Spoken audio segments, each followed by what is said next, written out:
Chapter 1. With brother around, Yu is not afraid. The third year of the apocalypse, Yu pierced the last zombie's head with a single shot. As she looked into the distance at the oncoming horde of zombies, she wiped away the blood covering her eyes and looked despairingly at the sky. Turning back to speak to Ju Heng, she said, "Brother, it looks like we can't escape today." Ju Heng gritted his teeth and spat out the blood in his mouth. He looked at the numerous decapitated zombies scattered on the ground, scowling as he cursed. "God damn it. Yu, even if I die, I would rather turn to ashes than become one of these dirty, stinking things. If I ever became one of them, I'd prefer being dead." Yu helplessly responded, "I don't want to change either, but our fates are beyond our control. What if we just give ourselves one shot? But even if we die, our bodies would still. Brother, I also don't want to be torn apart and eaten by these repulsive creatures after death. The only way to avoid becoming a zombie was to commit suicide. Only those who died before being bitten could avoid mutation.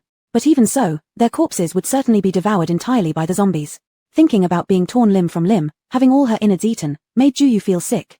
As the approaching group of zombies drew closer, "Brother, think of a plan. We can't leave our bodies for them." Ju Heng glanced at the bullets left in his gun. There were only 2 left. And yet, their base was still dozens of miles away. It was clear they wouldn't make it back. This time when they had ventured out to gather supplies, their off-road recreational vehicle broke down halfway back home. Before they had finished repairing it, they encountered an unfortunate group of zombies. The siblings had fought hard to kill that whole gang, but unfortunately, their battle had attracted the attention of an even larger zombie force. Looking now at the rapidly approaching zombie army, Ju Heng could clearly see the festering wounds and milky white eyes of the lead zombies. With a deep sigh, he fired twice, successfully taking out the heads of the first 2 zombies. Then, he grabbed his sister's hand and ran toward the nearby RV. "Well, if dying is inevitable, let it be. Yu, look how foresighted your brother is. This thing I hid earlier. If we use this bomb, our bodies will turn to shreds and powder. Those disgusting things won't eat us then."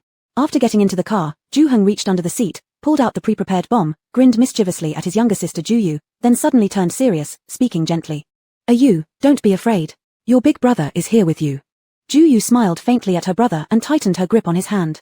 "With my brother around, I am not afraid."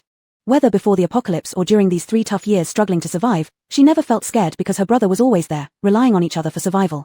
And today, even as their final hour approached, Ju wasn't afraid. Watching the close-range growls of the surrounding zombies outside the car window, she spoke softly. "Brother, if there's a next life, let's be siblings again." "Sure. In the next life, your brother will still protect you. Ha ha, these disgusting creatures will have no chance of eating us." Laughing heartily, Ju Heng detonated the bomb in his hand. Bang. The world went quiet. Finally, we'll never have to deal with those nasty things again. "Hee, sweetheart, satisfy your grandpa and I'll take you up the mountain where we'll eat delicious food and drink fine liquor." "Wah. You bastards, return my children's lives to me. I'll fight you to the death." "Ouch. You daring bitch actually dares to bite me? You're looking for death, aren't you? Let me see what happens when you try to bite again." Slap, slap. "I'll beat you until you're dead, you wretched woman." Tilda. Ju's head hurt so much. In her daze, she heard chaotic sounds around her. She wondered, didn't I die already? Why can I still hear people talking? Can zombies talk now? Or did I really not die? She distinctly remembered her brother setting off the bomb. She couldn't forget the excruciating pain caused by the explosion. Wasn't it supposed to end her? After all, she had seen the power of this new type of explosive before. In such a destructive blast, even Transformers would be obliterated, not to mention mere flesh and blood like them. If they had somehow survived, it must truly mean seeing ghost. "Boss, stop hitting her, she's unconscious already. The officials will be here soon, let's quickly retreat." How could they arrive so fast? Normally, those officers only stand by idly enjoying the spectacle, so why now? "Who knows, boss? There are only 20-odd of us, we can't compete with them anyway. Now since most of us have achieved our objectives, let's hurry and go." The girl over there was just kicked unconscious by me. Knowing you like young ones, I left her for you. You carry that girl, and I'll take this woman. Let's go." "Hee. Thanks, boss." The man grinned lewdly. "This one you got today isn't bad either." "That's right. Alright, let's retreat quickly. It's been months since we've had a drink. Once we're up the mountain, our group can enjoy ourselves." Haha. What? This sounds like something out of an ancient martial arts film with all these mentions of boss and little brother. Ju was even more confused. Where was she now? If she were truly alive, shouldn't she be in the hospital at the base? And when did the hospital become so chaotic, like a movie theater? While deep in thought, she suddenly felt a powerful force lift her whole body upside down. The sudden pulling caused Ju unbearable discomfort, causing her to instinctively open her eyes. She then saw herself hanging upside down over the shoulder of a sweaty-looking man in ancient costume, being carried and running unsteadily. In front of the man, another burly man was similarly carrying a woman dressed in antique clothes while heading up the mountain. Who could tell her what the hell was going on? Was she dreaming? Ju fiercely bit her own tongue. Damn, it hurts. The pain somewhat cleared her muddled mind, making her realize that she was indeed still alive. Recalling the conversation she had faintly heard before, Ju suddenly realized that her current situation seemed to match the description of the young one mentioned by the leader. Though surprised, Ju didn't have time to think much. Clearly, judging from their words, neither of these two men were any good, so there was no need to be polite. She bent her elbows, twisted her waist, leaned sideways, and struck the back of the neck of the man carrying her with her elbow. Even though Ju had just woken up with very little strength, her 3 years of experience fighting zombies made her familiar with critical parts of the human body, including the cervical vertebrae. Completely off guard, the man took a direct hit, screamed in agony, threw her away, and squatted down holding his neck. At the same time Ju was thrown, she somersaulted in mid-air to dissipate the throwing force and stood up immediately. She looked at the man who had thrown her, sitting on the ground crying in pain, covering his neck. Damn. A full-force elbow strike and he's not knocked out. Then she quickly understood why, looking at her small arms and legs in shock. No wonder that leader called her a young one, this body looks only around 10 years old. Where did her 170-centimeter tall, slender figure go? You brat. How dare you hit me? Ju was still shocked at her changed appearance when the injured man recovered and rushed towards her, cursing loudly. Not far ahead, the man carrying the other woman stopped upon hearing the commotion and looked over, indifferently asking.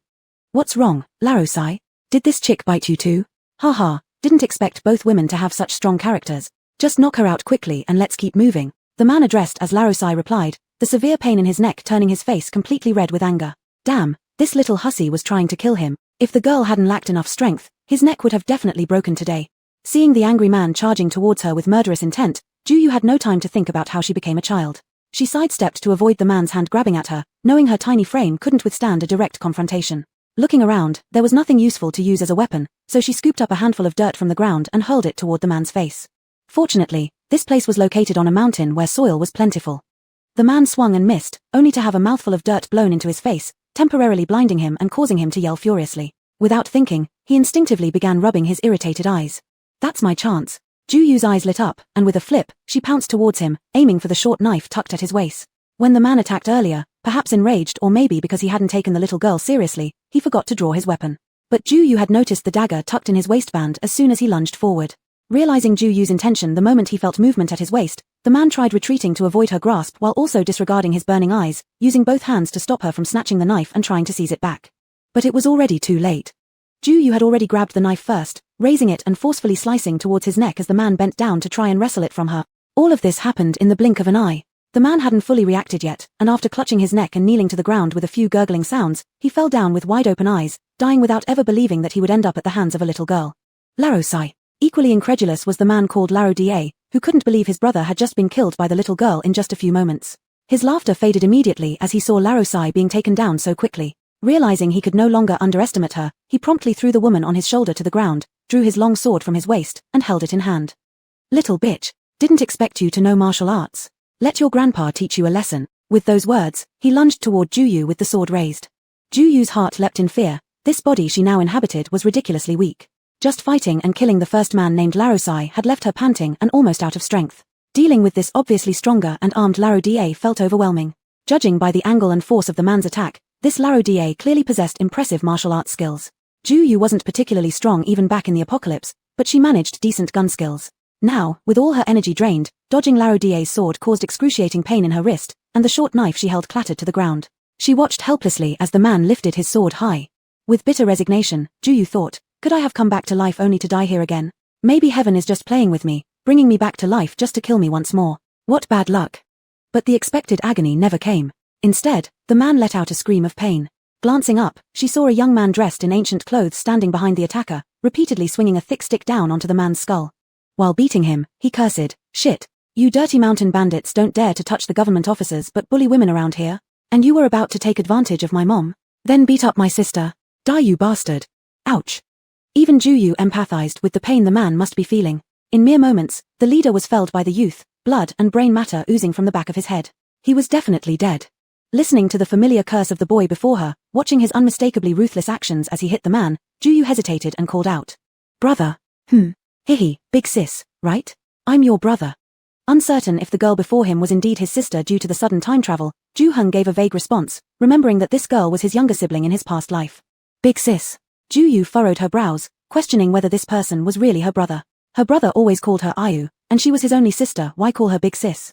Yet, she recalled that shit sounded exactly like something her brother would say. After pondering for a bit, she tested him with another word. Zombies. Ju. Shit. Ayu. Is that really you? You've also traveled through time. This is amazing. Chapter 2, A Daunting Beginning. Ju Heng, 23 years old, a chemistry major at a prestigious university in Huigua, encountered the zombie virus during his third year of college and struggled with his younger sister Ju Yu. Ju Heng, male, 23 years old, a chemistry major at a well-known university in Huigua, met the rampant apocalypse zombie virus in his third year. Together with his younger sister Ju Yu, he endured for 3 years before they both perished by detonating a bomb as zombies surrounded them. Unexpectedly, his soul crossed over into a parallel world called the Dian Dynasty, reincarnating into a 13-year-old boy named Ju Heng. Ju Yu, female, 21 years old, a first-year student at a medical university in Huigua, followed her grandfather's wish to study traditional Chinese medicine. However, after finishing just 1 year of studies, she also found herself caught in the apocalypse, surviving alongside her brother for 3 years until detonating the same bomb that ended their lives. Miraculously, she too crossed over with her brother into the body of an 11-year-old girl also named Ju Yu. After Ju Yu had helped kill 2 bandits with Ju Heng, she relaxed briefly, before being overwhelmed by memories from the original body. Before she could communicate with her brother, her mind was flooded with these recollections. Watching Ju Yu clutching her head motionlessly, Ju Heng realized it must be due to the original body's memories resurfacing, which would likely take a few minutes. Not overly concerned, he turned his attention toward the bothersome corpses of the 2 bandits lying nearby, kicking them off the edge of a cliff. Only after doing so did he realize that he forgot to search their bodies for valuables. Sighing inwardly at his mistake, Ju Heng shook his head. Peering down into the deep ravine, he could no longer spot the dead men. He sighed again, then returned to where Ju Yu was recovering. By this point, the pain in Ju Yu's head had subsided and she had fully absorbed the memories of her original self. Opening her eyes, Ju Yu glanced at her older brother Ju Heng, who looked excitedly at her, and couldn't help but smile back. It truly felt wonderful to have been reborn. Although their new reality was set in an ancient, backward time period, even worse, amidst exile along with their entire clan, it still seemed like a dream come true. They were no longer in a world filled with zombies. The mere absence of zombies meant they already had something worth celebrating. Moreover, they had both made it through together, maintaining their sibling bond for another lifetime.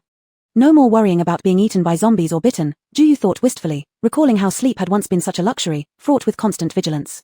She now understood just how insignificant modern technology, skyscrapers, smartphones, computers all seemed when pitted against simply living in a world free of zombies. What else mattered compared to life without the threat of undead creatures? Brother, what do we do next? Ju Yu, touching her gaunt young face, laughed as she asked her companion. Why not just escape? There are no cameras or photographs in this era, shouldn't we be fine? Upon hearing her suggestion, Ju Heng instinctively flicked her forehead with his 2 fingers, a familiar gesture that brought him satisfaction, and replied curtly.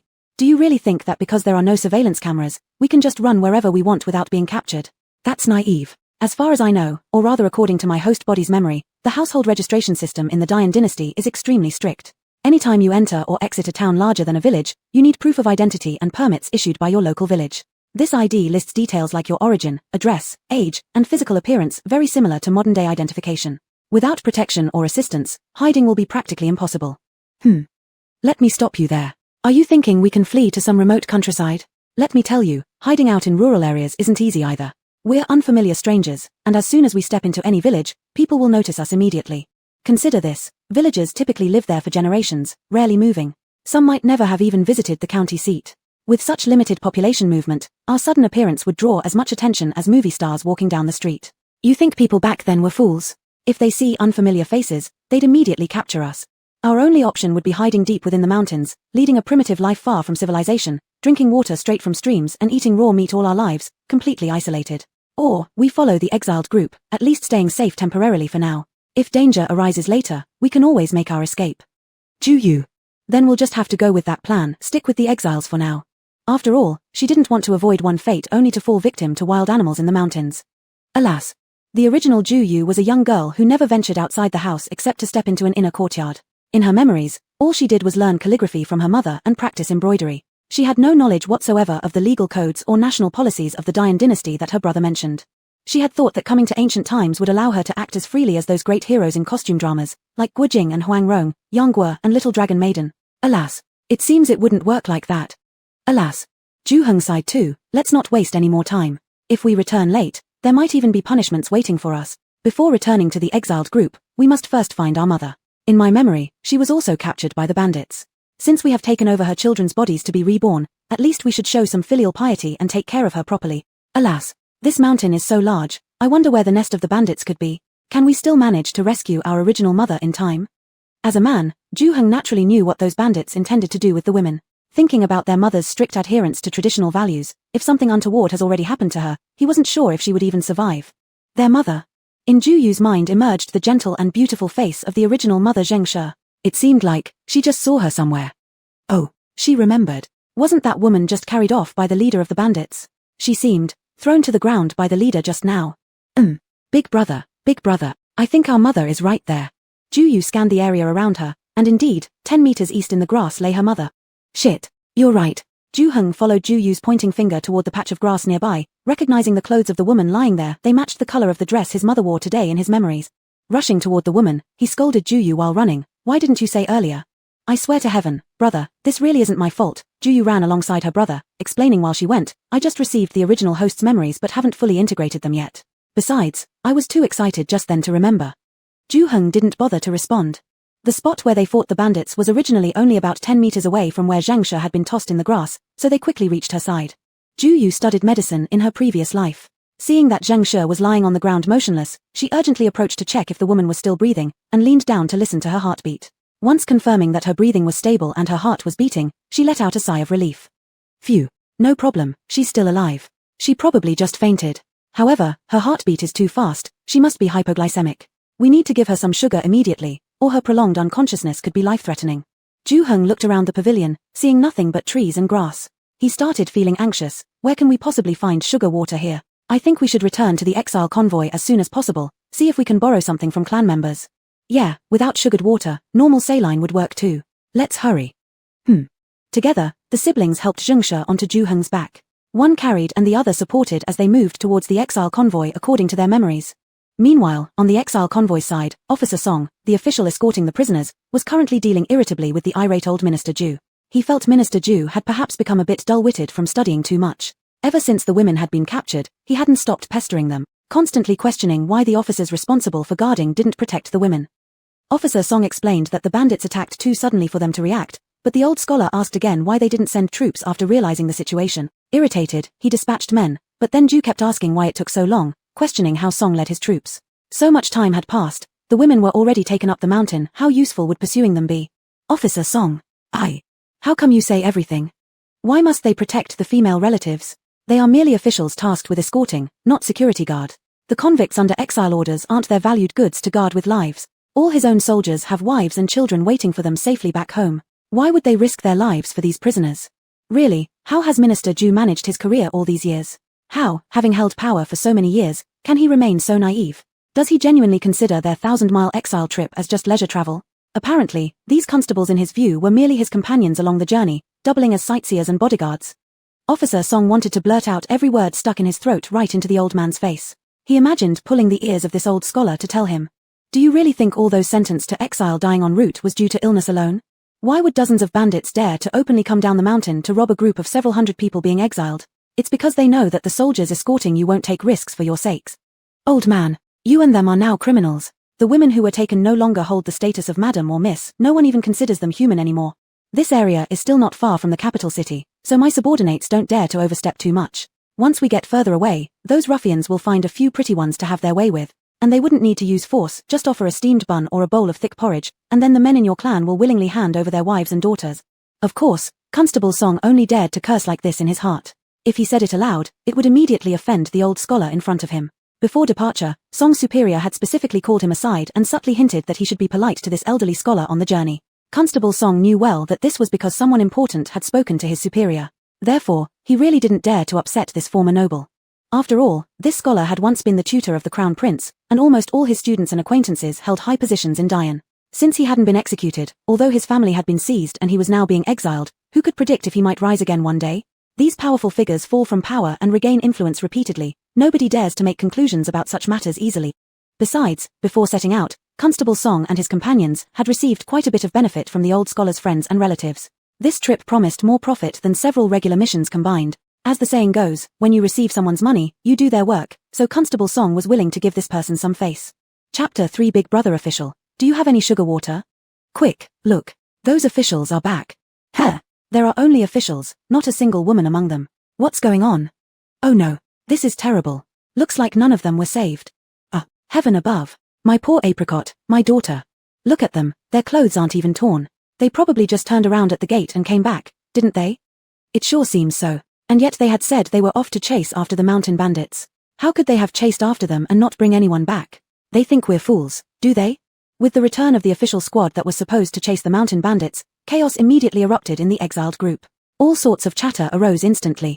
In particular, families with women captured by the bandits noticed Ju Galau reprimanding Song Yash, who stood there saying nothing but wearing an apologetic smile, addressing Ju Galau as old sir and soothing him in all manners possible. This led to even bolder wailing and complaint. A man whose wife had been taken by the bandits angrily grabbed the collar of one of the officers who was about to report something to Song Yash and began shouting. "Madam! Where's my madam? How could you handle things like this? Why haven't you brought my madam back?" Song Yash.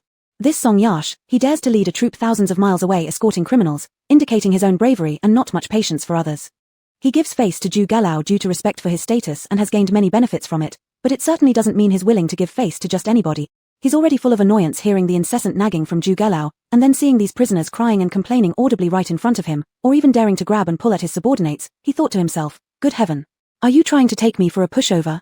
How could he possibly bear it anymore? Instantly, he pulled out the whip from his waist and whipped it towards the man nearest to him who was grabbing his subordinate. As he lashed out, he cursed his subordinate being grabbed. "You dare to stand there and wait to be reborn? You think I'm sick and powerless? Damn it." Each guard escorting the prisoners carried a whip with thorns on it. If they saw a prisoner walking too slowly or disobeying on the road, the whip would come down creating deep blood marks on the skin, quite brutal indeed. The man screamed once struck by a lash from Song Yash. Several more lashes sent him rolling on the ground in pain, and all those previous complaints now swallowed back down. He started to howl, begging for mercy. And beside them, Ju Galau. "You damn fool, are you showing me how chickens get whipped now?" The guards had been forced to endure the sun's heat running back and forth due to Ju Galau's antics. Although it wasn't particularly dangerous and they were merely putting on a show, their hearts were brimming with anger having walked halfway under the sun for no real reason. But because Song Yash specifically instructed beforehand not to treat this group of prisoners too cruelly, they held back. Now seeing that their boss had given clear orders, what more hesitation could there be? Each raised their whips and lashed out towards the noisy crowd without distinction. It didn't matter who they were, whoever cried out got whipped. The grumbling within the deportation convoy thus ceased instantly, replaced instead by cries of agony. Among them, a small chubby boy's scream rang particularly loud, almost akin to a dolphin whistle. "Ah tilde tilde tilde tilde, Mom. It hurts so much. Sob. Why do you hit people? Sob. Help. Grandfather, save me quick." This little chubby boy happened to be Ju Galau's young grandson, Ju Luo, doted upon at home, pampered excessively by the entire household. Even though the elder Ju family met trouble, due to his young age and heavy familial protection, he hadn't suffered too greatly. His family's protection made little Chubby feel that exile and family confiscation weren't as frightening, thinking only the food had become much harder to swallow. However, today, when personally witnessing the mountain bandits rushing into the crowd seizing people, even taking his mother, this little fatty was thoroughly frightened. Especially after seeing his father getting slashed by the bandits while protecting him and his mother, blood streaming down his arms, little fatty couldn't help but burst into tears. But at this time, everyone in the family was busy either consoling the ladies or tending to his father's wounds. Little Chubby had no one to console him, so with pouting lips, he sought solace from his doting grandfather. On the way, he encountered Ju Li and Ju Ying, siblings who had lost their mother to the bandits and were sobbing together. Feeling somewhat kindred in their plight, he stopped to join them in crying. As he was wailing, unexpectedly, his back was lashed by a whip, causing him unbearable pain, leading him to open his mouth and wail aloud. Ju Galau was just planning the right angle to collide into Song Yash, who was brutally whipping people aside from him, when he heard his little grandson's heart-wrenching cry for help. Following the sound hastily, he saw not far away, a clerk raising his whip against his own grandson. "Ancestor, hurry up and dodge. Crying won't do any good." When Ju Galau saw his foolish grandson neither dodging nor doing anything but crying, and then receiving another whip strike, he became so anxious that he stomped his feet and rushed over with unprecedented speed. He shielded his grandson in his arms and rebuked the officer who was about to hit his grandson, glaring and frowning. "You have guts to hit me. What kind of skill is it to beat my grandson?" The officer, seeing it was him, thought to himself, "I'm not capable enough to hit you," and turned around to look for the next target. On the side, Ju Li, who was hugging her younger sister and sobbing, feared she might get a lash like the little fatty and quickly pulled her younger sister to hide behind Ju Galau.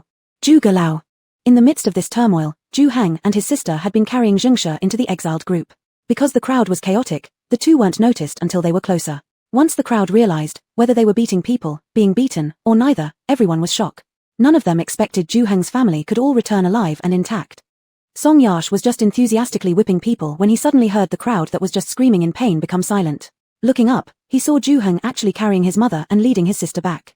Song Yash couldn't help but stop the whip and looked at Ju Hang in surprise. Ju Hang and his sister were seen chasing their mother by Song Yash, who secretly pitied them thinking how young they were and didn't plan things through carefully. Their adults at home seemed unaware and let these two children run after recklessly. Wouldn't they just go to certain death? To his surprise, this boy had actually managed to bring his mother and sister back. Although he didn't know how Ju Hang did it, Song Yash couldn't help praising him. "Good lad. You really brought your mother and sister back. Ju Heng was thinking of how to ask the clan or an officer for some sugar water for Zheng She when he saw Song Yash speaking to him directly. How could he not seize the opportunity? Carrying Zheng She, he stepped forward and bowed respectfully to Song Yash, as if oblivious to his whipping moments before, flashing a smile. Big brother officer, do you have any sugar water? Could you possibly give me a little? My mother urgently needs sugar water to save her life. Song Yash. Everyone. A moment later, no one knew whether it was because Ju Heng's address of Big Brother officer pleased Song Yash, or purely because he was tired of whipping. After hearing Ju Heng's request, Song Yash paused and actually sent someone to fetch a lump of red sugar dissolved in water from the baggage cart. Everyone. Upon getting the sugar water, Ju Heng and his sister thanked Song Yash and placed Zheng She on the nearby grass. One knelt half supporting Zheng She while the other fed her the sugar water. Thankfully, soon after drinking the sugar water, Zheng She gradually woke up. Ju Yu checked her pulse discreetly, finding her heartbeat much slower compared to when she was unconscious, and both siblings finally relaxed. At this moment, the siblings realized that all eyes of the exile group were on them, and an odd atmosphere was spreading within the group. Just as Ju Heng wanted to say something, he was interrupted by a suppressed sobbing sound, and then saw a small figure dragging an even smaller one emerge from the crowd, rushing towards them. Wah! Mother, where? Elder brother, elder sister. They all said you wouldn't come back, wah! Ali has almost been scared to death. Ju Li, who had been trying hard to care for her younger sister despite her fear, finally couldn't hold back anymore. She cried out loud and collapsed into Zheng She's arms, followed by her younger sister Ju Ying, who also burst into tears. As Zheng She woke up, upon seeing her elder son and daughter sitting properly before her, and now her two younger children in her arms unharmed, she was overwhelmed by such immense joy that she nearly fainted again. It was only thanks to Ju Yu noticing her pale complexion and pinching her coup point that she regained consciousness. Overjoyed to tears, Zheng She embraced Ju Heng and Ju Yu too, and hugged all four of her children as she cried bitterly. Her sobs were heartfelt, filled with the joy of regaining what was lost and the fear of having survived danger. Chapter 4, Implicated. The sudden appearance of Ju Heng and a few others interrupted the beatings the bailiffs were giving. Grand Secretary Ju saw that his clansmen who had caused all the commotion were already beaten to a pulp, and his little grandson in his arms was about to cry himself into unconsciousness from fear. Though he knew Constable Song was beating them as a show of force, he still had to intervene with a stern face when Constable Song paused his whipping. Constable Song, could you please stop out of respect for an old man like me? If they're all crippled, it'll be hard to travel further, and besides, if there are too many casualties, it won't be easy for you to explain either, right?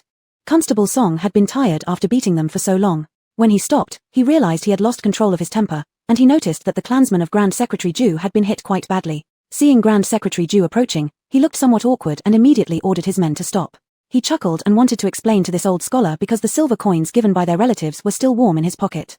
Old master, it's not that I wanted to use violence, but as you saw earlier, my men chased the bandits as you requested, and they endured the hardship accordingly. Even though we didn't rescue the abducted womenfolk, the men did their best, didn't they? And now, not only have the men worked hard without getting any praise, they were even scolded by your clansmen. Grand Secretary Ju wanted to retort that your best effort is like a grandmother pinching, but afraid that if he said this, Constable Song might have another excuse to beat his clansmen, he swallowed his words and just endured it silently. Actually, Grand Secretary Ju meant well. He knew his mouth often ran away with him, fearing he might say something unpleasant if he opened it. However, Constable Song misunderstood. He thought he was smiling to give both of them a chance to back down gracefully, but the old man in front of him seemed unwilling to cooperate. His anger flared up again. Old master, don't blame me for losing my temper. I haven't read much and I don't understand the big truths you talk about, but I do know that if someone tries to raid my wife or daughter today, they'd have to step over my corpse first. But look at what your clansmen did when the bandits came. Song pointed at the two dead men lying on the grass who had died protecting their families' women, and next to them, the confused Ju Heng. He continued. Weren't there only 20-odd bandits? How many clansmen do you have? There were nearly 200 able-bodied men. If just a few more acted like these two brave ones or that young lad over there, would those bandits have succeeded? Instead, your people lacked courage, shrinking back, cowardly hiding aside while expecting us to fight for them. That makes no sense at all.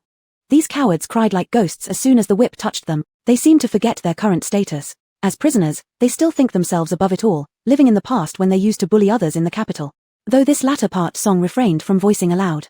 Grand Secretary Ju. Well, Song's words made some sense indeed. Frankly, he also despised these weaklings and believed one should be adaptable when under someone else's roof. Since Song treated him respectfully and spared his family unnecessary trouble while showing them extra care, he supposed he should give Song some face. But unfortunately, apart from studying, Grand Secretary Ju enjoyed arguing the most. Before becoming the Grand Secretary, he spent a period in the censorate and developed a habit of debating every point until itched all over if he didn't argue. Hearing Song's words, which placed all the responsibility on their side without mentioning their own negligence, he couldn't help but want to refute him. What you said is overly biased. As the saying goes. Father, if you keep delaying instead of treating Luo's wounds, do you want our grandson to die in pain? Zhu Yixuan, the eldest son of Grand Secretary Zhu, supported by his older brother Zhu Bing, hurried over in time to prevent his father from continuing his rebuttal. Only then did Grand Secretary Zhu remember the precious grandson in his arms. Seeing his little grandson in such pain, his face deathly pale, his sobs barely audible, he no longer cared about debating with Constable Song. Quickly, he carried his little grandson back to treat his wounds. Zhu Yixuan had been serving in the Honglu Temple for many years before his father fell from power, specializing in hosting foreign guests. Compared to his father, the Grand Secretary who loved researching academics and teaching the Crown Prince, Zhu Yixuan was far more skilled in worldly affairs. When the bandits descended the mountain, he was busy protecting his family's womenfolk, receiving a cut on his arm in the process. While attending to his injury, he wasn't paying attention and suddenly found his father ranting to Constable Song. After learning this, Zhu Yixuan was so angry that his eyes turned white, almost unable to breathe, almost becoming the first person in history to be driven to death by his own father. Zhu Yixuan thought to himself, does this old man not feel that scolding the current emperor for the calamity of their family's exile is enough? Does he really want things to get worse? Now that they haven't been executed by the emperor, are they just waiting to be beaten to death on the road by Officer Song? Zhu Yixuan wanted nothing more than to shut his eyes and wash his hands of his father's troublemaking. But he couldn't change the fact that his own father gave him life. When his father's stubbornness came out, Zhu Yixuan knew he had no choice but to keep the family together despite it all. So with great effort, he let his eldest son Zhu Bing support him as he approached again to clean up his father's mess. After calming down his father, Zhu Yixuan turned, holding his injured arm, and bowed slightly to Constable Song with a smile. These past few days we've benefited greatly from Senior Constable Song's care. My family and I are truly grateful. Please allow me to thank you personally. My old father is set in his ways, fond of arguing, but means no harm. For any offense given, please do forgive him. I hope Senior Constable Song will not hold it against us. Haha, oh my. Mr. Zhu calling me senior is something I dare not accept. Just call me Officer Song any less and I'd feel unworthy indeed. Being lectured by an elder statesman like yourself should be an honor, not a source of blame. Ha ha ha. Officer Song politely refused the bow and returned one of his own, thinking how fortunate it was that someone reasonable finally stepped in. Both men were smart enough to know maintaining too close ties at present could be detrimental, so after exchanging a few more pleasantries, they parted. Seeing it was getting late, Officer Song quickly ordered his men to have the male prisoners dig graves for the two who died protecting the women. Once finished, he gathered his subordinates and continued pressing the exiles forward on their journey. Under the intimidating effect of today's whipping, the procession quieted significantly. Regardless if they had been whipped or injured during the bandit raid, no one dared speak loudly, bearing their pain silently as they followed the line ahead. Fearing slowing down might catch the attention of the constables behind them and invite further whippings, the whole convoy was mostly silent save for occasional muffled sobs from families grieving their dead men, along with the soft crunching of footsteps and metallic clinking from leg shackles. Brother and sister Zhu Heng carried bamboo baskets on their backs, each filled with all their worldly possessions. Little Zhu Ying sat inside one of the baskets while Lady Zheng led little Zhu Li. In silence, the family trudged through the crowd, walking endlessly. The road stretched seemingly without end. The long journey left everyone numb and weary, yet at least the law enforcement personnel could rotate riding and resting in carriages. Thanks to Officer Song's special consideration, even Grand Secretary Zhu managed to find a spot on the corner of a donkey cart while cradling his youngest grandson. Others weren't so lucky. Men, women, young and old alike had to walk on foot the entire way. Zhu Yu's body had always been frail, and this arduous trek soon felt like torture. With every step she took, her legs and feet ached as if pricked by needles. The only thing keeping her from falling behind was the sheer strength of resolve of her adult spirit, transplanted from another world. To ease the physical agony, Zhu Yu distracted herself by using the time to thoroughly sort through the memories of her host body. In those memories, her brother and sister's family were part of a prominent clan, especially after elder cousin Zhu Ruian became a cabinet grand secretary and teacher to the crown prince, which made the Zhu household among the most influential in the capital for over a decade. Their grandfather, Grandpa Zhu Ruifu, was an indirect younger cousin of Zhu Ruian within the 5th degree of kinship. Originally a small landowner back home, Grandpa Zhu was never content staying put. He knew how to take advantage of situations and, seeing the prosperity of the cabinet grand secretary's estate in the capital, decided to bring his entire family there to join him. Through years of attachment to the grand secretary's household, the family enjoyed considerable comforts, though perhaps not as dazzling as the main branch, they still gained protection under its shadow. No one dared give them trouble in their business ventures, and since Grandpa Zhu was also an astute businessman, in the span of a dozen years he didn't exactly become excessively wealthy, but they did accumulate a decent fortune. Grandpa Zhu had 3 legitimate sons and 2 illegitimate daughters. Both illegitimate daughters were married far away by Madame Feng, Grandmother Zhu. Only the 3 legitimate sons remained in the house now. The eldest son, Zhu Wangzu, married son She and they had 5 children, the firstborn son Zhu Zhu, the first daughter Zhu Qiong, the second son Zhu Yao, all by Lady Sunday. 2 illegitimate daughters, Zhu Ling and Zhu Zhen, were born respectively to concubines Lady Liu and Lady Yang. The second son, Zhu Wangye, married Madame Zhen and remarried after her death to Madame Qian. They had 3 children together, the eldest daughter Zhu Lin and the eldest son Zhu Hu, both from the late Lady Zhen, and the second son Zhu Huan from Lady Qian. Additionally, Zhu Wangye kept a small concubine from a brothel, Madame Yu, who bore no children. The third son, Ju Wangju, married Madame Zheng, who bore 4 children, the eldest son Ju Heng, the eldest daughter Ju Yu, the second son Ju Li, and the second daughter Ju Ying, all being Madame Zheng's natural-born children. Of the 3 sons, only Ju Wangju lived up to Grandpa Ju's expectations by passing the imperial examination. However, just a few years after his success, Ju Wangju passed away from typhoid fever, leaving Lady Zheng and their children as widows and orphans. Madame Feng had always disliked her daughter-in-law Lady Zheng, whose looks she thought were too alluring. With her beloved youngest son now suddenly gone, and worse still, the doctor saying that he hadn't been able to survive even a common cold because years of excessive drinking and indulgence had drained his vitality, Madame Feng grew even more hostile toward Lady Zheng. She never once mentioned that ever since Ju Wangju passed the examination, he had become arrogant, spending his days in drunken revelry with prostitutes, and when Lady Zheng tried to dissuade him, Madame Feng had blocked her, favoring her son without hesitation. Instead, she blamed Lady Zheng for seducing her son day and night until he exhausted himself and lost his life at a young age. Because Madame Feng disliked Lady Zheng, she also began to dislike the children Lady Zheng bore. After the death of her son, Madame Feng constantly sought ways to torment Lady Zheng and the grandchildren. Even Grandpa Ju resented Lady Zheng for the sudden loss of his most promising scholarly son and turned a blind eye to how Madame Feng mistreated her. And as for others in the household, they skillfully shifted their allegiance with the wind. Thus, after Ju Wangju's passing, Lady Zheng and her children struggled significantly under the constant oppression. Fortunately, Lady Zheng was not a person inclined toward conflict. She held herself strictly accountable by principle. After her husband's death, she dedicated herself solely to mourning and raising her children, enduring the family's ill-treatment wherever possible. Moreover, due to her own substantial dowry and frequent support from her natal family, they managed to make ends meet. Lady Zheng thought that life would continue like this, and when her children grew up, perhaps she would finally see better days. But who could have foreseen calamity falling from the sky? The house of the Grand Secretary Ju was suddenly implicated in an affair, leading not only to confiscation of their properties but also banishment of the entire clan for 3,000 miles. Naturally, Grandpa Ju's household was included in the clan's exile, and Lady Zheng and her children became collateral victims. Chapter 5. As accompanying sacrifices. There is an old saying, when one person succeeds, even the chicken and dog can ascend to heaven. But there is also another saying, when one prospers, all prosper, when one suffers, all suffer.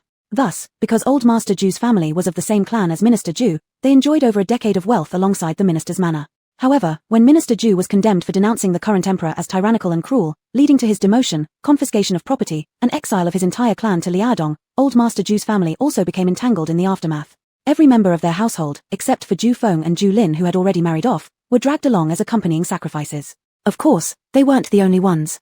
All relatives of Minister Ju within 5 generations were implicated, all sentenced to follow the Ju family into exile in Liaodong, a total of 392 men, women, and children. A deportation squad numbering several hundred people, escorted by dozens of guards and accompanied by 7 or 8 mule-drawn carts loaded with food supplies, was truly a grand spectacle, commanding attention wherever it went. Because of its sheer size, the group couldn't pass through towns or villages but had to choose remote routes far away from cities, mostly traveling through deserted wilderness. If lucky enough to encounter an isolated roadside station, at least there'd be a courtyard for some shelter and clean well water. Otherwise, they'd have to camp out in the open fields. Fortunately, it was June, so there wasn't a risk of freezing to death, but the sweltering heat was still grueling, especially with the requirement to march at least 50 miles per day. For fear of insurrection among the male prisoners during transit, according to the Great Yang Law, any males over 16 years old were required to wear leg irons, and all males between 13 and 55 had to endure a severe flogging before exile. The flogging alone caused serious injuries, combined with the blistering weather causing infected wounds, coupled with the scarcity of medical care. Within just 5 days since the convoy departed the capital, having barely traveled 200 miles, 3 men had already died from infection. And that was not all. Because the exiles were constantly traversing desolate wilderness, apart from worrying about heatstroke and infected wounds, they also faced threats from wild beasts occasionally descending from the mountains to scavenge, snakes and insects hidden in the grass, and even bandits lying in wait to ambush them. It was nothing short of a disaster. Before Ju Heng and Ju Yu came into this timeline, the exiles had just encountered an attack by a small group of bandits. However, these bandits were not after wealth but beauty. Armed with machetes, the dozens of bandits suddenly charged into the exiled group, snatching any young women they found and fleeing with them. Some families' men reacted quickly, attempting to block the bandits, only to be met with drawn swords. All adult males in the group had already suffered the flogging and were shackled, having been used to living comfortably, so they were no match for the bandits. After seeing a few males get killed or injured, most chose to retreat. This group of retreating men included Old Master Ju and his sons and grandsons. When Madame Zhang had just hidden her young son and daughter and turned around to protect her eldest son and daughter, she was unfortunately spotted and abducted due to her good looks. Frightened, they shrank back like cowards. Ju Heng's original self was almost 12 but not yet 13, narrowly avoiding the flogging and the leg irons. Seeing his mother being taken away, he impulsively chased after the bandits. Younger by 2 years, Ju Yu lacked initiative but followed her brother's lead in panic. Not far from catching up, the siblings were discovered by the bandits. Being no match for the armed men, both were beaten to death. In their place, the transmigrating Ju Heng and Ju Yu took over their lives. Actually, if it had only been getting beaten by the bandits, it wouldn't necessarily have cost the original Ju siblings' lives. Even the leader, upon recognizing Ju Yu as a girl and thinking of keeping her for himself, hadn't intended to kill her but merely kicked her with just enough force to knock her unconscious. Unfortunately, before the exile, mother and child had been imprisoned together with the large family for over 2 months. Already frightened and terrified, they had eaten and drank poorly, becoming extremely weak. Especially Ju Yu, after 2 months, she had become thin as bones. Combined with days of starvation while enduring long marches under intense heat, the siblings had reached their limits. After further shock from the bandits, they both lost their lives. As Ju Yu pieced together the memories of her original self while following the exile convoy, step by painful step, she felt as if her feet were floating, as if she were flying on clouds. Eventually, Deputy Song waved his whip, shouting for everyone to stop near a small pavilion by the water's edge, just as the night had completely enveloped them. These past days had taught the exiles a thing or two. Upon hearing the call to stop, despite their exhaustion, everyone rushed inside the pavilion to find dry spots suitable for rest. Space was limited, and good positions were scarce.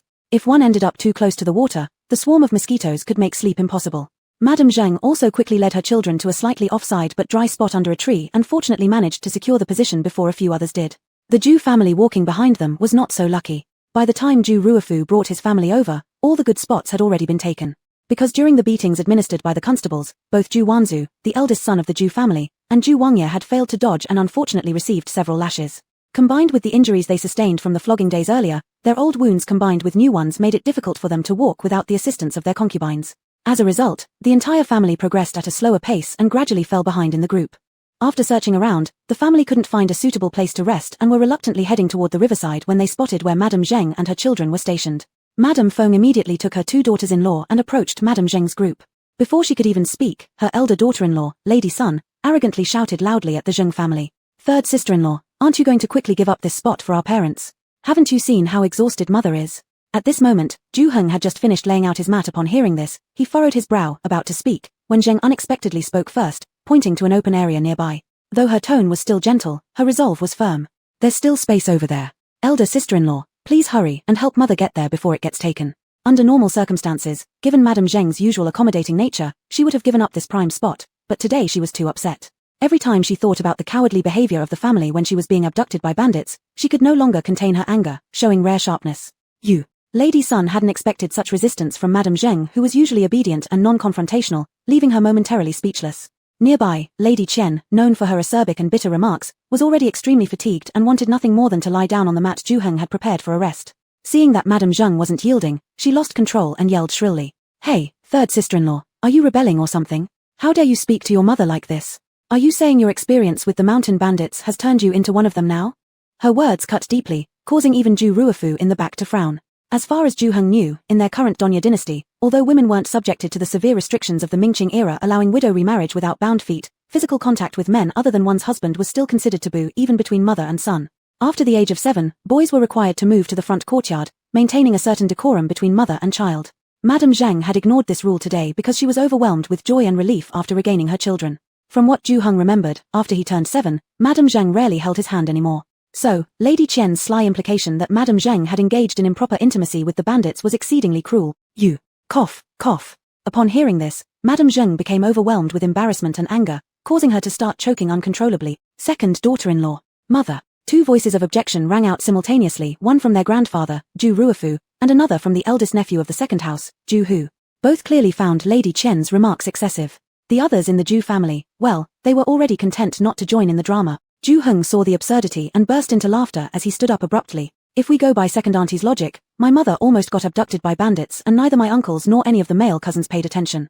Should I regret saving her myself then? If that's the case, then I've learned my lesson. If ever a similar situation befalls auntie herself, I will absolutely know to turn a blind eye next time. In fact, according to your standards of feminine virtue, she might as well commit suicide if she were rescued anyway. Isn't that right?" Meanwhile, Ju Yu wrapped her arm around the trembling body of Madame Zheng, patted her mother's shoulder, and echoed her brother's mockery. "Mother, let's not follow the example of second auntie, shall we? We can't die just yet. Because if you died, wouldn't that tarnish our menfolk's reputations even further? Our men are already disgraced enough from what happened today. And if on top of failing to protect the womenfolk, they're also branded with the reputation of having driven their own women to death, they truly stand out. How disgraceful, wouldn't you agree?" Emphasizing the last few words, Ju Yu deliberately dragged them out while looking directly at their adopted grandfather.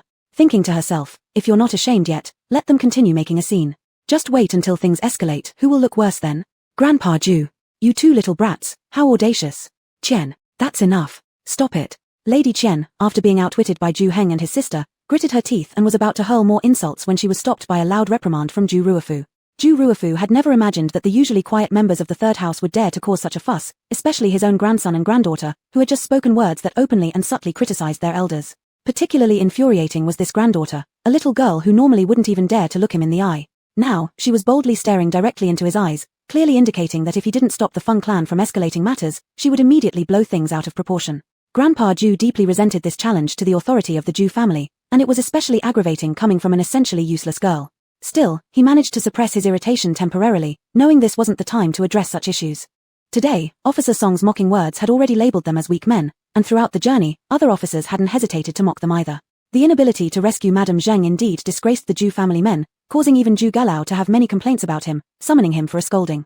While Grandpa Zhu harbored resentment towards Zhu Galao, who had dragged the entire family into exile, he still acknowledged the power even in decline. They still needed this person's protection and dared not offend him.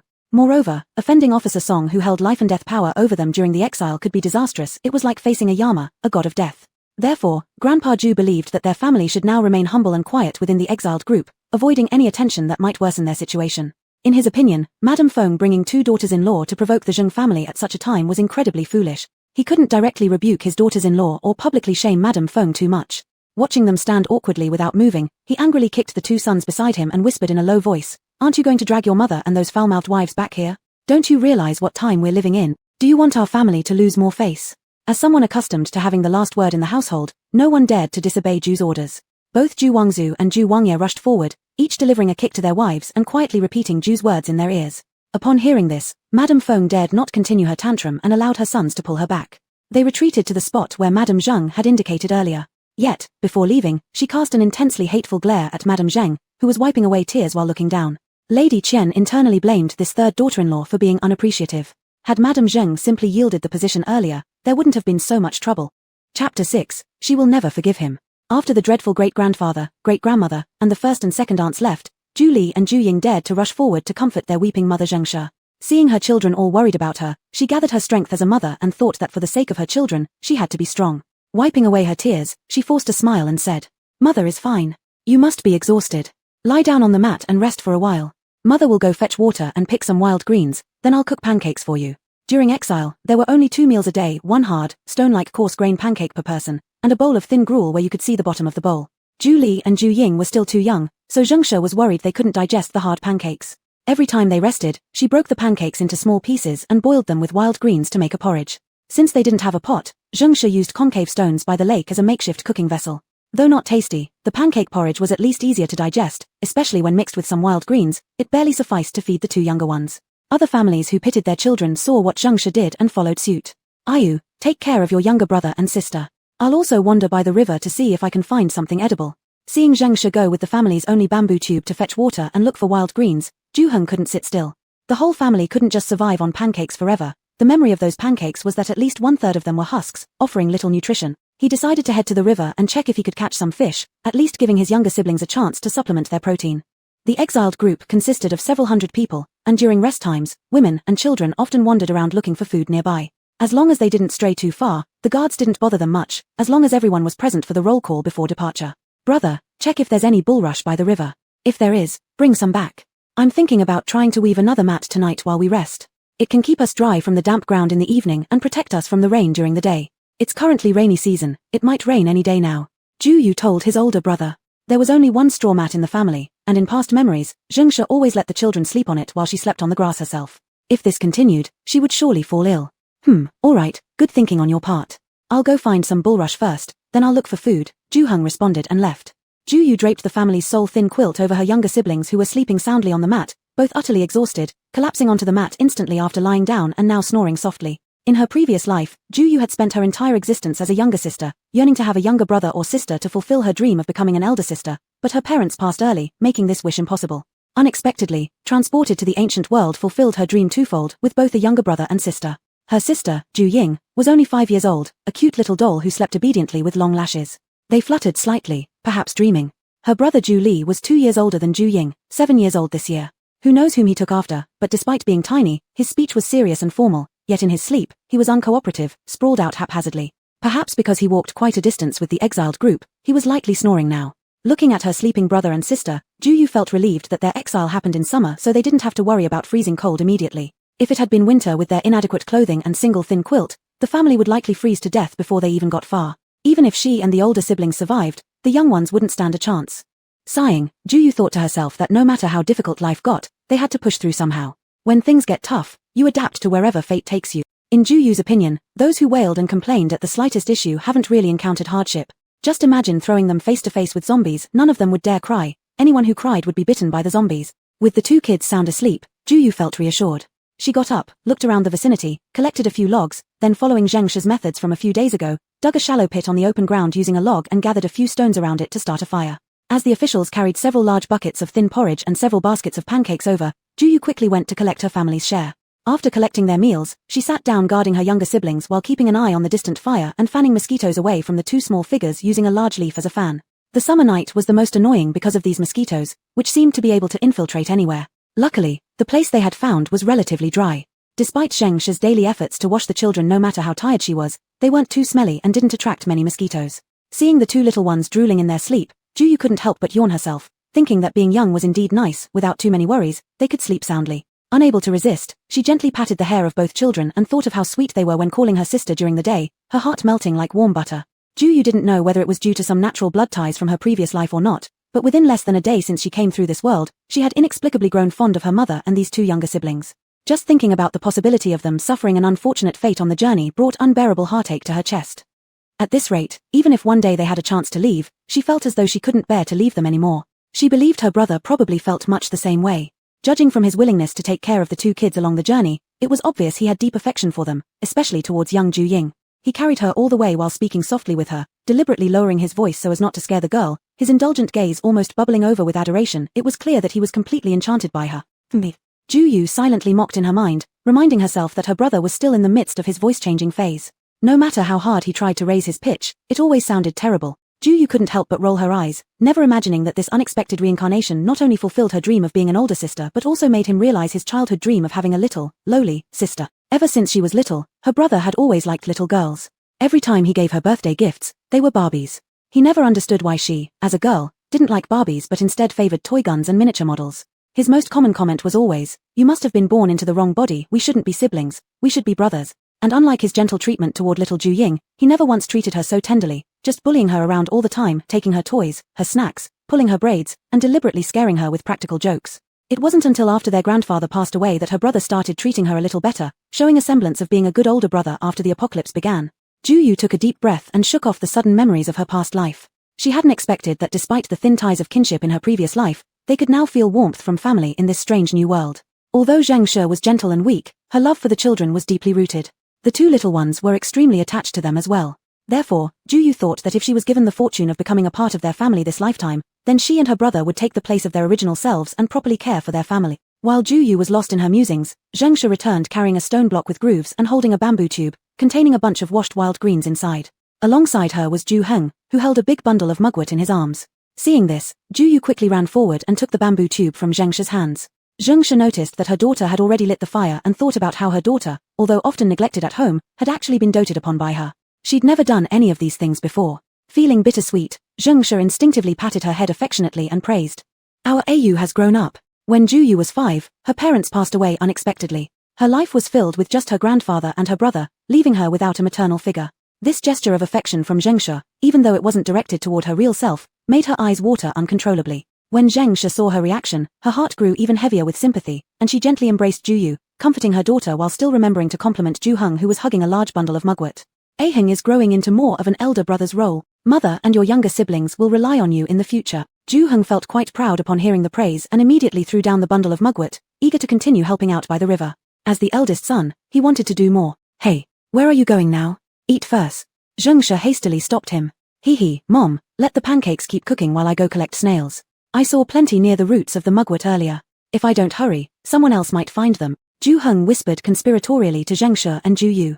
Upon hearing about snails, Ju also became excited. Though small, snails were still meat. "Brother, let me come with you. 2 people can collect more." Fine. But will your body hold up?" Ju Heng was greatly concerned about his sister's current physical condition. She was as thin as a skeleton. "It's no problem. I'll drink more snail porridge when I get back." Ju Yu replied carelessly, her focus entirely on the snails. Alright, let's go. Hey, before Zhengsha realized it, the siblings were already gone. These two children. Zhengsha helplessly shook her head. Although she felt that the two children had changed since they saved her, she privately attributed this to the significant changes they had experienced, which forced them to grow up quickly. After all, wasn't she herself different from before? In the past, after hearing the words from Qian's family today, she would have chosen death to uphold her honor according to her character, but after barely surviving and escaping, especially when she saw her children surrounding her with worried looks, she no longer cared what others said. She needed to stay alive for her children. This was more important than anything else. Zhengsha would never forget the moment when she was abducted by the mountain bandits and desperately begged for help from her family. That group of people avoided her eyes. If it weren't for the internal conflict between the two bandits capturing her, allowing her son and daughter to seize the opportunity and save her back, their entire family might truly have fallen apart, resulting in a tragic end. How could she possibly be as open-hearted and sincere towards those people again? Not happening. From now on, in her heart, the Ju family was one thing, and her family was another. Her world from now on consisted only of her children. Whoever dared to bully her kids again, she wouldn't forgive them. Chapter 7. Not that merciless. Brother and sister Ju Heng naturally didn't know that at this moment their stepmother had upgraded from a former bun to a blowfish, ready to poke whoever angered her. The two siblings were happily searching for snails in the grass. There were quite a few snails in this area, and they weren't small either, many were as large as coins. To improve efficiency, the two abandoned the smaller ones and specifically picked the larger ones. In the middle of picking, Ju Heng skillfully caught many loaches in the mud. The large leaves couldn't hold them, so Ju Heng took off his outer clothes, making a big bundle to carry them. The loaches were too slippery, so he smashed their heads with stones before putting them into the bundle. The siblings both worked quickly, and in no time they collected half a bag of large snails and loaches. By the time the others in the exile group finished eating and discovered their activity, they already had a full bag and retreated successfully. The two walked further upstream, finding a secluded spot. They used stones to crack the snail shells and extract the meat. They also cleaned and prepared the loaches with sharp stones. Afterward, they returned with a bag of snail meat and loaches. Mrs. Zheng was overjoyed to see that they had gathered so many snails and loaches. With these snails, the pancake porridge would be enough for her daughters and herself for several days. Feeling unusually generous due to the abundance of food, she put a large handful of snail meat and a few loaches into a stone pot along with pancakes and porridge, cooking them together.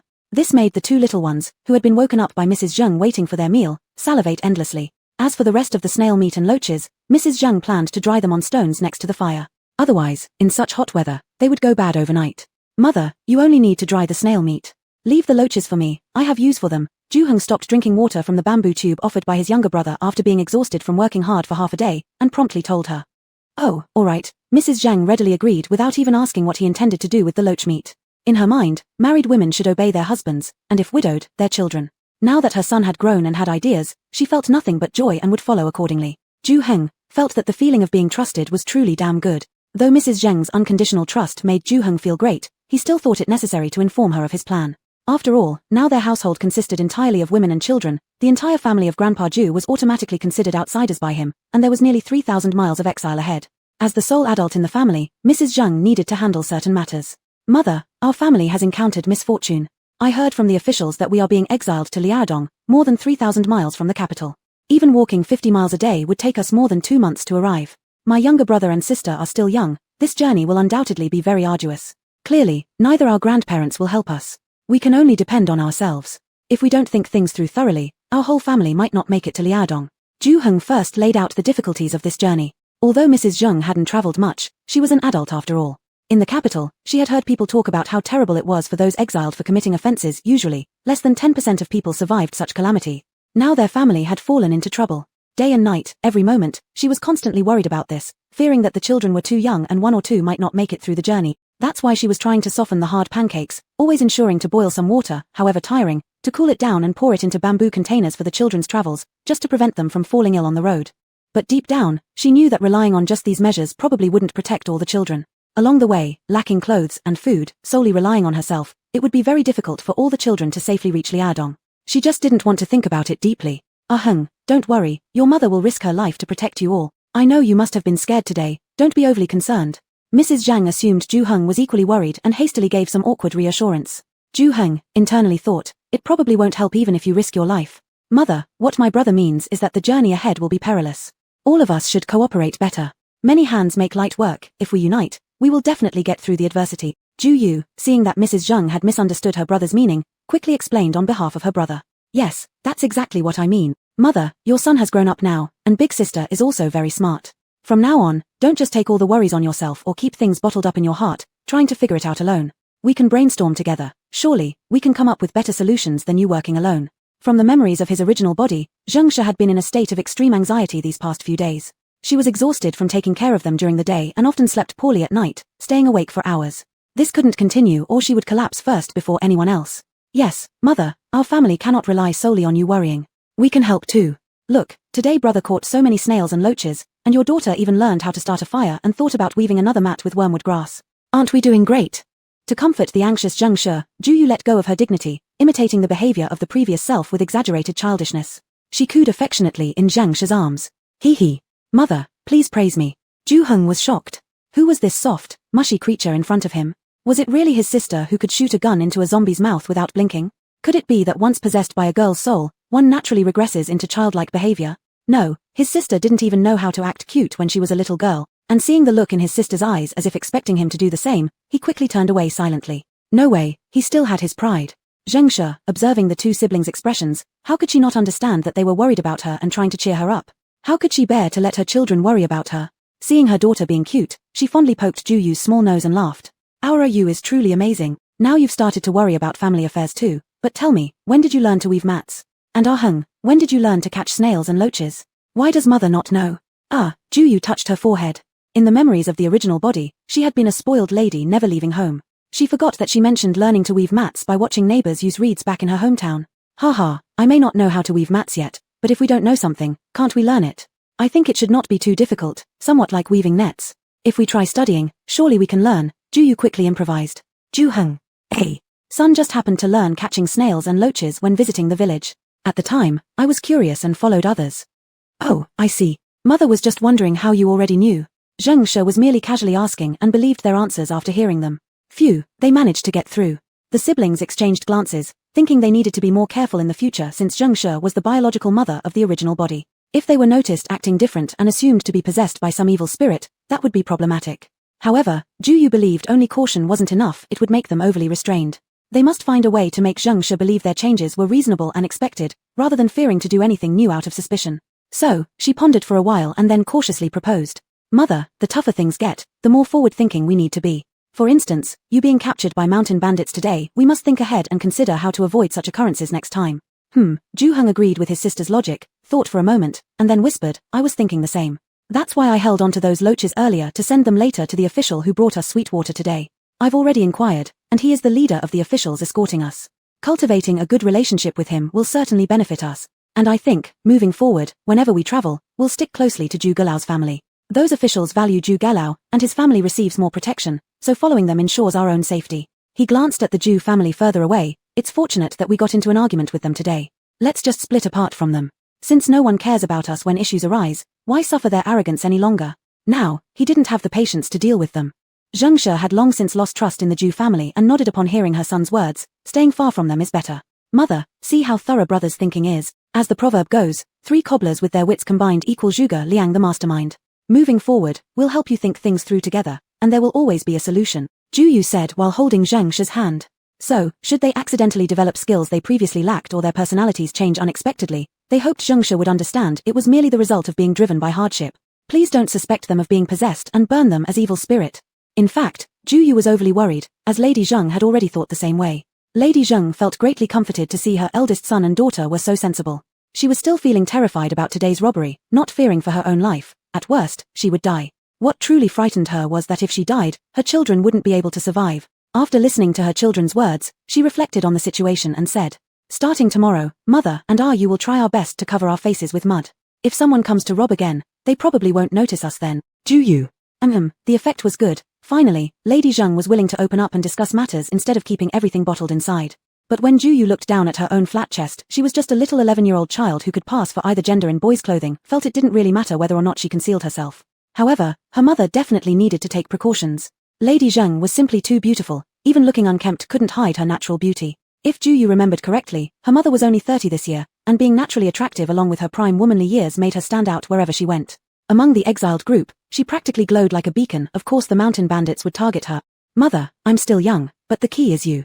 You need to cover yourself well. It'd be best if you changed into looser clothes. Juyu envied her mother's perfect S-shaped figure and said meaningfully. Lady Zheng knew she was beautiful. It used to be an advantage, but now during their exile, it became her downfall. No, it had been her downfall ever since she started mourning her husband's death, especially from the looks given by her mother-in-law and sisters-in-law. They all thought her beauty disqualified her from being faithful. Because of this face, no matter how strictly she followed the code of conduct for widows, appearing plain-faced without makeup and rarely stepping outside the courtyard, they still deemed her incapable of staying faithful. If not for the deep bond with her children, she wouldn't want to stay another moment in the Jew family. Especially whenever she accidentally met her two uncles-in-law and saw their blatant stares. Before we set off, your grandparents gave us several coarse linen shirts intentionally tailored loose and oversized. Tomorrow, we'll wear them. If that doesn't work, I'll cut my own face. Lady Zheng detested her own appearance intensely and clenched her teeth while speaking. Ju Heng, there was no need to be so drastic. No, mother, wait until tomorrow. I can sketch rough patches on your face with charcoal, so combined with the coarse clothes, you'll surely blend into the crowd. Please don't cut your face. Ju hastily interjected. Chapter 8, For the Sake of Loaches. This dinner with snail meat was especially sweet and fragrant for the whole family. Even Xiao Ju Ying drank half a bowl more porridge, filling her little belly round. After playing with Ju Li for a while, she fell asleep again. After dinner, Zheng started to study with Ju Yu on how to weave mats. Although Ju Yu could only handle it theoretically and lacked practical skills with poorer hands-on abilities than Zheng, between one showing gestures and the other pondering, they eventually came up with a start to their work. Meanwhile, Ju Heng wasn't idle either. He found 2 large leaves, washed them clean, held the loaches he had prepared, and intended to send them over to Clark Song. On this side, everything was harmonious, yet someone was unhappy. Ju Heng and Ju Yu had picked quite a few snails, which all members of the exile team naturally noticed. None of them were fools. Despite being accustomed to a life of comfort, after several months in jail and a few days in exile, when they suddenly saw meat, their eyes lit up, and they forgot that these snails were once something only the poor ate, or how much they used to despise them. So without exception, everyone rushed toward the Foxdale grasslands by the river and began searching as well. Although they didn't gather as many or as big snails as the Ju Heng siblings did, almost every household managed to pick some, and those lucky ones also caught plenty of loaches. Only the Ju Ruefu family remained motionless because they believed that since the Ju Heng siblings caught so many snails and loaches, they would definitely send a lot over. In the end, even when flowers wilted and dinners were finished, not a single snail shell had appeared before them. How could they be happy? But Grandpa Ju had given orders that they should not provoke the Zheng women for now, and Feng Shi dared not let Qian Shi go over and ask. Today, because no one helped when Zheng almost got abducted, these women had strong grievances against them. Everyone was like they'd swallowed bitter medicine, refusing to rest alongside them even during travel breaks. Feng Shi feared that going over now to demand what they wanted might cause another quarrel, and if Grandpa lost his temper, things would escalate. So Feng Shi could do nothing but throw sharp glares at them, as though throwing daggers. Ju Heng had already seen their dissatisfaction, sneering in his heart. When he went to deliver the loaches to Clark Song, instead of avoiding them, he deliberately passed by, walking towards Clark Song, who was resting nearby on a cart. When Clark Song saw him approach, his eyebrows arched slightly. "Officer brother, thank you for the sugared water you gave me today. I have nothing now to repay you, but here are a few pounds of freshly caught loaches, cleaned and prepared well for you and the other officers as a token of my appreciation." Ju Heng bowed respectfully, speaking politely and confidently. As the saying goes, a smiling face invites no blows. Though Clark Song might not have valued a few pounds of loaches much, it didn't stop him from thinking highly of Ju Heng's sense of gratitude and propriety, especially considering how Ju Heng had earlier saved his mother from the bandits, earning extra respect. He then pointed at a wooden basin placed beside, smiling. It's rare to find someone like you who knows how to repay kindness. All right, put them in that basin. Ju Heng answered, placing the loaches into the wooden basin. His eyes caught sight of a cracked pottery jar next to the basin. Thinking about how his home currently lacked even a pot, he asked smoothly. "Brother officer, if you don't need this clay pot anymore, can I take it?"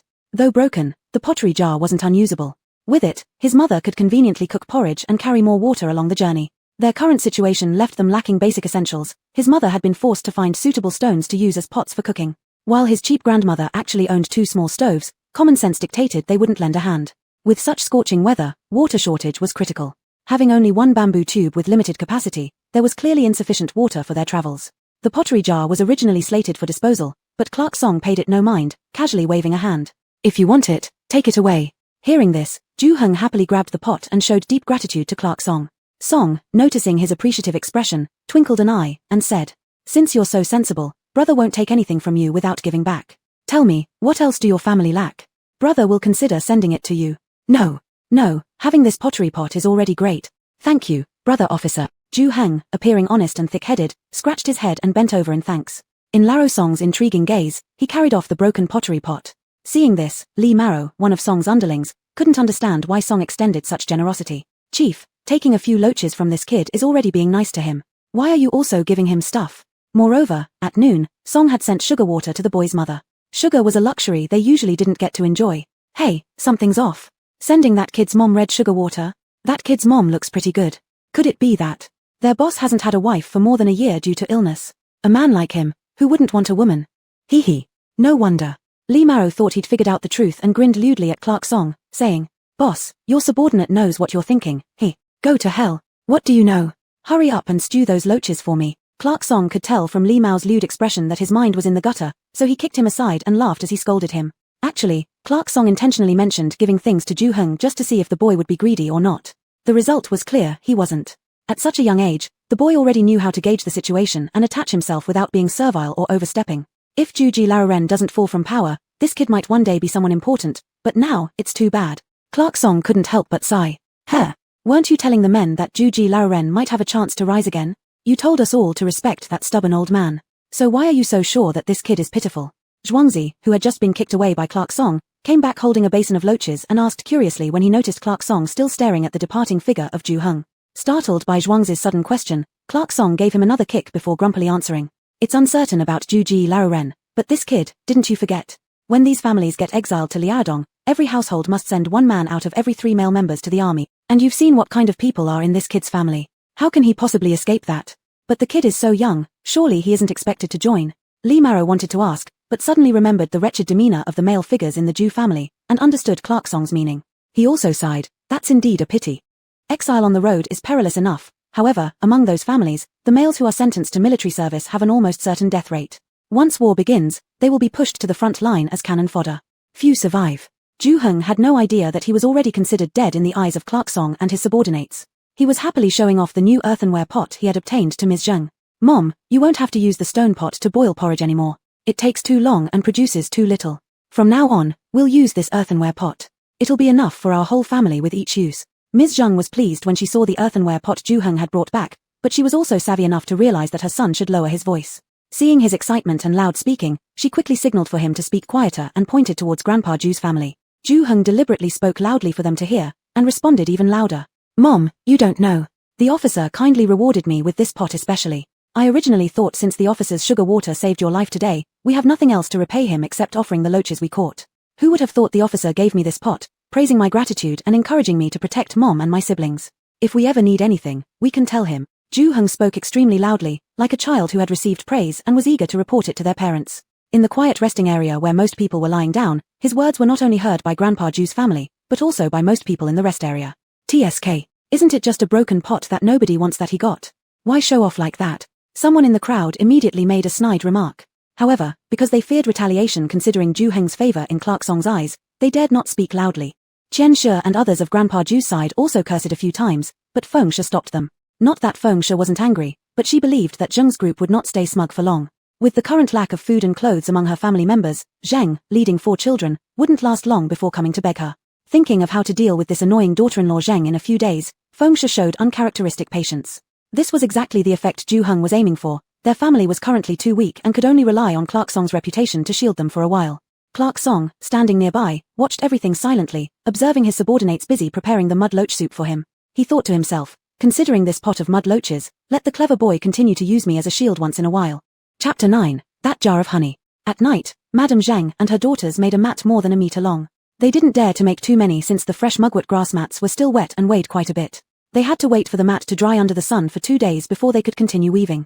Otherwise, if they made too many, they wouldn't be able to carry them on their journey. After finishing the mat, the 3 women were exhausted from the day's work and went straight to bed after cleaning up. The next day at dawn, the exiles were woken up by the bailiff banging his gong. After tidying up their belongings, they set off again. They walked until almost noon when they stopped. Thanks to the earthenware jar given by Constable Song, Madame Zheng boiled a pot of hot water last night, which, combined with the bamboo tube supply, ensured that the Ju family was never thirsty along the way. Families without enough containers for water fared poorly. After walking for several hours, the water in their bamboo tubes ran out. Since they hadn't come across any water sources along the road, upon noticing a muddy stream nearby after stopping, the people rushed towards it, scooping water into their hands without caring about its cleanliness. Seeing those young masters and misses who previously would not even consider drinking subpar tea now frantically grabbing at this muddy water, Juyu shuddered and said to her brother, "Brother, thank you so much for getting the clay jar." Her original self was already weak, and this long journey had completely drained her. Her legs felt like they weren't hers anymore. She slumped against a tree, panting heavily, her voice sounding raspy, akin to a broken bellows. Ju Hung ignored her as he rummaged through the basket and dumped all the clothes onto the mat. "Brother, why are you unpacking the clothes now?" Ju Yu asked curiously again. "I'm tearing these clothes to make leg bindings for you." Ju-hung didn't look up, selecting the few pieces of clothing in the basket while replying. He only thought of making leg bindings when he noticed that Song the constable and other officials were using them on their trip. Older brother, what's the use of binding the legs? Are they better tasting than chicken thighs? Little Ju Ying, sitting beside the basket, piped up in her childish tone, thinking, chicken thighs and duck thighs taste great, maybe binding the legs also tastes good. A Ying, you can't eat leg bindings. They are strips of cloth that tightly wrap around the lower legs to prevent knee injuries, cramps, and muscle soreness caused by prolonged walking. They also guard against scratches from low-hanging branches and insect or snake bites crawling through the pants.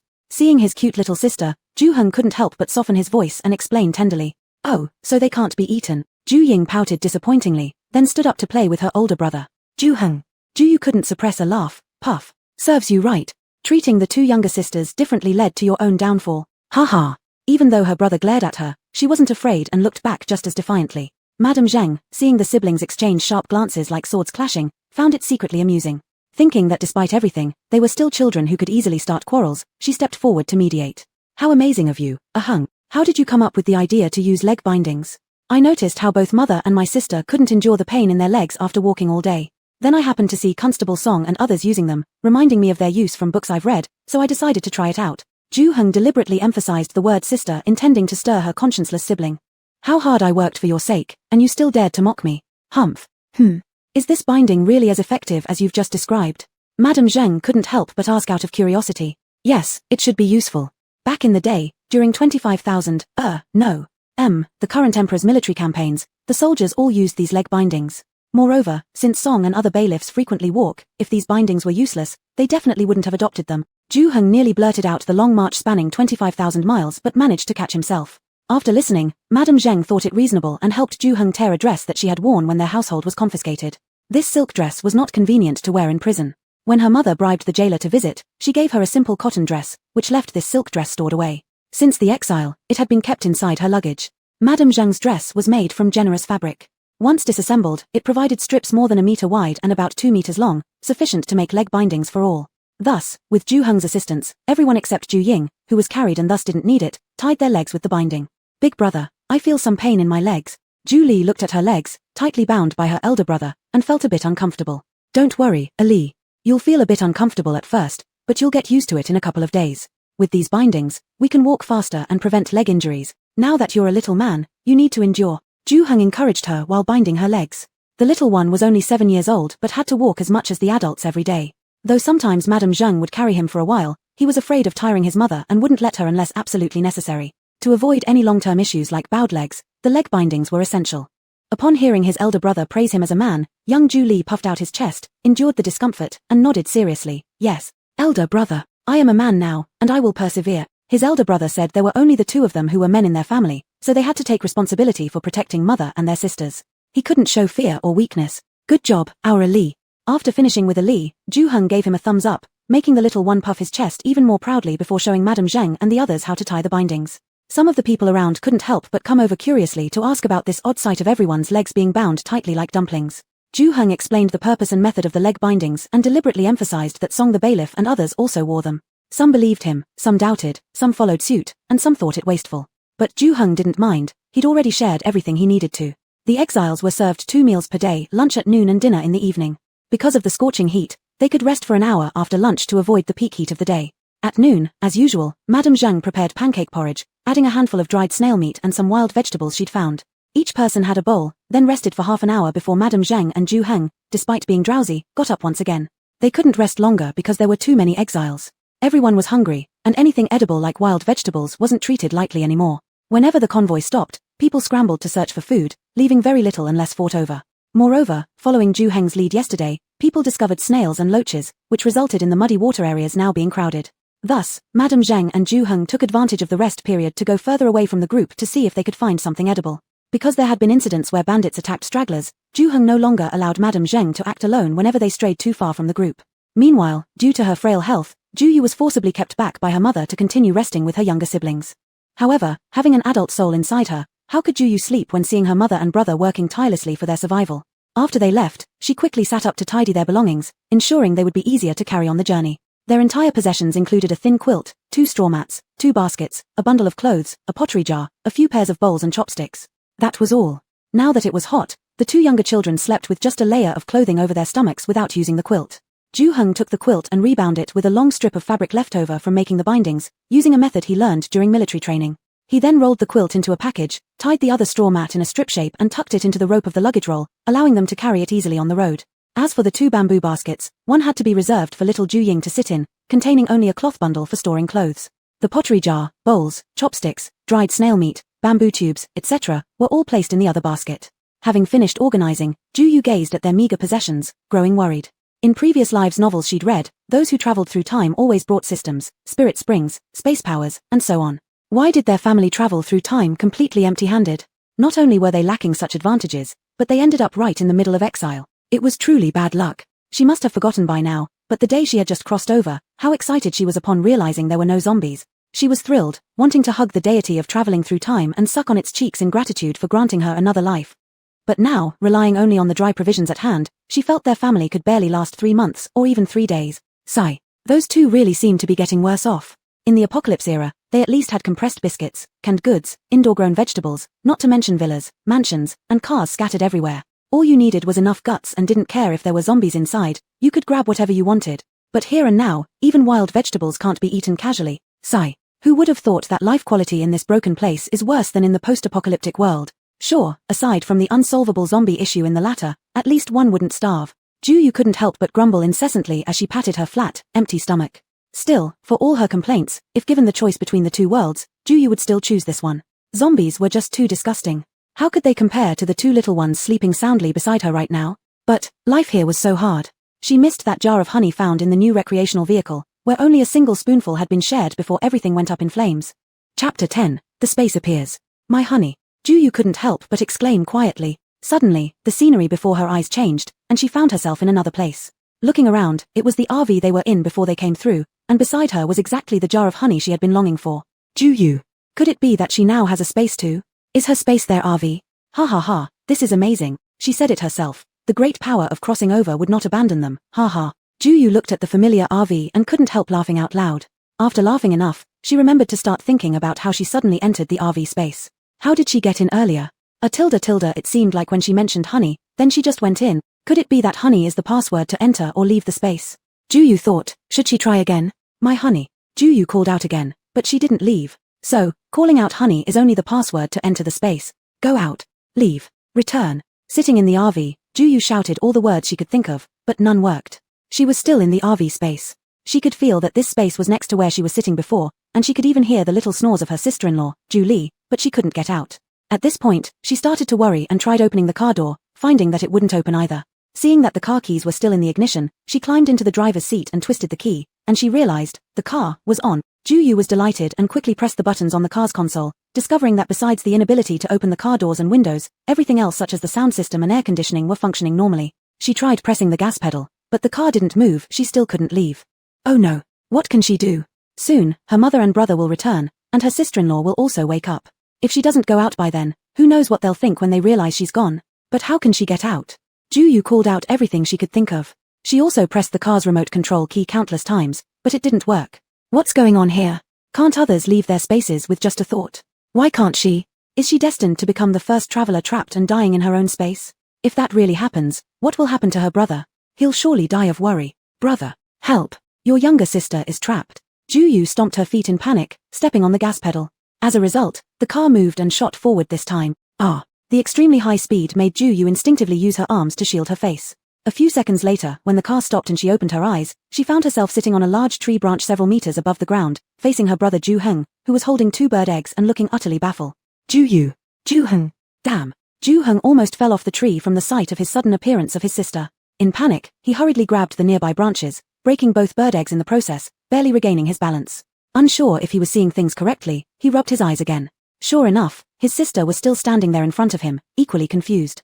Ju Heng anxiously looked around and saw, about 10 meters away under the tree, her mother busy picking wild vegetables. There was no one else around. So he patted his chest and asked in a low voice, have you gained the superpowers of flying and teleporting after traveling across dimensions? Why don't I have any? How infuriating. Why does his sister get powers while he doesn't? Thanks to Ju Yu, during boring moments in the apocalypse world, he often heard stories of novels she'd read involving crossovers and cultivations. Thus, Ju Heng also became familiar with some of these novel plots. With their real crossover experience happening, He quickly accepted the notion that Juyu might gain supernatural abilities but couldn't stop feeling envious. He silently prayed, "Great power of dimension crossing, give me some inherent skills, too, such as immense strength, turning stones into gold, even spitting fire or water would do. Hey, big brother, it's not flying and teleportation, it's a space." The space appeared. "It's our RV, shout honey to enter, and shout your name to leave." Juheng. Space. What is this space thing? It sounds less powerful than flying and teleporting. Juyu thought inwardly, this wasn't the time to explain all this to her brother. After all, considering her current situation, the tree she was on was too tall for her to climb down anyway. She hurriedly said, "Brother, I can't explain everything to you right now, this isn't the time. Please help me get down, I need to go back soon, or Xiao Di and Xiao Mai will wake up and start worrying. Can you teleport here but not back?" Juheng curiously asked, insisting that Juyu could fly and teleport. "No, actually, I can return to the space, but to come out, I must call your name since wherever you are is where I'll appear." Juheng didn't understand. Juyu was too annoyed to explain further. She simply shouted, "My honey," and she disappeared right in front of Juheng. "Brother," she reappeared. Juheng had stars in his eyes. This must be flying and teleporting. How could it not be? Juyu sighed, holding her forehead, knowing there was no time to explain clearly, so she said, "Brother, if you want to learn this skill, first help me down from this tree, then when we return, I'll teach you." Juheng agreed. After a while, with her brother's help, Juyu climbed down from the tree. Just as she was thinking about going back quickly, she heard her mother's voice calling her from behind. "Ariyu, how did you also come here?" Both siblings were startled and turned around to see their mother, Zhengshe, walking over not far away. Mama, I saw that you and brother haven't returned for a long time, so I came to check on you." Juyu quickly made up an excuse upon realizing that Zhengshe hadn't noticed her climbing down from the tree. We've been out quite a while. Let's head back quickly." Zhengshe approached them with a bag of wild vegetables in her hand and scolded Juyu lightly. "Don't wander off by yourself next time, I'd worry." "All right." Juyu hurriedly agreed and glanced at Juheng before obediently following Zhengshe back. After they returned and packed up again, it was time for the exile group to set off once more. The journey ahead would be both exhausting and monotonous. Juheng had been eagerly waiting for Juyu to teach him how to fly and teleport all along, impatient throughout the journey. However, he knew that with so many people around, including Zhengshe, asking Juyu would not be appropriate, so he had to suppress his eagerness. Finally, when the group stopped to rest and Juheng secured their sleeping place for the night, he quickly pulled Juyu toward the camp's perimeter. "Mama, I and Ari you will take a look around to see if we can find something to eat." Juheng shouted as he dragged Juyu while Zhengshe tried to suggest letting her rest, but by the time she looked up, the two were already gone. "These two kids." Zhengshe helplessly shook her head and began preparing for their night's stay. "Hurry up and tell me, how did you manage to fly and teleport?" Juheng excitedly demanded as soon as he pulled Juyu to a secluded spot. "Brother, I've already told you, it's not flying and teleportation, it's our RV space, our personal space." Seeing Juheng still looking puzzled, Juyu continued, "Do you remember the car we drove before we crossed over, the one that exploded with us? It came with us. It's our space." "Huh, do you mean our RV crossed over too? Where is it? And what does it have to do with your ability to fly and teleport?" Though Juheng had heard Juyu recount several crossover cultivation novels, he only remembered the parts that interested him, like supreme martial arts skills, flying swords, or even teleportation, but he had no idea what a space really was. "I've already said it's not flying and teleporting, I can't just fly around like that." Juyu nearly exploded in frustration, inwardly wondering why it was so hard to make her brother understand. Calming herself, she explained again. "It's the space. RV space. It's not here, it's in our minds. We can enter it whenever we want. You're saying our RV has become a kind of space through crossing over? And because of this space, you suddenly appeared before me?" When Juheng finally understood not to mention flying and teleporting again, seeing Juyu's irritation, though he still thought that this space was likely no different from flying and teleporting since his sister had appeared in front of him using it. Yes, I appeared before you after entering the space and shouting your name." Juyu happily nodded when she saw that her brother finally got it. "So, can I go in?" Juheng's eyes lit up with excitement. "Probably can.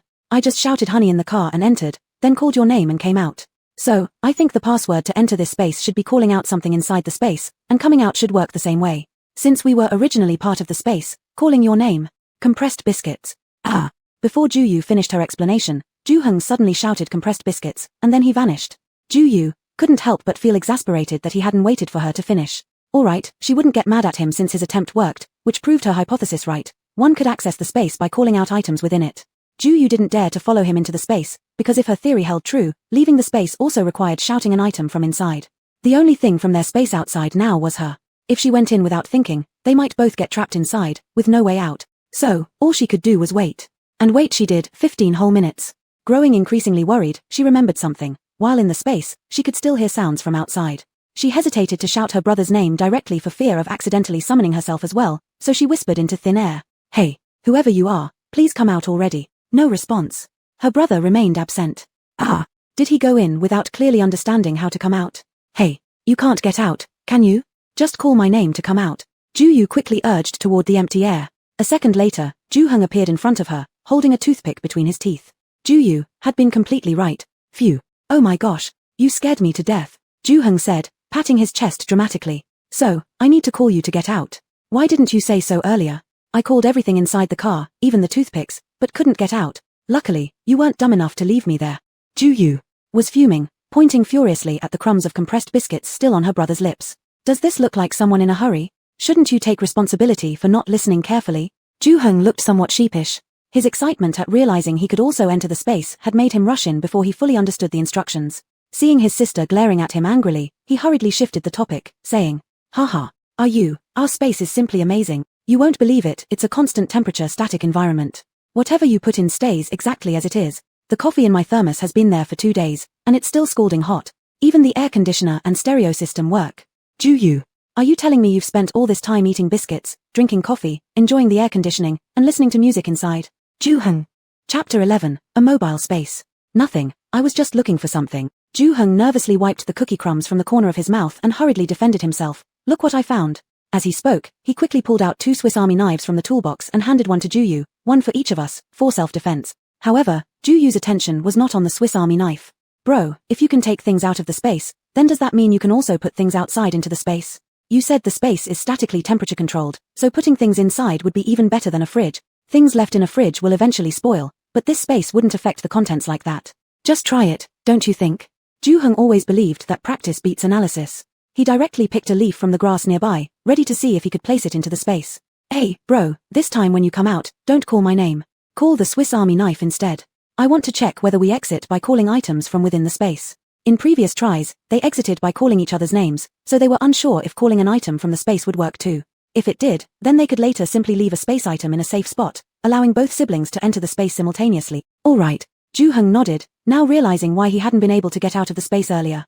Apparently, you needed to call out an item placed outside the space to return. This time, Ju-hung went in quickly and came out just as fast.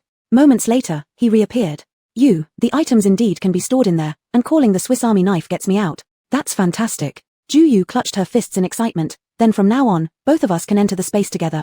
Why wait until later? Let's give it a go now. Ju-hung had developed an obsession with testing the space's functions, unable to resist continuing to experiment. However, he soon recalled another matter and asked Ju-yu curiously. That's odd. How come every time I go into or out of the space, I stay in the same place, but your first exit let you cross hundreds of meters to suddenly appear right in front of me?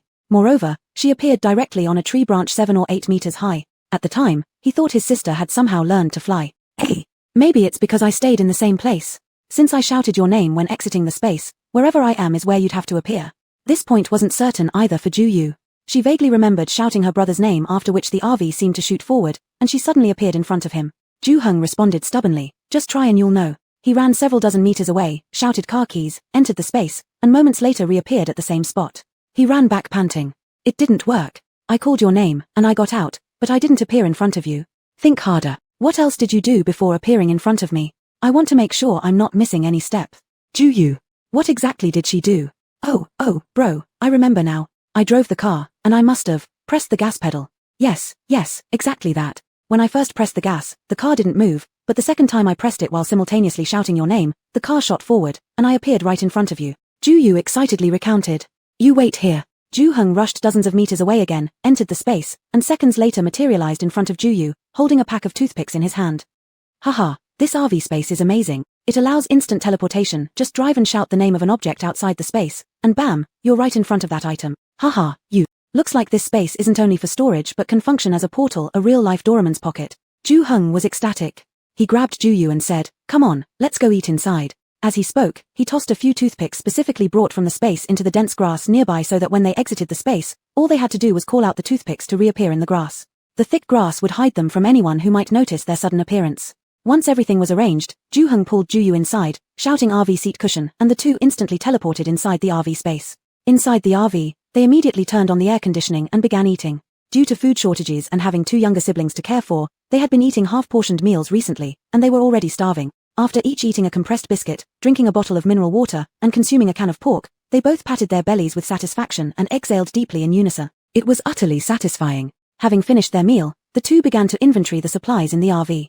Before the crossing, the siblings had just discovered a small human base that had already been taken over by zombies. After putting in quite an effort to eliminate the zombies inside, they moved all the supplies from the base into their RV. Perhaps because that group of zombies had just occupied the small base not long ago, the supplies included a fridge full of freshly harvested vegetables. Additionally, there were compressed biscuits, salt, sugar, soy sauce, vinegar, tea, liquor, cured meat, bottled water, canned food that hadn't passed their expiration dates, weapons, and more, plenty enough to fill half the RV. Unfortunately, we can't let Mother and our younger siblings know about this space. Otherwise, our journey in exile wouldn't be so worrying, Juyu sighed as she gazed at the abundance of supplies in the RV. With all these supplies, not to mention being exiled for more than 2 months, even 6 months wouldn't leave them starving. They spent some time selecting from the basket containing the vegetables, picking out 2 cucumbers, a round eggplant, and 2 baby cabbages. These few items were relatively common in this world. Other things like tomatoes and potatoes didn't exist here yet. Brother, what if we take these out later and say we encountered a fellow countryman who gave them to us? Juyu asked Ju-heng, holding up the selected vegetables. Who would still be wandering around in the middle of nowhere when it's already dark outside? Ju-heng thought it sounded too fake. Ah, that's true. Juyu also felt this excuse was pretty bad and could only put down the vegetables helplessly. But then what do we do? How can we just have all this food ourselves and watch our mother and younger sister starve? We wouldn't eat peacefully either, right? Juyu, who had already regarded Zhengshe and the 2 little ones as her own family, couldn't help but worry aloud. We need to come up with a way to reasonably distribute some of these resources. Why don't we crush the compressed biscuits and secretly mix them into the porridge our mother is cooking? Juyu suggested, brightening. We've been eating rice cake porridge for several days now. Our mother has surely remembered its taste. If you add anything else, she will definitely notice. Ju-heng squashed his sister's idea, then seeing her frowning in distress, felt sorry for her and consoled, I think you shouldn't worry too much. Based on my observation, the material caravans led by Constable Song have also consumed resources for several days. With our team consisting of hundreds of people, and the weather being hot, even the hardest baked goods won't last long before molding. I believe they'll look for places to resupply soon. Then, I'll try to figure out how to follow them out. If I manage, we can remove the packaging from the compressed biscuits and buy them back as cheap snacks. Anyway, that stuff isn't very tasty, and saying they were purchased cheaply should convince Mother. But isn't it forbidden for prisoners to privately carry silver? Without money, how are you going to buy anything? Juyu wondered confusedly. Hey, sister, you're too innocent. As the saying goes, too clear water holds no fish. Another saying is there's always a way around any policy. If they truly prohibited every penny from being carried, how would those soldiers find excuses to make money? It's just that prisoners who want to carry smaller amounts must first offer larger bribes. As long as it's not openly displayed, everyone turns a blind eye. Even in our past lives, before the apocalypse, with such comprehensive legal systems, there were still many corrupt officials, weren't there? Stupid sister. This society, whenever the profits are large enough, will always find people daring to risk it all. Otherwise, how would the endless parade of corrupt officials throughout history come about? Ju-heng mockingly pointed at his sister's forehead and said. Juyu gritted her teeth. You, stick to the subject. Don't attack me personally. She had grown up under the values of socialism, a good girl who had consistently excelled academically without exposure to the darker sides of society, focusing only on studying or attending various tutoring sessions. Even during her rare holidays, she was forced by her grandfather to assist in pharmaceutical preparation and learn pharmacology principles. Where did she have the time to know all this? And she wasn't like her brother, who had skipped classes, missed lectures, briefly wandered into society mistakenly, was beaten back by both her grandfather and teachers after a month of social experiences, and then never stopped hustling during university, forming companies with classmates, selling snacks, distributing flyers, working as security. He had done more than 10 different jobs before entering society, so who could match him? Hee, Ju-heng teased his sister moderately. Don't get mad, brother means you shouldn't see the exile's current condition where everyone looks like beggars, but everyone, one way or another, hides a bit of money. Do we have some saved up too? Juyu's eyes sparkled as she asked. Our family? Forget it. As far as I know, our maternal grandparents did send clothes and money to our mother, but after the bribes for the jailers were deducted, the rest all went into the pockets of that grandmother of ours. All we got left were some clothes and socks. Ju-heng said. Phut, if we have no money, why did you talk about it for so long? Juyu replied disappointingly. Hee, we don't have money, but our dear grandmother does, and we can ask her for some. Ju-heng smiled with a look of gentleness and harmlessness, reminiscent of his past life. Only Juyu, who had been with him through both their lives, knew that whenever her brother wore this expression, it meant he was scheming something. Chapter 12. They caught the prey. Feeling more at ease with the newly acquired space, the 2 siblings spent another 15 minutes studying inside the space. However, they worried that if they stayed out too long, their mother Zhang would become concerned, so they had to return. Before leaving, Ju-heng first used a Swiss Army knife to shave 2 branches and then took some nylon ropes from the space to make snares for wild chickens and rabbits, placing them in a nearby forest. Next to the snares, he placed some broken pieces of compressed biscuits that he had crushed. After finishing, Ju-heng looked at his work satisfactorily, brushed the crumbs off his hands, and said, Let's go. We'll check it again early tomorrow morning and see if we have any harvest. Juyu thought about eating wild chickens and rabbits tomorrow. Considering her previous life, she hadn't eaten fresh meat for nearly 4 years. Rarely showing such admiration, she twinkled her eyes at her brother and praised him. Brother, how do you know everything? That's because who is your brother? Ju-hung was quite pleased with his sister's rare compliment and couldn't help but boast. This skill I learned when I went to a classmate's house in Inner Mongolia during summer break in college, from his father who was an expert at snaring wild rabbits. Unfortunately, after the apocalypse, not only wild chickens and rabbits disappeared, but people nearly did as well, so there was no use for it. During the time the zombie virus raged, even his classmate wasn't spared. Seeing his brother suddenly fall silent, Ju-yu knew he was reminiscing about his past life again, so she hurriedly consoled him. Brother, don't dwell on those unhappy memories. Don't you remember what our grandfather always told us? One must look forward. Their grandfather lost his father as a child, his wife in middle age, and his son in old age, yet this philosophy supported him through life, and it was something he often reminded them about. Yeah, right. One must look forward. Ju-hung was not one to easily get sentimental, and without much need for Ju-yu's persuasion, he shook off his melancholy thoughts. He decided feeding the family at present was far more important. Well, let's hurry back or mother will be worried. All right. The siblings rushed back to the exile group. Lady Zheng also understood the difficulty in finding food now. She didn't say anything when they returned empty-handed despite being gone for so long. Instead, she smiled and urged them to eat quickly since the pancake and soup she reserved for them had already started to cool. Then she left holding the only clay pot in the house to fetch water. With the cooled pancake and soup before them, Ju-hung and Ju-yu found it hard to eat. Not only were they already full, but they felt even more guilty seeing their family endure hunger while they had been satisfied.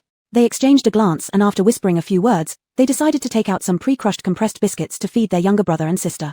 Ju-yu pulled out the packaged cookie crumbs from her pocket and mixed them into the porridge bowls of the younger ones, stirring evenly with chopsticks. Then the two siblings each held a bowl and fed the little ones. The two young children had already fallen asleep after eating, but they were drowsily woken up by their brother and sister. Without realizing it fully, upon tasting the sweet flavor of compressed biscuit crumbles mixed in their porridge, they instinctively swallowed it greedily. Delicious, sweet. Little Ju-ying ate happily, looking utterly contented as she smiled and enjoyed herself nestled in Ju-hung's arms. Yep, it's delicious. Ying should eat more. Sister found some sweet grass roots and added them to the porridge, that's why it's sweet. Ju-yu explained as she continued to feed Ju-li while drinking the soup. An explanation was necessary since Ju-li, who had regained some clarity, had already begun questioning why the wild vegetable pancakes and porridge tasted different than before. Big sister, this porridge is reserved for mother and brother. If we eat it, what will you two eat? Ju-li asked further. Ju-yu, why are you asking so many questions? Can't you be like little Ju-ying, just eat whatever you're given? Ari Li, hurry and eat. Big brother helped the officer with something earlier, and the officer gave him 2 cakes. Big brother and big sister have already eaten. But, big brother doing something for the officer must remain a secret, so don't tell anyone else, okay Ari Li. While feeding Ju-li, Ju-yu tried to deceive him carefully, fearing he might start prying further into what exactly big brother did for the officer and whether or not he could tell mother. Fortunately, Ju-li was still young and trusted both his brother and sister immensely. Upon hearing that they had already eaten, he put his mind at ease and began eating the porridge contentedly. Only then did Ju-hung and Ju-yu sigh in relief.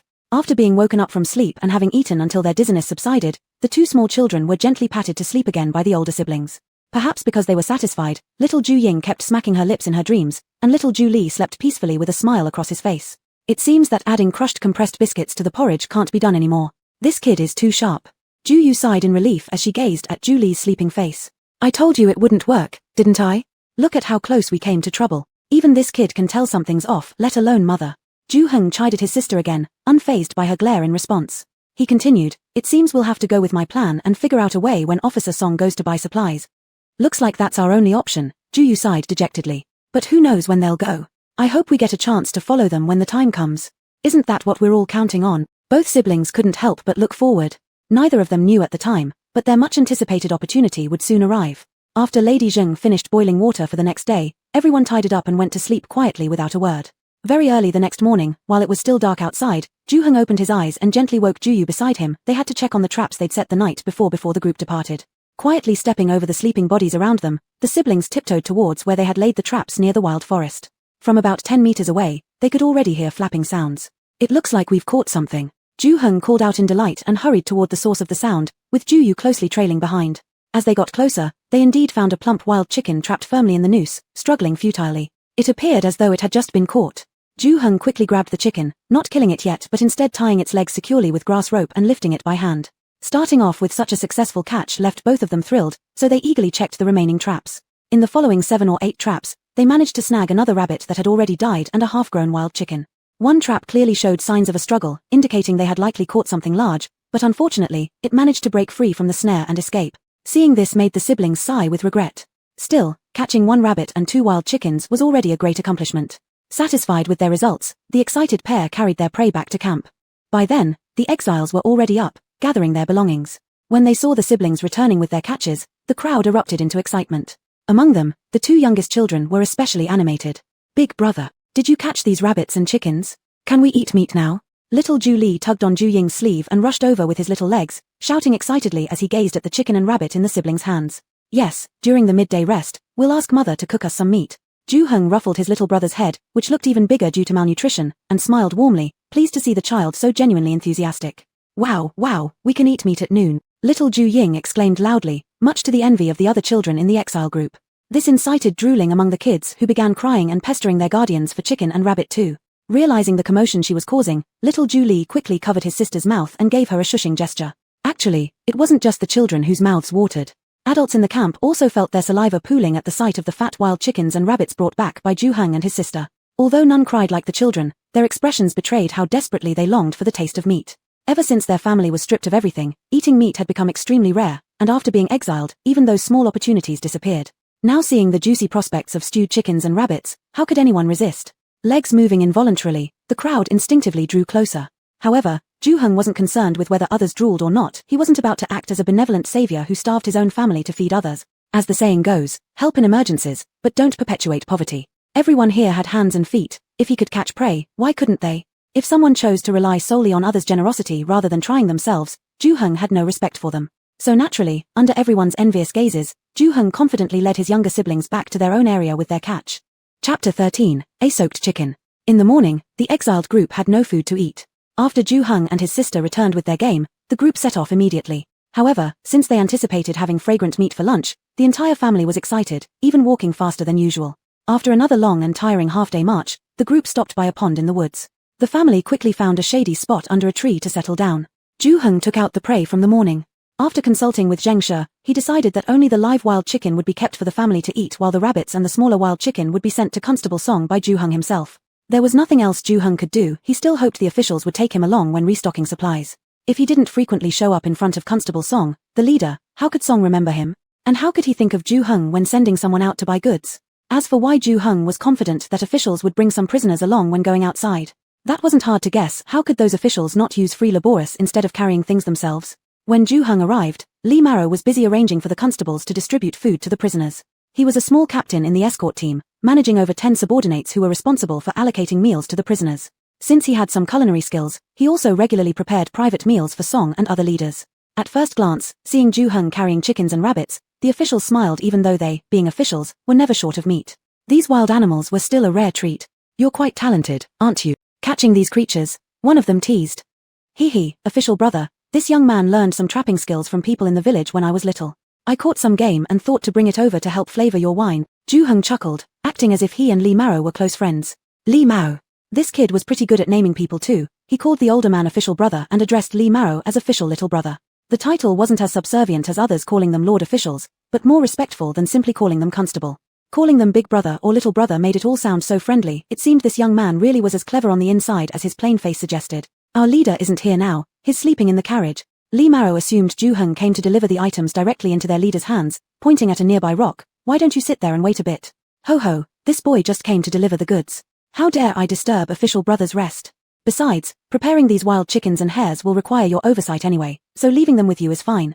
Though somewhat regretful about not delivering the game directly to Constable Song, waiting around like an eager dog for Song to wake up wouldn't look good. It might seem like he was pressuring Song for favors. Such a foolish thing was something Ju Heng would never do. Knowing Li Maro managed Constable Song's special meals, Ju Heng laughed and asked, "Where do you think I should place them?"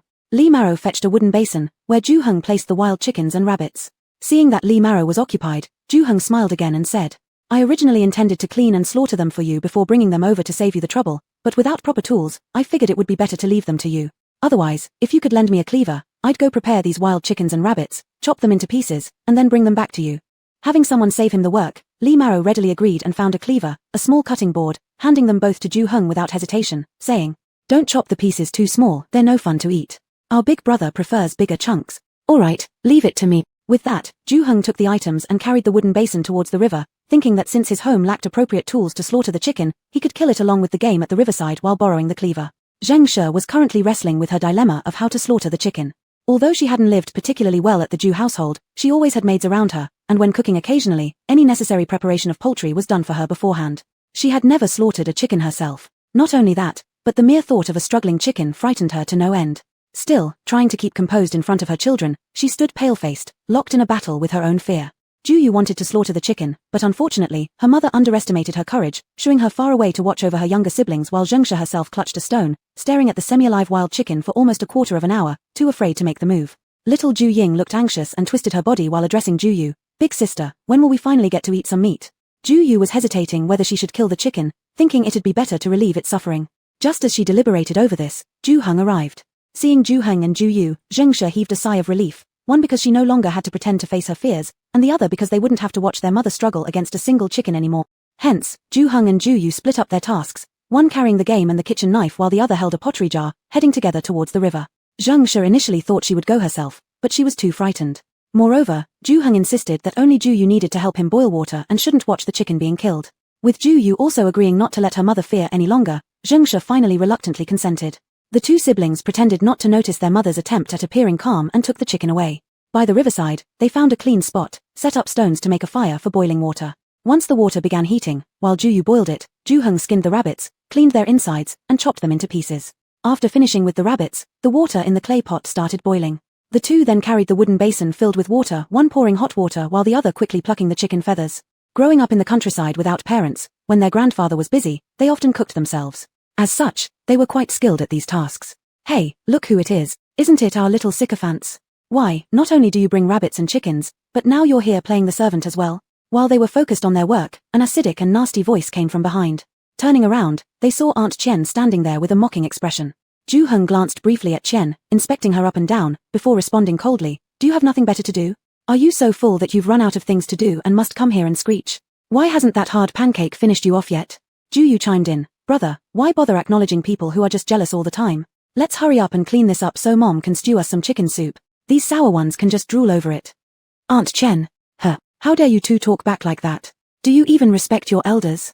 Instead of showing respect for your grandparents with this chicken and rabbit, you speak so insolently to your second aunt. Simply disgraceful." Chen became furious immediately.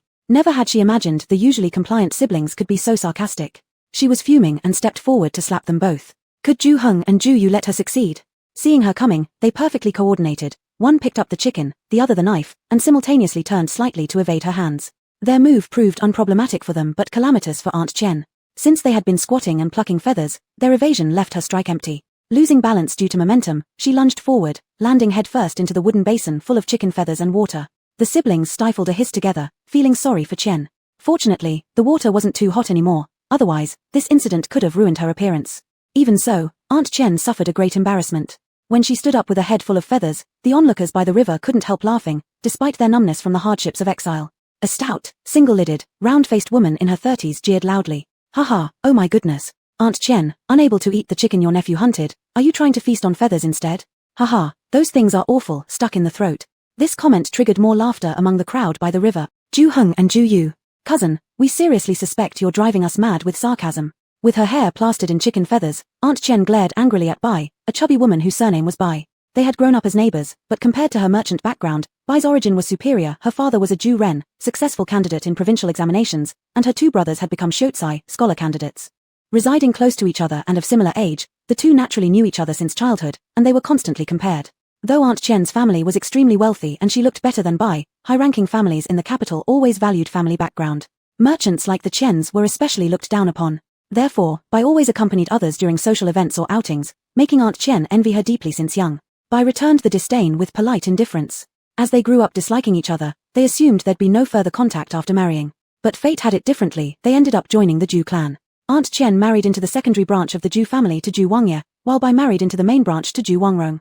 Ju Wangrong was not only the elder Ju's nephew, but also the youngest Ju Ren of his generation. At 16, he had passed the imperial examination and become a junior official despite losing his father at a young age. Under the care and guidance of his uncle, the elder Ju, no one in their clan dared to look down on him. In stark contrast, Chen, after becoming the wife of a collateral branch of the Ju family and a stepwife, continued to be belittled by Bai, whose life remained unchanged and even after marriage. However, fate is unpredictable.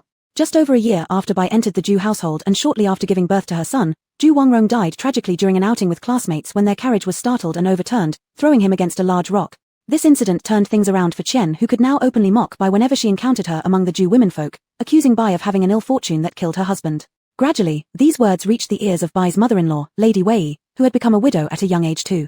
She had raised her son alone and had a deep bond with her daughter-in-law Bai, treating her as if she were her own daughter.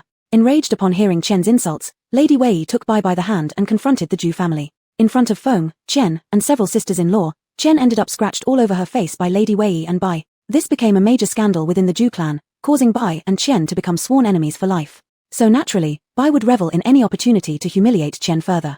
Moreover, compared to Chen, Bai shared more sympathy towards Zheng, who like her, was widowed early and held a softer spot for her children. Now seeing Chen glaring at her, Bai glared right back. Although Chen seethed inwardly, wanting nothing more than to rip Bai's mouth apart, she knew the entire Ju clan, led by Grand Secretary Ju, stood behind Bai. Any move against Bai would rebound against herself. And realizing her current state, covered in feathers and resembling a drowned chicken, would bring more ridicule if she stayed longer, she swallowed her anger into a classic retort. "You two little brats. You'll pay for this." And then she hurriedly left. Ju Heng, Ju Yu. Chapter 14, Contest. Ms. Bai, after hearing the tough words that Ms. Chen spoke as she was leaving, knew well that Ms. Chen's nature of retaliation wouldn't let the Zheng family off easily. Seeing that Ju Heng and his sister were seemingly indifferent, she couldn't help but walk up to them with worry and said, "You two should know that your second aunt is not an easy person to deal with. After being embarrassed this time, she will surely look for ways to cause trouble for you once she returns. Your mother is such a straightforward person, so the two of you must be more careful." Ju Heng and Ju Yu both had a good impression of Ms. Bai, knowing that she was the mother of their elder brother Ju Li. According to propriety, they should call her aunt. When she approached, they quickly stood up and respectfully greeted her. Hearing her concern from her words, they felt even more grateful. "Aunt, rest assured, your nephew will be extra careful and won't let others humiliate our mother again," Ju Heng responded promptly. Good child," Ms. Bai nodded, still somewhat worried. She further instructed, "If she tries to make things about what happened earlier, you can come find me, and I'll vouch for you. I saw everything just now. It was she who cursed at people without reason first, and it was she herself who fell into the basin while trying to hit someone." After hearing Ms. Bai's words, Ju Heng and his sister expressed their thanks once more. Only when she was certain there would be no problems did Ms. Bai leave. Seeing there would be no spectacle, everyone else dispersed too. Ju Heng and his sister processed the pheasants and hares. Ju Yu took some of the wild chicken meat home to cook, while Ju Heng carried the leftover pheasant and rabbit meat to deliver it to Li Maro, knowing that their family had no salt. On his way back, he specially asked Li Maro for a small lump of coarse salt. The natural texture of the wild chicken was firm, its aroma rich. Even though there were no other condiments except for salt, it still smelled enticing, making one's mouth water. The whole family hadn't smelled the scent of meat in several months, all becoming quite eager to eat. Just as they were about to start, they saw Ms. Chen holding a large porcelain bowl, followed by several cousins from the older generation. Ju Zhu, Ju Yarrow, Ju Huan, Ju Hu. Seeing this array, Ju Heng couldn't help but sneer under his breath, "Mph. So if we don't give up the chicken, they plan to openly snatch it. Have they forgotten who they're dealing with?" Ignoring their threats, Ju Heng took the ladle from his mother, who looked like she'd been preparing for battle, and continued serving chicken soup to his family. Ju Huan watched as Ju Heng placed a drumstick on little Ju Ying's bowl. He hadn't tasted meat in months, and immediately his appetite got the better of him.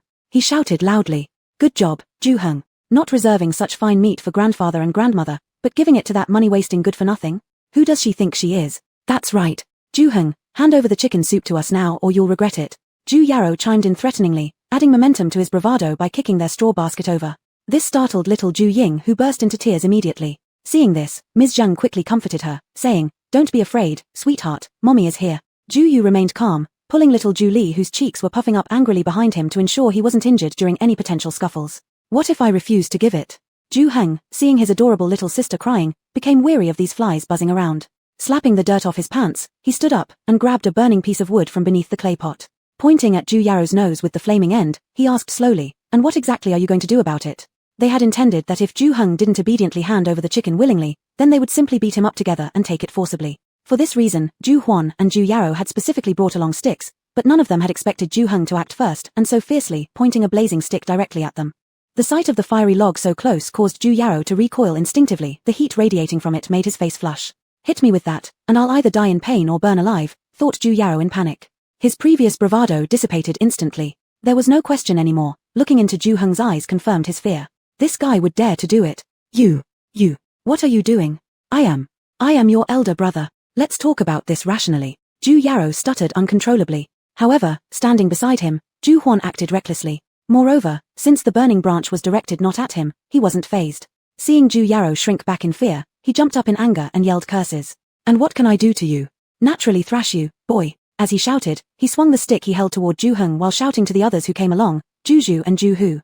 Big brother, second brother, go at him. In their family seniority, according to the total ranking of the Ju clan, the order went as follows: Ju Hu, Ju Yarrow, Ju Huan, Ju Heng, Ju Li. Therefore, Ju Huan called Ju big brother and Ju Hu second brother. Ju was only good at studying, and not at fighting. He had come along because he had been persuaded by Ms. Chen and Ju Huan, also craving the meat. He resented Ju Heng's family for their previous defiance of their grandparents and felt they deserved a lesson, albeit a verbal one, or by watching Ju Huan beat them up. Ju certainly wouldn't do it himself, considering it beneath his dignity. On the other hand, Ju Hu followed out of obligation to his stepmother Ms. Chen but had already anticipated that Ju Heng would not submit easily. Since saving their third aunt from the bandits, Ju Heng seemed transformed, much bolder than before, even openly challenging their grandparents. He certainly wouldn't bow down to a mere stepmother. Unwilling from the start, Ju Hu naturally kept his distance. Neither wanting to fight, both remained still after hearing Ju Huan's provocation. Ju Hu even attempted to stop Ju Huan but failed. Thankfully, neither acted as Ju Huan hadn't finished shouting when Ju Heng kicked him back. Ju and Ju Hu both inwardly sighed in relief that they hadn't intervened, otherwise it might have been them being kicked. They couldn't help but wonder, when did Ju Heng become so formidable? Could the rumors be true? Has this guy really killed someone?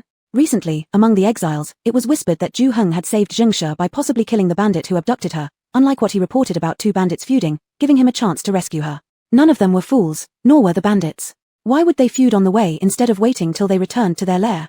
Initially, upon hearing this rumor, Ju and Ju Hu doubted it, having watched Ju Heng grow up, thinking he lacked the courage to kill anyone. But now, they started believing it. If he hadn't killed, how could he suddenly become so ruthless? Ah, murder, murder. Ms. Chen, seeing her beloved son get kicked away by Ju Heng, rushed forward holding her son while weeping and cursing. You unfilial creature, you deserve death. How dare you hit your own brother? If you have any skills, go ahead and kill me. Your son is more animal-like. Zhengshe retorted sharply. Now you remember your son is older than mine when he tried to hit my son with a stick. What about when your group of elder brothers wielded clubs to bully us? Beside them, Ms. Zhang wanted to step forward several times but was stopped by Ju Yu. Now, she finally lost her patience with Ms. Chen's curses. She burst out in rebuttal. You have no right to speak whether my son is filial or not. I am the mother of a Heng. Your intentions with these nephews wielding sticks are crystal clear: to grab the food our Heng has found. With the ferocity of a protective mother hen, Zhengshe pushed Ju Ying into Ju Yu's arms, shielding her children behind her, yelling, anyone wants to bully my children will have to trample over me first. Ju Yu silently praised her mother amid all the cursing. Meanwhile, holding the chicken soup, she led the two little ones to hide behind a nearby tree, feeding them some meat.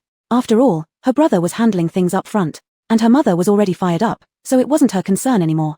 A Ying, stop crying. Eat the chicken leg quickly, or it'll be gone if those bad guys snatch it away. A Li, quit clenching your fists. You need to eat more meat to grow tall and strong, so you can help brother fight later. With your thin limbs, you'd only cause trouble for him, forcing him to protect you too. Then she handed each of the little ones a chicken leg, tearing off a chicken wing for herself, and took the lead in eating. The two little ones thought what sister said made perfect sense, and seeing sister eat, they joined her.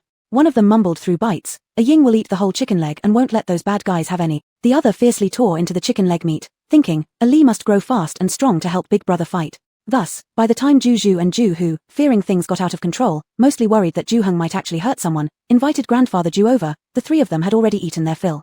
Grandfather Ju immediately cast a sharp glare at Ms. Chen, scolding her. It's just boys playing around. If Huan doesn't have the skills to beat his younger brother, it's his problem. Why should you interfere like this, you woman? With one sentence, Grandfather Ju redefined the situation where Ms. Chen and Ju Huan came to seize Ju Heng's chicken as merely brothers fooling around. After scolding Ms. Chen, he turned to laugh at the onlookers enjoying the spectacle. A bunch of mischievous boys, they roll together at the drop of a hat, and reconcile soon after. Quite amusing, isn't it? Everyone, let's go home then, ha ha. Chapter 15, Opportunity. Ms. Chen trembled at the severe gaze of Grandpa Ju, her entire body shaking in fear. When she brought her son and nephew to snatch the chicken, she had not informed Grandpa and Grandma Ju. By the river earlier, she had been thoroughly embarrassed by Ju Heng and his sister, and returned home complaining to Ju Wangye, who was so hungry for meat that he ended up scolding her instead. Frustrated, she called her own son Ju Huan to bring a few others over, enticing and threatening them into helping her take the chicken. She thought that having 4 young men against one would certainly be more than enough, especially since all of them were older than Ju Heng. Once they beat him up, they could grab the chicken, allowing her to regain some dignity after her embarrassment at the river. Even if Grandpa Ju found out later, she wasn't afraid. Having married into the Ju family for so many years, she knew her father-in-law well enough to understand that he was the most calculating person around. As long as his face wasn't lost and there was profit for him, he tended to turn a blind eye. But she never expected Ju Heng to kick her son half to death with just one blow. And worse, her good stepson not only refused to help, but also went ahead and invited Grandpa Ju over. Grandfather, I was beaten because I wanted to get chicken soup for you and grandmother. You must do something about this. Ju Huan, cradled in Ms. Chen's arms, cried out upon seeing Grandpa Ju approach. Ms. Chen couldn't even stop him from shouting. Huan Jie, don't make things up. Heng Jie has always been a filial child. If there was chicken soup, how could he forget to give it to grandfather and grandmother? Grandpa Ju didn't even glance at Ju Huan, but instead spoke directly to Ju Heng. Isn't that right, Heng Jie? Ju Heng freed his hand from his mother's tight grip, patted her arm to comfort her, then smiled brightly as he responded to Grandpa Ju. Thank you, grandfather, for your praise. So, is grandfather here to reprimand these cousins? Haha, grandfather, please don't punish them too harshly. Though they ganged up on me, and deserve a lesson, you often teach us to respect our elders and honor the family hierarchy. Since they failed to act like proper brothers, I, being naturally magnanimous, won't hold a grudge. Grandpa Ju. Never did he expect Ju Heng to twist his words so deftly, pushing the blame back onto Ju Huan and the others. He silently thought, this boy has not only grown strong-willed but also improved his oratory skills. Angered, he stiffened his face, only to be interrupted again by Ju Heng. Grandfather, please don't be angry. I've already deduced that fourth brother's attempt to seize the chicken soup wasn't your idea. It must have been third and fourth brother's greed and incompetence driving them to persuade elder brother and the others to snatch the chicken soup that I prepared for my younger siblings. Grandfather and grandmother have always cherished us younger generations, and how could they bear watching their grandchildren starve? So, grandfather, rest assured your grandson will not misunderstand your intentions. Grandpa Ju. Ju Heng, if you talk to me about respecting the elderly, I'll talk to you about cherishing the young. Who's afraid of whom? Grandpa Ju truly hadn't anticipated such a sharp retort from Ju Heng. If it weren't certain that the person before him was indeed his fifth grandson, he might have doubted whether the boy had been switch. The sophistication of this response was something even he wouldn't have articulated in his youth and far surpassed his two already married sons. Reluctantly, he felt a mix of love and regret towards this grandson he hadn't paid much attention to before. He mused, if only he'd discovered this child's potential earlier, he could have nurtured and cultivated him, establishing strong bonds. Perhaps then, after their exile to Liaodong, their family could rise again thanks to this boy. Unfortunately, he had noticed nothing, letting his wife harass them, and even abandoned them when Mrs. Zheng was kidnapped by mountain bandits, severing any ties of loyalty early on. And now, even though he regrets it and wants to mend fences, it might very well be too late. However, had it not been for Mrs. Zheng's abduction and Ju Heng's subsequent trials, perhaps the boy would still be his timid grandson, and not someone who grew so quickly into this formidable present. Alas, truly, time and fate are everything. Heng Jie, you must understand that no matter how strong a person is, without the support of the clan, one cannot survive. Our family is facing difficulties now, and you might feel indifferent, thinking no one can harm you. But should there ever come a day when you find an opportunity to climb higher and leave this behind, if the family does not recognize you, then no one in the world will acknowledge you either. Grandpa Ju looked at Ju Heng with mixed emotions, speaking earnestly and revealing a deep personal conviction. Ju Heng knew that Grandpa Ju's words were true. In this era, without the support of the clan, neither scholars nor warriors would be accepted by society. Some people would rather die than leave their clan because once they are expelled, they are destined to live a life of hardship and suffering. But he couldn't just tolerate it and let others have power over him. That was out of the question. Grandfather, I will keep your teachings in my heart, but please don't scare me. What you say isn't the final word. The Ju clan isn't controlled solely by you. Ju Heng replied with a still smiling face. Seeing Ju Heng's unyielding demeanor, even his own soft tone went unnoticed, and Grandpa Ju grew angry. He was used to being obeyed at home, and how often did he treat the younger generations so kindly? Yet this young man didn't follow his rules. Enraged, he said, "Mph, is this how the teacher has instructed you to speak to your grandfather? Though I am not the head of the family, I am still your grandfather. If you disobey filial piety, I fear even the patriarch wouldn't utter a word when I beat you senseless. How can you say I'm being disrespectful? The teacher taught me filial duty indeed, but also warned me that if I were beaten for small matters, I should endure, yet if severely punished, I must escape. Until you point out clearly what my disrespect lies in, I'll have to seek advice from the patriarch directly. I cannot allow you to beat me to death. After all, hitting me would pain your own heart, right?" Ju Heng smiled brightly while his words became increasingly aggravating. Listening silently from the side, Ju Yu thought, when it comes to being devious, surely my brother takes second place, there's no one who could take first. Grandpa Ju thought the same thing at that moment. Had he misunderstood his grandson all these years, or had the boy undergone such drastic changes? Why did he seem so peculiar now, not only becoming braver and smarter, but also shameless? He couldn't handle his slippery grandson for a moment, but letting him off made him feel too frustrated. Just as he was caught between two difficult choices, Li Maro arrived with several constables. Li Maro glanced strangely at Chen lying on the ground wailing with her child and the surrounding Ju brothers like Ju Yao. He then looked at Zheng's furious expression and Grandpa Ju, who seemed constipated, before asking Ju Heng. "What happened here? Has someone bullied you? This doesn't make much sense, does it? If bullied, shouldn't they be the ones crying instead?" Yet, based on his liking towards Ju Heng, Li Maro took his side and spoke a sentence favorably toward him. When Chen saw the officials speaking softly and supporting Ju Heng, they became quite terrified, fearing Ju Heng might reveal something detrimental against them, even causing Grandpa Ju to grow anxious internally. Hehe, nothing, some cousins of mine simply acted foolishly. My grandfather is teaching them a lesson. Ju Heng smiled as he responded to Li Maro and deliberately asked Grandpa Ju beside him. Isn't that right, grandfather? Inside, Grandpa Ju seethed with anger but dared not remain silent. Thus, following Ju Heng, he bowed and told Li Maro. Hehe, the children behaved poorly, amusing yourself, sir. Afraid Li Maro wouldn't believe him, he quickly reprimanded Chen beside him. Why haven't you taken your son back yet? How disgraceful. Chen didn't dare say anything more, hastily pulling her son up and preparing to leave. Beside her, Ju Yaro also rushed to slip away. Stop. Li Maro suddenly interjected. The three froze instantly, their hearts racing, afraid Li Mao's whip might strike them any second.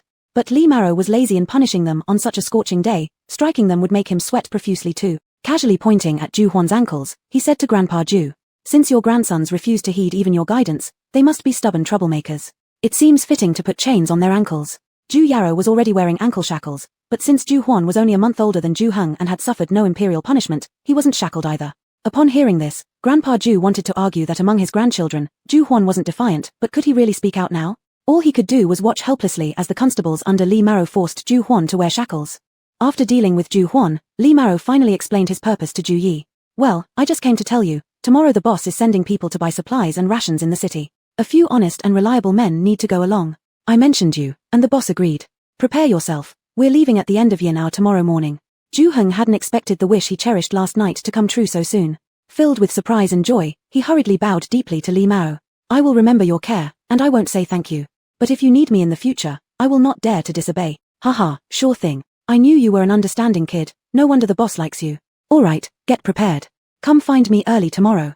Li Maro patted Ju Heng on the shoulder with a smile, fearing that due to his young age, Ju Heng wouldn't know how difficult it was to go out, and might forget to bring things along. So Li Maro specially leaned closer and gave him a hint by the ear. If you want to bring something home, you'll need more of this. As he spoke, he gestured for silver, also glancing at Ju Laroyi with his eyes. If you don't have any, ask your grandfather.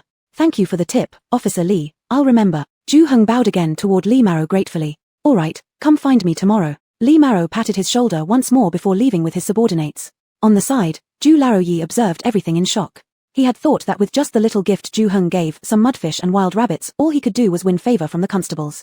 Lately, he'd given plenty of silver to these constables, only sparing his family a few fewer lashings.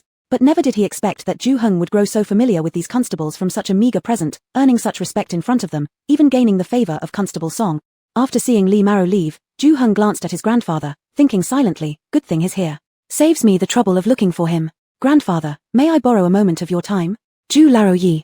Chapter 16, Don't mess with them yet. Old Mr. Ju never expected that a simple request from Ju Heng for a private word would result in him walking off with 300 taels of silver, which was 1/10 of his current wealth. But there was no way he could refuse. They had been eating barley cakes for several days now, and if they didn't buy more supplies soon, not only others but the two old folks themselves might collapse first. The only one in the family capable of accompanying the officials on procurement trips was Ju Heng. Although old Mr. Ju knew the boy would skim some for himself, there was nothing else he could do. He had to bring the boy back to their resting place and get the money from Mrs. Feng. Ju Heng looked at the 3 100-tael silver notes that were practically snatched from his grandmother's hand, then glanced at Mrs. Feng who seemed ready to eat him alive, and couldn't help but mock. Grandfather, if grandmother feels too reluctant about this silver, forget it then. I'll go talk to Constable Song and let someone else take my place on the trip. Old Mr. Ju rolled his eyes inwardly, thinking how much of a pretense this was, yet outwardly maintained a warm demeanor, pretending to push the silver into his hands forcefully. The grandfather says it's yours, so it's yours. Quickly take it. Ju Heng just smiled as if prepared to accept it, but then Mrs. Feng spoke up. Don't worry, just follow the officials out. I'll send your aunt immediately to fetch your mother and siblings here so she can look after them while you're away, sparing you the trouble outside. Upon hearing this, Ju Heng immediately withdrew his hand from receiving the silver note. Mrs. Feng. Old Mr. Ju shot a sidelong glance at his wife, thinking to himself, do I need you to say this? Did I not already threaten our grandson with this? Grandfather, since grandmother said that, why don't you tell her about what we just discussed? So she won't worry unnecessarily about our affairs. Ju Heng grinned towards old Mr. Ju. Old Mr. Ju now felt a pain in his liver whenever he saw this smiling face, realizing today he might be driven to spitting blood by this boy, but also knowing that if he didn't clarify everything openly in front of everyone, Ju Heng wouldn't accept the silver. Reluctantly, he frowned and addressed the entire family. I've already made plans with Heng. Going forward, Heng's family will travel independently. Out of the 300 taels procured this time, 100 taels will go to Heng's family, allowing them to buy whatever they want freely, and no one is allowed to interfere. The rest will be ours. In the future, if anyone else asks Heng to go shopping again, the terms will stay the same. When old Mr. Ju finished speaking, the entire Ju clan was shocked. What he was implying was that going forward, Hung's family would not only live separately, but every time they went shopping, they could exclusively control goods worth 100 taels, leaving only 200 taels for all the rest of them. How can this be, father? There are only a few of them, yet they receive 100 taels worth, while we have so many people, getting only 200. Zhu Wangzu protested, since he was the eldest son, naturally deserving a larger share. Yes, father. According to what mother said, Hung's family should return home, giving us the whole family mutual support. Zhu Wangye chimed in.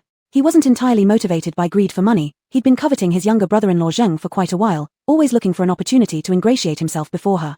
At home, Zheng never left the courtyard, accompanied by maids provided by her family, so he never found a chance. However, during this exile, Zheng, alone with her children, needed care most urgently. If he could be solicitous now, when they arrived in Liaodong, surely good things would happen with Zheng, right?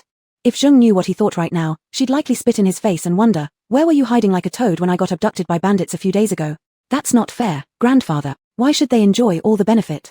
Yeah, if anything, it should be shared equally, that's fair. Zhu Zhu and Zhu Rui, seeing their father join the argument, also began stirring things up, both harboring hatred toward Zhu Heng, one frightened, the other beaten. Encouraged by them, the rest of the group joined in murmurs of discontent. Listening silently, Zhu Heng didn't even raise his eyebrows, only continuing to stare intently at old Mr. Zhu without uttering a word. Old Mr. Zhu cursed internally once again before pointing at the unruly grandchildren and scolding. Fine. Since you're unhappy, let's be fair. If any of you has the ability to accompany the officials on shopping expeditions just like Heng, I'll give them 200 taels out of 300 taels. And if you lack this skill, shut your dirty mouths. Whoever dares to say another word tomorrow, I will exclude them completely from the purchase shares. Upon hearing this, Zhu Wangzu and the others immediately fell silent. They were trying to avoid those officials like the plague who would willingly seek trouble. It was only a despicable sycophant like Zhu Heng who had no shame in sucking up. Seeing that none of his grandchildren dared to speak up, old Mr. Zhu again shoved the silver notes into Zhu Heng's hands, patted him on the shoulder, and gazed at him with affection. Good boy, just take the money. Whatever your grandmother said, don't take it to heart. She is just worried about your father, which has made her like this. When you were little, among all the grandchildren, she liked you the most. His words were halting, far from the stern tone he had used moments before when rebuking the family. Facing Zhu Heng, his eyes betrayed an almost servile humility. Had it not been for Zhu Heng's recent lessons in either threatening or placating by this so-called grandfather, or had it still been the stubborn yet craving for approval Zhu Heng, old Mr. Zhu's act of paternal devotion might have moved him. But now, Zhu Heng felt annoyed and exhausted. Silently sidestepping the arm of the old man reaching out to grab him, he fixed his gaze on the silver notes tucked into his own hand. Ho ho, grandfather, why bother with such formalities? Since I've already promised to bring back the supplies, rest assured that I will do it. As for whether grandma worries about me or not, grandfather should stop talking about it. If I'm not mistaken, a good portion of the silver tickets grandma currently hoards probably came from my maternal family, right? Why did they send so much? I reckon both grandfather and grandma know full well their intent was no more than to ask you two to favor us out of consideration for their money. He finally lifted his head, wearing a scornful smile as he stared at old Mr. Zhu and Mrs. Feng, whose faces had turned dark after listening to him. And what are the results? With money from my maternal family stuffed in your pockets, you treated Zheng and her children with contempt and made their lives miserable, never lending them a helping hand even when they were desperate and helpless. And then, you dare to put on a show. So, in the future, when you want something, let's just talk business. Don't bring anything else up. After finishing, Zhu Heng ignored the reaction from old Mr. Zhu, clenched the silver note tightly, and walked away. Even long after he left, old Mr. Zhu's face remained ashen with rage. Father, what are you waiting for? Are you really going to let this ingrate torment both you and mother until death? If you ask me, there's no way to keep this white-eyed wolf. We should kill him off once and for all. At the sight of Zhu Heng's audacious behavior, Zhu Wangzu seethed with hatred and could not resist yelling this out in front of old Mr. Zhu. Unexpectedly, old Mr. Zhu turned around with a face flushed purple and delivered a harsh slap across his son's face. Hold your tongue. If any one of you brats was decent, why must I endure the indignity from such an ungrateful son? Mrs. Feng noticed that old Mr. Zhu was truly angry and quickly pulled her eldest son, who held his reddened cheek and glared viciously, aside before approaching to comfort the elder. My lord, though our eldest may be useless, he wasn't wrong in one aspect. There's always a first and second time. If you let this boy get away with this today, won't our entire family end up being under his thumb tomorrow? Didn't you hear how that young fellow talked just now? He didn't leave a shred of dignity for either of us, surely having forgotten about us as his grandparents long ago. Her point being clear, Zhu Heng couldn't be placated anymore.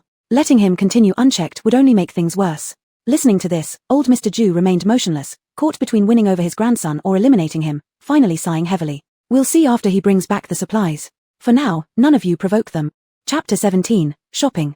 On the morning of the second day, before the exile team set off, Zhu Heng joined 2 other prisoners to meet up with 5 soldiers led by Li Mao. Together, they drove 3 mule-drawn carts to purchase supplies. Zhu Heng observed the 2 prisoners sharing his cart. One was a little over 30, of medium build, wearing a plain silk shirt, and slightly overweight. The other was an emaciated man in his 50s, dressed neatly in homespun clothes, with rather ordinary features except for his sharp eyes. As soon as they sat down in the cart, the plump man greeted the lean elder, bowing politely with a smile. My name is Zhu Zusheng from the Ruifeng branch of the Zhu family, and I'm the second son. May I ask who you are? Ruifeng was the location of the main clan of the Zhu family, where several of Grand Secretary Zhu's brothers remained, including Grand Secretary Zhu's elder brother, Zhu Tianhao, the current clan leader. Zhu Zusheng was Zhu Tianhao's younger son. Upon learning that Zhu Zusheng was from Ruifeng, the gaunt elder's already cold expression grew colder, and he sneered mockingly. So it's Master Zhu from the main Ruifeng family.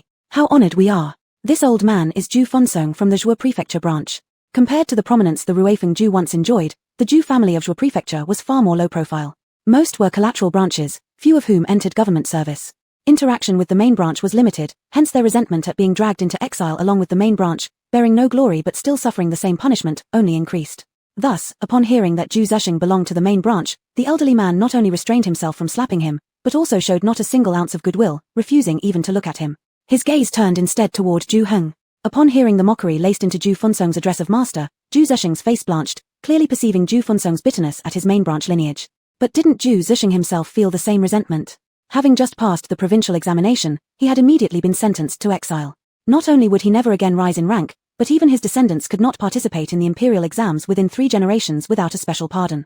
Grand Secretary Zhu's collision at the Taihe Hall may have established him as a moral giant, but it nearly cost him his life, and left the entire clan in this sorry state. Every hope for redemption was lost. How could Zhu Zusheng not feel bitterness? Yet what good did hating do? In this situation, all one could do was survive. Zhu Zusheng let out a bitter laugh, shaking his head and paying no further attention to Zhu Fensong, focusing instead on Zhu Heng. Being stared at by both men, Zhu Heng bowed politely to them both, showing neither favoritism nor disdain, simply responding courteously. To the 2 venerable clan uncles, this young one is named Zhu Heng. My father is Zhu Wangju from the Huishu Alley branch of the Zhu family. Ah, I know you. Aren't you the young man who risked his life to save his mother the other day? I heard you're highly regarded by Constable Song, said Zhu Zusheng, recognizing Zhu Heng from earlier. Zhu Fensong had heard of Zhu Heng too, though they hadn't met until now.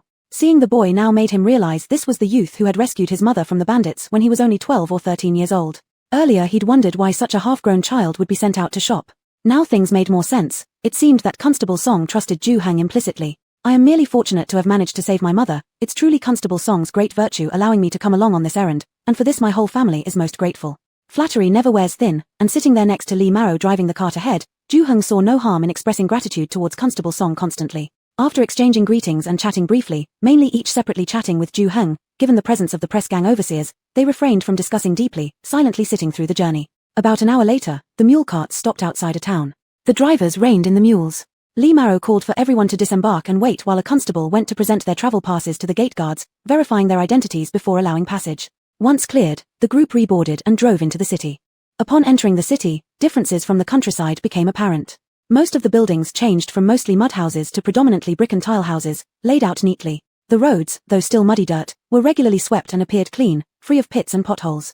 Perhaps because it wasn't the downtown area, fewer people walked the streets. Those seen were mostly in coarse clothes and few in silk. In contrast, Zhu Zusheng, dressed in fine silk robes, stood out significantly. Because he had come out to make purchases, the chains on his feet and those of a few others were removed before getting off the carriage at the city gate. If no one told you otherwise, Zhu Zusheng's attire gave the impression of a master conducting official business with constables as his servants. Zhu Zusheng might have realized that his clothing was somewhat inappropriate for the occasion. After getting off the cart, he didn't feel comfortable walking ahead and inserted himself between Zhu Fensong and Zhu Heng. They got off the vehicle outside a post station. Apparently, this post station was the designated supply point by the government. After disembarking, Li Maro handed over the list of needed supplies to the person responsible who came out to meet them. Once that person took the list to prepare accordingly, they left a few drivers waiting at the post station and then led Zhu Heng and the others to the opposite tavern. Of course, Zhu Heng and the others did not have the qualifications to eat at the tavern. When the officials ordered a lavish table of fine wine and delicious food, Li Maro instructed them. The items we need will only be ready in the afternoon. We'll stay here and wait. If you want to buy some things, go quickly. You'll have 2 hours. Meet back at the post station opposite at the beginning of Shun hour this afternoon.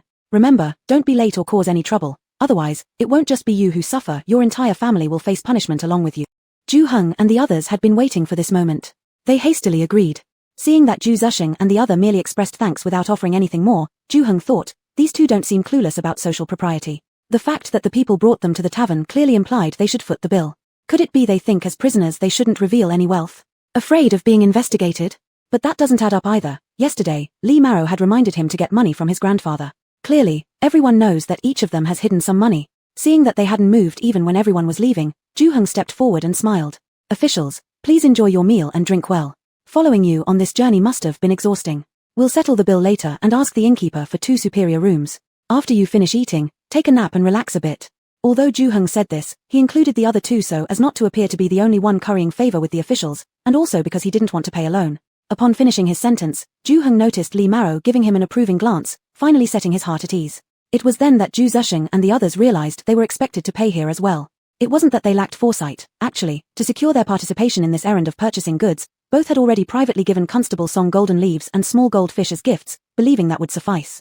However, since Ju-hung had already spoken, neither wanted to appear stingy in front of the officials, especially considering their future chances of coming out to shop depended on it. Thus, they could only trail behind Ju-hung and murmur something about splitting the cost, promising that the officials would be well taken care of. This meal, plus 2 upper-class rooms, cost a total of 6 taels of silver, so each contributed 2 taels. Since Ju-hung didn't carry loose silver, Ju Zusheng advanced the money for him. Chapter 18, Shopping 2. The original self of Ju-hung had no clear concept of the prices at this time, and Ju-hung understood even less. He thought it was normal for a meal to cost 6 taels of silver.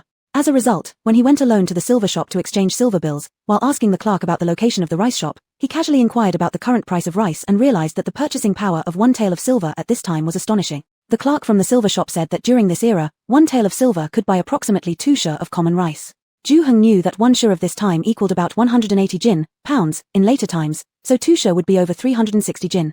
That is, 1 tael of silver here could buy more than 360 jin of rice in modern times.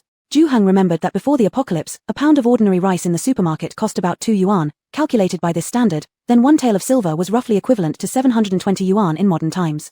By this calculation, the meal and accommodation fees of Lee Marrow and the several clerks amounted to an equivalent of more than 4,300 yuan, which was also a considerable amount in modern times. Even dining at a 5-star hotel or eating Michelin-starred cuisine would be similar in costs. What shocked Ju-hung even more was the 300 taels given by Grandpa Ju.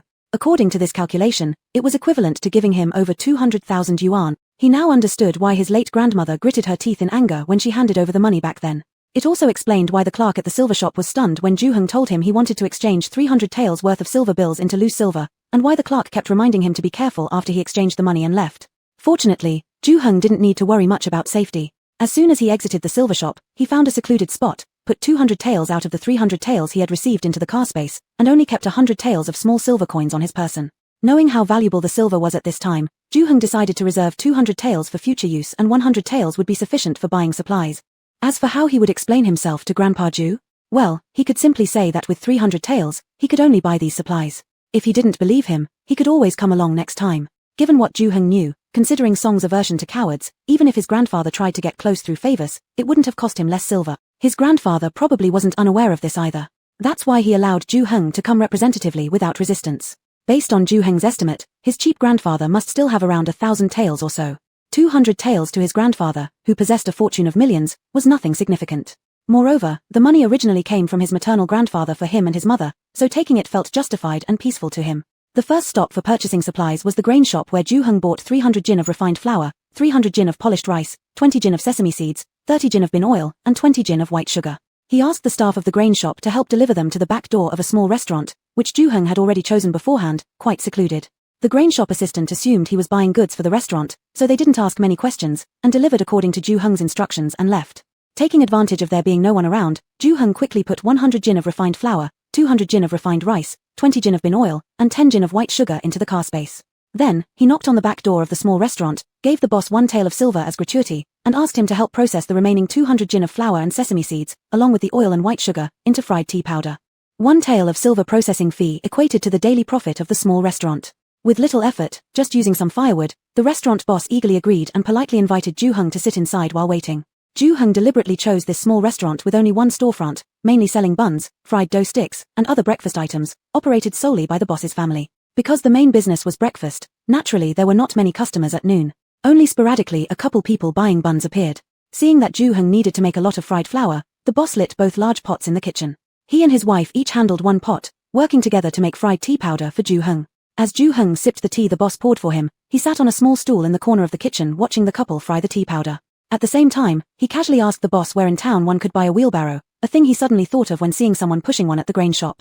At this time, the wheelbarrow was a very common transportation and carrying tool among the common folk, especially in the north, functioning almost similarly to cattle, horses, donkeys, and other livestock.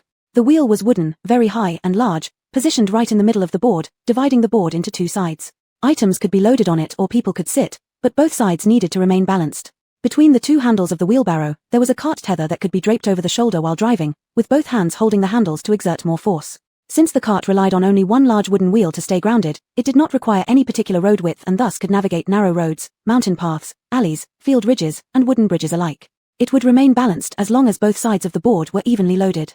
In front of the handles, two sticks were attached so when tired, one could easily stabilize and park the cart without worrying about it tipping over. Note 1.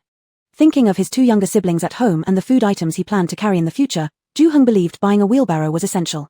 The innkeeper was an astute man who, upon hearing Ju-hung's intention to buy a wheelbarrow, immediately said his younger brother was a renowned carpenter in this area with a shop just next door. The wheelbarrows he crafted were strong and easy to push, and if Ju-hung wished to buy one, he could take him there right away and offer him the most favorable price. Since Ju-hung needed it urgently and didn't feel like shopping around, he followed the innkeeper to his younger brother's shop after the stir-fried noodles had been prepared and packed into bags. Once there, he found that the innkeeper hadn't exaggerated. The wheelbarrows his younger brother sold were indeed great, though the prices weren't cheap. One cost 3 taels of silver, equivalent to over 2,400 yuan in later times. To avoid being seen as someone easily swindled, Ju-hung put on a show of bargaining and not only managed to knock off half a tael but also received 2 coarse hemp ropes as gifts. It looks like I definitely need to haggle when buying things in the future, Ju-hung thought silently, realizing he had just saved the equivalent of 400 yuan. After paying, Ju-hung pushed the wheelbarrow out intending to go back to the inn and load the 2 bags of stir-fried noodles onto it, but as soon as he came out, he ran into Ju Ziyisheng struggling under the weight of a bag of rice fresh from the grain shop. Upon seeing Ju-hung's wheelbarrow, Ju Ziyisheng's eyes lit up, and he immediately asked where it was purchased, expressing that he too wanted to buy one. Considering that Ju Ziyisheng had just paid for the bailiff's meals on his behalf, Ju-hung decided to repay the favor fully by not only taking him to buy a wheelbarrow but also sharing with him the fact that he had already arranged for all the flour to be processed into stir-fried oil tea powder. This oil tea powder doesn't spoil easily, and it's very convenient to eat. Just boil some water and pour it over the powder in a bamboo tube. You can drink it whenever you're hungry. Even if you don't have time to boil water, you can eat it dry. It saves effort and time, making it perfect for our journey during exile. This idea of oil tea powder originally came from Ju Yu. When she lived in school accommodation during high school, her roommate often brought this item, quickly preparing a bowl of it whenever she skipped breakfast due to being late. Ju Yu found it extremely convenient and tasty, so she specifically sought the recipe from her roommate's mother and attempted to make it herself. Though Ju Ziyisheng had plenty of money, he clearly lacked life experience. Seeing Ju-hung, much younger than him and yet evidently more experienced, he instantly began imitating his every move. Not only did he buy a wheelbarrow, but he also returned to the grain shop to purchase refined flour, sugar, and oil, asking the innkeepers to help process them into oil tea powder. He then joined Ju-hung in buying rough rice and flour, salt, water pouches, oilcloths, bathing beans, needles and thread, and even each bought 2 coarse cloth quilts. Finally, they went to the pharmacy to pick up some common cold and fever remedies until their carts were filled almost to the brim. Afterward, they headed toward the earlier post station together. On the way, they each bought 20 buns, ate 3, and wrapped the rest carefully to bring home to their families. Haha, this trip wouldn't have been possible without my wise nephew. My dear old self, despite being so many years older than my wise nephew, knows nothing of household affairs. Upon leaving, I felt utterly lost and thought simply buying some grains and flour would suffice to save us temporarily. Had it not been for my wise nephew's reminder, how could we have prepared so thoroughly? Especially this oil tea powder, it smelled so delicious as soon as it was done. Its taste must be hundreds of times better than that moldy porridge. I won't hide this from you, nephew. Back at home, I have a young son, only 5 years old, who is quite frail. Initially, I thought this exile would surely harm him, but now with this oil tea powder, perhaps there's hope for him to survive. Ju Ziyisheng continued speaking as they walked along. Whether it was from the sorrow for his young child or thoughts of the impending difficulties ahead, his voice faltered, and soon tears began streaming down his face. Seeing this, Ju-hung quickly consoled him. Uncle, please don't be too disheartened. There's no hurdle in life that cannot be overcome as long as one lives. There's always hope. Ho ho, forgive me for embarrassing myself in front of you. Ju Ziyisheng also felt embarrassed crying before Ju-hung, a mere boy. Quickly wiping the tears from his eyes, he continued expressing his gratitude. You're absolutely right, nephew. As they say, at the end of a winding river, where there seems to be no way out, suddenly a bright village appears. Last night, I was deeply worried about my little son, so much so that I exchanged a goldfish for this opportunity to step out. But look, today I met my wise nephew, learned about this oil tea powder, and thus found a solution. So I really must thank you. What? Ju Ziyisheng actually spent a goldfish on this trip. Ju-hung was entirely shocked. Since Ju Ziyisheng had spent so much, it was likely that Ju Fengsong hadn't spent any less. Ju-hung thought to himself that this explained why neither of them offered to pay at the wine shop. They had already spent most of their money. Considering what he had spent to exchange for a chance to leave, just a few pounds of loaches and 2 wild animals, compared with Ju Ziyisheng's little goldfish, Ju-hung suddenly felt like he'd struck a great deal. Adding up everything he'd bought, the supplies, the cost of the meal, and the purchase of the wheelbarrow, his total expenditure for this trip amounted to less than 20 taels. However, upon further reflection, he realized that relying on Officer Song's goodwill to get these bargains wouldn't last long. Eventually, he would need to give Officer Song some gift in return, especially since he planned to join him on future trips. But as to what exactly he should send, Ju-hung wasn't sure. It certainly wouldn't be gold or silver. First, too many people sent those kinds of gifts, which would hardly make an impression on Officer Song, and secondly, he couldn't afford things like small goldfish anyway. More importantly, he simply wasn't willing to part with his silver. If he were to give something, it had to be something he could afford but still be seen by Officer Song as valuable. But now wasn't the time to dwell on such matters. Ju Ziyisheng was still continuously thanking him, so Ju-hung put on a cheerful face and responded, "Uncle, please don't thank me anymore. This is such a small matter, isn't it? The road ahead will be full of difficulties. If we don't help each other, how could we possibly overcome all the challenges? Don't you agree?" Ju-hung adhered to the principle that having more friends created more opportunities, so if he could offer help without much effort, he would do so. "Haha, my dear nephew is absolutely right. In the future, whenever there's anything I can do along the road, you just let me know, and whatever I can manage, I'll definitely help you out. My eldest son is about your age. When we return, I'll have him look for you, and you two can build a strong bond so that later you can support each other. Haha, good. Uncle, you are also welcome to ask for help from me anytime." The two talked as they pushed the wheelbarrows toward the post station. Upon arrival, they saw that Ju Fengsong had returned and had even purchased a handcart identical to theirs, filled with coarse rice and flour. Noticing that they had also bought bedding, oilcloths, and other items, he realized he had forgotten to buy them. Seeing that there was still enough time, he asked Ju-hung to watch his belongings while he rushed to buy 2 coarse cloth quilts and several yards of oilcloth. When he returned, Lee Marrow and the other constables had finished their nap and arrived. The post station had also moved out their goods according to the morning order. Lee Marrow and the other officers verified the inventory against the list, while Ju-hung and the others helped load the items onto the carts. First, they loaded over a dozen jute sacks of fine rice and flour onto the mule cart, then lifted several baskets of fruits, vegetables, and dried produce, carefully tying them down. Next, they loaded half a side of pork, 2 whole butchered sheep, a basket of salted fish, a basket of salted meat, and various jars of pickled vegetables, all meant for the officials' rations. What remained were dozens of baskets of bran cakes and more than 10 bags of rough rice, which would serve as food for the prisoners. Once the carts were fully loaded and the accounts were settled by Lee Marrow, they set off back home. Along the way, they stopped at a cooked food shop to buy 5 baskets of ready-to-eat dishes and more than 10 jars of fine wine. Ju Ziyisheng had learned his lesson and took the initiative to settle the bill, spending a total of 5 taels 6 chen of silver. After he paid, Ju-hung handed him his share, including the 2 taels of silver Officer Song had covered for him earlier. Together, it added up to 4 full taels of silver. However, Ju Fengsong acted as if he hadn't noticed Ju Ziyisheng paying, not mentioning a word or offering any silver at all. Though Ju Ziyisheng didn't care much about the extra 1 tael of silver, he was nonetheless annoyed by Ju Fengsong's behavior. As a result, the two ignored each other during the entire ride back and only conversed with Ju-hung. Chapter 19, The Perfume Bottle.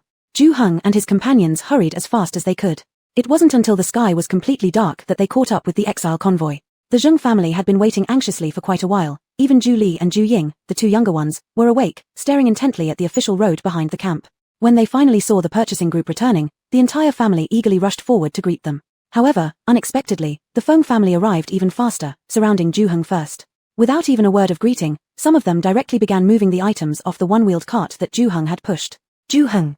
All right, he couldn't help but admire the persistent nature of this group's behavior, making him feel more justified about keeping the silver money to himself. "Everyone, stop!" Ju-hung shouted at those rushing over. "If you continue to fight over, I will call the constables, and if the items are confiscated, don't blame me." Suppressing others by authority was something Ju-hung always handled smoothly, and it was also highly effective. Hearing this, the elder Ju immediately spoke up after observing silently. "Everyone, stop and see how Brother Hung divides the items." His words implied that it wouldn't be too late to grab them again if the distribution didn't satisfy everyone. Ju-hung was lazy to argue over such trivial matters with this group.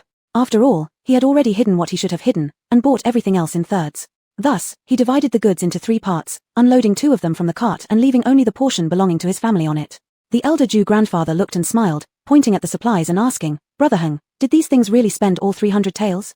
Of course not. Ju-hung knew he would ask this question and had thought out an answer beforehand. He quietly whispered to Grandfather Ju, "Grandfather, you wouldn't believe it. Once I went out, I learned that both other families spent a lot to follow the constables outside for shopping. They gave Song the constable quite a few goldfish-shaped gold leaves to get his consent for their accompanying trip. I thought since we will still need to go outside together in the future, I followed suit and gave most of the money as gifts, plus buying alcohol and meat for the constables, so there was only enough left to buy these necessities. Goldfish-shaped gold leaves usually weigh 5 taels each, and according to market prices, 1 tael of gold exchanges for 10 taels of silver, meaning a single goldfish is roughly worth 50 taels of silver." After hearing Ju-hung mention that the zoos sent many goldfish, the elder Ju assumed they sent at least 4 or 5. He realized that indeed, there were quite a few wealthy people among the exiled group, and many others must be better off than him. He also thought since the other families sent several goldfish, it made sense for Ju-hung not to send anything yet. Therefore, he refrained from saying anything further. Though he stopped talking, Fengsha spoke up beside him, pointing at the one-wheeled cart Ju-hung bought. This cart must be ours. With this cart, she could let someone push her when she felt tired walking. Among all the resources present, Ju-hung valued the one-wheeled cart the most and certainly didn't want to give it to her. Upon hearing this, he quickly pointed at 2 small bags of brown sugar and 2 bags of coarse rice and flour that remained after dividing the supplies. Grandmother, because we could only bring back one-wheeled cart each time, fearing difficulty dividing the cart later among our families, I specially purchased extra brown sugar and coarse rice and flour. Grandmother, if you want this cart, then the rough rice, flour, and brown sugar belong to us. Otherwise, these belong to you, and the one-wheeled cart stays with me. When I go out next time, I can buy another one-wheeled cart back for grandmother. Fengsha hesitated between the cart and food brown sugar for quite a long time. Eventually, she chose the grain and brown sugar, especially the 2 small bags of brown sugar. Plus, since Ju-hung mentioned that he could purchase another cart on his next trip, which wouldn't take long until the next official supply run, she eventually chose the grain and brown sugar. Fengsha loved sweet snacks and used to eat a bowl of sugared egg soup every morning. Ju-hung, knowing this through the memories of the original body, specifically bought 2 bags of brown sugar, intending to prevent Fengsha from grabbing his one-wheeled cart. As a result, Ju-hung successfully obtained the one-wheeled cart, happily lifting Ju-li and Ju-ying onto the cart to sit down, taking their family supplies along, and pushing the cart towards their campsite. After checking back home, their family received 1 bag of about 70 pounds of fried noodles, a bag of coarse rice, an oilcloth, a thick cotton quilt, as well as flint, bath soap, salt, and other necessary items, adding the fine rice, fine flour, white sugar, and oil that Ju-hung had hidden in the cart. Ju-hung believed that even without going out again, these provisions would suffice for their journey's consumption needs. But Ju-hung could never have predicted that his own words would become prophetic. He really would never again get the chance to go out and buy supplies. But at this moment, no one in the family knew what would happen in the future. Happily gathered together, each person had 2 buns and a bowl of oily tea noodle soup. Their contentment aroused envy from those around them. Brother and sister Ju-hung also noticed the admiring, jealous, hateful, or greedy gazes from those around them. Having survived for several years in the apocalypse, they never dared to let their guard down against human nature's evil side. After dinner, the 2 found an excuse to slip away to a quiet place nearby to discuss their plan. Brother, among those families sent out to buy supplies, ours is the only one with just orphaned children and widowed mothers. We look easy to bully. That group will probably target us first if they try to rob. We need to prepare early. When people were hungry enough, they would do anything. Although families in the exile convoy hid some silver coins here and there, only a few could put together dozens of taels at once to bribe the officers to tag along during shopping trips. Most didn't have such means. Ju-hung had just realized after returning that Ju Fengsong was able to go because several branches pooled their money together to give as gifts, letting him represent them for purchases, which were then shared among everyone. I'll take out 2 daggers from the space later, 1 for each of us. Don't both sleep tonight either. If someone wants to rob us, they'll likely do it under cover of darkness. We'll take turns keeping watch, just in case. Alright, but just preventing isn't enough. There are always thieves for 1,000 days, but no defense lasts that long. We still need to think of something else, like choosing campsites where the constables can see us. Ju-yu thought aloud. Mentioning constables, Ju-hung suddenly remembered about gifting Song the constable, hurriedly recounting how Ju Zesheng gave Song goldfish-shaped gold leaves to get advice on what gifts might impress without costing too much. I thought I'd just give him a couple of mineral water bottles. There are a few boxes of them in the space anyway, but I'm afraid it'll expose something. Plastic products haven't appeared in this era yet. Ju-hung laughed bitterly. Ju-yu internally thought, you're really being generous. Not even leaving the water inside. Just giving away empty bottles. Why not send tissues instead? But she reconsidered. Tissues in this era would be far more useful than mineral water bottles, and since they'd consume less each time, she wanted to keep them for herself rather than giving them away. But if not mineral water bottles, what else should they give? Something the constable would find valuable, yet wouldn't hurt them financially. What else could there be? Ju-yu pondered. Mirrors. Brother, I've got it. Let's give him mirrors. As far as I recall, this era has glass, but it's all imported, and locally unavailable. Our family wasn't exiled as poor, and we mostly used bronze mirrors back then. It goes to show how expensive those glass mirrors must be, and they're rare as well. Otherwise, our grandmother or second auntie would surely flaunt at least a tiny piece. But we don't lack these items. My cosmetic powder compacts, loose powder boxes, eyeshadow boxes, almost all have small mirrors built in, and there are plenty of hand mirrors as well, foldable ones you can carry in your pocket. There are glasses, sunglasses, and glass cups too. You just pick a couple and send them to Constable Song, Ju-yu said excitedly. Although the apocalypse filled with zombies was terrifying, there was one benefit. Stuff was everywhere for grabs. Those luxurious cosmetics, clothes, bags, luxury goods so expensive that you'd risk blindness looking at the prices back then, are now freely available if you're willing to deal with the trouble of killing zombies. Based on women's love for beauty, Ju-yu and her brother always took piles of them when searching for supplies at the mall. Over time, they accumulated quite a lot. There were multiple crates of them piled up in the caravan storage space. That's right. Why didn't I think of it? Ju-hung, quick-tempered as ever, shouted immediately caravan seats and stepped into the space. He quickly emerged holding a glass perfume bottle. Those mirrors are too precious in this era. I think we shouldn't give those away.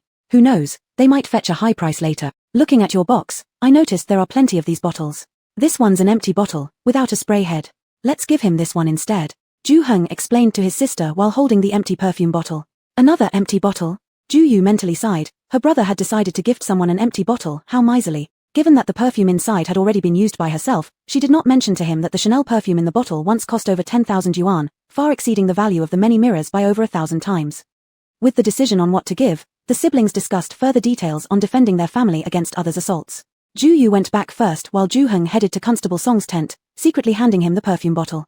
Constable Song was delighted when he saw the perfume bottle, continuously asking Ju Heng where he had obtained such an exquisite glass bottle. Ju Heng and his sister had already prepared their story. When Constable Song asked, Ju Heng recounted it as they had rehearsed. He said that today while shopping, they coincidentally met a destitute Persian man selling this bottle in the corner of the market. The Persian man initially asked for 300 taels of silver, refusing to sell it for less. Surrounding people all thought it too expensive and cursed him for being insane, even suggesting he should rob someone instead. As a result, it wasn't sold. Ju Heng went on to say that at the time, he was exactly worried about what gift to give Constable Song to thank him for taking care of his family. Seeing the bottle, knowing how precious these types of bottles were in the capital, he gritted his teeth and bought it. Originally, Ju Heng wanted to say he spent 200 taels, but seeing Constable Song's eyes shine brightly upon looking at the perfume bottle, he added another 100 taels, claiming he spent 300 taels equivalent to over 200,000 modern yuan. Surprisingly, Constable Song exclaimed that it was still cheap and eagerly questioned which market corner and which Persian person Ju Heng had met, asking whether the Persian man had more of such items, clearly with intentions to send people back to chase after him. The Persian man himself, of course, was fabricated by Ju Heng, who assured that the man truly only had this one item. That's why he insisted on selling it for 300 taels, seemingly trying to raise enough money to return to Persia. Surrounding commoners hadn't seen this type of glasswork before and found it too expensive. Fortunately, Ju Heng knew that this type of glassware always existed in the Dian dynasty with high demand but no supply, so he decided to buy it. Hey, you sure have an eye for treasures, my friend. Haha. Constable Song held the perfume bottle in one hand and slapped Ju Heng's shoulder repeatedly with the other, evidently extremely pleased. No wonder Constable Song was excited. Judging by the transparency and elegance of this glass bottle alone, if it were sold in the capital, it might fetch no less than 1,000 taels of silver. Although regretful that the Persian man had only this one piece, Constable Song also knew he had already made a great deal. And for him to make such a deal was all thanks to this young man in front of him. As a result, Constable Song became increasingly fond of Ju Heng, not minding his age and calling him brother repeatedly. Laughing, he said, "To be honest, I was just thinking about sending some gifts to climb up the ranks, so as not to leave my mother alone at home doing this tiring work every day.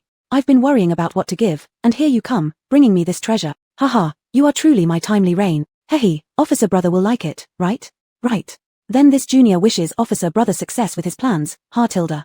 Ju Heng said nothing else, only laughed along with Constable Song, pretending not to care at all about the 300 taels he spent, which of course, he didn't actually spend. Seeing this, Constable Song grew even more satisfied with Ju Heng and decisively said, "Afterward, you shouldn't call me officer brother anymore, that sounds distant. Just call me brother Song. Eh, this junior shall humbly follow your orders, brother Song." Ju Heng quickly complied. "Haha, that's right." Constable Song happily patted Ju Heng's shoulder again, feeling he couldn't accept Ju Heng's gift without giving something in return. He thumped his chest and declared, "I can't just pretend to be your brother either, rest assured, along the way, others aside, I'll surely ensure your family is protected thoroughly. In the future, whenever you have any problems, feel free to seek out your older brother. That junior sincerely thanks you, brother. Earlier, I was indeed concerned because the supplies we purchased on this trip drew jealousy from others, and I was unsure how to protect them. With brother's words, I'm reassured." Ju Heng had been waiting for him to say this, seizing the moment to respond enthusiastically. "Haha, I knew you're not someone who leaves empty-handed. Alright, I'll inform my subordinates immediately. During evening patrols, they'll stop by your place a couple more times or, better yet, your whole family could move closer to us in the future. That way, it'll be easier to watch over you." Constable Song proposed. Absolutely, that would be wonderful. Ju Heng had been planning this anyway and readily agreed, though he didn't intend to move immediately. The journey to exile was still long, and there were inevitably times when the guards wouldn't be able to look after them. Moreover, now they had Constable Song's protection, but what would happen once they reached Liaodong? Those people who dared to target their orphaned children and widowed mothers now would certainly find new ways to bully them without Song overseeing things. Rather than wait idly to become victims, constantly staying vigilant, it was better to warn off those people now. At least, they should discourage anyone from daring to even think of targeting their family. With that, Ju Heng continued, "We will definitely move closer, but not immediately. Otherwise, it would make me appear weak, like anyone could bully me at will, right? We must show that although we are orphans and widowed mothers, we're not easy to mess with." "Ah, you little brat, Don't tell me you're planning on letting those people come knocking so you can establish your authority. Constable Song asked, his eyebrows furrowing. Son, don't let your emotions get the better of you. Remember, you have your mother and younger siblings counting on you for protection. This was exactly what Ju Hung intended. Upon hearing Constable Song's question, he bowed deeply and said, Brother Song, if you don't trust me, could you lend me a couple of reliable weapons? If I happen to see some blood next time, I hope you'll back me up a bit. Constable Song thought to himself, as expected, this boy has indeed seen blood. Looking at Ju Hung, who didn't seem in the least bit nervous when talking about spilling blood and even smiled faintly, Constable Song was certain that the bandits who had abducted Ju Hung's mother were already dead, killed by her. Chapter 20. If we don't act soon, it will be daylight. In the following few days, Ju Hung deliberately chose their camping site at the farthest edge of the exiled group. This was done for two reasons. First, to lure those who had ill intentions towards their supplies into revealing themselves sooner. Second, to prevent them from using excuses such as getting lost in the dark if they were caught.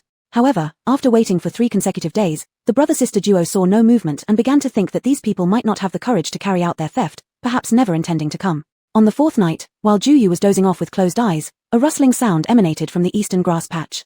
Ju Yu quickly kicked her brother awake and retrieved the borrowed dagger from inside her sleeve, firmly grasping it in her hand. Because Ju Hung had borrowed weapons from Officer Song, their personal daggers had been stored safely away. Ju Hung opened his eyes upon hearing the sound at the same time he was nudged awake by Ju Yu, clutching the chopping knife lent by Officer Song. Under the moonlight, the siblings exchanged a quick glance, lying still but carefully listening to the nearby commotion. Possibly because the intruders were inexperienced, their breathing was heavy, and their shackled feet occasionally clanked together, making it easy for the pair to deduce there were 5 individuals. Ju Hung signaled to Ju Yu, indicating that he would handle the fight while she protected the Zheng family. Ju Yu rolled her eyes but nodded in agreement. Once both were ready, the 5 thieves remained silent, discussing their plan quietly for some time instead. The brother and sister. In the quiet of the night, due to their sharp hearing, they could hear most of the intruders' plan clearly. They were pleasantly surprised to find that these were not outsiders but rather family members, their uncles and cousins, including elder brother Ji, second elder brother Chao, and their sons Ju Yarrow, Ju Huan, along with Aunt Qian. How could it be them? Ju Hung glanced at his similarly puzzled sister. Neither had expected Aunt Qian's group to show up. Even more confusing, they didn't understand why these people chose to confront them now, expecting any confrontation to happen only after arriving in Liaodong. Surely, they shouldn't be short on food at this point. Why make such a fuss right now? The siblings were utterly bewildered and could only attribute this behavior to some eccentric logic. After another glance at each other, they both decided unanimously, whatever the reason for their arrival, they weren't letting them get away easily. What Ju Hung didn't know was that Aunt Qian and the others primarily came because of the matter regarding the 200 taels of silver Ju Hung allegedly bribed. This story originated from Aunt Qian. She had learned from Patriarch Ju that the Ju Ziyisheng family gave 4 or 5 small goldfish to secure their place to go buy supplies outside. Which is why Ju Hung had to give a heavy bribe, spending all 300 taels he had, which made him doubt how believable Ju Hung's story actually was. Given her merchant background, she was usually very sensitive to prices, and 300 taels of silver were pocket change for wealthy households, merely enough for one lavish banquet. But in the hands of an average peasant, it was a colossal sum that could support a prosperous family for several years. How could Officer Song dare to accept over 1,000 taels of silver just for one purchasing opportunity? Even if he did, their family and the Ju Ziyisheng family could certainly afford such a bribe, yet how could Ju Fengsong's household, known for their limited resources, only a few hundred mu of land, slightly better off than the average rich household in the capital, have hundreds of taels to spare just for a chance at purchasing? Aunt Qian thought this was highly implausible. It turned out Aunt Qian was indeed resourceful. Once suspicious, she exhibited impressive investigative abilities. Though her exact methods remain unknown, after mixing around with the womenfolk of the Ju Ziyisheng and Ju Fengsong families for 2 days, she successfully extracted confessions that they did offer gold during the purchasing trip. But not nearly as much as claimed, only a single goldfish from one family and a gold leaf from the other, worth roughly 50 taels. Upon receiving this information, Aunt Qian was ecstatic, rushing home immediately to recount everything to her in-laws, Patriarch Ju and his wife, proposing they simply confiscate all the supplies and remaining money of the third branch back. Hearing Aunt Qian's revelations, Patriarch Ju and his wife were indeed shocked. If what Aunt Qian said was true, then Ju Hung couldn't have possibly spent all 300 taels on the recent purchase. The young man must have at least pocketed about 200 taels. Indeed, Aunt Qian wasn't too far from the truth. Even when the Ju family was wealthy, Patriarch Ju and his wife were extremely stingy. In the face of their entire family being sentenced to exile, they regarded the meager amount of silver left as their final lifeline. They believed they might rely on this money for their future retirement, naturally placing immense importance on it. If Ju Hung had indeed spent all 300 taels on buying supplies, they wouldn't have minded. However, the thought of being duped out of 200 taels purely for his gain made their hearts ache with regret. Money Sure, coming from a merchant family, was always adept at calculating accounts. Seeing her in-laws' sullen expressions, she immediately began to explain the advantages of reclaiming the third branch's property. First, if they managed to seize the third branch's supplies, adding their own stores together would give them hundreds of pounds of grain, enough for their entire family to last 2 months. Of course, the family she referred to didn't include Ju Heng's household or the concubines and illegitimate children from the senior branches. The journey into exile was already 1/3 complete, leaving about another 1.5 months ahead. In other words, these hundreds of pounds of grain could sustain them until Liaodong. Next, by recovering the 200 taels that Ju Heng had allegedly embezzled, they would make the mother and children of the third branch realize their weakness, ensuring they refrained from further arrogance and continuous confrontation with everyone else. Undoubtedly, Manisha deeply understood her in-laws, and this speech resonated deeply with grandfather and grandmother Ju, particularly the former. Grandfather Ju had long ruled over the Ju family, making final decisions unchallenged. He cared immensely about the repeated challenges to his authority posed by Ju Heng and his sister. Even though he found it unfortunate to discard this talented but rebellious grandson, he still preferred obedient and compliant children. At first, he chose to let Ju Heng act independently rather than using his own connections to procure goods. Firstly, the ordeal of the house raid and subsequent exile had taken its toll on his aging bones. Now, seeing official clerks left him shaken, causing him to avoid dealing with them as much as possible. Secondly, at the time, he wasn't sure whether Song, the bailiff, and others would be lenient regarding exile's smuggling possessions. He feared any attempt at bribery might provide them an excuse to confiscate all their concealed wealth. Since Ju Heng had the opportunity to venture out, Grandfather Ju simply sent him off as a vanguard and also for reconnaissance purposes.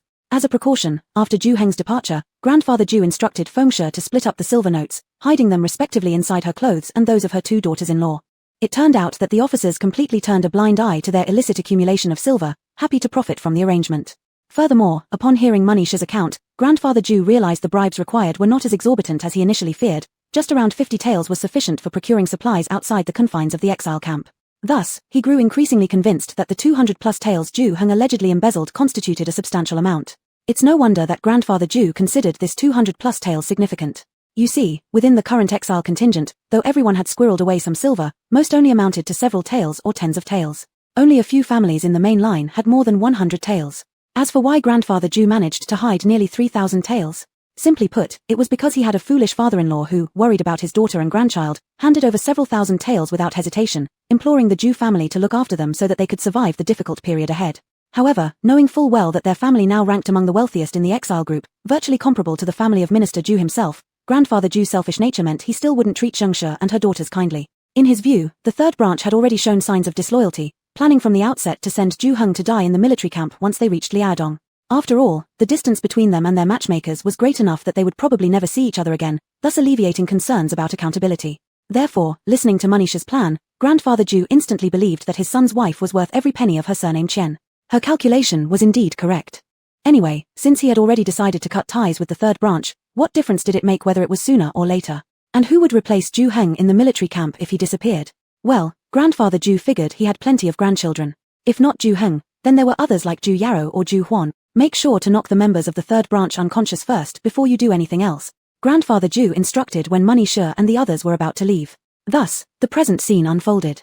Ju Wangzu's robbery plan was simple. They intended to take advantage of the deep sleep of Ju Heng's family, first striking them unconscious before plundering their money and food.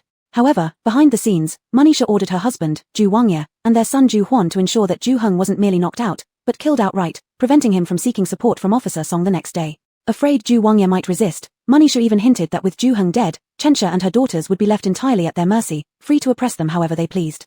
Ju Wangye immediately latched onto these demands and agreed to Chen's proposal without hesitation. Chensha had long known that Ju Wangye harbored designs on Zhengshe, which was the very reason why she consistently despised Zhengshe. Coupled with the humiliations inflicted by Ju Heng and his sister on multiple occasions, her hatred for Zhengshe and her children grew even stronger, fueling her resolve to bring them to ruin.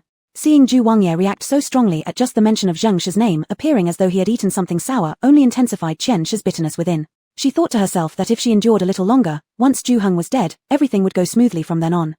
Then, we'll see how I grind Zhengshe and her daughters down. If they make it alive to Liaodong, I'll give up my surname. Once Ju Heng is dead, even if Constable Song wants to investigate, I can simply claim that Ju Heng died due to his disobedience and disrespect, punished by the family law imposed by my father-in-law. The great Yang dynasty values filial piety above all. Although we are prisoners now, if my grandfather in a fit of anger kills his own grandson, surely Constable Song wouldn't dare interfere. Would he really demand the grandfather repay the life of the grandson? Moreover, since people are already dead, given the relationship between Constable Song and Ju Heng over some game animals and a few pounds of eels, who knows whether he will even step forward to speak for the third branch? And without Ju Heng, Zhengshe and her group will no longer be a threat, leaving them completely at our mercy, subject to our control. Chen Shi and the others discussed the plan with great enthusiasm, almost eager to kill Ju Heng right away. After hearing their scheme, Ju Heng and his sister were left dumbfounded, not understanding why such a straightforward yet vicious plan required so much deliberation. Besides, what did you all do before coming? Couldn't you have finalized the plan earlier instead of wasting time? They've been waiting for quite a while. At this moment, both Ju-hung siblings wanted to shout out, "Hey, hurry up. It's almost dawn if you don't act soon." Chapter 21, Killing a Chicken to Scare the Monkeys, Part 1. After waiting for half a day, finally Ju-hung and his sister waited until the Zheng family finished their plan and came over holding clubs. Ju-hwan volunteered to deal with Ju-hung so he could secretly carry out his mother's order to kill Ju-hung.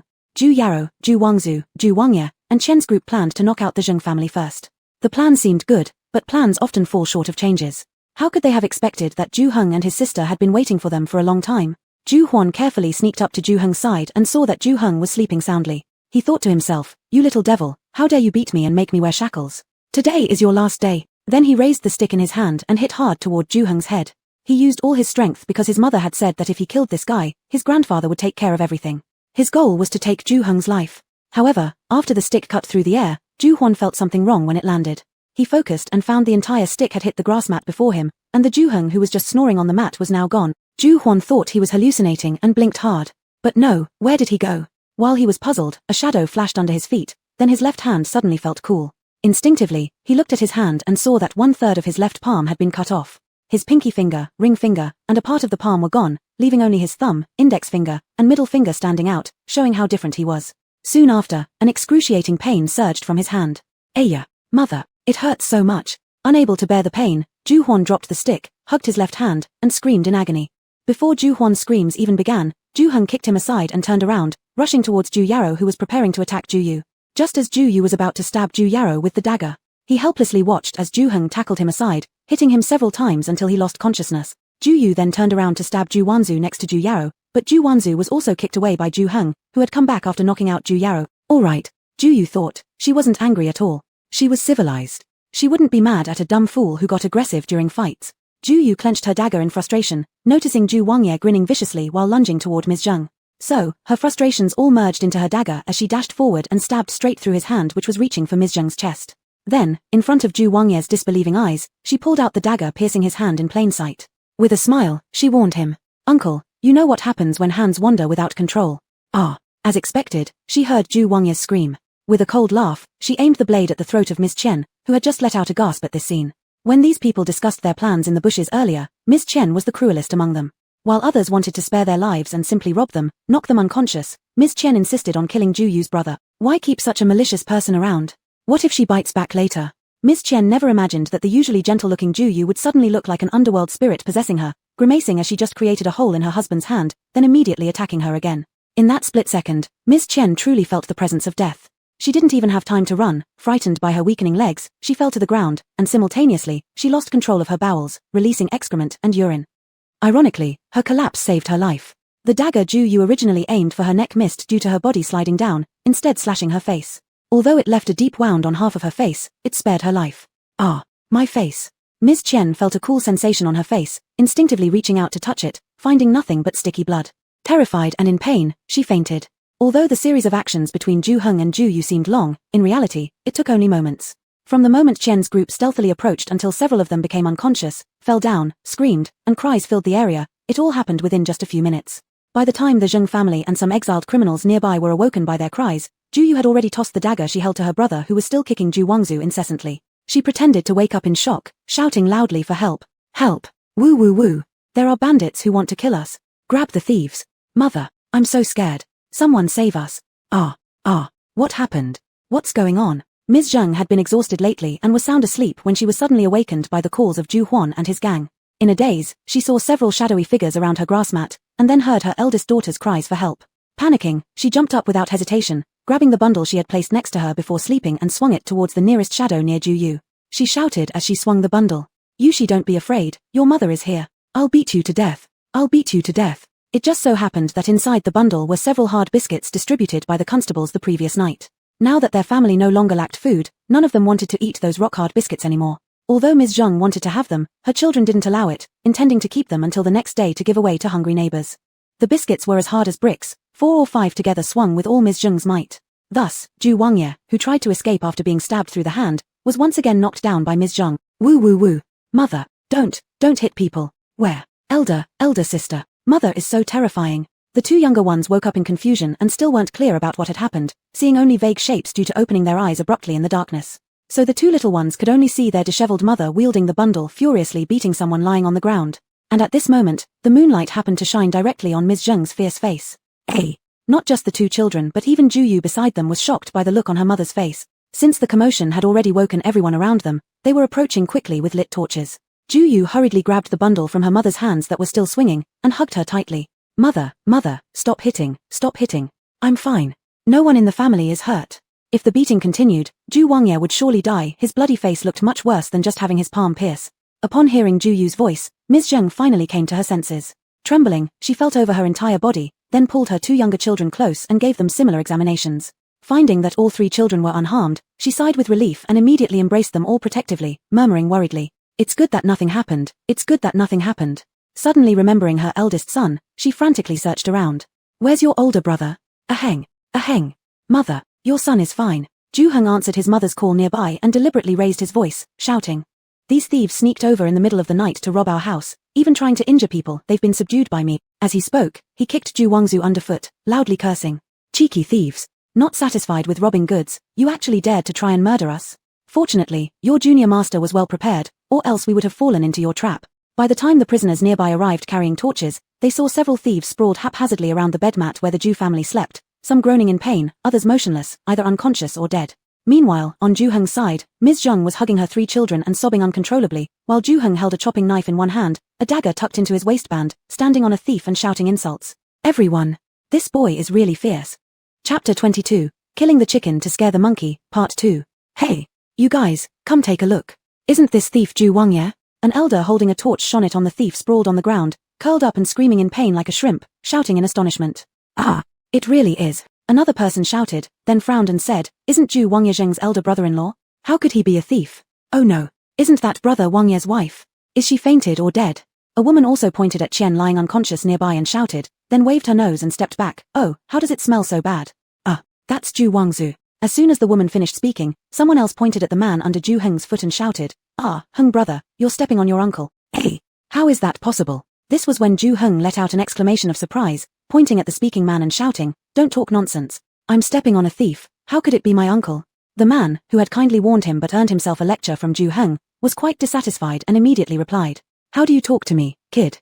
You can't see clearly in the dark, so don't blame others. Take a closer look. Isn't that your uncle Ju Wangzu?" Ju Heng then pretended to look down at the man under his foot incredulously, and then, "Oh no, uncle, how could it be you?" He looked shocked. "Mother, it's really second uncle and second aunt." Ju Yu joined in at the right moment, pinching her thigh hard to bring out tears, and cried while pointing at the nearest Ju Wangye and the unconscious Qian. "Look, mother, what is going on here? Why are second uncle and second aunt thieves trying to harm us?" "War." Ju Heng, looking both frightened and aggrieved, with expressions changing rapidly, Ju Yu's eyes were brimming with hot tears. One cannot deny, his sister's acting skills surpass even his own. If Ju Heng and his sister's shock was fake, Zheng's was real, though she knew their family's third house had already openly broken relations with the first and second houses. In Zheng's mind, they were still flesh and blood relatives of her husband and children, and there was no reason for them to genuinely attempt murder despite often making things difficult for them over minor matter. But who would have thought that they would actually lay hands on them? If it hadn't been for Heng brothers' alertness just now, who knows what would have happened to their family? So at this moment, Zheng was not only shocked but also furious, shaking all over and unable to speak coherently, gritting her teeth and pointing at the thick sticks left on the ground by Ju Wangye and the others, feeling scared as she spoke. "You. Why, oh you. How dare you?" People around seeing Zheng's reaction understood immediately, and someone quickly called out the assumption. So it turns out it really was the first house and the second house working together to attack the third house. TSK. This is a full-blown family conflict indeed. Indeed. It seems the third house didn't know that the thieves were their own family members. Look at how angry Mistress Zheng is. This gossip is comparable to drugs, invigorating and stimulating throughout history. Even during their exile journey, despite everyone being in dire straits themselves, hearing about the drama within the Ju family made people's eyes sparkle with excitement and the spirit of gossip soar. Who wouldn't be mad? If it was outsiders, it might be excusable, but stealing from family? TSK, someone sighed. It's not just stealing. Didn't Heng brother say these bandits wanted to hurt people too? Look at those sticks they carried, they're as thick as an arm. If they just wanted to steal, why carry such thick sticks? To tell the truth, Mistress Zheng and her daughters are pitiful. There are just these widows and orphans, yet instead of helping them, their own family leads the way in bullying them. When Mistress Zheng was captured by mountain bandits last time, wasn't it Heng brother who saved her all by himself? I heard that at that time, neither the first nor the second house offered any help. A middle-aged man recalled the misfortunes Zheng and her daughters endured recently and couldn't help but sympathize. Little did he expect that this immediately irritated his wife next to him. TCH, pitying them? First, look at yourself. At least Mistress Zheng has a capable son who can bring home food, but you? Your wife and child are almost starving to death, and you still have time to care about them. That man then wisely closed his mouth. After he shut up, other people began recalling how Zhu Heng saved his mother from the mountain bandits. Speaking of mountain bandits, I feel that the mountain bandit must have been killed by this little guy Zhu Heng. Haven't you seen that ever since he saved his mother back then, he has changed completely? Look at what he did to Zhu Wangzu and the others. He must have killed someone before, otherwise how could he have become so ruthless? An adjacent middle-aged man couldn't help but bring up again the guess in the exile group about Zhu Heng killing the mountain bandit. It's true, I think we'd better not offend this kid in the future. Look at Zhu Wangye, his hand was pierced right through by this kid. How ruthless. The crowd chattered endlessly, and those who liked stirring things up saw that the Zhu elders weren't in the crowd, so they hurriedly ran off to call them. In a short while, not only did Elder Zhu arrive, but Officer Song also brought several officers along with the scholar officials from the Zhu family and a few clan elders. Everyone scatter. Go back to your places. Hurry up and go back. If anyone dares to cause trouble, we will whip them. The constables arrived and dispersed the gathered crowd first.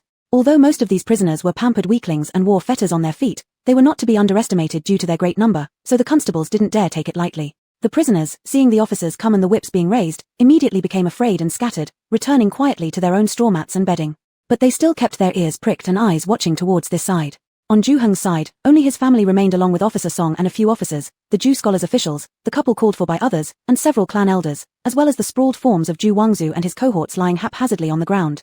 Elder Zhu, looking at his sons and grandsons on the ground either unconscious or screaming in agony, felt utterly regretful. If he had known these people were so useless, no matter what, he would never have agreed to let them come over. But now, whatever words wouldn't make any difference, so he could only maintain a stoic face silently contemplating a plan.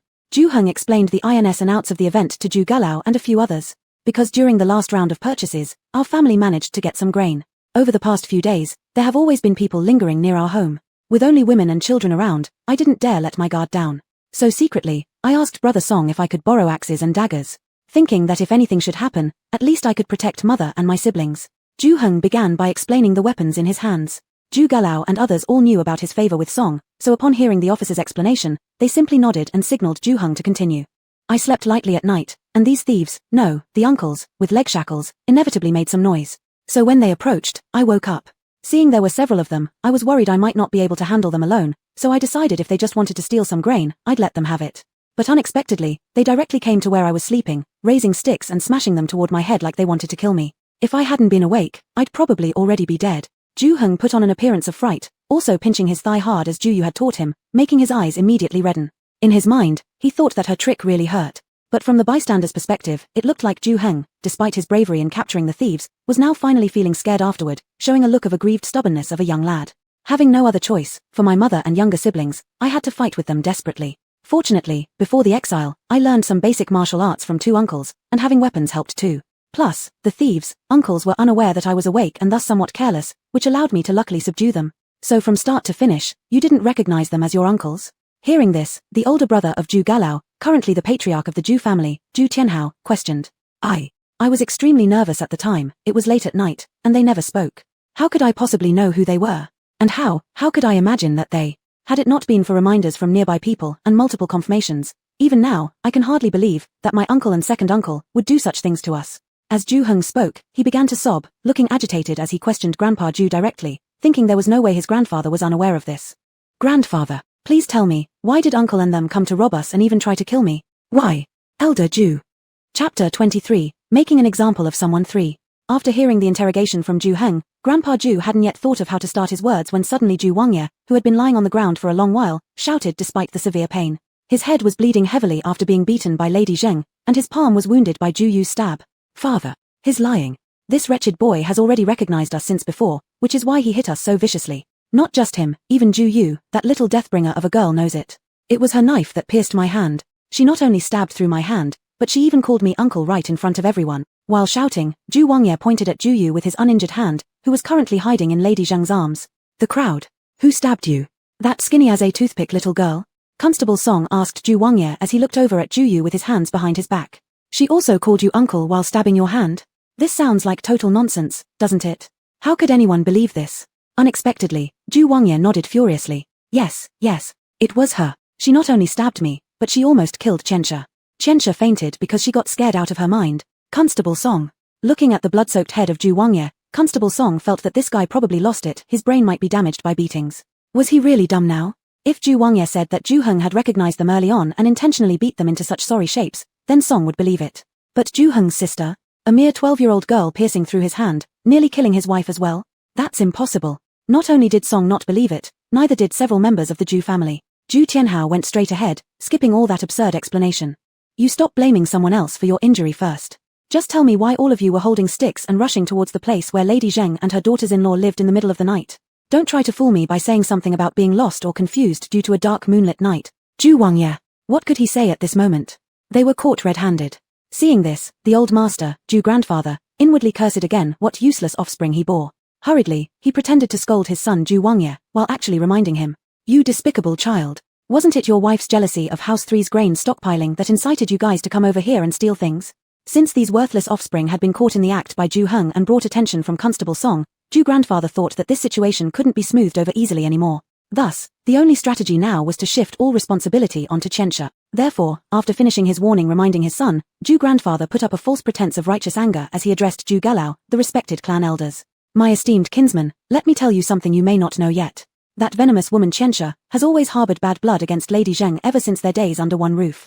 Recently, after having been publicly mocked by young Master Heng and his sister during a town gathering, she lost face and has since held deep resentment towards Mother Zheng and the rest of her household. There have been multiple incidents already where she caused trouble for Mother Zheng and her group. Although I've warned her time and time again about her behavior, clearly she hasn't listened. Not only has she failed to mend her ways, she even goaded young Master Wangye and others to undertake this thievery tonight. Truly disgraceful. Our Zhu family's name has been thoroughly tarnished by her. Zhu Heng and his sister.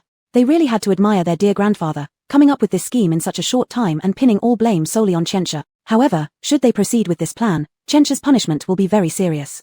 Especially given the current circumstances, with Constable Song present, if theft is confirmed along with causing harm. Even though both Zhu Heng and his sister felt Chencha deserved her fate, their understanding of their grandfather's ruthlessness was deepened significantly by this. Father. However, at this moment, Zhu Wangye realized what his father intended to do, and as much as it pained him, considering they've been married for close to 20 years, he found it difficult to bear. What do you mean? Do you still wish to protect that poisonous woman? The eyes of grandfather Zhu shot daggers at him. Zhu Wangye immediately cowered. No, no. Son understands the error of his ways. It was wrong to listen to Chencha. No, the poisonous woman's incitements to steal. Meanwhile, Zhu Wangzu saw Zhu Wangye had completely shifted the blame to his wife, and upon noticing his own wife gesturing desperately toward him from beside Lady Zhu, quickly chimed in. Father, I too understand my mistakes and errors, letting myself get temporarily blinded by greed and listening to Chencha's incitement. But our intentions in coming here were merely to take some grain from elder brother Heng's house. We absolutely didn't intend to harm anyone. Please, Father, we humbly request the official and all esteemed elders to judge our case fairly and impartially. With that, Zhu Wangzu began knocking his head loudly against the floor in front of Constable Song and Zhu Galao. Constable Song watched this display with contempt in his heart, thinking, what a bunch of lowlife. At the slightest issue, they throw all responsibility to the woman. Pathetic indeed. Yet seeing that even the venerable Zhu Galao made no comments, he kept quiet too. Elder brother, this can't simply be judged according to whatever story you want to weave. You say you came here just to steal, but I remember clearly that Zhu Huan took advantage of me being asleep. His stick aimed directly at my head. Zhu Heng wasn't going to let them twist the truth so easily. He picked up the stick Zhu Huan had discarded and pointed at the broken crack, saying, everyone here can examine this crack themselves. If the person didn't use tremendous force, how could such a break be made? If I hadn't been alert and received that blow, this matter would have surely ended with my death. The respected Zhu Galao examined the stick Zhu Heng was holding, pointing at the crack on it and asked Zhu Wangzu, what do you say about this now? I. Zhu Wangzu immediately started stuttering. Suddenly, he noticed Zhu Huan nearby and exclaimed at once. It's all because of Brother Huan. It was Brother Huan who did this. That little brat has a personal grudge against Brother Heng and always looks unfavorably upon him. Surely he wanted to kill Brother Heng. I knew nothing about it. Zhu Huan, seeing all eyes turn towards him, especially those from Constable Song whose gaze felt dark and threatening as if he was ready to whip him at any moment, became so scared that his body shook uncontrollably and couldn't utter a single word. Brother Huan was also instigated by his mother. Otherwise, how could a child like him have an idea like this? Zhu Wangye saw that mentioning just one wife was not enough. They might lose their son too, so he quickly interrupted, then urged Zhu Huan. Brother Huan, speak quickly. Was it your mother who taught you? Zhu Huan, while he didn't want to admit that he intended to kill Zhu Heng, neither did he wish to blame his mother. Out of fear and hesitation, he couldn't help but burst into tears. Hush. Constable Song got a headache hearing his cries, pondering why there was such a big gap between this boy and Zhu Heng even though both were from the Zhu family. Upon hearing this, Ju Huan instantly stopped crying, too abruptly that he began hiccuping. Go wake Chencha up, and see what she has to say. Constable Song had no intention of dealing with this cowardly bunch anymore. All he wanted was to find out the main culprit quickly so he could return home to sleep. Thus, he instructed the subordinates in charge to carry out the order. Li Maro, who stood behind him, looked around and spotted a clay pot filled with plain boiled water placed by Ju Heng's house last night. He grabbed it and splashed the cold water onto Chencha's face. She shivered at the sudden contact and woke up right away. Still dazed, unsure of her situation, she heard Constable Song asking if she'd instructed Ju Huan to attempt to kill Ju Heng during the burglary. Before she could refute, Grandpa Ju's chilly words arrived first. Chencha, what a bold move of yours. Not only inciting my son, but corrupting my grandson too. Brother Huan is still so young, yet you commanded him to commit murder. How can you live with yourself? Are you trying to harm your own son? Realizing these words from Grandpa Ju, Chencha dared not protest further. She understood that Grandpa Ju was threatening her by using the life of her son. Glancing over at her son crouched on the ground sobbing and clutching his hand, then at Ju Wangye who wouldn't even meet her gaze, Chencha quickly realized that the responsibility for this incident was already squarely placed on her. She understood Ju grandfather's implication too, either share the fault together, after which there would be no mercy for her or her son, or she shoulders all the guilt alone and Ju grandfather might help preserve her son. Choosing the first option meant both her and her son would certainly die. She knew her father-in-law well enough. If he said he would eliminate them, they would surely meet their end. But opting for the second, Manisha found herself unwilling. Whoa. Mother, my son is in pain, please save me, save your son. While Chencha hesitated, Ju Huan's wailing reached her ears. Watching her son cry breathlessly and looking again at Ju Wangye who wouldn't dare give her even a glance, Chencha suddenly broke into laughter. After casting one more look at her son, she deeply took a breath and admitted to Lady Zheng, whose eyes had reddened with rage. Hehe, yes, it was me. It was me who planned to seize all of your things and remove your son completely. And everything was my doing too. Hehe. How have I ever offended you? Why are you so vicious, intent on harming my son? Lady Zheng, eyes bloodshot red, angrily questioned. Ha ha ha. As if Lady Zheng's question was incredibly hilarious, Chencha, with her bloody face streaming down, laughed even harder until shaking uncontrollably. You've never done me any wrong, but I simply can't bear seeing you act so carefree and composed all the time. Ha ha ha, Lady Zheng, you're a widow, shouldn't you be perpetually sorrowful? How come you can still live a carefree life? How come you still have a supportive family backing you up? How come even after being kidnapped by bandits, your son would still come rescue you? Why? By the end of her laughter, Chencha couldn't resist shrieking hysterically. Hehe, why doesn't she have any of these things? Why does her husband always have Zheng on his mind even while he is by her side, treating her only with beating and scolding, too lazy to even feign civility? And why has her family never visited her after her banishment? Why? Tell me why. Not far from Ju Heng's camp, the nephew's wife of Ju Gelao, Bai Shi, suddenly rushed over and pointed at Chencha with a cold laugh. Just because your greed knows no bounds like an elephant trying to swallow a snake. Just because you always resent others' happiness and mock those who are worse off. Zheng Shi, don't bother with this madwoman. There's nothing reasonable to say to such a person. As long as she thinks you're better than her, she'll hate you and try to harm you, no reasons needed. It must be said that Bai Shi, Chencha's lifelong rival since childhood, understands her better than anyone. Her sharp remarks hit the mark of Chencha's distorted mentality. Ha ha ha, Bai Fengju. What do you have to boast about? Aren't you just the same as that lowly woman Zheng? Both widows whose husbands are gone, neither of you has anyone to warm your beds at night, so how are you better than me? Who asked you to come swaggering here like this? When Chencha saw Bai Shi, all her pent-up anger was instantly directed at her.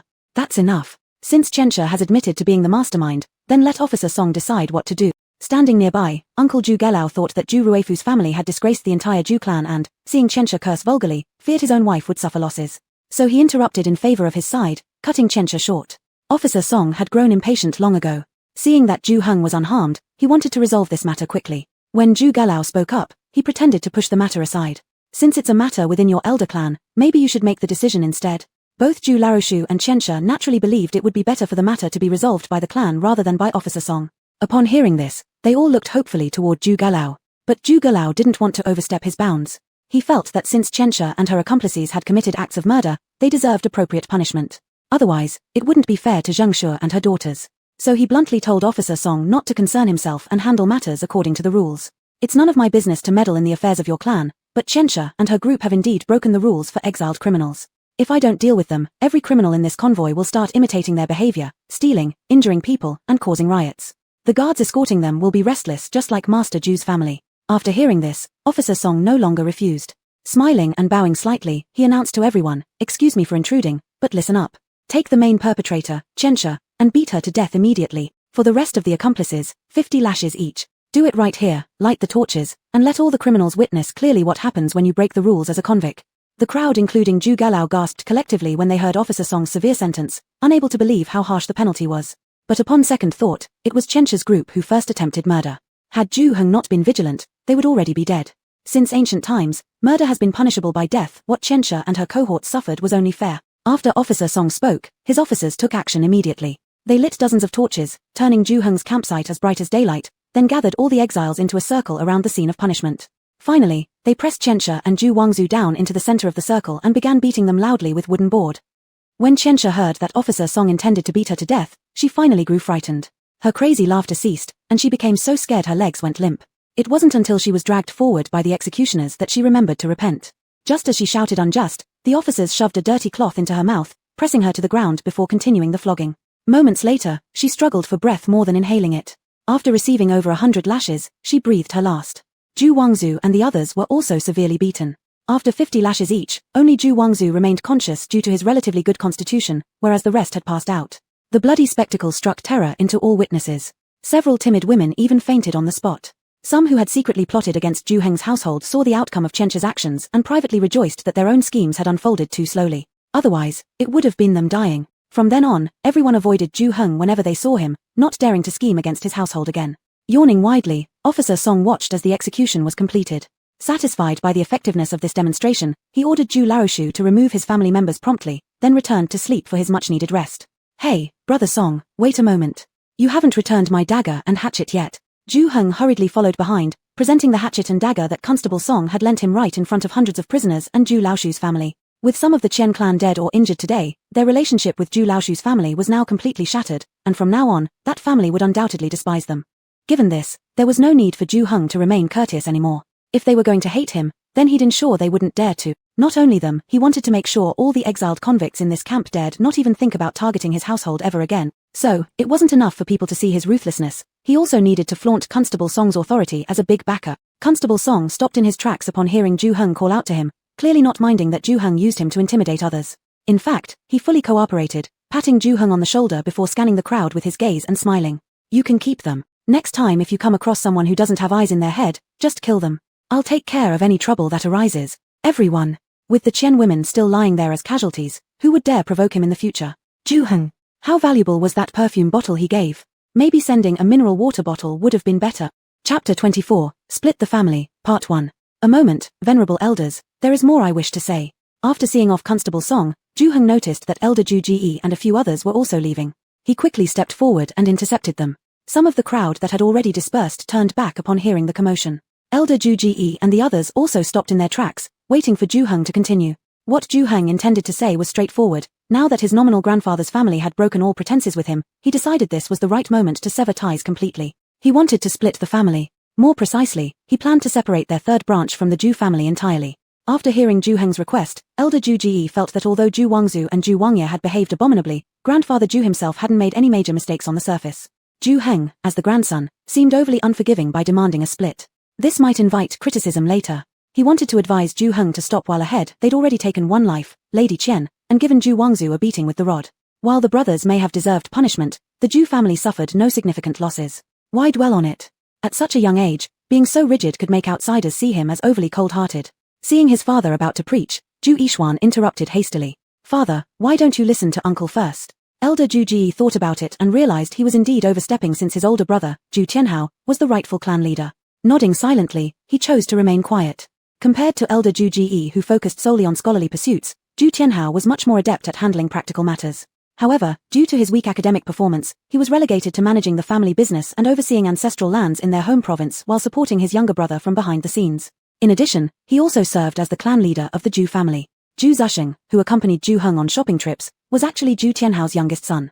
Through him, Zhu Tianhao had heard of Zhu Heng before. Knowing that this young man was both resourceful and kind-hearted, often giving advice to his unsophisticated son during their excursions, Zhu Tianhao naturally developed a good impression of him. He couldn't help but think, how could someone who risked his life to rescue his mother from bandits be considered disrespectful? As for what Zhu Ruofu had said earlier, that the elder branches attempted to rob and even kill the younger branch all orchestrated by Lady Qian without his knowledge, it was a complete lie that Zhu Tianhao didn't believe for a second. He remembered clearly how Lady Qian was repeatedly silenced by Zhu Ruofu when she tried to defend herself. It was clear to Zhu Tianhao that Zhu Heng was fully aware of this fact, which explained why he was pushing for a split. Zhu Tianhao looked down on Zhu Ruofu, his distant cousin, who cared little about his own flesh and blood, letting them fight amongst themselves recklessly. Upon hearing his nephew suggest listening to Ju Heng, he directly addressed grandfather Ju. In my opinion, it would be better if the family splits. Otherwise, another tragedy within the family will reflect poorly on you, won't it? He almost blurted out something along the lines of, "And are you going to throw another daughter-in-law under the bus next time?" But he refrained, realizing that his position as clan leader had weakened ever since the entire clan had been implicated in his own brother's banishment. There were certain things he couldn't say freely anymore. Grandfather Ju had already returned to arrange for Lady Chen's burial by digging a pit, but due to Ju Heng's demand for a split, he was summoned back by Elder Ju Ge. Although discontent with the Ju brothers who were still exiled but continued acting superior as members of the main branch of the clan, Grandfather Ju dared not openly antagonize them, especially since Constable Song had shown them respect. Seeing Ju Heng, that obstinate little fellow who refused to yield on this matter of splitting the family, Grandfather Ju realized that opposing the split would only lead to further trouble. Not that he feared Ju Heng, it was Constable Song he feared. Lady Chen had just been beaten to death in public by Constable Song's orders, which terrified him immensely. He had no doubt that if Constable Song found him objectionable, he could easily dispose of him within minute. He truly couldn't understand what benefits Ju Heng must have offered to earn such favor and protection from Constable Song. What puzzled Grandfather Ju even more was that the young man probably only had 300 taels in total, of which most went to purchasing supplies, leaving only 200 or so at most. Even if he gave it all to Constable Song, it wouldn't explain why the constable was working so hard on his behalf. You see, in the exiled group, there were many who gave gifts to Constable Song. Even he himself had given around 200 taels over time, yet he hadn't seen any special attention from that constable.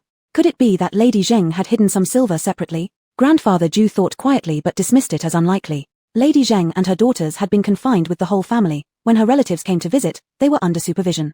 Even the items sent by her family had been thoroughly inspected by the old madam. There shouldn't have been an opportunity for her to hide any silver. What puzzled Grandfather Ju the most was how exactly Ju Heng managed to get into Constable Song's good graces, something he couldn't figure out no matter how much he pondered. But this wasn't the time to think about these things anymore. Ju Tianhao and others were waiting for his reply. Since there was no point provoking trouble further, Grandfather Ju could only suppress his anger silently, thinking, well, it was a mistake on his part anyway. He shouldn't have listened to Qian's urging and decided to confront the third branch at this juncture, which led to this undesirable outcome.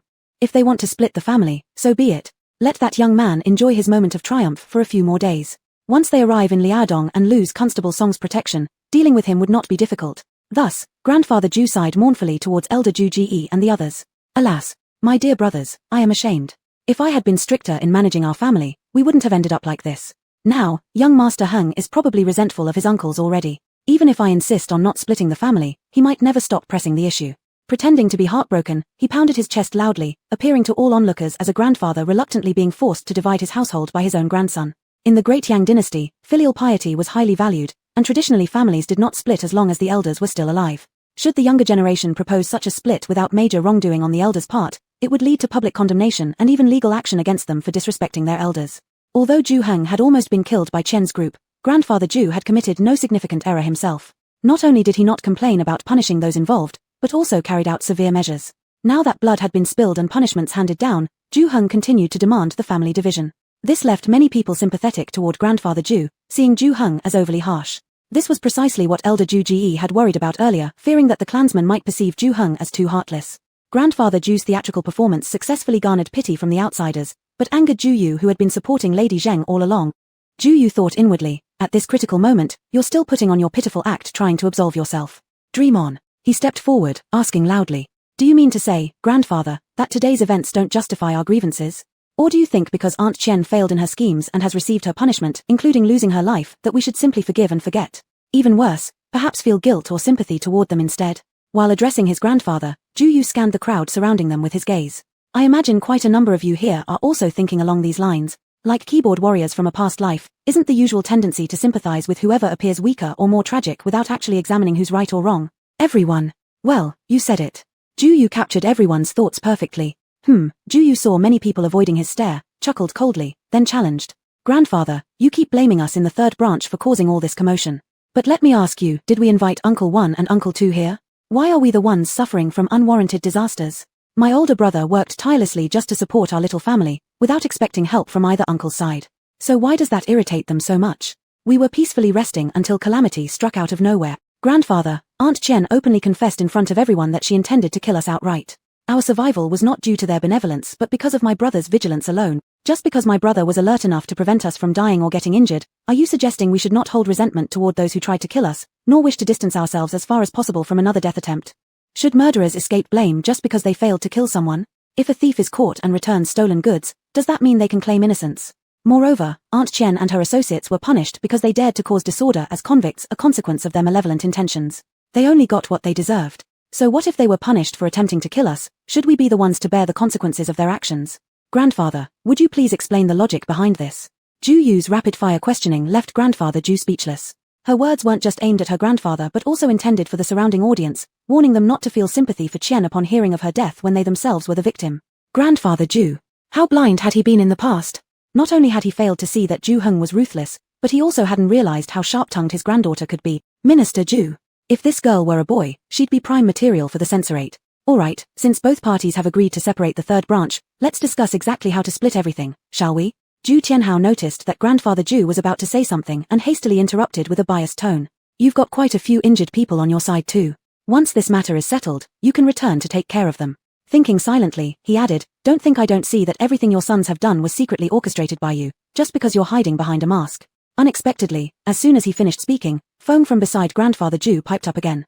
Feng had followed along after hearing someone call out to Grandfather Ju saying Ju Heng was causing a ruckus over separating the family, worried that Grandfather Ju might be at a disadvantage. Chapter 25, Splitting the Family Part 2. When Old Man Ju was at home, he always hid behind Feng's actions, directing her from behind while using her as a front. Thus, when Feng followed, he not only did nothing to stop it, but also felt very at ease. Feng had always been short-sighted, focusing on immediate benefits. Knowing that the division of the family was now inevitable, she set her sights entirely on how to split the household. She didn't want to give anything to the third branch, and not only that, she even wanted to pry some things out of them, like the 200 taels Ju Heng had hidden privately. So, when Ju Tianhao asked how the family should be divided, Feng jumped in loudly proclaiming, "What else is there to divide? Nowadays our whole family has been exiled due to being implicated by others. Without houses, land, or silver, what else is there left to divide? There are only a few straw mats and handfuls of grain." A few days ago, the old third family had already taken a significant portion of the purchased grain. Since we're the elders, we won't ask them for it, but we are both no longer young. When we arrive in Liaodong, we'll probably have to rely entirely on our children and grandchildren for support. Even though the third son has passed, his wife and 2 sons are still around. They should certainly uphold their duty to their father, shouldn't they? Since Brother Heng insists on leaving, before dividing the family, let's first discuss who will take care of us 2 elderly people and how we will be provided for. It must be said that Feng possessed a certain degree of quick-wittedness, instantly elevating the discussion of splitting the family to a question of filial piety. Relying on this point, no matter how the family was divided, Zheng was her daughter-in-law, and Ju Heng was their grandson. Supporting them was only natural, leaving no room for criticism. Moreover, she subtly mentioned aloud the entire clan's exile caused by Grand Secretary Ju, hoping that those around who resented Grand Secretary Ju would take her side. In her heart, Feng thought that the old man might fear offending the Ju brothers, but she, as an old woman, was unafraid. She doubted whether the Ju brothers would beat her just because she told the truth. If they dared to strike her, then she would welcome it. In this group of exiles, there were many branches that had been dragged down by Grand Secretary Ju. Would any of them not hate the Ju family? If she were struck, many would protest. Even Constable Song might find it difficult to suppress them, but what she forgot was what Grand Secretary Ju loved most in life. Upon hearing her words, Grand Secretary Ju didn't even think about striking her. Instead, his debating spirit flared up intensely as he engaged with her, his moustache bristling and eyes glaring. Feng, what do you mean by this? Saying that being exiled was due to my involvement. If other distant relatives said this, I would indeed feel shame, but your family saying this, I need to say something. Back then, when your family came to Beijing seeking refuge with me, you brought just a few chickens and showed up at my door. Your food and shelter were all taken care of by my house. Did I ever calculate or collect a single coin from you? Did I look down on you? What did you two say back then? You promised to work like oxen and horses in the next life to repay my great kindness. Later, your business in the capital, every deal, wasn't it managed by stewards sent by me? How could it be that after so many years of enjoying our family's good fortune, when we encountered difficulties, we became the ones who supposedly caused you harm? H. If this old woman had known one day she'd be exiled due to your family's misfortune, I'd have insisted on cutting ties with the main branch of the Ju family back then. Without giving old man Ju time to intervene, Feng impulsively blurted out what she truly felt. So this is your view too, isn't it? Although Ju Tianhao had openly or covertly blamed his younger brother, Grand Secretary Ju, many times, in public, he always stood by him. Upon hearing Feng's words, Ju Tianhao immediately turned to interrogate old man Ju. These words coming from Feng could be attributed to private complaints between women, but if spoken by old man Ju, it would alienate the entire main branch. How could old man Ju dare to acknowledge such a statement? Hearing this, he could only reprimand Feng. Nonsense. We're discussing splitting the family with the third branch here. If you have something to say it properly. If not, go back inside quickly. Say it, I will. After having cooperated with old man Ju for half their lives, Feng could understand his meaning with just a glance. Instantly, she realized Old Man Ju wanted her to avoid further offending the main branch and instead focus on demanding support from the third branch. Thus, she continued, since Brother Hung insists on splitting the family, isn't it only right that we demand support from the third branch? It was appropriate and expected for children to take care of their parents. Even Ju Tianhao couldn't come up with any excuse to absolve the entire Ju Hung family. So, he questioned Feng. Then how much support do you plan to demand? Feng and Old Man Ju exchanged glances. Considering Ju Hung likely had only around 200 taels on him, Feng opened her mouth and declared, I don't want much. The third branch can support us old folks with 200 taels a year. Is this not too much for you? On the side, Grand Secretary Ju could no longer bear to listen. In the past, even 200 taels might not have been a problem for Ju Hung's family. But now, they were exiled criminals. Even when they arrived in Liaodong, Zheng's family was weak and small. Ju Hung was only a young man who might just barely manage to get some food. Where would they find these 200 taels? Ho ho, grandmother, how about you and grandfather continue living with us? Then let Uncle Tian and Uncle Di supply you 400 taels every year.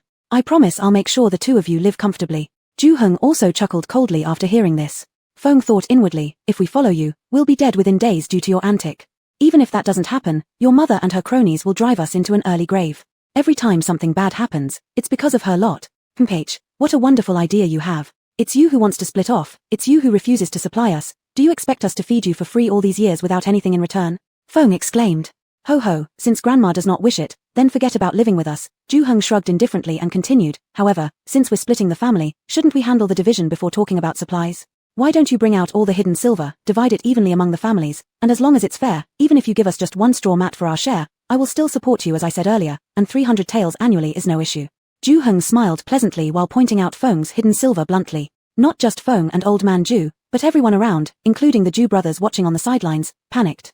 Everyone knew privately hoarding things was common knowledge among them, yet bringing it up openly was forbidden. It was clearly giving Liao Song the evidence he needed to round them all up. You talk nonsense. How dare you accuse me of having a private stash? Feng denied quickly. If there's nothing, why not search and see? Ju Hung tapped his fingers lightly and shrugged once more. The crowd. You brat. What nonsense are you spouting? Can such matters be easily disclosed like that? Ju Tianhao became so infuriated by Ju Hung's behavior that he slapped him directly, whispering furiously at Old Man Ju and Feng. I say you both have gone far enough already. Aren't you tired of today's commotion yet? Do you really want this boy to escalate this situation to Constable Song? But we can't let them contribute nothing, can we? Feng grumbled quietly, dissatisfied. Even if they cannot provide 200 taels, surely they should offer 10 or 20 taels, right? Ju Tianhao.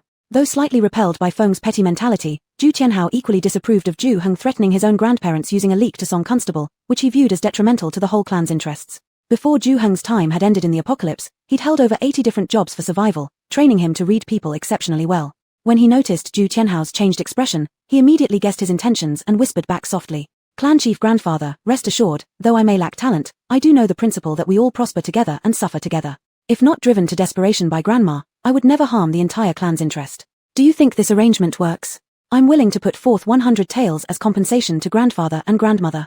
Although ever since my mother married into the Ju family, our household's daily expenses have all come from her dowry, still, who can deny the Ju blood running through our vein? Let this 100 taels serve as our contribution to father's debt of gratitude to grandfather and grandmother for their upbringing. But under the condition that grandfather and grandmother agree after receiving this 100 taels, the future care of you two will have nothing more to do with our third branch.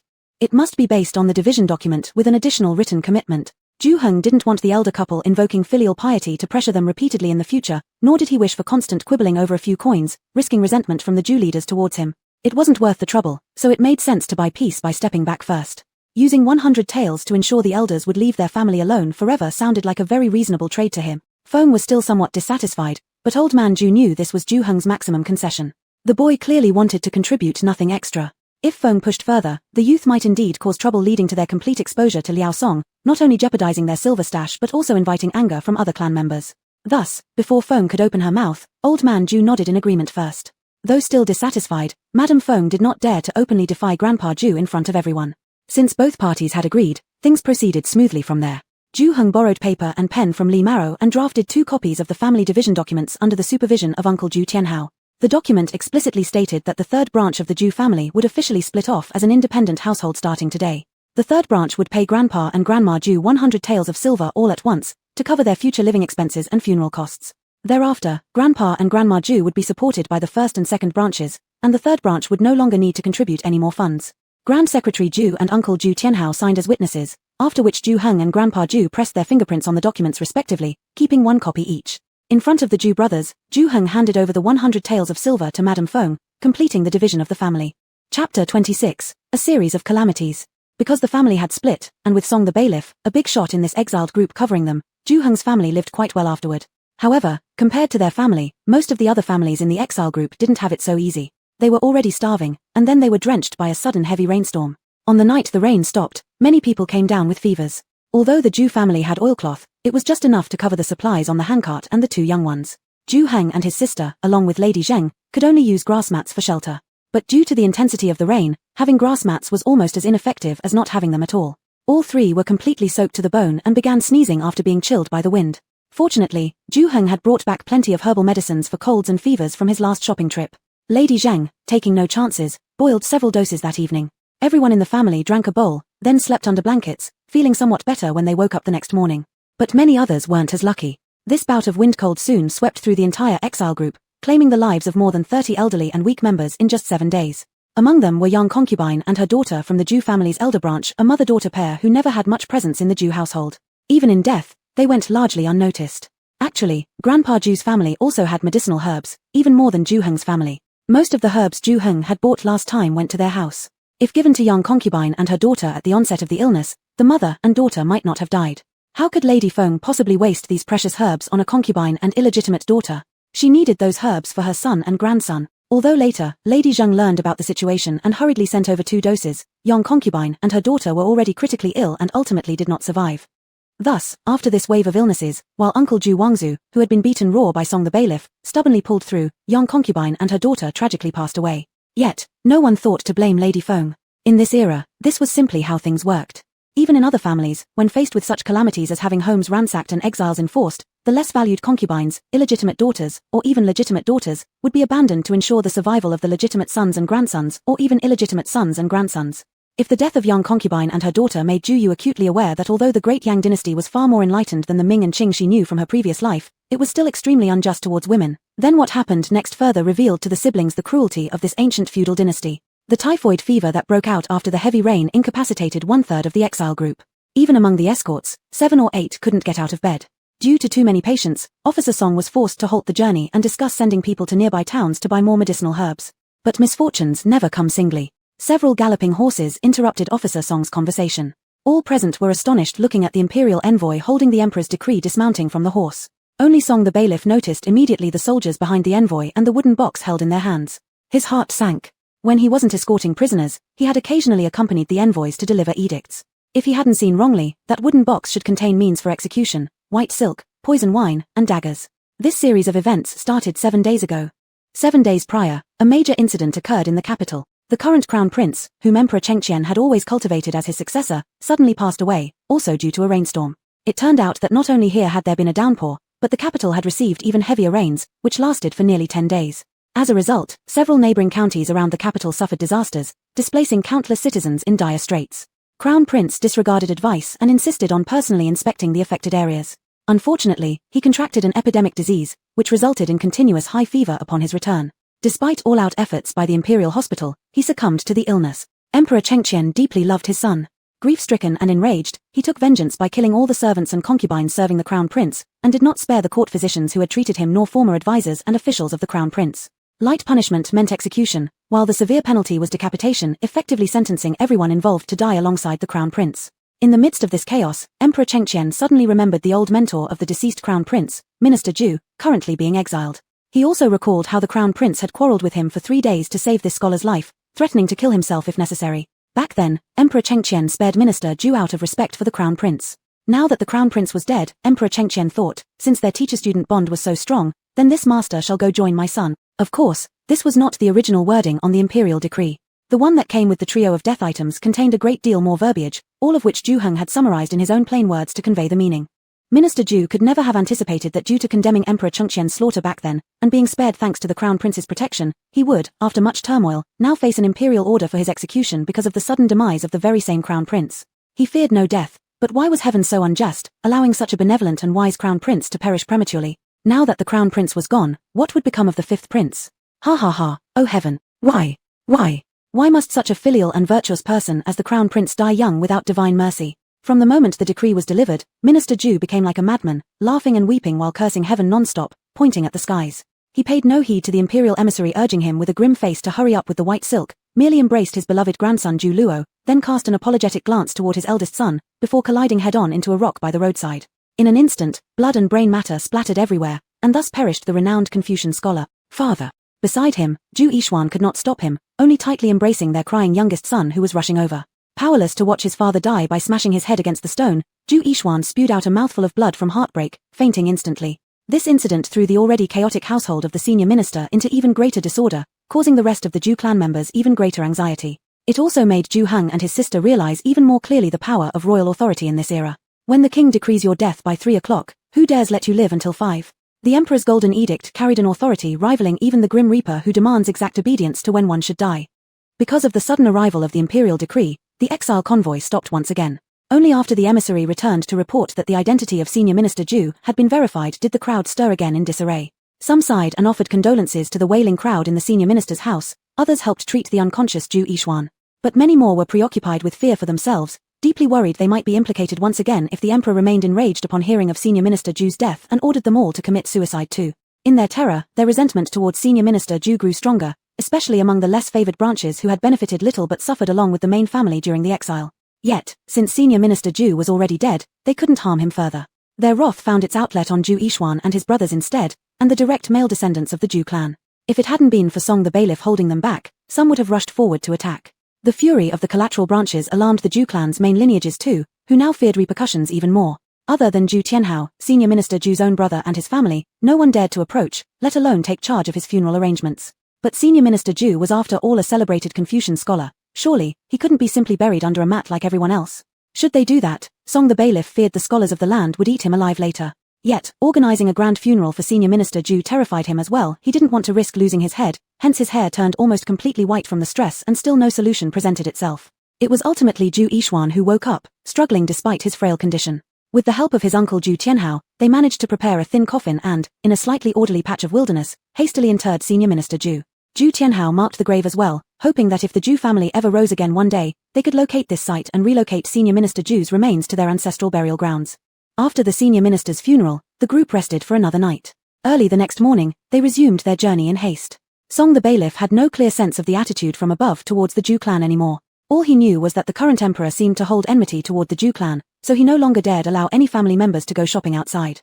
Afraid of getting involved should things turn sour, he ignored whether the people within the exile convoy were sick or not and expedited the journey, eager to deliver these time bombs to Liaodong as soon as possible. The exiles were gripped by panic, fearing that at any moment, fast horses might come carrying orders for their deaths. Indeed, one elderly couple, unable to endure the immense mental pressure, hanged themselves one night inside their wagon. By this point, accounting for those who had died from illness, those killed earlier, abducted, or murdered by bandits, the initial group of 392 exiles was now down to just 296 remaining members. Thus, under the urging of the bailiffs, the convoy of exiles continued its journey for more than half a month. During this period, nearly every day saw people succumbing to starvation or illness. As for Ju Heng and his sister, they had already become accustomed to death during the end times. Zheng Shuo, however, was kind-hearted by nature. Since her family had food in reserve, whenever familiar neighbors approached them with pleas, she would always find it hard to refuse and secretly offer some food out of compassion. Ju Heng and his sister tried to advise her against it, but Zheng Shuo couldn't help herself, saying that these were all children of familiar clansfolk who had once called her auntie or mother. How could I just sit here and watch them starve to death? She was one of those people whose own life was falling apart but who couldn't bear to see others suffer. Forget it. You can't stop her, mother, and honestly, sometimes even I can't bear it. Ju Yu, seeing that he couldn't convince his mother, turned around and began to console his brother instead. Yes, let her be. These days, she's been living in fear and anxiety, so doing good deeds will at least divert her attention.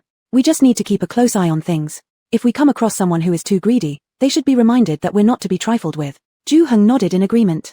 Her mother, like other clan members, had constantly worried about another imperial edict coming down ordering their execution. In regards to this point, Ju Heng and his sister weren't actually afraid. They had already made a decision. If an order came demanding the entire family's death, they would take Zheng Shuo and the others into their RV space. Although this action would reveal their secret to Zheng Shuo and her group, and they didn't know how to live after escaping certain death, it was certainly better than losing their lives right then. After all, they, as siblings, could never submit willingly to slaughter. Once dead, there was nothing left. Alive, there was still hope to find a way out. In the worst-case scenario, the entire family could retreat to the hidden life of the RV space, safe from capture thanks to the existence of their RV space.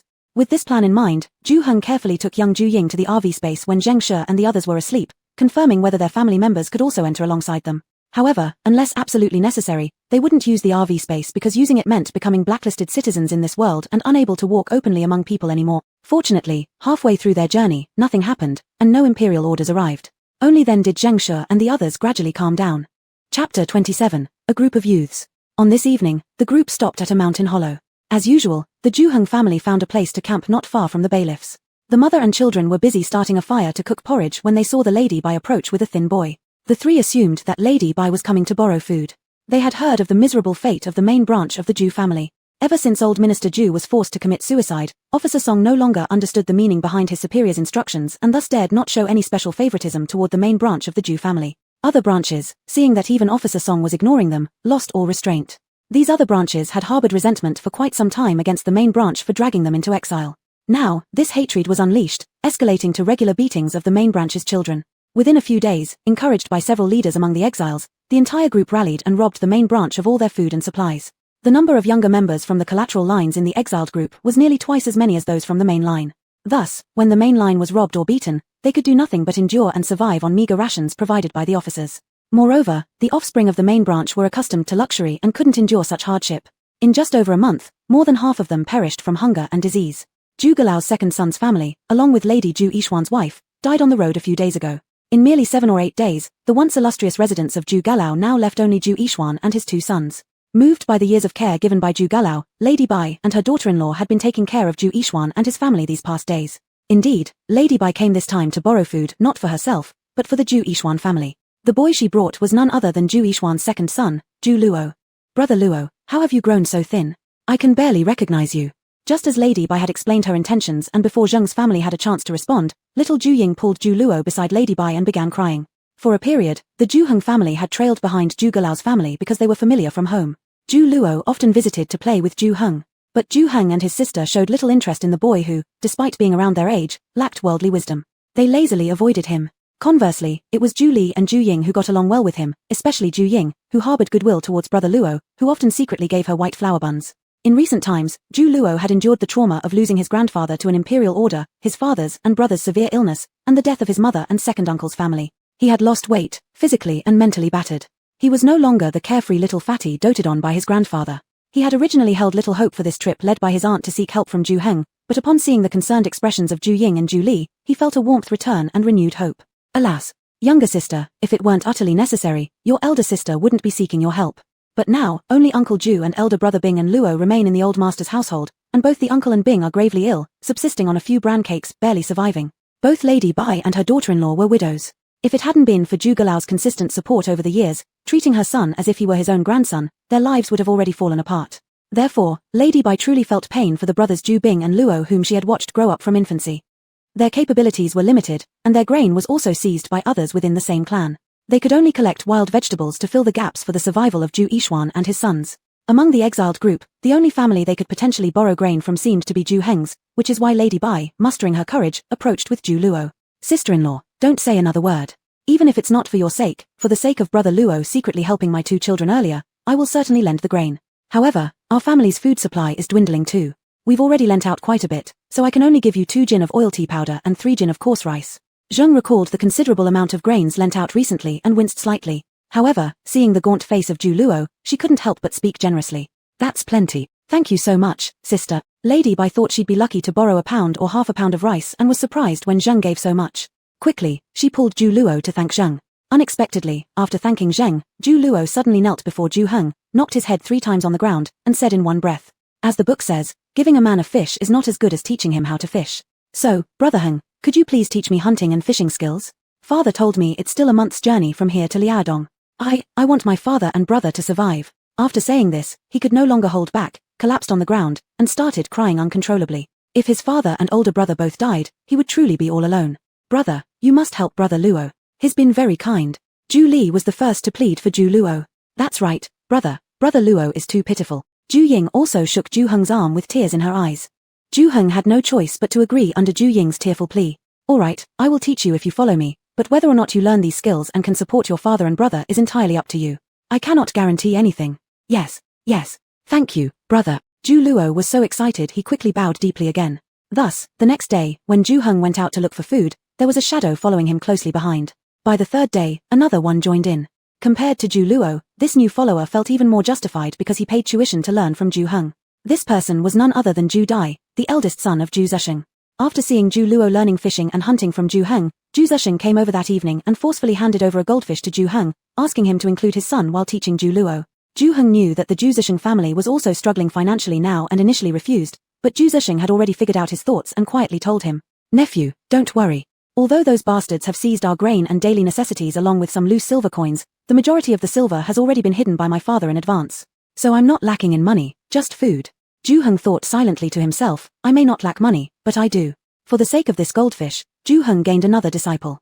So, in the days that followed, at the campsite, 3 young lads could be seen busy around the encampment, setting traps in the surrounding grasses, catching fish in the pond, climbing trees to raid bird nests, and fumbling to get beehives, even catching locusts, cicadas, sealing off field mice holes, capturing snakes, anything they could eat they caught.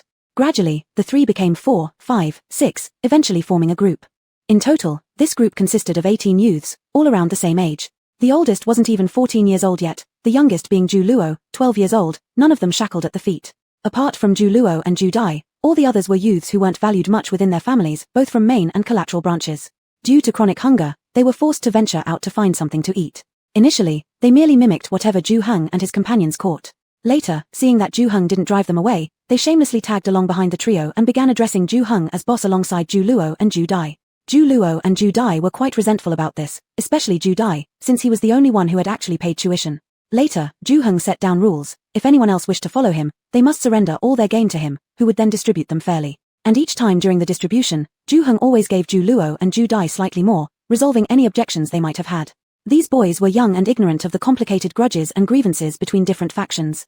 They soon became well acquainted, addressing each other as brothers. Since they began learning hunting from Ju Heng, they had never gone hungry again. Though the variety of food they consumed was peculiar, as long as it was edible and kept them alive, who would complain? Now, even the once most delicate Ju Luo could peel snake skins without flinching, let alone others. Because of this, all these boys were immensely grateful to Ju Heng, and over time, they came to follow him implicitly, viewing him as their elder brother-in-arms. Meanwhile, Ju Yu had not remained idle either. She discovered that there was an old man in the exiled group who possessed medical knowledge. A short while ago, the flu epidemic had swept through the exile group, causing many deaths, yet many had also recovered. Ju Yu later learned from her mother that those survivors had all consumed water boiled with wild onion whites prescribed by a widowed old man of the clan, inducing sweating, thus recovering. Later, whenever people suffered diarrhea or minor injuries, they sought out this old man for help, all treated effectively with simple herbs. Ju Heng was precisely lamenting that the medical skills he'd learned in his previous life couldn't be utilized in this world. Upon hearing about this individual, he naturally didn't intend to let go. He promptly went to seek the old man, eagerly offering to assist him. Unfortunately, the old man held rather misogynistic views, despite all the polite persuasions Ju Yu had tried, refusing to pass his medical knowledge on to a girl. Out of desperation, Ju Yu returned home to fetch 5 catties of coarse rice, which instantly won the old man's agreement. Due to Songyard attendant's special care, even though Ju Heng no longer had the chance to go out with the bailiffs, every time they went out to procure supplies, they always managed to bring back some coarse rice or flour for the Ju family. As a result, the Ju family never lacked food. Of course, the price of this coarse rice and flour was much higher than the market rate, and Ju Heng couldn't let Songyard attendant's men work for nothing. Each time, he gave them no small amount of benefits for delivering goods to his home. Because of this, the over 100 taels of silver that Ju Heng had left dwindled quite a bit. In her previous life, Ju Yu attended university and chose the medical school, studying traditional Chinese medicine. Although she only studied for a year before the end times arrived, because she had spent her whole life learning from her grandfather who was a lifelong TCM doctor, she understood almost all the principles of Chinese herbal medicine and knew quite a bit of Western medical theory as well, though she lacked practice. Learning medical skills from the old man was merely so her own skills could have an origin. After all, medical knowledge shouldn't appear out of nowhere, but actually, she didn't think the old man had anything significant to teach her. After studying for just a few days, however, Ju Yu discovered the old man indeed had a few tricks up his sleeve, and his medical skill was in no way inferior to her grandfather's. On the other hand, the old man was also amazed by Ju Yu's talent for medicine, repeatedly lamenting how such a genius could be born as a girl. What a waste. Ju Yu got irritated every time she saw him disdain women, naturally unwilling to tell him she'd had an advantage all along, and couldn't help but retort each time. Thus, the two, appreciating each other while simultaneously disliking each other, became a pair of contentious master and disciple, one teaching and one learning. Chapter 28, Settling Down 1. Days passed by one after another. During this time, the exiled group unfortunately encountered a mudslide and was attacked by bandits, resulting in even more casualties. Especially during that bandit attack, those bandits were clearly aiming to wipe out everyone in their group from the very beginning. More than 100 bandits had been lying in wait in pavilions by the road. When the group reached their ambush position, the bandits suddenly attacked, slashing at anyone they saw, be it an official guard or a convict. In the initial charge, dozens of lives were lost, including 3 guards. In the end, with Song the Bailiff leading over 80 guards, who had no choice but to fight for their lives, and with Ju Heng and his 18 young followers helping on the side, the bandits were eventually driven back. At the time, Ju Heng noticed that although Song the Bailiff's side had a number comparable to the bandits, they were disorganized and unprepared compared to the well-prepared bandits, thus being intimidated from the start. The panic among the women and children in the exiled group also affected the morale of the guards. Despite Song taking the lead himself, the overall fighting spirit was still low. Ju Heng realized that if things continued like this, the guards would surely lose. If the guards were defeated, the convicts like them would inevitably face a bad outcome as well. Thus, Ju Heng entrusted Zheng and a few others to his sister Ju Yu, and then he led his 18 young followers into battle to support Song the Bailiff. Of course, Ju Heng wasn't going to rush in recklessly without any preparation. While the bandits and the soldiers were locked in fierce combat, he divided his group of teenagers into 6 teams of 3. Each held a fishing spear, which was essentially just a long stick with a pointed end since they had no other weapons, and after holding an extremely brief battlefield meeting, he led the young ones toward the bandits. Following Ju Heng's instructions, the 3 members of each team formed a cohesive unit, covering each other's backs. They didn't get too close to the battlefield, only rushing forward when they spotted isolated bandits or ones caught off guard. With their spears, they would strike at any part of the body they could reach, not worrying about where they hit, and once done, they would immediately run away. As per Ju Heng's words, their main goal was simply to disrupt the enemy. After some time working together catching fish and hunting, these dozen teenagers had developed excellent teamwork. Though they lacked strength, they made up for it with youthful agility and speed, along with effective mutual support. In no time, over 10 bandits fell victim to their ambushes, significantly relieving the pressure on Song the Bailiff's side. Seeing how brave these youths were, the guards' morale soared greatly, and they finally managed to defeat the bandits at the cost of 10 casualties, including 3 who died during the initial bandit attack. This intense battle left Song the Bailiff and the rest of the officials shaken for a long time. It was almost a near thing, they could have never returned home if it weren't for the help of Ju Heng, Ju Yixuan, and others.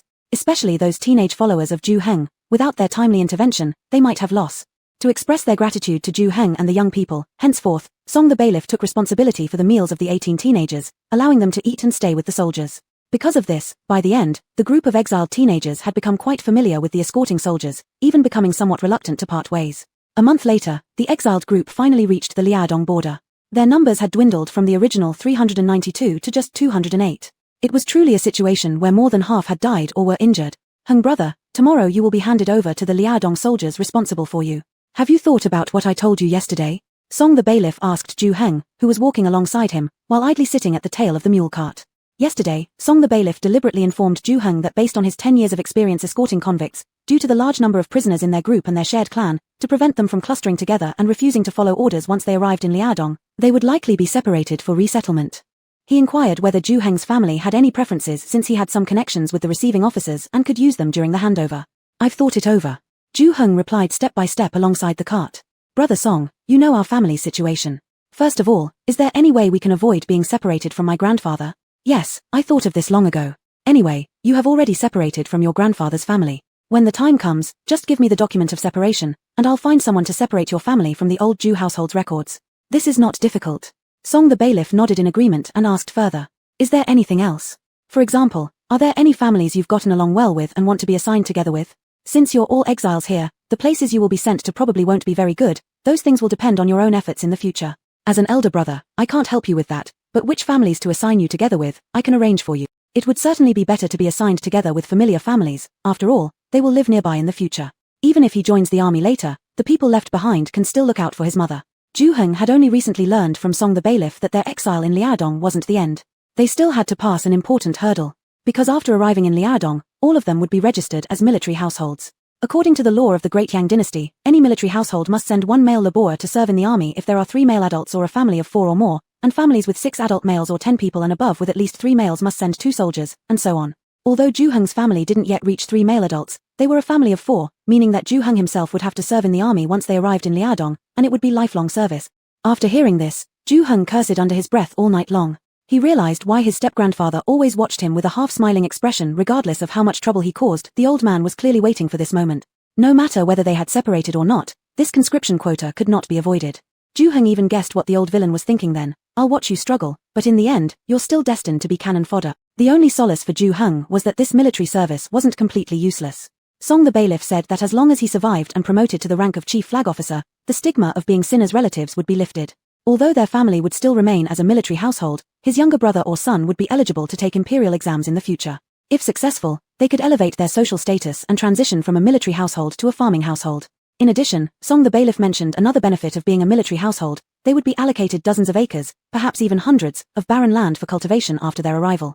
After 2 years, when the land becomes fertile, they would only need to pay a fixed amount of grain to the army annually. But in Zhu Heng's eyes, this so-called benefit was worse than nothing.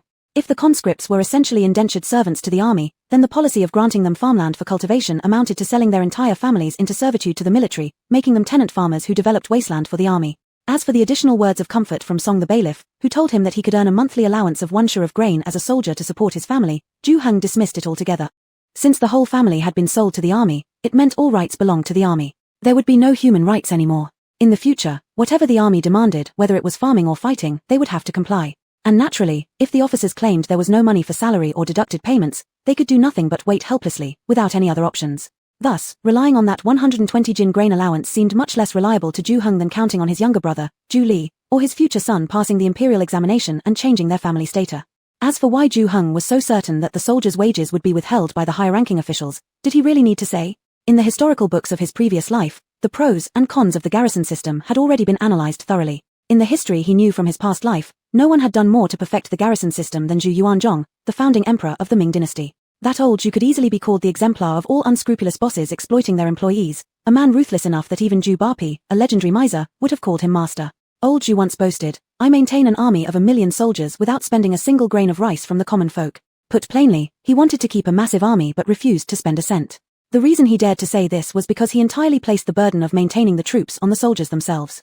This Jew fervently believed in the theory that employees should support themselves, so following precedents from previous dynasties, he established the garrison system and took this ancient institution to its ultimate level. After dispersing the army into various Wei and Suo units across the land, soldiers were required to be self-sufficient. This meant that in addition to shouldering military duties such as defense and combat, they also had to cultivate the farmland allocated by the government. The crops harvested were not only for their own consumption, but once the fields became fruitful with surplus grain, they had to pay 20% of it as taxes to the state. Through this system, Zhu Yuanzhong successfully achieved what many bosses today dream of, making the horse run fast without feeding it grass.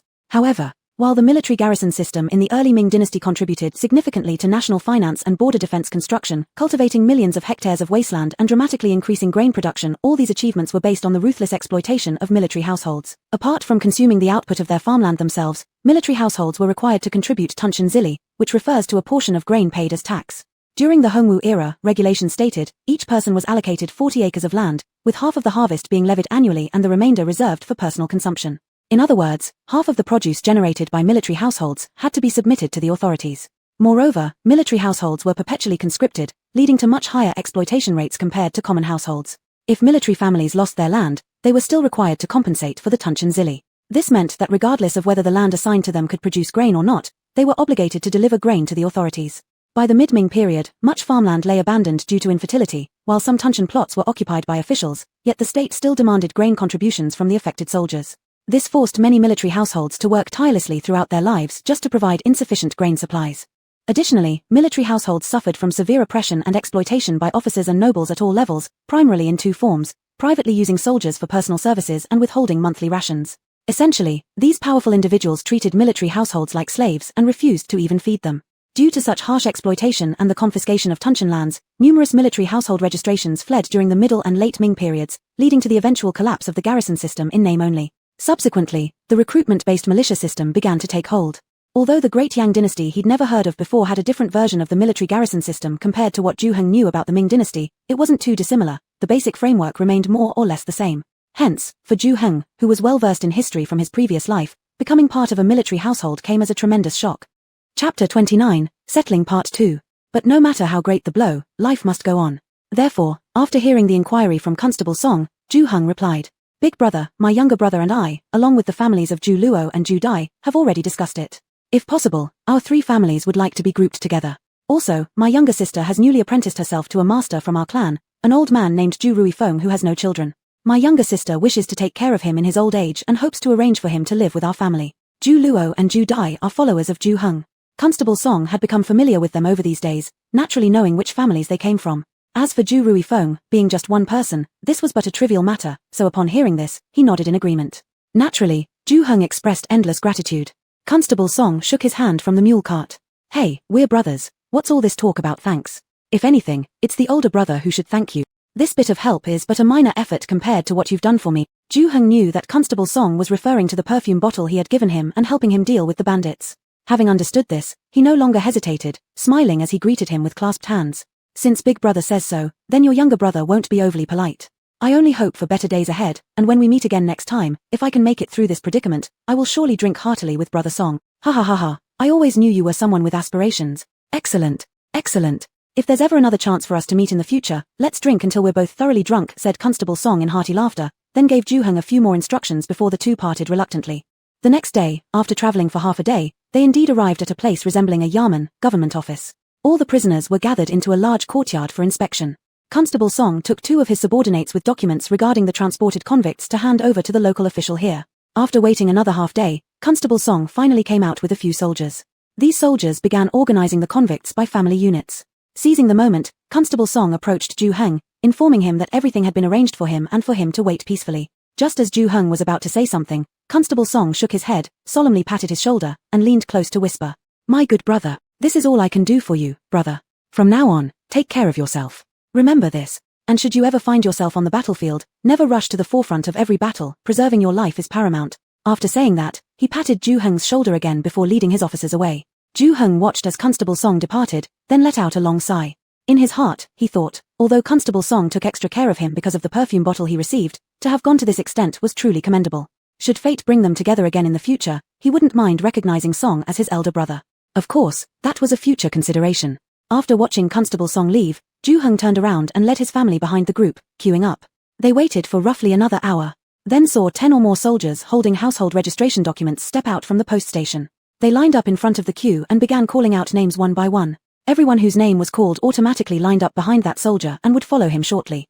In the end, the 208-person exile team was divided into 8 smaller groups according to their families, each containing 20 to 30 people. Thanks to Constable Song's early arrangements, Ju Heng's family was not grouped with Grandfather Ju's family. Instead, they were grouped with the families of Ju Yixian, Bai, the whole Ju Tianhao family, and Ju Ruifeng, the widowed teacher of Ju Yu.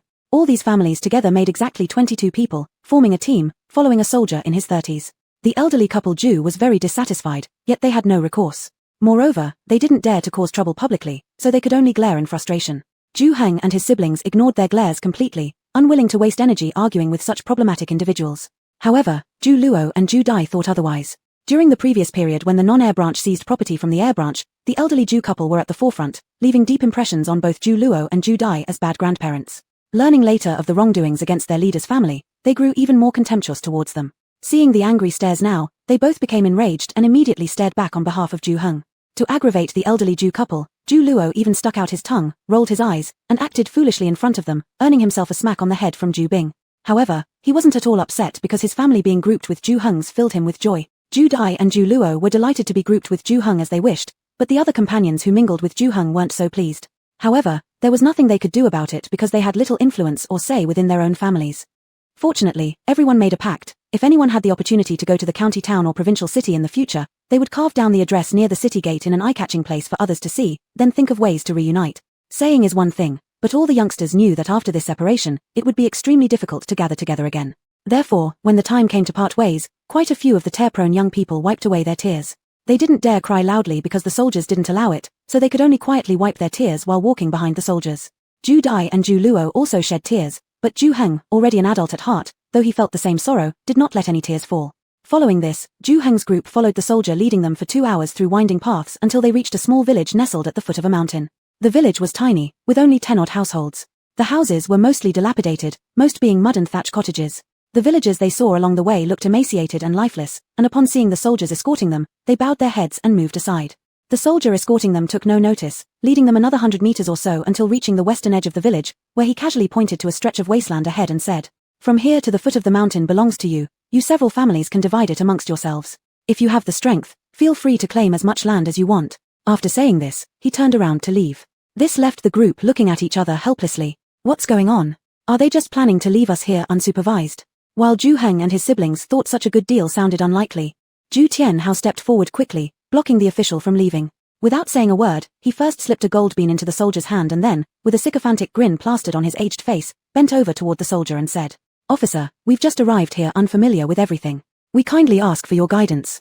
The soldier stroked the gold bean in his hand and, feeling satisfied by its half-tail's weight, stopped contentedly, standing tall and proud as he said, Fine then, since you seem pitiful, let me enlighten you a bit. Inside, Zhu Tianhao cursed repeatedly but outwardly kept nodding obsequiously, fawning enough to make the soldier even more pleased. Only then did the soldier continue. The land given to you is called Peach Blossom Village, which belongs to Bailey Garrison under Liaodong Commandery. Bailey Garrison itself falls under Fuzhu Guard's military farming system. Henceforth, your families will all become military households of Fuzhu Guard. The barren land before you has been assigned to you several families for constructing housing. As for registering your household, within 3 days after settling in, you must register with the corresponding 100 households office. To find out which 100 household administrator is responsible for you, you can inquire from neighboring military households later. I won't elaborate further now. In regards to land allocation among your families, it will be managed by the 100 household officer. Also, the higher-ups have granted you a month for settlement. Afterward, your male family members need to promptly report to the affiliated guard office for assignments. Military orders are strict. Should there be delay, minor offenses may result in beatings, major ones, capital punishment. Here, these are your family's registration documents and required quotas of conscripts for each household. With that, the soldier finally pulled out a stack of paper from his robes and handed it to Zhu Tianhao. Upon receiving it, Zhu Tianhao immediately noticed that apart from their household registrations, there were several pages listing population numbers, ages, mandatory male conscripts per household, reporting times, and locations. Zhu Tianhao, you thieving bastard. So you planned to pocket these papers unless we gave you some silver? But a fallen phoenix is less than a chicken. He dared curse inside but outwardly had to express endless gratitude. He then thought, fortunately, we bribed him with silver, otherwise retrieving these documents would have been very difficult. Chapter 30, Settling Down, Part 3.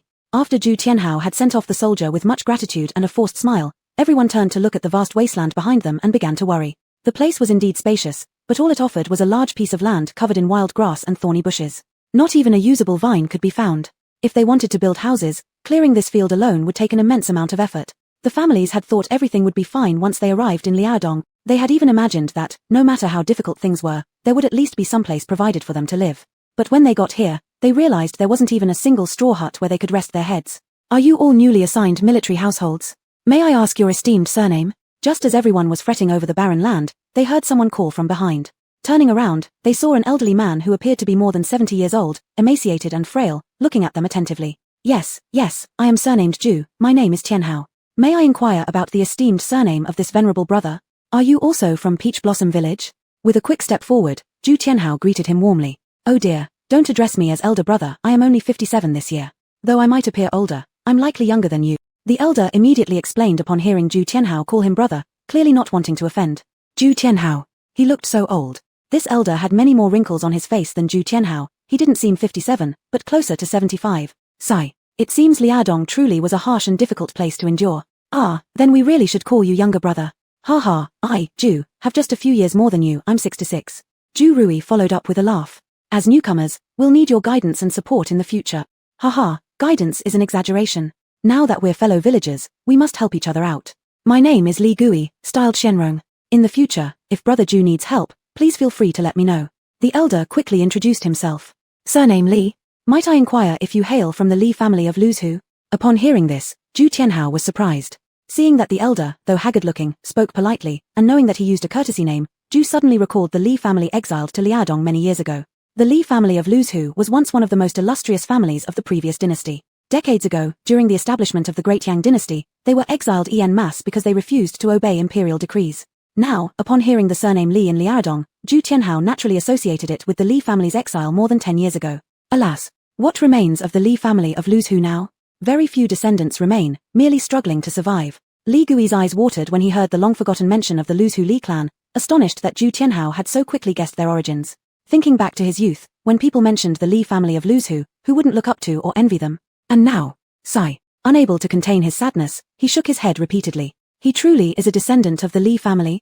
Zhu Tianhao hadn't expected his guess to be correct right away. When he was young, he too had interacted with a few members of the Li family. Back then, the Lis were so spirited and full of pride. Yet now, seeing Li Gui, bent and gaunt, with hands and feet hardened by old calluses, he couldn't help but empathize, feeling a deep sorrow similar to what Li might be experiencing.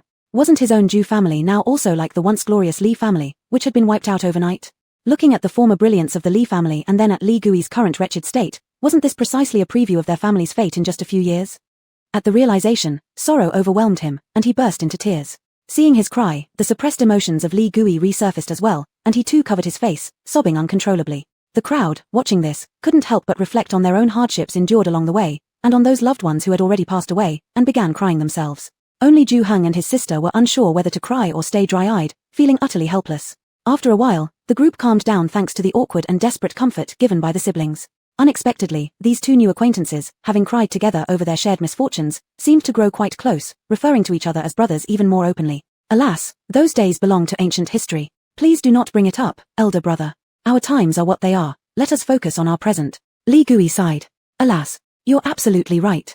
We've reached this point, and we must prioritize survival. Zhu Tianhao sighed in agreement, then asked, May I inquire, esteemed brother, how did you manage to settle when you first arrived here? Do tell us so we may learn from your experience.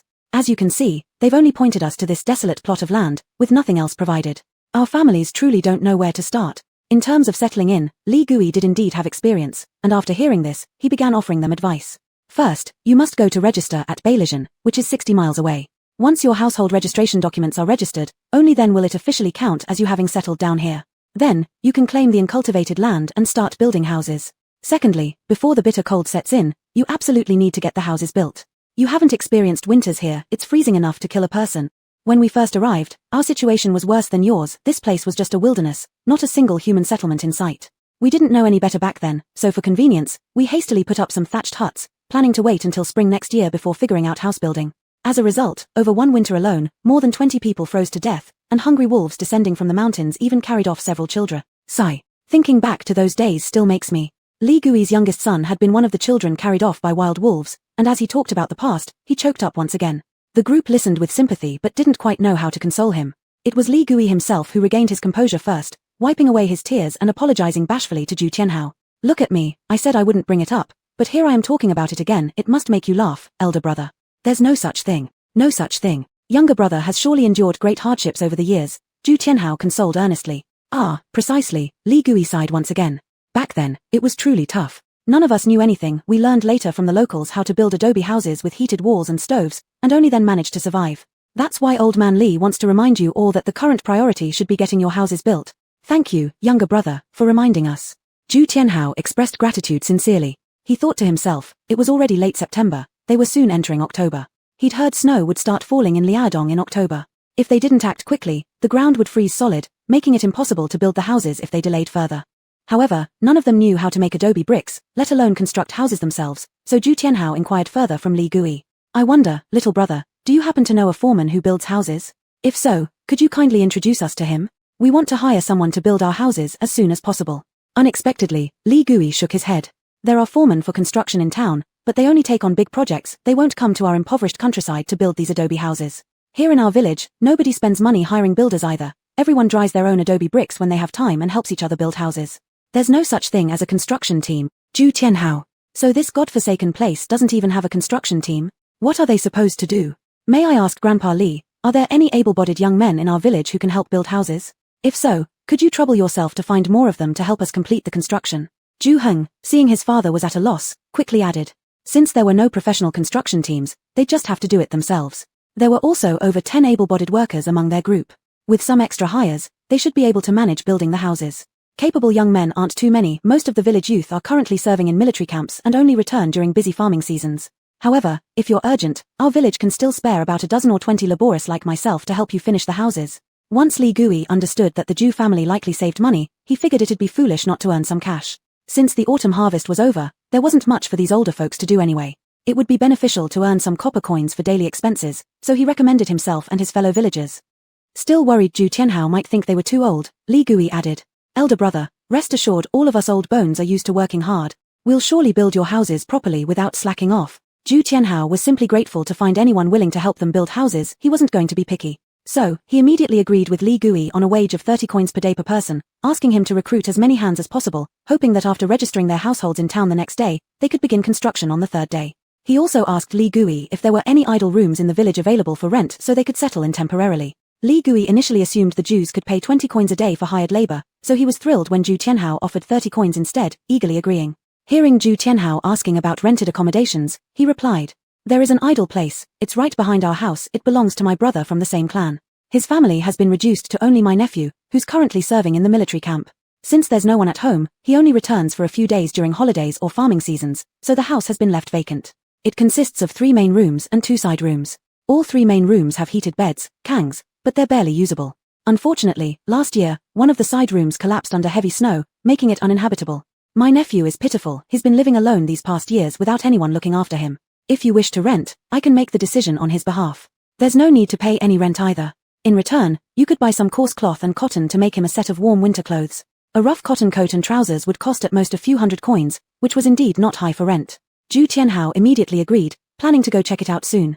However, considering their current situation, with more than 20 people from several families combined, 3 rooms might not be enough. So, he asked Li Gui if there were any other places available. Li Gui shook his head and replied, "You've seen when you arrived, there are only 12 households in our village, and each has very limited housing. Even if there are idle rooms, they're usually just 1 or half a room. If you don't mind sharing with others, I can ask around." The group thought it would be better to crowd together themselves rather than sharing a roof with strangers. After all, they had already grown accustomed to staying outdoors during their exile journey. Besides, as soon as they finished building their new houses, they'd move out anyway, so they wouldn't be staying long here. Thus, Zhu Tianhao thanked Li Gui for his consideration and said they would first visit his nephew's place. If it could accommodate their families, they wouldn't look for another location. Then everyone followed Li Gui into the village. He first went back home to fetch the key to his nephew's house before leading them towards the few rooms behind their own residence. Upon arrival, the group saw that although the courtyard wasn't large, everything looked tidy. The kang beds and doors windows were all intact. However, the 3 habitable rooms seemed overly low and cramped. At this point, what more could they ask for? They'd already slept outside for months under open skies, so seeing a proper house with kang beds made them immensely happy. They weren't about to complain. Currently, the total number of people across their families amounted to 22. Zhu Tianhao's family included Zhu Tianhao, the elder, his 2 sons, Zhu Zhumao and Zhu Zhaseng, their daughters-in-law, Wangsha and Luxia, 4 grandsons, Zhu Dai, Zhu Gong, Zhu Jian, Zhu Zhuo, Zhu Gong and Zhu Jian being the sons of Zhu Zhumao and Wangsha, Zhu Dai and Zhu Zhuo being the sons of Zhu Zhaseng and Luxia, 2 granddaughters, Zhu Han and Zhu Hu, both daughters of Zhu Zhumao. Zhu Yishuan's family included Zhu Yishuan and his 2 sons, Zhu Bing and Zhu Luo. Baisha's family included Baisha's mother-in-law Wei Yishe, Baisha herself, and her son Zhu Li. Zhu Heng's family included Zhu Heng, his wife Zheng She, and their children, Zhu Yu, Zhu Li, and Zhu Ying. Zhu Ruifeng's family included Zhu Ruifeng. Due to insufficient housing and many people, there was no way to divide by families. Therefore, Wei Yishe and her daughter-in-law, along with Zheng She, Zhu Yu, Zhu Ying, the wives and daughters of Zhu Zhumao and Zhu Zheseng, 9 female members in total, occupied the largest eastern room. Zhu Tianhao and Zhu Ruifeng, the 2 older men, along with Zhu Zhumao, Zhu Zheseng, and Zhu Yishuan, stayed in the smallest western room. The remaining boys, Zhu Heng, Zhu Li, Zhu Luo, Zhu Bing, Zhu Dai, Zhu Gong, Zhu Jian, Zhu Li, and Zhu Zhuo took the middle room. By the time the rooms were assigned, night had already fallen. Everyone was exhausted. They roughly fetched water from the river nearby and boiled some coarse rice porridge, each having a bowl before collapsing to sleep. Not far east of Daohua village was a river where the villagers drew water for drinking and laundry. However, the site chosen for building their houses was located at the far west end of the village, somewhat distant from the river. Thus, they decided to dig a well before starting construction. Early the next morning, just as dawn was breaking, despite no bailiffs knocking gongs to wake them up, their internal clocks had already adjusted from their lengthy exile. Everyone, except for the youngest ones, rose early. Zheng She and others busied themselves starting fires to cook breakfast while Zhu Tianhao led the menfolk to wash up, changing into slightly neater clothes in preparation for going to town after breakfast to register their household registrations. For the Zhu Heng family, Zhu Heng naturally represented them. Seeing that Zhu Tianhao and the rest had eaten and were ready, Zhu Heng put a palm-sized mirror that Zhu Yu had taken out of the caravan earlier into his pocket and then set off with everyone else. Yesterday, the siblings had already discussed their plan to take advantage of Zhu Heng's trip to town today and pawn the small mirror they had previously chosen from the spatial dimension. Since glassware was so rare in this great Yang dynasty, a perfume bottle could be treasured by someone like Constable Song. This stainless steel mirror should fetch a fair amount of silver. With that money, their family would have an easier time building their house and buying supplies. Brother, when you go, don't forget to find a secluded spot and hide the toothpicks we brought out of the RV. It'll make future trips to town much more convenient, Zhu Yu quietly reminded her brother. A few days ago, while studying the RV's spatial dimension, the siblings had discovered that as long as items within the space were marked, even if they were identical, the RV system could separately identify them. For instance, with the same pack of dental floss, Zhu Heng could take it out of the spatial dimension and toss it into different places such as grass patches, forests, or even cracks between bricks. As long as he remembered the exact location, like the dental floss in a certain patch of grass or the dental floss in a certain forest, when starting the car and shouting out the position, the RV's spatial system would transport them to that specific location. Because of this discovery, for the rest of their exile, the siblings always carried a box of dental floss taken from the spatial dimension, leaving one at each new place they visited. To prevent confusion among the numerous pieces of dental floss, they had placed a notebook inside the RV's spatial dimension. Every time they discarded a piece of floss, they meticulously recorded the time and location for easy reference later. With this convenience, the siblings wouldn't need to walk long distances to reach town. After Ju Heng made his first trip and stashed a piece of floss in a quiet area, they could travel there anytime through the spatial system. Chapter 31, Black Shop 1. Bailey Town was 60 li away from Daohua village where they lived. If they walked, it would take more than 3 hours, and by the time they arrived, it would already be in the afternoon. How could they then handle their business or buy things? Thus, Zhu Tianhao and his group decided to take a cart. Yesterday, Zhu Tianhao had already arranged with Li Gui for him to accompany them on this trip. After eating breakfast and preparing, Li Gui also changed into clean clothes and arrived. As the town was quite far away, the group did not want to delay further, so as soon as Li Gui arrived, they set off immediately. From Daohua village to the nearest main road was about 10 li, taking half an hour on foot. Since there were no ox carts in the entire Daohua village, they had to walk to the main road first before catching an ox cart. It would take another 2 hours to reach Bailey Town. This means that even if one took a cart to Bailey Town, just traveling back and forth would require nearly 5 hours. Alas, this outdated transportation system of ancient times. While following the others, Ju Heng complained silently but knew there was nothing to be done. Fortunately, everyone had already become accustomed to walking during their exile and thus didn't feel particularly tired. Because the travel time was excessively long, Li Gui almost told them everything he knew in their conversations. This made everyone much more knowledgeable about the Bai Li stockade they currently belonged to. It turned out that Bai Li stockade was called such because its area really covered 100 li, making it one of the largest military stockades in all of Liaodong garrison. The place where they currently resided, Daohua village, was not officially recognized as a village. Its name Daohua village was what Li Gui and his companions had coined themselves to distinguish it from other branches of the Bai Li stockade. Official records merely regarded it as a small branch of the entire Bai Li stockade. There were dozens of such branches within the Bai Li stockade, varying in size. The largest branch, located in the south of Bai Li stockade, consisted of over 100 households, while the smallest branch, their own Daohua village, situated at the northwest corner of the Bai Li stockade, was isolated with barren land. Including the newly assigned Ju Heng and his group, there were only 16 households totaling 81 people. With such a vast area, the entire Bai Li stockade consisted of roughly 2,000 households and over 10,000 people. Of course, all these couldn't possibly be managed by the headman alone. The headman of Bai Li stockade, also known as the captain of 1,000 households, was the highest official of the entire Bai Li stockade. Under him were 10 captains of 100 households, each responsible for managing hundreds of military families under Bai Li stockade's jurisdiction. Under every captain of 100 households, there were several subordinates assisting with managing tasks such as conscription, grain collection, household registration, disputes, and accounts. According to Li Gui, the captain of 100 households who oversaw Ju Heng and his group's branch was surnamed Han. He was considered one of the less prominent among the many captains of 100 households, which was why most of the poor military households in remote areas like theirs were assigned to him. Each household was not wealthy, naturally providing little profit for him. When Ju Heng and his group arrived, Captain Han was idly cleaning his silver spear inside his house. Upon hearing the report from his subordinate that more than 20 convicts from the capital had been assigned to settle in his district, his eyes lit up, seeing an opportunity to make some money. Zhu Tianhao and his companions had already learned the local customs from Li Gui beforehand. They knew that to smoothly settle down and lead a peaceful life here in the future, they must gain favor with the captain of the 100 households overseeing their region. Therefore, they prepared ahead of time. Each family contributed 6 taels of silver. Since Zhu Ruifeng was alone, he contributed 2 taels, totaling 20 taels of silver. Represented by Zhu Tianhao, when Captain Han finally showed up after being summoned repeatedly, they carefully presented the money to him. To tell the truth, Captain Han hadn't seen such a large sum of 20 taels of silver in a long time. His poor military households could barely offer a few dozen coins when seeking favors from him. Compared to other captains who feasted daily, his life was akin to that of a beggar. What could he do? Who cared that he lacked influential connections above despite earning his position through military merit? Not only did he lack funds to flatter his superiors, but he also wasn't adept at flattering and groveling. How could he compete with those slick colleagues of his? So, the military households assigned to him were undoubtedly among the poorest branches in the entire Bai Li stockade. Most of the fields allotted to them were wastelands requiring cultivation.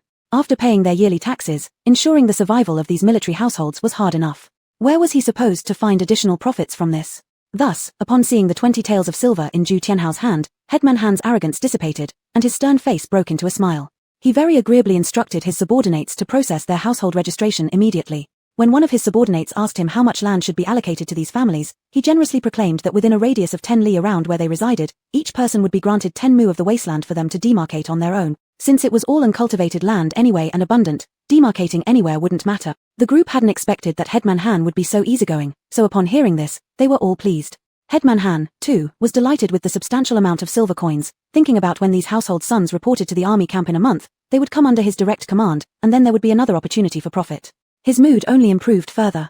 After the subordinates had processed the household's registrations, he swiftly retrieved his seal from the 100 households office and stamped it with great pleasure.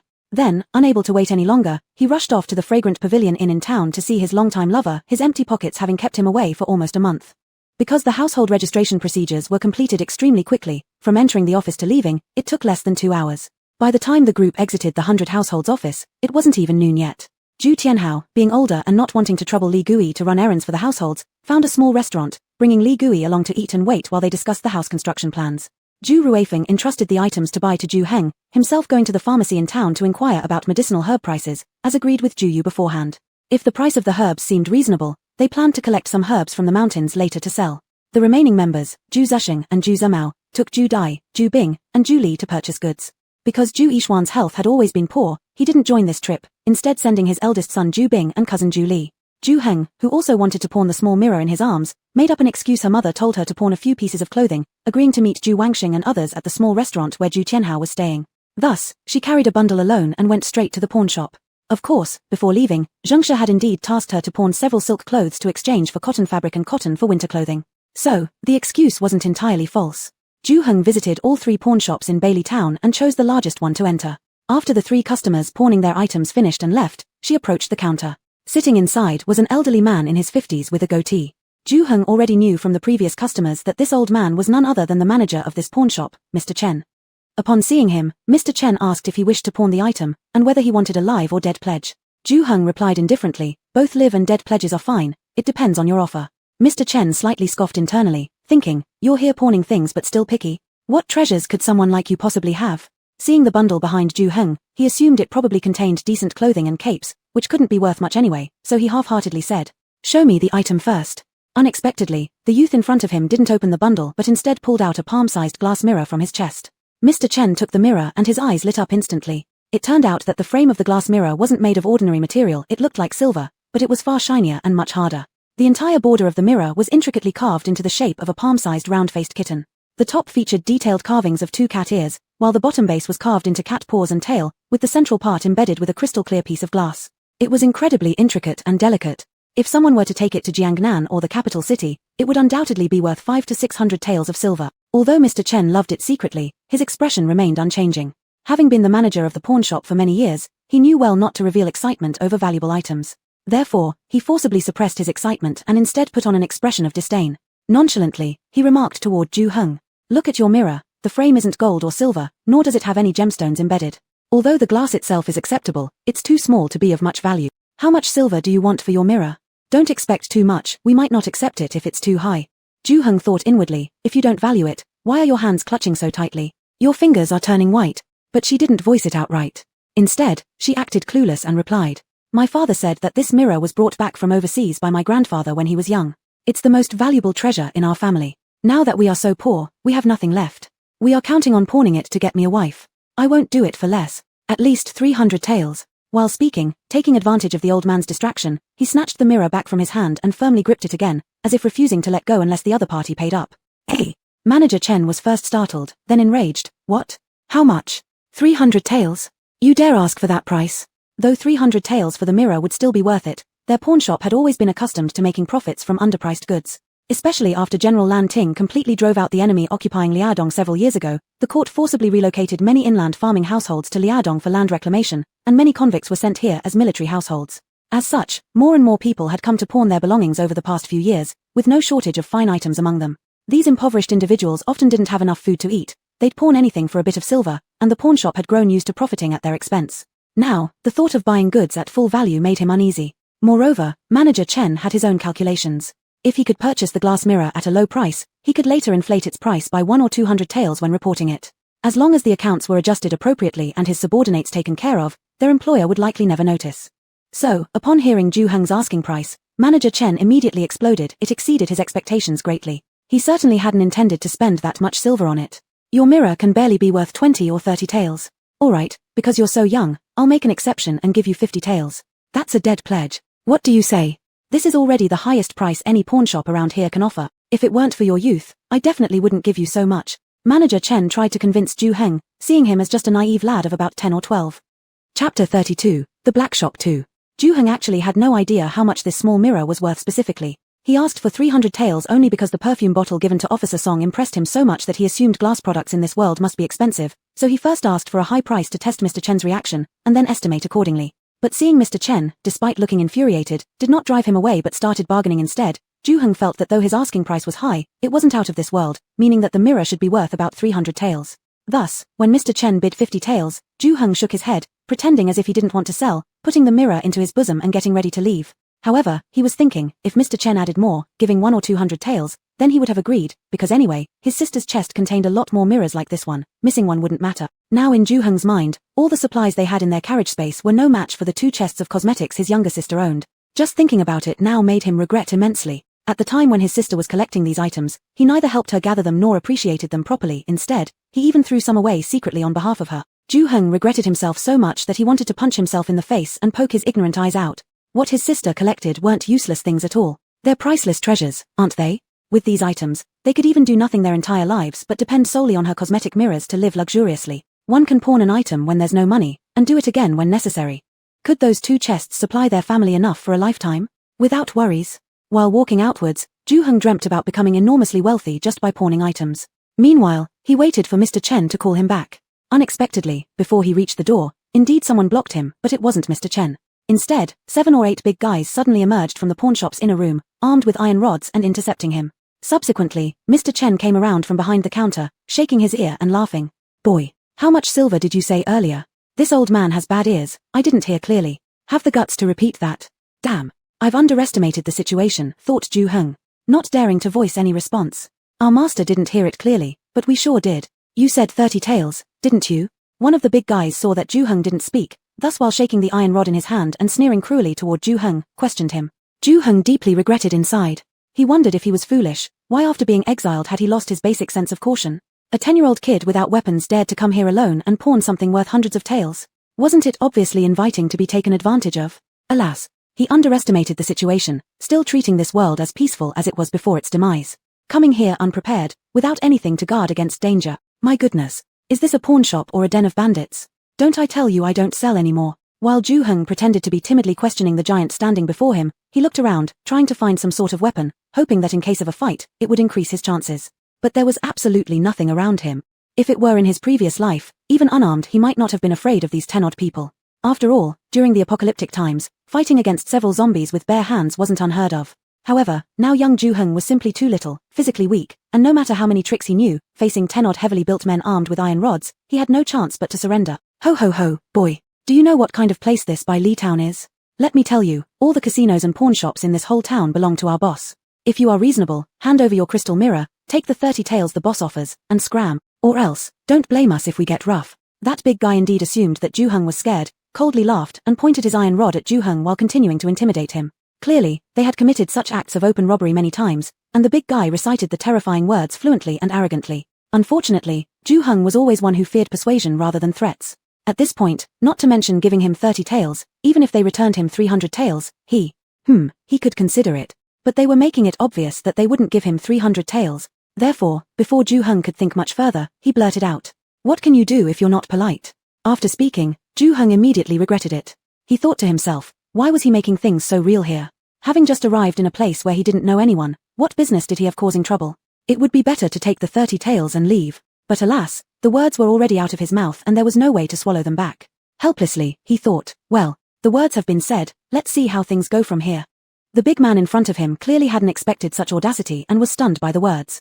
Mr. Chen saw this and kicked him, cursing. What are you wasting your breath on with this stinky brat? Just shut the shop door, catch the little guy and drag him to the backyard. Since he won't accept our polite offer, old man will have a proper chat about prices with him. One of the big men listened and went to close the shop door, only to suddenly notice that at the entrance stood a raggedy teenager who looked shocked to witness the scene. None of them knew when this kid had entered, including Ju-hung. But judging from his shocked expression, he had clearly heard quite a bit of their conversation. Seeing everyone's gaze turn towards him, the youth began shouting, pointing at Mr. Chen and the other big men. Your shop is a den of scum. You dare to cheat people. I'll report you to the authorities. Upon hearing this, Ju-hung couldn't help but support his forehead. Thinking that this kid was even dumber than himself. If you want to report to the authorities, just go ahead and do it. Why shout about it? Now they'd probably beat you up for calling them cheats. Sure enough, upon hearing this, the big man heading to close the door yanked the boy by his collar and pulled him inside. Hey, what are you doing grabbing me? Who gave you the nerve? Let me go. I'm here to pawn something. Never mind, I'm not pawning anything anymore. Let me go, or I'll really file an official complaint. Struggling and yelling as he was being dragged, the youth was held by the neck by the henchman. Mr. Chen chuckled upon seeing this and said, today must be the day of stubborn brats. Enough, drag both to the backyard. Yes. Several big men answered together. Except for the one holding the scruffy kid, the rest lunged at Ju Heng. Despite the pawnshop being spacious, covering only 40 or 50 square meters, once surrounded by several large men, Ju Heng found nowhere to hide. With no choice but to tough it out, he pulled up the bag behind him and threw it toward the large man waving an iron rod directly at him. Then Ju Heng ducked under another big man's iron rod. Turning around partially, he clenched his fist and hit the big man in the waist. The big man let out a groan in pain, his movements slowed, allowing Ju Heng the chance to slide past him, planning to make a run for it. However, right before him, 3 more men blocked his path, lifting their iron rods towards him. Ju Heng. Even if he could instantly transform into Bruce Lee or Jackie Chan, in such an open, unobstructed space, facing 3 iron rods descending from all sides, it would be utterly impossible for him to escape unscathed. Thus, all he could do was reach into his robes, pull out the small mirror, and wave it high, shouting, "Hold your horses. See who dares move next. If you do, I'll break this mirror, leaving none for any of you. Everyone stop." This worked effectively. Upon noticing this, Mr. Chen immediately ordered his men to cease. Then, looking at Ju Heng holding the mirror as though it were a bomb, Mr. Chen smiled persuasively. "Why go through all this trouble? If you give me the glass mirror, I'll let you walk out this door right away. How can I trust you wouldn't turn around and hit me after I hand over the mirror? Besides, will you still pay me the agreed 50 taels of silver after I give you the mirror?" Making a defensive gesture while shouting, Ju Heng subtly moved closer to the pawnshop's entrance step by step. Upon hearing this, Mr. Chen believed that Ju Heng, out of fear, had decided to accept 50 taels for the glass mirror. In his mind, indeed, frightening him a bit has worked. "As long as you give me the mirror, I won't touch you, and I'll immediately give you the silver. 50 taels, exactly as you asked, how's that sound?" Thinking to himself, spending 50 taels of silver to officially acquire the mirror was much better than forcefully seizing it. Although the young lad clearly appeared to be without powerful connections otherwise, he wouldn't have come alone to pawn items. Still, what if? To prevent Ju Heng from panicking and accidentally damaging the mirror, Mr. Chen quickly opened a dead pledge ticket inside the counter, sealed it with ink mud, wrapped up 50 taels of silver, and flashed a smile saying, "If you hadn't made unreasonable demands, would old man need to resort to force? Here's the 50 taels. Quickly stamp your handprint on the ticket, hand me the mirror, and leave with the money." Mr. Chen was convinced Ju Heng wouldn't dare cause further trouble. Inside Ju Heng's mind, however, a different response arose. "Go screw yourself." On the surface, Ju Heng pretended to check the pawn ticket before suddenly throwing both the glass mirror and the ticket toward the front marble counter. "Oops. My glass mirror." Mr. Chen and the surrounding big men hadn't expected Ju Heng to actually throw the glass mirror, so as they saw it flying through the air, they all rushed over in an attempt to catch it. Ju Heng took this opportunity to turn and sprint toward the pawnshop door. Just before reaching it, he delivered an elbow strike to the big man who had been momentarily stunned by the sudden situation. At the same time, he freed the unfortunate youth whose collar was still being gripped, pulling him along as they both fled out the shop door. While running, Ju Heng shouted, "You might as well keep those 50 taels to buy coffins for yourself. A gentleman like me wouldn't even glance at them." Mr. Chen strained himself rushing to save the glass mirror, but how could he possibly match the speed with which Ju Heng threw it? All he could do was watch helplessly as the precious mirror shattered right in front of him, not only the mirror face but also the stainless steel cat ears and tails flying everywhere. "Oh no. My glass mirror." Mr. Chen nearly choked from anguish, thinking if his boss found out he'd lost such a valuable glass mirror just to save 100 or 80 taels of silver, how would he be punished? Then hearing Ju Heng's mockery about using the silver to buy coffins, his fear turned into anger. Fuming, he cursed at the surrounding big men. "Why aren't you pursuing that little bastard yet? You're a bunch of waste. What good are you if you can't even chase someone down?" However, after wasting so much time, when these men finally ran out, there was already no sign of Ju Heng. Chapter 33, Too Many Places to Spend Money. Ju Heng dragged the young boy through winding streets for half a day, making sure no one was chasing them, before finally stopping. Both were exhausted and instinctively leaned against the roadside wall, gasping for breath. Apparently, the physical condition of his original body still isn't good enough. Running this short distance has already worn him out like this. If he were in the post-apocalypse with this current body, when the first wave of zombies came, he would be doomed. While catching his breath, Ju Heng criticized himself mentally and decided that as soon as he returned home, he'd start exercising more. Not only should he exercise, but his entire family needs to keep fit too. They were all too weak now. Remember, in ancient times, a common cold could take a life, and it doesn't matter if you're noble or rich enough to hire good doctors. Just like the crown prince who passed away recently, did he lack money? All the top royal physicians were around him, yet he still died from a common cold. His sister said that in this era where surgery can't be easily done, one must rely on good health and strong immunity to live long. So, after leaning against the wall and catching their breath for some time, both had a moment to glance at each other. Ju Heng noticed the young boy standing in front of him was about his age, around 12 or 13 years old, slightly shorter than him. His face was smeared with mud, revealing only a pair of clear, wide-open eyes, blinking rapidly. His eyelashes were longer than those of his younger sister. If it weren't for his noticeable Adam's apple, Ju-hung might have mistaken him for a girl. The clothing was in tatters too, resembling scraps of fabric, almost like someone had thrown a paper dress into a shredder.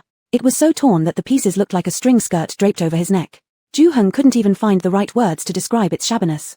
However, upon closer inspection, the frayed cloth turned out to be made of silk. And earlier, while pulling the youth and running, Ju-hung realized how soft and delicate the boy's hands were, definitely belonging to someone who lived a privileged life and never did any manual labor. But given that they were just brief acquaintances, Ju-hung didn't feel compelled to investigate the youth's identity. Waving his hand toward him, he said, "Judging by what has happened, I think we should be safe now. Take care of yourself. I have other things to do, so I will leave now." Hearing this, the youth opened his mouth as if wanting to say something, but suddenly noticed a group of soldiers emerging from a street corner, scaring him into hiding quickly in an alley nearby. Now, talking about Ju-hung, after parting ways with the youth, he went towards the outskirts of the town, not daring to visit the main streets where pawnshops were located. Those muscular men had warned him that all the pawnshops in the town belonged to their master. Going there would be walking straight into a trap. Therefore, he planned to buy urgent household necessities at smaller shops on the periphery of the town. Sigh. He felt today was indeed unlucky. Not only did he fail to pawn the small mirror, but the local pawnshop even kept an eye on him. Also, the bundle of clothes his mother entrusted him to pawn was lost during the struggle with those big men. Truly, losing his wife, in this case referring metaphorically, and soldiers, alluding here to goods, both at once. Furthermore, this incident made Ju-hung realize fully the meaning of a man without talent sins not. One possessed of jade is liable to be blamed. In the future, unless he became stronger, he dared not take out any more cosmetics from his sister's space for pawning, they were too dangerous. Just pawning that least conspicuous little mirror among his sister's cosmetics caused such a commotion. If he took out the more exquisite bottles and mirrors, who knows what kind of trouble it might bring to his family. For the safety of his family, Ju-hung thought it best to temporarily put on hold the plan of using the cosmetics and mirrors from his sister's space to gain easy benefits. Yet, if he didn't rely on these items, the family currently had only a little over 110 taels left, including the goldfish gifted by Ju Wangxing. The family also needed to build a house, prepare winter supplies, and get equipment for his military service. He wasn't sure if the funds would suffice. Only today did Ju-hung learn from Li Gui that military families like theirs need to purchase their own military uniforms and equipment when serving in the army. According to Li Gui, these items are very expensive, costing more than 10 taels of silver even at the cheapest price. But no matter how high the price, military households cannot avoid buying them since these uniforms and equipment concern the lives of the men serving. Cutting costs on this would be tantamount to playing with the lives of their sons. If the family's young man could be assigned to a garrison camp mainly responsible for farming, it would be much better. At most, he would just work hard and endure some hardship. However, if by any chance he was sent to the front line due to war, the quality of his equipment would truly decide whether he lived or died. Faced with the same battlefield and the same enemies, others' armor could block sharp blades, and their swords could kill enemies, but yours gets pierced through easily and broken with one strike. Who wouldn't die in that case? Thus, except for those families who don't care about their children, any military household with means would prepare decent equipment for their sons serving in the army. Otherwise, how could they justify not giving proper protection? After all, it's not right for the child to risk his life without having protective armor. Concerning his own safety, naturally, Ju-hung never thought of saving money on this matter. His current physical condition wasn't good enough, and he was too young. If he didn't obtain a set of good weapons and armor, then once on the battlefield, he might really end up as cannon fodder. Although there were many weapons and armors in the space, they were still in the era of cold weapons at this time, so those were not very useful. It would be absurd to rush into battle while everyone else used swords and spears, and he wielded a. Even if he could use them, he wouldn't want to anyway. In the previous world, to deal with those zombies, he and his sister almost used up all the ammunition they had, which is why they ended up blowing themselves up in despair. Now, even if there were some left in their RV space, only more than 10 rounds of bullets remained. Those bullets were irreplaceable. Unless absolutely necessary, Ju-hung would not use them casually. As for bulletproof vests, though they could stop bullets, they couldn't stop swords and spears. So Ju-hung felt that the money for weapons and armor couldn't be spared, nor could the house be built poorly, otherwise, it wouldn't keep warm, let alone provide security. If the yard wall was built too low, or the windows and doors too fragile, and one day the wolves from the mountain came down again and carried off little Ju-ying, wouldn't he cry his heart out? Therefore, the money for this couldn't be spared either. There were also cotton clothes, pants, quilts, bedding, pots, pans, bowls, spoons, tables, benches for the whole family. Though these did not require much money individually, since their home was impoverished and needed much preparation, the total cost was no small amount. Moreover, they must also stockpile food from now until next year's summer harvest, which would need another 20 to 30 taels. If the wasteland assigned to them next year could be successfully cultivated and produce grain, things would be fine. But if not, after next year's summer harvest, they would have to spend money buying grain, pay grain taxes, and probably lead a harder life than this year. This was not an exaggerated worry by Ju-hung, but rather the actual situation they might face. Their family consisted entirely of women and children, none of whom knew how to farm. There was indeed a possibility that they couldn't cultivate the land or grow any crops. The more Ju-hung calculated, the less he felt his silver would be sufficient, but he could not immediately think of a way to earn money, so he pressed down the anxiety in his heart and decided to discuss it with his sister when he got back home. Seeing that it was already late, Ju-hung hurriedly started shopping. Although their belongings were decreasing, Ju-hung was not the kind of person to skimp on eating and living. Apart from necessities such as rice, flour, oil, salt, pot, bowls, pans, cotton cloth, cotton balls, daily essentials like needles, thread, baskets, brooms, etc., he also purchased fresh vegetables, chicken, duck, fish, meat from the market because his siblings hadn't eaten a proper meal for a long time. Various seasonings were also bought, summing up to a substantial list of purchases. When Ju-hung finished shopping, the rented donkey cart was nearly full. With the purchase spree costing 9 taels and 8 mace of silver plus 100 coins for renting the cart, Ju-hung thought it best to round it up to a whole number. The remaining 2 mace of silver was spent on meat buns and meat-filled pancakes, wrapped in 2 large packages, placed in the newly bought basket. Then he sat on the roof beam of the donkey cart, directing the driver to go to the small shop where Ju Tianhao was resting.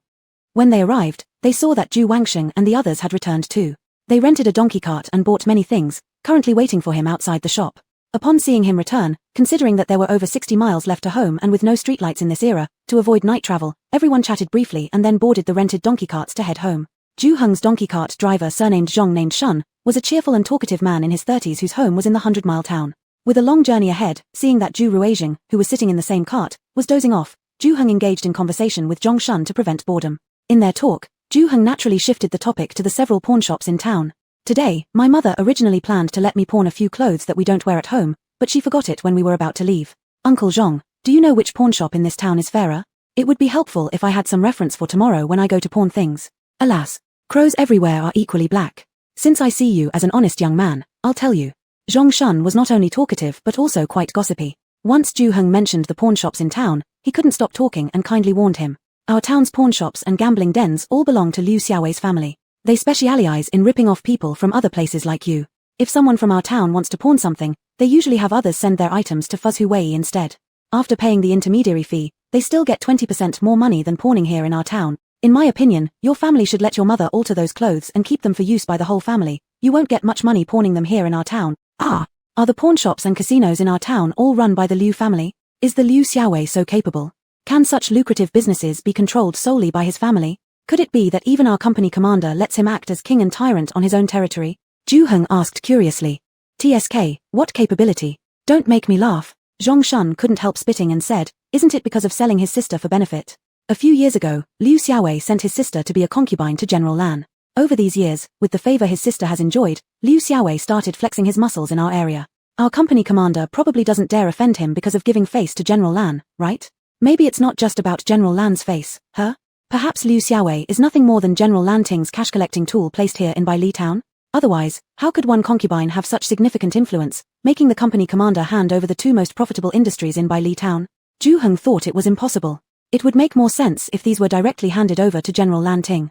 However, none of these were things Ju-heng, now merely a tiny expendable soldier, needed to worry about. After finding out who was behind the pawn shops in Bai Li Town, Ju-heng changed the subject and began chatting with Zhong Shun about the cost of building houses around here. Chapter 34. Oh no. True nature revealed. When the group finally got home, the sky had already darkened.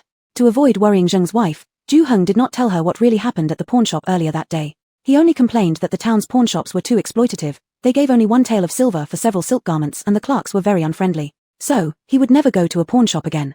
Zheng's wife also thought it was too little. She originally assumed that the bundle of silk clothes could have earned 5 or 6 taels of silver. But she worried more about her son's safety and asked anxiously what had almost led to him getting beaten. Ju-heng then recounted how he overheard Zhong Shun on the way say that all the pawn shops and casinos in Bailey Town were controlled by Captain Liu's family, which specialized in ripping off people from other places. Ah, how black-hearted is that? Then we should pawn fewer things in the future. Anyway, except for those silk shirts, there isn't much else in our family to pawn. Zheng's wife made a casual dismissive gesture, surprisingly cheerful given the circumstances, which made both Ju-heng and his siblings laugh. Mother, you're becoming increasingly positive and strong, that's really good. Ju-yu rested her head on her mother's shoulder and couldn't help but praise her. Our mother has such wonderful children like you all around, even if life gets tough, I don't think it matters much anymore. Besides, during the exile journey, we endured hardships together as a family. Mother feels that our days ahead will only get better, right? As Zheng's wife tenderly stroked her eldest daughter's cheeks, she thought silently, if my eldest son didn't need to serve in the army, it would be even better. Even if I have to work hard daily for 3 meals like the women in this village, become coarse-handed, I wouldn't care, as long as our family stays together, and my children are safe. However, she also knew their household was now part of the military register, and her eldest son's duty to enlist had already been decided. It could not be changed. Even though deeply worried, Zheng's wife believed that, at this moment, as a mother, it was more important to encourage her son and make sure the family was arranged properly rather than show anxiety that would make her son more concerned. Therefore, she appeared quite upbeat on the surface. Although Zheng's wife worried about her son but didn't dare express it openly, Zhu Heng was equally anxious, fearing his mother's inability to let go. So he brought up on purpose the issue of purchasing equipment mentioned by Li Gui on the road. In that case, Heng, we must buy the best equipment for the army, even if we postpone building our house. If necessary, mother can take your younger siblings and first rent a house in the village. Though inconvenient, many people can still support each other. After hearing this, Zheng's wife immediately became excited, wishing to use all the family's silver to buy equipment for her son. Mother, please relax, I've already calculated. Even after building the house, the remaining money will be enough for me to buy the equipment. The reason I tell you this matter is just to make you understand that I am not an impulsive person. Even after joining the army, I'll definitely prioritize my own safety first, and absolutely won't act blindly without considering the family's well-being, charging into battle recklessly. Yes, mother knows how sensible you are. Neither mother nor your younger siblings expect you to achieve fame or renown on the battlefield. We only hope for your peace and safety, and that is enough. What Zheng's wife truly worried about was Zhu Heng's safety after entering the military camp. She feared her son might take unnecessary risks out of a sense of justice, endangering his life. Although she was kind-hearted, she wasn't a saint. If she had to choose, compared to her son's life, even if 1,000 strangers died, she would rather have her own son live. Mother, please rest assured, I've already planned everything. From tomorrow, I'll start physical training, and I still remember the martial arts skills I learned from my maternal grandfather and uncles when I was young. Starting tomorrow, I will practice them regularly. When the time comes to join the military camp, I'll be able to protect myself better. Zhu Heng's maternal family ran a security bureau. His grandfather and several uncles were highly skilled in martial arts. Due to Zhu Heng's weak constitution in his childhood, his maternal grandfather specially took him in and taught him a lot of martial art techniques and boxing styles. However, later on, because Zhu Wangju disapproved of his son practicing martial arts, he brought him back. After several years, Zhu Heng's previous incarnation had almost forgotten these sets of boxing techniques, but this didn't stop Zhu Heng from bringing up this topic now. At that time, mother and the younger siblings can also exercise with me. Otherwise, future land cultivation and farming tasks will require substantial physical strength, and I'm afraid you may not bear it. Zhu Heng knew about her worries and spoke further. Okay, for the sake of her son, Zheng's wife agreed immediately, no longer caring about any possible shame. She observed today that the women of the Li family in the village were now robust and strong, with incredible stamina, working as effectively as men. Remember, these women used to come from scholarly families. If they could adapt here, so could she. For her children, she would do anything. After discussing their early morning exercise plans for a few more minutes, Zheng's wife went down to prepare dinner. This gave Zhu Heng the chance to tell his sister about the day's incident with selling mirrors and almost getting swindled. It seems that we can't continue with the mirror and cosmetics business until we are capable of protecting our family. But I can't think of any other way to make money at the moment. We already have very little silver left, and it won't last long after the house is built. Zhu Heng sighed. Apart from collecting herbs in the mountains, Zhu Yu couldn't think of anything else either. The two discussed for a while but came up with no good ideas, so they decided to focus on finishing the house first and look for opportunities to go into the mountains when available. That evening, as usual, they had a big pot of vegetables. However, because all the families had bought supplies, this pot was much richer in oil, with more meat than vegetables. Everyone ate heartily, savoring the steamed mixed flour mantu bread alongside their bowls of delicious stew. The next morning, just before dawn, Zhu Heng got up and also woke up his two companions, Zhu Dai and Zhu Luo. Who dares to kick your lordship?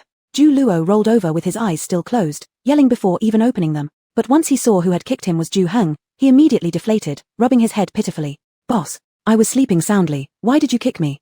I'm calling you to exercise, hurry up and get dressed. We're going running. Zhu Heng dressed quickly and headed outside. Zhu Luo was still reluctant, mumbling as he roughly pulled on his clothes and complained to Zhu Dai. Do you think the boss has lost his mind? He doesn't have to walk 50 miles every day anymore, and yet he insists on running early in the morning? Wouldn't it be better to sleep longer? Zhu Dai understood Zhu Heng, however. Their household was the largest among the several families now. There were 2 conscription slots, but since their elder uncle's sons were too young, he would have to go himself. In their second house though, there were both their father and Zhu Dai himself as able-bodied men. Though only 13 and classified as a junior conscript, Zhu Dai wasn't the top priority for selection. He had already consulted with his grandfather. If they bribed the authorities with gifts, they could report his father as weak and frail, and he would then serve in place of his father. Zhu Dai wanted to replace his father.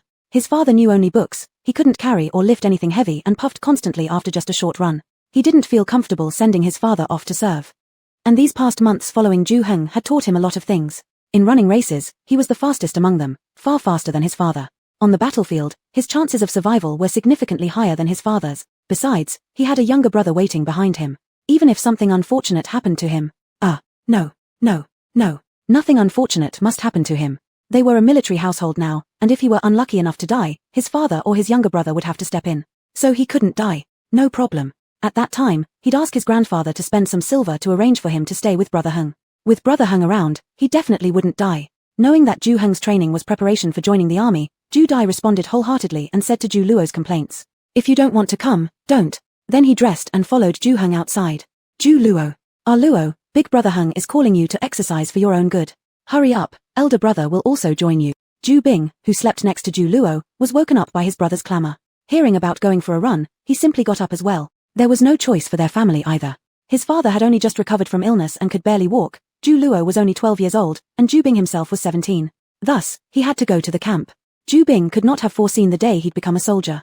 If he had known, would he have spent all those years studying poetry and 8-part essays through the night instead of focusing on archery and martial skills?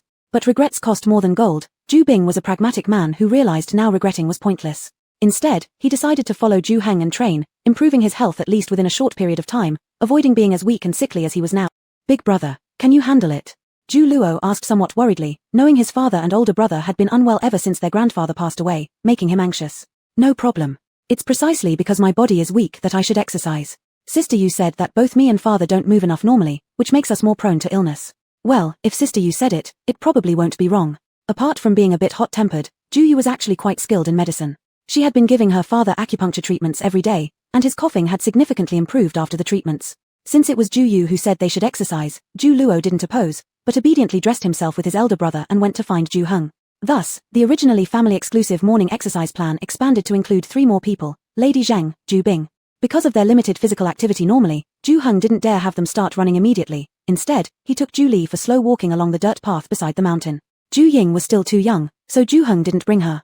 Ju Hung led Ju Yu, Ju Luo, and Ju Dai through some warming-up exercises first, followed by a set of simple military-style boxing routines before they started jogging along the mountain road. Everyone, except Ju Yu, had sandbags tied around their legs. These sandbags were already prepared during their exile journey. Ju Hung had asked Lady Zheng to sew bags that could hold fried flour, which were now put to use. The result was, after a 10-kilometer weighted run, Ju Luo and Ju Dai were left completely exhausted. Their only desire was to collapse on the ground and stay there until the end of time. "None of you lie down, get up and follow me to stretch, or your legs will hurt like hell later." Seeing that both men simply laid down without a care after running back, Ju Hung hurried over and pulled them up. No, can't. Chief, let your little brother lie down for just a bit. We'll be fine soon." Breathing heavily, Ju Luo lay stubbornly on the ground, refusing to get up. He was thoroughly tired out. Ju Dai remained silent as well, but even his butt felt like lead, impossible to lift off the ground no matter how hard Ju Hung pulled. "What nonsense. Stretch right away. The 2 of you are men and yet not as resilient as my sister. Have some shame to complain." Failing to pull either of them up after repeated tries, Ju Hung couldn't help but taunt them. "Your sister? Is she even a girl?" Ju Luo also couldn't help shouting. Yesterday, that girl gave her father an acupuncture treatment with such vigor that even her master couldn't help but ask her to ease off. It scared the cold sweat out of her father multiple times and surprisingly improved his coughing. Not only was she cruel to others, but also to herself. Why didn't she just walk slowly with mother and elder brother? Instead, she insisted on going with them, and persisted in completing the run, making it embarrassing for the rest to quit halfway. Ju Dai also thought Ju Yu lacked any girlish qualities. When had a girl ever run behind several men, let alone faster than him? Moreover, she turned her head to mock them. It was unbearable. Far from gentle, in previous days, she might never have found a husband. If you cannot compete with others, all you do is belittle them. Is this what it means to be a man? If all men thought like you too, then I wouldn't want to marry anyway. Just as the 2 were muttering, a clear voice came from the side. They looked over and saw Ju Yu wiping her face with a towel, looking at them with a sardonic expression. "I may not hear clearly what you're saying, but once you pucker your butts, I know exactly what filth you're spewing out. With just one look at your eyes, I know what you want to say." Ju Yu glared disdainfully at them, enjoying their momentary loss of speech, unable to utter a word despite opening their mouths repeatedly. Unable to contain herself, she burst into laughter, wanting to further mock them, when she suddenly heard Lady Zheng's shocked voice behind her. "Hey you! What words did you just say? Whom did you learn them from? That talk about butts and feces, how could they possibly come from her tender, sensible eldest daughter? Ju Yu! Oh no!" Caught off guard, her true nature has been seen by her mother. What should she do now? Chapter 35, Lingji. Ju Yu had inadvertently revealed her true nature, and as a result, she spent the whole morning enduring her mother's nagging until she repeatedly promised not to utter any vulgarities related to farting or defecating. Only then did her mother reluctantly let her off. After breakfast, Ju Hung took his family to the barren land allocated to them and began discussing housing construction with Ju Tianhao and several other families. After some deliberation, everyone agreed that their houses would be built in a row, forming 5 courtyards in total. The outer courtyard wall shared by all families would be built higher while the inner walls lower. This way, should thieves or wild animals appear, anyone shouting across the inner walls would alert all families and enable mutual assistance. The courtyards would follow a layout of one bright hall and 2 dark rooms. The families of Ju Heng, Ju Li, and Ju Yishuan each planned 3 main rooms and 2 auxiliary ones. Given Ju Tianhao's large family, they intended to build 5 main rooms and 4 auxiliary ones. Ju Ruifeng, being single, planned only 2 main rooms, one for living, the other for mixing medicine. Additionally, upon Li Gui's suggestion, each family reserved over half an acre at the back for gardens which would share water usage when a well was dug in the center of the gardens. This allowed for vegetable cultivation and convenient access to water. Beyond this, there were no other significant changes. Their homes, planned to be slightly taller and wider than others, would use stones rather than bamboo fences for their walls but otherwise resembled the adobe houses common here, not out of lack of funds. Ju Heng knew well enough that Ju Tianhao and Ju Yishuan likely had enough silver hidden away to afford larger quadrangle dwellings.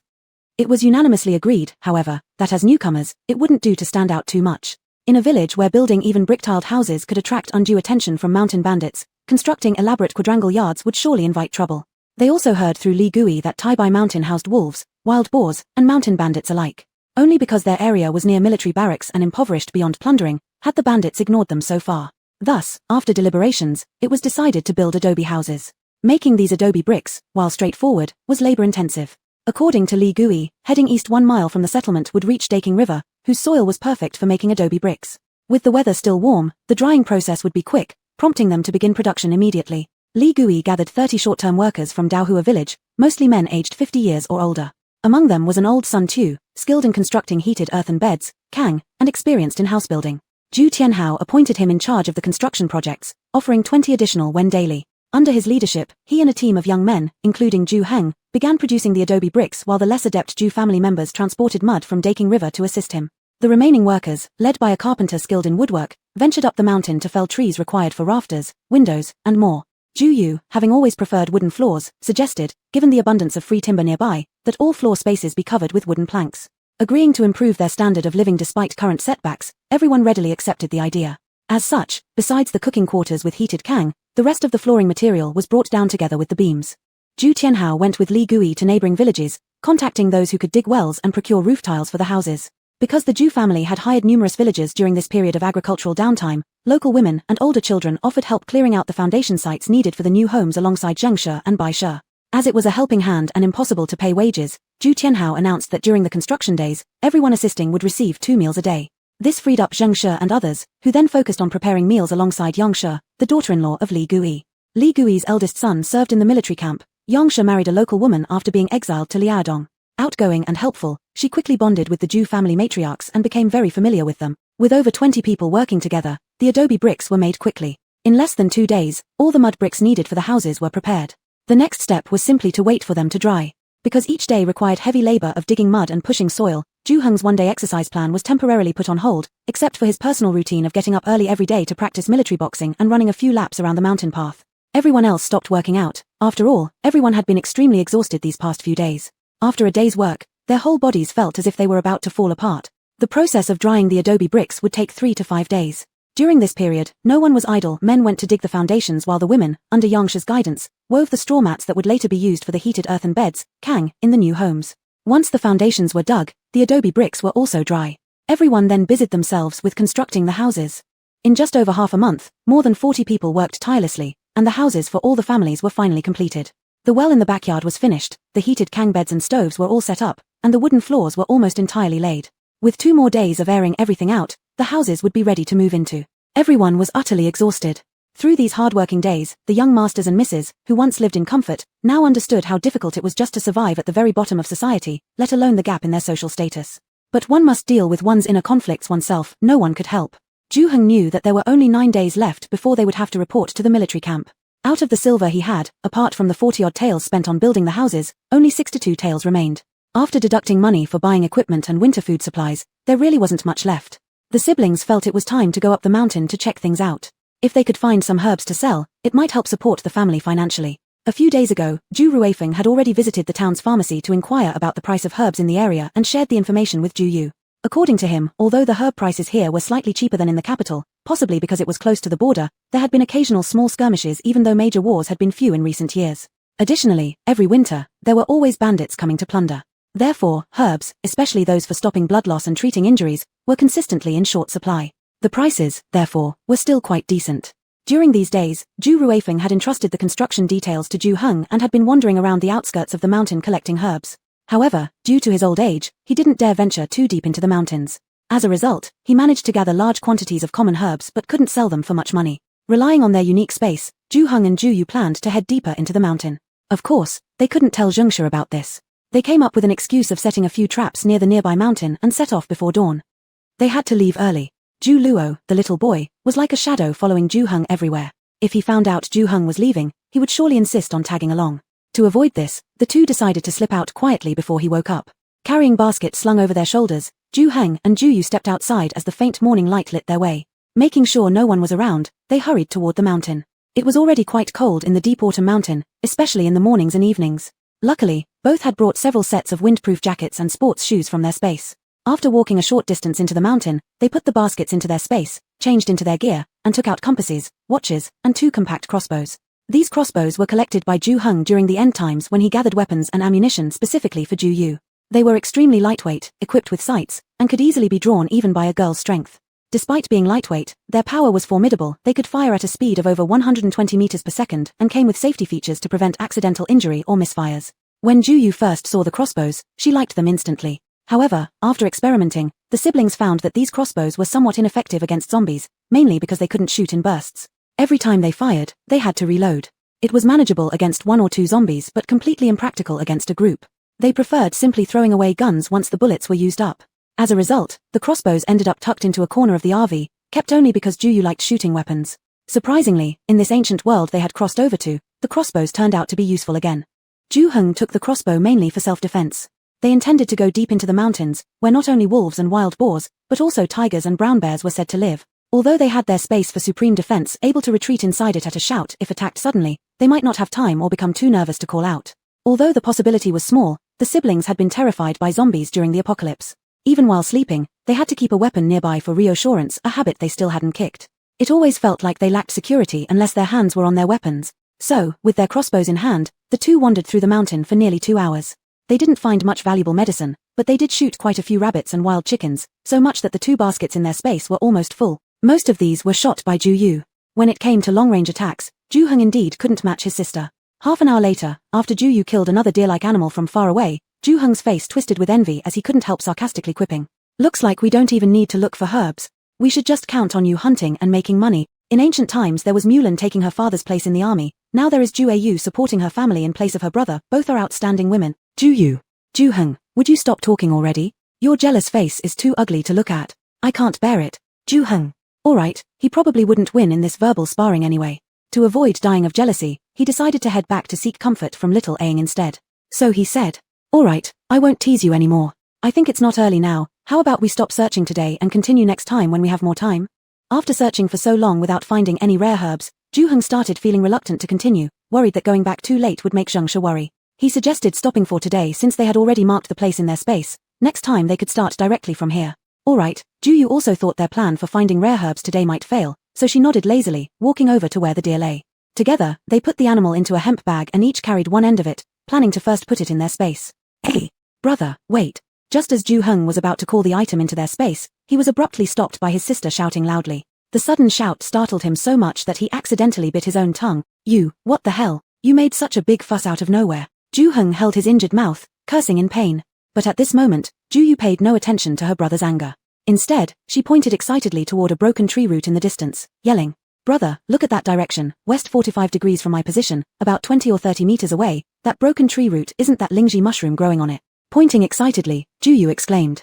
She never expected that the precious herb they had searched for several hours without success would suddenly appear just as they were leaving. Haha, truly, things come effortlessly when you least expect them. What? Where? I don't see it. Zhu Heng's eyesight wasn't as good as his sister's. Following her finger's direction, all he saw was half a tree root. Frustrated, he dropped the hemp bag, lifted his crossbow, and used the sight like a telescope. This way, he finally spotted it. Could it be Lingji? Quick, let's go check it out. Excited, the siblings rushed toward the tree root. But as they passed a patch of grass beside the root, Zhu Yu tripped, nearly falling flat on her face. Fortunately, Zhu Heng, who reacted quickly, caught her just in time, preventing her from a faceplant. After regaining her balance, Zhu Yu couldn't help turning around to look at where her foot landed, curious about which nasty tree root had caused her to trip. But what she saw next. Chapter 36, Saving Someone. Wow, how can there be a person here? Is he dead? Ju-yu exclaimed in shock. What? Upon hearing this, Ju-hung quickly pulled Ju-yu behind him and was also greatly surprised to see the corpse suddenly appearing in this deep mountain forest. He thought to himself, could it be a hunter from nearby? But looking at the clothes on this body doesn't seem right. And, for some reason, the shabby clothes on this corpse look strangely familiar. As if he has seen them somewhere. Brother, let me check if he's dead. Ju-yu felt that standing idly by while someone dies wasn't in line with her nature as a healer, so she wanted to go take a look. Just a moment, let brother check first. Ju-hung stopped his sister, walking forward himself. He picked up a stick and flipped over the prone corpse.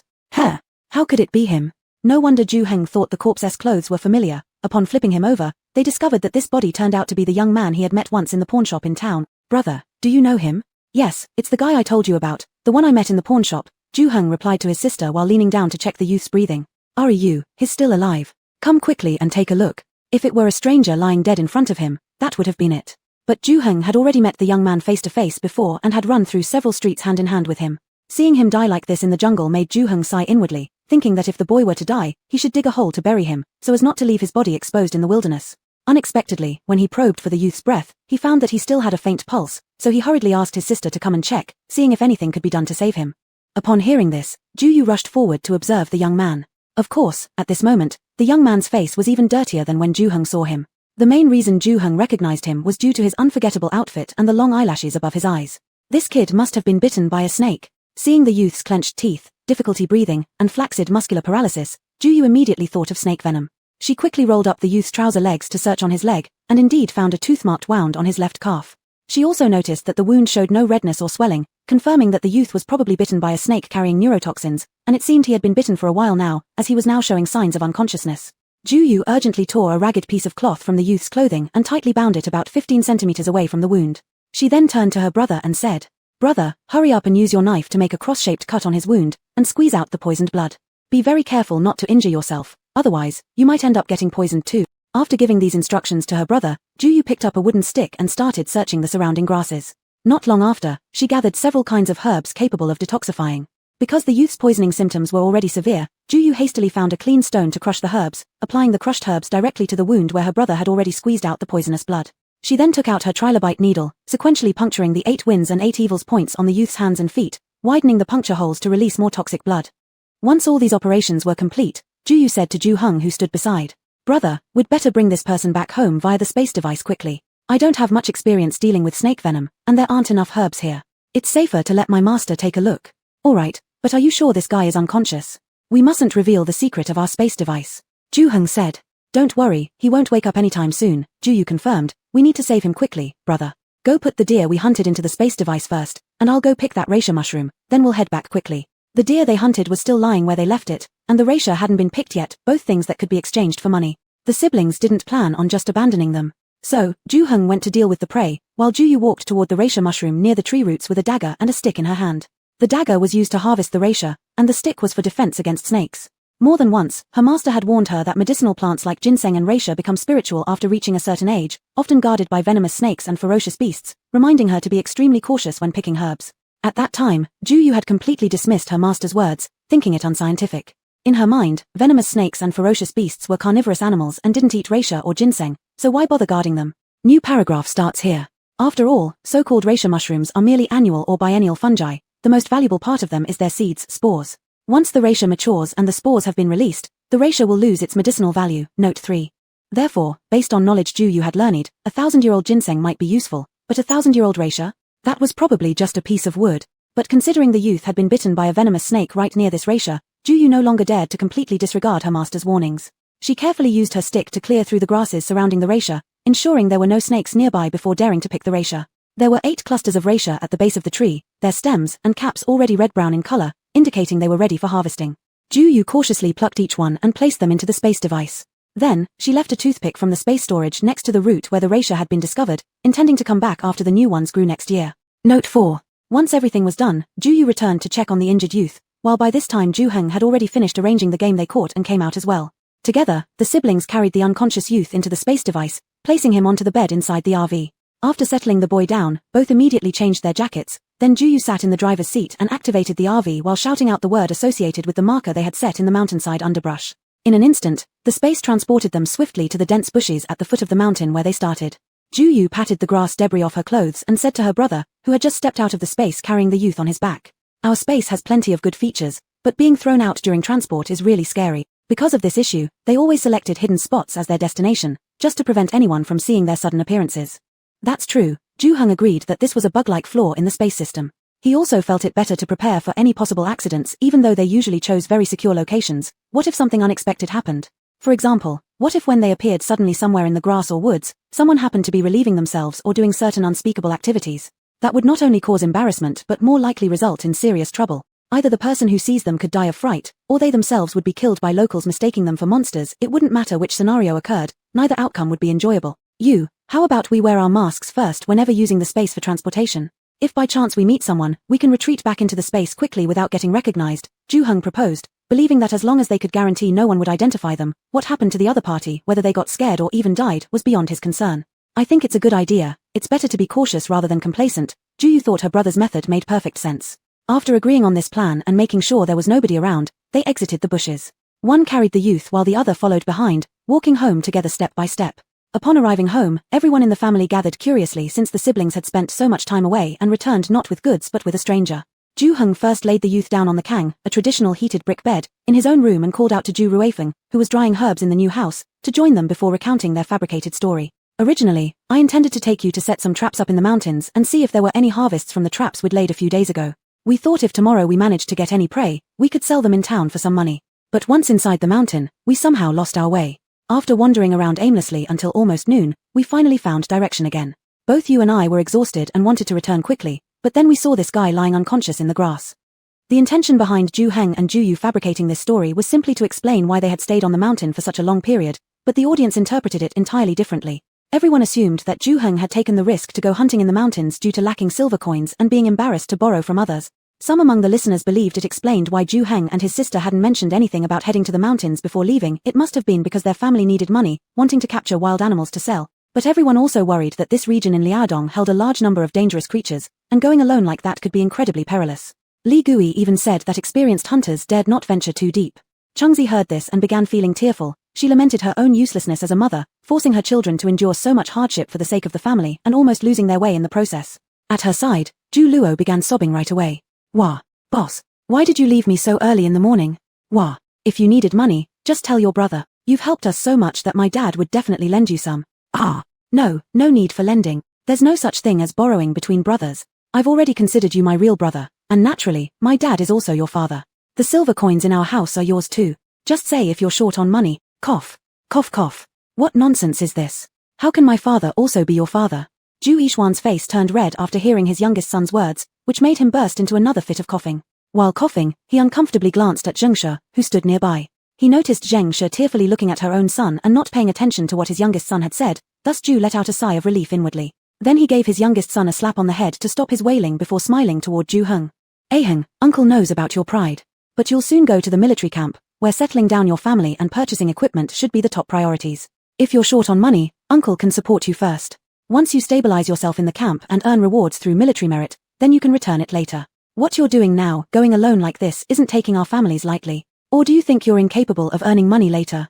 Yes, young brother Heng, if you consider uncle an outsider, then uncle will truly be angry. During the exile, we quarreled with the collateral branch. Without you leading Dai Jia, brother Dai, and Luo Jia, brother Luo, every day to find food and borrow grain for us, would have starved to death long ago. Without lives, what use would money be? If you remain polite now, uncle won't acknowledge you anymore." Ju Zesheng also complained irritably. "Exactly, boss, if you continue being polite, I'll ignore you too." Ju Dai echoed his father's statement. What's going on here? Ju Heng didn't even know which sentence had made everyone think he was crazy about lacking silver coins. Of course, he was indeed short of money, but not to the point that without borrowing, he couldn't survive. Right now, he still had more than 60 taels in his pocket, and the game and ginseng from the space could fetch quite a bit of money. These combined would be enough to ensure his family lived well for over a year. Unfortunately, no matter how he explained himself, everyone insisted he was out of money and wouldn't hesitate to loan it to him. What is going on? Fortunately, Ju Ruefeng timely entered and freed Ju Heng from the awkward situation of being shoved with silver coins. Ju Tianhao returned with him as well. Since the new house was completed, Ju Tianhao had been spending these days circling around there. "Master, take a look at this patient. He was bitten by a poisonous snake, but I cannot identify which snake bit him. Neither am I sure whether the few herbs I used were correct. When Juyu saw her master returning, she hurriedly called him over. Everyone only then remembered there was a poisoned and unconscious youth inside. They stopped pestering Ju Heng and stepped aside to make way for Ju Ruifeng. Ju Ruifeng approached to carefully examine the youth's symptoms, asking Juyu about the medicines she'd used, then satisfactorily nodded and said, "The medicines you used were excellent, just a few were missing. But given the circumstances at the time, finding those was already commendable. You also drained the venomous blood, extracting most of the snake poison from his body. Even I, as your master, could only have done so if I were present at the scene. Let me prescribe some more medicine. Taking the medication for a few days and receiving acupuncture for several sessions should solve the problem." "That's good. Master, write the prescription and I'll go boil the medicine for him." Juyu felt relieved when hearing that her handling was correct, believing it's always better to eliminate the venom earlier to prevent any after effects. Thus, she eagerly requested her master to quickly open the prescription. However, Ju Ruifeng wasn't in a rush. Since Juyu had already dealt with the snake venom first, the remaining medication wasn't urgent for a moment or two. Thinking it a perfect opportunity to test his disciple, he then asked, "If you were in charge, which formula would you choose for him now?" "Juyu." "All right." This impromptu exam came suddenly. Knowing her master intended to train her, she thought for a while and listed a formula she believed to be usable. After announcing for quite a long time, there was still no evaluation from her master.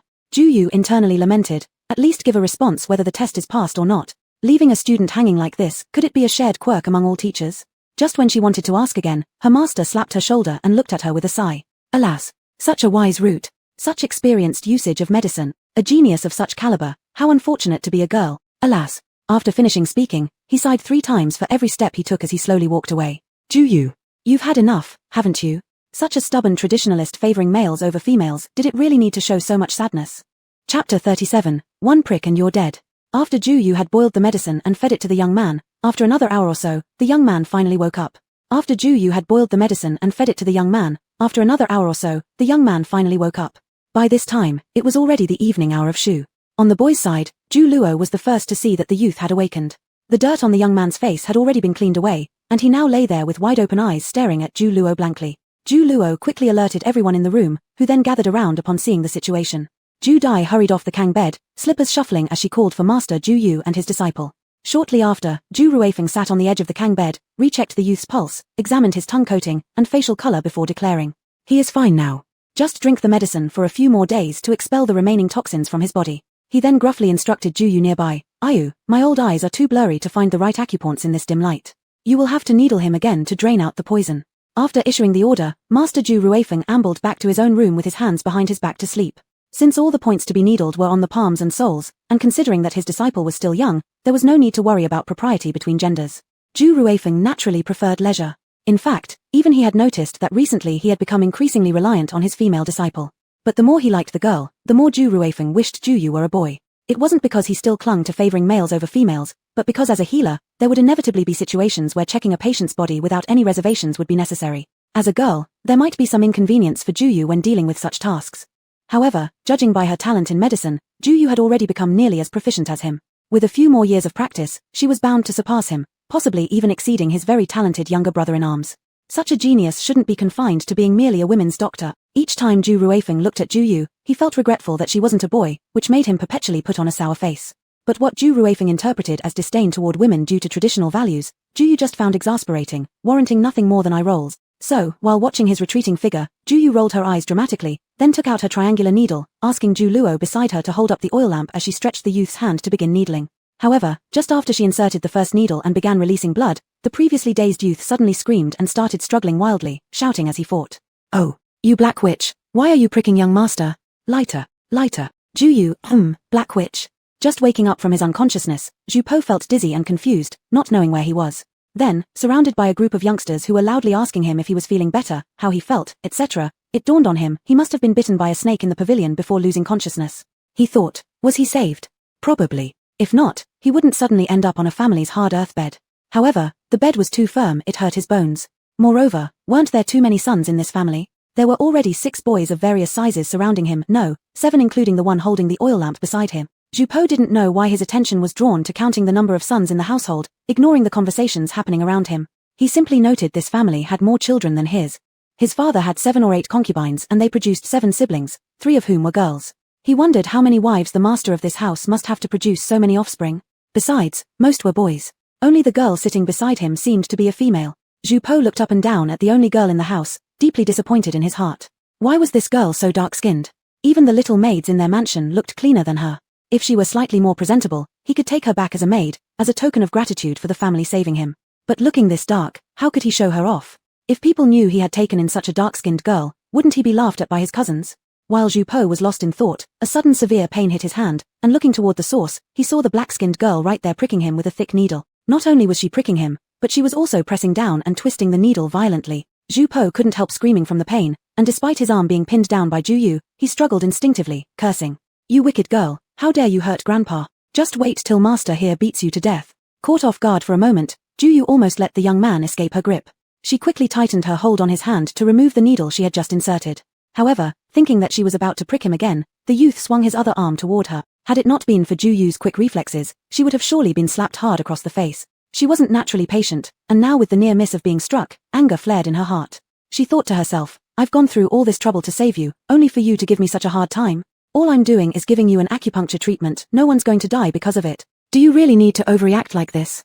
Ju Yu concluded that the youth must be insane. Sure, her technique may be slightly painful, but it wasn't unbearable, right? Seeing the boy still struggling and trying to hit her, Ju Yu couldn't help herself anymore. She slapped the boy hard across the face, glaring at him with fury as she yelled, "Will you ever stop? If you don't want to end up dead from the pain, then stay put, or else Auntie here can save you and kill you with just one needle if I wanted to." Is that so? Who does he think he is, acting all high and mighty? Where's the sense of responsibility expected from a patient? The crisp sound of the slap echoed through the room, silencing everyone. Zhu Po never imagined that the dark-skinned girl before him dared not only to stab him with a thick needle but also strike him. Growing up, apart from old Minister Ju who once beat his palms and whose beard Zhu Po secretly burned in retaliation, nobody dared lay a hand on him. So, disregarding the stinging pain on his face and the soreness throughout his body, Zhu Po decided to stand his ground, even if it was for pride alone. He couldn't possibly be bullied by some dirty girl in such a small mountain village after strutting around the capital city with no resistance. With that thought, Zhu Po scrambled up and raised his hand to continue hitting the obnoxious girl, but before he could do anything, Ju Yu jabbed another needle into his finger. This time, instead of the previous pricking pain, it felt more like a scorpion sting or a hornet bite. Excruciating agony spread through his entire body. Unable to endure it, Zhu Po began yelling again, tears and snot streaming down uncontrollably. Through tear-filled eyes, Zhu Po saw the wretched girl smirking as she held a silver needle, calmly speaking to him. "I already told you not to mess with me, yet you wouldn't listen. Keep moving around, and see if I won't leave you bedridden." In that instant, Zhu Po felt the deceitful hypocrisy of his stepmother paled in comparison to the terrifying aura of the young woman before him. He believed that demons in hell must have faces just like hers. He harbored no doubt that should he move even a little more, this young woman wouldn't hesitate to pierce him to death. Even if she didn't outright kill him, she'd surely make him suffer until he wished he were dead. Not just Zhu Po, but even Zhu Luo, Zhu Dai, and others nearby watching Zhu Yu's chilling demeanor and Zhu Po's yells of agony began trembling in fear, deciding in their hearts never to get too close to the girl ever again. At that moment, Zhu Heng, having merely stepped away to take a bath at the kitchen, returned to find everyone standing frozen like they'd been paralyzed, silently watching Zhu Yu give needles to the newly awakened youth. Seeing his sister's serious expression and the pale, sweat-covered face of the lying youth, Zhu Heng felt a chill in his heart, thinking that perhaps the toxins had resurfaced. He was too scared to speak. It wasn't until Zhu Yu finished the treatment that Zhu Heng couldn't help but approach cautiously and asked timidly, "Didn't Master Feng say earlier everything was fine? So why is it getting worse?" "It's not. Everything's fine. My teacher said we just need to keep up the acupuncture treatments to stabilize his condition." Zhu Yu responded casually, mentioning that she'd return the next day to administer another session. Then, she packed up her newly made portable medicine box and left. Chapter 38, Chang Sanlang. After Zhu Yu left, everyone sighed in relief and collapsed on the Kang bed in a disorganized fashion. This scene made Zhu Heng even more puzzled as he asked, "What exactly happened here?" Zhu Luo recounted everything that had transpired earlier to Zhu Heng in one breath and summarized it by saying, "Boss, your sister is terrifying, more terrifying than you. From now on, he would rather dare to offend their boss than provoke that girl named Zhu Yu." Zhu Heng. Alright, he too thought his sister was very frightening when she became angry, but the focus wasn't there. The key was who had dared to anger her. As a protective older brother, Zhu Heng always believed that teasing his younger sister was something he could do, but if others did so, harumph. Upon hearing from Zhu Luo that the rescued youth yesterday had intended to hit his sister, Zhu Heng gave Zhu Po a cold look. Being stared down by him, Zhu Po's heart quivered. He mentally said, "Did you understand what I said just now? It wasn't me who struck your sister. Instead, she slapped me and gave me several injections. The one who suffered a loss was me." But given how terrifying Zhu Heng's gaze was, his eyes were similar to those of the rude girl from before. Afraid of being beaten by both Zhu Yu and then Zhu Heng, Zhu Po endured silently and didn't say anything. He thought inwardly, even a powerful dragon can't overpower a local snake, and a fallen phoenix is worse than a chicken. Until my nanny brother finds me, I'd better tolerate it for now. However, seeing that the black-haired girl's brother continued to look at him seriously despite his silence, Ju Po couldn't help but explode again. Hey, if you dare to hit me again, even though you saved my life, I will still turn hostile. After speaking, he saw Ju Heng's face getting closer to his. Ju Po assumed he was about to be hit again, so he shut his eyes and started yelling randomly while flailing his hands and feet around. Hey, don't go too far, little master, I have skills too. Ah, Ju Heng. Seeing the boy thrashing around like a turtle on the kang bed, making loud noises with all sorts of embarrassing movements, it was really shameful. No wonder his sister wanted to beat him up after seeing this. Even he felt a bit itchy in his hands right now. Hey, do you not recognize me? Ju Heng thought beating the kid while he was sick wouldn't make sense, it seemed too bullying. So he helplessly grabbed the young man's waving arms and stood tall above him asking, from an elevated position, looking down. Hey! Hearing this, Ju Po stopped his motion, opened his eyes, and looked upward at the figure above his head. This guy seemed strangely familiar, as if they'd met somewhere. But where exactly had they met? Oh, I remember now. After observing closely for some time, Ju Po suddenly remembered that the youth before him was none other than the person who had helped him out at the pawn shop the other day. So, with excitement, he sprang off the kang bed in one fluid motion and pointed at Ju Heng shouting, "You're the person who saved me at the pawn shop that day. Really you? Who would have thought that after 2 misfortunes befell me, it would be you who saved me twice? The incident at the pawn shop back then was nothing much, no need to bring it up again. This time, it was mainly my sister who saved you, I can't take credit." Ju Heng didn't want others to know about his previous trip to the pawn shop to sell the mirror. Therefore, upon hearing this, he quickly changed the subject and questioned the boy about how he ended up wandering in the wilds alone and got bitten by a snake. By the way, why did you run into the mountains alone this time? And got bitten by a snake, too? If my sister and I hadn't also gotten lost and stumbled onto you by coincidence, you might already be facing more dangers than hopes by now. I noticed that your accent doesn't sound like it's from around here. Where are you living now? Are there any family members nearby? Do we need to send you back? The boy hesitated after hearing this question and opened his mouth after a pause, stammering slightly. Both my father and mother have passed away. My elder brother has also died. Now, there's only my grandfather, stepmother, and the other half-siblings in the family. My stepmother treats me poorly, and my grandfather isn't fond of me either. Having no other option, I had to escape and come to Liaodong to seek relatives. Upon arrival, I discovered that my relatives had already moved away, and then my silver coins were stolen. Also, my nurse brother got separated from me. When I encountered you at the pawn shop, it was because after losing contact with my nurse brother, I had no food to eat and planned to pawn the jade pendant left by my mother to get some travel expenses. But unfortunately, I ran into a shady inn. Forget the past. Just tell us what happened afterward. How did you end up on the mountain and get bitten by a snake? Seeing that he brought up the pawn shop again, Ju Heng quickly interjected once more. Alas, Ju Po thought about his encounter several days ago and couldn't help but sigh in fear. I also had bad luck. Not only did I fail to pawn the jade pendant, but after we separated, I encountered the people my grandfather sent to catch me. To avoid them, I went into the mountains in a panic, and the further I went, the more lost I became. Before being bitten by the snake, I had already stayed in the mountain for over 10 days, relying entirely on wild fruits for sustenance. If it weren't for accidentally stumbling upon a trap left by a hunter and obtaining a dead deer, I would have starved to death long ago. Stayed in the mountain for over 10 days? So you entered the mountain right after we separated? Ju Heng was surprised and said, you even ran into a trap and got a deer. Why did you keep wandering around aimlessly? If you were lost, why didn't you just hide near the trap and wait for the hunter to collect the animals? You would have been saved then. Ju Po. Ah, that's right. He hadn't thought of that. Just as he was about to reply, he heard a 16 or 17-year-old boy next to him suddenly ask, you said you came to Liaodong to find your relatives. What is your surname and given name? Where do you live in your hometown? Can you show us the household registration documents you've used on the way? Also, could you tell us where your relatives reside? The person asking was Ju Bing, Ju Luo's older brother. Ever since Ju Po was rescued by the Ju siblings, Ju Bing always felt that this youth looked familiar, but he couldn't remember where they'd met, so he couldn't help but ask. After hearing Ju Bing's question, Ju Po remained calm. He reached into his tattered clothes, fumbled around for a while, and pulled out an oil paper folded to the size of half an envelope, handing it to Ju Bing. When Ju Bing opened the oil paper, inside was the boy's household registration document. Haozhou Zhongli native. Chong Sanlang. Are you from Haozhou? How come you don't have any trace of a Haozhou accent? Ju Bing asked, looking at the document. Oh, my household registration is in Haozhou, but I grew up in the capital city, so I don't speak with the Haozhou dialect, Ju Po replied candidly, thinking to himself that since his foster brother obtained a genuine household registration for him, he didn't need to worry about inquiries. Then where did you live in the capital city? Ju Bing asked again. I lived in Wangjiu Hutong in the eastern part of the city, the second to last building. Ju Po smoothly gave the address of his wet nurse's home and then asked Ju Bing, judging from your accents, you're from the capital too, right? Where did you live in the capital before moving here? This left Ju Bing momentarily speechless. His grandfather had been executed by the current emperor, so he certainly couldn't say he used to live in the chief cabinet minister's residence. His younger brother, Ju Luo, was straightforward and answered on his behalf. Our family indeed moved here from the capital not long ago, but we used to live in the western part of the city, far away from where you were. Now it was Zhu Po's turn to be surprised. The west of the capital city was filled with nobility and high-ranking officials. Which family would suddenly move their entire household from the capital to Liaodong and live in such a broken-down earthen house? The only possibility Zhu Po could think of was that the family had gotten into trouble and was exiled. According to his knowledge, the only family recently subjected to mass exile seemed to be the former chief cabinet minister, Zhu Jelan, and he had just overheard the people inside talking. This family's surname appeared to be Zhu. Could the ones who saved him be the Zhu family led by chief cabinet minister Zhu? Zhu Po broke out in cold sweat as this thought crossed his mind. Suddenly, he remembered that the young man relentlessly questioning him must be the eldest grandson of chief cabinet minister Zhu Bing, who almost became his companion reader when his brother was alive, but never managed to enter the household due to his brother's sudden death. Zhu Po couldn't help glancing at Zhu Bing several more times, confirming his suspicion further. Yes, it was him. A few years ago, his brother had introduced him, and now the kid had changed clothes and darkened significantly in complexion, which is why he failed to recognize him at first. No wonder he kept pursuing questions, it was because he also found Zhu Po somewhat familiar. Zhu, she thought inwardly. Thankfully his elder brother altered his complexion with medicine before they set off, making him appear darker and changing his eyebrows' shape.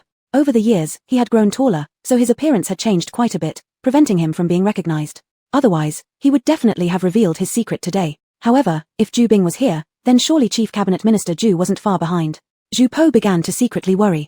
He decided he needed to stay hidden for as long as possible. He definitely didn't want to be caught by Chief Cabinet Minister Zhu and forced to recite books in Liaodong as well. Remembering the old scholar's previous glare full of disappointment whenever he saw him, Zhu Po started trembling.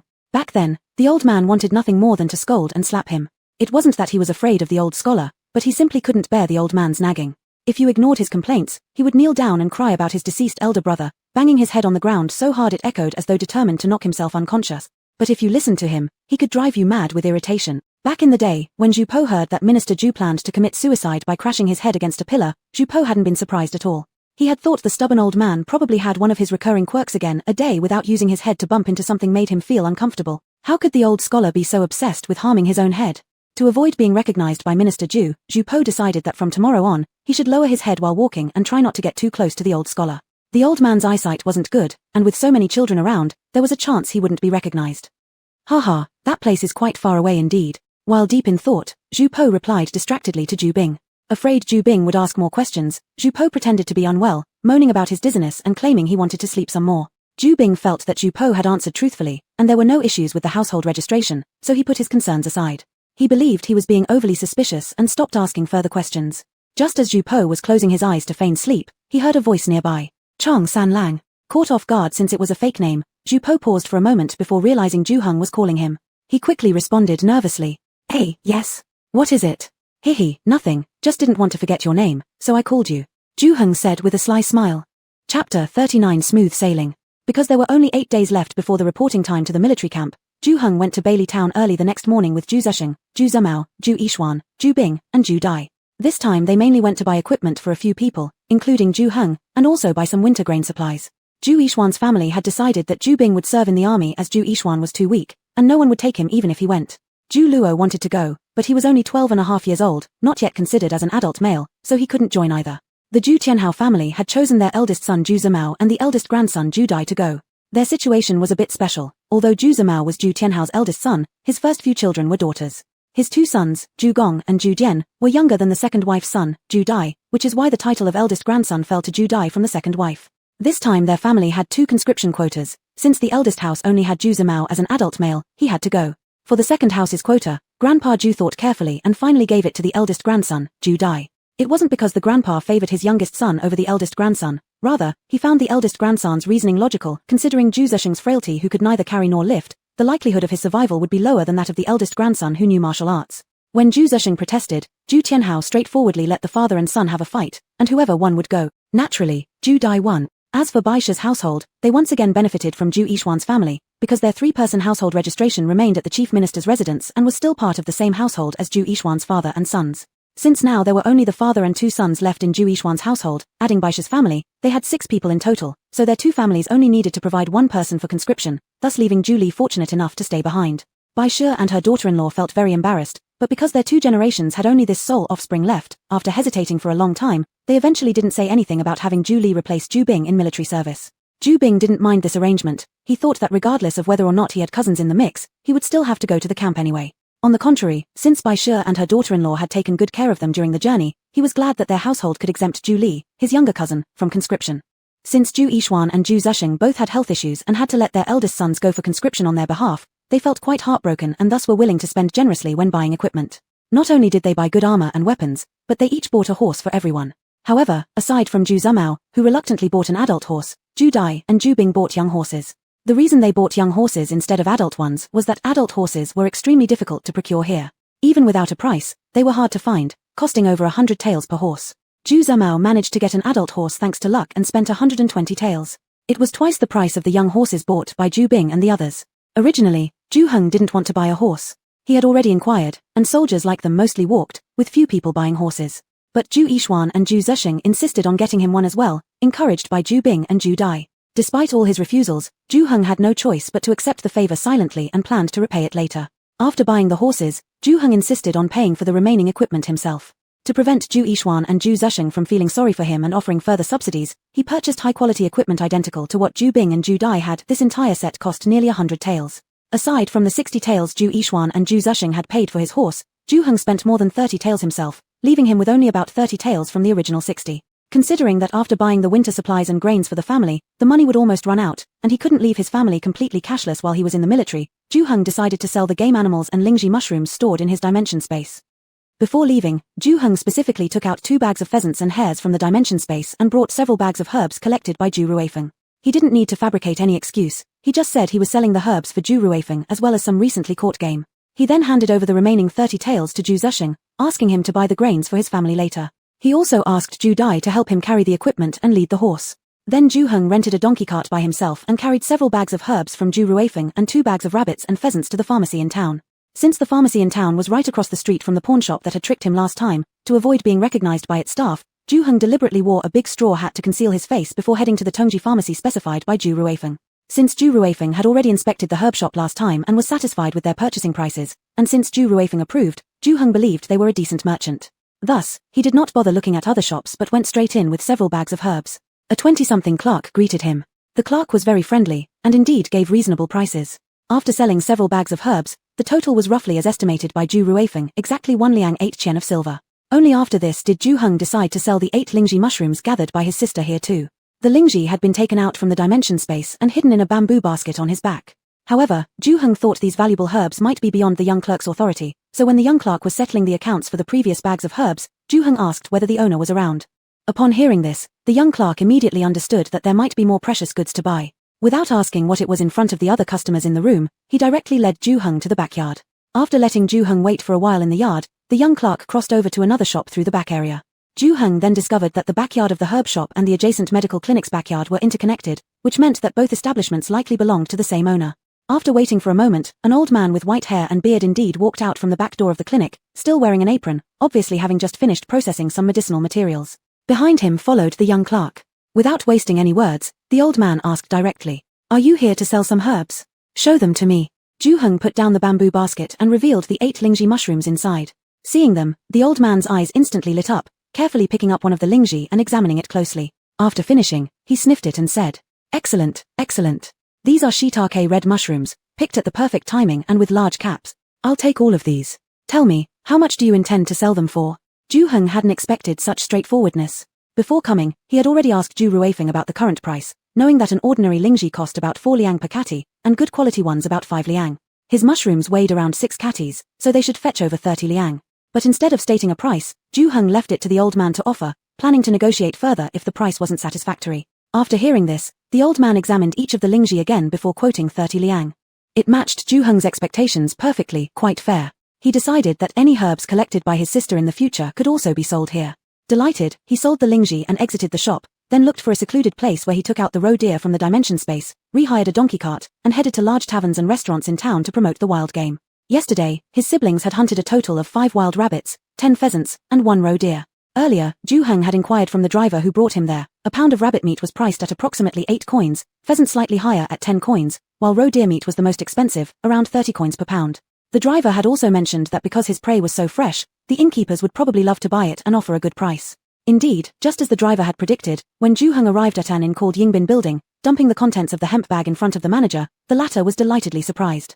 Although their location near the mountains provided plenty of wild game, prey this fresh, with blood still so red, was quite rare. Local hunters usually required at least a day or two after catching their prey before selling it, considering the travel time up and down the mountain, and dragging it to town, both of which consumed considerable time. Sometimes, to avoid spoilage, hunters would dry smoke or pickle their game, making such fresh catch even rarer for the inn's manager. Little brother, your game looks like it's just been hunted, especially this roe deer.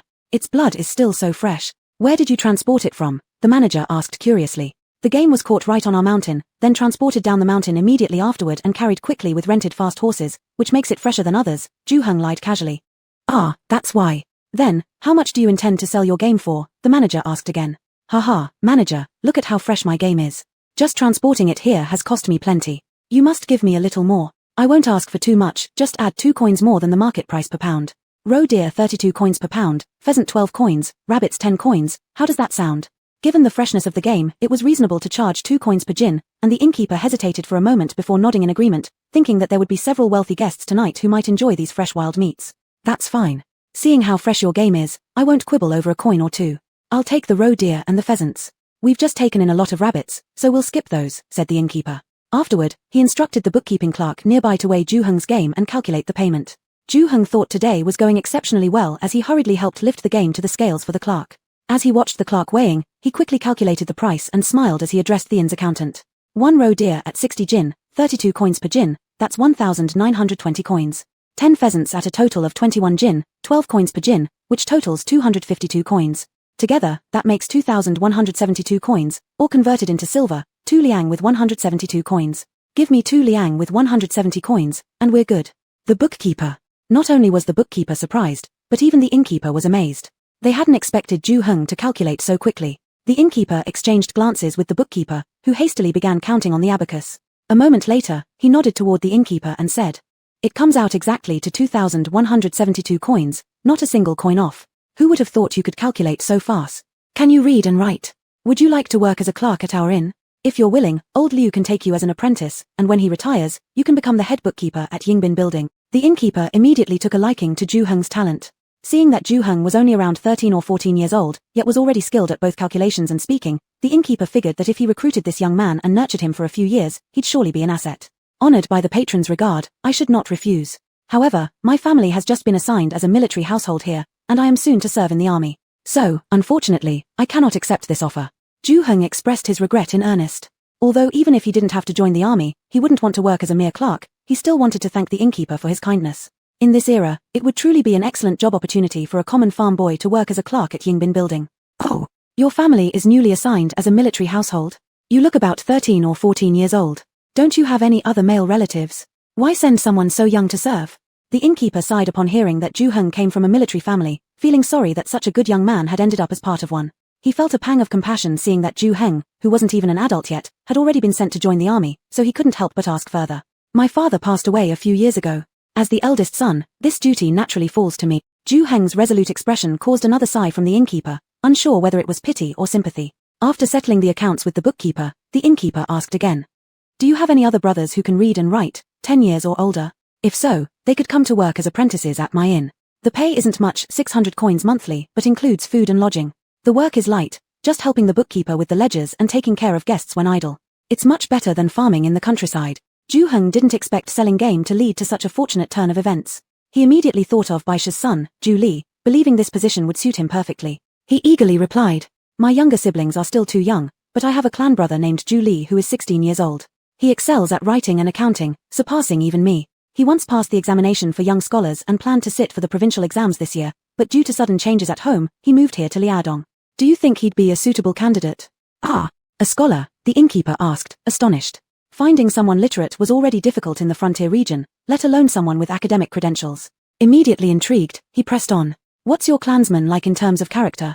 Let me warn you, if he's just a bookworm, no matter how learned he may be, I don't want him. The patron needn't worry. My clansman, though diligent in his studies, is not one to drown himself in books. He has a pleasant disposition and greets everyone with a smile. I guarantee you'll find him satisfactory." Madame Bai and her daughter-in-law had done a good job educating Ju-li. Aside from being somewhat indecisive, he could be considered polite and well-mannered, embodying the image of a gentleman scholar. Then have him come for a trial. If he's good, rest assured that I will not mistreat him. At their Yingbin Building, besides himself, only the elderly bookkeeper old Liu could read. In a couple of years, old Liu would likely retire, and the innkeeper had long been looking for a literate young man to cultivate for the role. Done, young fellow. I'll send a message back right away and have my clansmen come over tomorrow. Ju Heng quickly replied, then added with a sheepish smile, Boss, I have another request. Hearing this, the innkeeper chuckled and asked what it was. Ju Heng pointed to the roe deer on the ground and said, Because the elders in my family have always strictly forbidden me from venturing deep into the mountains, I've kept hunting roe deer a secret from our clan. If they find out, there's bound to be more lecturing. So when my clansman comes tomorrow, could you please help keep it a secret?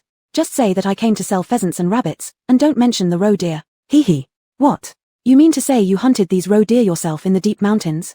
The innkeeper was shocked again upon hearing this, never expecting the teenage boy before him to be so capable. He had assumed Ju Heng's family must have experienced hunters. At the same time as his astonishment, he also felt worried for Ju Heng. I would advise you not to take such dangerous risks in the future. Your uncles are right. There are tigers and bears in those deep mountains, and it's only by luck that you didn't encounter any this time. Next time might not be as lucky. Yes, from now on, I won't go unless someone is with me. This time, it was because our family really needed money, so I took the risk. Ju Heng nodded with a simple smile, thinking inwardly that in a few days, he'd have to join the military camp and probably wouldn't have much time to hunt anymore. Oh, by the way, may I ask for your esteemed surname, boss? Should my clansman come tomorrow, who should he look for? Haha, I am of the Zhong family, my name is Jin. I've been the innkeeper of Yingbin building for over a decade. Tomorrow, when your clansman arrives, have the waiters bring him straight to the rear hall where you can find me. Mr. Zhong smiled and patted Ju Heng's shoulder, still feeling a bit regretful about not being able to retain Ju Heng. After exchanging a few more pleasantries with Mr. Zhong, Ju Heng took his leave. Before leaving, he handed over the 5 rabbits he was carrying to the shop assistant. I don't have much to offer, but please keep these rabbits to accompany Mr. Zhong's drink. With that, he left in big strides. This caused Mr. Zhong to sigh once again, lamenting what a bright young man Ju Heng was, yet how unfortunate that he must become a soldier. Alas. Chapter 40, Rivals. Let's talk about Daohua village again. After a day and night of rest, Zhu Po had recovered quite a bit. In the morning, he drank a large bowl of kanji with Zhu Luo and a few others. Let's talk about Daohua village again. After a day and night of rest, Zhu Po had recovered quite a bit. In the morning, he drank a large bowl of kanji with Zhu Luo and a few others, ate a mixed flour steamed bun with pickled vegetables, and his drowsy head felt much better. He felt as if his whole body was refreshed. Through the conversation at the breakfast table between Zhu Luo and a few others, Zhu Po had already confirmed that the Zhu family he was currently in was the same Zhu family as Grand Secretary Zhu's, but not all the residents of this household were part of the same family as he originally thought. It was a mix of several families living together, they were merely from the same clan. The boys sharing a room with him were not blood brothers, but rather boys from several households living together. Zhu Po only knew that Zhu Bing and Zhu Luo were real brothers, the actual grandsons of Grand Secretary Zhu.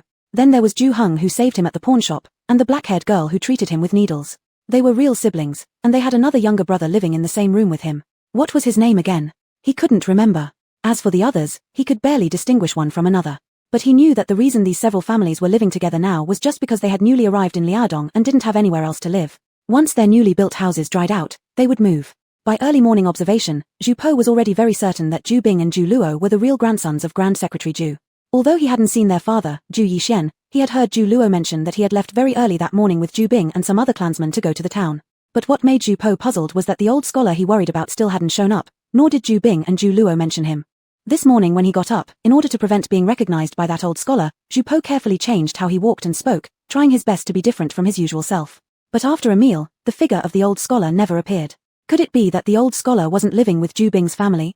Zhu Po thought, but he didn't think that was possible. Zhu Yixian was his eldest son, and Zhu Bing was his eldest grandson. So, by rights, shouldn't the old scholar be living with them? Could he be sick? Perhaps confined indoors due to illness? Zhu Po thought this was quite possible. The old scholar was already so old. Even though he received special care from his father, traveling such a long distance from the capital to Liaodong must have exhausted him terribly. But then again, being ill wasn't such a bad thing. If the old man didn't come out, he wouldn't discover Zhu Po either, sparing Zhu Po the need to deliberately pretend. Zhu Po happily thought so. Last night, he had already decided that before his elder brother found him, he wouldn't go anywhere. He would stay at the Zhu home. Being alone outside was simply too dangerous. Every time he thought about those 2 weeks lost on the mountain, Zhu Po couldn't help but feel deeply afraid. At that time, he truly thought he might die there. And he almost did die. If it weren't for his good fortune meeting Zhu Heng and his sister and conveniently, the black-haired girl happened to know medicine, he would probably already be dead. Zhu Heng had saved him once before without any issue mentioned, but the black-haired girl, although unpleasant, could be considered his savior too. Without her, he would have been completely gone by now. Since both of them had saved his life, and they were relatives of Grand Secretary Zhu, they should definitely not harm him. Living in their house should give him peace of mind. Plus, wasn't there the old scholar watching over them? If something really went wrong, all he needed to do was ask the old scholar for help. Although the old scholar was naggy, He was one of the few people who wouldn't harm Zhu Po. Living with him, Zhu Po felt reassured. That old man would dare argue with his grandfather even in dire situations. Of course, Zhu Po didn't plan to freeload off Zhu Heng's family. The Zhu family had always been known for returning kindnesses. Zhu Heng and his sister were his rescuers, and the family of the old scholar must have been severely weakened by this exile.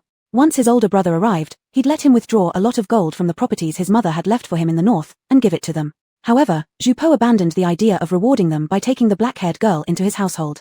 The girl was ugly and rude. If she entered his household, he feared he might die of anger instead. It would be easier to just give them more money. He didn't know when his older brother would find Bai Li Town. On this journey, while he had left markers for his brother, his getting lost in the forest was unknown to anyone. Zhu Po thought that his brother might only find Bai Li Town based on those markers and might not locate him hidden in the small valley. He thought that if he got the chance, he should visit Bai Li Town again and leave another marker, so he could then peacefully wait at the Zhu residence for his brother to find him. Zhu Po mused happily. However, as perfect as the imagination was, reality was cruel.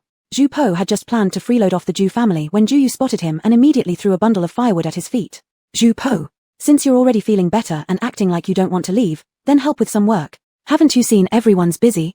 Because tomorrow, several families were going to officially move. This morning, all except Zhu Heng and a few others who went to buy supplies, were busy with moving things.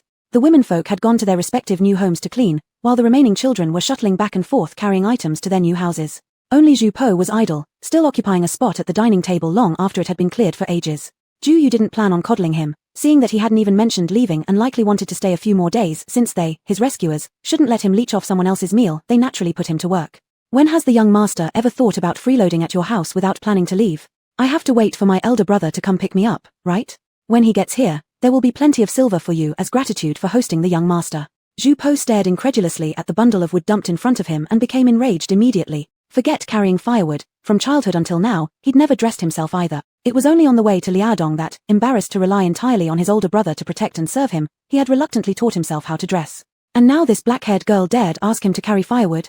She must think he's a servant. As he grew angrier, he kicked the pile of firewood out of frustration. But then, ouch, it hurt so much. Zhu Yu gave him a disdainful look, stomped her foot firmly on the wobbling firewood, leaned slightly forward, and sneered down at Zhu Po. Not planning to freeload at my house indefinitely, eh? Then get to work. Don't give me promises of payment later. Either leave now or start working. My house doesn't keep freeloaders. Hey, are you even a proper lady talking about being lady all the time? At least remember, you're not just part of the Zhu family, you've lived in the capital too. How could you have no manners? Or, are you trying to get close to me this way? Let me tell you, stop scheming against the young master. I may not even look up to see your face, black-haired girl. Zhu Po looked at the face so close to his and felt an icy chill run down his back. He thought, why do these two siblings like standing so near when speaking? So creepy. You think I'm plotting against you? Zhu Yu almost burst out laughing at this, looking over the kid in front of her who wasn't yet fully grown. She thought to herself, you're just ordinary. Where does his confidence come from to say something like that? Then she snorted sarcastically, do you have any misconceptions about yourself? Or do you think I'm blind? With your cowardly appearance, do you really think I would fancy you? And you dare call me impolite for saying lady? But you, calling your savior's young master, what sort of rules did you learn from? Let me tell you, if you ever dare call me lady again in front of me, I'll stick a needle in you. With that, Zhu Yu made a show of reaching toward her waist as though ready to pull out a needle again. Seeing Zhu Po shiver in fear, Zhu Yu laughed heartily with delight. Zhu Po, you nasty girl, why don't you laugh yourself to death? Also, what did she mean by saying earlier that she can't stand his timid appearance?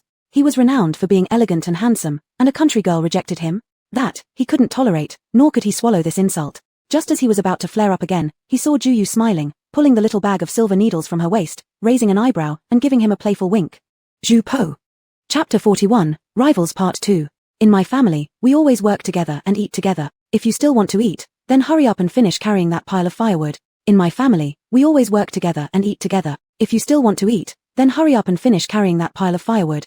Zhu Yu was holding a bag of silver needles in one hand while pointing with the other at a pile of dry firewood already chopped by her brother, located in the northeast corner of the courtyard. She said to Zhu Po, haven't you seen how even my younger brother and sister who are so little help with chores? How can a big guy like you be worse than two little kids? Don't you feel ashamed just watching? Zhu Po looked at Zhu Heng's younger brother who was struggling past him with a large basket on his back, giving him a quick wave in passing. Zhu Po felt that he truly didn't have the face to just stand there watching. But as soon as he saw the stack of wood Zhu Yu pointed at, he again thought it wasn't too bad to just watch. So much. You want to kill me? I'm sick right now. The pile of wood was almost twice as tall as him. Wouldn't carrying all of it wear him out? Zhu Yu shook the silver needles in her hand again while patting his shoulder, comforting him. Don't worry, I'm the doctor. Carrying this pile of wood will only make you healthier. Zhu Po, what if I just don't do it? And see what you can do about it. If you don't do it, isn't it obvious? In our family, if you work, you get food. If you don't work, no food. Zhu Yu extended 2 fingers before Zhu Po's eyes, waving them. If you don't do it, you have 2 options, either get lost immediately, or don't eat. You damn girl. Zhu Po gritted his teeth in anger but couldn't do anything. That dead girl had dared to stick him with a needle yesterday, and she definitely intended to starve him today. If he didn't work, this girl would dare not feed him. Struggling between pride and labor for half a day, Zhu Po figured he might as well work since he didn't want to starve again after getting lost in the jungle for half a month. But looking at Zhu Yu, his mouth remained shut for several minutes, unable to utter the words that he chose to work. It was really too embarrassing. Him, the prince, usually served by 4 or 5 maids when bathing and dressing, how could he be threatened by some girl to work rough jobs just for a full meal? TSK, what's wrong with you? All I asked was to carry some firewood. Why the internal conflict? Seeing the boy before her, alternately clenching his teeth and flushing red with a conflicted expression, Zhu Yu couldn't help but snort derisively and pointed at her little sister, Zhu Ying, who was valiantly lugging a heavy bundle toward the new house. Look, even my little sister, a child barely over 5 years old, understands the honor in work. Aren't you proud to rely on your own labor for food instead of begging for others' charity? What's there to be embarrassed about? Yes, that's right. Earning his meals through honest work, without stealing or fighting, why should he be embarrassed? His grandfather begged for food once upon a time, and all he had to do was manual labor.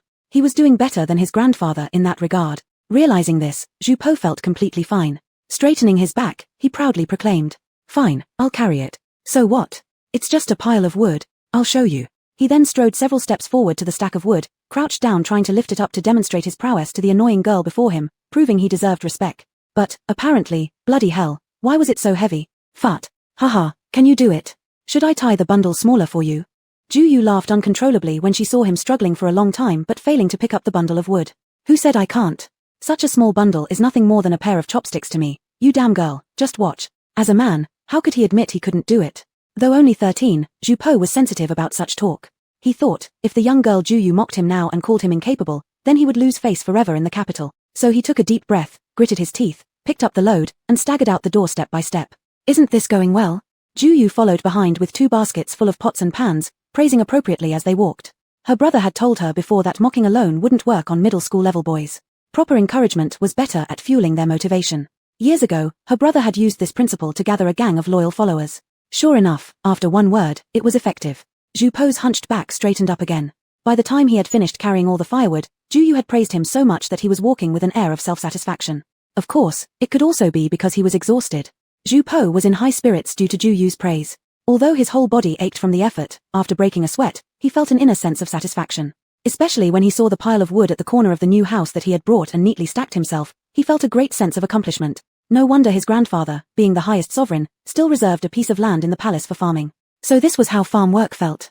It was really quite unique. Zhu Po happily thought that if there was a chance, he could learn how to farm too. When he returned to the capital, he could show off to his grandfather. But then again, his grandfather had already beaten him with a paddle. He wasn't returning anyway. Anyway, he was just one of many grandsons, and his absence wouldn't matter much. Hey, first have a bowl of mung bean soup to quench your thirst. We'll just make do with lunch today, but tonight when my brothers come back, my mother will stew some ribs for us. My mother's ribs are so delicious. Zhu Yu came out with a bowl of freshly boiled mung bean soup her mother had made, handed it to Zhu Po who was lost in thought, and said as she watched him drink. Her brother had said they would bring back a whole rack of ribs and buy 2 chickens since tomorrow was the official moving day. In the evening, they were going to invite several families over for a farewell dinner. Both the Yi Xian uncle's family and Zi Sheng uncle's family had taken good care of them during the house construction and otherwise. Buying some wine and food for everyone to enjoy was a small gesture from their side. Counting her previous life, Zhu Yu hadn't eaten ribs for over 4 years. And now, these ribs were truly pure natural ones without any additive. Once they added some dried vegetables and green beans and stewed them in a large iron pot, and steamed some flour rolls and buns on top, the taste. Zhu Yu couldn't help but drool at the mere thought of it. Because of his good mood, Zhu Po found the dark-skinned girl in front of him more pleasing to look at. Seeing her yearning expression as she mentioned ribs, he couldn't resist mocking her tone. TCH, you're supposedly from the capital, even if not a noble young lady, at least a well-bred young miss. But you look so hungry over just a plate of ribs, your saliva is practically flowing already. Is it really that necessary? He then thought perhaps because the girl's family were only collateral relatives of the Zhu family, even nominally part of Elder Zhu's clan, she had not tasted the fine delicacies enjoyed by his direct descendants. No wonder she craved ribs so much. Suddenly realizing he shouldn't have mocked her like that, since her family was poor and she hadn't eaten much, and that showing such small-mindedness wasn't her fault. How could he look down on her for that, especially when she was his savior?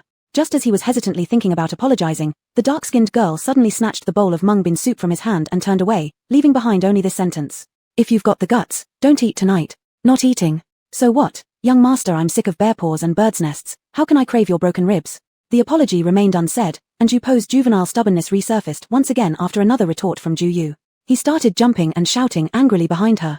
However, by evening, it was true fragrance moment. He didn't even care about losing face anymore, continuously picking from the pot with chopstick.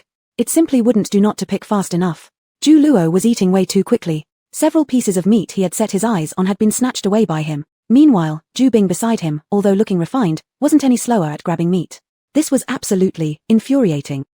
Take that back. Ju Po decided to retract what he had said at noon. What kind of direct descendant of Grand Secretary Ju was this? They were not dignified at all. All of them were shameless. Hey, Ju Luo. You shameless guy. That's young master's meat. Give it back. The battle among over 10 teenage boys resembled a war zone. Ju Po ended up looking disheveled and red-faced after the meal, as though he'd been through a brutal ordeal. But the meals made by the dark-skinned girl's mother were truly delicious. Ju Po, rubbing his bulging belly, felt very content. The feeling of no longer having to starve and having eaten enough till full was simply wonderful.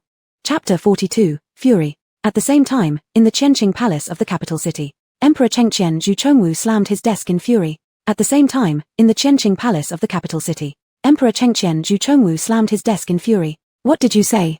What do you mean that the fifth royal grandson is missing? Didn't I order you to follow him closely? How did you manage that? Your Majesty, this subordinate, we followed your orders, keeping watch on the young prince as instructed.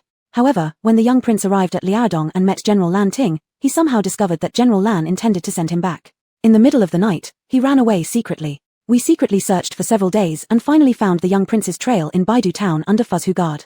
But then General Lan also sent soldiers to look for the young prince. To avoid them, the young prince fled into the forest beside Baidu town. Fearing something might happen to the young prince, I quickly took my men and followed after him. At first, we could still see the young prince's figure, but later, we lost him completely. My men and General Lan's subordinates searched for several days through the mountains nearby. We combed through every mountain around, but couldn't find the young prince. Sir. Subordinate. You dare call yourself a subordinate? Emperor Chengqian turned pale with rage, his hands trembling so badly that he picked up the inkstone from the table and threw it directly at the man kneeling below.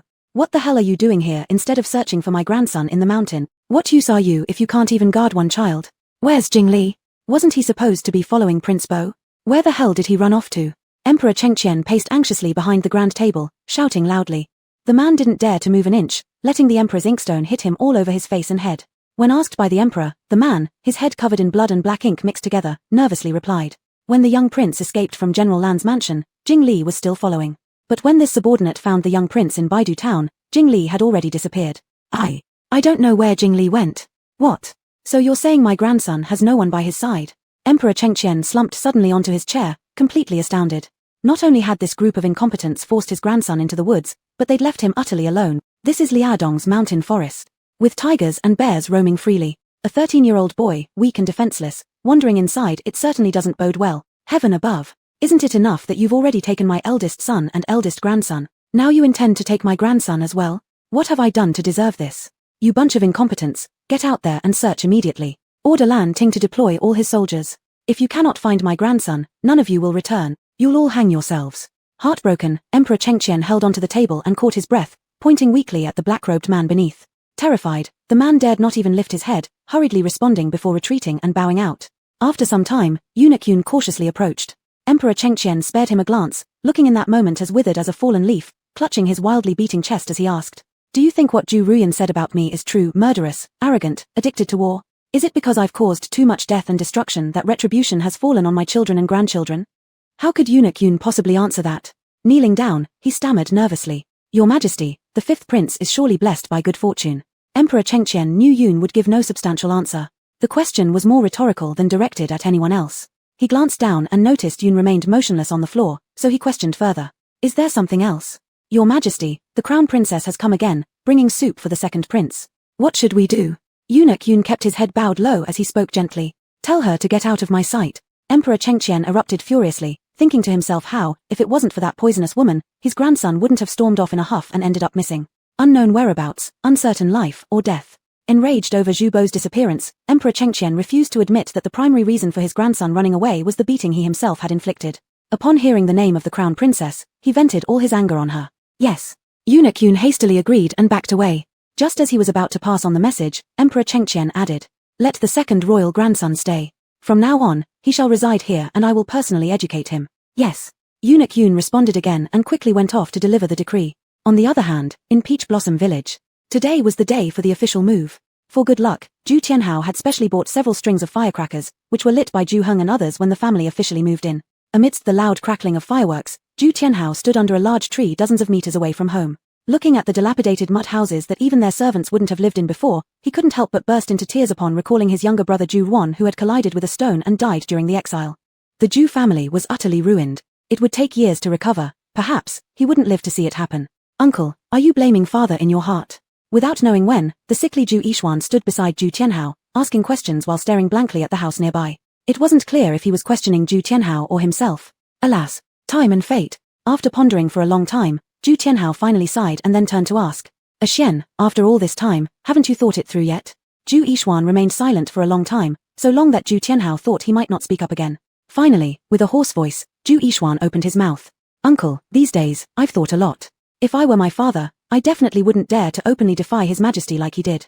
I would definitely choose self-preservation, but if I were me, I would never be able to reach the heights my father attained, commanding the respect of all scholars in the capital, even throughout the entire Dian dynasty. Everyone knows the integrity of our Ruifeng Ju family. However, was all this fame worth trading for the lives of nearly half the clan, the future prospects of all Ju descendants, and even his own life? Worth it? Cough, cough. With a confused look in his eyes, Ju Yishuan questioned, unable to stop his coughing due to the fluctuating emotions. Alas, what a sin, sighed Ju Tianhao as he looked at his emaciated and dispirited nephew, once their Ju family's greatest pride, achieving the rank of scholar at 17, being awarded 8th place among first-class graduates in the imperial examination at 20, rising to the position of Deputy Minister of Rights by 30, and without incidents in their family, becoming the head of the Ministry of Rights before 40 wasn't impossible either.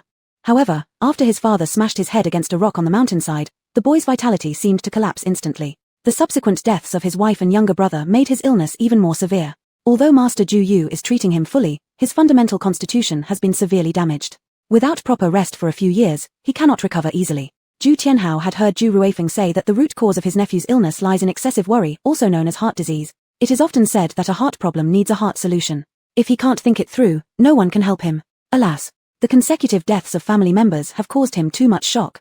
Out of extreme sorrow for their deaths, this child began to attribute all the misfortunes to his father's stubbornness, thinking that if his father hadn't openly challenged the emperor, none of this would have happened.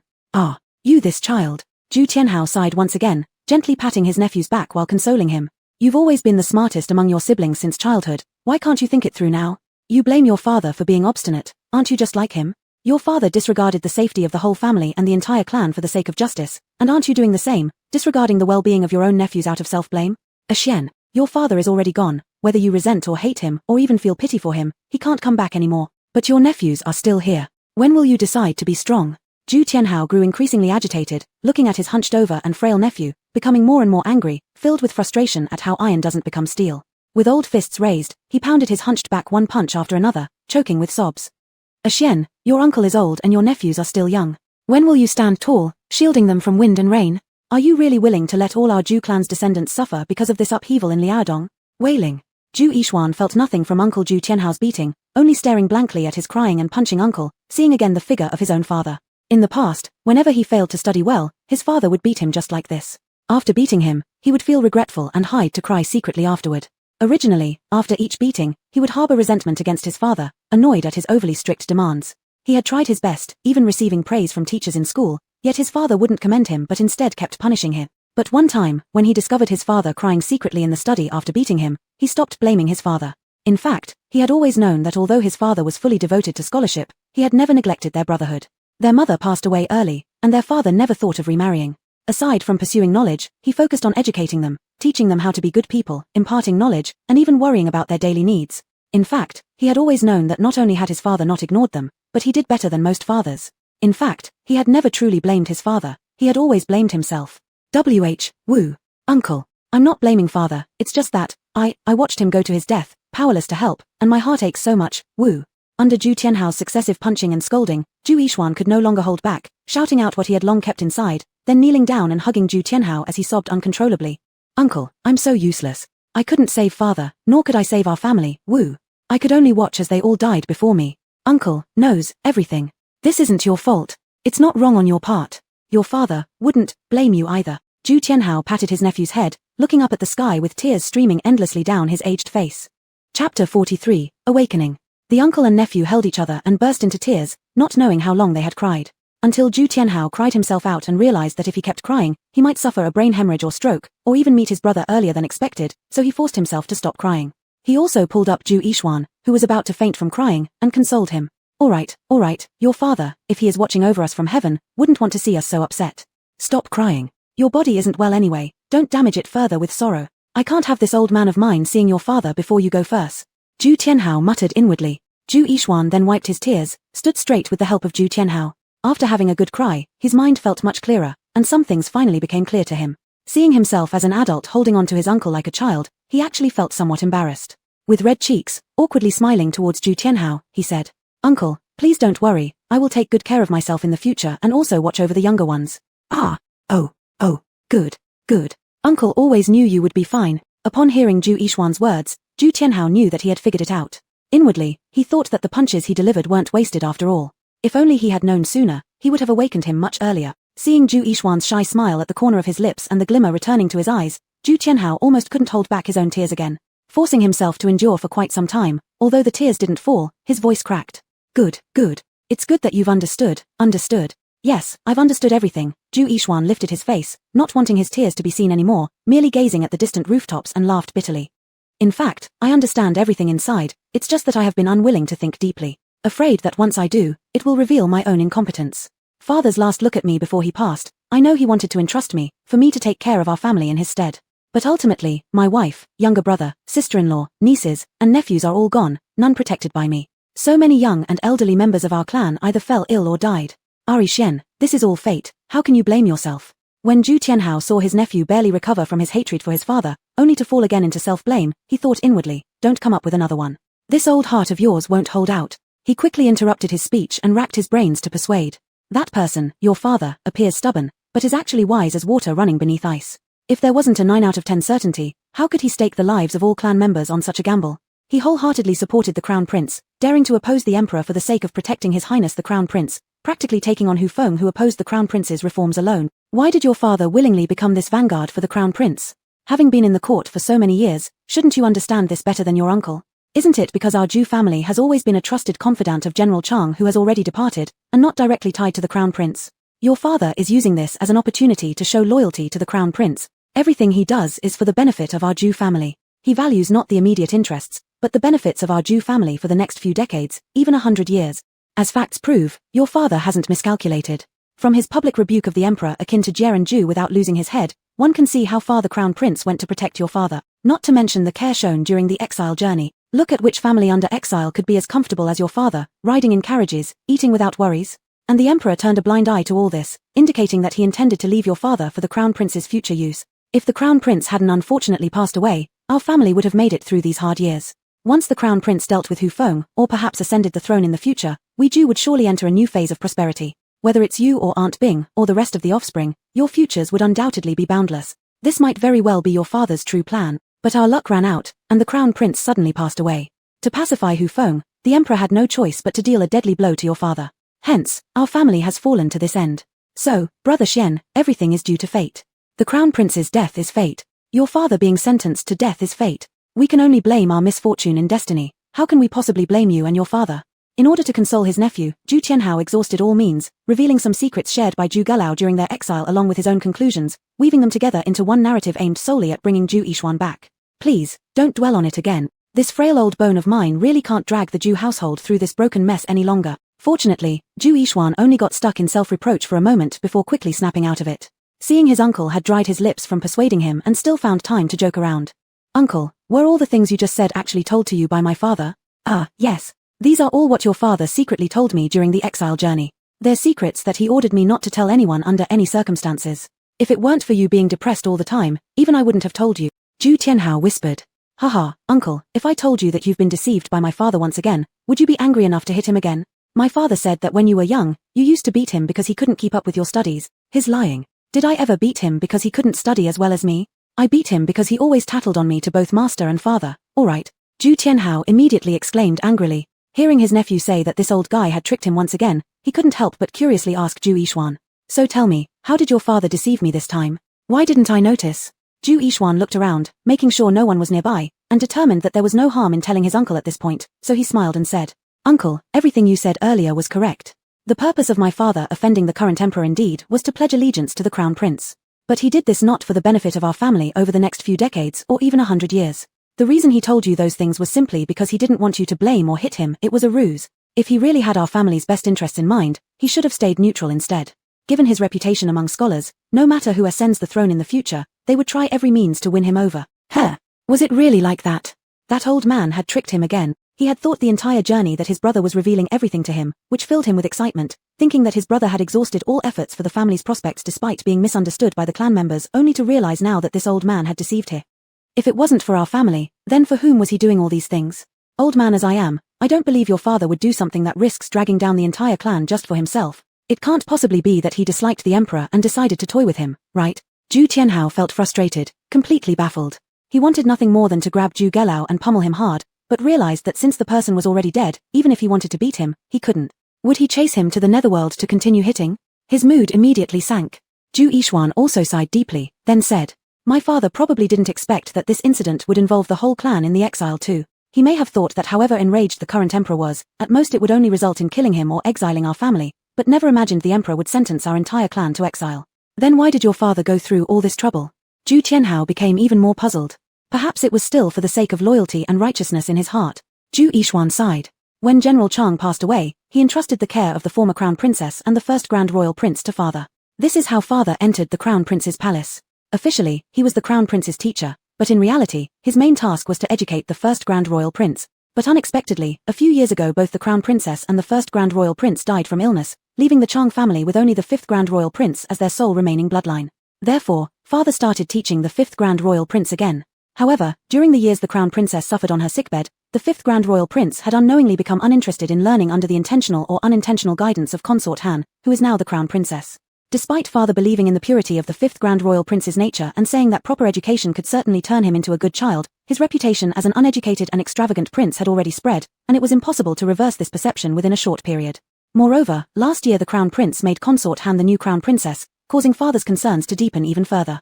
Consort Han becoming the crown princess meant that the second grand royal prince was nominally recognized as the legitimate son, though this legitimate son was not as noble as the fifth grand royal prince, and many ministers refused to acknowledge it. But in the future, if the fifth grand royal prince fails to excel, after the crown prince ascends the throne, the heir to the throne will truly remain undecided. And if the fifth grand royal prince misses the chance to become the crown prince, one can imagine his fate. A prince who appears righteous in name yet fails to ascend the throne, wouldn't every emperor find such a figure threatening? So father has been looking for opportunities, first, to gain the trust of the crown prince and become his true confidant. Once the crown prince ascended the throne, father hoped to have influence in ensuring the fifth grand royal prince received the maximum benefits. Second, father continued to build the Zhu family's prestige among the scholar class. In case in the future the crown prince entertains thoughts of passing the throne to the second grand royal prince, with the support of the entire scholarly class, the fifth grand royal prince might not necessarily lose. But all these plans were scattered into thin air because of the sudden passing of the crown prince. That's why father was so grief-stricken before his death. He truly pitied the crown prince, but probably even more worried about the fifth grand royal prince. Zhu Yixuan softly explained his father's intentions to his uncle. Now that the crown prince had passed away, and his father had gone as well, the fifth grand royal prince would undoubtedly never ascend to the throne. Zhu Yixuan felt that sharing this with his uncle wouldn't matter much anymore. My uncle is better at dealing with people and affairs than I am. He knows some court matters. In the future, we can discuss things if there are issues. So that's how it is. After hearing Zhu Tianhao couldn't help but stomp his foot and sigh. Your father should have told me directly. Why did he deceive me? There he was acting out of loyalty, without consulting me, as if he thought I was an ungrateful person. If I had known that everything he did was to repay General Chang's great kindness, no matter being dragged down for the whole family to be exiled, even if the entire Zhu family were sacrificed, I would stand on his side. Back in our hometown when we were surrounded by disorderly troops, to avoid the chaos, your great-grandfather wanted to move the clan to the countryside. But on the way, they were instead discovered by the disorderly troops who attacked us. Those rebels at that time were killing everyone they encountered. Seeing our Zhu family about to be exterminated, if General Chang hadn't come rushing over with a dozen or so men, there probably would have been no Zhu family left in this world. General Chang then only brought a dozen followers, facing 40 or 50 enemy troops to save our family. All of General Chang's dozen followers died in battle, and he himself was gravely injured. If not for General Chang, our Zhu family would have been wiped out long ago. Such a great favor cannot go unrewarded. Now, your father has sacrificed his own life for the only heir of General Chang in the world. This act indeed repays the great debt of our entire Zhu family. Zhu Yixuan sighed sorrowfully. Overwhelmed with emotion, he almost lost his balance and nearly fell into the bushes behind him. He hurriedly tried to steady himself, but suddenly, a straw man covered in grass debris crawled out from behind the bushes. Both uncle and nephew were startled simultaneously, fearing that their previous conversation had been overheard. They were about to step forward to check whether this person needed to be silenced, when the grass man lying prostrate on the ground lifted a face smeared with snot and tears, crawling toward them again. It was none other than Chang Sanlang, whom Ju Heng's siblings had rescued just a few days ago. Ju Yixuan rushed forward, wanting to force the young man to reveal how much of their conversation he had heard, mulling over ways to make this kid stay silent, when unexpectedly, the boy started wailing first. Wah! Uncle Ju! Is Lord Ju really dead? How could he die? Where? It's all my fault. If I had known he silently did so much for me, I wouldn't have always upset him. Wah! Ju Yixuan. Chapter 44, Confession 1, 3 consecutive updates for VIP. Zhu Po never thought that just going to the bushes because of a stomachache would lead him to accidentally overhear Ju Yixian and his uncle's conversation. At the time, he originally intended to join Ju Heng and a few others to set off fireworks. But suddenly, his stomach began to rumble with pain. Zhu Po had no choice but to head to the privy first. However, he was surprised to find that the Ju family's privy was occupied by Ju Luo. After asking around, it turned out that even Ju Luo's family privy was taken over by his cousin Ju Li. With the urgent need to relieve himself immediately, Zhu Po panicked. He couldn't go to other households either for fear their privies were also in use. In the distance, he spotted a thick patch of bushes about 15 meters across from Ju Heng's house, so Zhu Po hurriedly grabbed some toilet paper and rushed over. Moments later, after finally feeling relief, he pulled up his pants just as he saw Ju Tianhao shakily walking toward the very bushes where he was hiding. For some reason, seeing the face of Ju Tianhao which closely resembled Ju Galao, Zhu Po instinctively crouched down again, only moving a couple of meters to the side to avoid the mess he'd created earlier. He initially planned to leave once old man Ju Tianhao passed, but when the old man stopped not far from the bush and started crying upon looking at some newly built houses nearby, Zhu Po felt it would be more awkward to step out now, so he endured the wait until the old man finished crying. Unexpectedly, before the old man left, Ju Yixian arrived. The two then started talking, and soon both broke into tears. Their conversation led to topics about the capital, his father the king, his maternal grandfather, and eventually it reached him. Zhu Po was utterly shocked by what they said.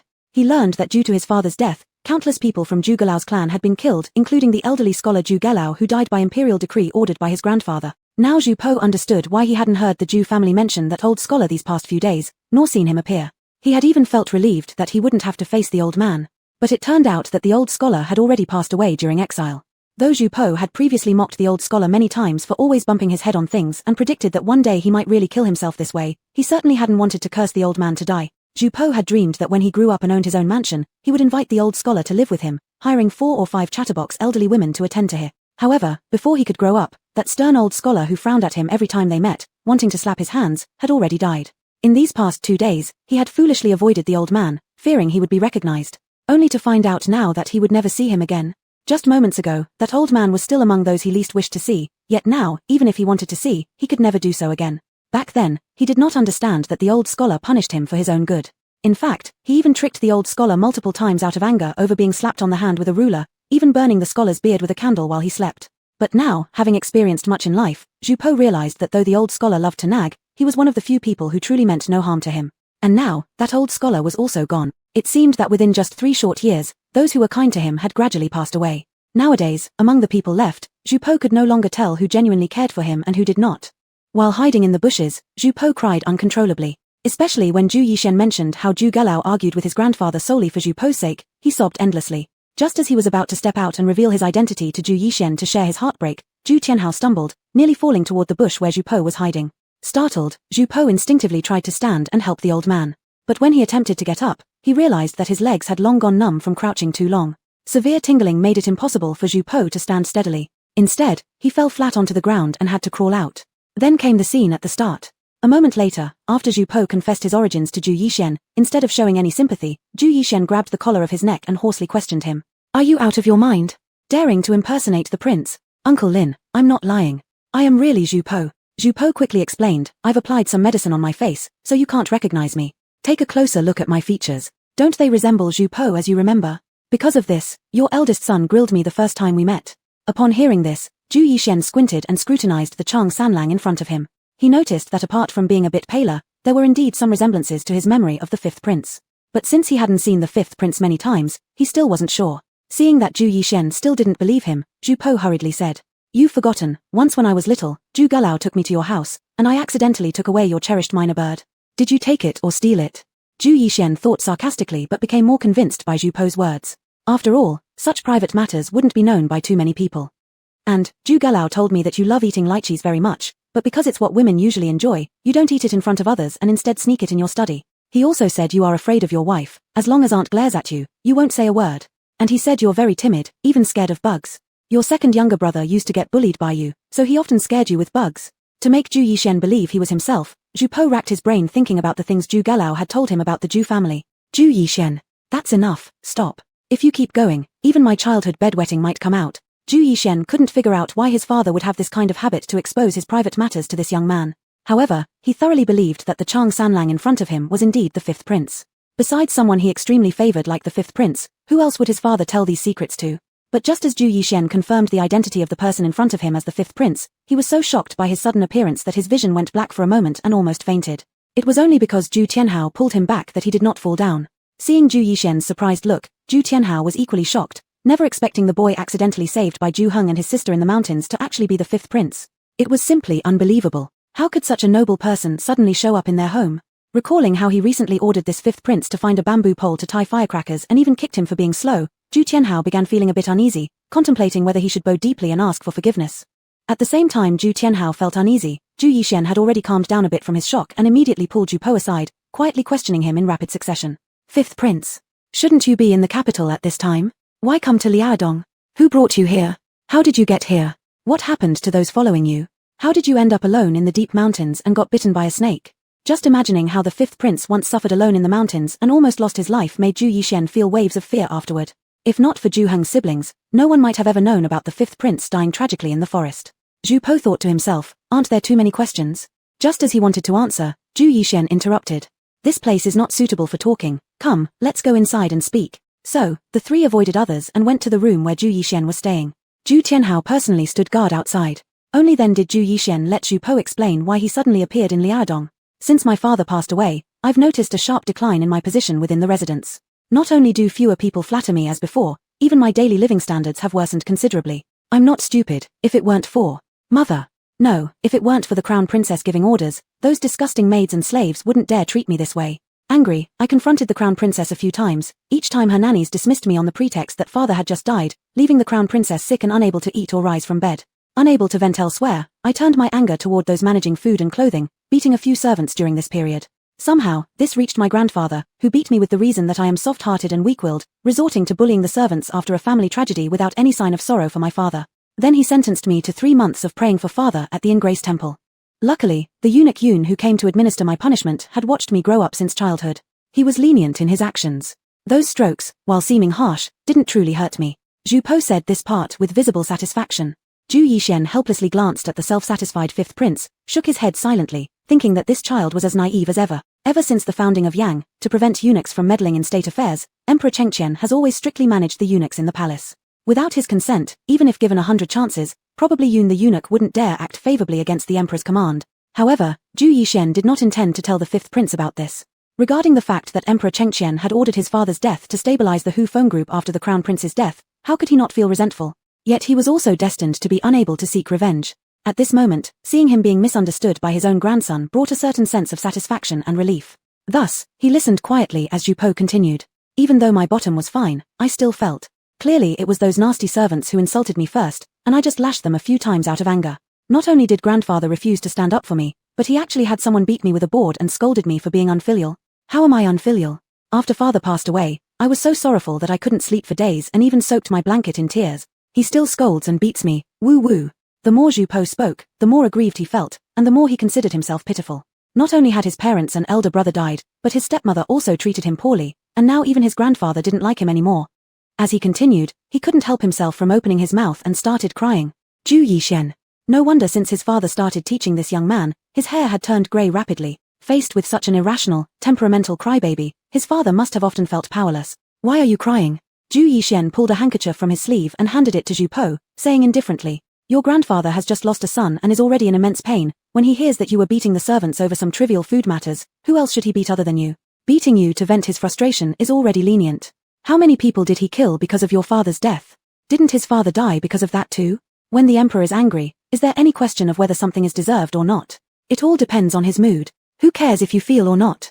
Chapter 45 Confession 2, Trilogy of Entry. When Zhu Po heard the unfriendly tone in Zhu Yishuan's words, he suddenly remembered that the elder Jew had been sentenced to death by his grandfather. Feeling awkward, he expressed his apology sincerely. Uncle Jew, it is all because of my ignorance that Ju Laro died for me. I regret it so much. If only I had known earlier that everything he did was for me, I would have done anything but not disobeyed him. While speaking, he recalled how good old scholar had been to him these years and couldn't help tearing up again. Seeing this, Ju Yixuan's eyes also reddened, noticing that Ju Po's eyes were already swollen from crying in the grass just now, and now mentioning his father, he cried again. He felt that his father's affection for this kid wasn't misplaced, and this kid still had some conscience. Seeing this child couldn't stop crying, he wiped his own eyes, patted Ju Po on the shoulder and sincerely consoled him. It's not your fault, it's all father's own choice, and it's something owed by our Ju family. Not quite right, you owe my maternal grandfather, not me Ju Po.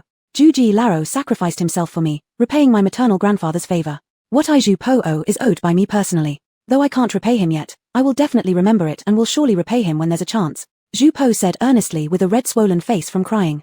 Looking at this young man before him solemnly promising, Ju Yixuan was also deeply moved, thinking, no wonder Dad liked this kid no matter how much he teased him. This kid is truly as Dad described, although seemingly wayward on the surface, inside he's benevolent and grateful. Unwilling to make this child struggle between his grandfather and his dad, Ju Yixuan skipped over the current topic and asked again. So why did you leave the capital later? Wiping away his tears, Ju Po continued. I was too angry at my grandfather back then, and I didn't want to stay in the palace even for a moment. I wished to escape the palace immediately, so he couldn't find me anymore. Let him like whichever grandchild he prefers. He doesn't like me, well, I don't like him either, but in the palace, I definitely couldn't escape, so I could only turn my plan to outside the palace. Fortunately, I used to often replace my father to pray for blessings for my mother and elder brother at the Gratitude Temple, thus getting very familiar with a few young monks there, and learned from them that there is an extremely secret path leading straight out of the city behind the mountain at Gratitude Temple. Besides those few little monks, nobody else knows about this road. Thus, I secretly instructed my elder brother while applying medicine to my bottom, letting him prepare for my escape beforehand, and after that, he'd first go out of the city to pick me up. I would have a way to get out of the city myself. Then I followed people assigned by my grandfather and went to Gratitude Temple truthfully, sneaked to the back mountain at midnight when the guards were off guard, found that path, successfully ran out of the city, and joined my brother. After joining my brother, we originally intended to go to Huiju to find my maternal grandmother, but we were blocked by a group of black-clothed men before going far, who attacked us as soon as they saw us. Thanks to my elder brother's good martial arts skills, we managed to fight our way out. After escaping from those people, we dared not head towards Huiju anymore, and didn't dare return to the capital either, fearing that those black-clothed men might be waiting for us on the way back. So, my elder brother suggested coming to Liaodong to seek refuge with my maternal uncle. I thought those black-clothed men probably wouldn't expect us to run so far away, plus I've long wanted to learn military tactics under my maternal uncle. Once I have accomplished learning, earned achievements, it will also enable my grandfather to take me more seriously, so I agreed to follow my brother's advice and fled to Liaodong. This time, things were relatively smooth on the way, but after searching hard for uncle's residence, upon seeing me, he was quite shocked, although he reassured me on the surface and agreed to let me stay in Liaodong. But I noticed that his eyebrows furrowed tightly after settling me down, and he quickly went to the outer courtyard. Being careful, I pretended to enter the bedroom to rest but actually had my elder brother take me to avoid the outer courtyard.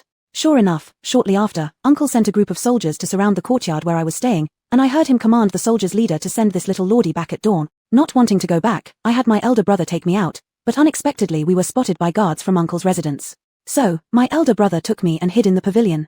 We walked for a day and a night following the pavilion to get out of it. Originally, we wanted to find a place quickly to rest for a while. But just after leaving the pavilion not long ago, we encountered another group of black-clothed people again. Later, my elder brother, in order to draw those black-clothed people away, got separated from me. I originally planned to wait for him in Bailey Town, but after waiting for 2 days without seeing his shadow, the money I had on me was stolen. I was so hungry that I thought of pawning the jade pendant my mother left me for travel expenses, planning to redeem it back once my elder brother arrived. However, I then met with a dishonest innkeeper, and the jade pendant wasn't pawned. That time, it was also Ju Hung who saved me. After being pulled by him and running out of the black shop, I didn't know what to do anymore. Initially, I intended to chase after him and have him shelter me for a couple of days. However, before I could even pursue him, I saw another group of people come over. Although that group of people were dressed like ordinary people, their boots were exactly the same as the soldiers in my uncle's residence. I knew they were sent by my maternal uncle to capture me, and wanted to escape quickly. Unexpectedly, I was discovered by them, and they started chasing me. In my panic, I ran up the mountain next to Bailey Town, then deeper into the forest. Although I managed to shake off the pursuing soldiers, I got lost and couldn't find a way out. Later, I was bitten by a snake. And then, I was rescued and brought to your house. Ju Po recounted everything he went through to Ju Yixuan about why he ended up in Liaodong. As he listened, Ju Yixuan's frown deepened, unable to resist asking. Highness, you mentioned encountering a group of black-clothed people right after leaving the capital. Then, outside Bailey Town, you met another group. Could these two groups possibly be the same people? No, Ju Po replied affirmatively after hearing the question. From what I observed, although the first group looked numerous, they mostly fought individually and had average martial arts skills. One of them tried to catch me but fell over themselves and almost made me laugh to death. They didn't look like well-trained individuals. Instead, they seemed hastily gathered. However, the second group, though only consisting of 5 people, were extremely brutal and worked seamlessly together, trying their best to kill us at every move. Even my elder brother's excellent martial arts were barely enough to hold them off, otherwise, he wouldn't have let me go first. Additionally, the second group seemed particularly fearful of being seen. The location where they ambushed us was secluded and devoid of people. After my elder brother held them off so I could leave first, at first they split 2 black-clothed individuals to chase me. However, when I fled to the edge of the city and looked back, those 2 had already disappeared entirely. Zhu Po analyzed each point carefully for Zhu Yixuan. Zhu Yixuan didn't expect that Prince Wu, who was often considered reckless and ignorant, actually possessed such an attentive side. He could discern this much from just brief encounters, which made Zhu Yixuan anticipate further. Then, Highness, do you know where these 2 groups of black-clothed people came from? How would I know? Zhu Po sighed. Though I like observing people, I don't solve cases. However, Zhu Po added thoughtfully, but I think one group must be connected to Crown Princess Consort, because she has always wanted me dead. Alright, expecting anything meaningful from this person was clearly wrong. Zhu Yixuan sighed, mulling over the situation and asked, Highness, you mentioned earlier that it was Guardian Jing who suggested you flee here to Liaodong. Considering the extent to which Senior Zhu followed the movements of the 5th prince, as the eldest son of Senior Zhu, Zhu Yixuan naturally knew that Zhu Po's personal guard was the eldest son of Zhu Po's wet nurse, brother Jing Li. The wet nurse had been personally arranged by the late Crown Princess Consort, so logically speaking, her entire family should be loyal to General Chang. How come then? Brother Jing said since we've already been targeted, whether going back to the capital or fleeing to Huizhou wouldn't be safe anymore. Coming to uncle, maternal, would be better instead. He now commands hundreds of thousands of troops, and even grandfather has to give him respect. With his protection, I'll definitely be secure and without worry, Zhu Po replied. It's exactly as expected. Zhu Yixuan muttered to himself and asked further. So the documents of your household registration for the escape were also handled by Guardian Jing? Besides Guardian Jing, did anyone else know you escaped from Gratitude Temple? No, apart from my elder brother, I told no one. Zhu Po answered, noticing Zhu Yixuan continuously asking about his elder brother and thus inquiring strangely, could you be suspecting my elder brother? He is someone my mother left for me and would never betray me. However, Zhu Yixuan shook his finger smiling. Highness, nothing in this world is absolute. If Jingard was fine, how many people around the capital could have taken you in? Take the manors of the eldest princess and the Marquis of Shipping for example. Both of them live year-round in their manors, and they're both legitimate relatives of yours who can even speak directly with His Majesty. Leaving such safe places behind, yet Guard Jing advised you to come all the way to Liaodong and seek refuge with your maternal great-uncle? Doesn't that seem odd when you think about it? Zhu Po, alright, indeed, it did not seem reasonable. Actually, he had felt something was off on the road, but he truly couldn't bring himself to believe his milk brother would harm him. With his deep admiration for military camps, he just listened and went along. Even though there are unexplainable aspects to this, I still feel my milk brother wouldn't betray me. Zhu Po still couldn't quite believe his milk brother would betray him. Ever since the death of his mother and elder brother, his milk brother became his closest person, whom he always respected as a real older brother. Zhu Po couldn't bear to believe that he would turn against him. Besides, in the forest outside Bailey Town, his milk brother several times put his life at risk to protect him. In order to draw away the 5 black-clothed people, he disappeared without a trace, and Zhu Po saw all of this with his own eyes. His milk brother truly risked his life for him. How could such a person ever betray him? I'm not saying Guard Jing will definitely betray you, I only suspect that he might be under the current emperor's control. Zhu Yixuan frowned, feeling somewhat annoyed at forgetting his identity as an ordinary person now. Uncle Zhu, please don't address yourself like this. In my heart, former Minister Zhu is like my grandfather, and you are my uncle. The entire Zhu family got into trouble because of me. If you keep calling yourself by that title, I'll have to find a crack in the ground to hide. Hearing this, Zhu Po quickly suggested. Why don't you call me by my name from now on, and I'll call you Uncle Lin instead. It will feel closer that way. Alright, let's do it this way then. Zhu Yixuan nodded with a smile, replying, and it will avoid revealing your highness' true identity. Haha, Uncle Lin, don't forget, I am now called Chang Sanlang, not Zhu Po anymore. Don't call it wrong, alright? Zhu Po also laughed while saying this. Chang Sanlang?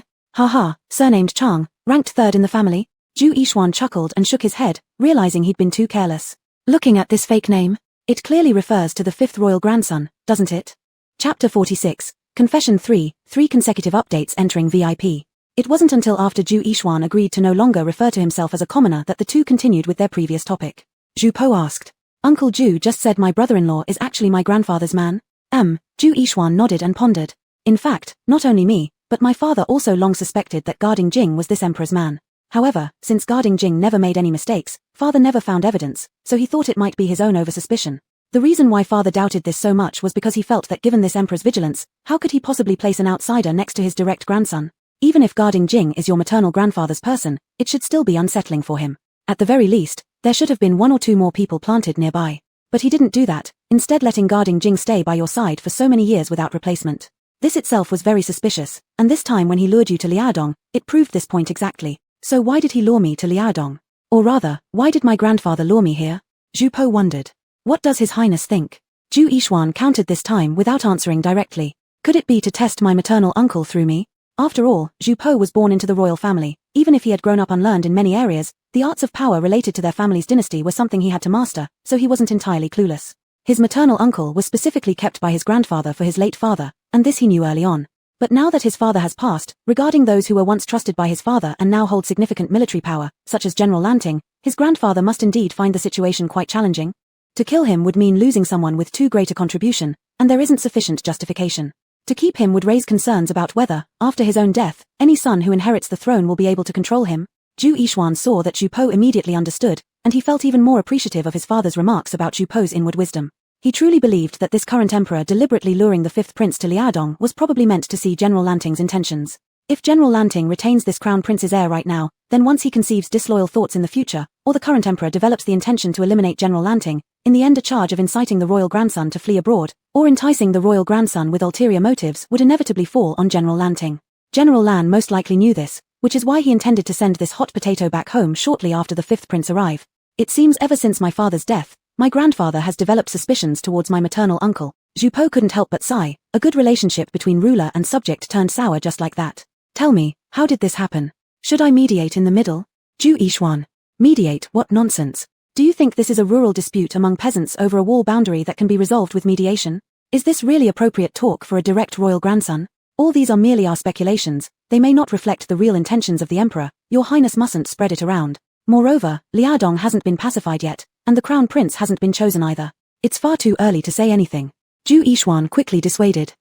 After hearing this, Zhu Po frowned momentarily but relaxed soon after, looking carefree as he said, Haha, that's true. Since my father is already dead, it's impossible for me to succeed him anyway. Even if my maternal uncle plans to rebel, it should be a headache for my grandfather or my uncle who will succeed him later. Why should I be anxious? Zhu Yixuan. You really think pretty open-minded. But it's better if you can think openly. After the crown prince's passing, Chengqian Emperor would likely choose one of the other legitimate sons to be his successor. After all, Chengqian Emperor alone has 5 or 6 legitimate sons, and we haven't even mentioned the illegitimate ones yet. It's not as though there are no heirs left. Chengqian Emperor isn't foolish. How could he bypass his adult sons and choose a young grandson to shoulder such responsibility? So, this former legitimate grandson, the 5th royal grandson, is destined to lose out on the imperial throne. Zhu Yixuan felt his father must have foreseen this too, which explains his lingering regret before death. Because if the crown prince had taken the throne, even if it were for only a year, a month, or even just an hour, the 5th prince would have undoubtedly been the next legitimate heir. Unfortunately, neither father nor son had such destiny. Sigh. Now, with several legitimate uncles standing ahead, that position would probably never come to the 5th prince's turn. If he broods about this now, he risks being manipulated by malicious actors, which could harm himself instead. Thus, Zhu Yixuan felt it was fine for Zhu Po to be open-minded. Sigh. Zhu Yixuan sighed again. He wanted to counsel this child who held half his father's lifelong hopes but missed out on the throne. Who would have thought that the child before him would not only show no concern about this matter, but also wear a look of joy on his face? Seeing the pained expression on his face, Zhu Po actually started to console him first. Uncle Zhu, you don't need to feel sorry for me. I have already come to terms with it. It's all fate.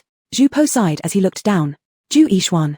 When sighing, please refrain from curling the corners of your mouth. Yet, Zhu Po was still smirking as he began recalling the past. When I was young, with my elder brother around, no one ever forced me to learn anything. My father and mother both spoiled me, and my elder brother always yielded to me, indulging me. He once secretly told me that after he became emperor, he'd let me be an idle king, never worrying about food or clothing. Since that day, my greatest dream was to become an idle king, living a carefree life under my elder brother's protection in the future. But later, my elder brother suddenly fell ill and died. Master Zhu told me that even if I didn't fight for the throne, because of my title as the legitimate son of the crown prince, whoever of my brothers ascended the throne wouldn't leave me alone, so I had to muster up the spirit to study those things I fundamentally wasn't interested in. But in truth, I don't like learning statecraft at all. The classics, the philosophy, they're all boring to me. All I want is to find a piece of land far from the capital and live my own quiet little life, marrying a bunch of wives, building a big house, having 10 or 8 children, neither dying exhausted like father nor being forced to study endlessly like my elder brother. But I know too well that without my elder brother's protection, none of these dreams could possibly come true anymore. Master Zhu was right. Even if I don't fight for the throne, because of my identity, none of my brothers will let me off easy in the future. I don't want to die, and I don't want to be imprisoned. So, I had no choice but to fight. But now, heaven has told me that I am not fated for greatness. What else can I do? Zhu Po appeared to resign himself to fate, pretending to sound aggrieved. The current strategy is for me to put on a show of accepting my fate, so that my grandfather may see how honest I am and settle me somewhere safe before my uncle ascends the throne, granting me a decent fief. That is the only way for me. Zhu Yixuan. Pardon my bluntness, but I see no signs of regret in you, only satisfaction. Don't you agree? Also, since you already understand the need to flatter your grandfather, why are you out here playing at running away instead of staying in the capital to serve him? Zhu Yixuan sighed again, feeling as if he were expending a lifetime's worth of breaths in just a few minutes. In his heart, he mused that His Highness truly did not covet the imperial position. This made things easier, he wouldn't have to waste time trying to persuade him otherwise. The Zhu family owed General Chang much, so his father was willing to risk everything, even their entire clan, to support Prince Five in ascending the throne, all to fulfill General Chang's last wish and protect this sole surviving grandson. But that was in the past. Before, if Prince Five didn't contend for the throne, his end was destined to be tragic. For Zhu Yixuan, this felt like an insoluble knot. No matter how hard he wanted to quit the struggle, it was impossible. Now, however, with Crown Prince deceased, the Emperor establishing a new heir, or directly passing the throne to another prince, seemed entirely justified. If the throne came through such rightful means, there would be no need for the next ruler to target Prince Five, the former legitimate grandson. On the contrary, any move against him would earn them the stigma of being incapable of tolerating the late Crown Prince's descendants. Thus, viewed from today's perspective, Prince Five's intentions might very well offer a viable path. If handled skillfully, his dream of a peaceful existence might actually come true. At that point, Prince Five could enjoy a stable life free from worry, and their Zhu family would finally have fulfilled the dying wishes of General Chang. This was certainly a win-win solution. Having considered this, Zhu Yixuan composed himself and earnestly addressed Zhu Po. Your Highness, since you've decided on this course, we must not oppose His Majesty now. My advice is that you write a letter to His Majesty, detailing exactly how you came to Liaodong, all the hardships along the way, and adding your thoughts as well. Then I will entrust it to a friend in the capital, who will deliver it to His Majesty. Let us see His Majesty's response before deciding our next steps. All right, I'll follow Uncle Zhu's suggestion. These days Zhu Po had long forgiven his grandfather in his heart. Although he still hesitated somewhat about returning, he didn't want his grandfather to continue worrying over his disappearance either. Besides, for the sake of his future fiefdom, he had to learn to yield when necessary. Hence, upon hearing Zhu Yixuan suggest writing to his grandfather, he didn't object. Moreover, hearing Zhu Yixuan's words implied agreement that he shouldn't vie for the throne, Zhu Po grew even more delighted.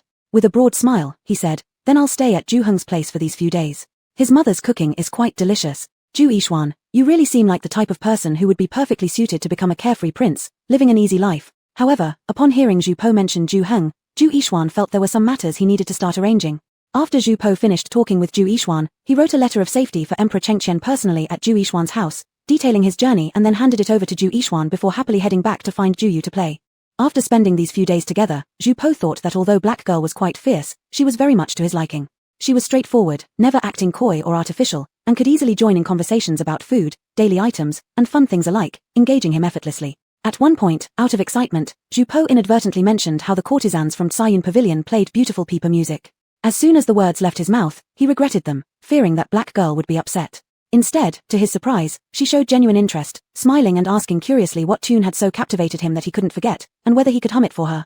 Since then, Zhu Po grew increasingly fond of playing with Zhu Yu, finding that despite her being less attractive, darker-skinned, and too thin, her manner was extremely open and generous, truly matching his own personality. She wasn't like those so-called noble young ladies and gentlemen in the capital who would shriek and faint at the mere mention of Tsayun Pavilion or Fengfei Building. Whether male or female, they all reacted with dramatic disapproval, making eyes full of disdain when looking at him, as if just hearing the name made their whole body dirty. As a result, the more these people disliked him, the more Zhu Po deliberately brought up Tsayun Pavilion and Fengfei Building in front of them. The more they avoided him, the more he secretly caused them embarrassment behind the scenes. Gradually, his reputation worsened more and more. But in truth, only Zhu Po himself knew that he didn't mean to harm anyone. He simply wanted to find a companion who also enjoyed the pipa music of Tsayun Pavilion or the dances of Fengfei Building. That was all. Chapter 47, Counseling. Hey, Chang Sanlang, what are you doing here? I've been looking for you for ages. My mom wants to tailor a suit for you and needs to take your measurements. Come with me. Hey, Chang Sanlang, what are you doing here? I've been looking for you for ages. My mom wants to tailor a suit for you and needs to take your measurements. Come with me. Zhu Po was just about to go find Zhu Yu to play when she saw that Zhu Yu was also looking for him, so he ran in her direction. Zhu Yu had walked around several houses but didn't see Chang Sanlang anywhere. Just as she was about to head back, she saw him emerge from the Zhu Luo household and quickly rushed over to drag him towards her own courtyard. Yesterday, her brother had just bought a few rolls of cotton fabric. Her mother was planning to make them some clothes and thought about making a couple of pieces for Chang Sanlang as well since he had been wearing Zhu Heng's clothes for these past few days. Despite looking high and low, she couldn't find Chang Sanlang. Hey, Blackie, Have you ever been deceived by someone close to you? Zhu Po, being pulled by Ju Yu into their yard, asked this out of nowhere. Caught off guard by his seemingly random question, Ju Yu gave him a puzzled look. Turning her head, she noticed his eyes seemed somewhat swollen and red, his nose slightly pink. Unable to help herself, she asked, "Were you crying just now? Are you homesick?" "No." Zhu Po hastily shook his head in denial, his previously cheerful mood suddenly disappearing. Thinking about how his elder brother turned out to be his grandfather's person but had kept it hidden from him all this time, and considering that he hadn't heard any news from him for many days, he felt sorrowful and worried at once, becoming dejected overall, his voice growing hoarse. "I've just found out that the person I thought was close to me has actually been lying to me all along. Even though I know he didn't have bad intentions, it still hurts." "Oh, so that's what this is about." Ju Yu stretched out the sound deliberately after noticing Zhu Po truly appeared saddened. "I've been deceived by someone close too. Ju Heng tricked me earlier saying the peach-red checkered fabric looked good on me, but he was actually keeping the light pink fabric for little Ying. Just like when she was comforting little Ying, Ju Yu intentionally puffed out her cheeks and put her hands on her hips while complaining. Look at me now, how dark my skin has become. He says peach red looks good on me. Does he think I'm stupid? Seeing the angry girl puffing up her cheeks, Zhu Po's worries suddenly lessened. After carefully observing Ju Yu up and down, he earnestly suggested, with your complexion, light pink probably won't suit you either. When she glared daggers at him for free without hesitation, he laughed helplessly and then retorted, since your brother deceives you, aren't you mad at him? Of course I am mad, but it passes soon. He is my brother, even if he likes teasing me, he also protects me. Why would I truly be angry with him? Ju Yu stepped on tiptoe and patted Zhu Po's shoulder generously, saying, even you have been irritating me a lot these last couple of days. At most, I added some sesame oil to your bowl or intentionally pricked harder during shots, but I didn't do much else to you, right? Ha ha. That's why yesterday at noon, your stew was so numbing, and I thought Aunt accidentally added too much Sichuan pepper, so I didn't say anything, only to find out it was your prank. Ju Yu's humorous antics made Zhu Po feel significantly better, being just a teenager whose playful spirit flared. He exhaled onto his hand and began tickling Ju Yu under her arms. Seeing her laugh uncontrollably while dodging, he couldn't help but laugh too. Inevitably, he recalled the past pranks like putting sesame oil for the black girl that he used to do frequently. His father, his older brother, even Grand Secretary Ju, including his grandfather, were all victims of his tricks. He remembered one time after being disciplined by his father, he secretly swapped the sugar dish next to his father during dinner with salt, making his father drink nearly an entire pot of tea to relieve the overly salty taste. And his elder brother once, while his brother usually lifted a stone weight, he sneaked and heated it until his brother dropped it because it was too hot, almost stepping on his foot. Recalling his deceased older brother, Zhu Po became sad again. If his brother were still alive, even if his father and mother weren't around anymore, having his brother protecting him meant no one would dare to bully him. But fate took them away. Although his grandfather was still around, his grandfather had so many grandchildren, it seemed as if he didn't particularly need him. As Zhu Po silently grieved, Ju Yu watched him grow quiet again despite having made him laugh earlier. For a moment, she didn't know what to do, so she awkwardly stopped laughing as well. So, was the person who deceived you very close to you? Ju Yu asked cautiously. He is my milk brother, 8 years older than me. He has been by my side since I was born. After my elder brother passed away, I've always regarded him as my real elder brother, and he has treated me like his younger brother. But just now, I realized that he has actually been someone my grandfather placed by my side, following my grandfather's orders. But I'm not angry with him. As you said, even though he tricked me, it wasn't to harm me. On the contrary, he has always protected me. I just suddenly feel that many people who usually praise you, care about you, and look after you have another face. I don't know who to trust or not. Well, it seems Zhu Po is frightened by human deceit and can no longer trust others. Now, Ju Yu understood. Thus, she asked seriously, Chang Sanlang, what if when my brother and I found you on the mountain, we suspected you were a bad person or an escaped criminal and thought rescuing you might be dangerous for us, so we didn't save you and left you to die in the wilderness, how would you feel? Zhu Po instinctively got angry and shouted, You dare! How could little Lord possibly be a bad person? Haha, no, you should reply, since I am already dead, how could I feel anything? Or maybe, even if I turn into a ghost, I won't let you go easily. Haha, exactly right. Ha ha ha. Ju Yu couldn't help laughing at her own cold joke, leaving Zhu Po completely baffled. His face gradually turned ashen. Great. Very good, black girl. You dare play around while I'm confiding in you? It's simply too infuriating. Infuriated, he was about to lose control. Just before Zhu Po erupted, Ju Yu finally managed to stop laughing and consoled him. My point is, someone's betrayal is their matter, but we can't throw out the baby with the bathwater and become suspicious of everyone we meet from now on, thinking they're out to harm us, right? For those who want to hurt you, they haven't sincerely cared for you, so you naturally don't need to treat them as family or friends anymore. They harm you, next time you meet them, pay them back for each offense, whether you win or lose depends on your own abilities. But refusing to make new friends or trust kind-hearted people because of them, that's letting them have their way and bringing pain to your loved ones and delighting your enemies, isn't it? That's right. Whatever they do behind his back, he will pay them back equally. Just like that stepmother who intentionally spreads rumors about his frivolous reputation. Or, that third uncle who always hangs around with his second brother.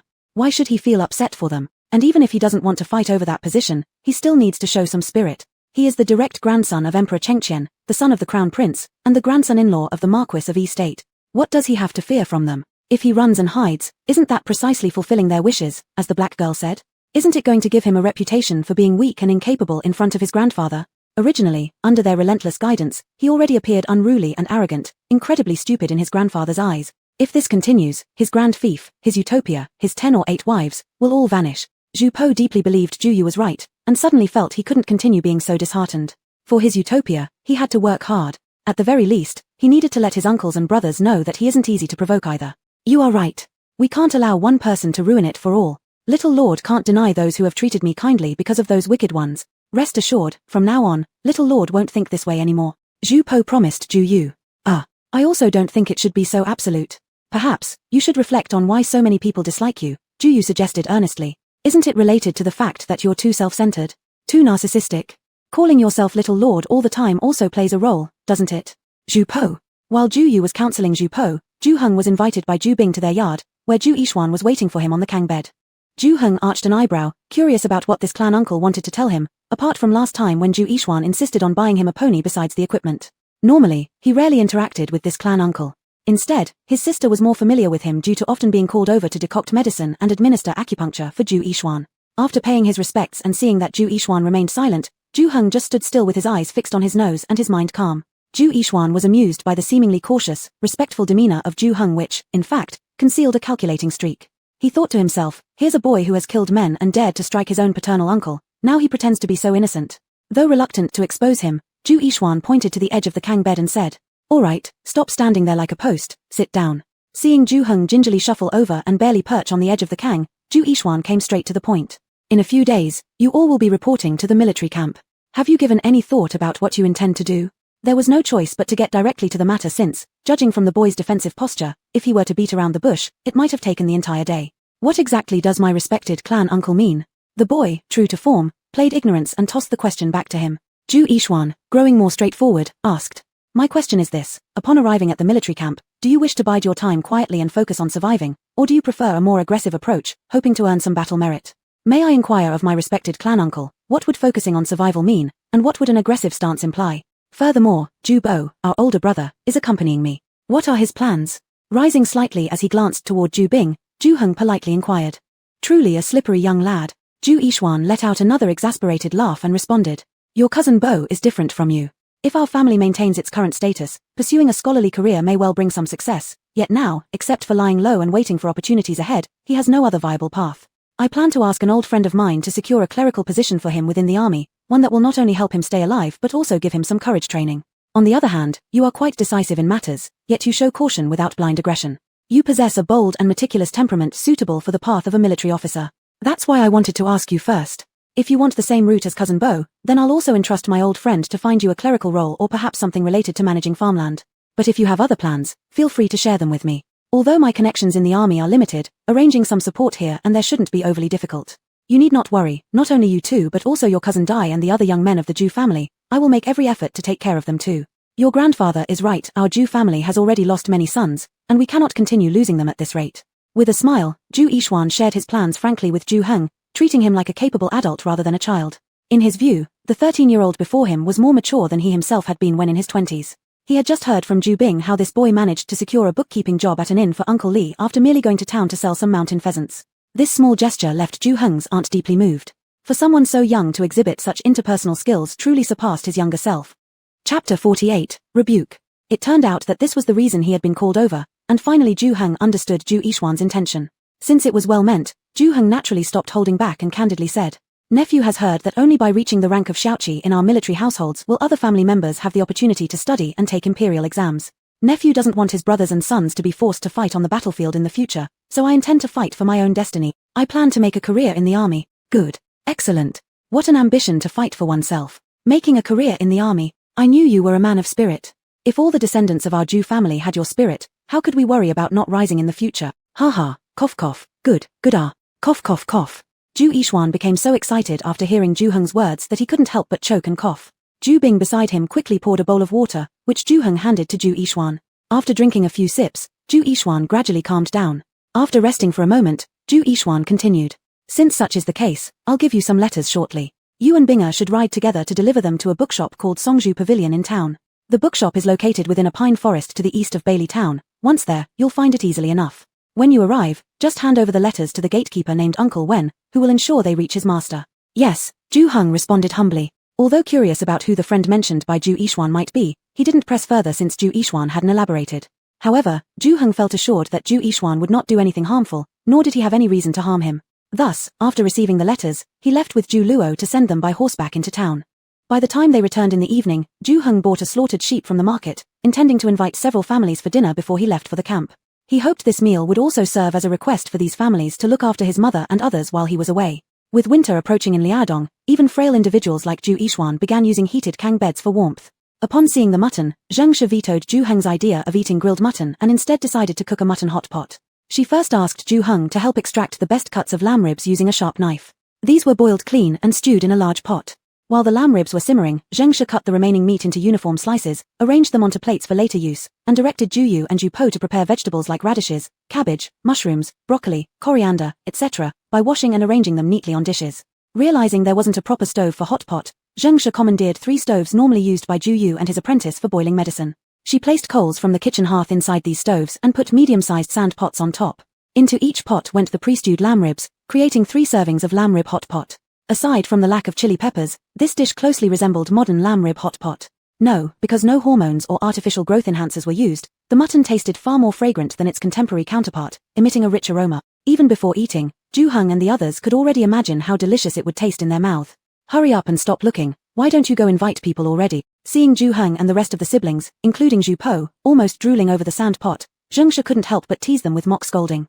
Alright. The group dispersed promptly to invite guests. A little while later, several families arrived, seating themselves according to age and gender at 3 different tables.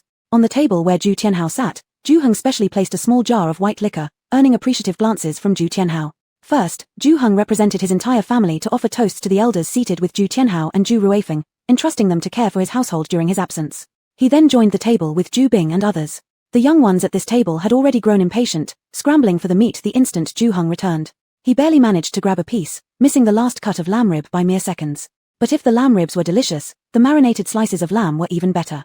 One sheep had been sliced into dozens of plates of thick lamb slices, dipped briefly in the boiling sand pot and then coated generously in dipping sauces. This flavor was so exquisite it nearly made one forget their tongue. All the accompanying vegetables were equally delightful. Tender radishes, fresh mushrooms, cabbage drenched in the mutton broth. Pure, natural green foods emitted waves of fragrance, truly making every bite enjoyable. When the vegetables were finished, they cooked handmade noodles in the remaining soup, bringing the meal to a satisfying conclusion. Ju Po, rubbing his bulging stomach, thought, perfect. It was strange, for he had eaten this kind of mutton pot countless times before, yet why did it taste better when made by Black Girl's mother? Or was it true what his grandfather said, the meals tasted better when you fought to eat them? Thinking of his grandfather, Ju Po contemplated how nice it would be if his grandfather agreed with his request in the letter and allowed him to stay longer at Black Girl's home. A few days later, no matter how reluctant Zheng Shi was, it was time for Ju Heng and the others to report to the military camp. On this evening, Zheng Shi meticulously organized the luggage Ju Heng would take the next day, fearing that something might be forgotten. Ju Yu looked at the 7 or 8 large bundles his mother had packed and was speechless.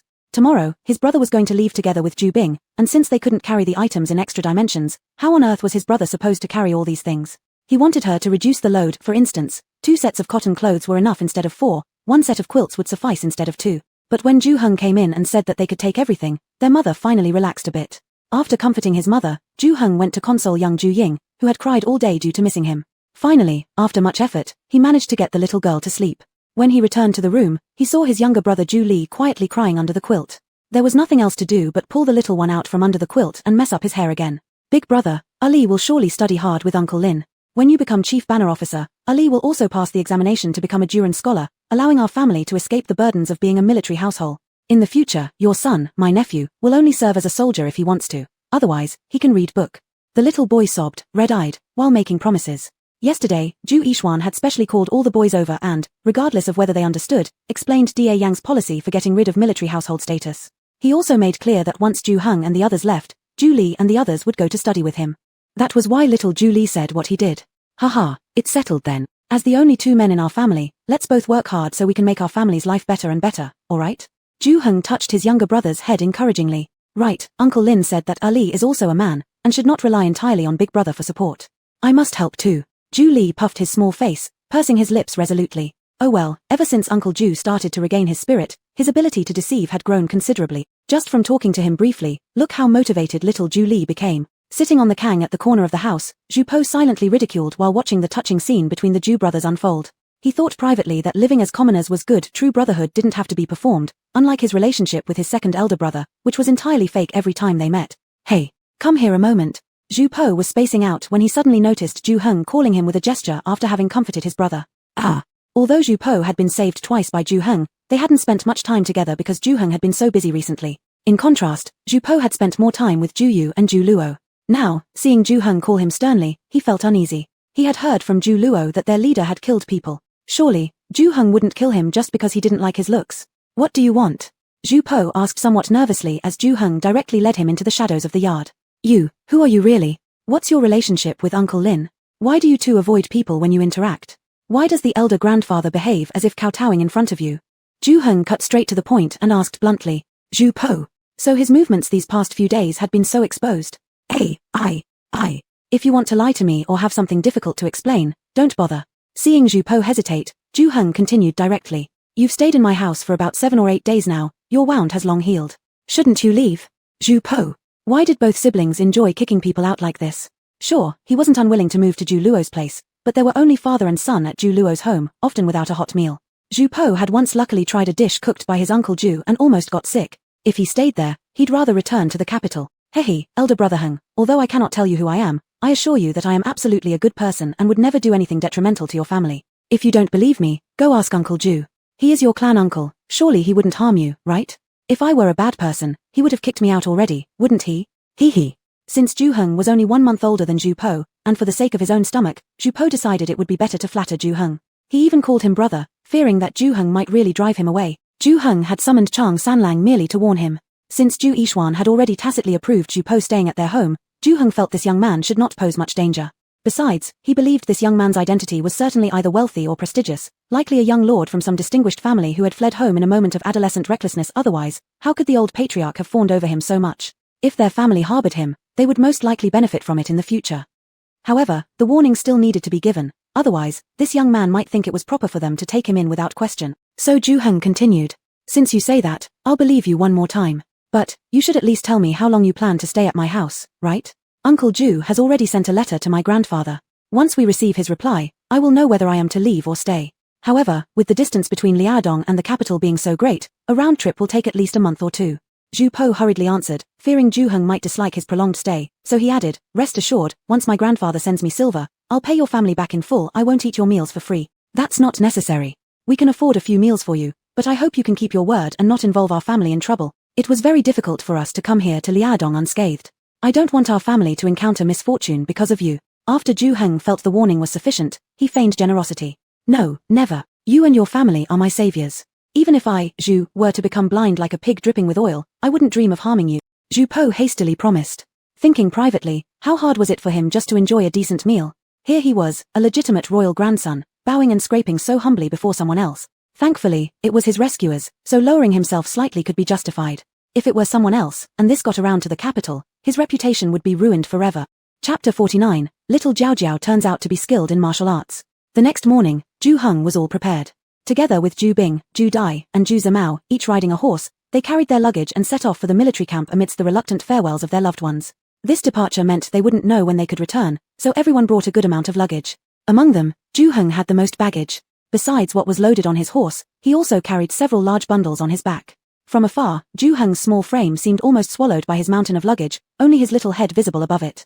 Seen from a distance, it truly looked bizarre. Thus, upon arriving at the enlistment location, they instantly triggered bursts of laughter. Everyone thought, whose little Jiao Jiao, affectionate term for someone delicate, is this? She comes to the military camp and still brings so much luggage, might as well move her whole house here. At that moment, Captain Han was sitting on a rattan chair, sipping tea poured by one of his subordinates while overseeing the registration process conducted by a few clerks. He naturally noticed Ju Heng, who struggled under a heavy load as he climbed down from his horse, and couldn't help but smirk, thinking, I hope this wimp doesn't end up assigned to my team. But, what you fear is exactly what comes.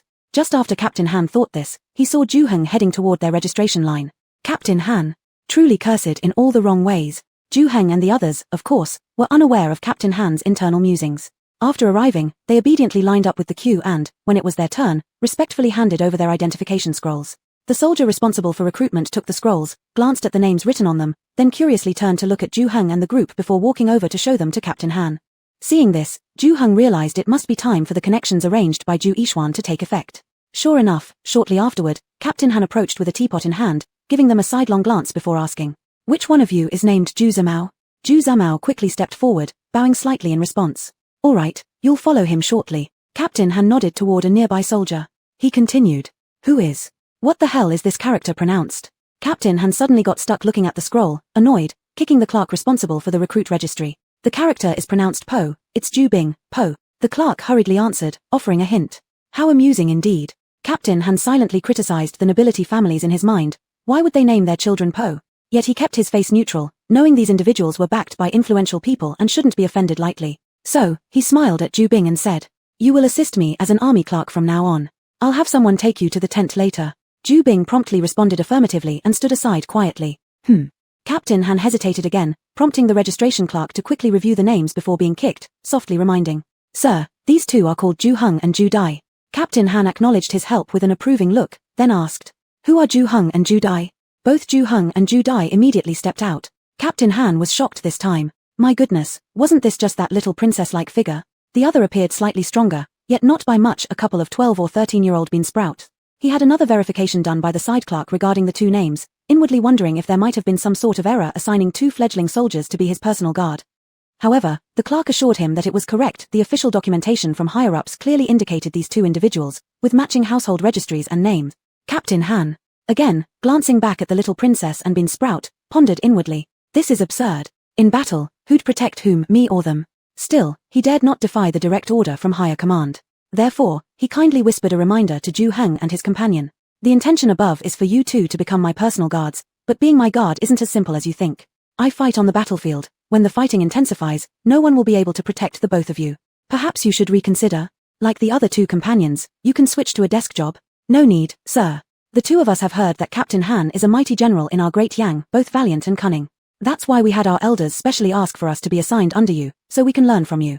We hope that in the future, we'll also have the chance to fight gloriously on the battlefield." Ju Heng quickly smiled and flattered. Captain Han appreciated his flattery but still hesitated when it came to matters involving his life. He was somewhat reluctant to take on these two bean sprouts.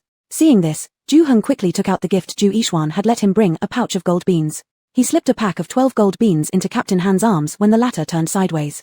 It all happened so fast that none around noticed Ju Heng move.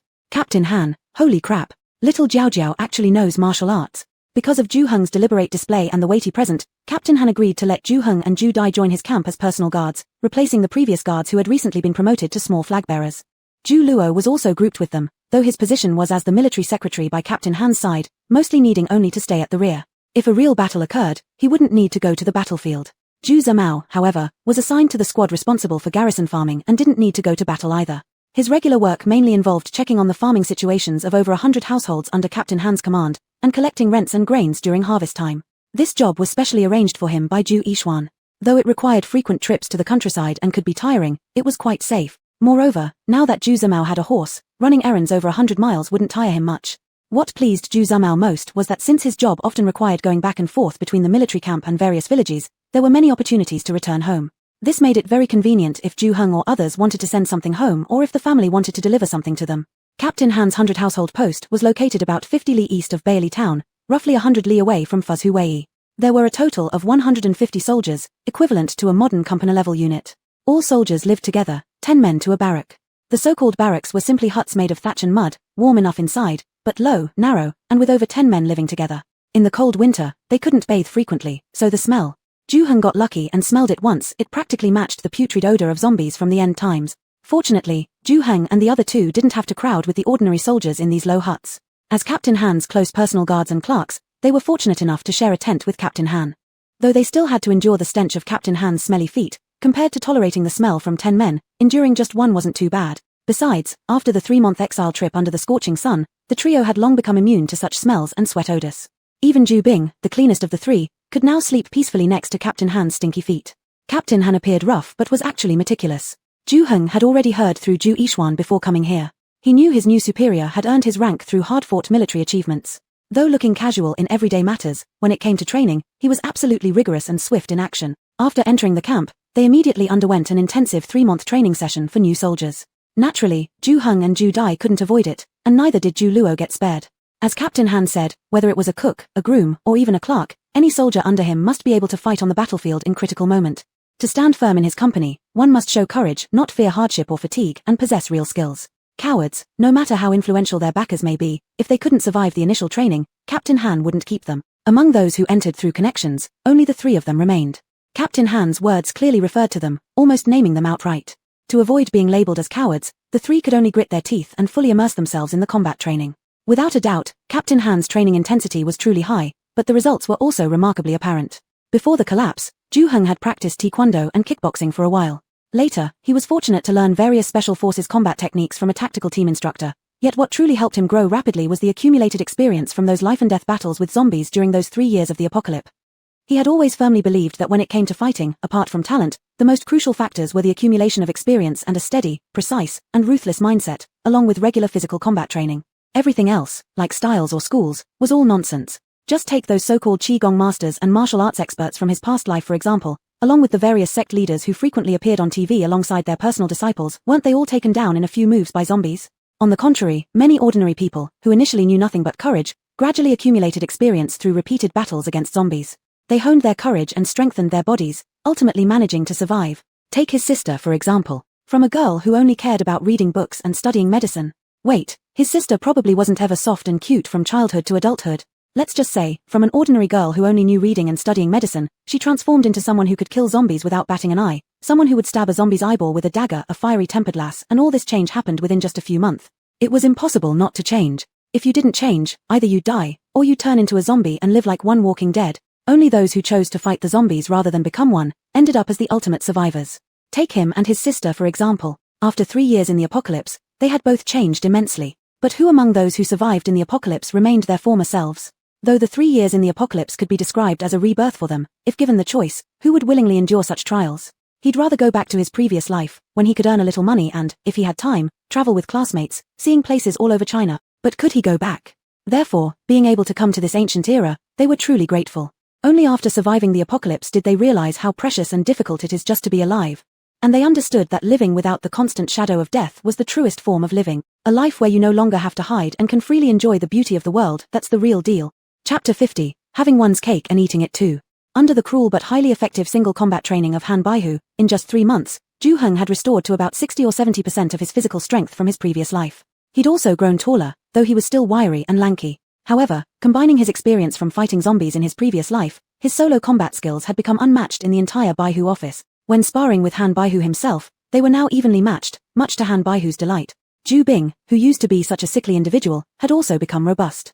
During those harsh winter months, he fell ill only once, a rare occurrence, and recovered promptly after drinking a bowl of ginger soup.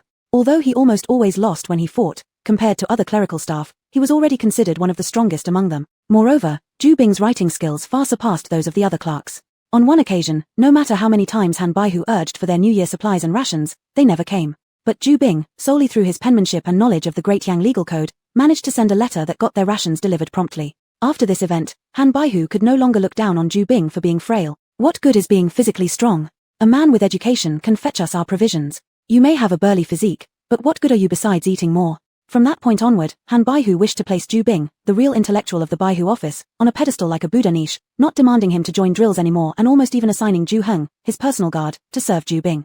But Ju Bing himself firmly refused the offer, so Han Baihu stopped. Although Ju Dai wasn't as skilled at martial arts as Ju Heng or as educated as Ju Bing, because Han Baihu often made them practice one-on-one combat and decreed that the loser must give half of their food to the winner, after starving multiple times from losing over a dozen bouts, Ju Dai finally snapped and decided to improve himself. Surprisingly, even after trying his best, Ju Dai still couldn't beat those veterans, but in constant trial and error, he devised a method for victory. It was running fast. Whenever someone attacked him, he ran away. When they stopped chasing, he taunted them again, and then when they attacked, he would run again. In the end, those old soldiers grew tired and frustrated. That's when he would employ some grappling techniques taught by Ju Heng, delivering a decisive blow. Believe it or not, Ju Dai's self-created method turned out to be extremely effective. Somehow, he was born faster than others, and after relentless practice, within 3 months, among the 100+ people in the Baihu office, no one could catch it. Even Han Baihu thought it was too much of a waste for him to be just a personal guard and wanted to transfer him to be a messenger soldier. Unfortunately, Ju Dai had his heart set on staying close to Ju Heng, and no matter how much Han Baihu tried to persuade him, Ju Dai insisted on keeping the title of personal guard. Finally, unable to convince him otherwise, Han Baihu assigned him an additional duty of carrying messages around while officially still being a personal guard, practically functioning as a courier. The remarkable performances of the three during new recruit training left both Han Baihu and the rest of the troops impressed, especially Han Baihu. Afterward, he no longer referred to them as cowards who entered via connections. In fact, his treatment of them became increasingly pleasant. One time, after Ju Heng patiently taught all his fellow soldiers a set of military boxing he had learned from a special forces instructor in his previous life, Han Baihu secretly celebrated by drinking 3 large bowls of wine in joy. Haha, how lucky am I to receive 3 golden eggs sent by influential connections from above. How exhilarating this deal was, pleasing superiors and gaining 3 treasures. Please keep sending more of these opportunities my way, haha. Thus, all 3 of them thrived in the camp, while back in Peach Blossom Village, things went smoothly for everyone. Ju Li had been working at the inn Ju Heng helped him find earlier, where his diligence earned him the favor of Master Zhong. Not only did he get free meals and accommodation, but he also received 2 silver taels as monthly wages, which was a high salary across the whole 100-mile town. Thus, mother-in-law Bai grew even more grateful toward the Zheng family. As for the others, they didn't sit idly either. With the severe cold weather making activities such as cultivating land impossible, it wouldn't make sense to do nothing and idle away the days. So Ju Tianhao took charge and purchased 2 mule carts. He arranged for Ju Zusheng, accompanied by Ju Luo and his second grandson, Ju Gong, who was nearly 13, to operate a carting service between Peach Blossom Village and 100-mile town daily. As for the other children under the age of 10, regardless of gender, they were all sent to continue their studies with Ju Yishuan. Ju Tianhao believed that despite the uncertainty in their family's future, as long as they had any means, reading and writing must not be abandoned. Otherwise, if there was ever a chance to turn things around, having illiterate children would only lead to more failure. Ju Yu stayed with her master, focusing mainly on collecting and processing herbs. But since Ju Ruifeng was already advanced in years, his mobility was limited. With the cold weather setting in, Ju Yu wouldn't let him climb the mountains anymore, so she took over all the herb collecting duties herself. Still, Zheng Shi didn't feel at ease letting her daughter go into the mountains alone. Even though Ju Yu assured her that she wouldn't venture deep into the forest, Zheng Shi remained worried. Eventually, Zhu Po, who had eaten idly at their home for more than a month, volunteered to accompany Blackie, a nickname for Ju Yu, which gave Zheng Shi some peace of mind. In the meantime, Zheng Shi and other women from nearby families began picking up their embroidery skills again to earn some money. They started stitching pouches and handkerchiefs, selling them in the town. Every early morning, everyone would gather at Bai Shi's house. Ju Li now ate and slept at the inn where he worked, only returning once a month, so Bai Shi's house became the regular meeting place for the group. It felt cozy and comfortable for the women to work there. However, after several attempts at selling their embroidered items, the group discovered that their handkerchiefs and pouches weren't very popular in Liaodong. For over 10 days, they barely managed to sell any. It was Ju Yu who noticed this and suggested they buy some coarse cloth to make men's cotton clothes and shoes instead, and try selling those in town. There were countless military households in their town, and not every male soldier had a female relative to take care of such necessities. Clearly, practical essentials like cotton clothing and shoes would sell better than decorative yet optional items like embroidered pouches or handkerchiefs. Zheng Shi and the others found Ju Yu's suggestion reasonable, so they pooled their money and entrusted Ju Zusheng to buy them coarse cloth and cotton in town. Once back, they made a few sets of cotton clothing and shoes in various sizes to test the market. In no time, when Ju Zusheng returned to the town next, all the garments and shoes were sold out. This excited the women immensely, and they quickly set to work day and night. Seeing the toll this schedule took on them, with dark circles forming under their eyes, Ju Yu proposed another idea. They should draw templates for each size of cotton clothing and shoes, then divide the tasks among themselves. Those good at cutting could focus on cutting, those skilled at sewing could sew, and those proficient in stuffing cotton could handle that step. Everyone would do what they excelled at. With this adjustment, their efficiency doubled. Normally, one person could only complete half a garment or a pair of shoes per day. Now, the group could produce more than 20 sets of clothing and shoes daily, and they no longer needed to stay up late. Within just 10 days, Zheng Shi and the others managed to produce 200 sets of cotton clothing and over 300 pairs of cotton shoes. Each set of clothing sold for 400 cash coins, earning them 200 coins profit after deducting costs. Each pair of shoes sold for 50 cash coins, yielding 20 coins profit. Despite some items still unsold, the group had already netted nearly 40 taels of silver. Dividing the earnings per person, each got about 5 taels of silver. Everyone was thrilled, especially the Bai family grandmother and mother-in-law, whose household was among the poorest aside from Ju Heng's. Though they had saved some silver in the past, it was all confiscated during the family raid. While they had received help from Minister Ju even after his death, and continued support from Ju Yishuan and his son, both women were strong-willed and didn't want to rely solely on the Ju clan's charity, especially since the Ju family itself was struggling. Ju Yishuan was constantly sick and taking medicine, and had 2 sons to raise. The 2 women were therefore eager to earn their own silver. After all, once Ju Li married and had children, there would be many expenses ahead. Thus, the couple were particularly enthusiastic about making and selling clothes together. Ju Yu, the one who came up with the idea that brought them profits, was sincerely liked by them. Wow! Who would have thought our little AU is not only talented in medicine but also has a brilliant business mind? How can she be so smart? We adults don't even match her. Grandmother Wei of the Bai family had just finished dividing the money when she saw Ju Yu and Ju Po walk in. She immediately embraced the young girl and praised her without reserve. Haha, exactly. If it wasn't for Ayu's idea, how could we have earned so much? Here, this money is your auntie's thank you note. Keep it to buy sweets. Baisha went further and directly handed over 2 taels of silver out of her share to Ju Yu. Come to think of it, Ju Yu deserved her share of the earnings. They owed half their success to her idea. Compared to Wang Shuo, who did little work but took 15 taels, Baisha believed Ju Yu was far more deserving of her reward. Baisha had suggested it before, but alas, none of the Wang clan women spoke up, and Zheng She was resolutely against it. With no choice, Baisha stopped pressing the matter, yet she didn't want to enjoy any benefits without paying her fair share. So, she thought of compensating Ju Yu in some way. Of course, Ju Yu wouldn't accept this money. She only offered her advice to avoid her mother doing something fruitless. When Baisha attempted to return the silver quietly, a sharp female voice suddenly cut through. Little sister-in-law, what you're doing here is just wrong. If you gave Ju Yu money, then how should we proceed? Should we contribute the same amount? If not, we'll look miserly, but if we do, all Ju Yu did was give us an idea. The work, after all, was done by us. Like that, she just sits back and gets silver, which is somewhat unfair. Baisha didn't even need to turn to know who it was none other than Wang Shuo, her least favorite person. Baisha muttered under her breath, and don't talk about fairness. I'm unhappy with you leading 2 picky daughters who work the least but take the most. She wasn't one to bottle up her feelings either. So, she fired back instantly. This money is my own gift to little Ju. It doesn't concern you at all, so why are you getting worked up?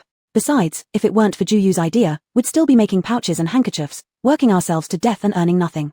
Ju Yu provided such a great suggestion. As her aunt, giving her pocket money is appropriate. If you feel dissatisfied, just start working independently from tomorrow on with your 2 daughters, and whatever you earn will be shared among the 3 of you.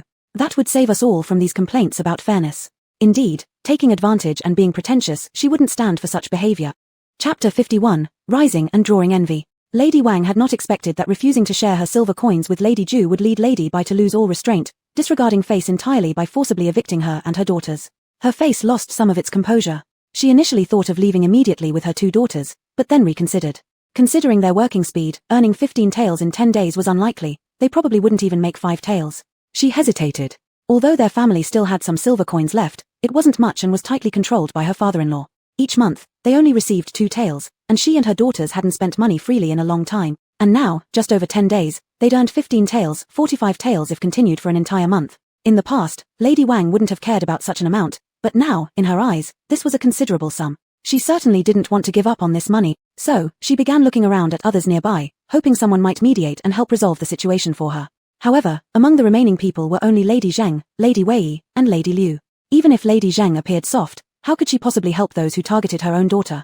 It would already be rare for her not to criticize. The same went for Lady Wei. Being from the same family as Lady Bai, how could she possibly side with her? Thus, Lady Wang, having no choice, turned her pleading gaze toward her sister-in-law, Lady Ju Zixing's wife, Lady Liu.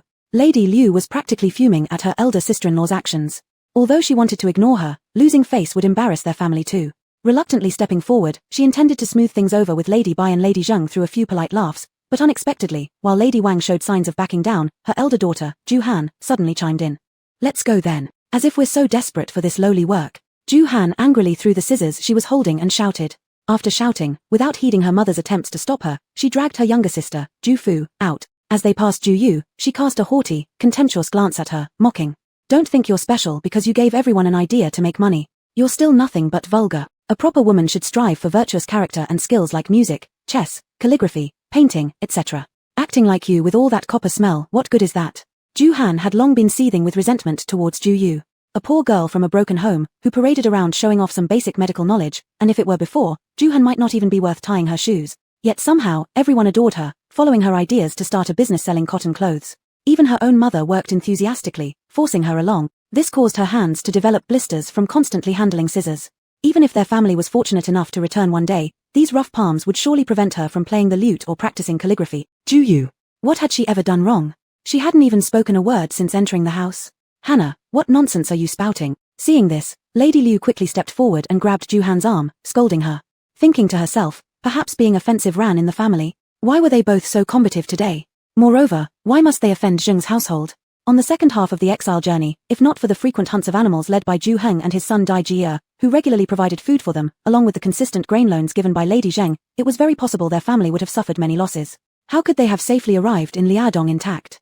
Among the hundreds of exiled families, none had lost any members other than Lady Zheng's family and theirs. How deeply Ju Heng appreciated their menfolk was well known to Lady Liu.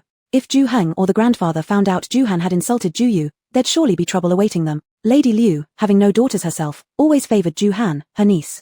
Unable to bear seeing her niece berated, she hurried to intervene, grabbing Ju Han's arm to prevent further foolishness.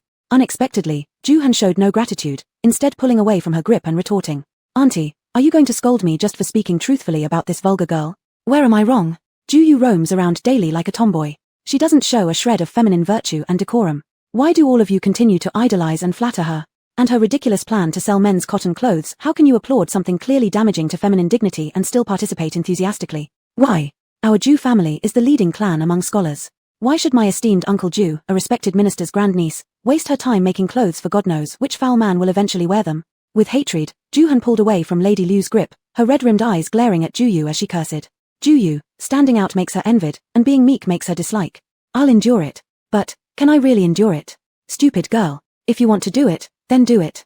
If you don't want to do it, then just leave. No one's forcing you, so why keep glaring at me? Do you think my eyes aren't as big as yours?"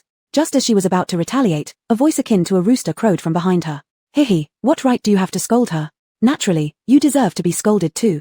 Ju Yu turned around and saw Ju Po with his uneven body during his voice-changing period, pointing his finger without any restraint at Ju Yu, mocking sarcastically. "With that froggermouth look of yours, how dare you ridicule the black-skinned girl for being crude?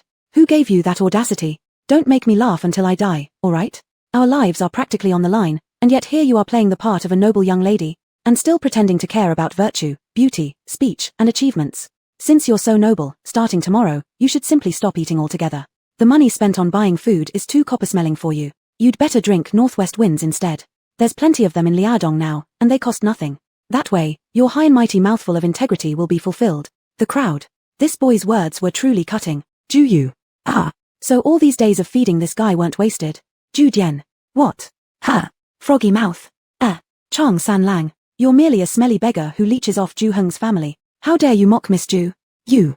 Go die, you. Ju Dian had completely snapped after being called a froggy mouth by Ju Po, unable to believe such a beautiful person like herself would be called such a thing. She covered her head and started spinning furiously, suddenly spotting the scissors she had just thrown on the ground. In a fit of anger clouding her judgment, she picked them up and lunged toward Ju Po. Ju Po was laughing uncontrollably, never expecting Ju Dian would go crazy enough to stab him with scissors. By the time he realized it, it was already too late, and he could only helplessly watch as the scissors plunged toward his stomach. Fortunately, Ju Yu pushed him in time, making him avoid the scissors, but Ju Yu's own little forearm got slashed by the scissors. "Ari Yu, hey girl." As Ju Yu was held in her mother's arms, she silently thought that if she had checked the almanac before stepping out today, it would have definitely said unsuitable for going out. Otherwise, how could she have been so unlucky? Not only was she insulted for no reason, but she also got stabbed innocently, and the wound was about an inch long, though not too deep, it bled quite a bit. Such a commotion naturally startled everyone, both young and old, within their families. When the two children saw their older sister bleeding so much, one cried uncontrollably while the other, with a stern face, pressed Ju Dian's younger brother Ju Zhon onto the ground and insisted on beating him up. Ju Ruifeng was heartbroken, carefully cutting the sleeve around Ju Yu's wound with scissors to facilitate applying medicine while glancing angrily at Ju Po, the culprit who indirectly caused his disciple's injury. He wanted to glare at Ju Dian too, but she had already been taken away by her grandfather and was ordered to kneel in another room after recounting the whole story to Bai Shi. So, Ju Ruifeng could only direct his glare at Ju Po and kept scolding his disciple at the same time. "You're usually pretty clever, aren't you? How did you end up doing something as stupid as blocking a knife for someone else? Besides, how much strength could Ju Dian have anyway? This kid's skin is tough, so even if she stabs him once or twice, he won't die. Why did you bother blocking it for him? Look at how large this wound is, it will definitely scar. Fortunately, it's on the arm and can be concealed. But imagine if it were on your face, how would you possibly get married later?" Ju Po was irritated by the old man's glaring, thinking inwardly, what kind of eyesight does this dead old man have? Isn't this kid far more delicate than Ju Yu? But seeing the amount of blood coming from Ju Yu's wound, there wasn't time to argue with Ju Ruifeng. When Ju Ruifeng mentioned scarring, Ju Po felt a sudden pang inside him, a faint pain. Old man Feng, will it really leave a scar? Hey girl was ugly enough already. If another scar appears, wouldn't she truly remain unmarried in the future? Including the last incident, Hey girl had saved him twice already. Why not, reluctantly take her in? Just as a gesture of gratitude. Sure, Hey girl is plain looking, but she's interesting. Keeping her around should be fun. Then, Ju Po was shocked by his own thoughts. What? Did he actually consider taking Hey girl earlier? How could he even think like that? Moreover, he, actually, didn't mind this idea at all. Ju Po was lost in the thought of taking Ju Yu under his wing, finding it increasingly appealing to keep the black girl around. This girl suited him perfectly. It wasn't until Ju Yu's scream beside him that he snapped out of it. Ouch. Master, what are you doing? How could you just apply medicine without cleaning the wound? At least wipe off the rust from the scissors first. They're full of iron rust, and infection is highly possible. Ju Ruifeng. The old man has already wiped it clean with a wet cloth. What more do you want? And what is this infection you're talking about? Ju Yu. Right, at this moment, she remembered that there was no iodine or alcohol in this world, and people here didn't know that death from infection was far higher than from wounds themselves. Should I try making alcohol?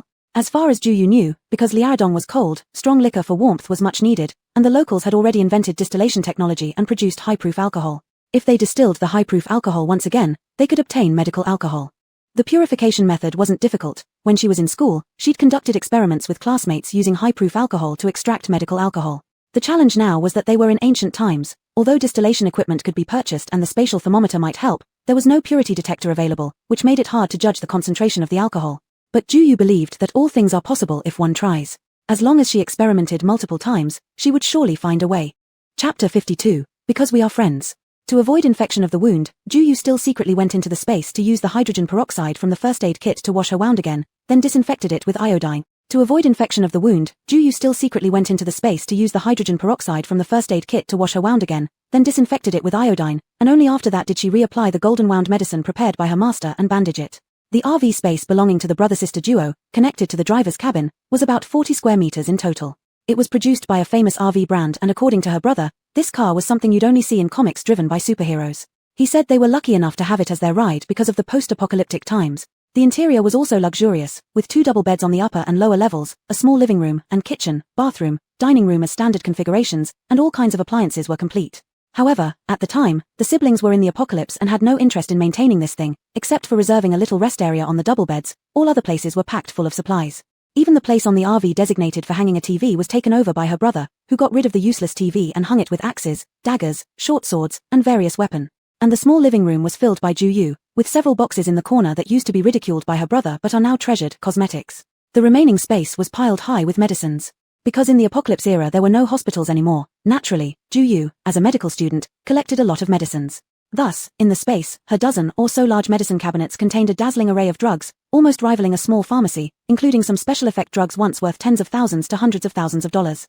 As for commonly used drugs like hydrogen peroxide, iodine, and saline solution, these were stacked casually inside the RV by the boxfuls. The reason why Ju Yu gathered all these was, firstly, she feared that if either herself, her brother, or anyone in the base got injured or sick, she could treat them promptly. Secondly, she thought perhaps one of these drugs might suppress the zombie virus, which those big medical experts hadn't yet discovered. If she preserved more of them, maybe fewer would be destroyed by zombies. Unfortunately, by the day she died, no drug to suppress the zombie virus had been found. Nevertheless, they considered themselves fortunate since after death, they were reincarnated in a world extremely similar to their former one. In this world, the history before the Song dynasty was almost the same as what they had learned, but after the Song, everything changed. In this world, the Yuan dynasty had once intended to annex the Great Song, but failed, being driven back by Chengqian Emperor Zhu Chongwu, who originated from a humble peasant background and leading several generals under his command. He overturned the struggling Great Song, established the Great Yang dynasty, and ascended the throne. Although it was also a feudal dynasty, because the Chengqian Emperor came from a farming family and suffered hardships during his childhood, he couldn't stand the ostentatious and pretentious demeanor of scholars at the time. Especially regarding the foot-binding custom that started among dancers, which catered to the twisted and perverted psychology of literati, he abhorred it profoundly. After ascending the throne, he decreed that no woman should bind her feet anymore. If anyone advocated or incited women to bind their feet would be bound first to see if they could endure the pain. Thus, although Ju Yu's brother-sister duo ended up in an exile team immediately upon arrival, and the original instigator of their family's exile was the Chengqian Emperor, Ju Yu still had favorable feelings towards this founding emperor of Dayang who saved her from foot binding. She really wanted to award him a Women's Friend Medal. Ju Ruifeng's golden wound medicine was a secret prescription passed down from his schoolgate and was very effective. After applying it to Ju Yu's wound, the blood stopped immediately, and within 3 days, it had scabbed over. Only then did everyone slightly relax. But for Ju Han, who stabbed Ju Yu, Ju Tianhao didn't let her off easily, especially after hearing that her original target was Ju Po. This news made him break out in a cold sweat, and he directly dragged her to kneel in the hall of their home. If he wasn't truly afraid of her freezing to death, Ju Tianhao would have made her kneel in the courtyard to let the northeast wind of Liaodong blow some sense into her brain. Her intended target was the 5th royal grandson. Didn't this deadbeat girl think their family already had enough trouble? She wanted their entire family executed, every member stripped of rank and title, and drawn and quartered. Fortunately, the young Miss Ju Yu had helped shield the 5th royal grandson from a knife attack, averting disaster for them while saving this stubborn girl's life. Ju Tianhao was almost scared to death by the antics of his eldest granddaughter. After punishing her, he still felt it wasn't enough and also penalized her troublemaking mother, making them kneel together in the hall. He warned everyone in the family that without his permission, no one was allowed to feed them until they came to their senses, only after the fifth royal grandson allowed them to rise. If anyone dared defy this, they would be executed, every rank and title stripped, and drawn and quartered. Honestly, how could his family produce such a troublesome pair who seemed to exist solely to play with Yama? He had one brother who was already problematic, but now these two were another headache. In the end, Ju Huan and her daughter knelt in the hall for 2 days and went hungry for 2 days before Ju Tianhao, Ju Po, finally forgave them, which only happened because Ju Yu feared they might starve to death and interceded on their behalf. But even after forgiveness, both mother and daughter were placed under house arrest by Ju Tianhao. They were confined to their own room and the toilet in the back courtyard, unable to go anywhere else. As for how long they would be detained, it entirely depended on how long Ju Po intended to stay at the Ju residence. Of course, all this was unknown to Ju Po. What he knew was that his grandfather was utterly unethical, sending him a letter without a single penny, forcing him to borrow, or demand, 100 taels from Yi Qing as pocket money. Yesterday, Ju Po finally received a reply from his grandfather. The messenger was Yi Qing, his grandfather's secret guard specifically sent to protect him. His foster brother, Jing Li, had still not returned despite being assigned some time ago. Chengqian Emperor had sent 2 letters altogether, one to Ju Po and one to Ju Yixuan. In the letter to Ju Po, the emperor scolded him harshly first, accusing him of leaving home after merely receiving a beating from his grandfather, playing the runaway act, and putting himself in danger where he nearly got bitten by venomous snakes, showing utmost disrespect. However, since Ju Po appeared to have learned his lesson and had already experienced a snake bite, the emperor decided to forgive him temporarily, reserving punishment for when he returned to the capital. There was no need to rush back to the capital either, as it was already too cold and difficult to travel. Ju Po was given more freedom and instructed to wait until spring to return. Nonetheless, Ju Po was expected to write more letters to his elderly grandfather frequently, delivered by Yi Qing via express horse, so that the old man wouldn't worry day and night. The tone was that of a concerned grandfather worried about his grandson. In contrast, the letter to Ju Yixuan took an entirely different tone. While acknowledging the Ju family for rescuing his grandson, most of the words expressed dissatisfaction toward Chancellor Ju. The emperor made clear that he had known for a long time that Chancellor Ju sided with General Chang Sa. As a minister, Ju's lack of loyalty to him and his allegiance to General Chang instead was deeply detested. His execution was partly due to Hu Feng pressuring him following the crown prince's passing and partly because Chancellor Ju disobeyed and tried to manipulate his grandson according to his own will. He further cautioned Ju Yixuan to take heed of his father's fate and obediently serve his grandson without attempting to meddle in imperial succession matters like his father did. After finishing the letter, Ju Yixuan felt a chill down his spine. He realized that everything his father had done over the years was fully known to Chengqian Emperor, including the emperor's clear awareness and resentment toward his father's attempt to place the 5th royal grandson on the throne. After reading the letter, Ju Yixuan gained a deeper understanding of Chengqian Emperor's meticulous thoughts and ruthless nature. Fortunately, since the 5th royal grandson showed no interest in ascending the throne, Ju Yixuan didn't have to choose between repaying General Chang and remaining loyal to Chengqian Emperor because he never considered the second option anyway. Moreover, serving Ju Po's daily meals and clothing was not his responsibility during this period. Ju Po had been staying at Ju Heng's house where Zheng Shi took excellent care of his dietary needs. After secretly handing over the letter to Ju Po, Yi Qing disguised himself as a newly arrived impoverished old man and settled down in Daohua village, renting a house previously occupied by the Ju family, specifically the nephew of Li Gui. Apart from occasionally wandering around the Ju family's neighborhood, he spent his days just like all the other elders in the village, gathering in small groups inside someone's home to play chess, smoke tobacco pipes, or chat idly. It wasn't until Ju Po saw him again that, if not reminded, he wouldn't have recognized Yi Qing at all. There was nothing surprising, he was simply too good at disguising himself. When Li Gui brought Yi Qing to Ju Tianhao's place for a game of chess, Ju Po, wandering around out of boredom, truly believed he was just another ordinary elder from Daohua village. However, considering that while his grandfather severely scolded him in the letter, he agreed to let him stay in Liaodong for some time before returning to the capital, Ju Po didn't particularly resist the person his grandfather deliberately inserted into his life. A couple of days ago, Ju Po had handed over the silver he received from Yi Qing to Lady Zheng. He mentioned that he recently had a heartfelt talk with Uncle Ju Yixuan, during which he recognized his own mistakes. Though it was wrong for his grandfather to beat him, he shouldn't have left home just because of such a minor issue and made his grandfather worry. Therefore, on the day he talked heart-to-heart with Ju Yixuan, he wrote a letter to his grandfather and entrusted a friend of Uncle Ju's to deliver it. His grandfather, having learned of his whereabouts, specially sent someone to bring him some silver as living expenses while staying at the Ju residence. He also informed Lady Zheng that he might need to inconvenience their household for a bit longer until the weather warmed up and his grandfather could send someone to pick him up. Of course, all this was fabricated by Ju Yixuan to satisfy Ju Po's wish to continue staying at Ju Heng's home. Lady Zheng quite liked Ju Po. Seeing that he was about the same age and height as her eldest son and had lost both parents at a young age, her maternal instincts kicked in. She openly said if he didn't mind the simplicity of her home, he could stay as long as he wanted. Laughing, she added that a little kid like him couldn't eat much anyway and insisted on not taking his money. Having no other option, Ju Po took the silver to look for Ju Yu, thinking that since the girl loved money so much, surely she would take it. To his surprise, Ju Yu also refused. This silver is useless to me, your family is so poor yet you always buy me meat and make clothes for me. Why won't you take the silver? What's the problem?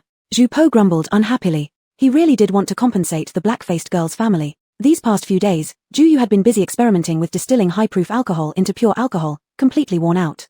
Yet, sensing dissatisfaction in Zhu Po's tone, she paused her work mid-task, lifting her head with a face blackened by the stove fire and grinned brightly. Because we are friends. Charging a friend for staying over would be ridiculous. Zhu Po. So, it was because they were friends. Hence, her rescuing him, protecting him, even enduring scars for his sake, and allowing him to freeload off their food and drinks, were all because they were friend. In many years to come, after Zhu Po aged and forgot many things, he still vividly remembered this smiling face of the black-faced girl, never forgetting it for a single moment. Simultaneously, etched in his memory along with this, was the phrase, because we are friends. Chapter 53 Annoying.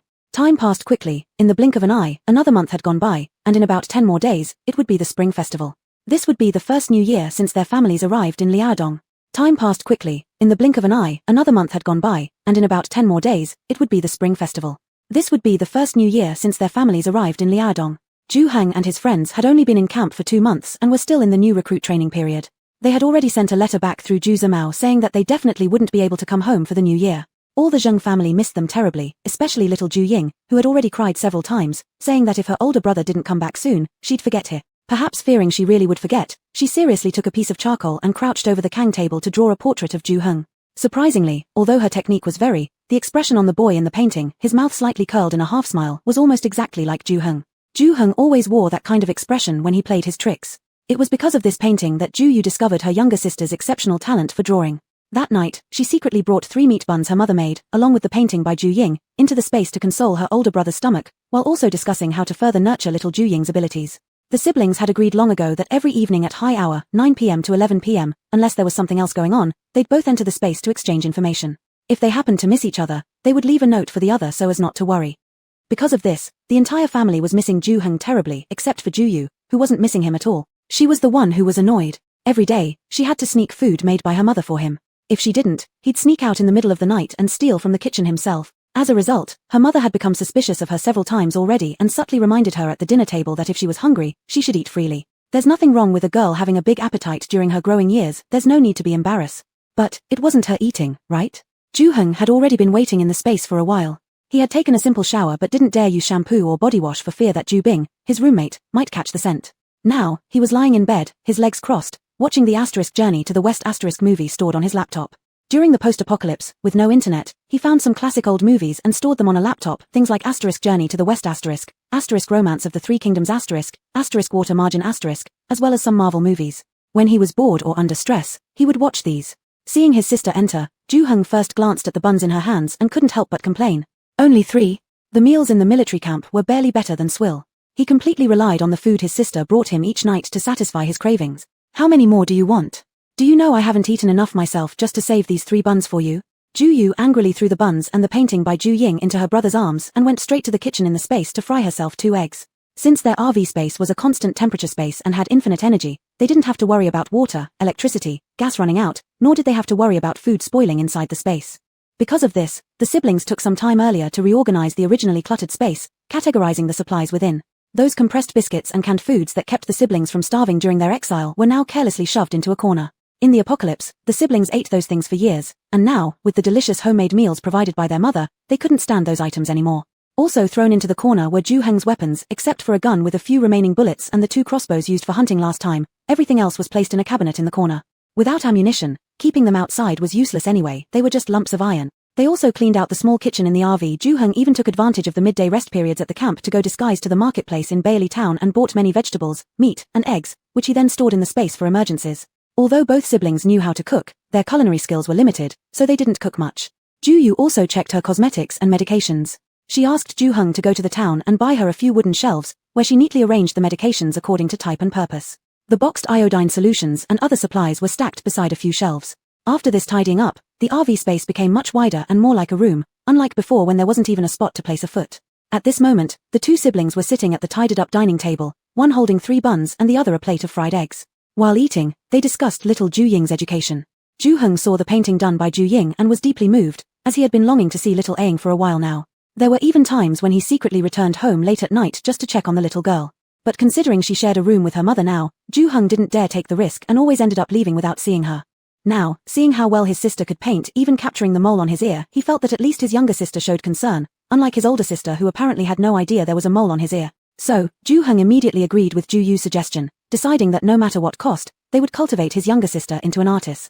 The next day, Ju Yu told her mother about her plan to have her younger sister learn painting. Lady Zheng always treated her children equally and loved them immensely. Seeing her eldest daughter so caring for her youngest, she was more than happy to support the idea. She immediately took out 5 taels of silver, instructing Ju Yu to join the caravan led by Ju Luo to Bailey Town to buy various art supplies for Ju Ying and some New Year goods on the way back. Lady Zheng originally wanted to go along with her daughter, but she was too busy these days because the cotton clothes she made with Bai Shi and Liu Shi were selling very well. To prepare more goods before the new year, they even hired Li Gui's daughter-in-law and several village women to help. Their goal was to make as many cotton clothes as possible to earn more silver. As for Ju Yu's trip to the town, aside from buying art supplies for her younger sister and New Year goods, there was another thing she had to do: visit Tongji Pharmacy to see how well her alcohol was selling. Half a month ago, after repeated experiments, Ju Yu finally found the precise method to distill 75% alcohol. She then convinced her master, citing an ancient book she once accidentally read that mentioned this alcohol-making method and its uses, to conduct experiments with injured chickens and ducks for a few days. They ultimately concluded that using this alcohol to disinfect medical tools and wound surfaces could greatly reduce the occurrence of wounds becoming ulcerated and abscessed. Moreover, Ju Yu also informed her master that the ancient book mentioned that this type of alcohol, when diluted with water, could be used to prevent bedsores in patients lying down for long periods and for physical fever reduction. Mr. Ju Ruifeng was extremely proud and supportive of his disciple's ability to recreate alcohol based merely on her memory. Without needing Ju Yu to prompt him, he took this alcohol to Bailey Town and recommended it enthusiastically to Dr. Shi, his newly made good friend at the Tongji Pharmacy. He stayed at Tongji Pharmacy and hadn't come back for nearly 10 days. During this time, he only sent Ju Luo to inform Ju Yu once, asking her to send dozens more bottles of alcohol, saying that Dr. Shi's pharmacy wanted to stock up. The alcohol Ju Yu distilled last time was stored in small porcelain bottles, each bottle capable of holding 500 milliliters. The bottles were brought by Ju Luo from the town. Ju Yu bottled over 100 bottles in total. Seeing that Dr. Shi wanted them, she entrusted Ju Luo to deliver 50 bottles. Today, as Ju Yu went to the town, besides purchasing art supplies for little Ju Ying and preparing New Year goods, she also wanted to visit Tongji Pharmacy to see how well her alcohol was selling. If the demand was still good, she planned to wait until after the new year and either turn the alcohol into a business or sell the recipe directly. Her brother was currently in the army camp and wouldn't make money anytime soon. At home, little Ju Li needed to study, and little Ju Ying had to learn painting. Both required funds. Although Uncle Yi Xian didn't charge tuition for her younger brother, they couldn't expect others to cover the costs of pens, ink, paper, and brushes, which weren't cheap at this time. Likewise, those oil paints were expensive, according to what Ju Luo said. Ju Yu believed that relying solely on the tens of taels left by her brother and the money her mother earned by making clothes around the clock definitely wouldn't be enough. As a member of the family, Ju Yu naturally wanted to contribute. When Ju Yu was about to head to the town, Zhu Po, who was idling all day, naturally also wanted to tag along. Lady Zheng also allowed him to join, feeling uneasy letting her young daughter run to the town alone. Thus, by the time Ju Yu was ready, Zhu Po was already waiting for her outside the door, juggling a money bag in his hand, smiling as he said, "Blackie, since neither you nor Auntie will accept my silver, then let me treat you to a feast in the town." Knowing that Ju Yu disliked hearing him refer to himself as master, he managed to suppress it just before it slipped out.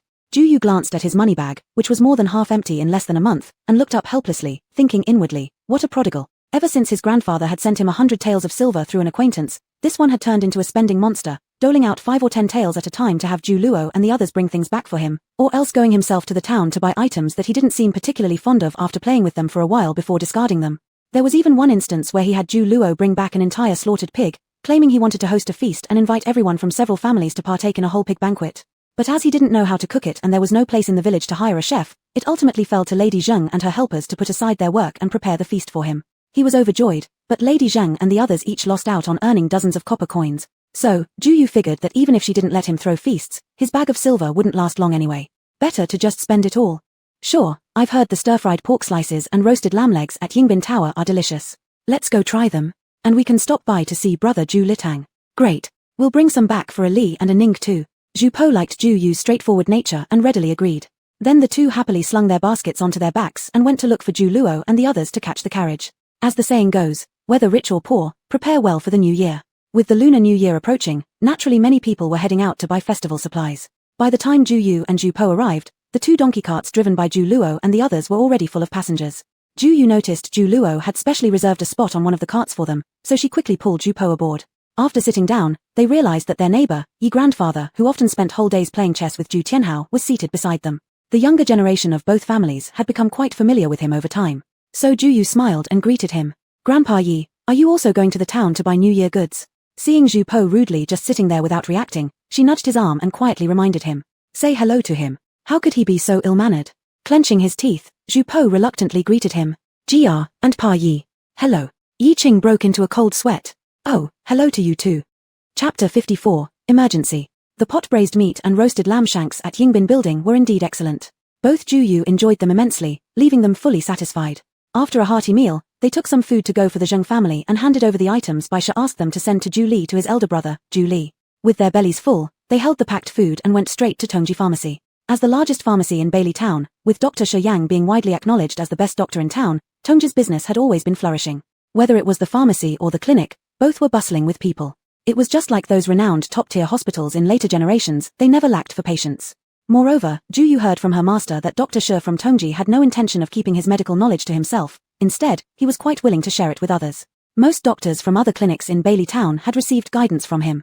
Hence, if there were complex cases they couldn't handle, these doctors were also happy to refer them to the Tongji clinic. For such a predecessor with both medical skill and ethics, Ju Yu had long wanted to meet him. So as soon as she walked in, she told the shop assistant about her background. That assistant happened to be the one who had served Ju Heng last time. He was also the nephew and grandson of Dr. Shi, named Shi Hu. He was 17 this year and had been studying medicine under his uncle and grandfather Shi Yang for several years. However, due to having little talent for medical practice, Shi Yang arranged for him to manage the miscellaneous tasks at Tongji Pharmacy while learning pharmacological principles, planning for him to help with the business operations of the pharmacy in the future. Upon hearing that Ju Yu was the apprentice of Ju Ruifeng, Shi Hu's eyes lit up, immediately handing over the customer beside him to another staff member. Then he enthusiastically led Ju Yu and her companion toward the adjacent clinic. All the while warmly saying, "So you're the female apprentice of Master Feng who invented alcohol? Haha, we've finally waited for you. My name is Shi Hu, I'm Dr. Shi's nephew and grandson.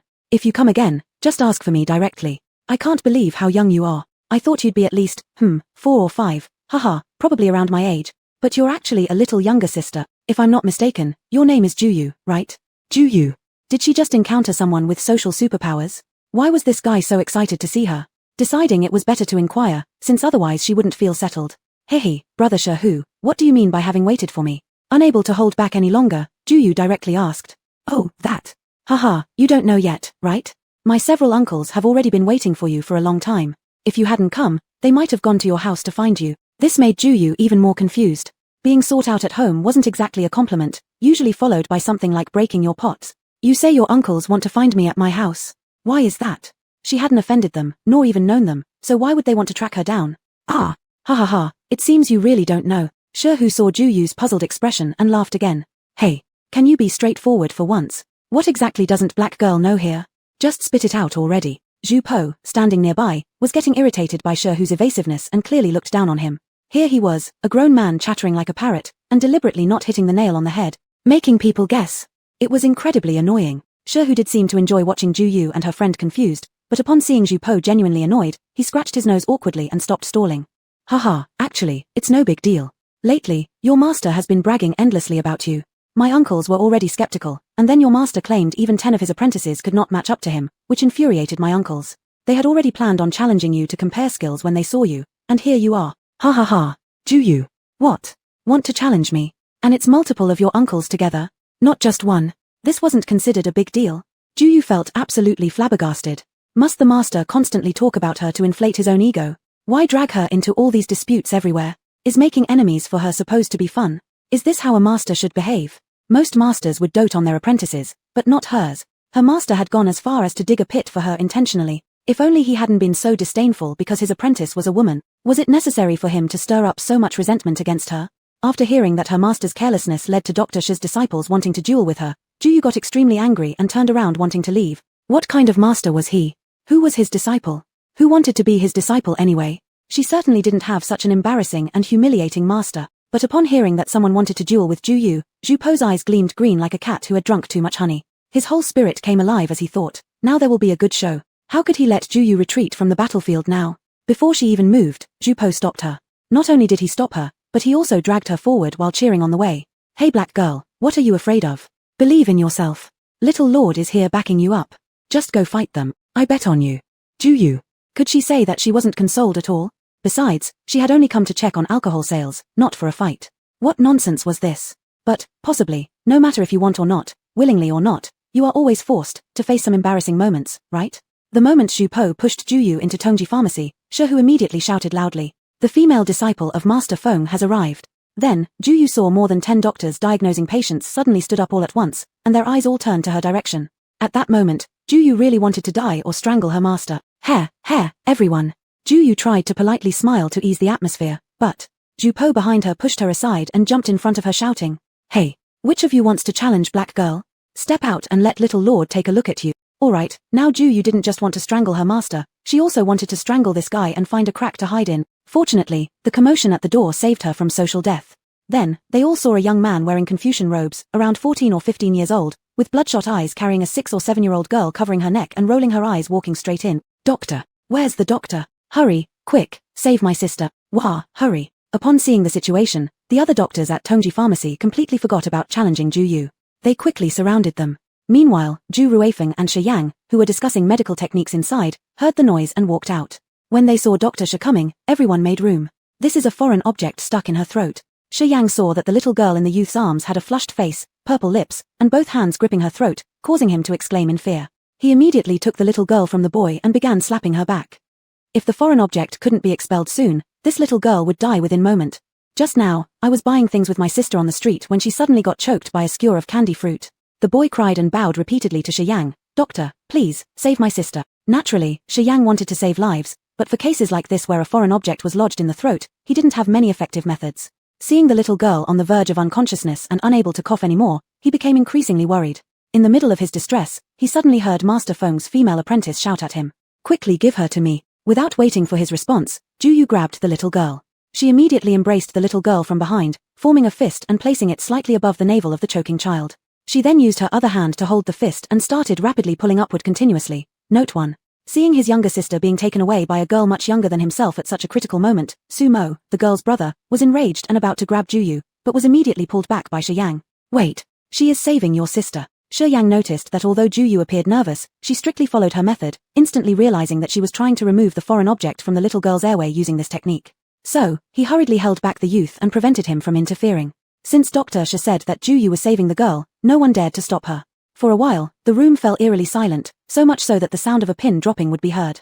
Everyone held their breath, hearts pounding in unison with every movement Ju Yu made while lifting the little girl. After an unknown number of upward thrusts, there was a sudden Ka sound as the little girl expelled the half-stuck piece of sugar-coated fruit from her airway. After catching her breath for a few moments, she burst into tears with a wail. Su Mo, the little girl's brother, felt his legs go weak as if he might collapse right there. Tears immediately started streaming down his face in large drops. It was only then that everyone else collectively exhaled in relief, and all eyes turned toward Ju Yu who had just saved the child. There stood a girl no older than 11 or 12, dressed in simple cotton clothes, with her hair tied into the popular double buns that all girls her age loved to wear and dye in. Her face wasn't particularly fair-skinned. Such an ordinary-looking girl, one who would blend seamlessly into a crowd under normal circumstances, now seemed to glow as she stood calmly amidst so many scrutinizing eyes.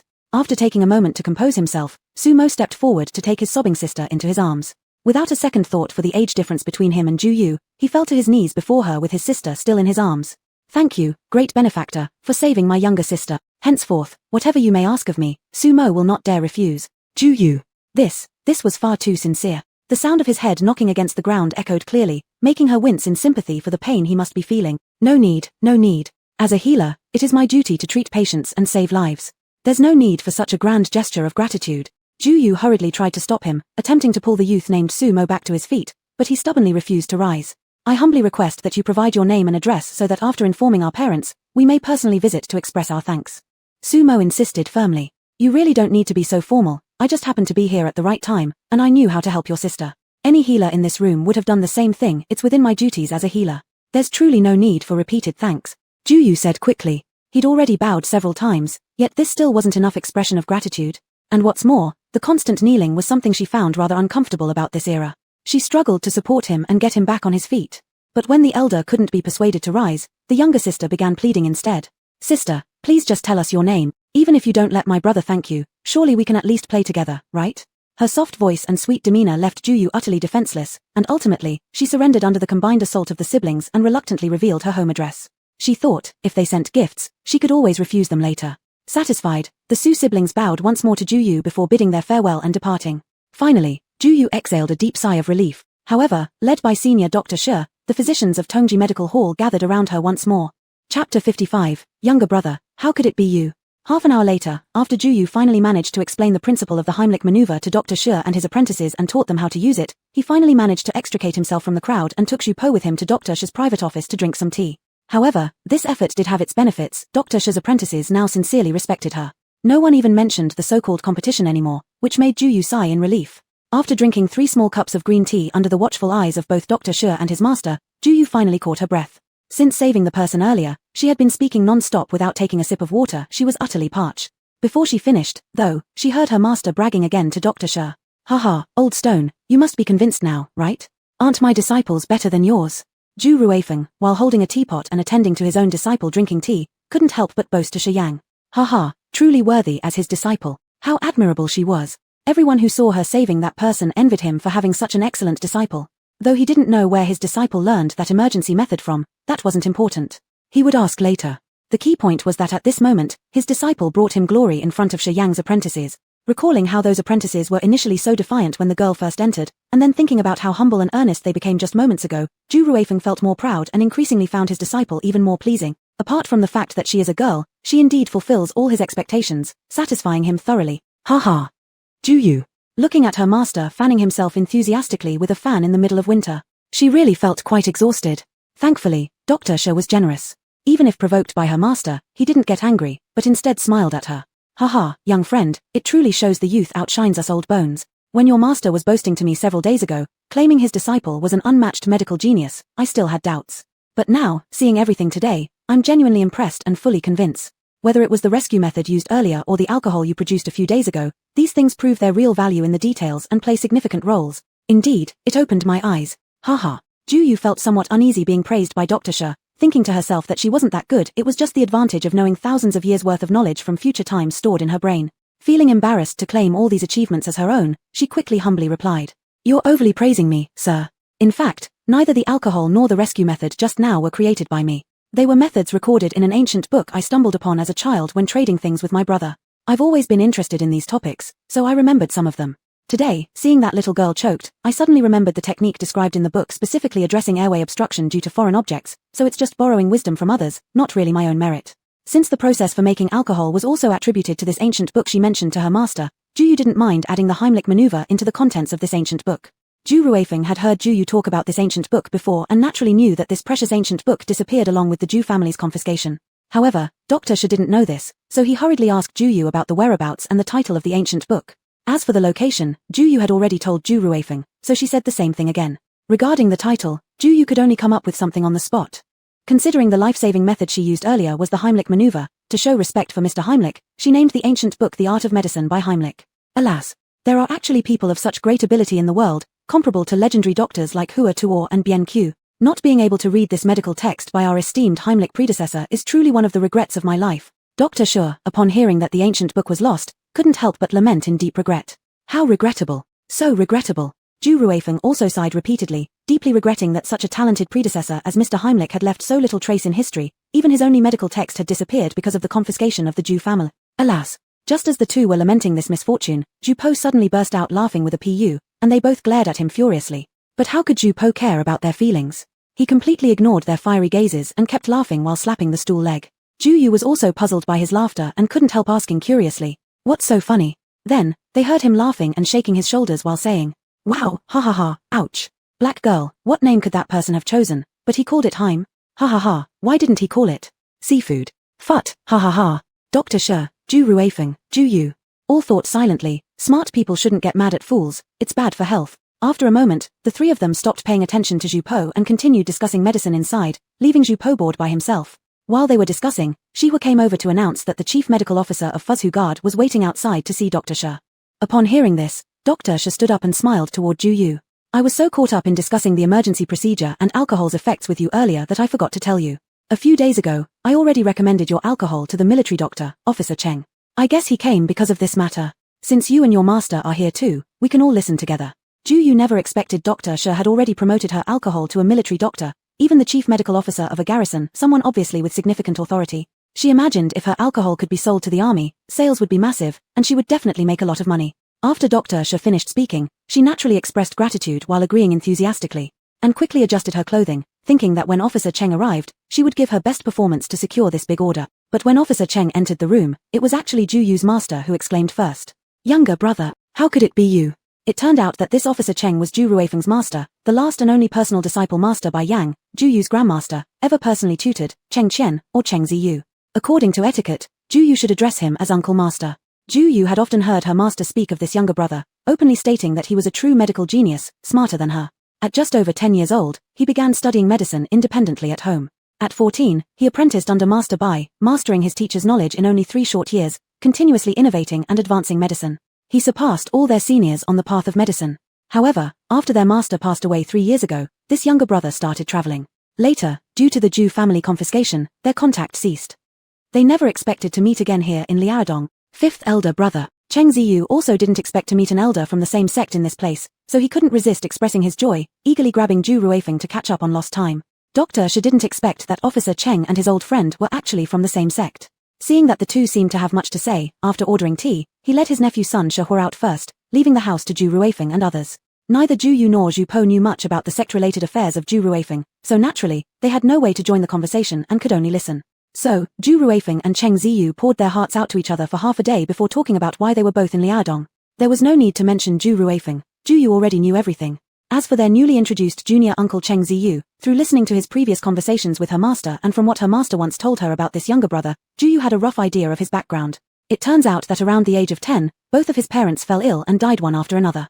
Due to his parents' illnesses, he developed the idea of learning medicine, resolving to become a healer to treat more patients and prevent more children from losing their parents like he did. Thus, almost all the savings left by his parents were used to buy medical books for self-study. Later, after becoming a disciple of her grandmaster, because both of his parents were dead and most of the family property was spent on buying medical books, he lived with and studied under her grandmaster while assisting the old man during treatments. After the death of her grandmaster, he followed his grandmaster's will, leaving the sect to begin traveling and studying medicine across various places.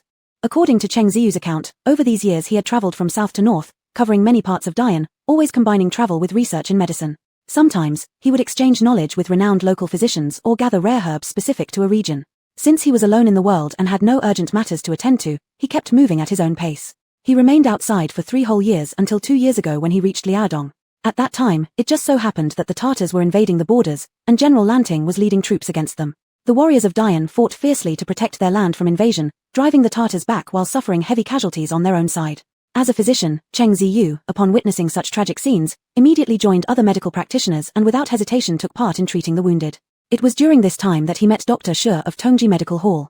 But despite everyone's best efforts, tirelessly working day and night, quite a few soldiers still couldn't receive treatment in time due to the shortage of military doctors and ended up passing away with regrets. It was then that Cheng Ziyu truly understood the significance and responsibilities of being a doctor. Determined, he enlisted in the army and became an officer specializing in treating the soldiers. Thanks to his outstanding medical skills, he gained great trust and respect from the military personnel. Over the years, he also trained many young doctors for the army, greatly expanding the team of medical officers, and naturally saved more injured soldiers. Gradually, he advanced in rank, and now he is the chief medical officer of Fuzhu Guard. Upon learning that the chief medical officer of Fuzhu Guard was actually her uncle master, Ju Yu was elated. To secure a sales channel for her alcohol, she hurriedly flattered Cheng Ziyu when her master beckoned her over for an introduction. This caused Ju Po to roll his eyes involuntarily. He felt somewhat irritated inside. Black girl had never smiled at him like that, teeth-baring, eyes nearly shut with pleasure. Who was this Cheng Ziyu anyway, that black girl had to fawn over him like that? So what if he was the chief medical officer of Fuzhu Guard? So what if he looked pale and pretty? So what if he exuded an elegant and gentle demeanor all over?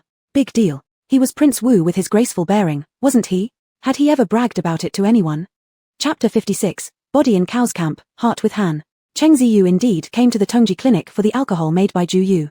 A few days ago, Dr. Shi had sent him a few bottles of alcohol and a letter, clearly stating its uses and efficacy in the letter. After trying it a few times, he found that it was truly effective. So, he quickly came to purchase more of this alcohol for the army. But who would have thought that this alcohol was actually invented by his disciple niece, the little girl standing right before him? Unable to resist, he started asking her about her views on medicine, and the more they talked, the brighter his eyes became as he looked at Ju Yu even more admiringly. This girl is a real treasure. Many of her insights into diseases were something he had never even considered. No wonder she could make alcohol at such a young age. In addition, Ju Ruifeng recounted the emergency rescue method used by Ju Yu earlier to Cheng Ziyu, making Cheng's eyes shine even brighter when looking at Ju Yu.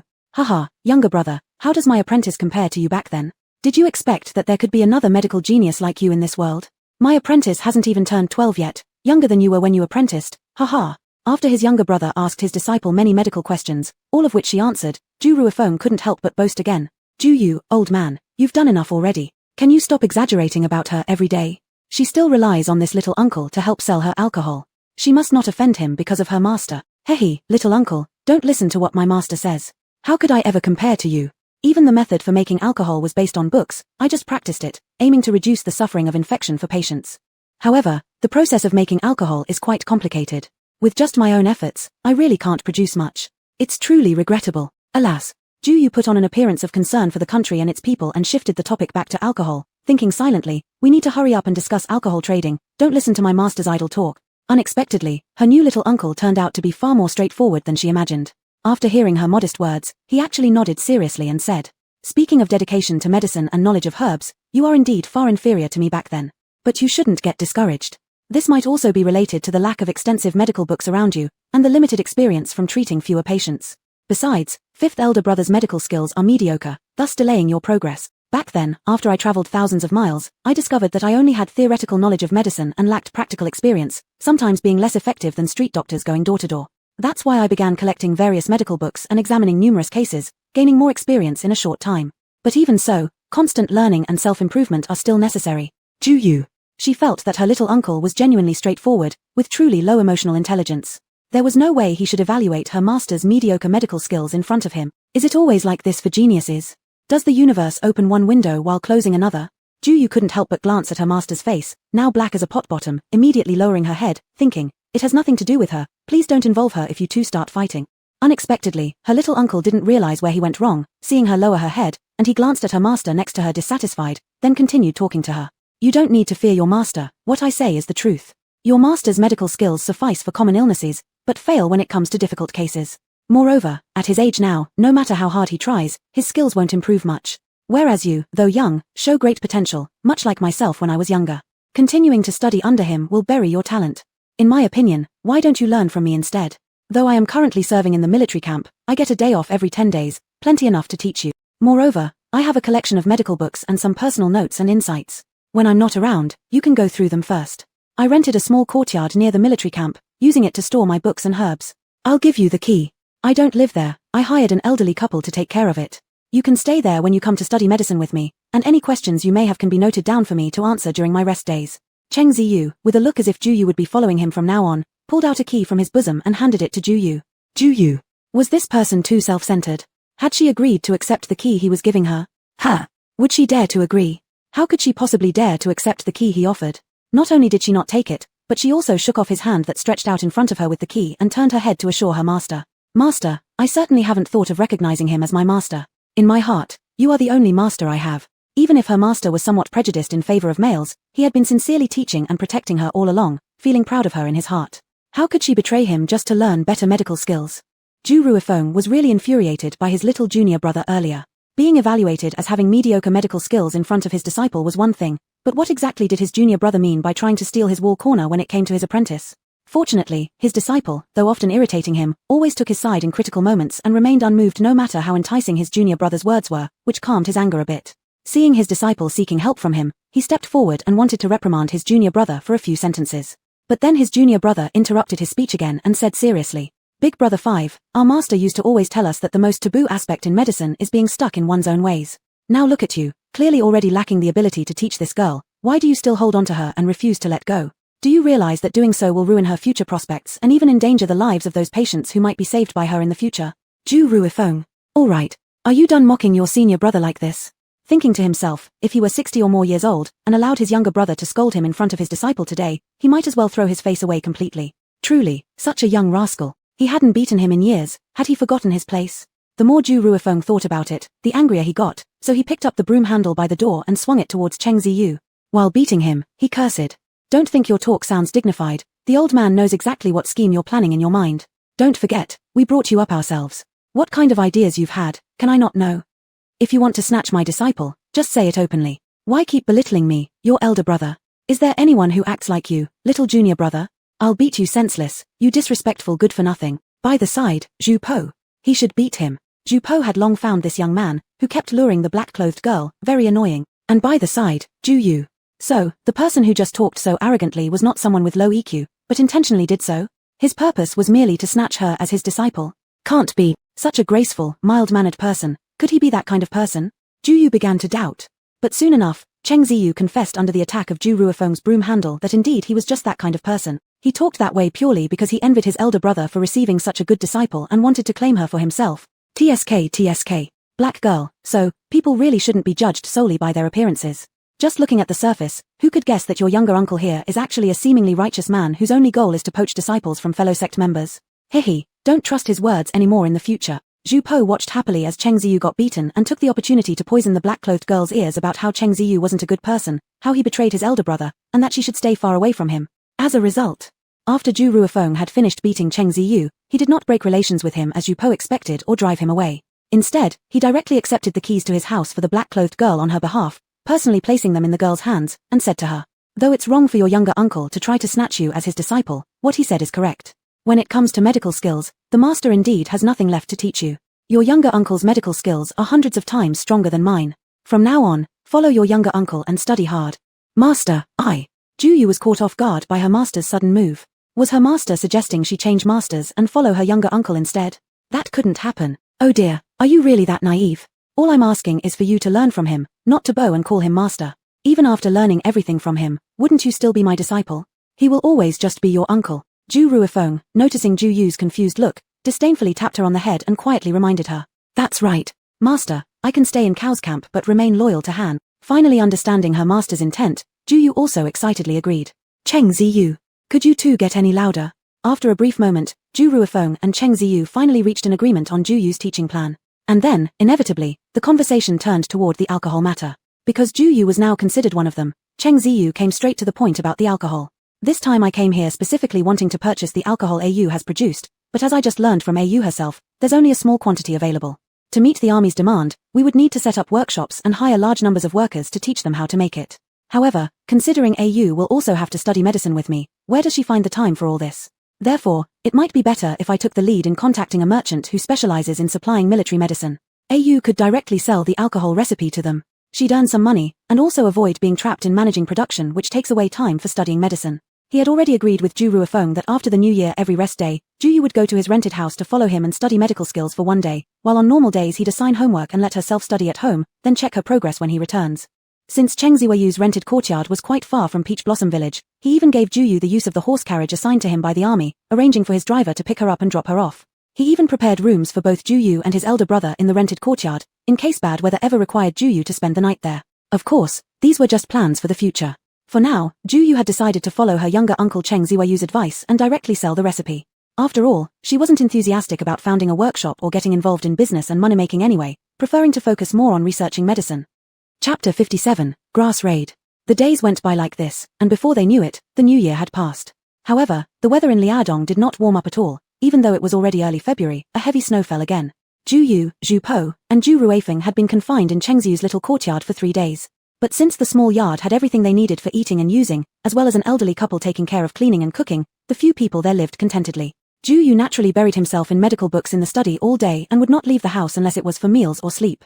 Similarly, Zhu Ruofeng only left his room to eat and sleep, otherwise, he would process medicinal herbs or play chess with old Sun, one of the elderly couple, while chatting idly. Only Zhu Po felt bored every day. This day, the sky finally cleared up, and Ju Yu and the others decided to tidy up and return.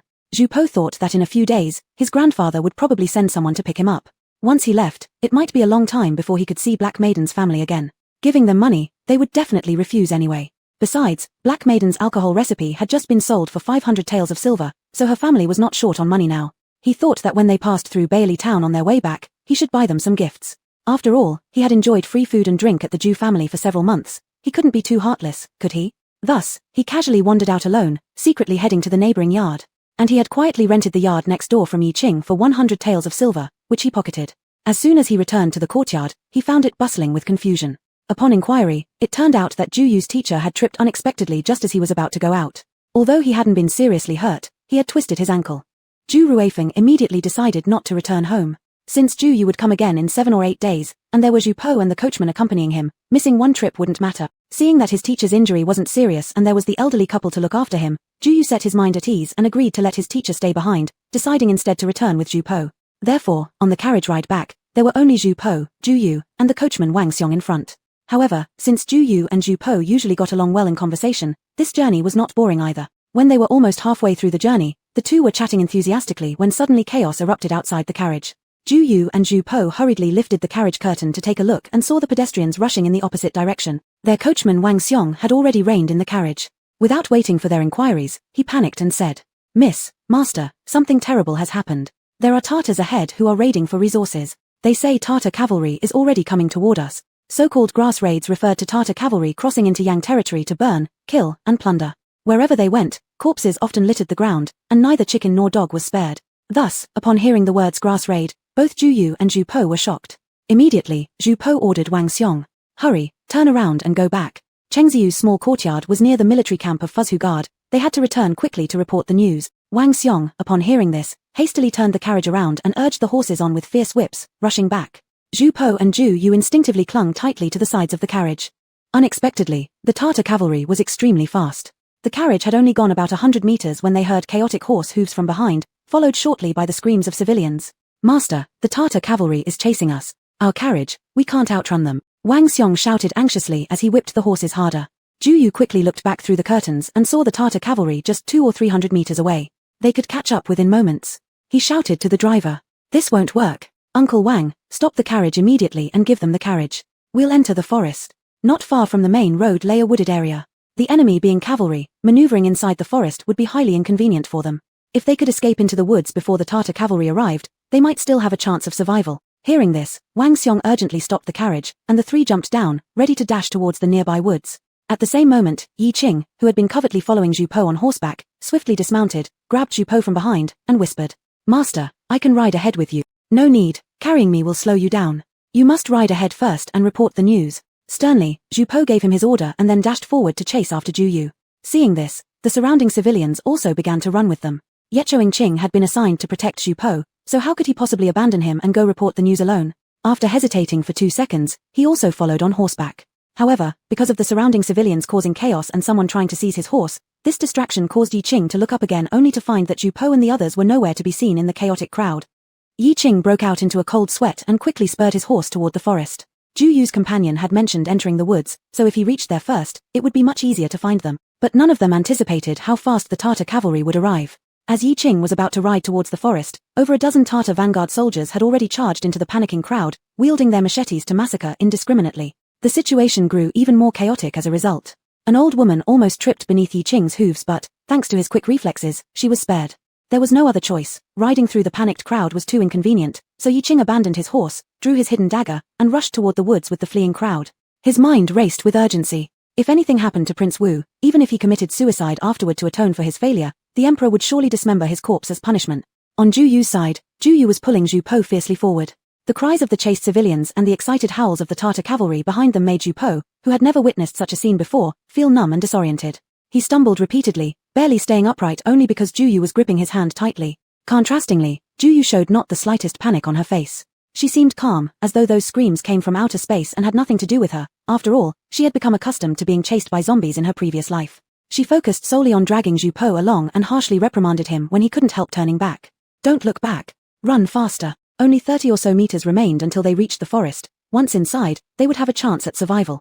Zhu Yu clenched her teeth tightly and urged herself inwardly to ignore the desperate cries and pleas for help coming from behind. She pulled Zhu Po's hand and ran without stopping. She had seen similar scenarios many times in the apocalyptic world she used to know, so naturally understood that under these circumstances, saving people was impossible, surviving oneself was priority. And the edge of the forest was already within sight. 20 meters, 15, 10. They were almost there. Ouch. Just as Zhu Yu and Zhu Po were about to enter the woods, only 10 or so meters away, the coachman Wang Xiong, who had been running alongside them, suddenly screamed in pain and fell to the ground. Dozens of meters behind him, one of the Tartar cavalry spotted him and began galloping toward him, raising his curved blade while yelling wildly.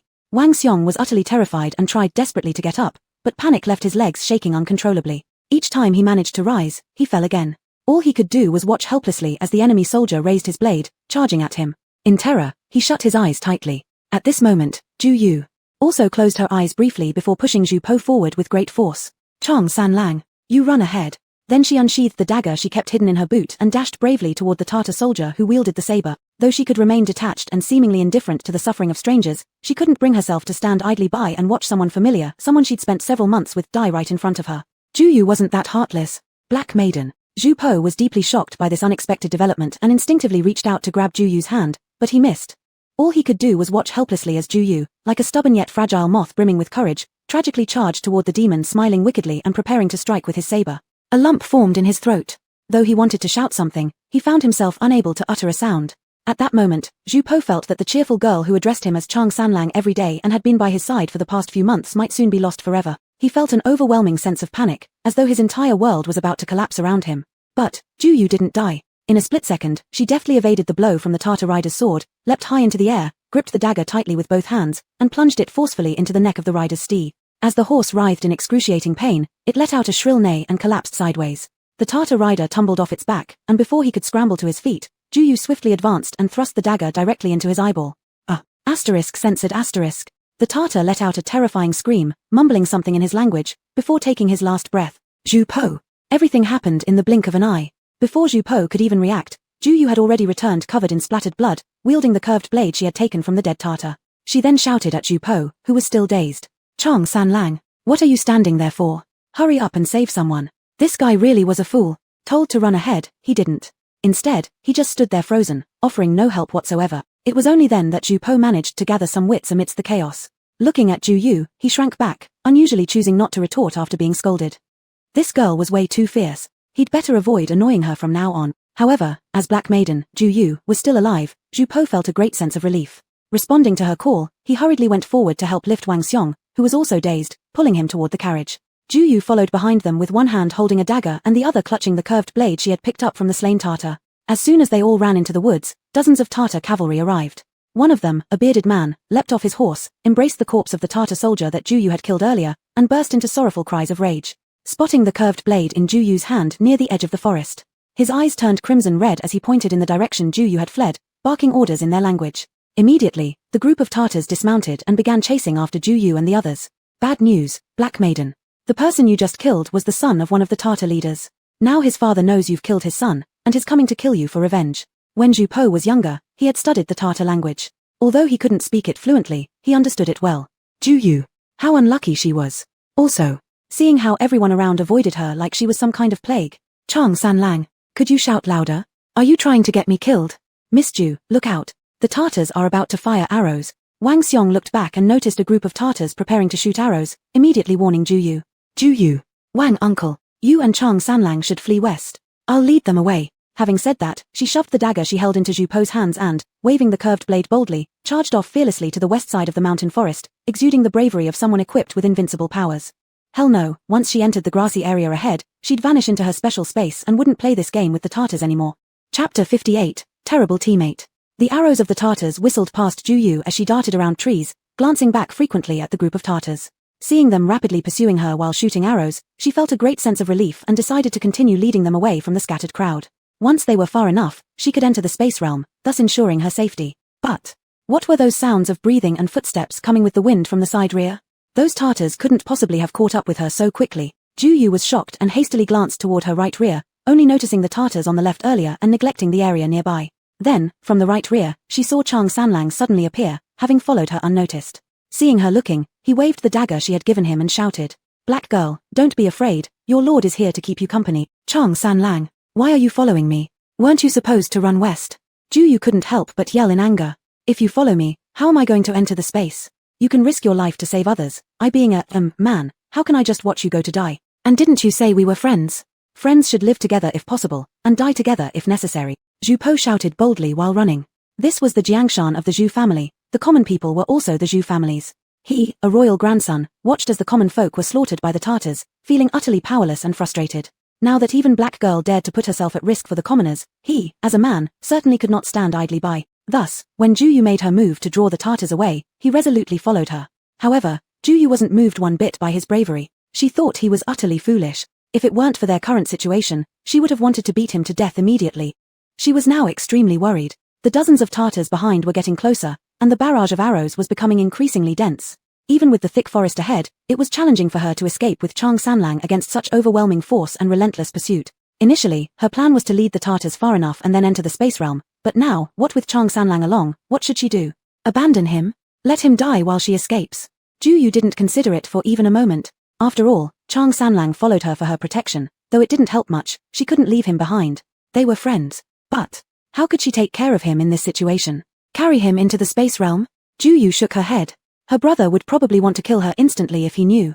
And then kill Chang Sanlang to keep silent. Then, how about she sneaks into the space realm while Chang Sanlang doesn't notice, fetches her crossbow and newly prepared soul-enchanted drug out? Then she could return and rescue Chang Sanlang.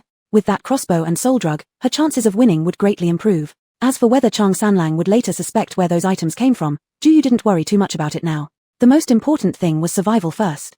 Perhaps she'd insist that the weapons were found by chance, and the soul drug was specially prepared just in case of emergencies, refusing to acknowledge anything else. Ju Yu believed that as long as she entered the space realm without Chang Sanlang noticing, excuses could always be figured out later. Yes. Let's do it this way. Ju Yu secretly made up her mind as she fished a piece of dental floss from her pocket and threw it into a dense thicket ahead, then looked to sneak behind a tree without Chang Sanlang noticing to enter the space realm. Then, black girl, watch out. Just as Ju Yu was about to hide behind the tree, an arrow flew straight towards her. She attempted to deflect it with the curved blade in her hand. But Zhu Po leaped in front of her, pushing both her and her blade into the grass before she could act. Although this push barely allowed Ju Yu to dodge the arrow, because of this sudden push, she narrowly avoided slicing her own throat with her blade. Moreover, with this delay, when they finally scrambled to get up, the Tartars who were previously 7 or 8 meters away were now right before them. Ju Yu couldn't help but give the nearby Chang Sanlang a thumb up. Truly, there are so many terrible teammates in this world, and hers has doubled the chaos. As she watched the Tartars grinning while encircling her and Chang Sanlang, Ju Yu tapped Chang Sanlang beside her quietly. Are you scared? Zhu Po. Scared of what? Like a bird? And why are you trembling then? The young master is cold. Ha. Can you speak the Tartar tongue? What? For what? Are you going to beg for mercy from the Tartars? I, young master, can't do that. No, I want you to tell the leader of the Tartars that big sister will come soon to take his life. Let him wash his neck and wait. Today he will surely be reunited with his son. Oh, are you sure about that? Yep, sure thing. Good. Anyway, we're gonna die, so who's afraid anymore? With that, Zhu Po puffed up his chest and shouted Ju Yu's words loudly from their hiding place among the grass. This instantly drew loud jeers and gibberish laughs from the opposite side. What did they say? I don't wanna tell. Tell me. They said let's wash and prepare ourselves for beheading. Ju Yu. Insult them. Say every dirty word you know, hurl it at them. Ju Yu fumed. Are you sure about this? Zhu Po asked as he struggled to control his trembling, thinking this was such a bad idea from Ju Yu. Could they really scold their enemies to death? But since they were about to die anyway, he didn't bear the heart to displease her, so he indeed hurled the few Tartar swear words he knew toward them. Seeing how Zhu Po's curses ended, the Tartars who were just aiming their bows to turn the two into hedgehogs suddenly stopped. The bearded Tartar leader angrily pointed at them and yelled something, then all the Tartars, wielding curved swords, approached with devilish laughter. What are they going to do? Ju Yu curiously asked Zhu Po. Shaking in his voice, Zhu Po replied. They intend to cut us into 8 pieces. If that's the case, keep cursing at them. Tell them to wait until later when Big Sister comes to gouge out their eyeballs. At this, Zhu Po felt Ju Yu might have been driven mad by the approaching death, causing such hysteria. He couldn't help but hold her hand in comfort. Aren't you also a little scared of death? Don't be afraid. On the way to the underworld, I'll accompany you. And there will be my father, mother, and elder brother. They're extremely capable. Even after our deaths, we will surely fare quite well. Upon hearing this, Ju Yu was touched. Seeing Chang Sanlang tremble uncontrollably yet still try to console her, she didn't wish to scare him further. She also held his hand and consoled him. In that case, when you have time, burn some paper money to tell your parents and elder brother to expand their kingdom another 100 or 80 years there. When we reach old age naturally, we'll visit them again. Zhu Po looked at Ju Yu with indescribable eyes, feeling she must truly have gone mad. Then, just as the Tartars, laughing cruelly while swinging dozens of curved swords, came slashing towards them, Zhu Po quickly shielded Ju Yu beneath him and shut his eyes fearfully. Don't be afraid, black girl. It will all be over soon. RV seat. Just as the Tartars roared angrily and lunged at them, Ju Yu sighed and carried Zhu Po, who was holding her tightly, into their RV space. Zhu Po had been closing his eyes awaiting death, when he suddenly felt as if he floated for a moment, then his buttocks landed on something soft. Thinking, is it possible my soul has left the body? Have I entered the netherworld now? But dying by cutting wasn't painful at all. Moreover, why does this netherworld feel so bright? Unable to resist, he tried opening his eyes. But as soon as he cracked them open, he got sprayed all over his face with black liquid. Zhu Po. What an unusual welcome ritual in the netherworld. Meanwhile, Ju Heng, who was enjoying coffee and jerky inside the space, was startled by Zhu Po's sudden appearance before him, spluttering coffee in surprise. Shit, Ju Yu, how did you bring this guy in here? Ju Heng immediately pointed at Zhu Po, interrogating angrily. Ju Yu, upon seeing her brother present, the initial thought of exacting revenge herself dissipated immediately, and she directly appealed for help. Brother, a group of Tartars wants to kill us. Hell, where are they? After a while, when Ju Yu had explained the number of Tartars, their location, and the reason why they were being pursued to her brother, Ju Heng pressed his sister down onto the seat and consoled her. You just take a rest here. Don't go anywhere before I come back. Big brother will go slaughter those Tartars to avenge you. Big brother, are you going alone? Ju Yu couldn't help but ask, do you want me to go with you? There are dozens of them, and there might be more nearby. No need. Our 100 house commander is inspecting agriculture nearby. I'll lead him over. You just make sure to watch this guy. Ju Heng pointed at Ju Po, who was still dazed by the RV space, and gritted his teeth. I won't let you out before I come back. Ju Yu. Okay. Seeing she had agreed, Ju Heng then called their camp toothpaste, which he had hidden nearby, and flashed out of the space, leaving behind Ju Yu, who had already begun worrying about how to keep Chang Sanlang alive later, and Ju Po, who had almost fainted from watching Ju Heng vanish right in front of his eyes. A long time later, finally catching his breath, Ju Po timidly asked Ju Yu sitting opposite him. Black, no, Miss Ju Yu. May I ask, are you and Master Ju Heng spirits, or immortals? Master, I absolutely don't mean to offend any spirit. I'm just asking. Ju Yu. Immortal? Spirit? This guy has quite an imagination. I can't answer you now, ask my brother when he comes back. As for how to explain their RV space to Chang Sanlang, Ju Yu didn't dare to decide on her own and could only wait for her brother's return. She reminded Chang Sanlang earnestly, make sure to speak well when my brother returns. Your attitude must be respectful, and your answers must be sincere. Otherwise, I fear he might. Ju Yu made a gesture cutting across her throat. Ju Po. So scary. Okay. Ju Po stammered, then Miss Ju Yu, for the sake of our friendship, please put in a good word for me. Miss Ju Yu. Ha, that's hilarious. Watching Chang Sanlang tremble even more than when facing the Tartars' knives, Ju Yu felt that this guy must have been terrified. Not entirely heartless towards his pale face from fear, she noticed that a cup of instant coffee her brother hadn't had time to put away earlier was still beside the table, so she brewed a cup each for Ju Po and herself. Handing one to Ju Po first, she said, here, don't be too nervous. Have some coffee to warm your body. Look how much you're shaking. Don't worry, as long as you behave yourself and don't mention this place, my brother won't do anything to you. Ju Po quickly and obediently took the steaming coffee, warming his hands with the cup first. After being warmed by the hot ceramic cup, some of his tension dissipated, and his trembling finally stopped. Then he picked up the cup, blew gently, and smelled the caramel aroma drifting around, thinking this thing called coffee smelled pretty good. Then, he cautiously sipped a little. Spit. What kind of stuff is this? It's so bitter. Unable to hold back anymore. You. In the spirit world, you never drink water and only drink medicine, right? Chapter 59, Establishing Merit. Ju Heng hastily exited the space, tidied up his clothes a little, and then walked towards the temporary tent they had set up at the edge of the field. Han Baihu was idly wiping his silver spear with a cloth again.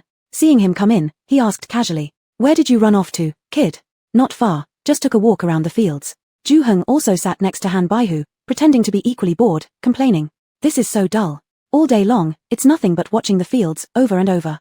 I wish you'd kept me in camp for training. Do you think I like this any more than you do? Han Baihu deeply agreed with Ju Heng's complaint. In his heart, he was very annoyed with these mundane tasks. As a mighty general, shouldn't he just be killing enemies on the battlefield? Why does he have to worry about all these never-ending trivial matters every day? But if he doesn't take care, when the time comes and the grain quota isn't met, he'll be the one punished. Seeing that his words were having an effect, Ju Heng quickly changed the subject.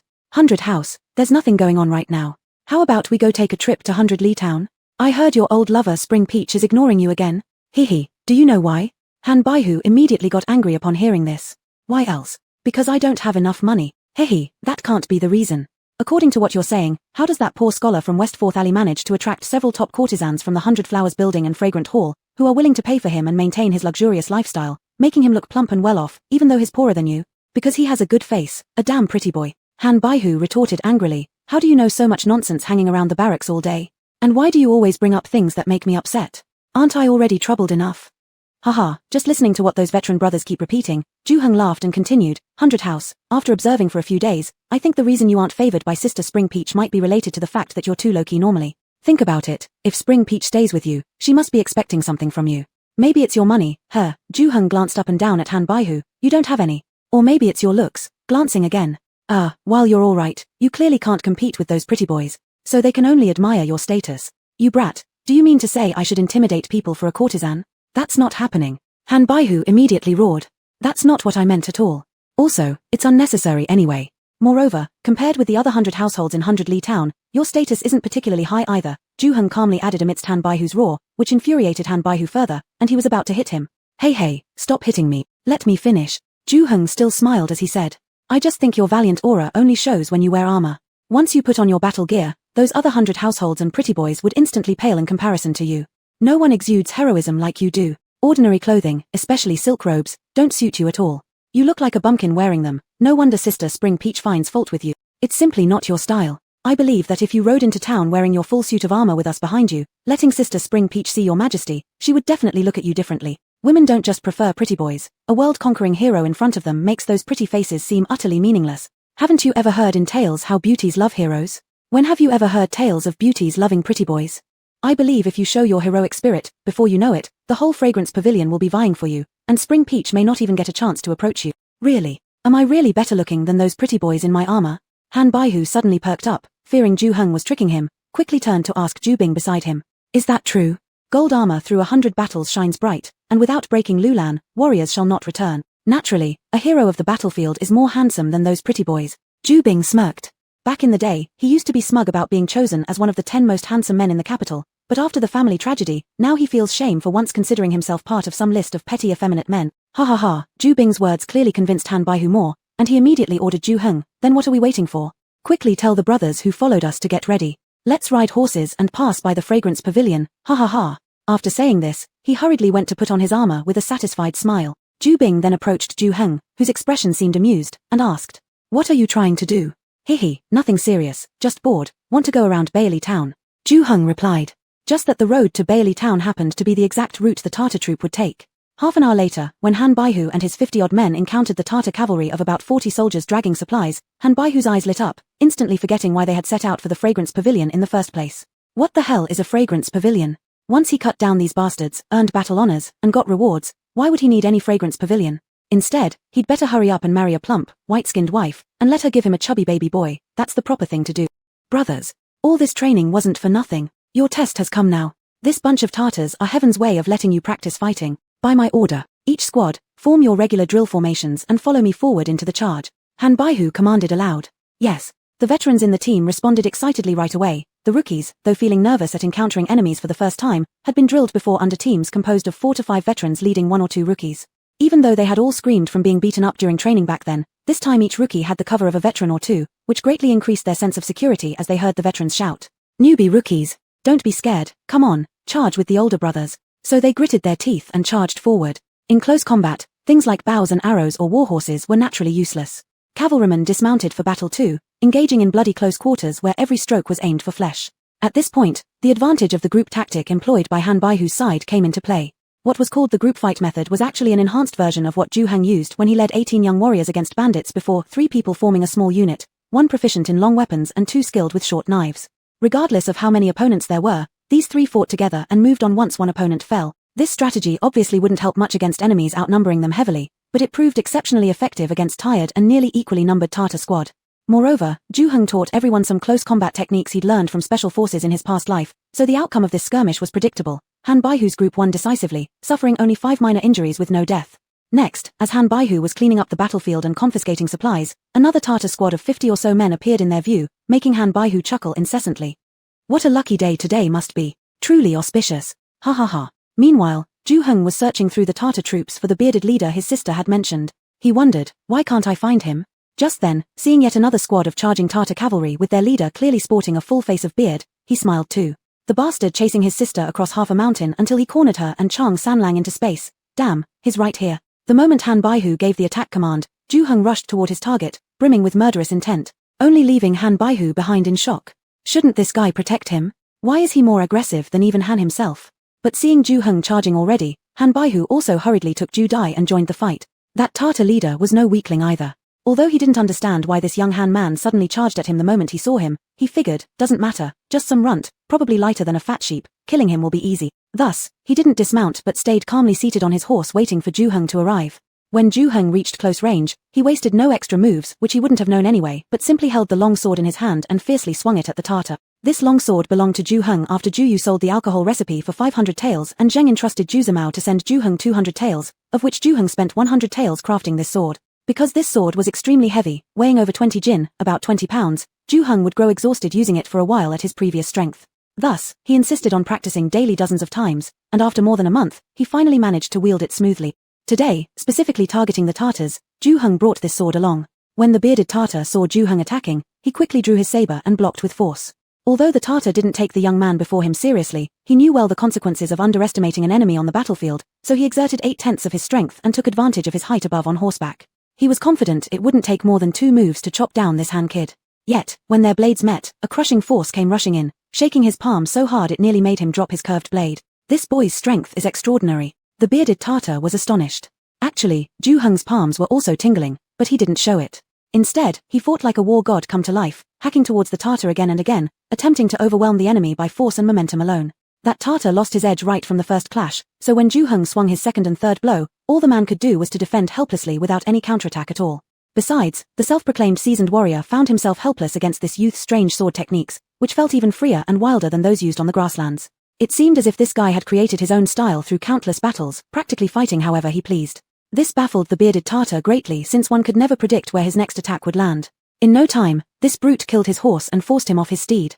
By that point, the once confident bearded Tartar had already become scared out of his wits. When his subordinates rushed up for protection, he retreated hurriedly, leapt onto another warhorse, thinking only of escape first. How odd, today has been nothing short of eerie. Before coming, they had thoroughly scouted this area. While there were indeed camps of Great Yang nearby, the closest one was dozens of miles away from where they were raiding.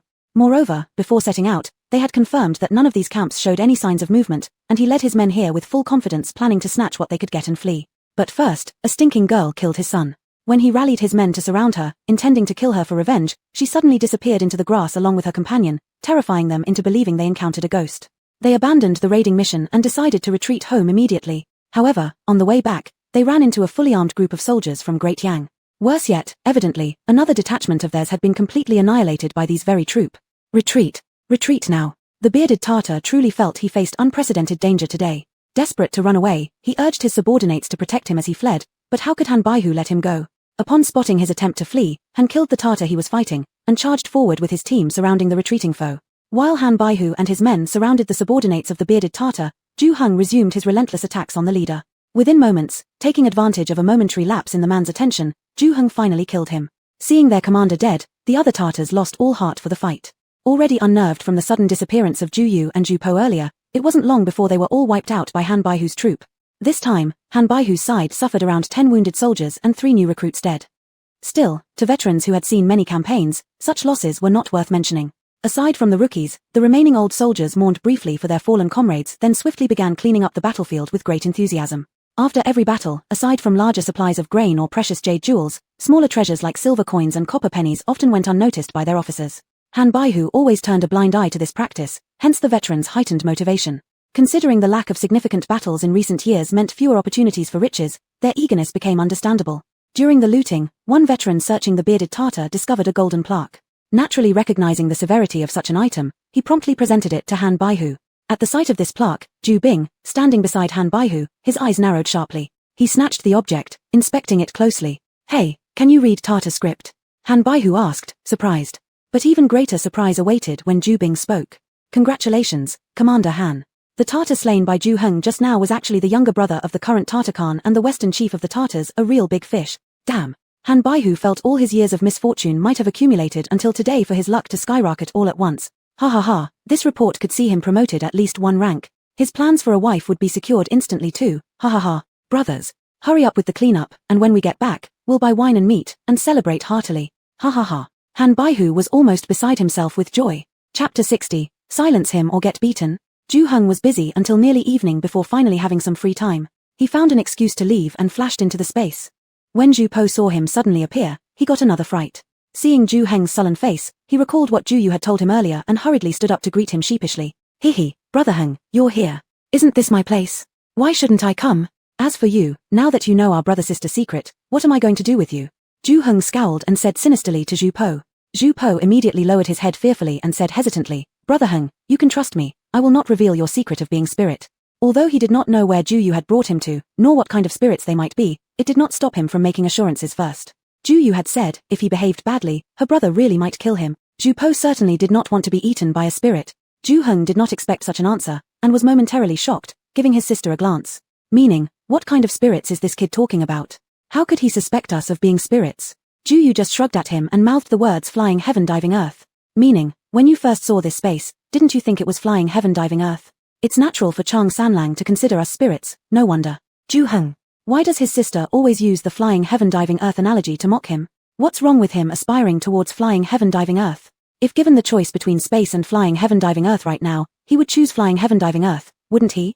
A technique that reaches the heavens above and the depths below sounds incredibly awesome, How cool is that? However, Ju Heng thought this wasn't the time to argue with his sister. They needed to address the variable represented by Chang Sanlang first.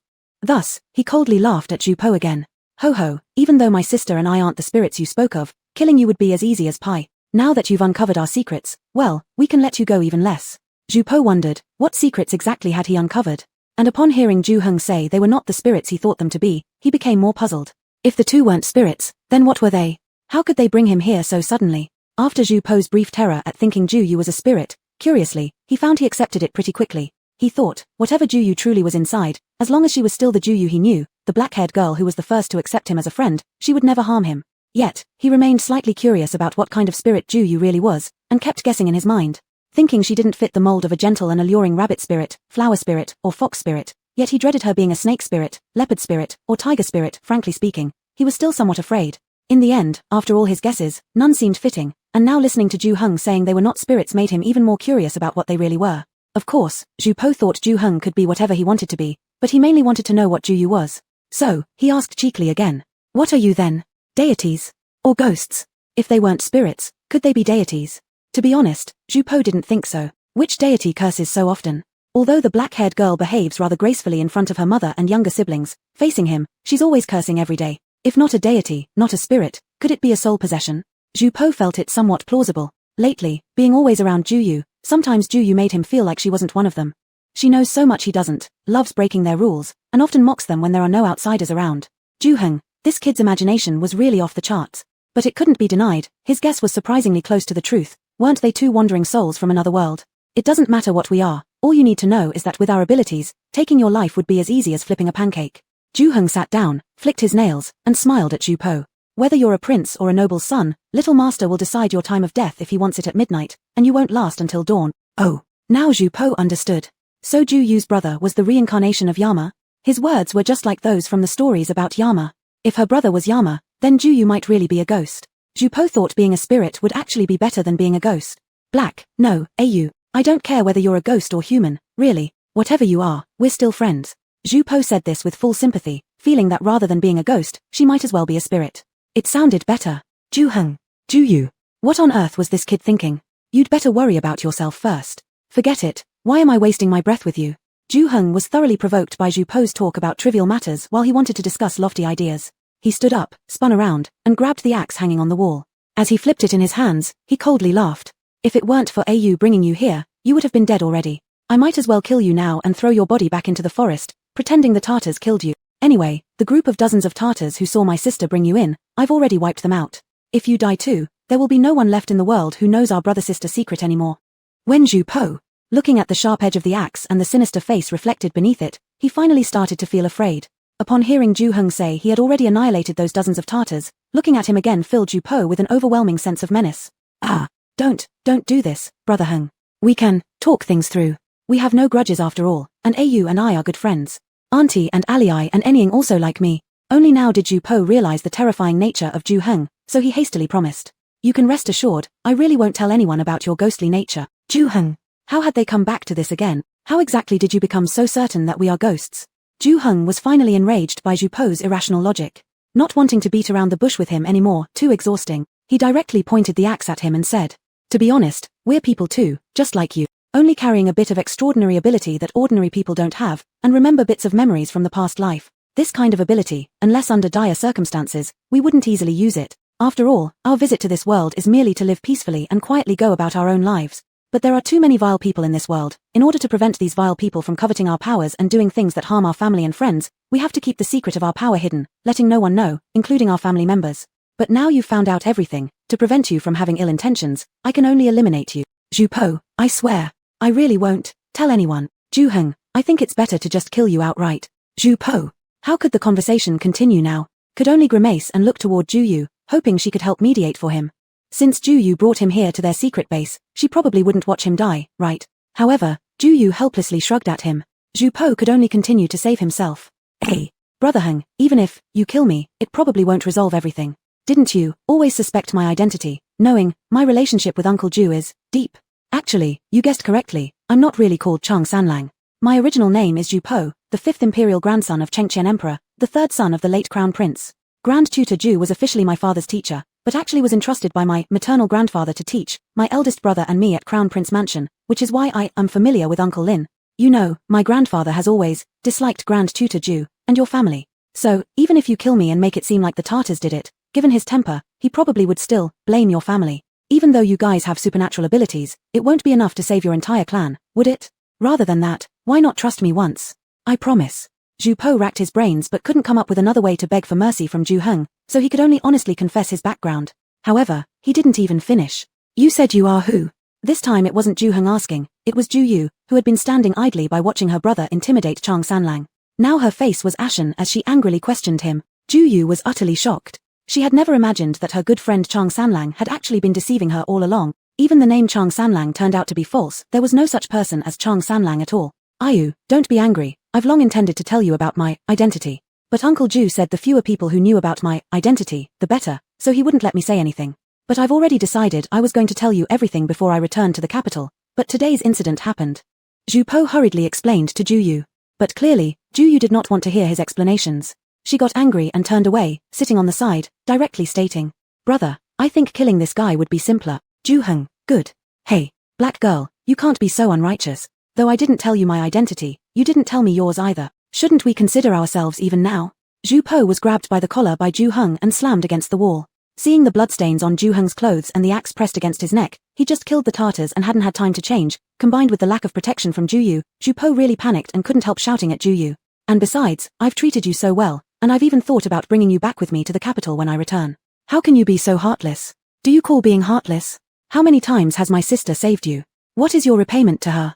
To take her back to the capital to serve as a maid or concubine? Is that your gratitude? Ju Heng, as a man, immediately understood Zhu Po's dirty intentions. This guy actually dared to suggest his sister go to work as a slave or concubine for him, behaving as if it were an act of grace. That was absolutely unforgivable. If initially Ju Heng had merely intended to scare Zhu Po so that he wouldn't dare to expose their secrets, now Ju Heng truly wanted to beat this kid to death. And that's exactly what he did. With one punch, he hit Zhu Po in the eyes that had constantly stared at his sister. Teach you to look at my sister with those dirty eyes, buddy. Let me blind you first. Ju Yu hadn't expected Chang Sanlang, no, this fellow now named Zhu Po, to have thoughts of making her his concubine. Despite having considered him a good friend, this made her extremely furious. Without hesitation, she stood up, walked over, and slapped him across the face several times. Cursing, go ask your mother about becoming a concubine. A princess like me wouldn't marry you even if you came with an 8-sedan chair. Zhu Po was instantly battered from both sides by the siblings, his entire face swelling up painfully until tears and snot ran down. He simply couldn't understand why they were suddenly attacking him like this. Was it because they didn't want Ju Yu to become a maid or concubine? But given Ju Yu's status, she couldn't possibly be his official wife anyway. He personally didn't care about these formalities, but his grandfather would definitely not agree. So, while still clutching his aching mouth, he explained earnestly and brokenly to both of them. Heng brother, Ayu, it's not that I don't want to make you my main wife, but grandfather would never permit it, and, trust me, I'll treat you well. Can you two please listen to me? I've already forgiven the fact that Ju Yu is, strange. And after getting beaten, I'm still pleading for her, haven't I done enough? However, to Ju Yu, these words sounded condescending. It was as though a wealthy young master was arrogantly offering her, "Hey, little girl, why don't you come follow me? Except for formal recognition, master will give you whatever else you want." Suddenly feeling deflated, Ju Yu regretted considering this person a friend at all. Apparently, in his mind, she had never been treated equally. Fine, brother, stop beating him. Let him go. From now on, I'll pretend I never had such a friend. If he dares to leak our secret, deal with him however you see fit. I definitely won't stand in your way again. As they say, birds of different feathers cannot flock together. Ju Yu felt that for someone from a feudal aristocracy who always disrespected women, it would be best for her to stay far away. Otherwise, every time she saw him, she'd feel like beating him. So, she resolved to act as if her friend named Chang Sanlang was dead. After all, he had never truly existed in the first place. Chapter 61, Breakup. After deciding not to acknowledge Zhu Po as his friend anymore, Ju Yu casually teleported out of the space and went into a patch of grass at the entrance of Peach Blossom Village. He planned to walk home along the small path anyway because his brother would take care of everything for her. With her brother around, she could put her mind at ease. She felt exhausted after a long day and just wanted to go home and sleep. Meanwhile, in the space, Ju Heng no longer had any intention to scare Zhu Po. Instead, he directly told him, "Once we step out, you tell them that you and Ayu managed to escape from the Tartars and hid for quite some time before daring to come out. Don't mention anything else, or I will really have no choice but to let you go. You've seen that my sister and I can travel wherever we want instantly, and if we wanted, it would be easy for us to kill you. So, once outside, do as I say, understand?" Zhu Po was completely preoccupied by Ju Yu's words that they wouldn't be friends anymore.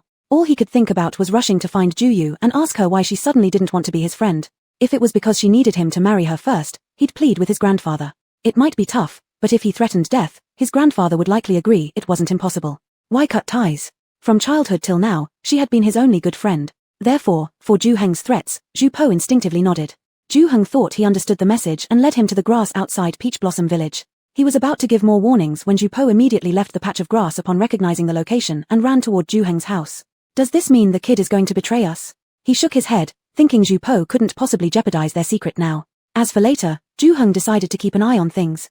If Ju Po acted suspiciously within the next few days, Ju Heng knew he'd have no choice but to eliminate him to avoid future trouble. In truth, Ju Po was simply eager to get back and explain himself to Ju Yu. But before reaching home, he bumped into Ju Yixuan, who had run up, shirt disheveled, and Yi Qing, still dressed like a merchant covered in dust. Upon seeing him, the two quickly surrounded him and began to inspect him up and down. Fifth Prince, are you all right? Your subordinate has been frantic with worry. Yi Qing's heart calmed somewhat when he saw that Ju Po was alive and moving, though how Emperor Chengqian would deal with the situation would determine the other half. However, just as half his concern eased, Ju Po's swollen pig-like face startled him again. Hey, Your Highness, what happened to your face? Oh no. If Fifth Prince were disfigured, he too would suffer grievously. Yi Qing's heart panicked inwardly. Earlier that day, during the chaos, he lost sight of Fifth Prince among the crowd after killing several Tartar soldiers. He then rushed through the forest in search but eventually found the fleeing masses instead, yet neither Ju Po nor Miss Ju Yu was among them. It was the carriage driver taking Ju Yu away whom he recognized that helped him deduce Miss Ju Yu had gone off alone to divert the Tartars to another part of the mountain. And the Fifth Prince followed suit.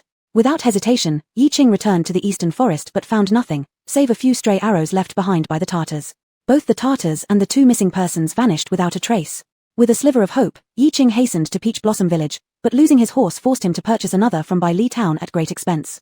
By the time he reached Peach Blossom Village, it was already dark, almost a full day since Ju Po and Ju Yu disappeared. But upon arriving at Peach Blossom Village, Yi Qing despairingly realized they hadn't returned. The Ju family might have assumed they'd stay another night at Cheng Ziyu's quarters, thus maintaining their usual calm demeanor without hinting any awareness of Ju Yu's trouble. This terrified Yi Qing, leaving him unsure where to search further, so he sought help from Ju Yixuan, revealing his identity, hoping for advice whether to deploy nearby troops to assist in finding them. Upon hearing this, Ju Yixuan was equally frightened. Should something happen to Ju Po, he would never face his father or General Chang again. Still, Ju Yixuan remained slightly more composed than Yi Qing. After listening carefully, he deduced that if Yi Qing hadn't found any bodies in the eastern forest, the two must still be alive, either having fled or been captured by the Tartars. The two civilian children would be of no use if captured by the Tartars, so it was unlikely they would bother. Unless Ju Po revealed his identity, in which case the Tartars might take him as a hostage. But if they intended to hold him as a hostage, they wouldn't kill him for a while. Instead, it was a Yu who would likely face grave danger if Ju Po were taken hostage. Still, that girl was always resourceful, she might somehow manage to save herself. Therefore, Ju Yixuan suggested Yi Qing first notify the military and monitor any movement from the Tartar side, then return with people to thoroughly search the area where the two disappeared. They feared the children might be hiding somewhere nearby or were injured and dared not call out for help when someone came. Yi Qing hurried to act on Ju Yixuan's suggestion, but just as he stepped out, he saw Ju Yu coming back. The two immediately rushed over to ask about Chang Sanlang's whereabouts. However, Ju Yu only gave them a faint glance before sarcastically replied, "Who is Chang Sanlang? Lin Shu, is there really such a person? I certainly don't know him." Even though Ju Po had been scolded by Ju Yu, the two deduced from her tone that Ju Po was likely still alive, albeit possibly exposed his true identity. Following Ju Yu's route, they soon encountered Ju Po running back. The two immediately greeted him. Ju Yixuan was startled to see Ju Po's swollen face and asked how it happened. Could it have been the Tartars? But if beaten like this, Ju Po should have been captured, yet how could he escape? Ju Yixuan puzzled endlessly. Knowing the two were concerned, Ju Po quickly comforted them and briefly recounted the events as instructed by Ju Heng. He said that he and Ju Yu fled for a long time through the mountain forest to escape the Tartars. To be safe, they hid in the grass for a long while before daring to come out. Thus, they returned rather late. As for the injuries on his face, Ju Po claimed they occurred during his escape when he panicked and accidentally ran into a tree. It's fine, you're back, all's well that ends well. Although Ju Yixuan found it hard to believe that a tree could cause such swelling across the entire face, he decided it didn't matter as long as Ju Po was safely back. Otherwise, should anything happen to him, he couldn't face his dead father or General Chang. He might even feel too ashamed to die in apology. Thus, Ju Yixuan quickly consoled Ju Po to comfort both him and himself. After a few more words, Ju Po continued toward Ju Heng's home, only to find that all his belongings had already been tossed outside by Ju Yu. The noise drew out many neighbors from their houses. Ju Yu stood sternly at her doorstep, hands on her hips waiting for him. Seeing him arrive, she loudly announced in front of everyone in the courtyard, "Our humble abode probably cannot house your greatness, so why don't you just go back to your luxuriousness? From now on, we'll each go our separate ways and pretend we've never known each other. No farewell needed." Saying this, Ju Yu turned without caring what others thought and went back inside. This made the other families look around curiously, uncertain about the reason behind this quarrel between the two kids. With Zhu Po's usual temper, after being publicly humiliated by Ju Yu, he'd certainly retaliate. If she didn't want to acknowledge him anymore, neither did he, who was afraid of whom. But at that moment, Zhu Po, standing in front of Ju Yu's door, clutching his badly swollen face, was unable to utter those words. It seemed to him that as long as he didn't respond, they hadn't broken up and remained good friends. Thus, he silently packed his things, thinking he'd wait until Ju Yu calmed down to talk again. However, as he packed, resentment welled up inside him. Why would Ju Yu cut ties simply because he wanted to take her back to the capital for her own good, wanting her to live a better life with him? Though asking her to become a maid or concubine was wrong, there was no need for such drastic measures. Thinking this way, tears began to fall. Ju Yixuan, you've got the roles reversed here. In the end, Zhu Po had no choice but to sulkily follow Ju Yixuan back to his place and stayed in the study Ju Yixuan usually used to teach the children. He didn't want to stay with Ju Luo because that guy almost laughed himself to death upon seeing him beat up like a pig's head and arguing with Ju Yu again. By the next day, after sleeping well overnight, Ju Yu managed to compose herself and return to her daily routine, no longer mentioning Chang Sanlang. Everything else remained as usual. On the contrary, Zhu Po became completely silent. Besides going to find Ju Yu every day and getting ignored each time, he lost interest in everything. On this day, Zhu Po followed Ju Yu when she went to gather herbs. Seeing that Ju Yu still ignored him, he finally couldn't help but stopped her. Ju Yu, can't we talk things through? Why do you keep ignoring me? If I've done something wrong, tell me and I'll change, alright? Chang Sanlang. No, I should call you the fifth grandson of the emperor, shouldn't I? Ju Yu, upon seeing Zhu Po looking so pitiful again, couldn't help but laugh out of anger. Aren't you feeling extremely wronged because you, as an emperor's grandson, have humbled yourself to ask for my attention, and yet I don't give you any face? Don't you think I'm incredibly ungrateful? I haven't, I've never looked down on you, I've always considered you a friend. Zhu Po, realizing Ju Yu was finally willing to talk to him, quickly replied in a gentle tone. Friend. So the way your family treats friends is by making them your maidservants or concubines, serving you like slaves? And what nonsense is it that you've never looked down on me? That statement alone shows that you look down on me. Either your skin is too thick or you're stupid and don't even realize it. How dare you think such thoughts?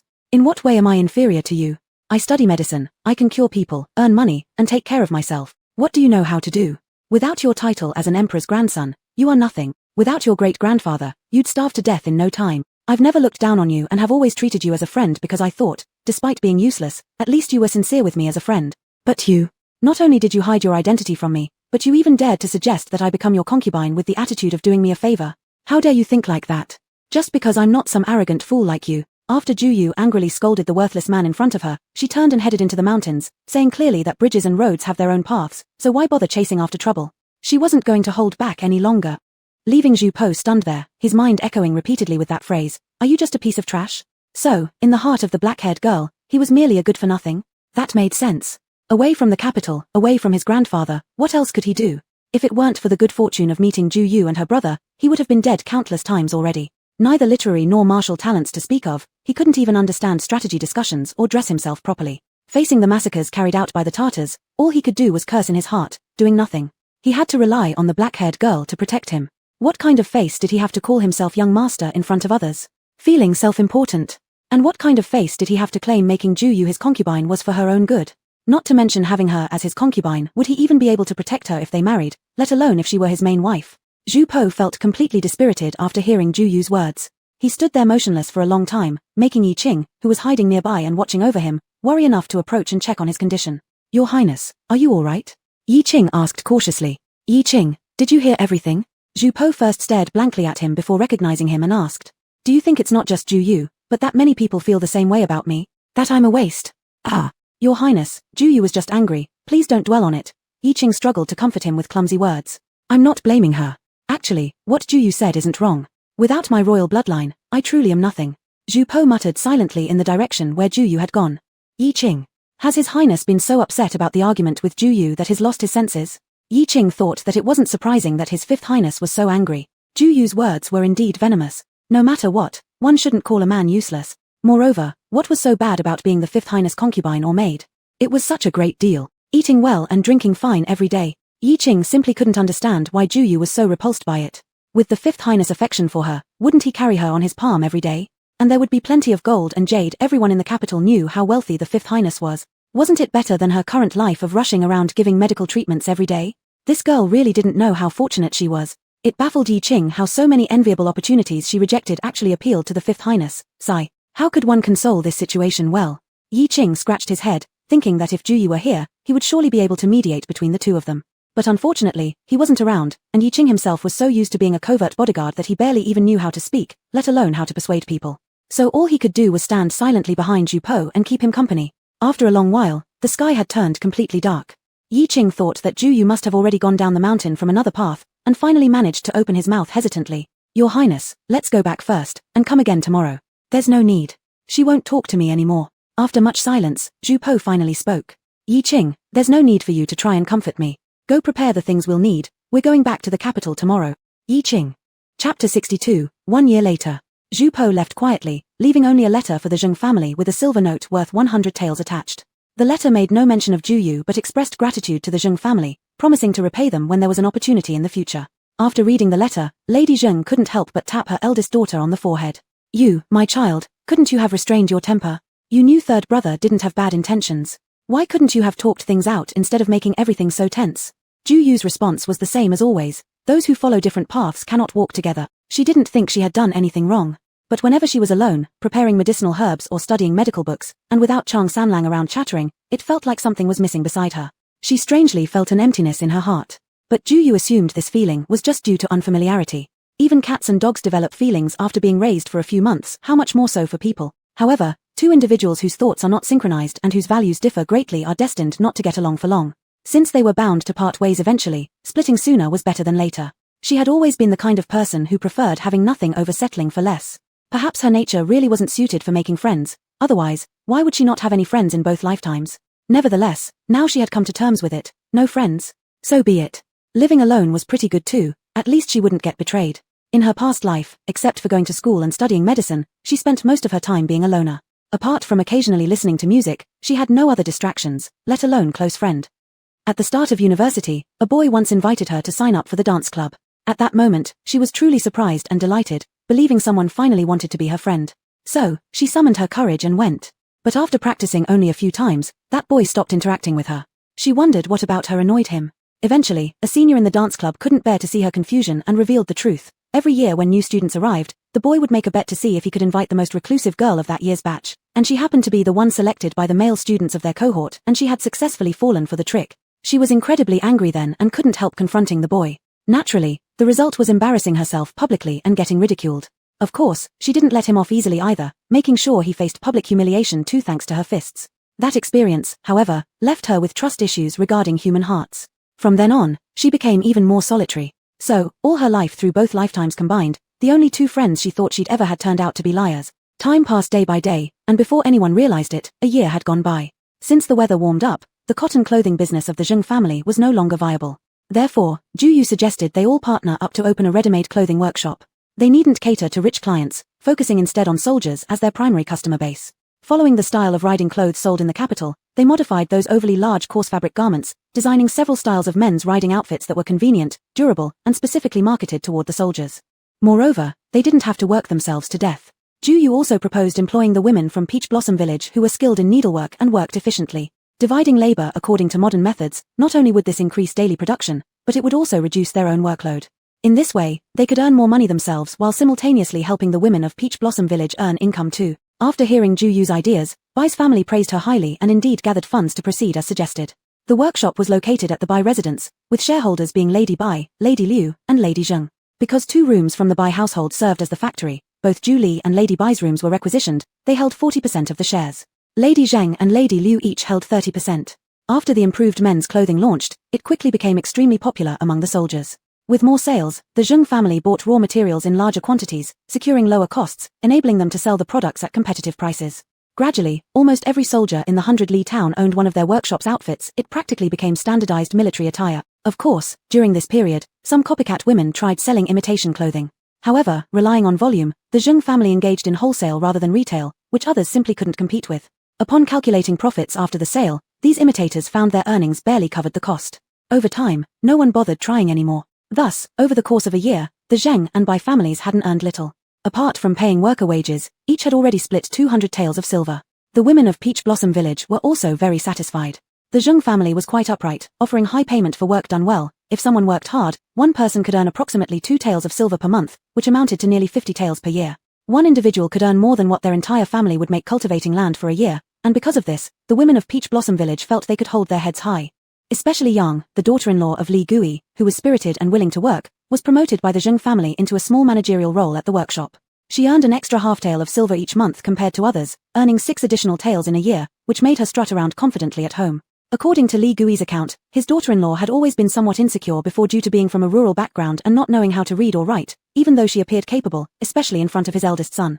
But since she started working at the Zhu family, she had gained immense confidence. When his eldest son returned home last time, she went out to meet him wearing a new set of bright red silk clothes, bouncing around with joy. Her demeanor shocked her husband so much that he almost didn't recognize her. Furthermore, thanks to the business run by the Zheng family, they discovered a sales prodigy, Zhu Luo. As the most beloved grandson of Grand Scholar Zhu, the top literary figure, Zhu Luo unfortunately did not inherit his grandfather's great literary talent, and thus remained far from scholarly pursuits. However, unexpectedly, he turned out to be excellent material for a salesman. Originally, at first, the Zheng family had asked Zhu Ziyisheng to transport their clothes to several ready-made clothing shops in town for consignment selling.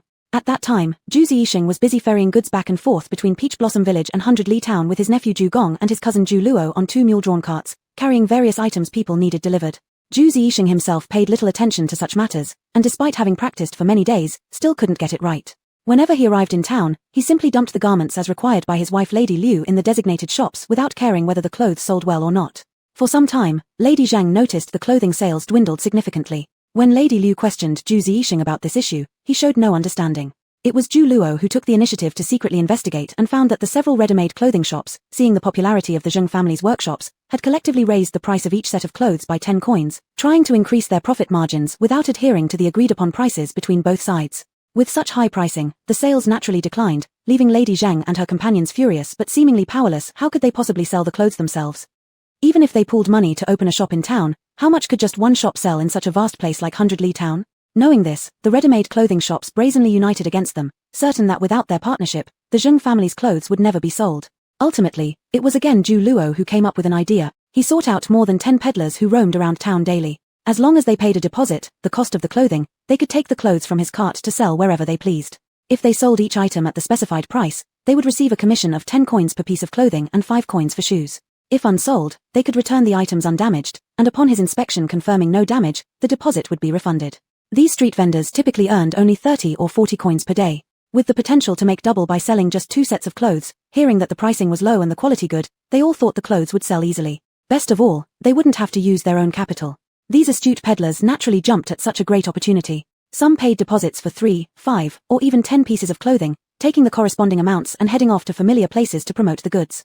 Some went to markets, others shouted their wares while roaming through alleys, some ventured into larger villages, and others even approached areas near military camps. By early the next morning, they had sold everything in their hands.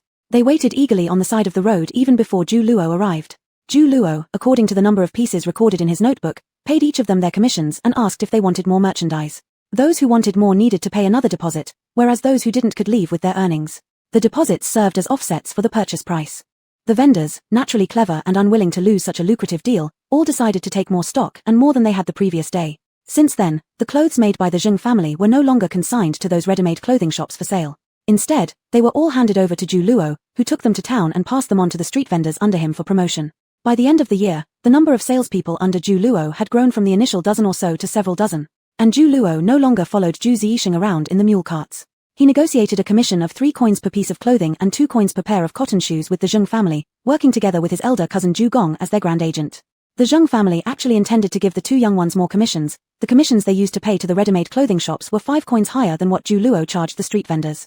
This meant that Zhu Luo not only sold their goods but also saved them money. How could the adults let the 2 youths work hard for nothing? However, Zhu Luo insisted that with the current commissions, he was already earning more than enough, refusing to take any extra payment. The Zheng family thought he was just saying that, but unexpectedly, he not only said it, but he truly acted on it. After settling the commissions with the Zheng family, Zhu Luo, along with his elder cousin Zhu Gong, pooled their silver to rent a large stall at the biggest morning market in the town. Every day, they would haul a cart full of goods early in the morning for wholesale sales. With dozens of street vendors under his control, they often managed to sell out everything within half a day. It was almost as if however much the Zheng family workshops produced, he could sell all of it. During the remaining time, he also sourced other goods to sell.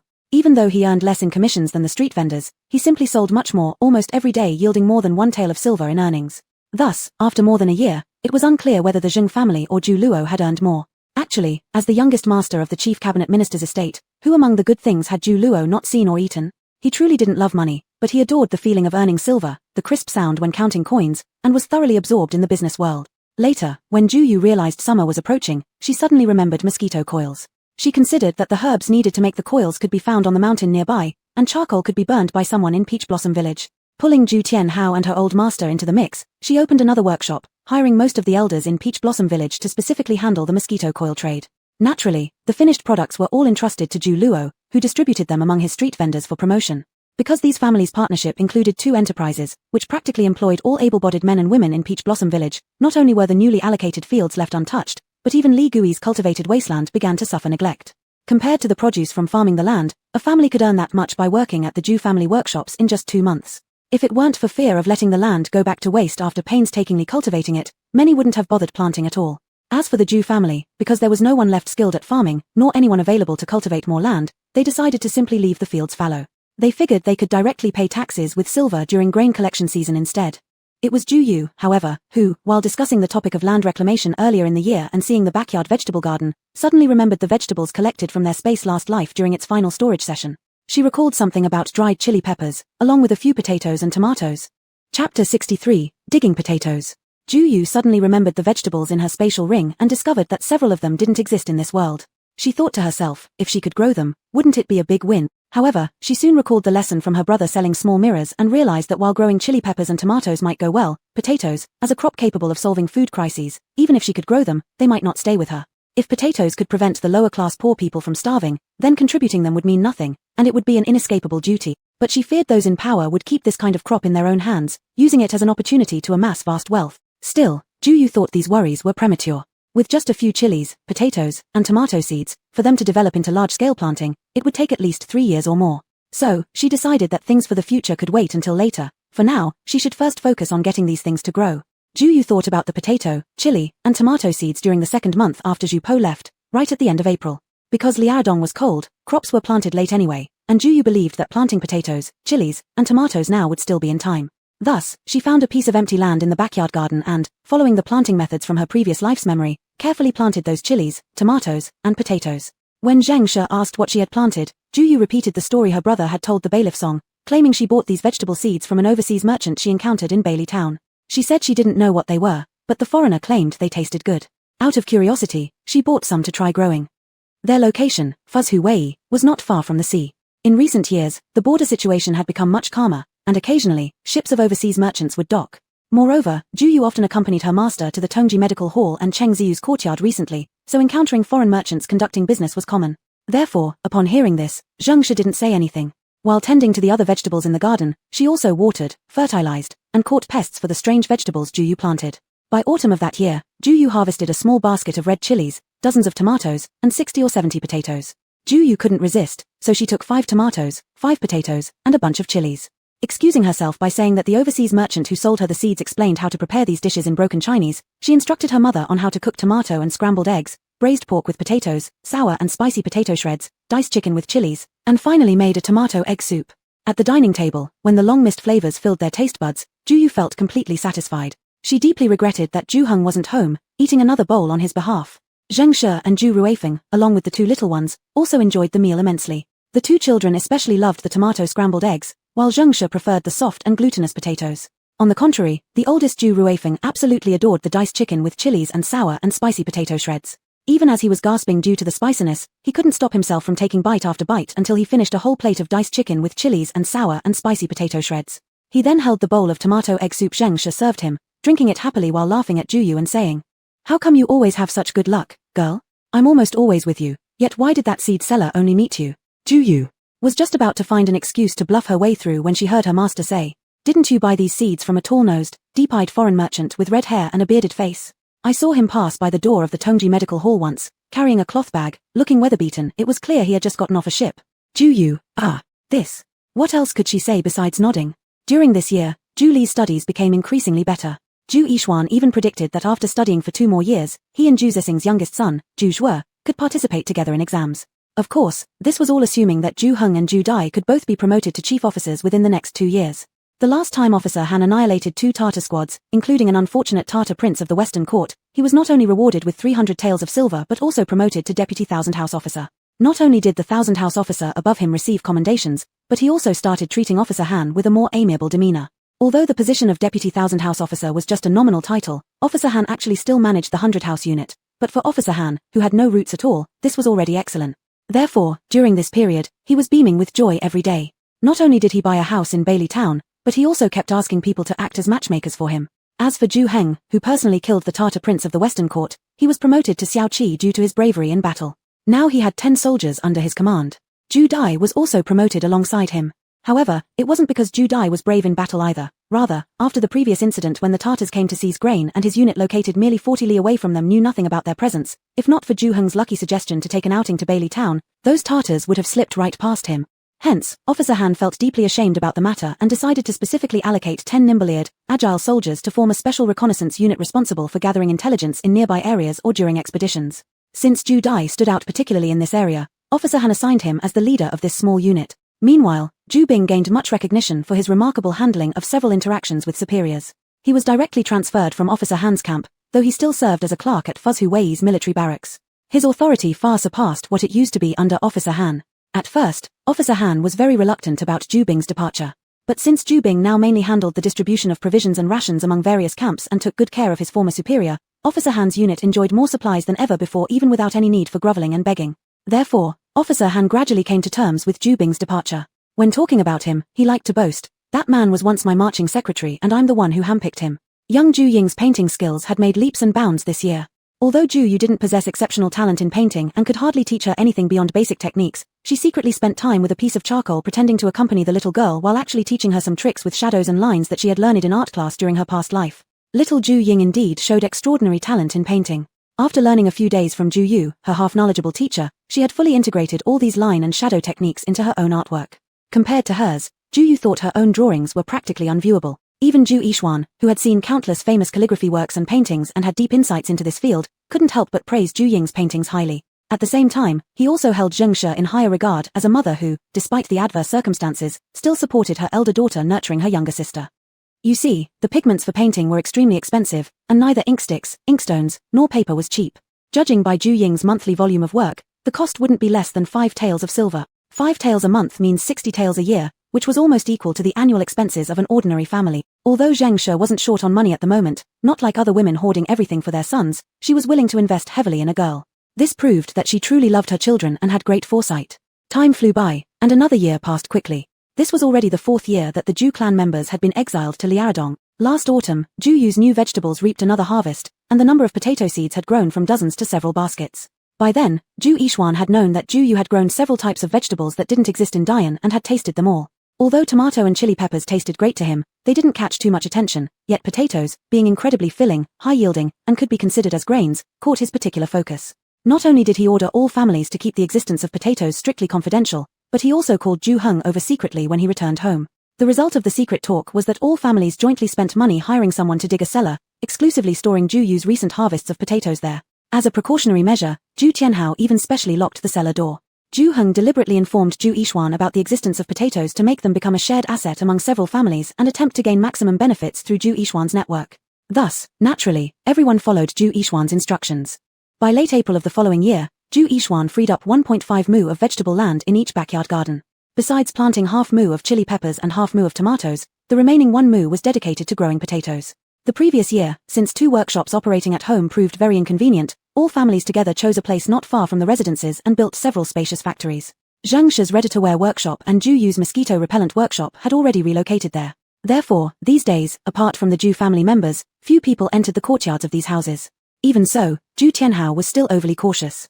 He even built separate men's and women's public toilets between the residences and the 2 factories, specifically to prevent anyone from using the privies in the backyards. And he justified it by saying it was for the convenience of workers at the 2 workshops. Zhu Tianhao himself seemed to visit the potato fields in the backyard countless times every day, even checking them in the middle of the night just to feel reassured. Finally, under everyone's careful care, the potatoes were once again ready for harvest. Because of the secrecy surrounding the potatoes, Zhu Tianhao and his group didn't dare hire outsiders to help. They had to rely on all the family members, young and old, to dig up the potatoes together. That day, both workshops were given a day off. Zhu Luo and others stayed home instead of going to town, and the families all locked the gates of their front yards, gathering together in the backyards to dig up the potatoes. When the first potato plant was dug up, revealing over 10 potatoes of various sizes beneath it, everyone cheered with excitement. None of them could believe that a single potato plant could produce so many potatoes. Is this stuff delicious? While watching his great-grandfather carefully picking the potatoes off the plant and weighing them, Zhu Luo asked Zhu Ying beside him. It's very tasty, and there are lots of ways to cook it. You can stew it with meat, stir-fry it, or steam it into mashed potatoes. Big sister Zhu Yu makes really good mashed potatoes. At the thought of the potato mash that Zhu Yu had made for him last time, Zhu Ying couldn't help but swallow audibly. Zhu Luo became even more curious about the potatoes and complained aloud. Your big sister is such an ungrateful person. She lets me work hard earning money for her all day, but when it comes to good food, she doesn't call me to join. Zhu Ying replied honestly. Luo brother, don't be mad. At our house, we've only eaten potatoes twice. The first time there weren't many, so we just tried the taste, and the second time, you weren't at home. Big sister actually set aside some, planning to wait until you came back to make them again. But Uncle Lin stopped her, saying we should keep them as seeds and not eat any more. But, on that occasion, her grandpa, the clan head, and she herself ate quite a lot, which left her feeling unsatisfied because she hadn't gotten enough. Little Zhu Ying grumbled internally about it. And Zhu Luo, well, he realized that it wasn't his big sister who was cheating on him, but rather his own father. Zhu Yishuan, of course, had no idea his son and little Zhu Ying were complaining about him. His full attention was focused on the yield of the potato plants. After weighing them, they found out that just one potato plant produced 2 jin, approximately 1 kilogram, of potatoes. So, how much would an entire mu yield? Hurry up, everyone, hurry up and dig. Zhu Yishuan shouted excitedly, a rare display of agitation. Hey, kid, be gentler, you've split the potato in half. Haha, this piece I dug up is super huge. Oh no, this batch isn't good, each one's about the size of an egg, none of them are big ones. Half a day later, the entire mu of land was finally harvested. After weighing, they discovered there were over 3,500 catties of potatoes. Everyone was astonished at how much there was. A yield of over 3,000 catties per mu would naturally be nothing remarkable in the future world. As far as Zhu Yu knew, the average yield of potatoes in the future could reach around 5 to 6,000 catties per mu, sometimes even exceeding 8,000 catties. However, in Liaodong where grain yields were merely 1 to 200 catties per mu, a production of over 3,000 catties was astonishing indeed. Zhu Yishuan and Zhu Tianhao were so amazed that they couldn't speak, they were shaking all over. Chapter 64, Returning Through the Snow. Thus, on this evening, after all families had enjoyed a hearty meal of potatoes until their bellies were round, the remaining several thousand pounds of potatoes were once again locked away in the cellar by Zhu Tianhao. After a few days when Zhu Heng returned home for a visit, Zhu Yishuan invited Zhu Tianhao and Zhu Heng for a secret discussion. Eventually, the three of them unanimously decided to directly report their cultivation of potatoes to Emperor Chengqian. Although Zhu Yishuan now thought of his father's death whenever he mentioned Emperor Chengqian, he also knew that only in the hands of Emperor Chengqian, who cared for the people and deeply understood their suffering, could these potatoes truly benefit the common folk. They wouldn't end up in the hands of those corrupt officials who harmed the country. Moreover, at this time, their Zhu family could only demonstrate submission to Emperor Chengqian in order to breathe easily and avoid him eradicating their entire family. Besides, Zhu Yishuan hoped to use this achievement to plan something for the future of the Zhu family. Thus, Zhu Yishuan personally drafted a memorial to Emperor Chengqian, detailing the potatoes' yield per acre, planting methods, and various ways of consumption. He carefully packed a small basket of potatoes, ensuring they wouldn't be damaged or frozen during transportation, and sent it to a former friend of Senior Minister Zhu who worked in the Ministry of Revenue in the capital. This friend did not have much contact with Senior Minister Zhu but admired him greatly and was extremely loyal to Emperor Chengqian. Zhu Yishuan believed presenting the potatoes through him was most suitable. The reason they did not write directly to Zhu Po was because they feared Emperor Chengqian might suspect they were too close to the fifth prince and cause trouble for him. After the letter was sent, all that remained was waiting. The Zhu family returned to their routine life. Before they knew it, October had arrived. This year, the winter in Liaodong seemed colder than usual. By mid-October, there had already been 2 heavy snowfalls, covering the entire Peach Blossom village in white, looking like a fairyland adorned in silver, but it was very cold indeed. Today was originally the day Zhu Yu was supposed to learn medicine from her junior master, but due to the heavy snow, she didn't go and instead stayed in her room reading medical books on the warm kang, a traditional heated bed. Over the past 2 years, apart from studying medicine, her junior master often took her to the military camp to diagnose patients, allowing her to encounter many difficult cases and gain substantial experience. Of course, for convenience, Zhu Yu usually disguised herself as a man. Possibly due to constant outdoor activities, Zhu Yu still hadn't become any fairer-skinned, but she never cared about such things, thinking that if accumulating medical knowledge meant sacrificing her complexion, then she'd rather be even darker. Thanks to her experienced and talented junior master, along with her own hard work and prior medical knowledge from her previous life, Zhu Yu's medical skills had improved significantly over these few years. Now, even when her junior master or doctor sure encountered difficult cases, they always considered seeking her opinion first. Because of the cold, Madame Zheng specially got up early to rekindle the firewalls and heated kang in several rooms that were almost extinguished. Afraid the children would get thirsty after sleeping on the warm kang all night, she boiled a pot of hot water and left it to cool in the house. After breakfast with the children, she hurried off to the clothing workshop. These past 2 years, her workshop, co-run with Madame Bai, had been quite busy. Young Ju Li, now 9 years old, went over to the neighboring house of Ju Yixuan to read and practice painting, leading her younger brother Ju Ning, who carried his own drawing board and tools. Thus, only Ju Yu remained at home. Ju Yu nestled under a thick quilt on the warm kang reading medical books. As she read, she was lulled by the warmth into drowsiness. In her semi-slumber, she heard what seemed to be a commotion outside the yard. Ju Yu assumed her little sister must have snuck out again to paint snow scenes or build snowmen and had been caught by her younger brother, likely receiving yet another lecture. Knowing how increasingly naggy her little brother had become, she thought her sister was probably in for some trouble. But she was far too lazy to open her eyes to mediate the heaviness of her eyelids weighing them down as if they were lead, and she wanted nothing more than to drift back to sleep. With how exhausted she had been lately, always rushing back and forth, it was rare to have a quiet day, so she silently resolved to enjoy a good long nap. "Are you?" Through her haze, Ju Yu felt as though someone had pushed her door open and was calling her name. The voice sounded so familiar yet strangely distant. Familiar was the tone, not hoarse like a broken gong, but reminiscent of someone who always nagged in her ear, often trailing their voice upward.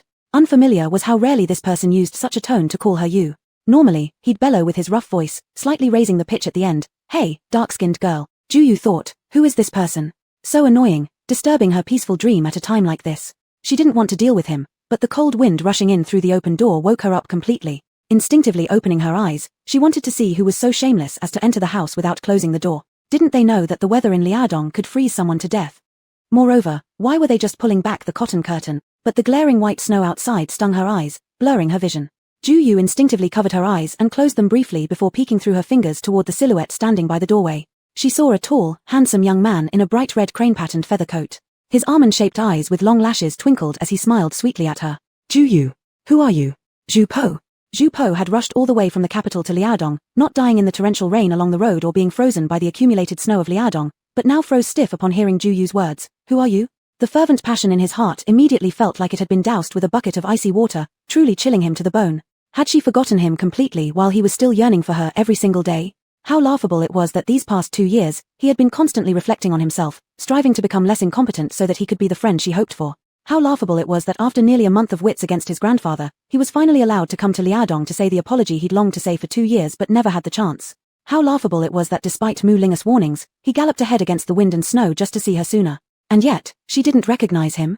"Hey, Ju Yu, do you have any conscience left? I've traveled thousands of miles in the freezing winds and snow, and you don't even bother to acknowledge me. And now you pretend not to know me.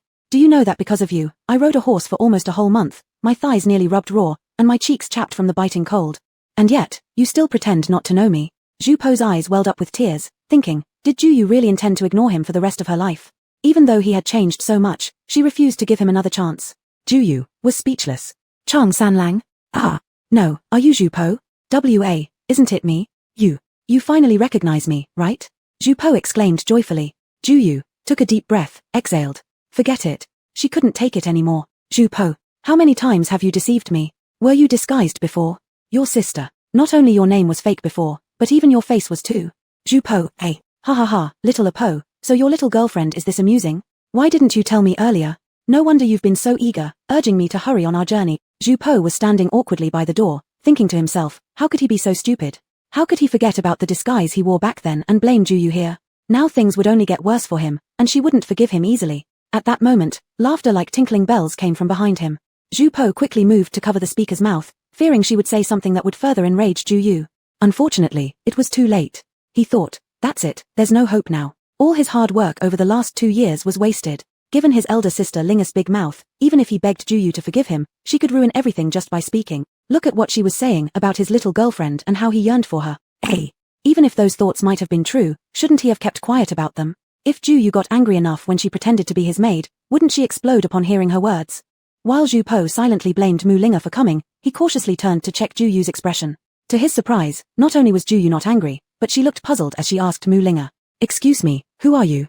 Could you please introduce yourself first when entering someone else's home instead of starting a conversation out of nowhere? Haha, this little girl is quite interesting." Mu Linga took a few steps forward and reached out her hand toward Ju Yu, laughing as she said, "You're AU, right? I'm Mu Linga. You can call me Linga sister just like little Apo." Ju Yu thought to herself that this was more like it, finally someone who acted appropriately as a guest. So, she politely extended her hand too. However, she suddenly felt a strong force pulling her down from the Kang bed. Ju Yu quickly kicked the wall behind her with her feet and grabbed the edge of the Kang tightly with her left hand to stabilize herself. "Is this how you behave when visiting someone's home?" Ju Yu asked through gritted teeth while still hanging onto the Kang like a praying mantis. Haha, little are you, for 2 years I've been watching over your little Apo, nearly driven crazy by him. As repayment, don't you think you should entertain me a bit? Mu Linga giggled as she moved her left hand again, grabbing toward Juyu's neck. Juyu, what did she mean by her little Apo, and what on earth was this about entertaining her? Was this woman insane? Seeing her attack, Juyu had no choice but to push off with her left arm and perform a full 360-degree turn on the Kang, landing at a distance equivalent to a person's length away, barely dodging Mu Linga's grasp. Not bad, nimble movements, but your strength is slightly lacking. Mu Linga nodded, then transformed her claw-like gesture into a palm strike, aiming directly at Juyu's back of the head. Juyu. Again. Who exactly was this person, and why was she attacking her? She had only wanted to take a peaceful nap today. She had no time to reason anymore. Juyu could only roll away on the Kang to avoid another blow. Not bad, knows when to retreat. Not a fool. Mu Linga praised once more before lunging toward Juyu's arms. This time, Juyu couldn't evade, so she used Mu Linga's force to leap off the Kang, only to be thrown back onto it by a cross-tackle from Mu Linga. Juyu clenched her teeth in pain after being slammed around. Angrily glaring at Zhu Po nearby, her expression conveyed. What kind of person have you brought here? And why is she attacking me? Zhu Po panicked too. He had foreseen trouble would arise if Linga joined them, and indeed it did. Seeing Juyu being beaten ruthlessly, Zhu Po rushed forward and intercepted Mu Linga's attack. For the past 2 years, he'd been practicing martial arts under her guidance, and now he could hold his own against her for dozens of moves. After Zhu Po blocked Mu Linga, Juyu finally caught her breath, standing up on the Kang and catching some air.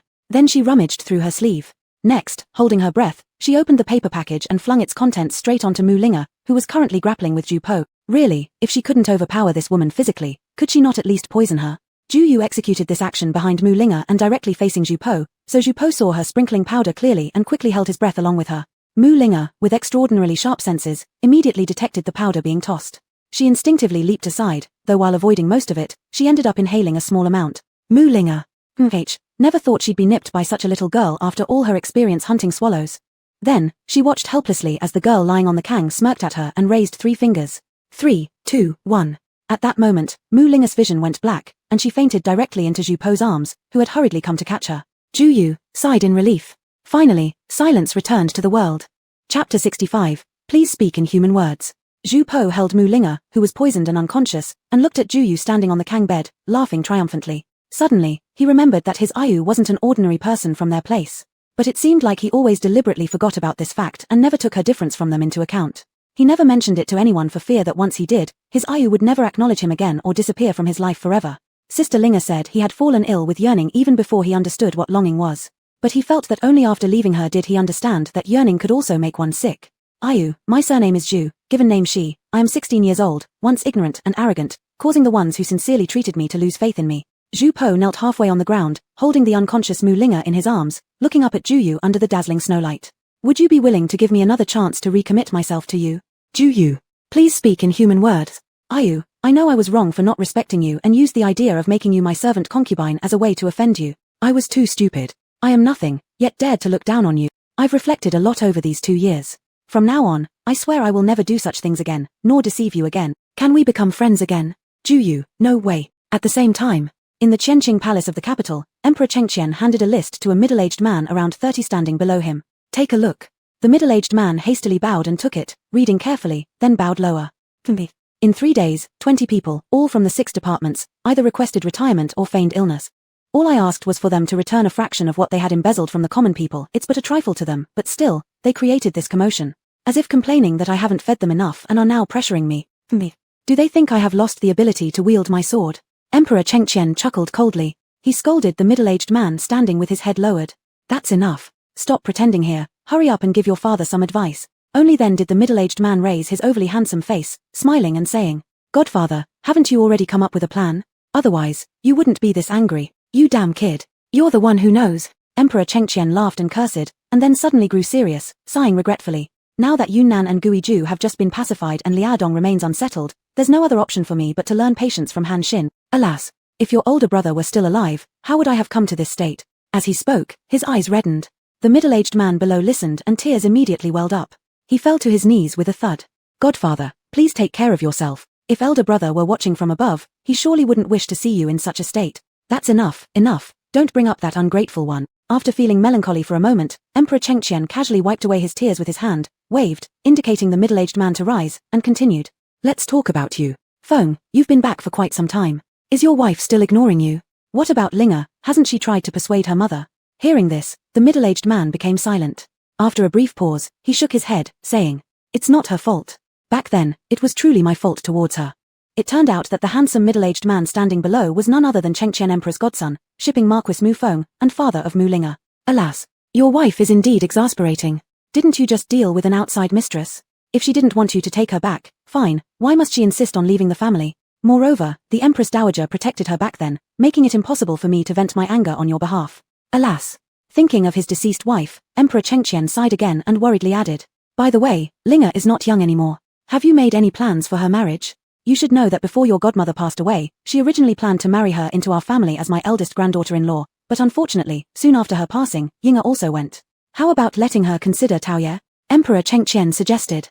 Shu of the fourth household would also work. I've heard his martial arts skills have greatly improved recently. Although he might still not be able to match Linga, at least it's progress, isn't it? Puo is not bad these days. That kid has changed since he came back from Liaodong. The only thing is, that young country girl he's been thinking about is younger than Linga, and I doubt Linga would even look at him. Alas. Emperor Chengqian sighed again. Mu Feng thought silently, "Don't be ridiculous. Among all your grandsons, the eldest one was decent enough, but the current ones? Even if you let my daughter choose among all of them, she wouldn't pick a single one." But he didn't dare to say it like this, so he gently declined by saying, "I promised Linga's mother that in the future, her choosing a husband will be entirely up to her." Hearing this, Emperor Chengqian immediately expressed his anger over Mu Feng's lack of effort. "In my opinion, the reason your wife has kept bothering you for so many years is entirely because you've spoiled her. How can children decide such matters involving parental command and matchmaking? It's not supposed to be like this, where the children make their own decisions. Considering Linga's personality, who could she possibly take a fancy to? She spends all her time studying military tactics and deployments. You've given me an extra expert female general skilled in archery and horsemanship, but if this keeps going on, she'll end up becoming an old maid." Mu Feng thought privately, becoming an old maid is still better than marrying any of your grandsons, but still, he didn't dare to say it out loud and could only jokingly reply, "That's completely your fault, elder. How can you complain when you've already gained all the benefits? When Linga returned from Yunnan and Guizhou, you gave her the task of leading the Imperial Guard Corps here in the capital, and also threw Prince Wu into her care. And now that you're worried about Liaodong, you've just tossed her there again. How can you be like this? On one hand, you criticize her for being obsessed with military books and practicing martial arts, while on the other, you use her more than anyone else." Emperor Chengqian. It seemed he wasn't wrong. So he awkwardly said, "Hihi, the reason I sent Linga was that after approving Lan Ting's request to retire due to illness and return to the capital, I was worried the newly appointed Gang Zhongwen might be too rigid and set in his ways. So I asked Linga to help me supervise things. Haha." Mu Feng was just talking lightly. He didn't really dare to truly blame Emperor Chengqian.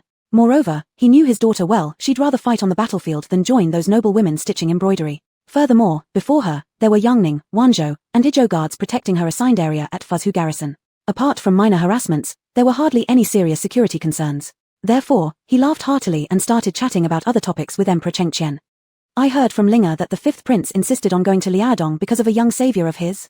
You bet. He nagged me for nearly a month, and he finally got what he wanted." Chengqian, feeling somewhat tired after standing for so long, casually sat on the grand desk behind him and gestured for Mu Feng to sit on a stool nearby. Then he continued to tell Mu Feng, "But this young girl is quite capable. Knowing how to neutralize snake venom is impressive enough, but she also managed to escape under the attack of dozens of Tartars along with Zhuo. Also, according to Zhu Yishuan's report, that potato they brought was reportedly first cultivated by her family. Zhuo went to Liaodong claiming to personally escort the delivery of these potato seed. Heh. Just before leaving, he swindled 5,000 taels from me, claiming that although I am the emperor, I shouldn't take things from her without paying. He even mentioned something about this young girl making a gadget which she sold for 500 taels. Saying that giving him just 1,000 taels was too stingy, he demanded 10,000 taels from me. Where am I supposed to get that much money? In the end, having no choice, I handed over all 5,000 taels from my private treasury. Only then did he go away satisfied." Thinking about the commotion stirred by his fifth grandson a few days ago, Emperor Chengqian rubbed his temples and complained irritably to Mu Feng. It had been a long time since Mu Feng had seen Zhu Po. To him, Zhu Po was nothing but a little brat, one he used to want to punch upon seeing. A couple of years ago, when he heard that Chengqian entrusted Zhu Po to his daughter for tutoring, he feared that Chengqian was trying to indirectly arrange a marriage between his granddaughter and the emperor's grandson. Now, hearing that the boy had feelings for someone else, he couldn't help but breathe a sigh of relief inwardly, thinking that as long as that girl Zhu Po liked didn't have her eyes on his daughter, that was fine. So he immediately began speaking highly of Zhu Po. "Haha, isn't it good that the fifth prince knows it's wrong to take things from commoners for free? Why are you still angry, elder? Anyway, I've accumulated some wealth during my time in Yunnan and Guizhou. I'll pay you back the 5,000 taels tomorrow, so stop worrying about your money." He then thought, no wonder his godfather harbors dissatisfaction towards Hu Feng's concubines. As mighty as the Great Yang Empire's emperor may be, his entire private treasury only held 5,000 taels, while Hu Feng's favored concubine alone spent 20,000 taels on a single purchase of hairpins at Linglong Pavilion. Such ungrateful women Hu Feng still dotes upon, even openly favoring concubines over his official wife. It's simply his courting death and doesn't even know it. But then he recalled how he himself was once just as stubborn and ignorant, leading to his wife's estrangement. She'd rather spend her whole life in a temple with an oil lamp and a Buddha than return home. How could he laugh at others when he made the same mistakes? It's not enough to just make up for lost time. Linger has told me that you've made quite a fortune in recent years. The jewels you sent back even overflowed their boxes. Hurry up and show more filial piety to your father, and fill my private treasury too. Emperor Chengqian scolded with a smile. Upon hearing this, Mu Feng immediately looked troubled, thinking how on earth could his daughter be so unkind to him, making his face contorted in a grimace, but still reluctantly agreed. Emperor Chengqian couldn't help but burst into laughter at Mu Feng's expression, thrilled at his newfound wealth. His mood improved greatly, especially since if Zhu Yixuan's claims about the potatoes were true, within 3 to 5 years, he wouldn't have to worry anymore about his people going hungry. He instantly thought that enduring Hu Feng and the rest of the group wasn't such a big deal after all. Ha ha ha, what should I reward the Zhu family with, given their good sense of timing? Originally, I thought since their young girl pleased Pierre so much, I would bring her over, raise her for a few years, and make her Pierre's concubine as an honor for the Zhu family. But that boy wouldn't agree, and even said if I brought it up again, he would run away from home or stay in Liaodong forever. It truly makes me angry. Ha ha. Though speaking with apparent anger, Emperor Chengqian couldn't help laughing again as he remembered the earnest face his grandson had shown at the time. You, in my opinion, stop interfering in these youths' affairs. When they come begging for your help, you can deal with them then. It's better to avoid mismatching lovers and causing regrets. Mu Feng seized the opportunity to offer advice. Thinking privately, stop always targeting my Linger. Emperor Chengqian found the logic sound, thinking to himself that when that boy decides to marry that girl, he'll know how to properly deal with her. Then he asked, so what do you think about rewarding the contribution of the potatoes? If the potato yield is as high as Zhu Yixuan says, it will be a tremendous accomplishment for our great Yang dynasty. Such an achievement deserves pardoning the Zhu family and reinstating Zhu Yixuan to his original position. If I'm petty, those literati will surely curse me, but the Zhu family was exiled only recently by my order. Bringing them back now would not only make me lose face, but Hu Feng and his cronies will definitely cause trouble. If it weren't for their pressure back then, the crown prince wouldn't have suddenly passed away, and perhaps I wouldn't have had to execute Zhu Ruian either. He had already planned everything perfectly, let the obstinate old man blow cold wind in Liaodong for a few years to clear his mind, understand what being a minister entails, and recall him when the crown prince ascends the throne. However, when Mu Feng saw Emperor Chengqian mention the crown prince again, he quickly consoled him with a few words before returning to the topic of rewards for the Zhu family. With a flash of cunning in his eyes, he said, in my view, verifying whether the potatoes are highly productive will take at least over a year anyway. You might as well use this time to look into the Zhu family's younger generations and see who among them is promising. Rather than giving the grace to Zhu Yixuan alone and letting him return to his post in the capital, you could distribute these rewards among the younger members of the Zhu family. When these descendants rise, the revival of the Zhu family won't be far behind. Moreover, no matter how high you promote a few young ones, how significant could their ranks become? Surely Hu Feng and the like wouldn't care, yet you've given opportunities to the Zhu family descendants, and the literati shouldn't have anything bad to say about you either. Isn't this mutually beneficial? Emperor Chengqian thought. He was right. Chapter 66, Heavy Snow. A month later, after the 2 heavy snowfalls in mid-October in Liaodong, the snow continued to fall intermittently and never stopped, lasting for a whole half a month. In November, it had just stopped for 2 days when another blizzard hit. This blizzard was even bigger than the previous 2 combined. After one night, the snow accumulated to a full foot deep on the ground. The newly appointed Captain Han Debo was transferred to Fuzhou City a month ago to take charge of the defense work at the west gate of Fuzhou City. Naturally, Zhu Heng, who had just been promoted to commander, accompanied him. I heard that this year, not only our place, but the entire grassland is freezing cold with incessant blizzards. The Tartars' cattle, horses, and sheep are most afraid of the cold. Alas, every time they suffer from disasters, they always come to wreak havoc on the civilians of our great Yang. I'm afraid we will have a hard time celebrating this year's New Year. I wonder which areas people will suffer again. An old soldier was beating the mud off his boots against the wall while saying these words to a young recruit standing guard beside him. This young recruit was a new soldier who had only recently joined the camp, full of youthful ardor. Upon hearing what the old soldier said, he immediately shouted, "Bring it on. It's just right since I haven't killed anyone yet. They'll come and give me an excuse to cut them down." Humph. The old soldier glanced at him disdainfully, mocking him. Hehe, just make sure you don't wet your pants when the time comes. The green recruit obviously didn't pick up on the veteran's mockery and nodded proudly toward him.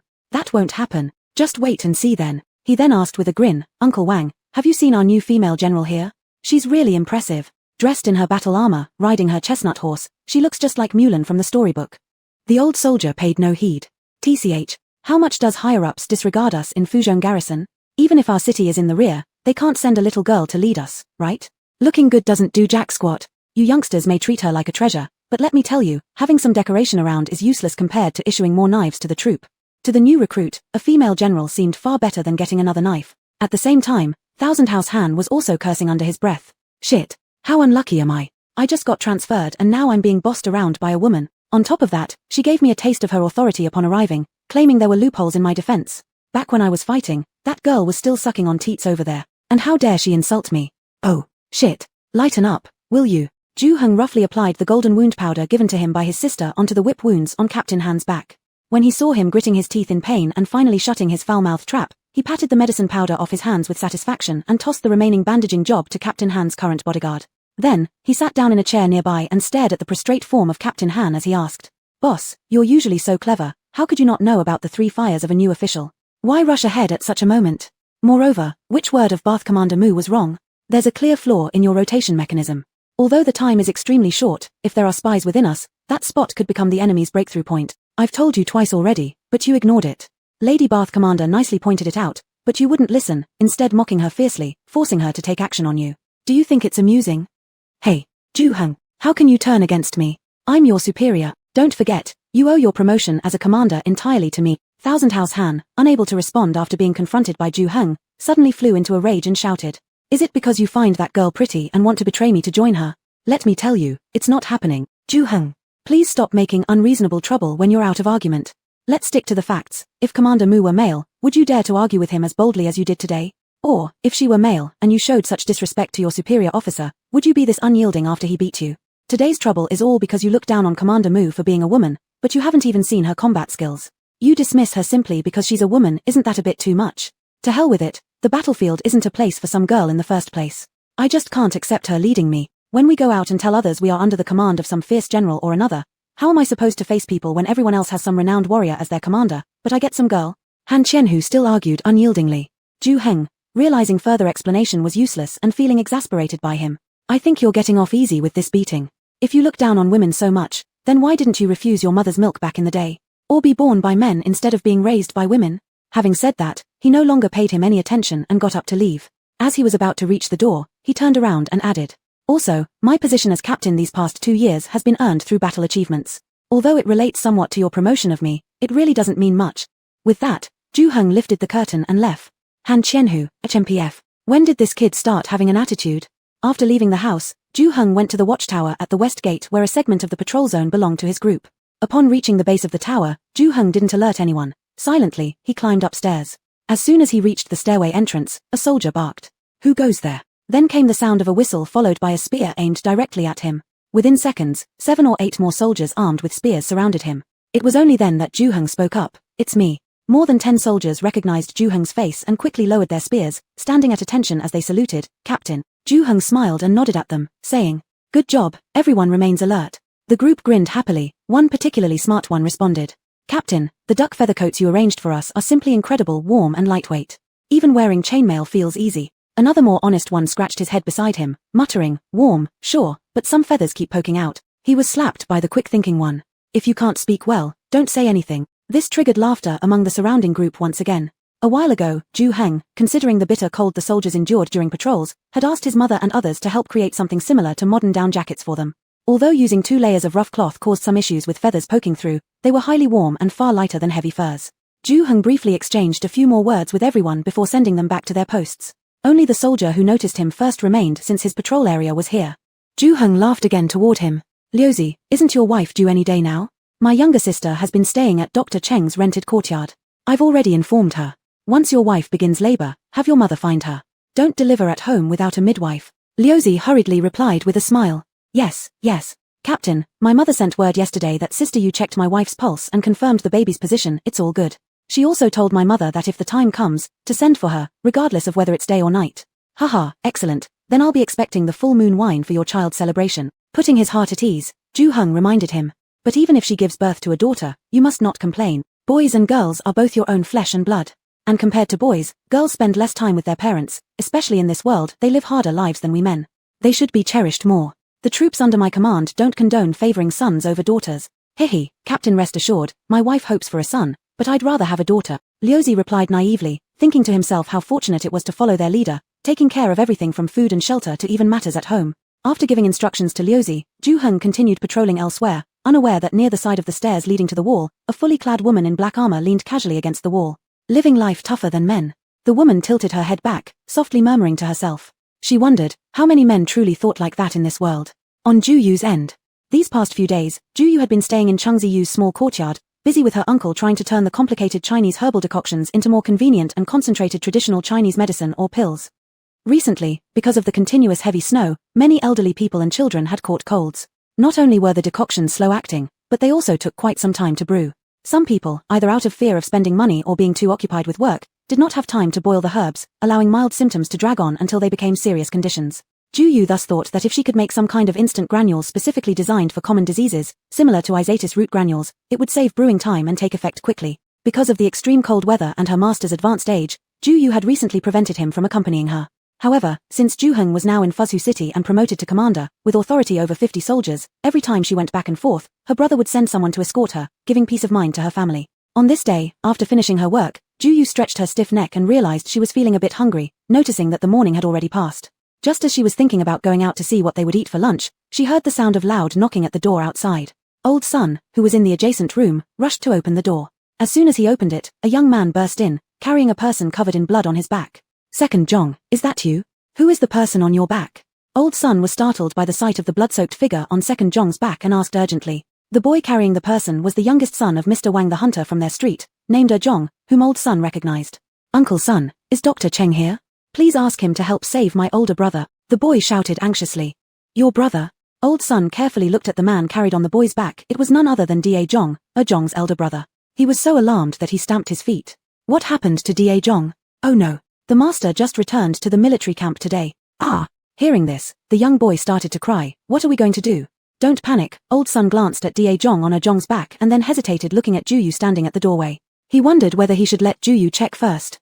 But considering Da Zhong's injuries, examining them surely required undressing him, which worried Old Sun for Ju-yu being a young woman. Still, life was paramount, especially given that he knew them well, so finally, Old Sun spoke. Miss you, can you? Ju-yu, realizing the patient would need to be checked indoors, had already begun holding the curtain open. But seeing Old Sun hesitate, she urged him on. Uncle Sun, please help carry the patient inside. What's keeping us? Yes. Old Sun hurriedly responded and led Zhong into the house. As they walked in, he comforted the panicked Zhong. Miss Yu's medical skills are all learned from our master, who praised her highly for her diagnostic abilities. You don't need to worry, if there's still hope for your brother, Miss Yu will certainly be able to treat him. Zhong was only 15 or 16 years old and had already lost his wits. After laying his brother down on the examination bed according to Ju-yu's request, he knelt down. Miss Yu, please look at my brother. Get up first, stop crying. Let me check, Ju-yu said while quickly washing her hands and putting on a mask. She instructed Uncle Sun. Uncle Sun, please quickly help Aunt Sun boil a pot of water. Once it cools to a normal temperature, bring it in immediately. Then she immediately examined the patient's pupils and heartbeat. Seeing that the pupils hadn't dilated and although the heartbeat was weak, it was still present, she sighed in relief. She asked Zhong, can you tell me how your brother got injured? As she questioned, her hands remained active, pulling a pair of scissors from the medical kit and starting to cut the patient's clothes. I don't know. This morning, my brother and father went up the mountain to trap rabbits, but around noon, my brother fell unconscious covered in wounds, at the foot of the mountain, spotted by Aunt Lu while she was collecting firewood. She recognized him as my brother, but couldn't carry him, so she came back to tell me. I rushed over and carried my brother here. While listening to Zhong talk, Ju-yu began checking the injuries on Da Zhong's body. In fact, she had already noticed an arrow wound on the left shoulder. Cutting open the patient's clothing for inspection revealed countless abrasions of various sizes on the patient's body, and a few ribs were broken as well. What had happened? It seemed like there was both an arrow wound and suspected fall injuries. Ju-yu exclaimed. Chapter 67, You Are My Beam of Light. Since Ju-yu came to Fuzhou City, Zhu Po would visit her every day at the little courtyard where she was staying, bringing with her all sorts of delicious foods and fun things from Fuzhou City. However, each time, she did not dare to stay long, basically just dropping off the items before leaving. This time, he had come to Liaodong under the pretense of supervising the delivery of potato seeds. By the second month of next year at the latest, he would have to return home with the potatoes stored in the Zhu family cellar. This departure would probably mean another 1 or 2 years of separation. Therefore, Zhu Po cherished these days and tried his best to mend his relationship with Ju-yu during this period. But it seemed the results were not good. Even though he forced himself to not stay at Uncle Ju's house but instead followed Sister Ling to Fuzhou City, he still tried his best not to be bothersome. Yet Ju-yu continued to barely acknowledge him, her responses cold and distant, nothing like their previous casual interactions. Sigh. Are you? I've come. Today, I bought you goose feet from Lu's shop. I remember how much you love them. As soon as Zhu Po entered the yard, he called out with a broad smile as usual, but immediately sensed something amiss. Not only was the gate of the courtyard wide open today, but old Sun, who normally greeted him after his calls, didn't appear. Moreover, there was an overwhelming stench of blood in the yard. Are you? First, Zhu Po thought that something might have happened and rushed toward the room where Juyu usually worked on her herbs. To his surprise, upon entering, he saw Juyu holding an iron clamp, looking perplexed as she gazed at him. Zhu Po let out a sigh of relief, but then his eyes fell on the bed beside Juyu, where a man lay almost entirely unclothed, covered only by a thin cloth over a certain private area. The scene was too much for Zhu Po. Hey, you arrived at the perfect time. Quickly help me hold him down. Juyu was about to call old Sun to assist in holding the patient while she pulled out the arrow when she noticed Zhu Po had come and quickly beckoned him over. Though reluctant, Zhu Po walked over, muttering to himself. Are you is a doctor. Are you is saving lives. She loves medicine so much. If you can't get past this hurdle, then there's no hope for you too. He then quietly joined forces with a young man named Zhongang, holding down the wounded man's arms and legs. Holding tight. Absolutely make sure he doesn't struggle violently. Juyu warned both of them, ensuring they nodded before carefully using the iron clamp in her hand to cut some feathers from the end of the arrow.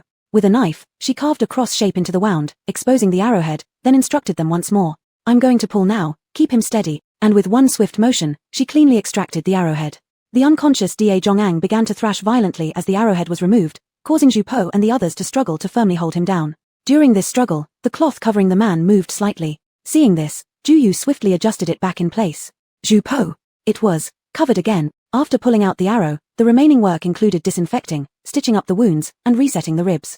Given Zhu Po already knew the secret of their world, Juyu merely sent her Zhongang to buy a couple medicinal herbs she lacked from the pharmacy. Then, she flashed into her own space and returned moments later with a bottle of hydrogen peroxide for cleaning wounds. There was no way alcohol could be used, it would be excruciatingly painful and not conducive to wound healing. Thus, the only option was to clean with hydrogen peroxide. Zhu Po, my master's uncle is not here. For a moment, you will have to assist me. Whatever I need handed to me, please pass it along quickly. Juyu instructed. Still lost in thoughts about Juyu's flash-in flash-out ability earlier, if it weren't for witnessing it again with his own eyes, Zhu Po felt everything that happened 2 years ago must have been like a dream. Only when Juyu called his name did he snap back to reality, obediently standing beside her and helping as she requested. They were busy for over an hour. An hour later, Juyu finally finished treating all of Da Zhongg's wounds, and with Aunt Sun's help, boiled a decoction for him to drink. Only then did she exhale deeply. Up to this point, she had done everything she could. Whether Da Zhongang would recover or when he would regain consciousness depended entirely on his willpower and physical strength.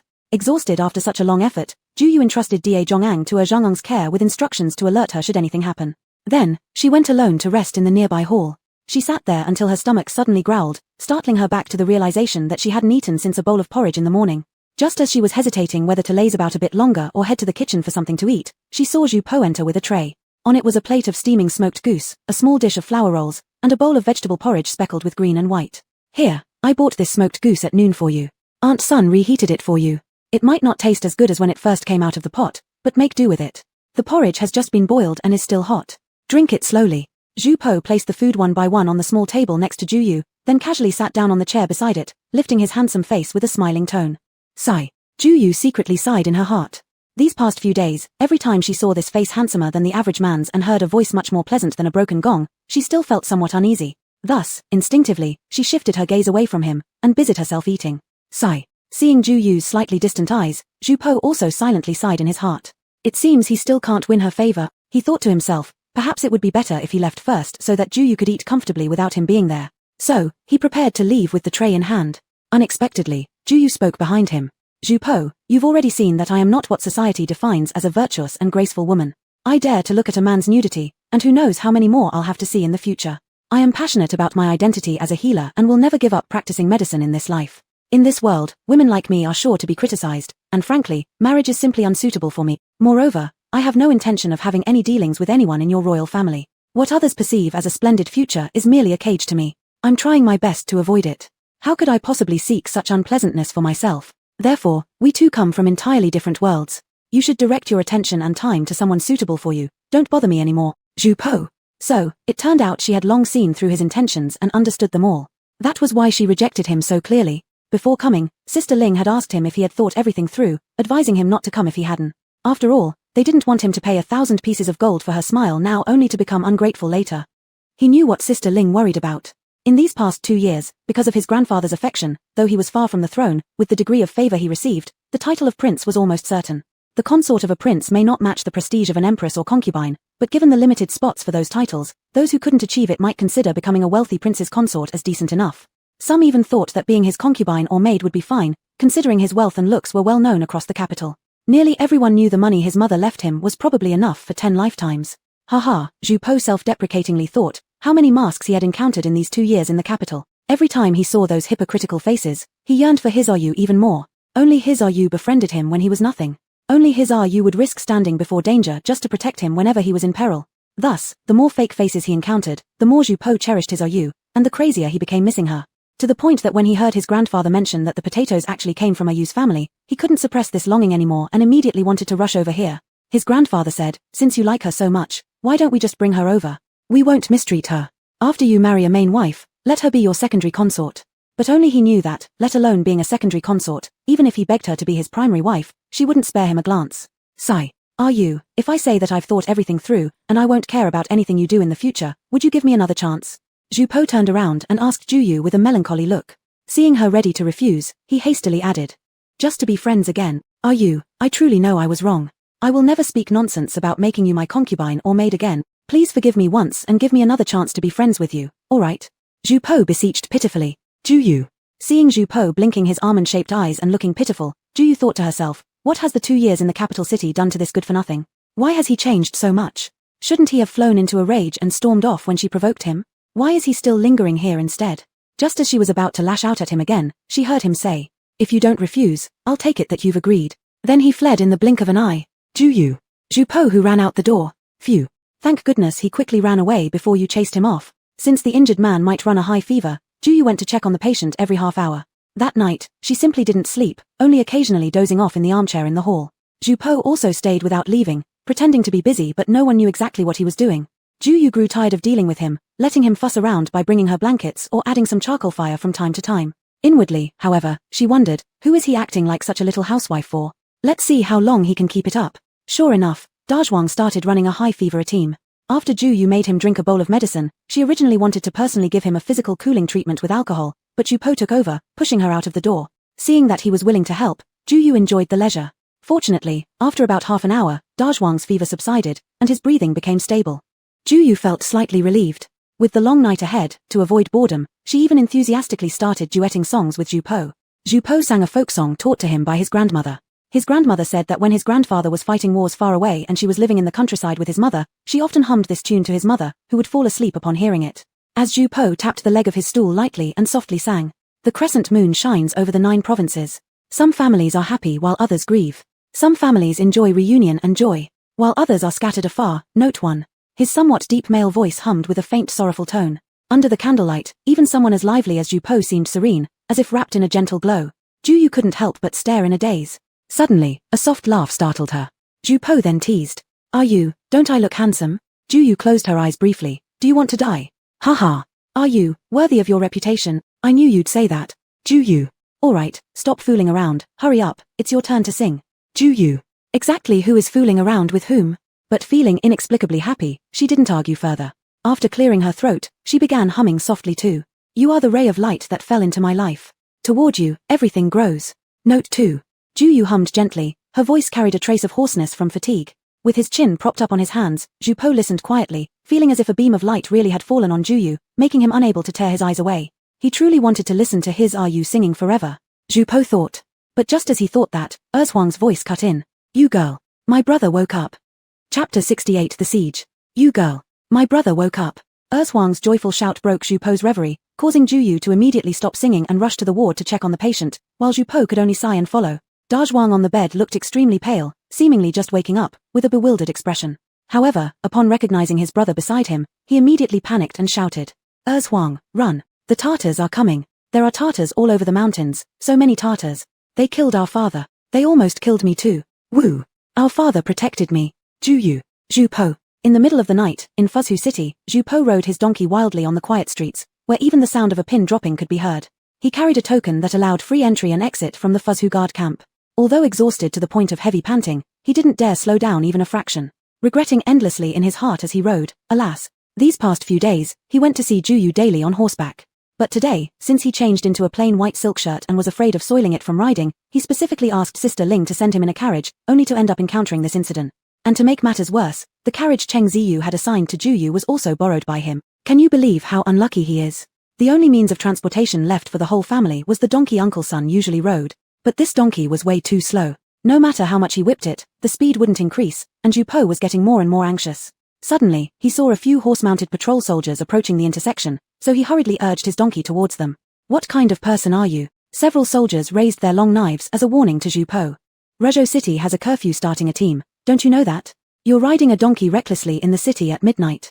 Are you asking for death? Ju Po didn't have time to deal with their questioning, he came here just for their horses. He hastily waved the token in his hand and shouted loudly, I am Chang Sanlang, an escort for General Mu of the Rezhou Guard camp.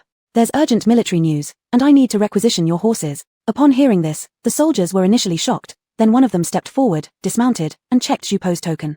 Confirming it was genuine, he quickly led his own horse over. Guardian Chang, my horse is at your disposal. Ju Po hurriedly jumped off the donkey and onto the horse, giving orders to the soldiers.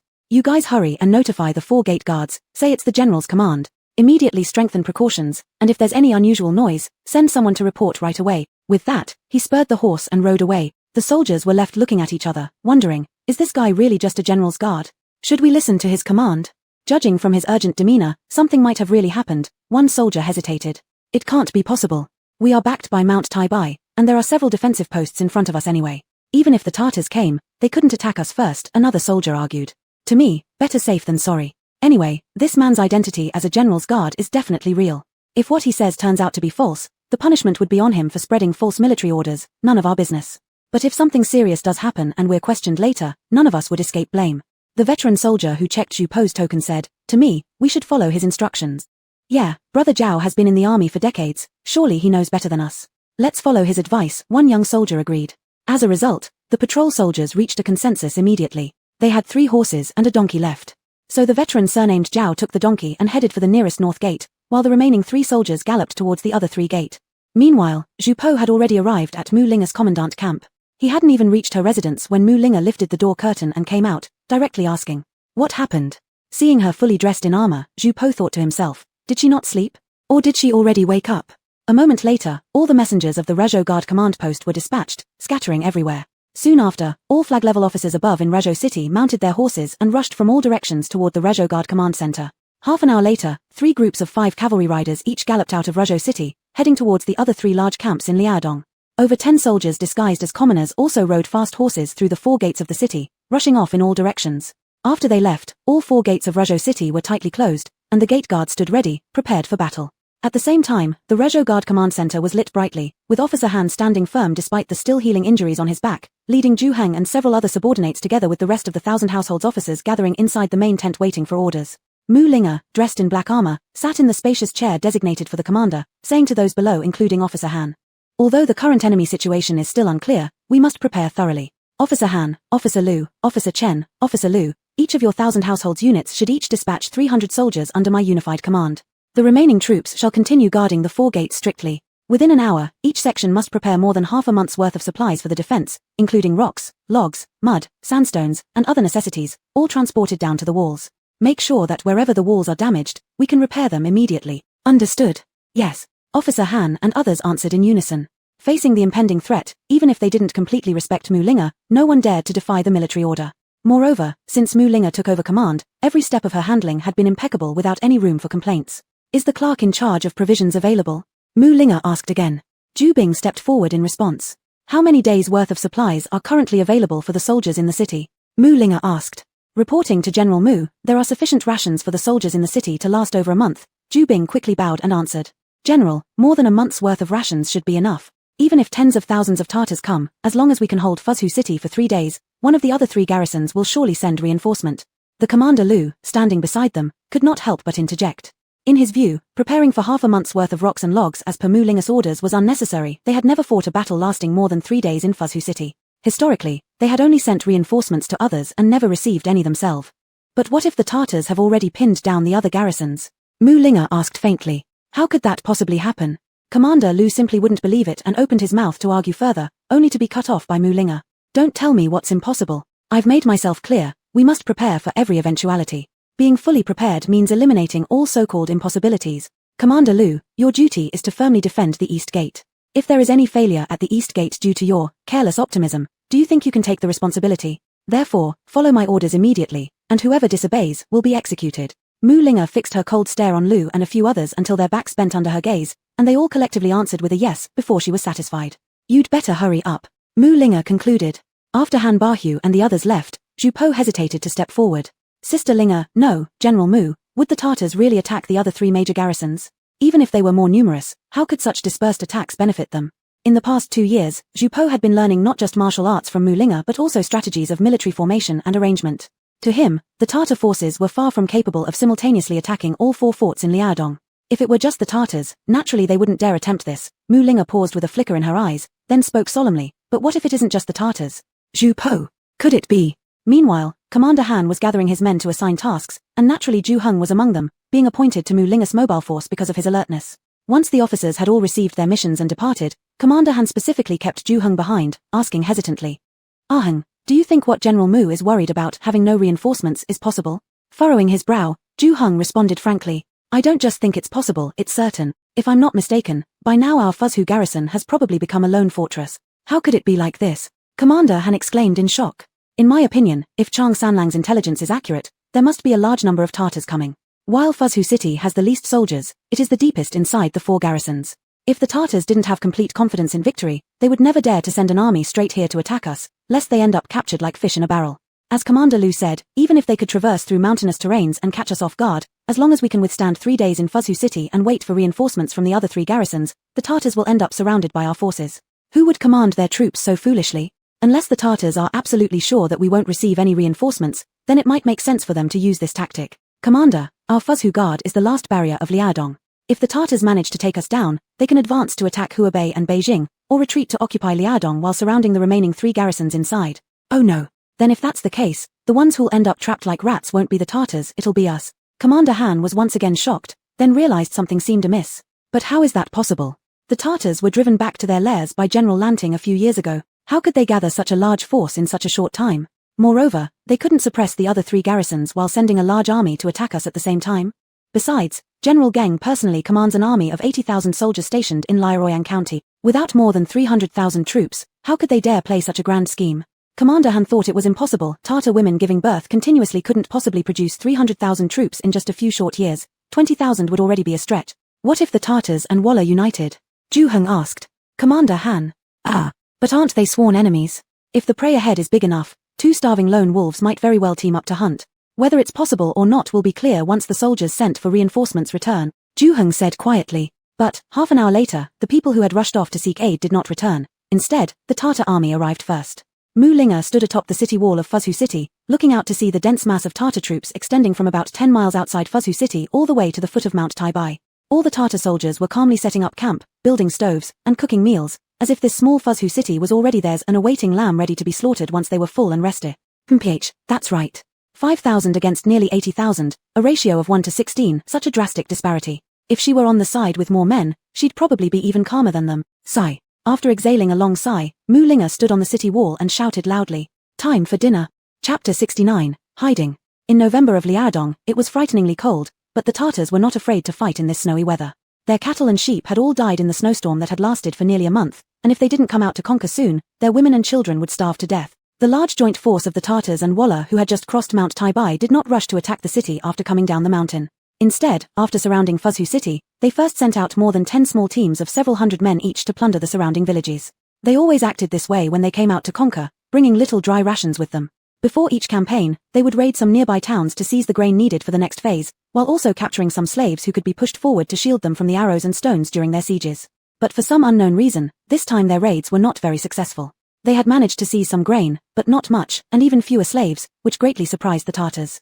After capturing a Han Chinese slave, they learned that 2 hours ago, the Fuzhou defense commander had already sent people to notify all the villages under his jurisdiction that the Tartars were coming, and that no one should stay within 100 miles of the Fuzhou guard. They should flee immediately. Therefore, by the time the Tartars arrived, most of the common folk had already escaped or hidden, and those captured were mostly miserly hoarders who had tried to take everything valuable with them, ultimately losing their lives as well. Daohua village was about 120 li away from Fuzhou guard. By the time the news reached there, it was already half a day after Fuzhou City was surrounded. The news was brought back by Zhu Zemao and Zhu Li. After Officer Han was dispatched to Fuzhou City, those in charge of farmland and some former clerks of the 100 Households office were left behind and continued to serve under the newly arrived officer. After receiving the message from Fuzhou City that day, Zhu Zimao and others were sent out to inform the towns below. Zhu Li was stationed in Bai Li town, where he had received the message first and rushed back out of concern that his family might not have heard. Everyone was shocked by the news these two brought back, not only because of the fear of the Tartars coming to burn, kill, and loot, but especially due to Fuzhou City being besieged.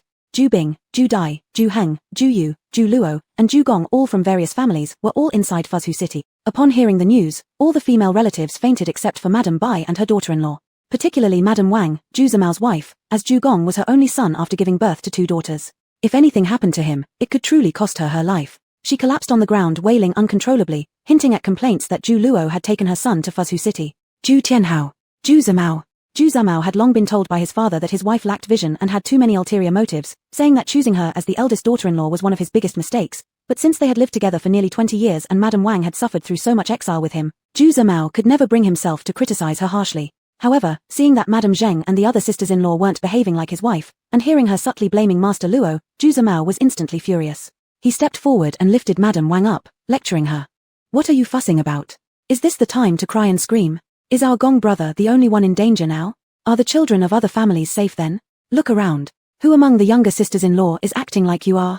At least in our family, only Gong brother is trapped in Fuzhou City. Uncle Yi Xian's cousin and Mother Heng both have two children trapped there. Especially Uncle Yi Xian, Brother Bing and Brother Luo are all his children. Wah! But if it wasn't for Brother Luo, how would our Gong end up going to Fuzhou City and now being trapped?" Madame Wang still refused to give in and wanted to argue further, even suggesting that if it weren't for Grand Secretary Zhu's involvement, their entire family would be living comfortably back in their hometown, without enduring hardships here in Liaodong. Zhu Bing and Zhu Luo are the grandsons of Grand Secretary Zhu, so it makes sense for them to bear the consequences, but why should her son Gong suffer the same fate? Why didn't you say anything when Brother Gong went with Brother Luo to earn money? You accepted that silver faster than anyone else. Zhu Zimao was infuriated by Wang's behavior to the point that his head ached. Had his father not warned him from childhood never to hit women, he might have been tempted to slap this foolish woman several times just to make her shut up. But no matter how hard Zhu Zimao tried to reason with her, Wang continued her tantrums without end. It wasn't until Zhu Tianhao lost his temper and threatened to lock her up forever, forbidding her from ever coming out again, that Wang finally quieted down.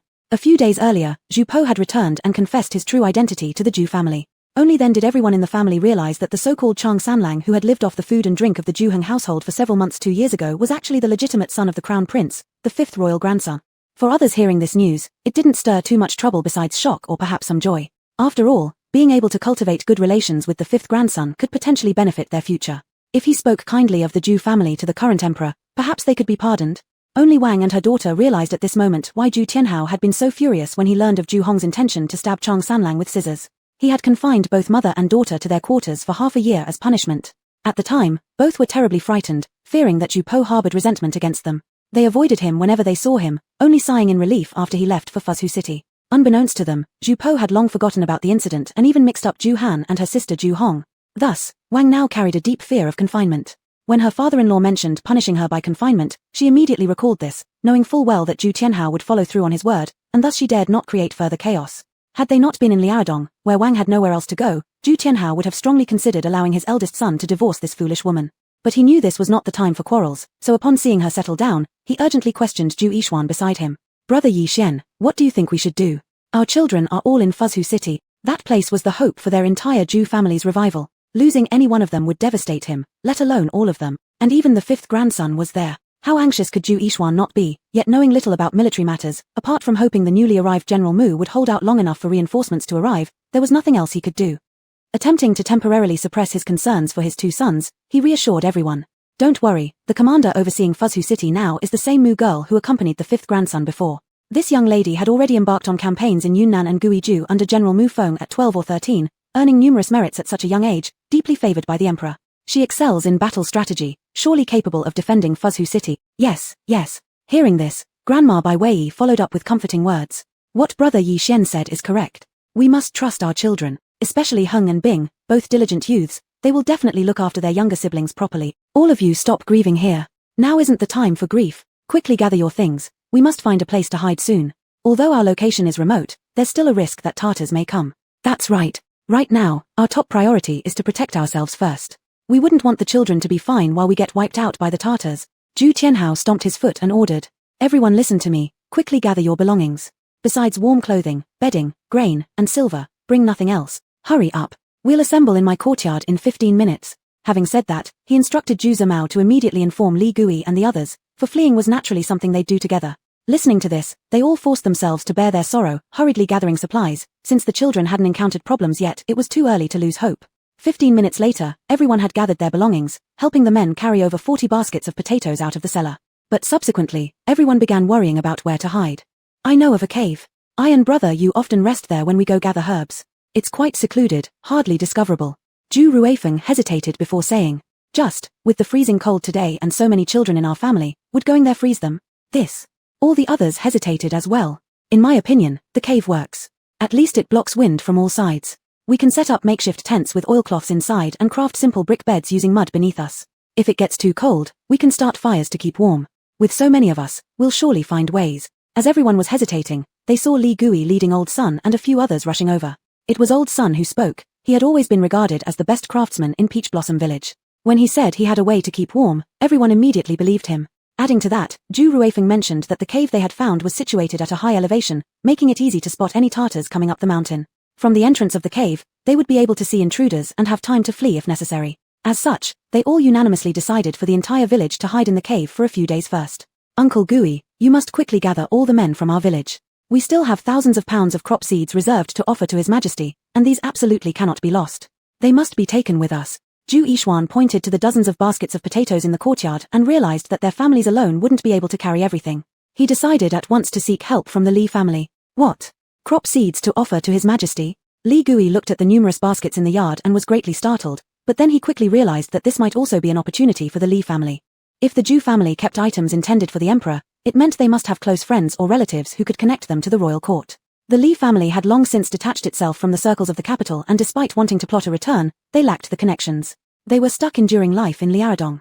If they helped the Zhu family safeguard what was meant for the emperor this time, even if it didn't make the emperor remember them, it could at least earn the gratitude of the Zhu family. In the future, should the Zhu family regain favor, they could lend the Li family a helping hand. Without hesitation, Li Gui replied, "All right, I'll go gather the men right away." Half an hour later, more than 100 people from Peach Blossom Village set off toward the mountains, carrying large and small bundles, big baskets and small baskets. In front, every man led by Li Gui had 100 or so pounds of potatoes on his back. Behind them, the women carried grain from each household. Even the children bore as many clothes and quilts as they could manage.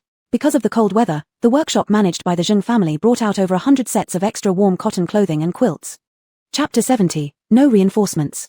And at this moment, the first battle of Fuzhu City was about to begin. Mu Ling'er was now riding a fast horse, inspecting the 4 gates one by one. Whenever she reached a place, she would stand on the city wall and encourage the soldiers. Everyone, don't worry.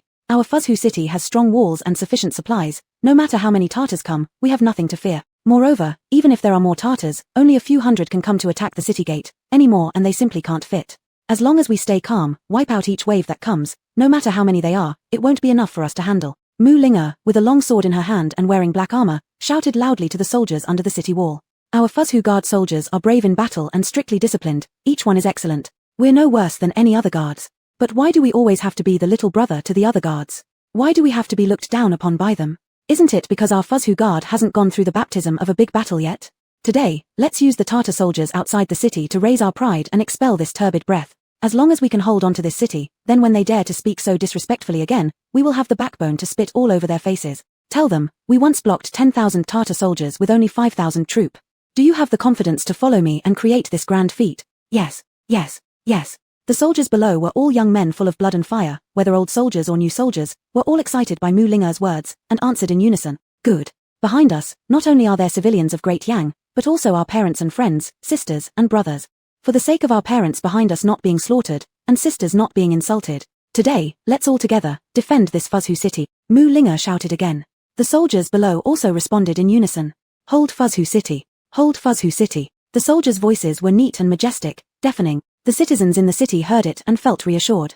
In addition to the 5,400 officers and soldiers guarding Fuzhu City, there were also about 5,000 civilians in the city. Because the Tartars came too suddenly, except for dozens of communication soldiers urgently dispatched by Mu Ling'er, all were trapped inside the city. Naturally, the citizens in the city were panic-stricken, but after living for so many years near the border, everyone also knew what fate awaited the civilians in the city once the Tartars broke through. Therefore, after a brief period of chaos, some people stood up and began leading the way to deliver food and drinks to the soldiers guarding the city, and started donating clothes and goods. Among these people was Zhu Luo, who was buying fur at the time in Fuzhu City with Zhu Jianji and others. A while ago, Zhu Luo had discovered how profitable the fur business was. Transporting one piece of fur from Liaodong to the capital could increase its profit fivefold. Although he currently didn't have the identity to leave Liaodong and do this extremely profitable business, making a little less money as a second-hand dealer still wasn't bad. Thus, he had been asking the small traders under him to buy furs for him these past few days. 2 days ago, Zhu Luo brought Zhu Jianji and a few small traders under him to Fuzhou City, planning to sell the furs acquired in the last few months before the new year, but ended up coinciding with the Tartars besieging the city. Zhu Luo, as the grandson of Grand Secretary Zhu and the son of Zhu Yixin, influenced by his surroundings, also had a very high level of political sensitivity. Others, upon encountering the Tartar siege, would feel scared first and cry misfortune, such as Zhu Jianji, but his first reaction was that this was an opportunity for him, Zhu Luo, to make a name for himself. Therefore, at the first opportunity, he brought hundreds of fur skins he had purchased to the Fuzhou guard camp and donated them to his elder brother, Zhu Bianji. Naturally, Zhu Bianji placed his younger brother's name at the top of the donor list, even though he was the second to arrive. The first to arrive was actually a major wealthy merchant from Fuzhou City. Since even during the years when Liaodong was in chaos, Fuzhou City remained safe and sound, this major wealthy merchant had confidently established his second home here. In Fuzhou City today, there is not only more than half of his fortune, but also himself and several beautiful concubines. Once the city falls, everything is over for him, and his old wife left back home might be ecstatic. Therefore, early in the morning, this major wealthy merchant arrived with 10 large carts of grain to comfort the soldiers guarding the city, and instructed Zhu Bianji to ensure that all soldiers ate well and drank well so they could fight effectively. If there weren't enough grains, he could donate more. Naturally, Zhu Bianji sincerely thanked him for his actions. However, because the soldiers of Fuzhou Guard were now being used as 2 for 1, and Zhu Bing himself was in charge of the registration and reception, he naturally gave preferential treatment to his own younger brother, boldly placing Zhu Luo's name ahead of that wealthy merchant's. As Zhu Luo left, he secretly stuffed over a dozen long knives from the arsenal into the cart he had come with. Make sure you protect yourself. In case the city falls, don't care about anything else, preserving your life is most important. Zhu Luo heard this whispered instruction from his elder brother Zhu Bianji just before he left. After leaving his elder brother's place, Zhu Luo then led Zhu Jianji and several confidants who had accompanied him to Fuzhou and got trapped together, joining the other commoners in helping to transport stones, logs, and such necessary items for defending the city. Encouraged by their example, the rest of the commoners also joined in the effort. After all, with the city surrounded, there was no escape. Since everyone was already tied together like cicadas in a string, contributing effort to defend the city meant contributing effort for themselves. Meanwhile, Zhu Yu joined the military doctors team with more than a dozen physicians in the city. Divided into 4 teams under her young uncle's subordinates along with other army medics, each team mainly took responsibility for one city gate. If the defenders at that gate were injured, they could immediately provide medical treatment. With their involvement, the defenders instantly felt significantly less burdened.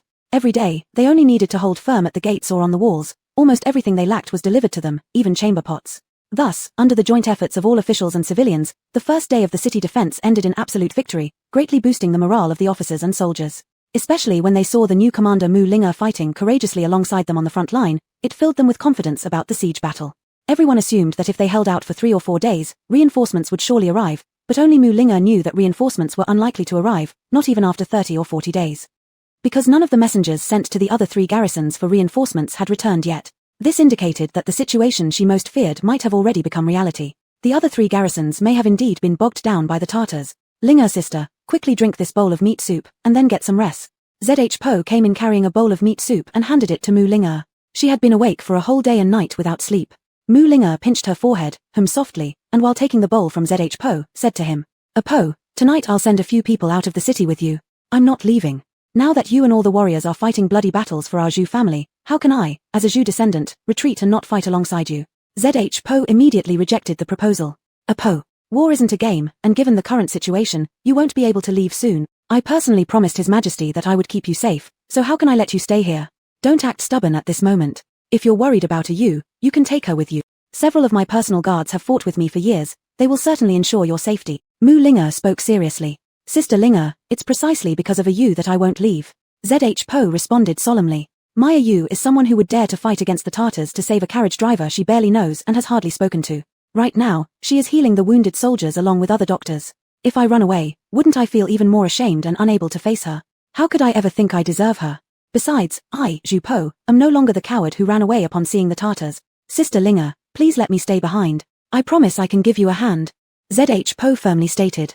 Seeing the determined look on the young man's face, Mu Ling'er felt comforted that the past 2 years hadn't gone to waste. This kid finally showed some semblance of a real man. So, she patted his shoulder and said, Good. Let him stay then. At worst, if the city falls, His Majesty will lose a grandson, and she, Mu Ling'er, will offer up her life as well. Anyway, both were dead, and there was no point arguing good or bad, unless His Majesty could descend to the underworld and demand accountability. Mu Linga thought with no qualms. That night, Mu Linga also only slept for 2 hours. In the early hours of the morning, one of the dozen or so messengers sent to the other garrisons finally returned. It was Zhu Dai. Zhu Dai was quietly pulled back into the city by a rope from a hidden spot outside the west gate of the city wall, arranged specially by Zhu Heng. After receiving the news, Zhu Heng immediately brought Zhu Yu over. After seeing Zhu Heng, Zhu Dai forced himself to finish recounting the intelligence he had gathered in his ear, and then fainted. Zhu Yu rushed forward to examine him and found that he had simply overexerted himself, without other injuries. After some rest, he would recover. Only then did the brother and sister put their minds at ease. Zhu Yu stayed behind to care for him, while Zhu Heng went straight to Mu Linga's tent. Indeed, they have all been surrounded. Upon hearing the news Zhu Heng brought, Mu Linga silently said this, and Zhu Heng knew she must have foreseen that the other garrisons were surrounded as well. In my opinion, it's better to keep this information confidential for now. Zhu Heng sighed. Hearing this, Mu Linga couldn't help but look at him and asked, "Did you foresee this as well?" Zhu Heng nodded. Then the two sighed together, glanced at each other, and burst out in shared bitter laughter. It turned out that since being dispatched early in the morning of the day before yesterday, Zhu Dai, along with the other several messengers from his team, had gone straight to Yangninggard first. However, even before reaching Yangning, they saw local villagers fleeing in all directions. Upon inquiry, they learned that Yangninggard had already been surrounded by the Tartars half a day earlier than Fuzhugard, and the Tartar forces were currently pillaging and plundering the surrounding towns and villages, gathering supplies. Before Zhu Dai and the others could decide what to do next, they heard the cry from the panicked crowd, "The Tartars are coming." The group got separated amidst the chaos. With no luck finding the others, Zhu Dai gritted his teeth and rode off to the closest Wanzhou guard instead. Before he left, Zhu Heng had already warned him not to get too close once he arrived but rather to observe from a distance, and if there were any changes, to pull back immediately without moving closer. So Zhu Dai hadn't ventured too far in. The reconnaissance results matched those of Yangninggard. Wanzhou guard was also besieged by roughly 30,000 Tartars. Realizing the situation's danger, Zhu Dai didn't dare linger any longer and hurriedly ran back to report. However, just after leaving the vicinity of Wanzhou guard, he encountered another soldier conducting reconnaissance for the remaining guards. When Zhu Dai found him, the soldier was already on his last breaths, lying by the roadside, with multiple arrows piercing his body. He managed to tell Zhu Dai that Izhou guard and Liaoyang county were also surrounded by the Tartars and that Fuzhou city would receive no reinforcements, before succumbing to his wound. With heavy heart, Zhu Dai hastily covered the soldier's remains with snow and spurred his horse towards Fuzhugard again. When he was still about 15 to 20 miles away from Fuzhugard, his horse collapsed from exhaustion after the long ride, leaving him no choice but to run the rest of the way on foot. Because of the great physical exertion during the latter part of his journey running on foot, he had exhausted himself completely. Once he returned, he discovered that out of the more than 10 messengers dispatched, only he had made it back. Chapter 71, Standing Firm.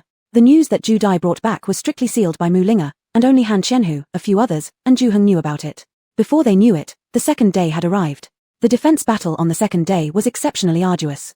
The Tartars started relentless wave attacks from dawn. There were many Tartars who could take turns attacking, but Mu Linga's side had limited manpower defending the city. If they continued like this, all of their soldiers would die of exhaustion.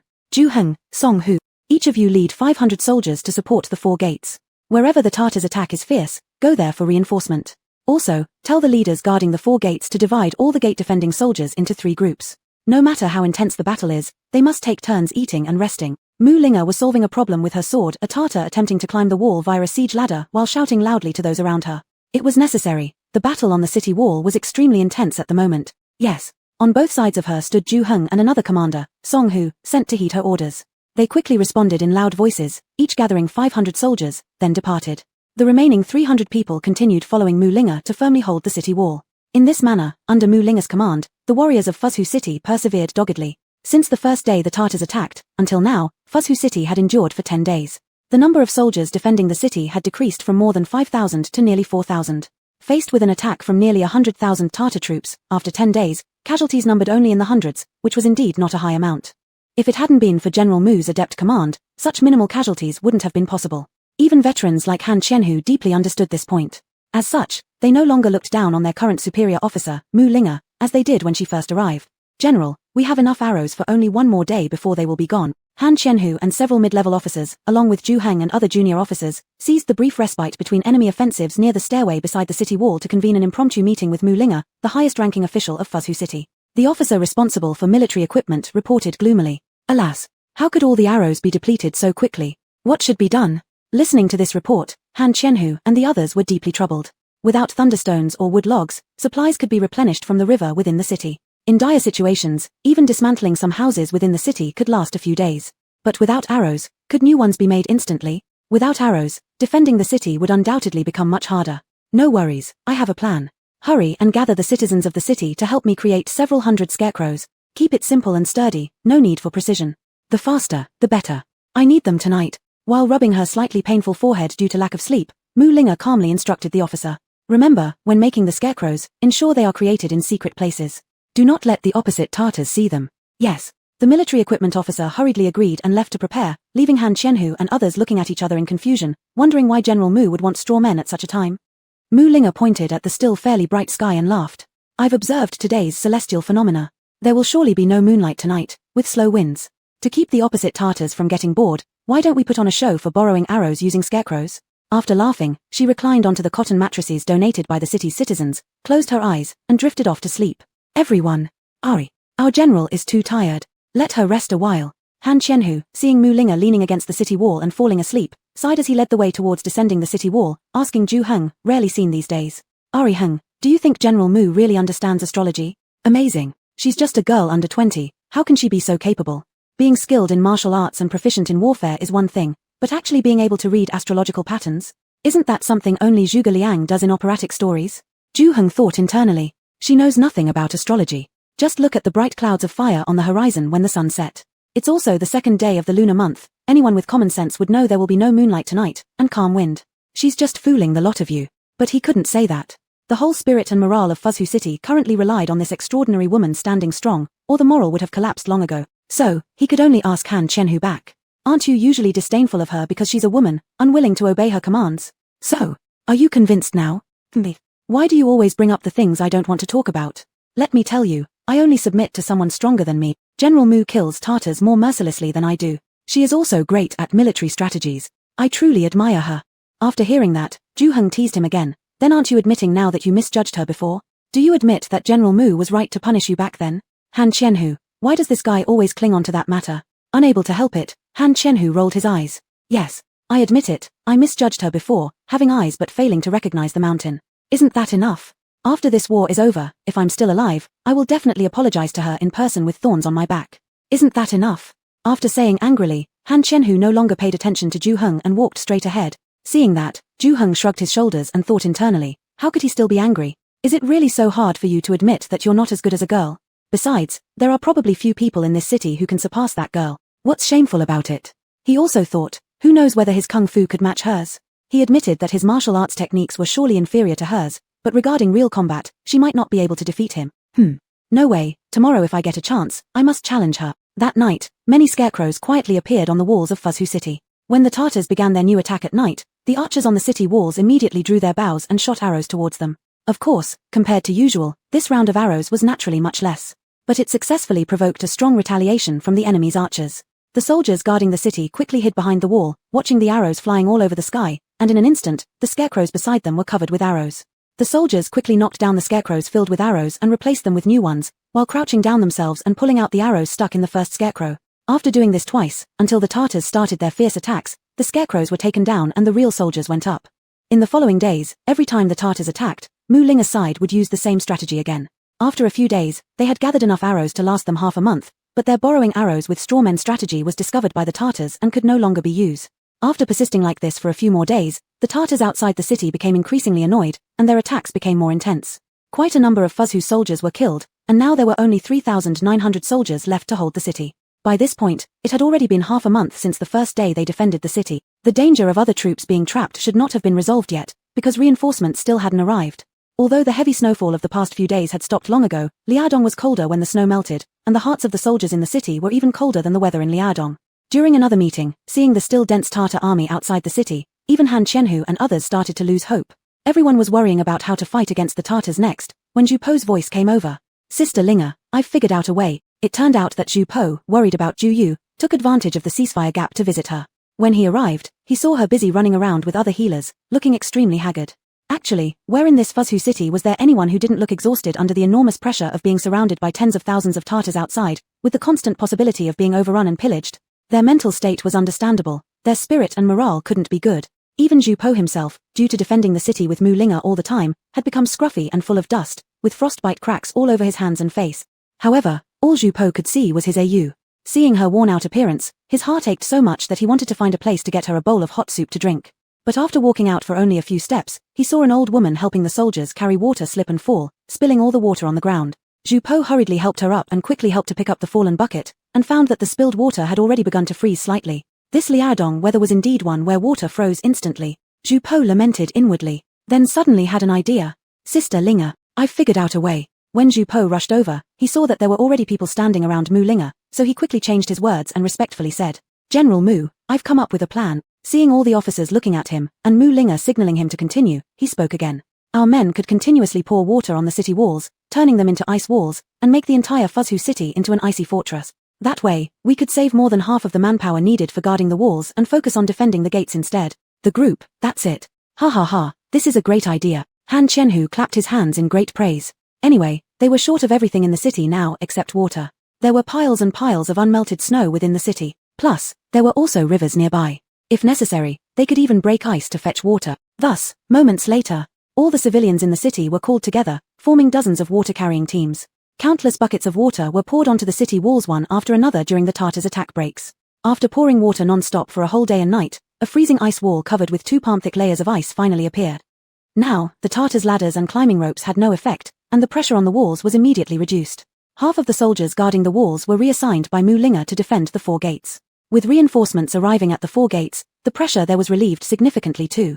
Thanks to Zhu Po's suggestion, Fuzhu City managed to hold out for another 10 days with not many casualties. Even now, there were still about 3,000 able-bodied soldiers left. By this point, nearly a month had passed since the Tartars besieged the city. The food supplies in the city were almost depleted. Even with the citizens' donations, the provisions would only last for about 10 more days at most. Yet, the long-awaited reinforcements still hadn't arrived. Chapter 72, Emperor Chengqian personally leads the expedition, Zhu Yixuan heroically saves a beauty. 10 days ago, in the Qianqing Palace of the capital, Emperor Chengqian had already received an urgent military report from Liaodong 2 days prior. Now, all the influential civil and military officials of the Great Yang dynasty had gathered in the Qianqing Palace to deliberate on how to resolve the crisis in Liaodong. Your Majesty, the only plan now is to send Lu Xiong of the Yangju Guard to provide relief. One officer stepped forward and said, No, Lu Xiong's 5,000 troops still need to guard against the various Jurchen tribes. We can't move them. Another official immediately jumped out to oppose. So where do you suggest we mobilize troops from? Let the 3 imperial guards of the capital go? Who will protect the capital then? Another officer interjected angrily at the civilian official. It's better than having both sides struggle to no avail and letting the Jurchens benefit as the fishermen. Such disputes had continued for 2 days and nights, and Emperor Chengqian's anger had lasted just as long. Damn it. If it weren't for the residual forces of Chen Liang hidden away in the Sichuan-Shangxi mountains showing some movement these past few days, Mu Feng wouldn't have been sent away. Fu Huaride and Deng Yu are also not back yet since they're still in Yunnan Guizhou and Fujian provinces, otherwise he wouldn't be in this predicament where there's nobody available to use right now. Sigh. It's still because those veteran generals who've been following him have gradually grown old or passed away. The young commanders haven't risen up yet, leading to such a situation. Emperor Chengqian lamented inwardly. Now either he has to swallow his pride and ask that old man Lan Ting to collect forces from Kaifeng and Jinan to rescue Fuzhu, or he must lead the army personally to fight. But whichever option, it's too far away to quench the immediate thirst. Even if they rush by horseback, by now it's probably too late.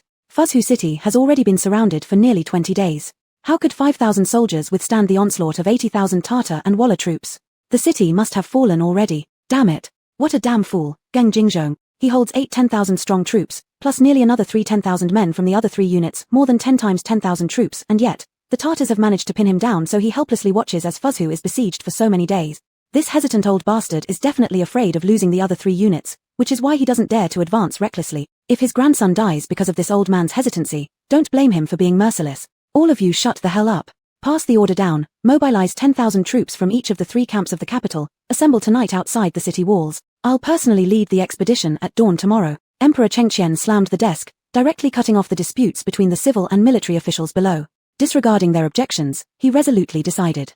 He must go to Liaodong himself to retrieve his grandson, whether alive or dead. On the Peach Blossom Village side, the villagers of Peach Blossom Village had already been hiding in the mountains for almost a month, without hearing any news about Fuzhu City. During this time, they were also unlucky enough to encounter a wolf pack attack. Although they eventually repelled the wolves, several male villagers were injured. Among them was Zhu Yixuan, who got a chunk of flesh bitten off his arm while protecting Lady Zheng. It started when Lady Zheng and others went outside the cave to gather firewood. Because of fears about the Tartars arriving, these days everyone in Peach Blossom Village tried to stay inside the cave, rarely daring to leave unless absolutely necessary. Even tasks like fetching water or using the toilet were done close to the cave. Fortunately, there was sufficient food inside the cave, and drinking water was heated snowmelt from nearby the cave, meaning they didn't have to leave very far. However, firewood posed a problem. In the frigid depths of winter, living inside a mountain cave, they couldn't just cut down vegetation around the entrance for fear that if the Tartars came and searched, they'd see the barrenness around the cave and immediately know people were hiding inside. Thus, they would send a group of a dozen or so people every few days to cut wood from places farther away from the cave. To ensure fairness, Zhu Tianhao and Li Gui divided the adults in the village into groups of about a dozen people each, taking turns. This group goes now, next time it's that group. That day, it was Lady Zheng's group's turn to go out to chop wood. Their group included women such as Lady Zheng, Lady Bai, and 7 or 8 men including Zhu Yixuan. The men carried hatchets, primarily to cut down larger branches for convenience in gathering wood for the women but also to protect them in case they encountered dangerous wild animals like wolves or wild boars. But as the saying goes, what you fear comes to pass. Just as everyone was walking back with more than 10 bundles of firewood, a pack of about 6 or 7 wild wolves suddenly darted out from the nearby grass and pounced toward them. The women screamed in fright and started running around in panic. The men immediately threw down the firewood they had been carrying and took out their hatchets, standing guard behind the women to fight off the wild wolf. But one clever wolf managed to skillfully bypass the men and chase after the women. Zhu Yixuan, who was at the very back of the men, saw this, and hastily chased after it with his hatchet.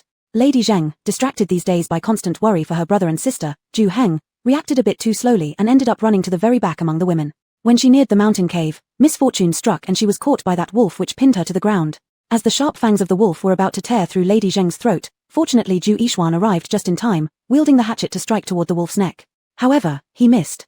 He only managed to hit the shoulder blade of the wolf, causing but minor external injuries. That wolf. Zhu Yixuan. Then, the man and the wolf exchanged a glance. Perhaps from that glance, the wolf judged that Zhu Yixuan was just a weak chicken, so it let go of its prey underfoot and pounced straight at Zhu Yixuan. Zhu Yixuan hurriedly swung the hatchet again to cut at the wolf, but it leapt aside, avoiding the blade's edge, and bit down on his arm holding the hatchet. In one bite, it tore off a piece of flesh from his arm. Zhu Yixuan screamed in pain, dropping his hatchet and falling to the ground. As the wolf pounced over again, he could only instinctively shield himself with his arms from the wolf's fangs. Thinking this time he would surely perish in the wolf's jaws, suddenly he found that the wolf had stopped attacking him. Looking closely, he saw Lady Zheng wielding the hatchet he had just discarded, mercilessly chopping away at the wolf's neck with each swing. Her whole body was splattered with the wolf's blood. Zhu Yixuan. On the Fuzhou city side. Since the Tartars had surrounded Fuzhou for nearly a month without any sign of reinforcements, the townspeople became increasingly anxious.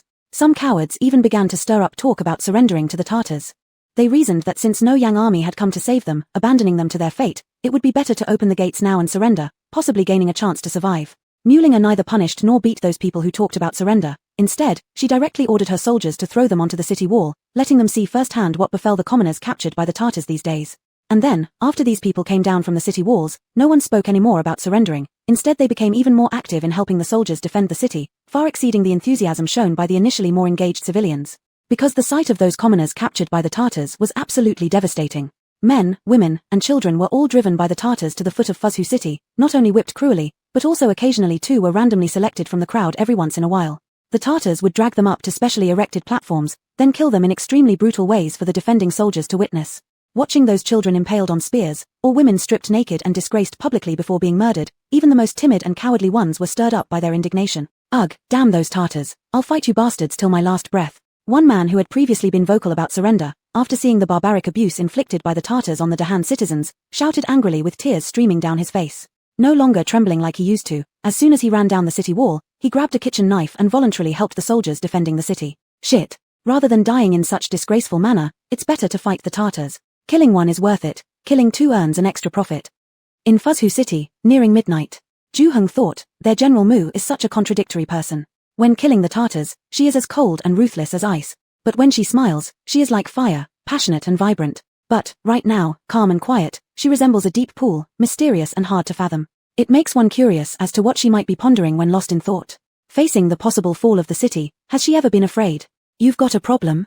Mulinger snapped out of her reverie and noticed Zhu Heng standing not far from her, dumbfounded and silent. She couldn't help but ask, why does this person always seem lost in thought so often? It's happened quite a few times already. She had to call his name each time to bring him back to reality. Ah! Zhu Heng once again came back to reality when Mulinger called him, secretly cursing himself under his breath.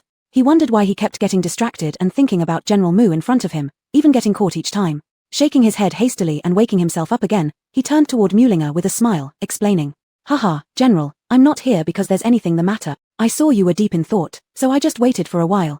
Ah, is that it? Mulinger nodded, accepting his explanation. She patted the step beside her and said, sit down and talk then, we've been so tired these days. When you can rest, do it as soon as possible. Zhu Heng didn't hesitate and sat beside her with a grin, digging into his pocket and pulling out 2 small wine flasks, handing one to her.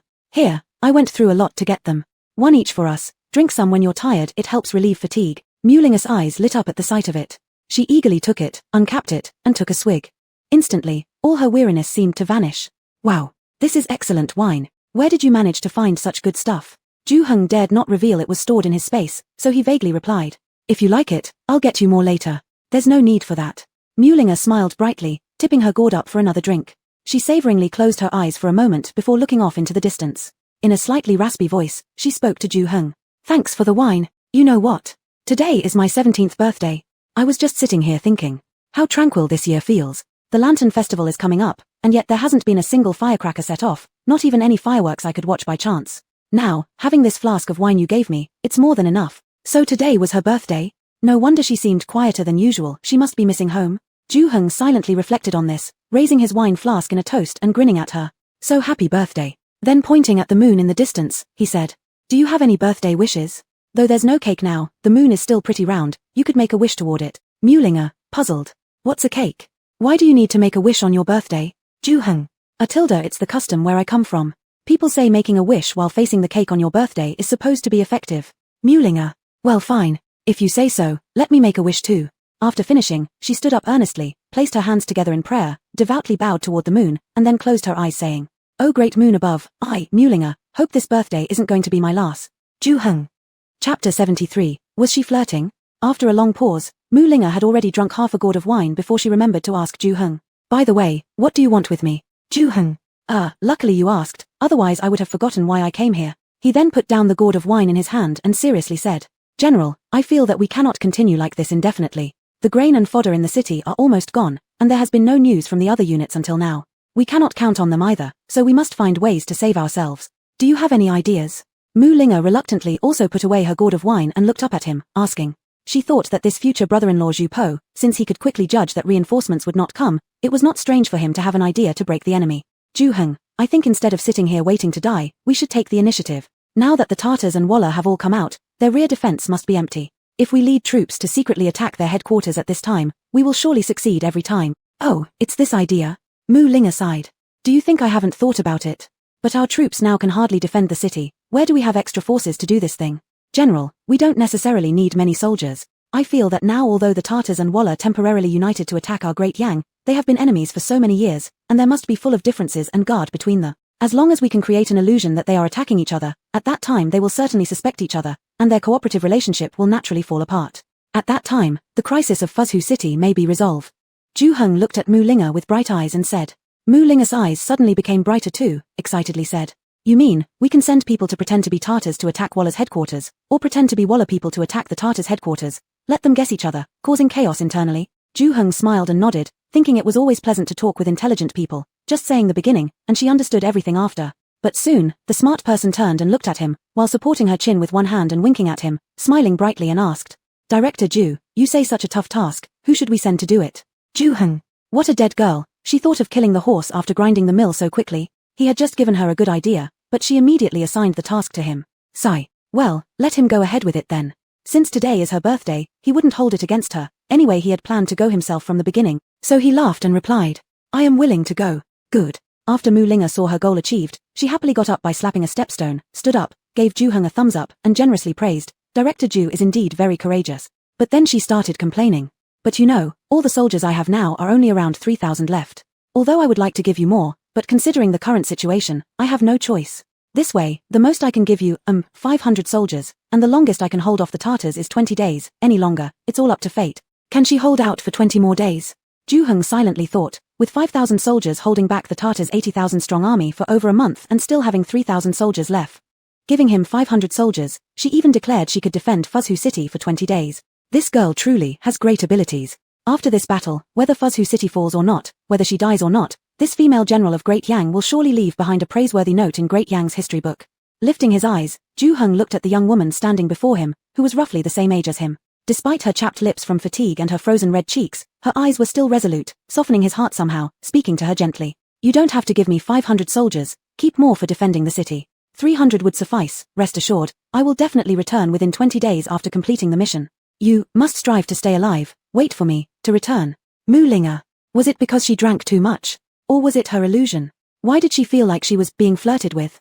15 minutes later, Zhu Po and Zhu Bing were both summoned by Mu Linga. She explained her plan to send Zhu Heng with a 300-man commando team to sneak attack the enemy's main camp.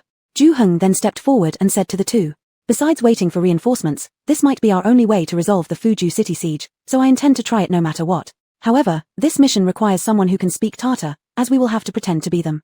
As far as I know, the only ones in the entire camp capable of speaking Tartar are you two. So, who among you is willing to come with me?" Zhu Bing, Zhu Po. Both spoke in unison. "I'll go. Let Bing Ji go." Zhu Bing. Zhu Po smiled. "Hehe, big brother Bing, now that Fuzhou city is also on the brink of danger, I must stay here to help Sister Linga defend the city. Therefore, this arduous task should fall on you." In his mind, Zhu Bing sneered, "As if I don't see through your thoughts. Talking all high and mighty, but the real reason is because a you is also inside the city, and you're unwilling to leave." But seeing how much more mature Zhu Po had become, Zhu Bing still replied, "All right." Then he patted Zhu Po on the shoulder and said, "Ari Po, when my elder brother was gravely ill, I once went to visit him. He told me that the person he worried about the most was you. But now, you've grown up." The assault team set off at dawn, and it was undoubtedly perilous.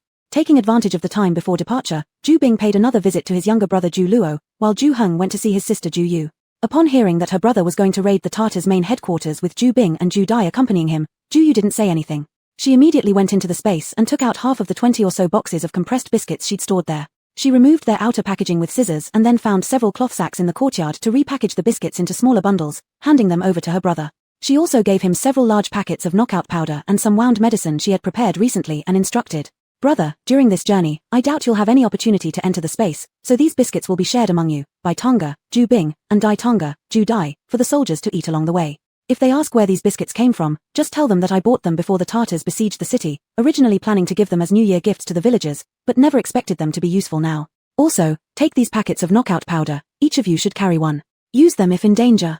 "Alright." Zhu Heng received the packages and reminded Zhu Yu, "You should also take care. I've already instructed Zhu Bing to inform Brother Luo and others to protect you, ensuring you are never left alone. They will likely arrive shortly. As for Zhu Po, I originally wanted him to join me in the raid against the Tartars, so that if something happened, I could watch over him or find a way to send him away first. But he refused to agree, insisting on staying behind to defend the city. I see that he has matured quite a bit these past 2 years. Sister Yu, if the city falls, save whoever you can. I'll do my best to ensure the safety of Zhu Bing and Zhu Dai. As for the secret of our space, let's deal with it after everything is settled." Okay. Zhu Yu understood her brother's meaning. Should the city fall, she would take Zhu Luo and Zhu Po into the space. She nodded to show that she understood. Zhu Heng then asked, "Have you been home these last few days? Are mother and the rest still not there?" Lately, Zhu Heng and Zhu Yu had taken the opportunity to return home during their breaks. However, every time they went back, the people of Peach Blossom Village had already retreated into the mountains, so they never knew exactly where Zhengshe and the others had gone. Zhu Yu, "Yes, I went back, but the house was still empty. This time, I specifically checked the cellar and found that all the potatoes were gone." "That's good. With no food, quilts, or potatoes remaining, it means they've already found a place to hide." After listening to her reply, Zhu Heng felt reassured and reiterated some instructions to Zhu Yu. Finally, he left with the several large bags of compressed biscuits and knockout powder. Around midnight that night, leading 300 soldiers, Zhu Heng carefully slid down the wall under cover of darkness, carefully bypassing the Tartar camp and began climbing toward Mount Taibai. They intended to follow the traces left by the Tartars crossing Mount Taibai to directly locate their main camp. Meanwhile, on Zhu Yu's side, dealing with the ever-increasing number of wounded soldiers kept her extremely busy. 10 days passed in the blink of an eye, and among the troops in Fuzhou city, only a little over 1,000 were still able to fight. Even the men in the city had taken up the weapons of their fallen comrades to help guard the city gates. Zhu Po even led more than 100 soldiers and another 100 civilians to replace Lu Qianhu and others who had suffered the most casualties, taking responsibility for defending the eastern gate of Fuzhou city. 5 more days flew by. During this time, all the compressed biscuits in Zhu Yu's space had already been contributed. Now, there wasn't a single grain of food left in the entire city. All the war horses had been slaughtered and eaten, and even Uncle Wang's donkey hadn't escaped that fate. 2 days later, the rats in the city and the tree bark had also been cooked and consumed. Among the defenders and the citizens, only about 600 people were still capable of fighting. In fact, life wasn't much better for the Tartars outside the city either. Within 100 miles of Fuzhou city, all the grain had been looted by them. Half a month ago, they had already run out of food, and many wounded soldiers and the weak had starved to death. By now, there had been countless internal conflicts between the Tartars and the Walla factions over the last scraps of rations. The reason they were still cooperating was simply because they hoped to break through Fuzhou city, continue advancing, and plunder for more grain and wealth. But they never imagined that Fuzhou city would hold out for so long. It was like a stubborn boulder that couldn't be pried loose no matter what. Every time they thought they could break through today, the city somehow endured. Yet both sides knew that, even with continued resistance, The city was at the end of its rope and was almost finished. Because of this, the Tartars outside the city refused to give up, willing to risk starving part of their army just to keep attacking the city. Finally, on the 19th day after Zhu Heng's departure, the south gate of Fuzhu city was breached. Seeing this, tens of thousands of Tartars from all directions rushed toward the south gate. Chapter 74, Zhu Po's Moment of Glory. When Mu Linga heard the news that the south gate had been breached, she immediately led dozens of warriors who had been defending the city wall with her and rushed towards the south gate. The other gate's commanders Han Qianhu and Lu Qianhu, along with Zhu Po and a few others, also led all the troops they could gather to rush there for reinforcement. Everyone knew that once one gate of Fuzhu city was breached, it would be all over. Everyone, don't panic. Follow me, and we'll drive these Tartars back. Holding a long knife, Mu Linga charged ahead. With just a few slashes, she killed 4 or 5 Tartar soldiers who had just entered the southern city gate. Seeing her bravery, the other soldiers fought fiercely as well. In an instant, the few meters of passageway beside the south gate turned into a battlefield, a living hell. Both sides were fiercely contesting for this short passage, neither side willing to give even an inch. Gradually, more and more bodies piled up at the gate, forming increasingly high heaps, some belonging to the Tartars, and some to Yang soldiers. After half an hour of fierce fighting, the dead and wounded soldiers' bodies from both sides formed a heap more than a meter high, blocking the entire passageway. This human wall, made entirely of flesh and blood, managed to keep countless Tartars outside. And at this moment, Mu Linga stood like a killing god on top of the corpse pile along with others like Han Baihu, cutting down every Tartar that climbed up. Zhu Po had originally been on the pile too, but after being spotted by Mu Linga, she kicked him off with one foot. At this time, only a few dozen Yang soldiers remained among those defending the south gate. Only Mu Linga and about 20 others held their ground. After Zhu Po was kicked off the corpse pile, he anxiously paced back and forth. Even if Mu Linga and her group could fight well, they would surely become exhausted when facing so many Tartars. He felt things couldn't continue this way, they had to think of a way out. Suddenly, amidst his panic, he remembered the small jars of alcohol that Zhu Yu had placed on a shelf. He recalled that when he used alcohol to lower Dazhuang's fever, Yu reminded him that the alcohol was extremely flammable. She told him not only to dilute it with water when using it for physical cooling, but also to keep it away from open flames. Otherwise, if it came into contact with a spark, it could easily cause burns or fire. Right. The alcohol could be set on fire. Zhu Po's eyes lit up. His first reaction was to find Zhu Yu, so he ran towards the east gate of Fuzhu city. At that moment, Zhu Yu was still busy treating the wounded. But after running just a few steps, he saw Zhu Yu coming with Zhu Luo and Zhu Gong rushing towards him. Before reaching him, she shouted angrily, "Zhu Po, didn't I tell you not to leave me alone? What have you done?" Zhu Yu had almost been scared to death. She had only just moved a patient with Zhu Luo to a nearby treatment room, and when she returned, she found Zhu Po missing. Upon asking, she learned that the south gate had fallen and Zhu Po had gone there for reinforcement. Zhu Yu was deeply worried, fearing that something might happen to Zhu Po before she could save him. She quickly pulled Zhu Luo and Zhu Gong along and rushed to find him. She now wished she had tied all of them with a belt, so she could pull them into the space in any life or death situation. Now is not the time for this. Zhu Po knew Zhu Yu scolded him because she was afraid the Tartars would enter the city and she wouldn't have enough time to save him. He also understood why Zhu Yu had emphasized he stay close to her these past few days. But now wasn't the time for such concerns since everything was urgent. Taking a step forward, he grabbed Zhu Yu and asked urgently, "How much alcohol do we have left in our city? Where is it? Hurry, I need it urgently. I know where some is. I'll take you there." Seeing Zhu Po's anxious face, Zhu Yu realized that his current need for alcohol must be important. Without hesitation, she pulled Zhu Po and rushed toward the storage house where her master kept the alcohol in the military camp. While running, she didn't forget to call Zhu Luo and Zhu Gong to follow them. Upon hearing this, Zhu Luo and Zhu Gong immediately followed closely. On the way, Zhu Luo thought that since Zhu Po needed a large amount of alcohol, transportation would definitely be necessary soon.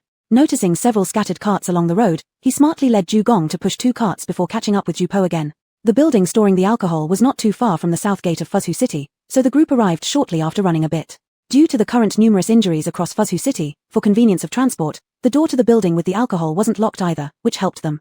Thanks also to the 2 carts that Zhu Luo and Zhu Gong found earlier. Thus, they quickly loaded up 2 carts full of alcohol and returned.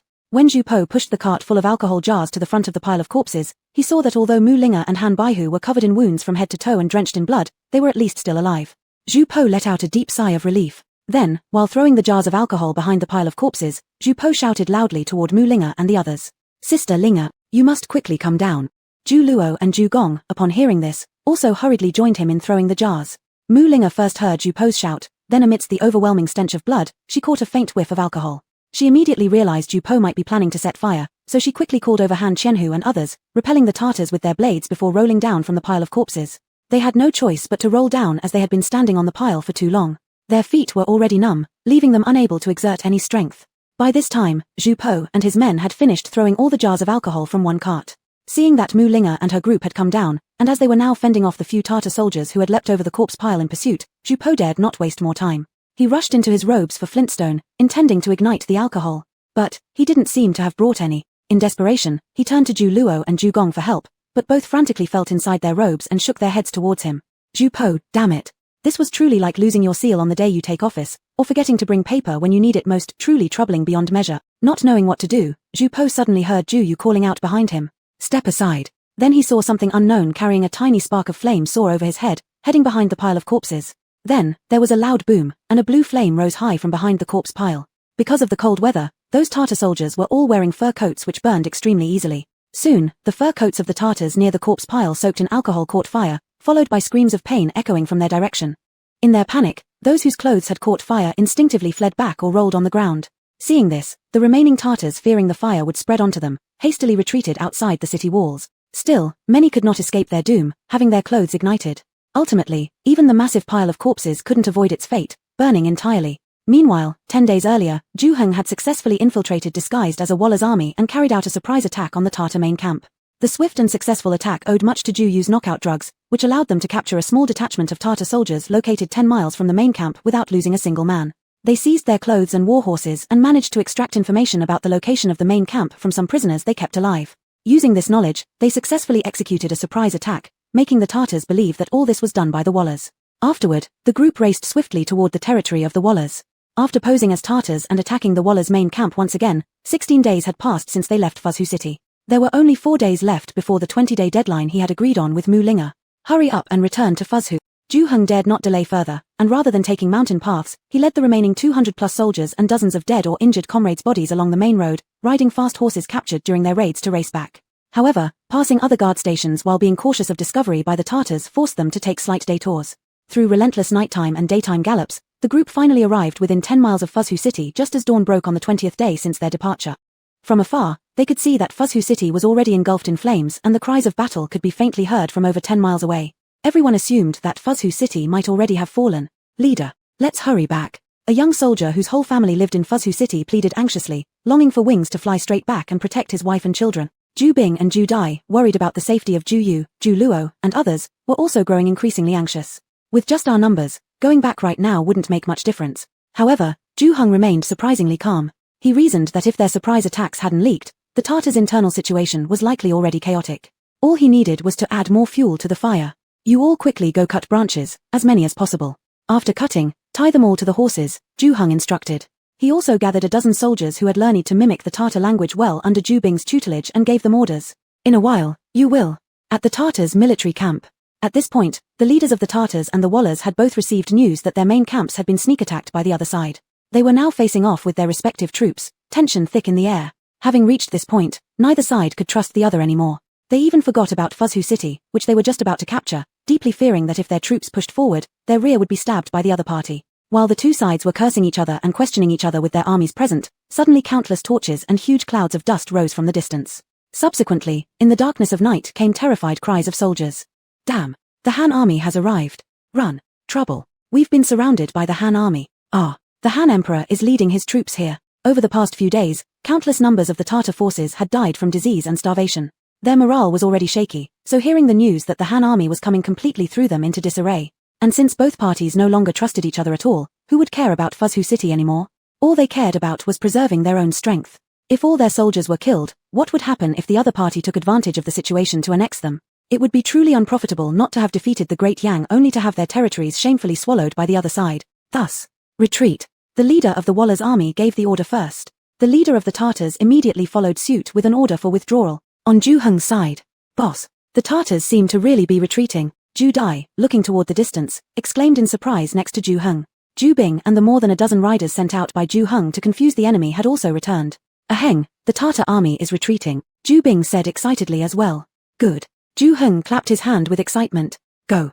Brothers, follow me. Remember, don't get too close to the Tartars. You must project the momentum of us having tens of thousands of soldiers. Yes. The soldiers responded in unison, understanding Zhu Heng's intent, to bluff like wolves and make the Tartars believe reinforcements from the Great Yang dynasty had arrived. So everyone let loose their lion roars to full effect. Behind each horse hung over a dozen bundles of branches, and each soldier carried 2 or 3 torches. Under Zhu Heng's lead, they howled and chased after the retreating Tartars.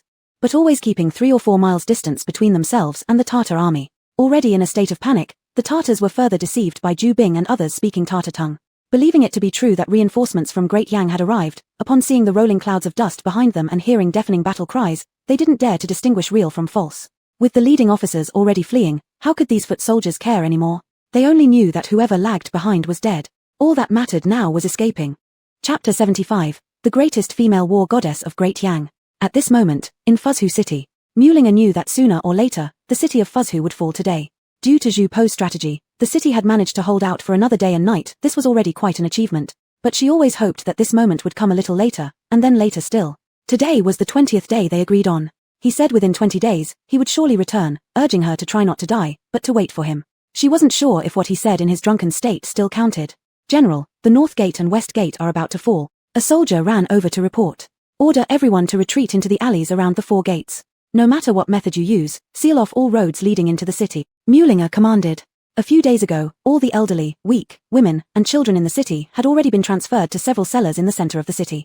There were only a few narrow roads leading there, and under no circumstances could they let the enemy advance any further, unless all the soldiers in the city died. Yes. The soldier responded and quickly left. Kill. Mulinger clenched her teeth, wielding the long knife in her hands, and eliminated the few enemies who had broken through from the city wall. Then, she stood guard at the rear of the soldiers, paying attention to the surroundings while escorting the remaining soldiers under her command to the nearest alley. Everyone, find advantageous positions first. Once the enemy comes, fight them fiercely. Even if we all die here today, we cannot let them cross this alley. Mulinger stood at the very entrance of the alley, leaning on her long knife, catching her breath during the brief interval before the enemy arrived. Now her body was covered in bloodstains, so heavy it felt like thousands of pounds pressing down on her, making it harder for her to breathe. She didn't know how many injuries she had sustained, only feeling bone-deep fatigue envelop her entire body. She could no longer feel the pain.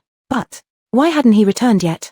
At this moment, the Emperor Chengqian, leading an army of 100,000 men, had already reached the vicinity of Fuzhou City, with just 70 miles left until they reached Fuzhou City. At this time, the vanguard suddenly reported that it seemed the Tartar forces were withdrawing. They asked whether they should pursue them or not. Emperor Chengqian, could I be dreaming? What did you say? Repeat that. Your Majesty, General Lei has detected that the Tartars surrounding Fuzhou City are withdrawing. Should we chase after them? The messenger repeated again. Pursue. Let General Lei Zhon take 30,000 troops to chase the enemy, then investigate why the Tartars have suddenly withdrawn. Chengqian decisively struck his warhorse, making the decision. Although it was unclear why the Tartars were withdrawing, Chengqian thought it must be related to Fuzhou City. He then ordered. The rest shall rush to Fuzhou City. Meanwhile, Zhu Heng and his group were also heading toward Fuzhou City. 15 minutes ago, they had encountered General Lei Zhon, the leader of Chengqian's vanguard army. Knowing reinforcements had arrived, they hurriedly gave a brief account of why the enemy had withdrawn. Seeing General Lei pursuing the Tartars, they hastily removed the messy branches from their horses and urgently headed towards Fuzhou City. When they arrived at Fuzhou City, looking at the firelit skies and the desolate city walls, everyone's hearts were tightly gripped. Fuzhou City could no longer even be called a city at this point. Though the ice walls formed by water pouring still stood, there were no longer any people on the walls. The ruined gate also signaled that the Tartars had already breached the gate shortly before now. The corpses scattered beside the city gate further suggested the ferocity of the battle that once took place there. Even though the Tartars had retreated, no one knew what they had done to the city before their withdrawal. Suddenly, everyone felt a sense of hesitation upon nearing the familiar place. Some even feared entering, terrified of stepping into the city gate only to see nothing but bodies strewn across the ground, without a single living person. And Emperor Chengqian was also marching into the city. Just moments ago, Chengqian had received a message from General Lei Zhon, informing him that the Tartars had suddenly withdrawn because one of Mulinger's commanders had taken 300 soldiers to raid the homes of both Tartar and Wa, successfully framing both sides for the act. This caused mutual suspicion between them, breaking their alliance. After hearing this, Chengqian couldn't help but greatly praise Mulinger for her bravery and strategy, to dare to take such a risky move while being heavily surrounded by the Tartars. And she actually succeeded. It was simply too courageous. And that young General Zhu, who only brought 300 soldiers, in just 20 days, managed to raid 2 enemy camps. Consider that those 2 enemy camps were about 500 to 600 miles apart.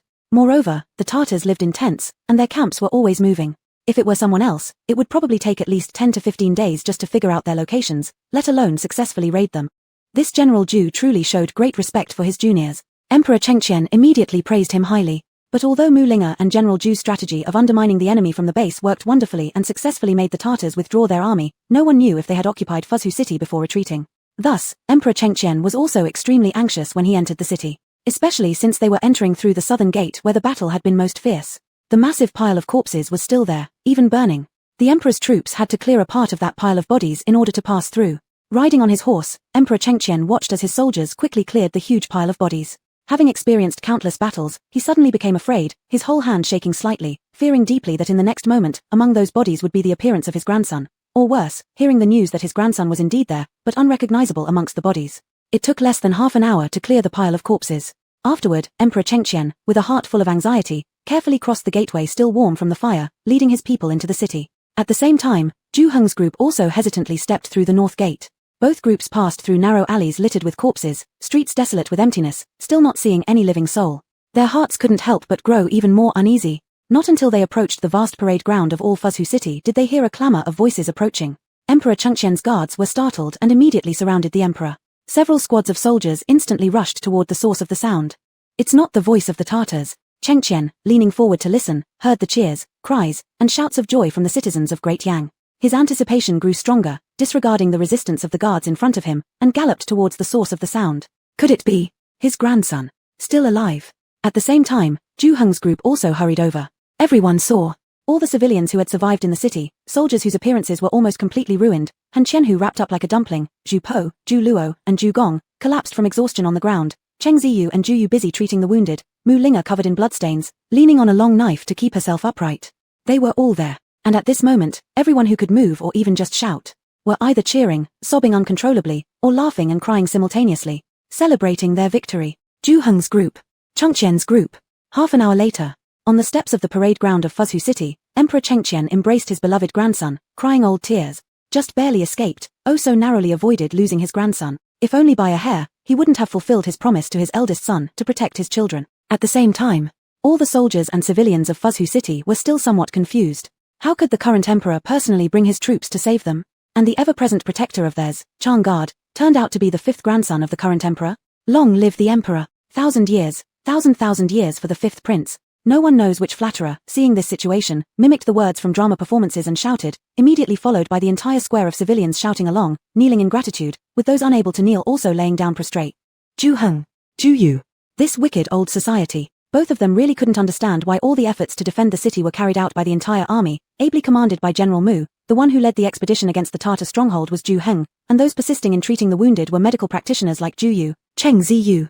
Yet because of the so-called supremacy of royal authority, not only were all the credit and hard work taken by these two grandfather and grandson, but all the townspeople displayed an attitude of immense gratitude. What the hell kind of logic is this? Zhu Heng looked at Mu Linga who was half reclining on the steps, watching everything with a mocking expression, and suddenly became enraged. It was this woman's divine military prowess that had allowed them to hold off the Tartars' 80,000-strong army for 2 whole months with just 5,000 soldiers. It was this very woman who, drenched in blood, fought bravely on the front lines, leading all the soldiers into fierce battles, thus protecting every single civilian in the city. Yet why was it that now she could only sit there alone, watching those two being venerated, while she wasn't even mentioned once? Was it simply because she was a woman? General Mu is invincible. Zhu Heng could no longer bear it. Rising to his feet in a surge of emotion, fists clenched, he raised his arm high and shouted loudly, General Mu is invincible. Han Qianhu, standing nearby, was the first to respond enthusiastically. Though he couldn't stand anymore, lying on a stretcher did not stop him from showing admiration for General Mu. General Mu is invincible. Subsequently, Zhu Yu, Zhu Bing, and a few others joined in shouting as well. Gradually, the soldiers below also began to shout in unison. Finally, the common people joined in too. Hey, grandfather, you're going to strangle your grandson. Zhu Po finally broke free from his grandfather's iron grip, casting a very guilty glance at Zhu Yu who kept rolling his eyes due to dissatisfaction with the commoner's flattery towards the royal family. Hurriedly raising his arm high, Zhu Po joined in shouting too, making up an extra sentence. General Mu is invincible. General Mu is the greatest female war goddess of Great Yang. Upon hearing this, the soldiers immediately followed suit, changing their chant. General Mu, the first female war goddess of Great Yang. General Mu, the first female war goddess of Great Yang. Emperor Chengqian, listening to the deafening shouts echoing throughout the city, suddenly realized that in his preoccupation with worrying about his own grandson earlier, he had neglected this granddaughter who had held Fuzhou City for more than 2 months. Actually, it was no fault of his. Since childhood, Miss Mu had always been resilient, needing no one's supervision to handle things impeccably. He had always forgotten her when concerning himself with younger generations. Ha ha ha. Excellent. Emperor Chengqian quickly made up for it upon seeing Mu Linga sitting halfway there, covered in blood, laughing aloud to the soldiers and civilians of Fuzhou City beneath. Haha, you all should know that General Mu has been watched by me since her youth. She used to follow her father on campaigns in Yunnan and Guizhou provinces, establishing remarkable military achievements. Now, she independently took charge, leading all the officers and men here to protect Fuzhou City for so many days. Such accomplishments are beyond what countless men could achieve. Haha, since everyone calls her the goddess of war, I shall heed the public's will and officially proclaim her as the first female war goddess of our great Yang. What do you all say? Yes. Excellent. The soldiers cheered loudly beneath, Mu Linga struggling to kneel halfway down and bowed in gratitude. Your servant, Mu Linga, thanks the emperor for his immense grace. At this moment, except for Chengqian Emperor and the few like Zhu Heng who knew Mu Linga's name, the rest of the soldiers and civilians of Fuju City learned her name for the first time. Only then did they realize that their brave General Mu, who led them in fighting fearlessly against enemies, had such a beautiful name, Mu Linga. Chapter 76. Some rejoice while others grieve. 2 days later. On the very day Fuzhu City was freed, news of the liberation spread like wildfire in all directions beyond the city. The moment the people of Peach Blossom Village heard the news, they rushed home from their mountain caves and immediately set off toward Fuzhu City, without even tending to their treasured potatoes, leaving them all for Li Gui to watch over. When they arrived at Fuzhu City, the wails within the walls were already deafening. Seeing this, the villagers couldn't help but falter on their feet, tears welling up in their eyes. Especially upon witnessing the civilians who held the lifeless bodies of their loved ones, some weeping uncontrollably, while others searched fruitlessly for their families' remains, only to mourn by makeshift altars on the side of the road. Fear gripped their hearts, lest the same fate befell them next. At that time, Zhu Bing was at the city gate helping to comfort the bereaved families. On the day Emperor Chengqian had led his army there, after leaving part of his soldiers to guard Fuzhu City, he had continued chasing the retreating Tartar forces. Severely injured individuals such as Mu Linga had withdrawn to recuperate. Thus, it fell to lightly wounded soldiers like Zhu Bing and kind-hearted civilians to comfort the grieving families. Since Zhu Bing's post was near the city gate, he spotted a group of people nearby and quickly approached them, shouting, "Father!" Upon seeing his eldest son, Zhu Yixuan burst into tears, rushing over to check him up and down thoroughly. After confirming everything was fine, Zhu Yixuan anxiously questioned, "Bing, where is your brother?" "My father, my younger brother is all right too, though his arm and shoulder are slightly injured." "Brother, you has already bandaged him." Zhu Bing quickly responded, noticing the urgency of Lady Zheng beside him. He reassured everyone. "Relax, everyone. Brothers Heng, Yu, Daimang, and Gong have minor injuries but nothing serious. They're all recuperating in senior brother Yu's uncle's courtyard. They'll recover in a few days." "How about the fifth grandson of the royal family?" Zhu Tianhao anxiously pressed. Such an important figure must be unharmed. "He's even better, already back to normal." Zhu Bing laughed. Only then did the group release a collective sigh of relief, completely at ease. Just as they were about to let Zhu Ruifeng lead them to the small courtyard to see the children, a frantic wail erupted from the city gate. Turning, they saw a worn-out woman in her 30s, supported by a young man and woman in their teens, wailing as she stumbled into the city. "Oh no, my husband. I rushed here but still came too late. Please don't scare me. You mustn't die." Chen Dahu, who had been helping Zhu Bing comfort the bereaved families. Wasn't that his wife and children? But just yesterday, he'd sent them a letter assuring them of safety, so how had they traveled so quickly from Jizhou? This defense of Fuzhu City truly changed countless lives. Some lost their husbands or sons because of the battle, others endured lifelong disabilities as a result of it. Many suffered immense psychological trauma, yet some grew braver despite once being timid. However, Chen Dahu was quite different from everyone else. Once a person who valued wealth above all else, after experiencing this fierce conflict, he became surprisingly magnanimous. Witnessing how many soldiers sacrificed themselves to protect commoners like them, not only were many gravely injured, but some were left permanently disabled. So, filled with compassion, Chen Dahu loudly insisted on donating all of his accumulated fortune in Fuzhu City, using it to support the subsequent medical treatment and livelihoods of these injured soldiers. Initially, when Chen Dahu donated 10 carts of grain, it was to save his own life, but this time, his insistence on giving everything away was purely heartfelt. This move even earned him respect from Zhu Bing, who initially placed him first on the donation list. But now, Zhu Bing felt a trace of guilt for moving Chen Dahu down to second place, replacing him with his younger brother. Though Chen Dahu wanted to donate everything, his concubines strongly opposed it. Despite their incessant pleading and persuasion, he remained resolute, demanding that they contribute alongside him. That night, taking advantage of Chen Dahu's slumber, all 4 or 5 concubines fled together. Not one stayed behind, absconding with valuable ornaments from his chambers, along with all the gold, silver, jewelry, and clothing Chen Dahu had given them through the years. Chen Dahu was deeply struck by this turn of events. It was then that he realized all those who had claimed to love him for who he was, rather than his wealth, were truly only interested in his money. This revelation plunged him into severe emotional turmoil for the entire day, leading him to lose all faith in women and even entertain thoughts of retreating from worldly life. It was Zhu Bing who noticed his gloomy mood and forcibly dragged him over to help with comforting the bereaved families, intending to distract him and alleviate his sorrows. After all, compared to the profound sorrow of losing loved ones, his trivial woes paled in comparison. Unexpectedly, at this very moment, his wife arrived. "Master, who would have thought you're still alive? Ha ha ha, that's wonderful. I thought I'd come here just to gather your remains. You frightened me so." Upon seeing Chen Dahu, his wife rushed to him, shaking him wildly with tears streaming down her face, laughing amidst her sobs. She was overwhelmed with emotion. Their 2 children were similarly overjoyed at seeing their father alive, crying uncontrollably in relief. The onlooking Ju Bing and others expected Chen Dahu to be deeply moved. After enduring such great calamity and reuniting with family members, wouldn't anyone feel a surge of emotions? Even Ju Bing had wept upon meeting his own father earlier, but unexpectedly, while Chen Dahu wiped away tears at the sight of his children, his demeanor towards his wife was chillingly cold as he remarked, "So what? Seeing me not dead disappoints you, doesn't it?" Hearing such heartless words left Chen's wife momentarily speechless.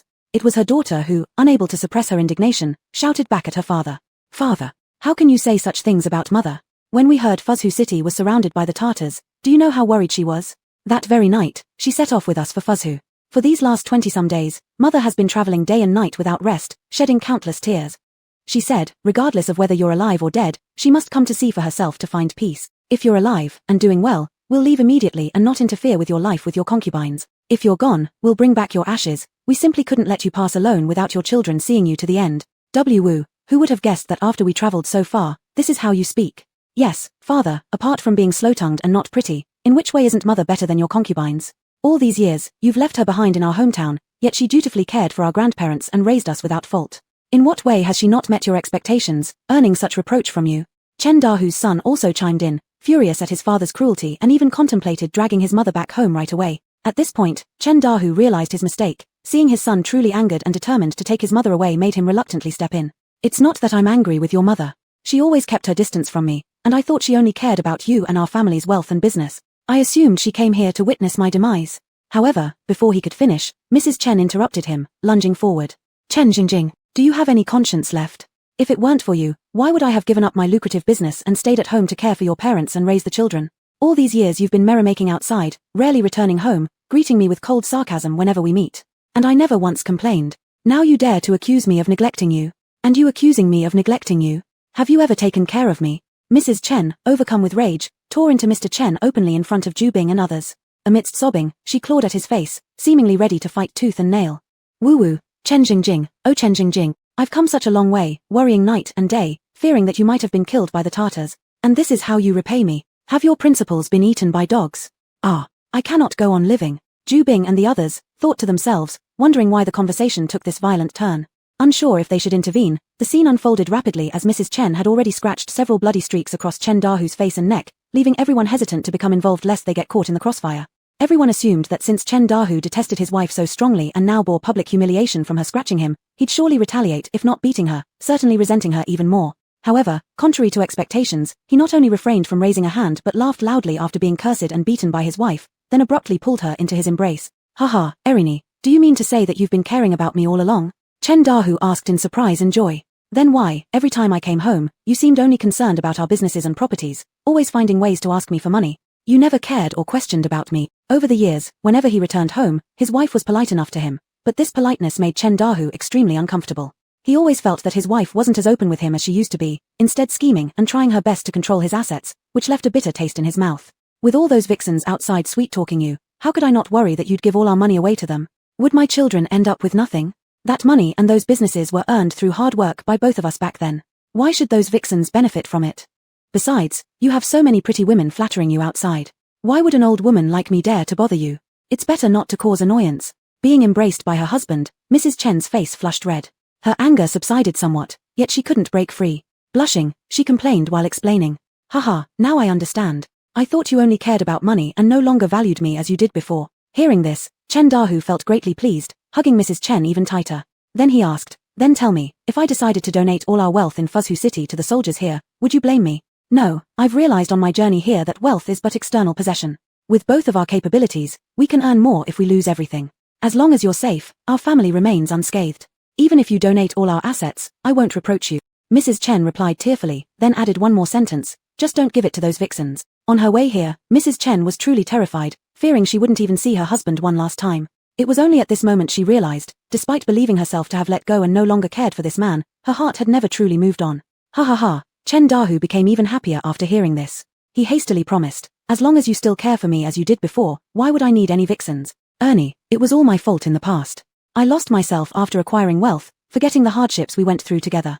Only after this great battle did I realize how precious it is to have someone who truly cares for me. Erini, from now on, I guarantee there will be no more vixens in our family. I'll just stay with you and our children and live a simple life, alright? Don't quarrel with me anymore, okay?" Chen Dahu held his elderly wife, tears streaming down his face as he spoke.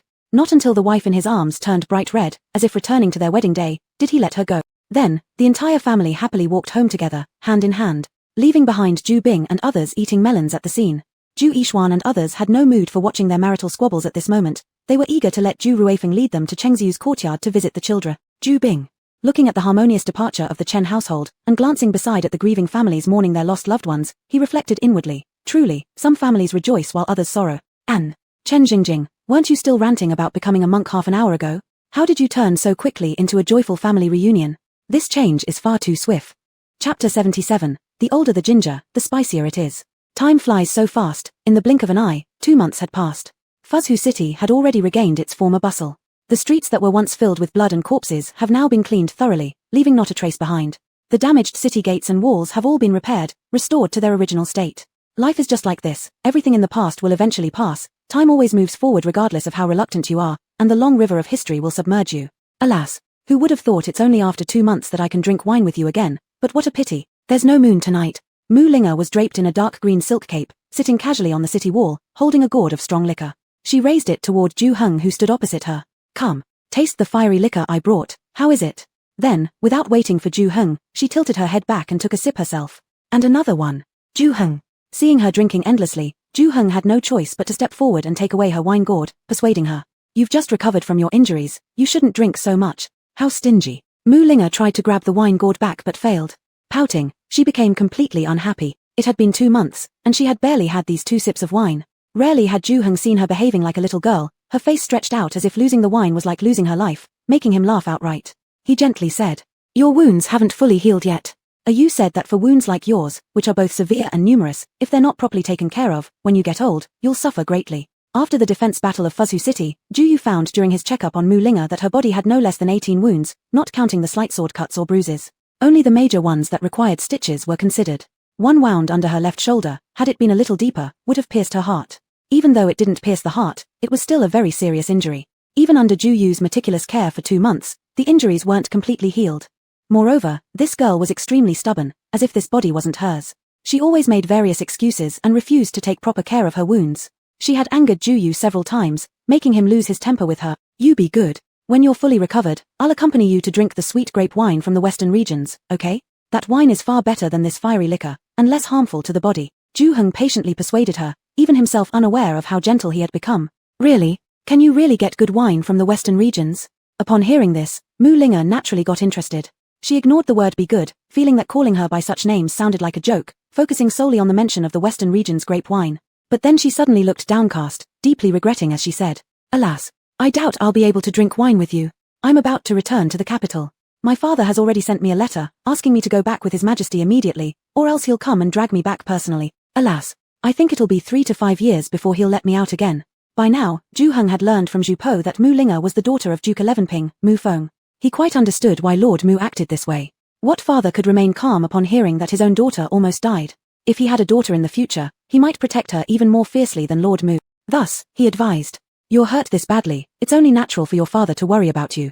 Going back to the capital for a while won't be bad for recuperation. Let's consider the western grape wine a debt owed by me. Whenever I get the chance to return to the capital in the future, I'll definitely make up for it. Perhaps it wouldn't be long until that day comes, Ju Heng thought. Ha ha ha. All right. Ouch. Hearing this, Mu Linga burst into laughter. But this caused her wounds to be pulled, and she cried out in pain, nearly falling off the city wall. Ju Heng quickly stepped forward to support her, helping stabilize her posture. Looking at her wincing expression, he couldn't help but nag again. Look at you, acting so unconcerned while recovering. Stop climbing high places, will you? You're an adult woman now, how come you're less well behaved than my little sister? Do you think having a body full of pain is fun? When you get old, being tormented daily by this pain, having no quality of life whatsoever, then you'll truly regret it. Mu Linga, what does having no quality of life mean? How does this person keep coming up with strange words, making her unable to understand? No quality of life means that in your old age, you could be happily spending time with your grandchildren, eating and drinking, traveling to scenic places, but instead, you're confined to bed because of these old wounds. You will endure unbearable pain every day, suffering endlessly, unable to move or eat properly without assistance. And worst of all, you won't die easily. Instead, you'll watch helplessly as others enjoy their grandchildren, indulge in pleasures, and travel around. Isn't that tragic? Mu Linga, how terrifying it is to have no quality of life. At first, she thought being injured was not a big deal. She figured that dying early wouldn't matter much since her father had other children, he didn't need her anyway. Her mother only cared about reciting scriptures all day or scheming against her father's concubines, showing little concern for Mu Linga. She even imagined at times that perhaps if she died, her parents might console each other in grief and reunite. But now she realized there was such a thing as being half dead, half alive. Living with no quality of life scared her more than death. Then I should take better care of myself. Mu Linga mumbled reluctantly. I don't want to end up needing someone to manage my every movement. Juheng. Isn't this girl quite persuadable? It wasn't as severe as his sister made it out to be. To reward her for listening, he pulled a piece of candy from his inner pocket and handed it to Mu Linga. Since his younger sister loved candy, Juheng always carried some with him. Here, since you've been so cooperative, here's a treat to sweeten your mouth. Mu Linga. Was he treating her like a little child? She hadn't had this kind of thing since she was 5 years old, but then again, she would be leaving soon. Future encounters with this man were unlikely, so she couldn't bear to reject his kindness and took the candy, unwrapping the oiled paper and putting it into her mouth. It tasted of tangerine, sour yet sweet, and surprisingly delicious. Meanwhile, in the central tent of Liar Oyang in Liaodong, Emperor Chengqian was enjoying watching his grandson cause a ruckus. In these 2 months, leading 10,000 troops alongside the original dozen-plus armies of Liaodong, they capitalized on the retreat of the Tartar and Walla forces to simultaneously attack both nations. Not only did they severely damage their armies, but under Juheng's guidance, they also reached the heartlands once again, forcing the two countries to surrender to Han. Both promised annual tributes and moved their capitals northward by 500 li, distancing themselves from Liaodong's borders.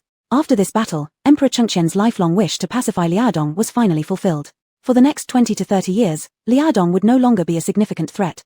These past few days, Emperor Chengqian had been feeling especially clear-headed and content, finding his fifth grandson even more likable. He'd already heard what Linga said, how during the siege of Fuzhou City, this boy fought bravely, bringing honor to the Zhu family, and devised countless strategies, including the ice wall and the fire tactics against the Tartars. Who would have guessed that within just 2 years, this grandson grew into such a capable man? 2 years ago, when faced with insolent servants, all this boy knew how to do was cry and lash out with his whip. All right, stop pestering. It's impossible for you to stay behind. The emperor interrupted Zhu Po's pleas once again, knowing full well what the boy wanted, intentionally ignoring it while pretending to scold him. If you're going to act stubborn, tomorrow I'll just have you bound and taken away. Grandfather, now that Liaodong has already been stabilized and there's no danger left, and Uncle Fu has been dispatched to guard it, why can't I stay behind and learn skills from Uncle Fu? Zhu Po begged again. He'd been asking for a long time now, but his grandfather insisted on dragging him back to the capital. What was so great about the capital? Full of people wearing masks. Not like Liaodong where he could be close to a Yu. Seeing his anxious look, the emperor chuckled inside but outwardly pretended to be annoyed beyond measure. So, how long do you plan to stay? Your Uncle Fu is famously bad-tempered. If you want to learn from him and make a mistake, he doesn't care if you're the emperor's grandson. He'll beat you, regardless. Are you sure you still want to stay? Seeing his grandfather's softening stance, Zhu Po hurriedly assured him. Grandfather, don't you often teach us that we must endure hardship to become exceptional people? I'm not afraid of hardship. I want to stay here and learn skills from Uncle Fu. Emperor Chengqian, so, how long do you plan to stay in Liaodong? Zhu Po thought to himself that it depended on when he could make a Yu also like him and be willing to be with him. Tilda at least 1 year. No, 2 years would be better. He should be able to succeed within 2 years, right? Emperor Chengqian, thinking inside, good grandson of mine. For a girl, you've forgotten your own grandfather and wish to stay in Liaodong for 2 whole years without going back. Let's see how I deal with you. I truly don't want to part with you. I am so old now, there aren't many days left for me to live. If you stay in Liaodong, and if I get sick or feel pain or miss you, I won't be able to see you. What can I do? Emperor Chengqian tried to evoke the bond between grandfather and grandson to retrieve some conscience from his grandson. He also wanted to check whether he or the Zhu family girl mattered more to Zhu Po. As a result, hey, stop talking nonsense. With your current robust appearance, you will surely live to be 100. You are forbidden to speak such depressing word. Zhu Po immediately interrupted after hearing his grandfather's words. Emperor Chengqian was pleased by this and thought, the little fellow still has some conscience. But then he heard his grandson continue. Anyway, you have so many grandsons around you, and you wouldn't lack me. I think that while I am here in Liaodong studying abilities, in the future, when I can help protect our great Yang dynasty, that is filial piety too. It's much better than those who always flatter you all day. Emperor Chengqian, damn you. Suddenly not wanting to mess with this ungrateful grandson anymore, he glared and asked directly. So, have you decided? Are you determined to stay in Liaodong for 2 years before returning to the capital? Yes, I have made up my mind. Well then, considering your great determination, I agree. After the day after tomorrow, you don't need to come with me. Ha ha ha, okay, Zhu Po happily agreed immediately. Right after that, he wanted to leave to tell Zhu Yu this important good news. However, this angered his grandfather once again. How eager is he? Seeing him about to go, Emperor Chengqian slowly said. Oh, right, I forgot to mention. That kid Zhu Heng has been following me on this expedition against the Tartar and Walla forces. His fighting was extremely brave, and he led the troops very skillfully. Plus, due to his earlier merit of leading the sneak attack on the main camps of the Tartars and Wallahs, I have already promoted him from chief banner to commander out of rank. This time when we return to the capital, I also plan to bring him along, let him train under Lei Zhon in the Three Great Camp. Zhu Po. And also, during the battle defending Fuzhu City, the two sons of the Zhu Yishuan family and their two nephews also performed well. With their significant contribution of offering potato seeds, I believe that the reasons to pardon the Zhu family are sufficient. So, tomorrow I plan to personally ask Zhu Yishuan whether he prefers to have his official position reinstated or if he'd rather arrange for his talented children. But regardless, the Zhu family's full pardon is certain. They will probably return to the capital soon. Sigh. What a pity. Just as you decide to stay, they're about to leave, ha ha ha. Zhu Po. Damn. Chapter 78, Zhu Yishuan's Choice. Zhu Yishuan was summoned the morning after Emperor Chengqian had spoken with Zhu Po. Facing the exalted emperor, Zhu Yishuan had no choice but to bow low and kneel before the ruler who had ordered his father's execution, performing the 3 kneels and 9 bows. Sinister subject Zhu Yishuan greets your majesty. Enough, rise. Emperor Chengqian sniffed lightly. Yes. Zhu Yishuan, let me ask you this. Regarding the decree of your father's death, do you harbor any grievances against me? Emperor Chengqian asked assertively right from the start. Zhu Yishuan could only lower his body further in submission. The sinful subject dare not. For me. Whether you dare or not, only you truly know. Emperor Chengqian snorted coldly again. Your old stubborn father back then failed to prioritize matters correctly. His eyes only held space for Chang Sa, Crown Princess, and a few others. He even dared to deceive me and wanted to use the Crown Prince as a tool. At the time, I refrained from killing him immediately since, despite being stubborn and foolish, he was still somewhat righteous, at least not stupid enough to stage a coup and attempt regicide through support for a grandchild of the throne. At most, he would incite the scholars' support. How much power could that have achieved? But later, after the Crown Prince passed away, the Hu Feng group did not intend to spare him, and I had no recourse but to issue the death sentence. Zhu Yishuan sneered inwardly. When Hu Feng pressures you, you execute my father to placate them. Since when has Emperor Chengqian become a monarch susceptible to threats? It's just that you've harbored resentment towards my father for a long time, and after the Crown Prince's passing, you vented your frustrations by killing him out of vengeance. Now, you talk all these nonsense here, aren't you simply trying to balance kindness and authority, so that our Zhu family continues to serve you loyally? Even though Zhu Yishuan fully understands this point, what could he say now? The entire Zhu clan is under Emperor Chengqian's control. If they don't follow his instructions and flatter him, the Zhu family could vanish instantly. Thus, all he could do was bow his head even lower, feigning submissiveness while kneeling silently to hear Emperor Chengqian's reprimands. After kneeling for quite a while, Emperor Chengqian finally finished his warning words mixed with comforting ones, which probably satisfied him enough that he began discussing the arrangements for their Zhu family. Your Zhu family has done fairly well these past days. Not only have you presented the potato seeds, but also during this defense battle of Fuzhu City, several children from your family have made commendable contributions. Especially that young man, Zhu Heng. Fuzhu City breaking its siege and my grandson surviving are greatly thanks to that lad. With these contributions, pardoning your Zhu family should suffice. The reason I summoned you today is to ask, if I pardon your family, would you like to return to the Ministry of Rights, or do you have other plans? As Emperor Chengqian tapped lightly on the table, he asked Zhu Yishuan, who was still kneeling below. After hearing this, Zhu Yishuan didn't even dare to raise his head, directly responding humbly while remaining in his kneeling position. Your Majesty, this sinner's physical condition has deteriorated considerably, making it impossible to continue serving you in court.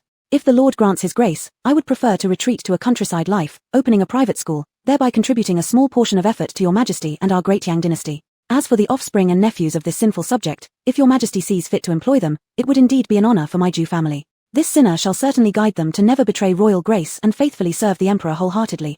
Upon hearing this, Emperor Chengqian realized that Zhu Yishuan wished to pass on the opportunities to his younger generations within the Zhu family. He nodded, said a simple all right, signifying his agreement. Seeing this opportunity, Zhu Yishuan continued. Your Majesty, during the recent Tartar encirclement of Fuzhu City, the Li family of Luzhu worked hard to protect those potato seeds as well. The Zhu family dares not claim sole credit for this effort, and thus reports this matter to you. Luzhu Li family? The same family exiled to Liaodong over a decade ago? Emperor Chengqian questioned with some perplexity. Yes. Currently, the entire Li family comprises only 12 households and about 60 people in Beileton. Among them, except for the elderly and infirm, there remain only a handful of adult men. The implied message was clear: if the Li family were already nearly extinct, would the Emperor consider extending grace to them too, given their efforts in protecting the potatoes? If not for Zhu Yishuan's mention, Emperor Chengqian would have entirely forgotten about the existence of the Li family. Even now reflecting on it, he couldn't recall why exactly he had exiled the Li family to Liaodong back then. It must not have been for any serious offense, otherwise, he wouldn't have forgotten about it. Thinking it was merely the wave of a hand, he grunted affirmatively once more. Then, he picked up the teacup on the grand desk and took a sip. Seeing this, Zhu Yishuan quickly excused himself. After returning home, when Zhu Tianhao asked him how it went, he simply replied, "Prepare everything, the imperial edict should arrive in a couple of days." Sure enough, the next day, the imperial decree arrived to pardon the entire Zhu family and also the Li family from Peach Blossom Village. At the moment of receiving the decree, all the adults in several families cried except for Ju Yixuan, and those who were absent like Ju Heng and Ju Yu. Finally, the day when they could return had come. On that day, everyone started packing their luggage without delay, especially the Wang mother and daughters, who looked so elated it was hard to conceal. Why are you rejoicing? The emperor only pardoned us but didn't mention returning our shops or farmland. Our military household status hasn't changed either. We won't even know where to stay upon return. Zhu Tianhao couldn't help but complain privately to Zhu Yixuan. Initially thrilled by the imperial decree, Zhu Tianhao soon sobered up and realized that Emperor Chengqian had merely pardoned them as people, with no mention of rehabilitating Grand Secretary Zhu or returning their asset. Moreover, their status as military households wasn't revoked either.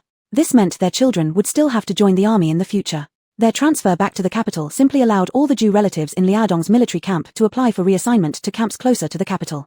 Realizing this, Zhu Tianhao thought Emperor Chengqian seemed a little stingy. At least they deserved some land. Back then, each person exiled to Liaodong was allocated 10 acres of barren land. If Emperor Chengqian had been present at that moment and heard his complaint, he probably would have shouted, "Did I feed my 5,000 liang of private reserves to dogs? That was almost all of my secret fund. And you're asking for more." The emperor's army would return to the capital tomorrow. Before leaving, Zhu Po made a special trip to the Zhu family to invite them to return with the army. The excuse given was that it was safer to travel with the army. But everyone knew he wanted to leave with Zhu Yu. But because Zhu Yixuan kept thinking about relocating Grand Secretary Zhu's remains buried along the way of exile to the ancestral cemetery, and Lady Zheng thought her daughter was already grown and needed to avoid suspicion, they politely declined Zhu Po's invitation. Thus, Emperor Chengqian's group set off for the capital the next day, with Zhu Po and Mu Linga accompanying. Also joining were Zhu Heng, Zhu Bing, Zhu Dai, and Officer Han, who had been reassigned to the 3 major camps in the capital. They were all transferred to Tiger General Lei Yizhon's Huben camp. While Zhu Heng was directly promoted beyond his level to become a commander, the rest received lateral transfers. After all, the soldiers and officials in the capital were tightly packed in their roles, so only someone like Zhu Heng, who had performed great deeds and shown his worth to the emperor, could get such an elevation. For others, just getting a lateral transfer was hard enough. Therefore, none of them were dissatisfied. Particularly Officer Han, who never imagined he'd serve as an officer in one of the capital's 3 main camps, one of the units directly protecting the emperor. Upon receiving the transfer order that day, he sold the newly bought house in Bailey Town at a low price. Officer Han believed that since he'd gone to the capital, he naturally should marry and start a family there. Why would he ever return to some insignificant place like Bailey Town? Even though selling the house cost him 50 taels, he was ecstatic, overly excited. Because he couldn't stop talking, everyone on the journey was annoyed listening to his constant chatter, which caused Zhu Bing, who was already missing home, to not walk with him. 3 days after Emperor Chengqian's group left, the Zhu and Li families from Peach Blossom Village set out as well. Before setting off, they only notified a few families within the clan that were still in contact. As for the distant branches, after much deliberation, Zhu Tianhao and Zhu Yixuan decided not to reconnect with them. Although the disaster that befell the Zhu family was indeed caused by the main branch, it was for repaying the great kindness of General Chang. Not only did Grand Secretary Zhu owe General Chang, but many members of the Zhu clan were saved by General Chang's bravery. Without his sacrifice, the entire Zhu family would have perished long ago. How could there be any talk now of so-called main and side branches? Everything Grand Secretary Zhu did was for the Zhu family to repay its debts. Zhu Tianhao believed that although Grand Secretary Zhu's methods were radical and resulted in the whole family's exile, the main branch had already paid a bloody price along the way, including Grand Secretary Zhu himself losing his life. Additionally, over these 2 years, Zhu Yixuan had put aside previous grievances, seeking help everywhere and using up personal favors to ensure the survival of the younger Zhu relatives in Liaodong. Now, Zhu Heng and Zhu Bing had regained the merits and earned the full pardon for the entire Zhu family. Zhu Tianhao felt they had done enough for the rest of the Zhu clan. Their main branch could also now live without regret. Therefore, after consulting with Zhu Yixuan, they decided that since everyone had already split up, it would be best to just take care of themselves and let each household fend for themselves. If in the future, the younger generation wanted to reconnect or interact, they wouldn't oppose it. If not, then so be it. The return journey was naturally much easier than the way they came, as none of the families lacked money now, so there was no need to suffer like they did during their exile. A few months ago, when Zhu Po visited to check on the potatoes, he also brought along the 5,000 taels of silver given by Emperor Chengqian to buy potato seeds, and forcibly handed them over to Zhu Yixuan. At the time, Zhu Yixuan decided to give 3,000 taels to Zhu Heng's family who discovered the potatoes and successfully cultivated them, while the remaining 2,000 taels were evenly distributed among all the families. Added to this were the earnings from the ready-made clothing workshops run by Lady Zheng and others, as well as the mosquito coil workshop run by Zhu Yu and her master, making sure that none of the families lacked money now. So, before heading back to the capital to avoid further hardship on the road, they pooled their money to buy 3 more donkey carts. With the 2 original carts from the Zhu family, there were now 5 donkey carts in total, sufficient to carry their belongings and all family members. Currently, the stockpiled potatoes had already been transported away by Emperor Chengqian's men, and most of the grain at home had been sold off, leaving only some made into dry rations for the journey. Thus, at this moment, their remaining possessions were merely clothes and quilts, extremely simple. The Li family's situation was even simpler, as due to lacking funds, they only managed to pool enough money for 3 donkey carts, which barely fit their luggage and womenfolk, with the men planning to walk. In the end, seeing this, the Jew family couldn't bear it. Thinking about how both sides had once shared the mountain cave as neighbors, how could they enjoy comfort in their carts while watching the Lees walk? Thus, they rearranged their own carts, everyone squeezed in tightly together, and managed to fit everyone inside, before continuing their journey toward the capital. This journey took over 2 months, during which time they not only escorted Grand Secretary Jew's remains back to the Jew ancestral graves, but also accompanied the Lee family to visit their old hometown. However, more than a decade had passed, and there were no relatives left for the Lees in their hometown. In the end, no one stayed behind, and everyone followed the Jew family to the capital. Initially, Zhu Tianhao planned to remain in the hometown area with the main branch of the Jew family. Although their ancestral house had been confiscated, several hundred acres of temple fields remained, sufficient for their survival. However, the womenfolk of the Wang family and Liu family were unwilling to stay behind, preferring to go to the capital. Moreover, Zhu Yishuan argued that since there were less than 20 people across their 3 branches, it made no sense to live separately anymore. Hence, they all followed suit and returned to the capital. When the families arrived in the capital, it was already late April. Zhu Luo and Zhu Gong had ridden ahead 3 days prior to prepare and connect with Zhu Bing and Zhu Heng. Zhu Bing and Zhu Heng had rented 7 or 8 small courtyards close to each other near their military camp a month earlier, ready to settle everyone immediately upon arrival. Although these courtyards were located on the outermost edges of the capital, far from the luxurious circles of wealth and power, for the families who had spent over 2 years living in mud-brick houses in Liaodong, they already seemed splendid. After enduring hardships and trials for 2 years, both the Zhu and Li families had developed remarkable resilience.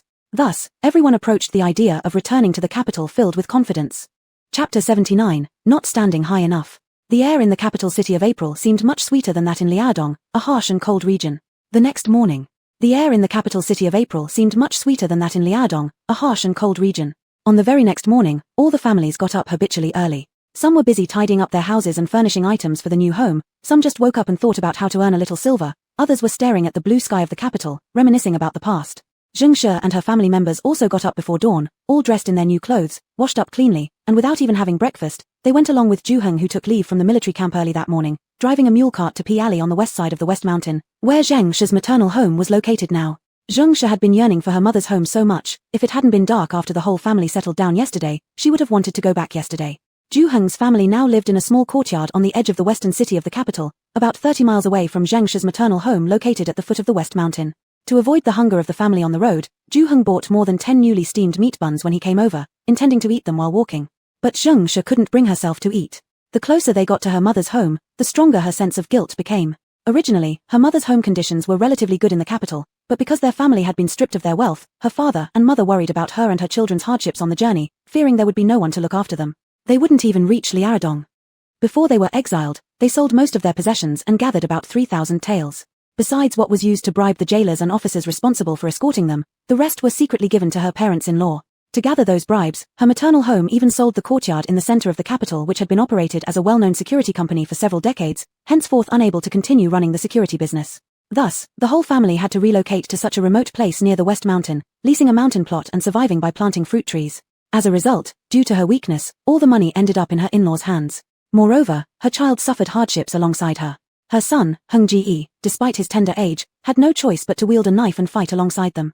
After enduring 2 years of training, whenever she recalls her former self who was weak and incapable, Zheng She almost wishes to slap her younger self to wake up. Wake up, you big fool. Mom, are you too homesick for Grandpa and Grandma? We'll see them soon, don't be sad. First to notice something unusual about her mother was Zhu Ying beside Zheng She. Seeing that her mother had cried, she gently expressed her concern.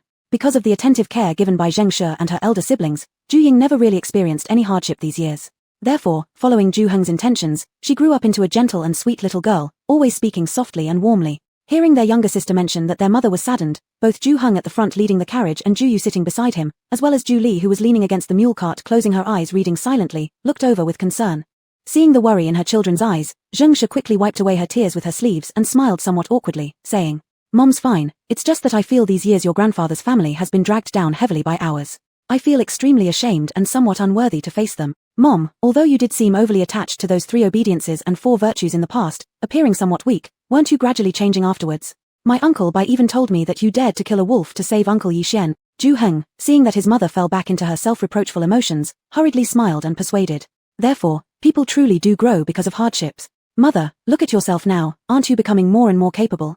That's right. Mother, Big Brother is correct. You don't need to keep obsessing over the past. The family of grandfather initially helped us. In return, we can offer them our gratitude many times over. Being this guilty will only make grandfather and grandmother worry more. Ju Yu also quickly joined in the persuasion.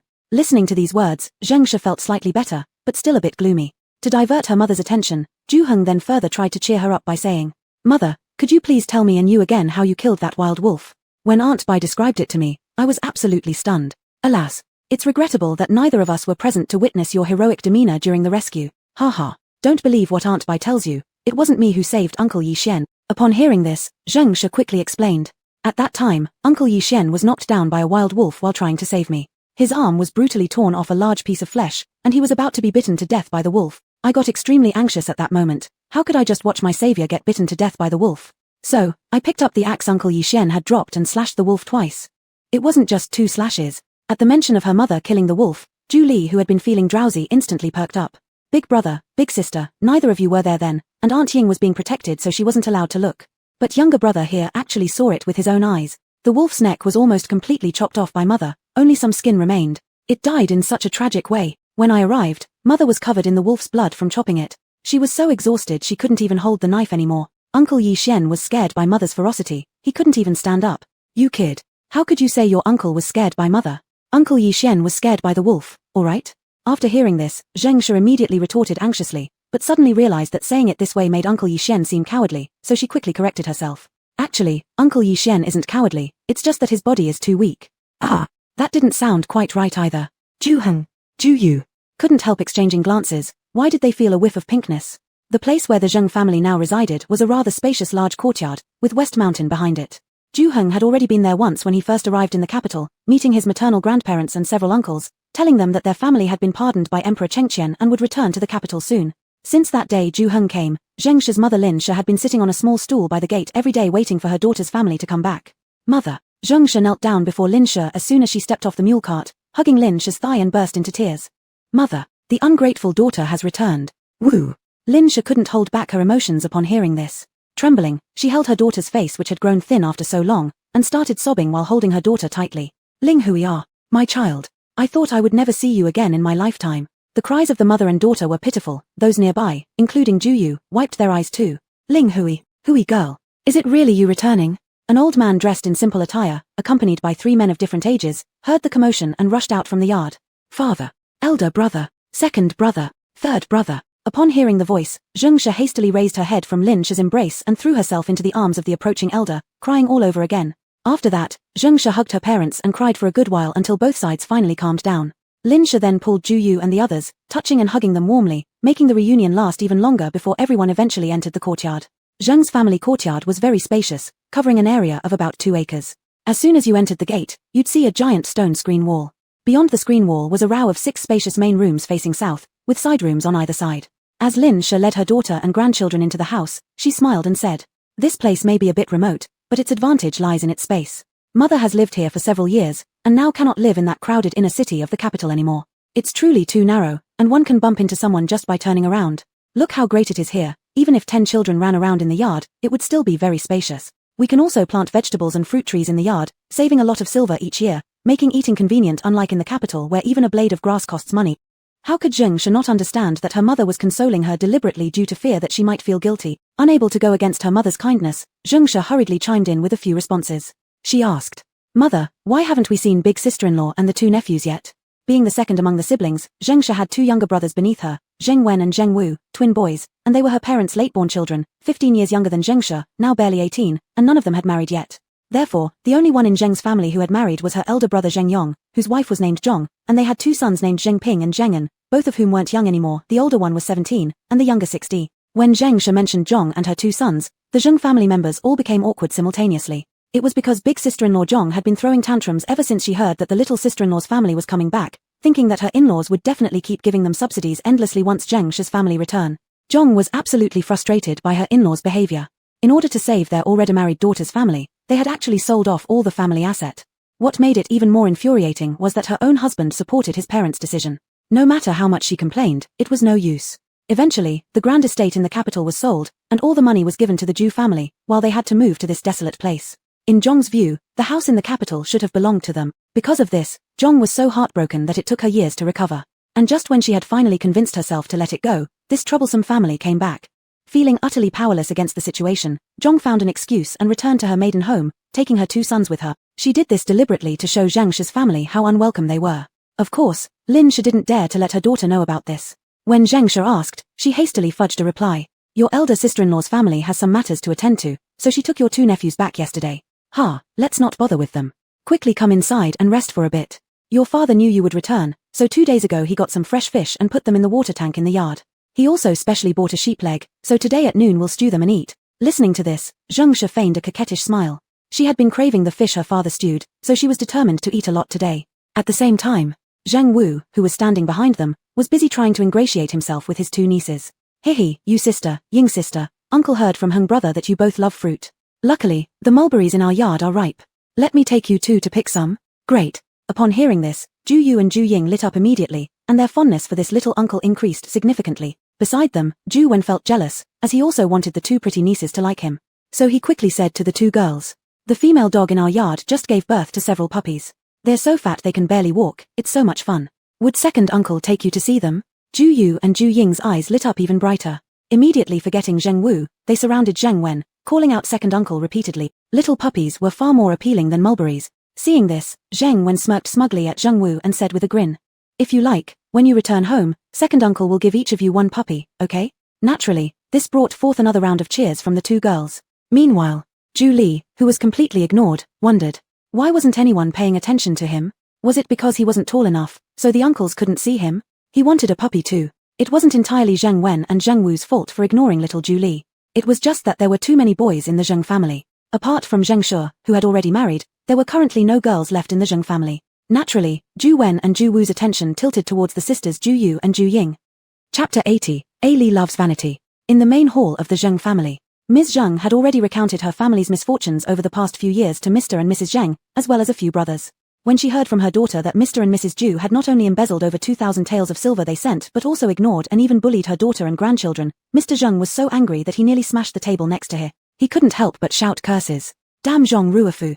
Don't let me see him again. If I ever see him, I'll bash his dog head into pieces. Do you even have the face to be angry? I told you from the beginning that Feng Shi was too stingy and harsh. Marrying our daughter to her would result in trouble. Yet, you were blinded by the fact that your son-in-law showed potential for scholarly success and that the Ju family was related to the Grand Secretary's residence, forcing this marriage.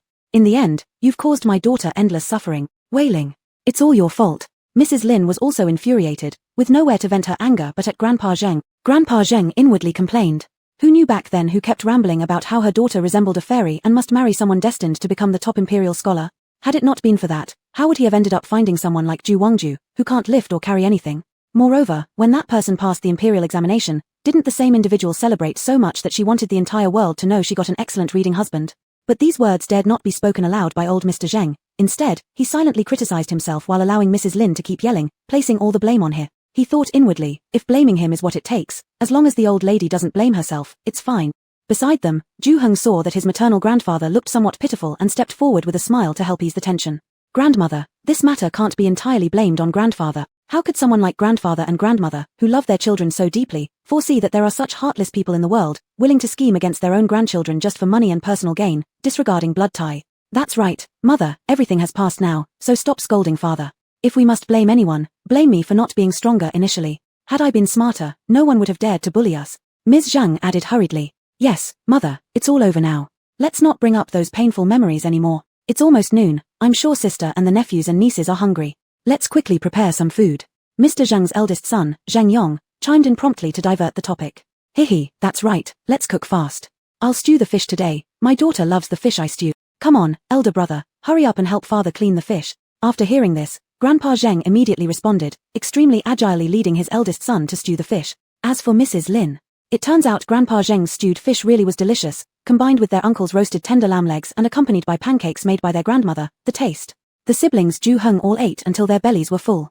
After resting a little post-meal, some were called aside by their maternal grandfather to practice martial arts, while others went with the younger uncles to look at puppies. Only Ms. Zhang and her mother, Mrs. Lin, remained sitting on the bed inside, continuing their conversation. The moment they met, neither wanted to separate, determined to say all the words accumulated over the last 2 years in one go. Mother, Ms. Zhang took out 3,000 tael silver notes from the bundle she brought, handed them to her mother, and gently said, Daughter mentioned earlier, didn't I, that AU managed to grow a crop called potato, right? That crop was presented to the emperor by Uncle Yishen, originally the eldest son of former Grand Secretary Ju, because it proved incredibly useful to Great Yang. Thus, the emperor rewarded our families 5,000 taels, our family received 3,000 taels, and I've brought it all. Here, I'm giving it to you and father. Mother, daughter knows elder sister must be furious with us to have returned to her parents' home. Please don't blame her. Anyone else facing a younger sister-in-law like me would get headaches. Hurry and send for brother to fetch them back. Once she returns, I'll apologize to her. Upon hearing her daughter mention that her granddaughter had earned merit by cultivating a potato, and together with her grandson and several other clan members earning merits on the battlefield, resulting in their pardon, Mrs. Lin was stunned. This is 3,000 taels. Enough to buy a double-entry house in the capital. Just because her granddaughter grew this thing, they've been rewarded this much. It seems that the emperor really has deep pockets. So much silver, and he just rewards it so easily. This silver we don't want. Your family has just returned. There are so many places where you need silver, like buying a house in the future. You should take care of your own affairs first before talking about silver. When your parents gave you silver for bribes back then, they never intended for you to pay it back. You are all children of us, and if any of you have troubles, we as parents cannot stand idly by. Besides, the mansion in the capital city was earned by your father and me. We can sell it or give it to whoever we want, and no one can interfere. Let your eldest sister-in-law go back to her parents' home if she wants to. Ignore her. Just at this moment, Grandpa Zheng, his eldest son Zheng Yong, and Zhu Heng entered the room. Hearing what Ms. Zheng had said to her mother, Grandpa Zheng scolded loudly with his nose flaring while snatching the few silver notes in Mrs. Lin's hand and pushing them back into Ms. Zheng's hand. Zheng Yong realized his father was upset because of his wife's fussing over the past couple of days, so he looked embarrassed with a red face, and said to Ms. Zheng, "Ahui, don't mind what your elder sister-in-law says. She's all bark and no bite, she doesn't have any bad intentions. Brother, over these years, the care you've given to our mother and siblings is something we'll never be able to repay entirely. If you continue to talk like this, my face won't know where to hide." Ms. Zheng also replied hurriedly with a flushed face while shoving the silver notes back to her father. "Father, please keep this silver.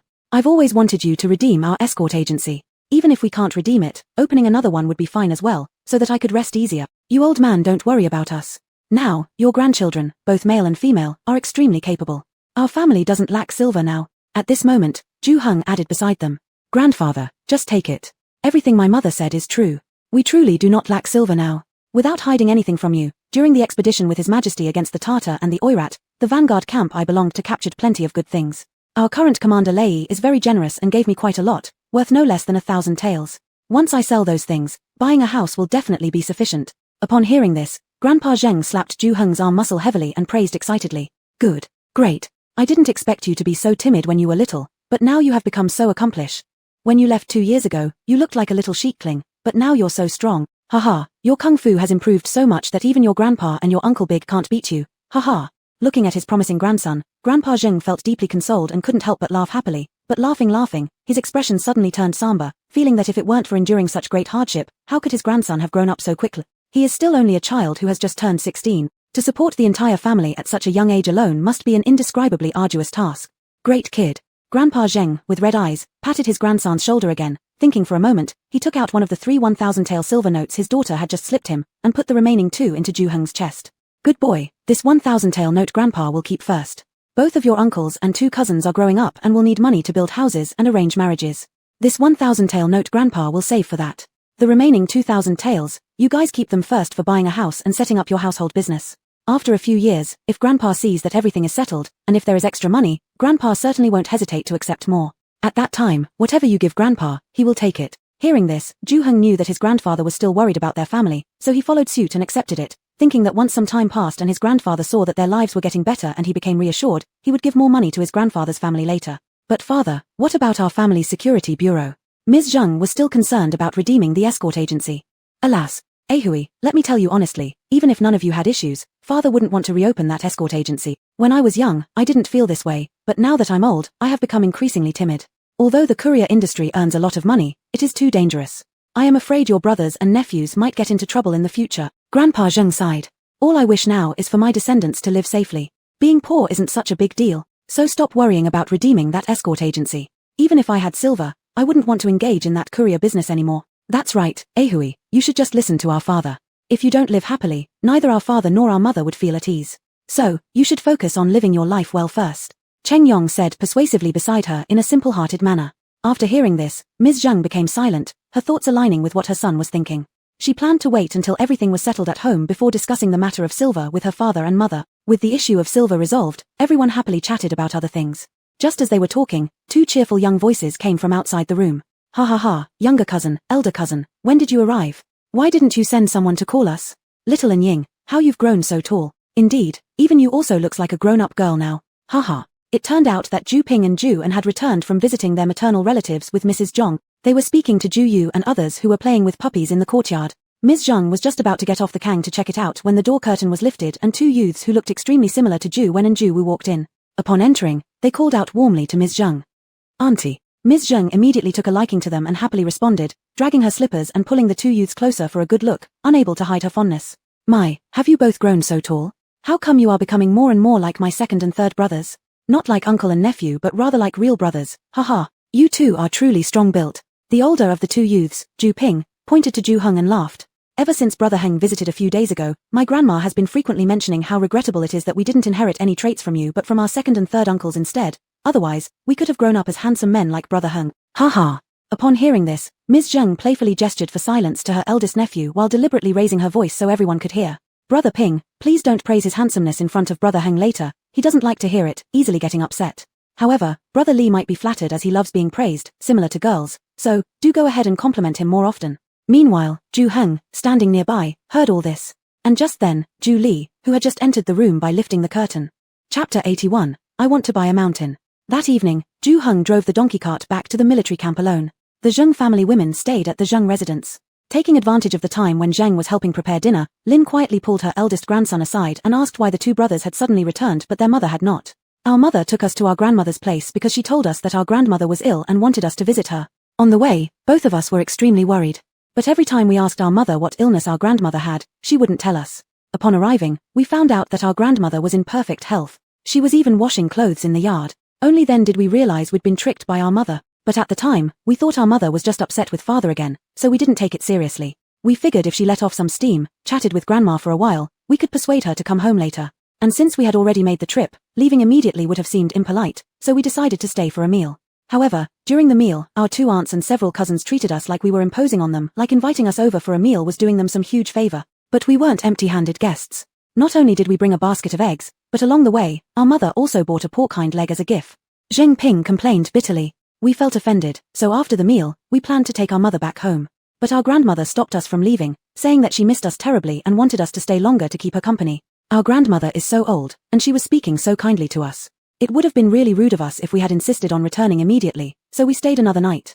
The next day, I overheard my grandmother talking with my mother about staying until Aunt One feels embarrassed and leaves voluntarily, waiting for father to go pick her up. It was only then that I understood my mother came to the maternal home because Aunt One's family was coming back.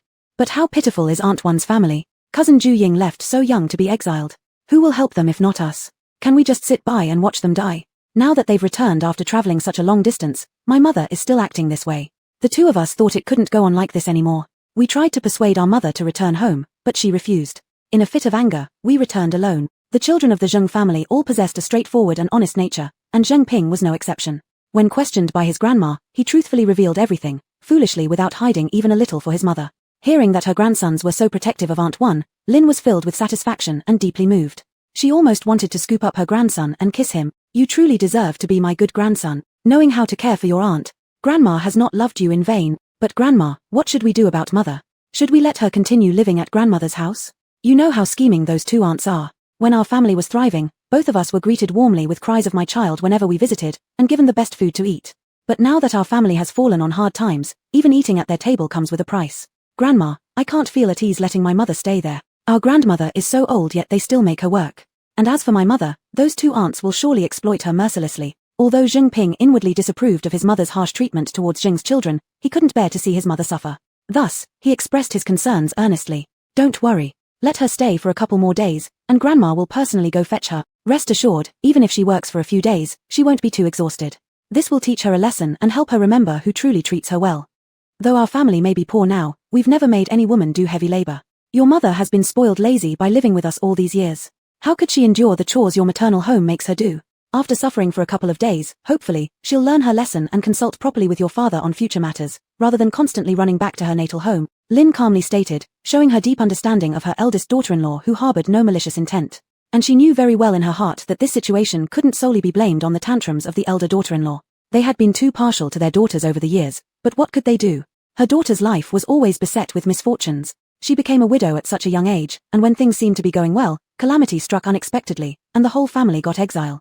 Sigh. What terrible fate her daughter has endured. Why is she cursed with such bad luck? Lin sighed inwardly. Back then, the two of them really had no choice.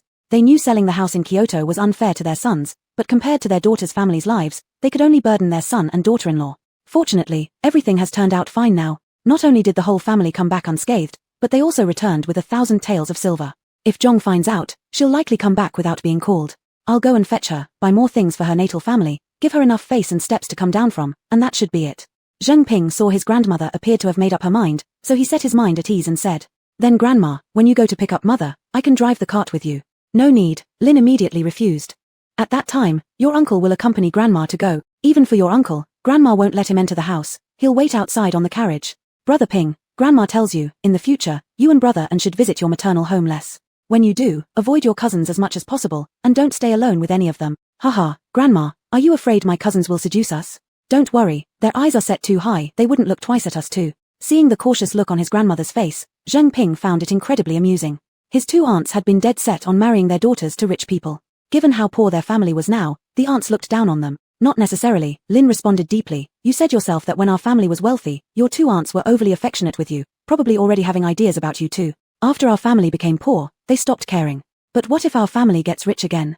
What then?" Lin gave her eldest grandson a meaningful wink and headed toward the kitchen. "Zheng Ping, what does she mean? What does she mean if they get rich again? Could it be, they've become rich again? Really? Or is this just a joke? It can't be. No, he has to ask. If his family is truly wealthy again, couldn't they buy him a horse first?" But ultimately, Zheng Ping got nothing out of his grandma. Naturally, his dream of getting a horse also went unfulfilled. The next morning, Ju Yu, Ju Ying, and Ju Li went with their two younger uncles and two cousins to the western mountain behind the Zheng family house. This entire mountain was rented by the Zheng family, where many fruit trees had been planted: peach, plum, apple, and pear trees. Among these, there were the most peach trees, almost taking up more than half of all the varieties. Because all the trees were planted just a couple of years ago, they were still in their growing phase, and hadn't borne fruit yet. That meant the Zheng family had invested a lot over the past few years without making any money yet. Although you came late this time and missed the blooming season of the fruit trees, Old Master Li, who helps watch over our orchard, says that these trees will bear fruit this year. By autumn, when you come again, you'll be able to eat as much as you want. Zheng pointed at the peach orchard before them, where the flowers had almost completely faded, laughing heartily. "And cousin, your family needs to keep some fruits to sell for profit, so we don't need to eat them all. Just a little bit will do."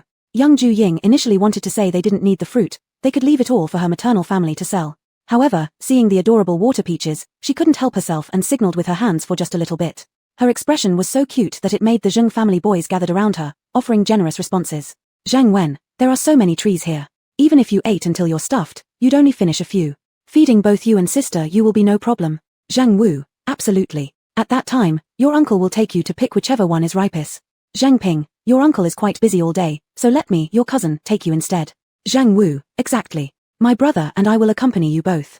Not far ahead of this peach orchard, there's a spring where we can spread out a cloth, lay out various fruits, and enjoy while chatting. Ju Yu.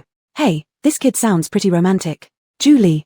Sigh. Another day of being ignored. When Zheng Wu mentioned the spring, Ju Yu and the others immediately showed interest and asked him to lead them there. Upon arrival, Ju Yu surprisingly found out that the spring was actually a natural hot spring.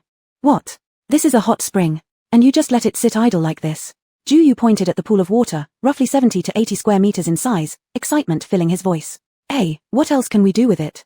The water is warm and smells funny, it can't even be used for watering the trees." Zheng Ping replied. "That's true, though soaking in this pool would feel great." Zheng Wu also chuckled. This spring was originally hidden among a few large rocks. When we started planting fruit trees, we moved the rocks and discovered this spring. The largest rock was turned into a screen wall by my grandfather, it's the one standing at our entrance. After seeing how hot this spring water was, we expanded the original Tujong pool to make it bigger for soaking in winter. Ju Yu, since you already know about using this spring water for baths, why can't you think further and develop it more? With this peach orchard and hot spring, isn't this the perfect setup for a resort? Clearly sitting on top of a gold mine, yet this family only thinks about selling peaches. Truly, what should she say about them? No, she couldn't miss out on this. Big brother Zheng Wen, how many years have we rented this mountain? Can we buy it outright? Ju Yu quickly asked Ju Ping. We've rented it for 10 years, I don't know if we can buy it out, that would need to be asked of your maternal grandfather. But, why would you buy it? Renting is cheap enough. Besides, there's still plenty of time left on our lease. Hey, where are you going? As Ju Yu stepped toward the mountain path down, Ju Ping hastily questioned her. I'm going to find grandfather. I need to secure this mountain purchase right away, or I won't feel at ease, she answered while walking, only leaving Zheng family's boys standing in place, exchanging confused glances. Had they not heard clearly just now? Did their big cousin really say, buy something? Ali, did your sister just say buy what? Zheng Wen couldn't believe his ears. Buy the mountain. She said she wouldn't feel safe unless she buys it. Julie replied.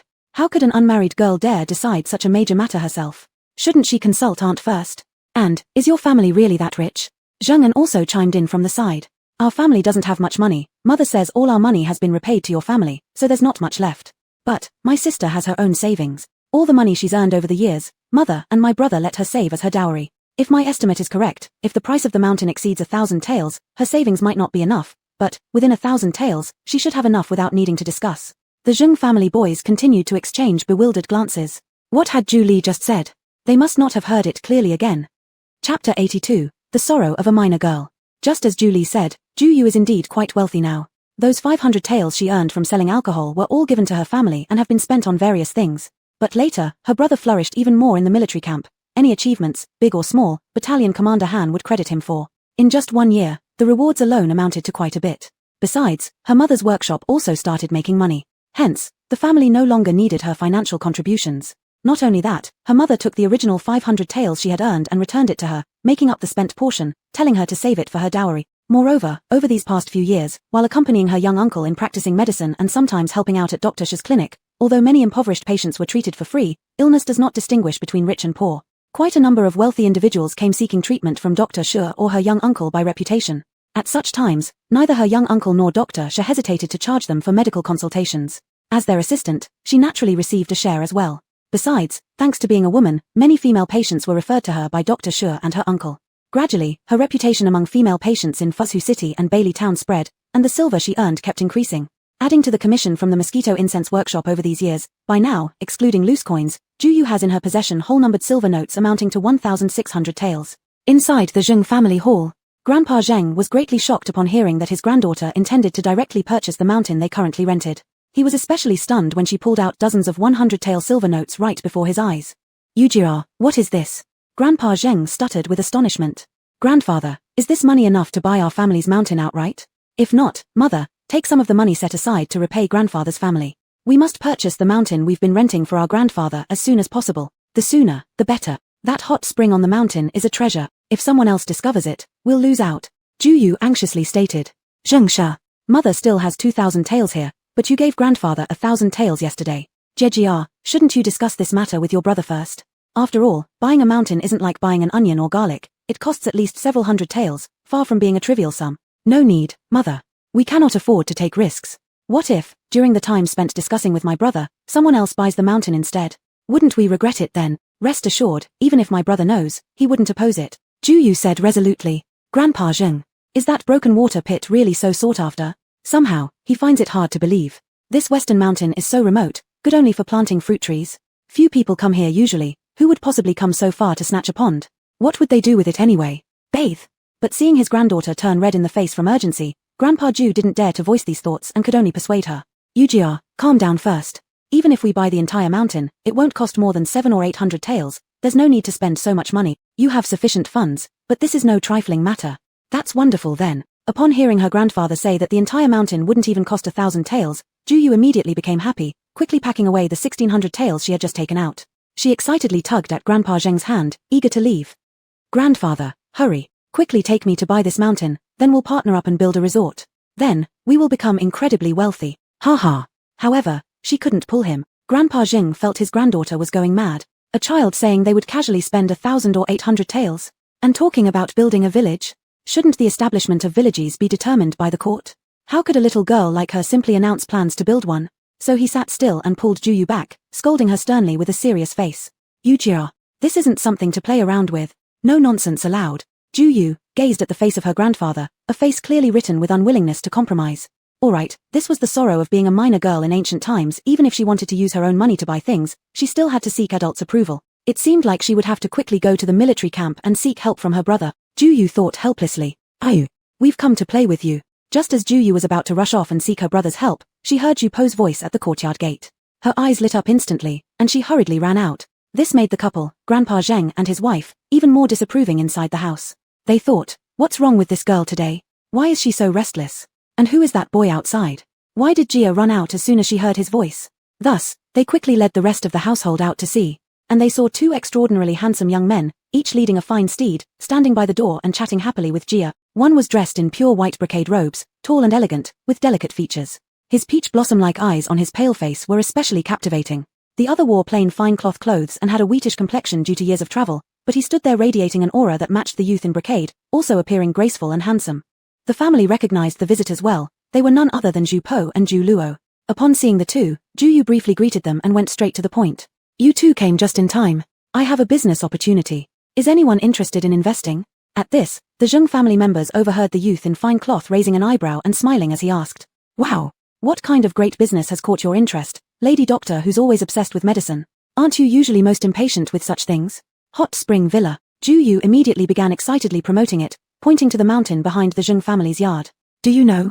There's an excellent hot spring source on this mountain. My maternal grandfather's family discovered it first, and outsiders still don't know yet. So, I plan to buy this mountain before anyone discovers that hot spring and develop it into a comprehensive hot spring resort for bathing, healthcare, leisure, and vacation. What do you think of this deal? Upon hearing this, Zhu Luo immediately sobered up and said seriously, Great. This business can be done. I'll take a share. Ayu, how much silver will buying this mountain cost? Let's split it 50-50 between us. Afterward, I can invest another 50,000 taels for building the resort. I'll also take a share. How much silver does building this resort require? 100,000 taels should be enough. I'll put all of it in. Before Zhu Luo could continue, Zhu Po interrupted urgently. Hey, Zhu Po, why are you meddling in Ayu's business? The money we use for our businesses is what we've earned ourselves, while you're using your mother's dowry to invest. Don't you have any shame? Zhu Luo felt that around the capital city, apart from a few private gardens, there weren't many particularly entertaining places, but those private gardens didn't allow public access, naturally limiting the number of people who could go. However, the hot spring resort that Zhu Yu mentioned would be different.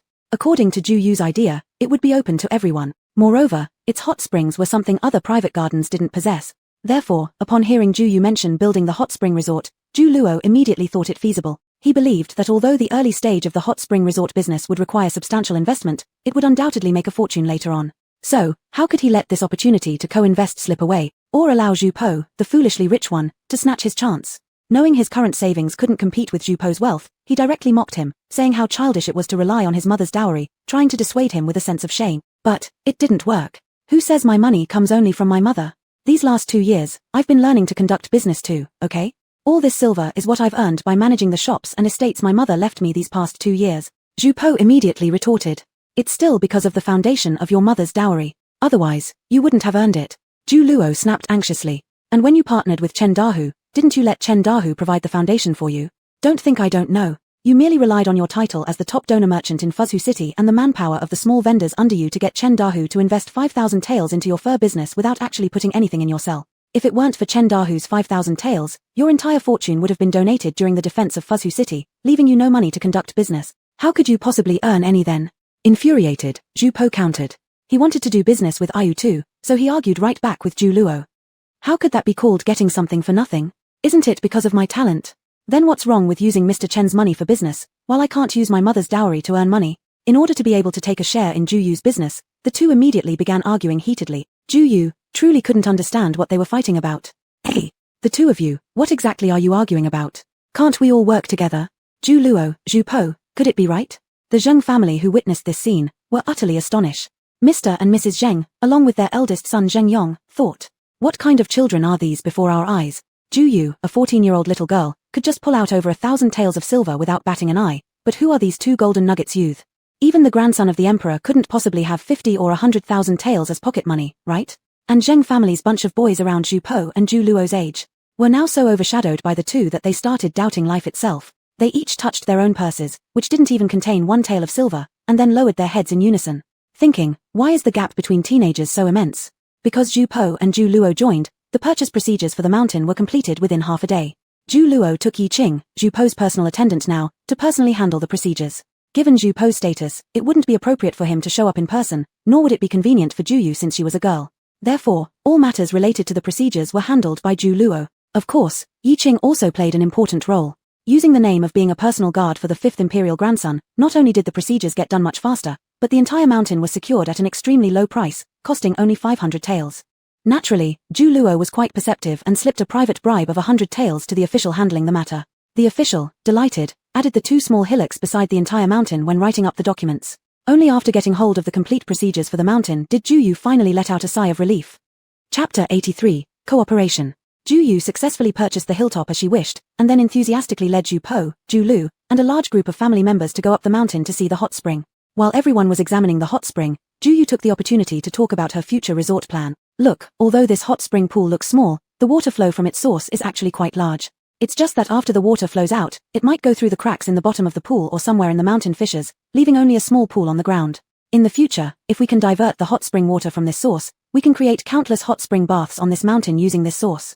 This hot spring bath is a good thing. It contains many substances beneficial to the human body. Soaking in it frequently is very beneficial to one's health and allows the mind and body to be greatly relaxed. This will be the flagship of our future hot spring villa, and also an unparalleled flagship in all of Kyoto.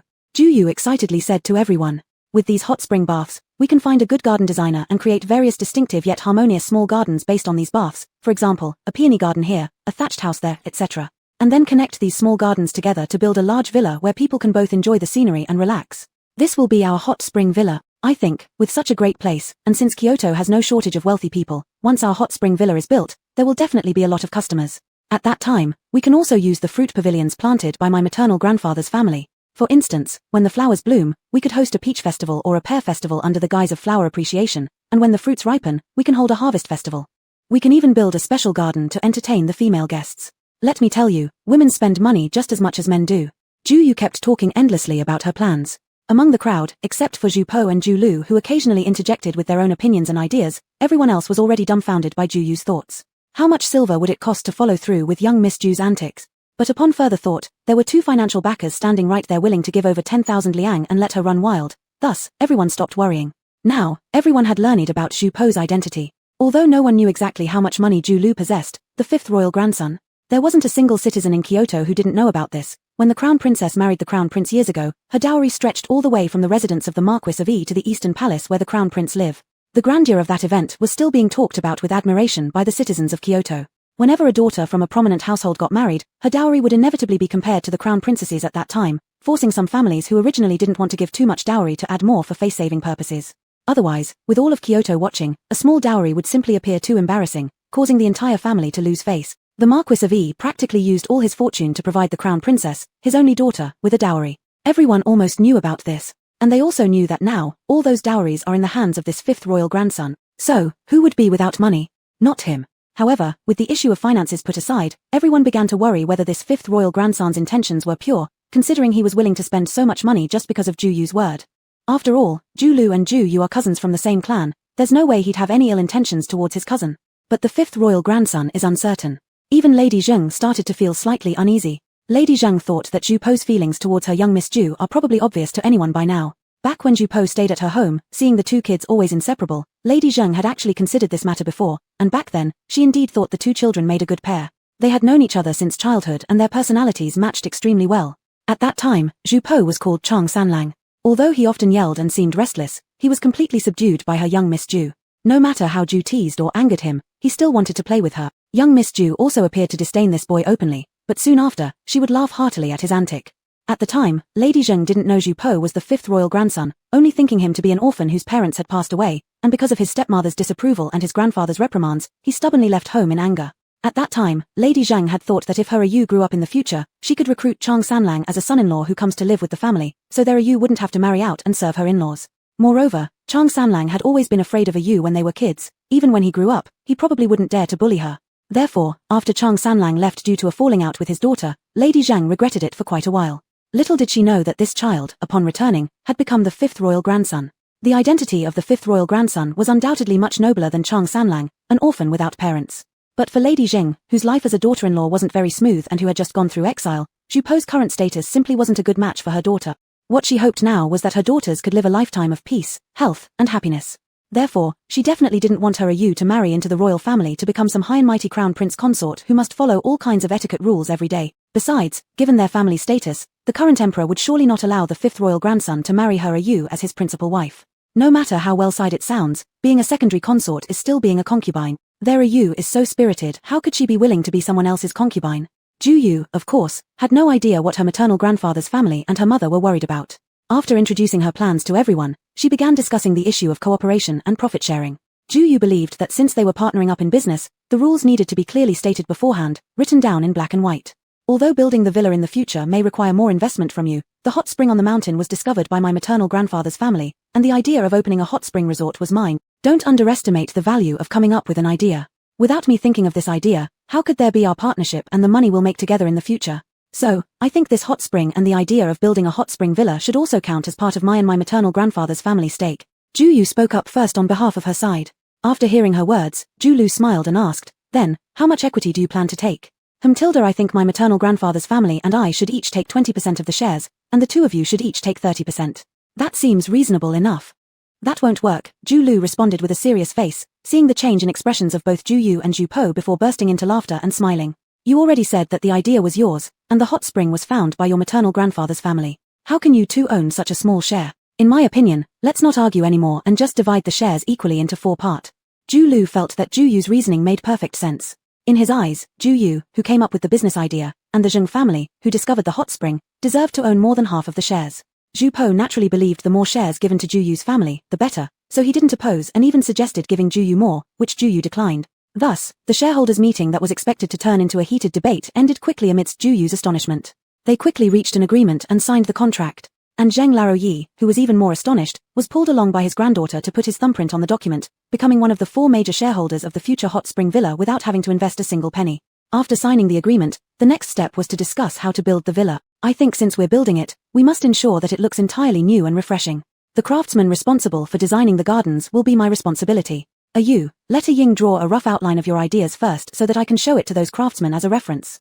Zhu Po said first. These garden designers are easily available within the Ministry of Works, so whoever is the best can be hired immediately. Zhu Lu also thought of this point, feeling that this task was indeed best suited for Zhu Po. Not only could it save money, but they could also find the ultimate designer. He agreed at once, saying to Zhu Po, alright, since you're in charge of finding the garden designers, then the various trivial matters during construction will be handled by me. Anyway, I don't have anything else to do in the next few months, and sitting idle is wasting time anyway. Regarding the initial funding issue, let's each contribute 20,000 liang first.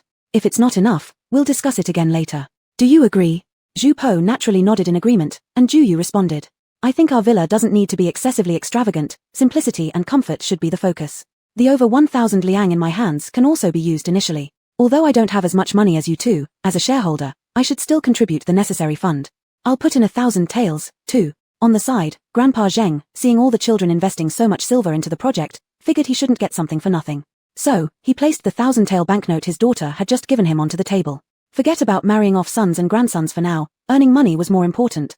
Although he also wasn't sure whether the business idea of his granddaughter would make any profit. The following days, everyone was fully engaged in building the hot spring villa. When Zhu Heng heard that his sister was going to open a hot spring resort with Zhu Po and Zhu Luo, he specially sent another 1,000 taels. Combining it with the 2,000 taels Cho Shu originally planned to give back to her father-in-law, they were all poured into the construction of the hot spring villa. As for Zhu Yu and Zhu Luo, in order to supervise the construction conveniently, they both moved to stay at the Zheng residence. Zhu Po, being close by Emperor Chengqian's side now, couldn't often come around. So, he sent Yi Qing, one of his current personal attendants, over to assist Zhu Yu in various matters. 2 years ago, after returning from Liaodong with Zhu Po, although Zhu Po hadn't said anything, Yi Qing still confessed everything to Emperor Chengqian about how he had lost the 5th royal grandson during an attack on their grass supplies by the Tartars. Even though Emperor Chengqian didn't severely punish him, he was still transferred away from the 5th royal grandson and reassigned back to the covert guards camp for another 2 years. That place, where Yi Qing had spent 10 years, was the worst nightmare of his life, a place he'd rather receive severe punishment from Emperor Chengqian than return to. But he had to go back there again, and while he was, Yi Qing decided that once he got out, he would never step foot inside this hellhole again no matter what. Not long ago, he was finally released. Emperor Chengqian told him that from now on, he would be the personal guard of the 5th royal grandson, no longer needing to take his orders directly. He would only need to obey the 5th royal grandson's commands. If there was ever another situation where the 5th royal grandson asked him to bring reinforcements but he refused, or if he betrayed the 5th royal grandson, he wouldn't be sent back to the covert guards camp, but instead, he would become a practice target for those in the camp. Yi Qing broke out in cold sweat at that moment because becoming a target for covert guards was far worse than going back to the camp. Yi Qing knew that since Emperor Chengqian had spoken, he would definitely follow through. Even if Emperor Chengqian passed away later, those covert guards would still act according to his instruction. Now, Yi Qing had grown smarter. He realized that since his future survival depended entirely on the decisions of the 5th royal grandson, then getting close to Zhu Yu, who the 5th royal grandson cared about, could only be beneficial to him in every possible way, right? So, this time when Yi Qing was sent by Zhu Po to be Zhu Yu's assistant, he acted extremely carefully and even somewhat obsequiously, which made Zhu Yu glance at him several times with puzzlement. She wondered, why did this personal attendant of Zhu Po seem familiar, like she knew him? But hadn't she never met him before? Chapter 84, Hot Spring Villa 1. Time flies like a white horse passing through a gap. Before you know it, half a year has passed. After half a year of preparation, Zhu Yu's few plans for the Hot Spring Villa have finally come to fruition, and after a final accounting, the total cost was 83,000 taels. This amount is neither excessive, for Zhu Po, nor insignificant, for Zhu Yu and Elder Zheng.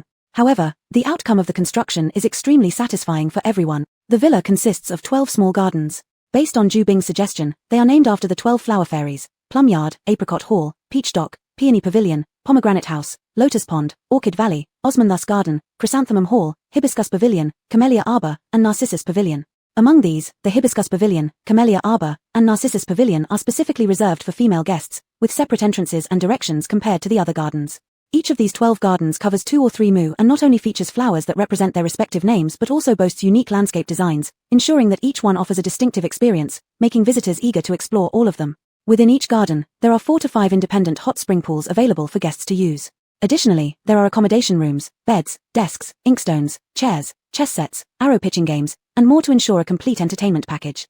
Besides these gardens, outside them, there are pavilions, flowing springs, and more. The invited landscape designer indeed possessed great talent. The seemingly ordinary peach and pear orchards planted by the Zheng family were transformed into a place where every 5 steps present a new scene and every 10 steps offer a view. Even if one does not use the hot springs, just wandering around the villa is enough to create a sense of tranquility and joy. In short, Zhu Yu is as satisfied as he could possibly be after touring the villa. With the villa completed, it was time to figure out how to attract customers. Zhu Heng, in his past life before the apocalypse when he was still in school, had dabbled in various odd little businesses and thus had considerable experience in this area. After taking some time to tour the newly constructed gardens and hearing about the uniqueness of the hot springs in the capital city, he immediately thought of using scarcity marketing. When he shared his thoughts with Zhu Luo, her eyes lit up immediately, never having imagined that business could be conducted in such a manner. As early as 3 months before opening, the hot spring villa began recruiting staff. First, several renowned chefs skilled in various regional cuisines were hired. Then, the Li family women from Peach Blossom Village who worked in the Zheng family workshops were all assigned to the gardens specifically designated for female guests. Zhu Po even brought in 2 experienced palace maids to train them. After over a month of training, those who stood out, like Yang Shi, the daughter-in-law of Mr. Li Gui, known for her elegance and propriety, were arranged by Zhu Yu to serve the front areas for female guests. Shyer ones or those who didn't meet the criteria were tasked with cleaning and maintaining the courtyards. As for the servants and attendants responsible for male guests, Zhu Yu followed the suggestions of Zhu Luo and Zhu Po and directly purchased them. There's no way around it in this era. The hot spring villa would host nobles and high-ranking officials. Without owning the indenture papers of the serving staff, both Zhu Po and Zhu Luo felt uneasy. Even with indenture papers in hand, the 40-odd male servants bought were put through a 2-month-long training session. In the end, 20 outstanding performers were selected to handle reception and guest guidance tasks, while the rest were reassigned to less critical positions. Meanwhile, the 3 uncles and cousins from the Zheng family were kept busy by Zhu Yu, assigning them security responsibilities within the villa. This role suited them perfectly. Zheng Yong originally worked as a courier for many years with his father, and Zheng Wen and Zheng Wu possess strong martial arts skills. Since it's their own business, the uncles and nephews took their duties extremely seriously. Before the opening, they started leading over a dozen robust servants to patrol the entire villa. 3 days before the opening, Zhu Po, following Zhu Heng's arrangements, began distributing invitations widely, first inviting his royal junior uncles, younger brothers, and cousins who hadn't been posted to provinces yet. On the second day, he invited high-ranking nobles from the duke's residences, marquis families, prime minister's home, and senior dignitaries holding prestigious titles. On the third day, prominent barons and viscounts were invited in another round. Given the level of favor Zhu Po currently enjoys, and having almost lost his rights to the throne's succession, there was no need to fear any adverse effects from getting too close to him. So various parties were willing to give him face, even though everyone didn't understand why Zhu Po had to send invitations for opening a mere bathhouse. Nonetheless, most people still attended his banquet. When they came, it finally dawned on everyone. This is no ordinary bathhouse. It is in fact an exquisite garden, as splendid as the plum garden of the Grand Princess's mansion. As soon as the guests entered the villa, they marveled at its splendor. But if you call it a garden, there's also a winehouse inside.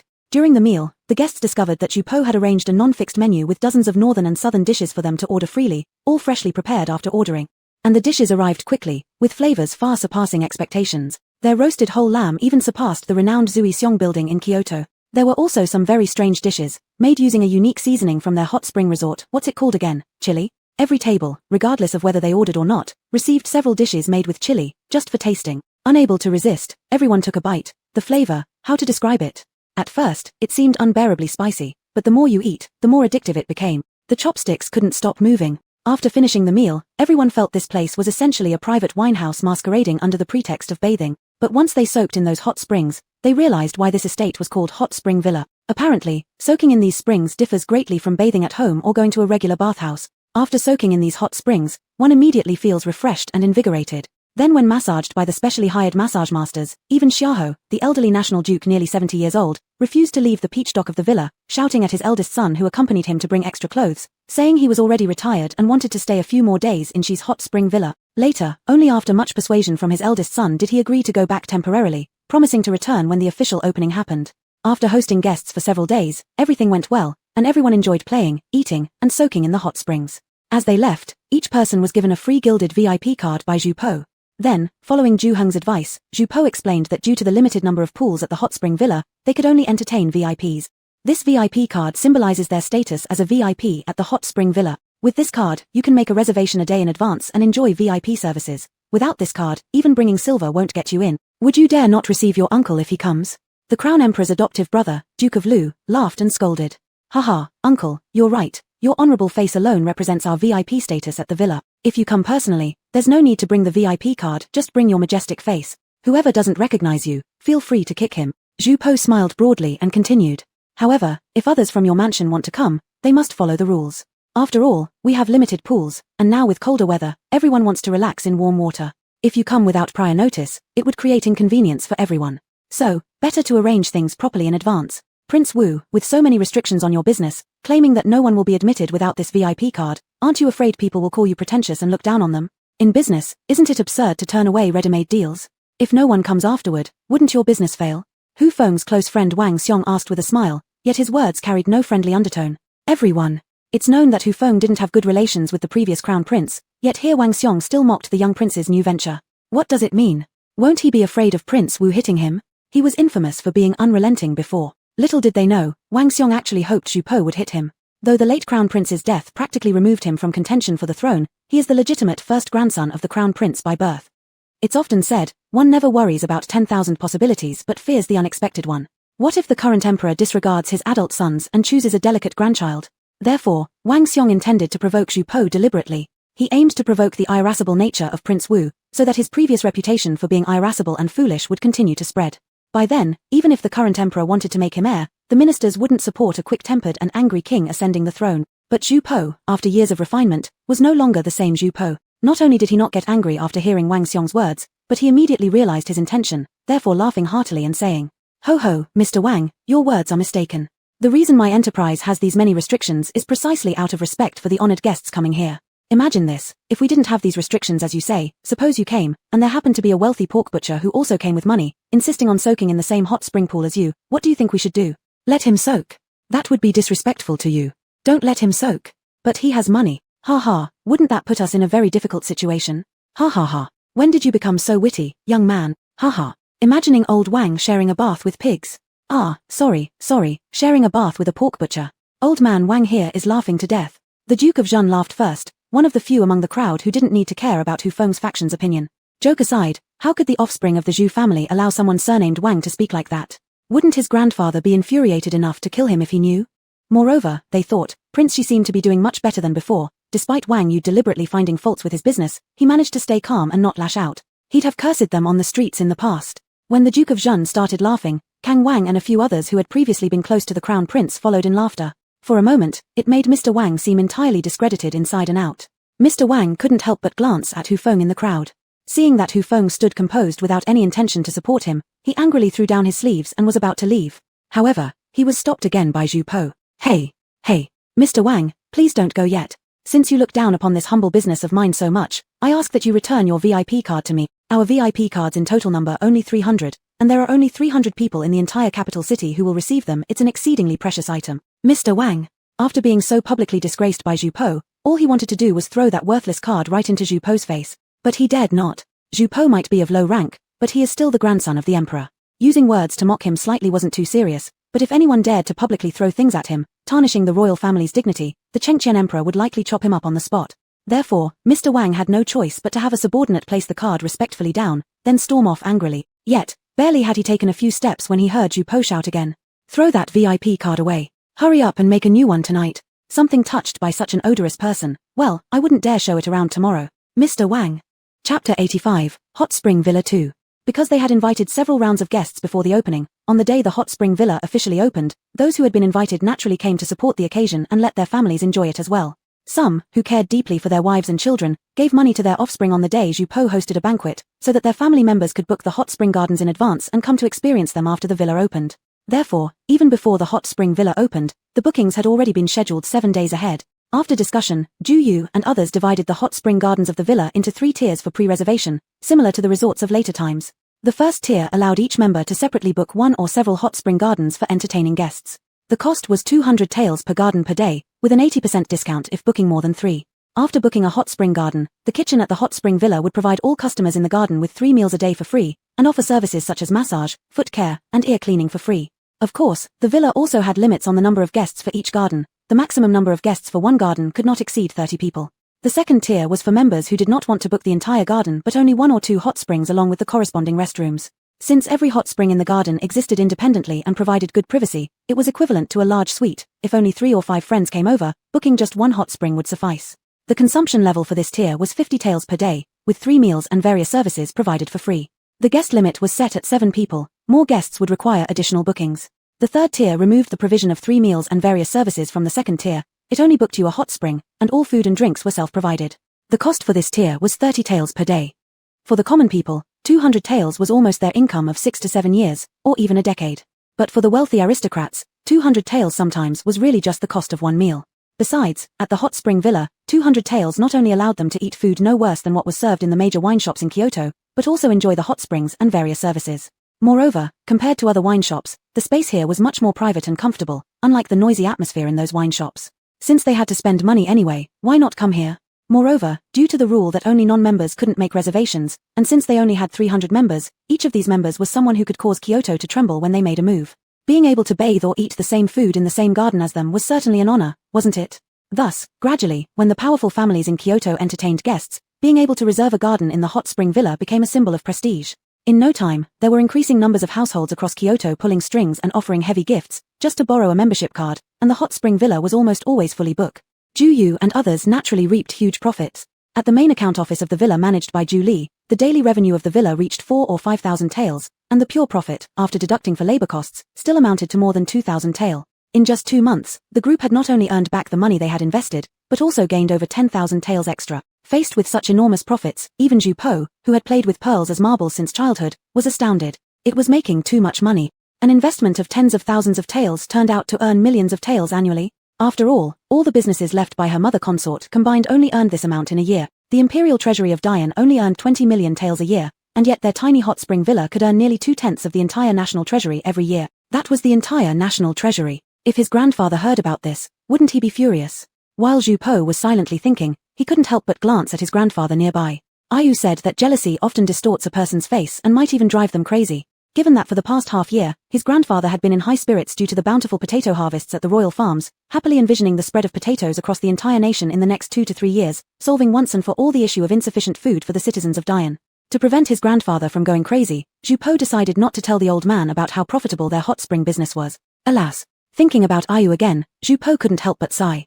Making money at the villa was definitely a good thing. But if it continued like this, wouldn't Ayu become richer and richer? By then, surely he'd be considered less worthy, wouldn't he? Alas, what's got into you, sighing all the time? Why don't you learn from your second brother? He can already help the emperor with official duties. Look at you, you can't even sit still to grind ink. You've made me write my characters crooked. Emperor Chengqian was busy handling official documents at his large desk while reproaching Zhu Po, who was beside him. Honestly, since this boy came in, he had been distracted, and grinding ink resulted in ink splashes everywhere. Currently, Zhu Po and his half-elder brother Zhu Kai, who shared the same father, were both living close to Emperor Chengqian, so they were often compared by the emperor. Because of the empress, Zhu Po wasn't close to his elder brother. When they were young, the empress had attempted to render him ineffectual, showing excessive indulgence towards him but an abnormal severity towards her own son, his second brother, leading him to mistakenly think that their mother favored Zhu Po instead. This resentment started then, and Zhu Po also hated being constantly compared to his brother and receiving scolding from his grandfather and father because of it. Later, Zhu Po discovered the empress' cunning nature, realizing that all her schemes against him were for her own son, his second brother. This led him to like his brother even less, and his brother felt the same toward him. Gradually, the rift between them deepened, making them increasingly estranged.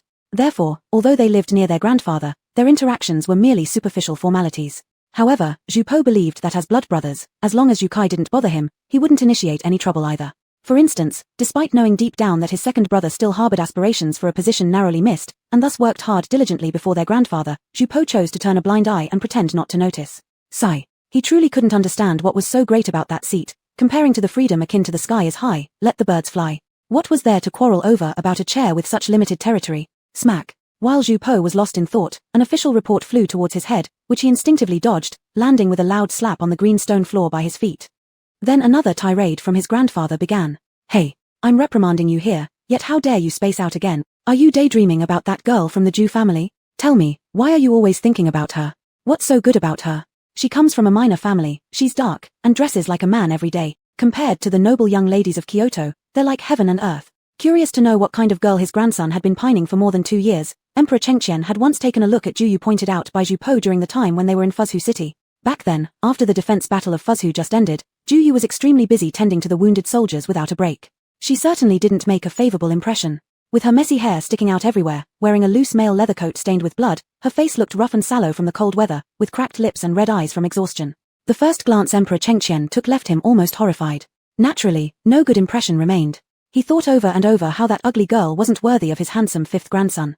Yet, this kid seemed possessed, completely infatuated with her. Zhu Po couldn't tolerate anyone saying bad things about Juyu, not even his grandfather.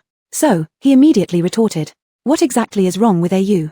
She looks dark because she has been traveling tirelessly, rescuing and treating patients under the sun. Naturally, she can't be as fair-skinned as those noble young ladies who stay cooped up inside having 8 maidservants attend to them. And she is definitely not ugly. In fact, she's very beautiful. If you didn't observe carefully that day, please do not speak recklessly. I think, among all the noble maidens in the entire capital, none compare to my AU in beauty. Also, didn't you elders always teach us that our Zhu family used to be poor tenant farmers, and we must never forget where our roots lie and treat the common people as our providers of sustenance? Then why are you suddenly starting to despise AYU's humble origins? If you disdain her background so much, why eat her potatoes? Don't you remember someone who couldn't sleep because the imperial farms yielded more than 40,000 pounds of potatoes and exclaimed that potatoes were a gift from heaven to the people of Dian? Without AU, you would have no idea what potatoes look like now, right? How frustrating it was to reap the benefits and still complain. Zhu Po muttered inwardly. Emperor Chengqian, what do you mean by not wanting that girl's potatoes? Those potato seeds were bought by me for 5,000 taels of silver, didn't you know? You haven't even married that girl, and already you're sticking up for her against your own grandfather. If she makes you do this before marriage, imagine what will happen after. For her, would you set beacons to amuse her just like in the story of King Yu of Zhu fooling his lords? Emperor Chengqian pretended to scold angrily while actually wanting to hear what his grandson would say next. Grandfather, what are you talking about? It's unfair to accuse people like that. Zhu Po was immediately angered. My status is just a royal grandson, not King Yu of Zhu. How can I have such great power to set off beacon fires? Even if I could, with AYU's personality, she would drench me with a bucket of water to extinguish them. She's nothing like Bao Sai. You've seen it yourself, how exhausted she was during the Fuzhou City defense battle. She's a female doctor who regards saving lives as her responsibility. During the enemy siege, she risked her own safety to treat the wounded soldiers. Besides, she's so busy that when she has time, she researches her medical skills. She isn't someone like Bao Sai who sulked all day waiting to be amused. Emperor Chengqian. So by your logic, you're not reluctant to light the firewood to please the beauty. It's just that your AU doesn't like that sort of thing. However, after hearing his grandson's words, Emperor Chengqian improved his impression of Juyu somewhat. Then let me ask you, if you were an emperor, what do you think you should do? Or, who do you think I should pass the imperial throne to? Emperor Chengqian suddenly asked Zhu Po. Zhu Po? How dare he answer this? Grandfather, you have vast wisdom, naturally. He tried to bluff his way through, but Emperor Chengqian cut him off directly. Don't spout nonsense here. It's just the two of us, no one else around. Why can't we speak freely? Speak up, whatever you say, grandfather won't blame you. I want to hear your true thoughts. Seeing his grandfather's sudden seriousness, Zhu Po dared not joke around anymore. After a serious period of contemplation, he replied solemnly. In my view, Yunnan and Liaodong have already been pacified, so for the successor, militarily speaking, all they need to do is strengthen defenses, station capable generals, and know how to assign people wisely, without necessarily possessing high military talent themselves since all the battles you needed to fight, you've already done for them. In terms of people's livelihoods, I believe it must be someone capable of sustaining stability, knowing how to give the people rest and peace, considering the interests of commoners truly. Only when all the people of Dian have enough food can our Zhu family's rule remain stable. But improving people's livelihoods cannot be rushed. If rushed, some people may feel their bowls are threatened. Even rabbits bite when cornered, and certain people might go all in if pushed too far. Therefore, the person you choose must also be patient. Patient until they solidify their position, until the public favors them, then discuss reforms, which will be much easier. And then there's nurturing talent. Now, our great Yang dynasty is supported by your old subordinates, but if the younger generation doesn't rise up, then it's over. Ah, that's all I can think of for now. Faced with Emperor Chengqian's sudden examination, Zhu Po could only bring out the governance concepts taught to him by Premier Zhu when he was young, combining them with his thoughts from recent years, thinking aloud as he spoke. Emperor Chengqian, are these all your own thoughts? Not entirely. Some were taught by Premier Zhu, some learned following grandfather these past few years, and some thought up myself. Zhu Po replied honestly. Ha ha ha, good. You really have grown, ha ha. Tell me, among your uncles and cousins, who do you think is up to the task? Emperor Chengqian asked, eyes shining brightly, eager to hear whom his fifth grandson would recommend. I don't know that. Zhu Po wouldn't fall for his grandfather's trick, fearing if he recommended someone who didn't ascend the throne, yet another who did find out he wasn't recommended, making him essentially suicidal. So he said nothing, instead taking advantage of his grandfather's improved mood to flatter and feign pitifulness, massaging his grandfather's shoulders while saying, Grandfather, given my filial devotion to you, can you at least secure my future before passing the throne to the uncles? I ask for nothing more than a relatively fertile fief and a pardon medallion. Emperor Chengqian. Chapter 86, a fight breaks out. Because the hot spring resort business was thriving, Zhu Luo, as a shareholder and general manager of the current hot spring resort, was always busy to the point of being dizzy every day. Although he was so tired that he would fall asleep as soon as his head hit the pillow at night, his mind and body also felt greatly satisfied. That day, after bidding farewell to an esteemed guest, just as he was about to return to the resort, he heard someone shout nearby. Zhu Luo. Zhu Luo turned around and saw a 16 or 17-year-old young man strutting towards him with a group of followers and servant. Zhu Luo immediately recognized the person and could only helplessly sigh that their paths crossed too often. It turned out that this visitor was none other than Hu Feng's youngest son, Hu Yi, Zhu Luo's former arch-nemesis. When the entire Zhu family was exiled, Zhu Luo was still very young, and now more than 3 years had passed. Zhu Luo had transformed from a small plump child into a tall and slim teenager. Therefore, not many people in the capital currently recognized him. Although Zhu Luo did not resent his identity as the descendant of a criminal, he also felt there was no need to deliberately mention it. Hence, after the opening of the resort, seeing that no one recognized him, they merely assumed he was the general manager of the resort, and he had not bothered to explain anything. But unexpectedly, the first person to recognize him was this former nemesis. In the past, the camp led by Hu Feng and the Crown Prince's camp were always opposed to each other. As a staunch supporter of the Crown Prince's camp and a leading figure in the literati, Zhu Gelao was always a thorn in Hu Feng's side. Because almost the entire literati community stood behind Zhu Gelao, the public opinion influenced by his statements naturally made Hu Feng and others dare not take him lightly. Hu Feng, by nature, always maintained a good old man image, unwilling to confront people directly, instead dealing with them covertly. But Zhu Gelao was quite the opposite. He always advocated for reason-based arguments, integrity, and debating face-to-face when encountering issues. Moreover, he was particularly venomous with his sharp tongue, using classic references while criticizing others, making him very difficult to deal with. On several occasions, Hu Feng was publicly humiliated by him, thus fostering deep resentment against him. Because Hu Feng and Zhu Gelao were opposed to each other, when studying at Taishue, Zhu Luo and Hu Yi also became mortal enemies, frequently leading groups of their own to clash incessantly. Most of these encounters usually ended with Zhu Luo's victory until the Zhu family was punished, leading to Zhu Luo being exiled and serving as an end to this rivalry.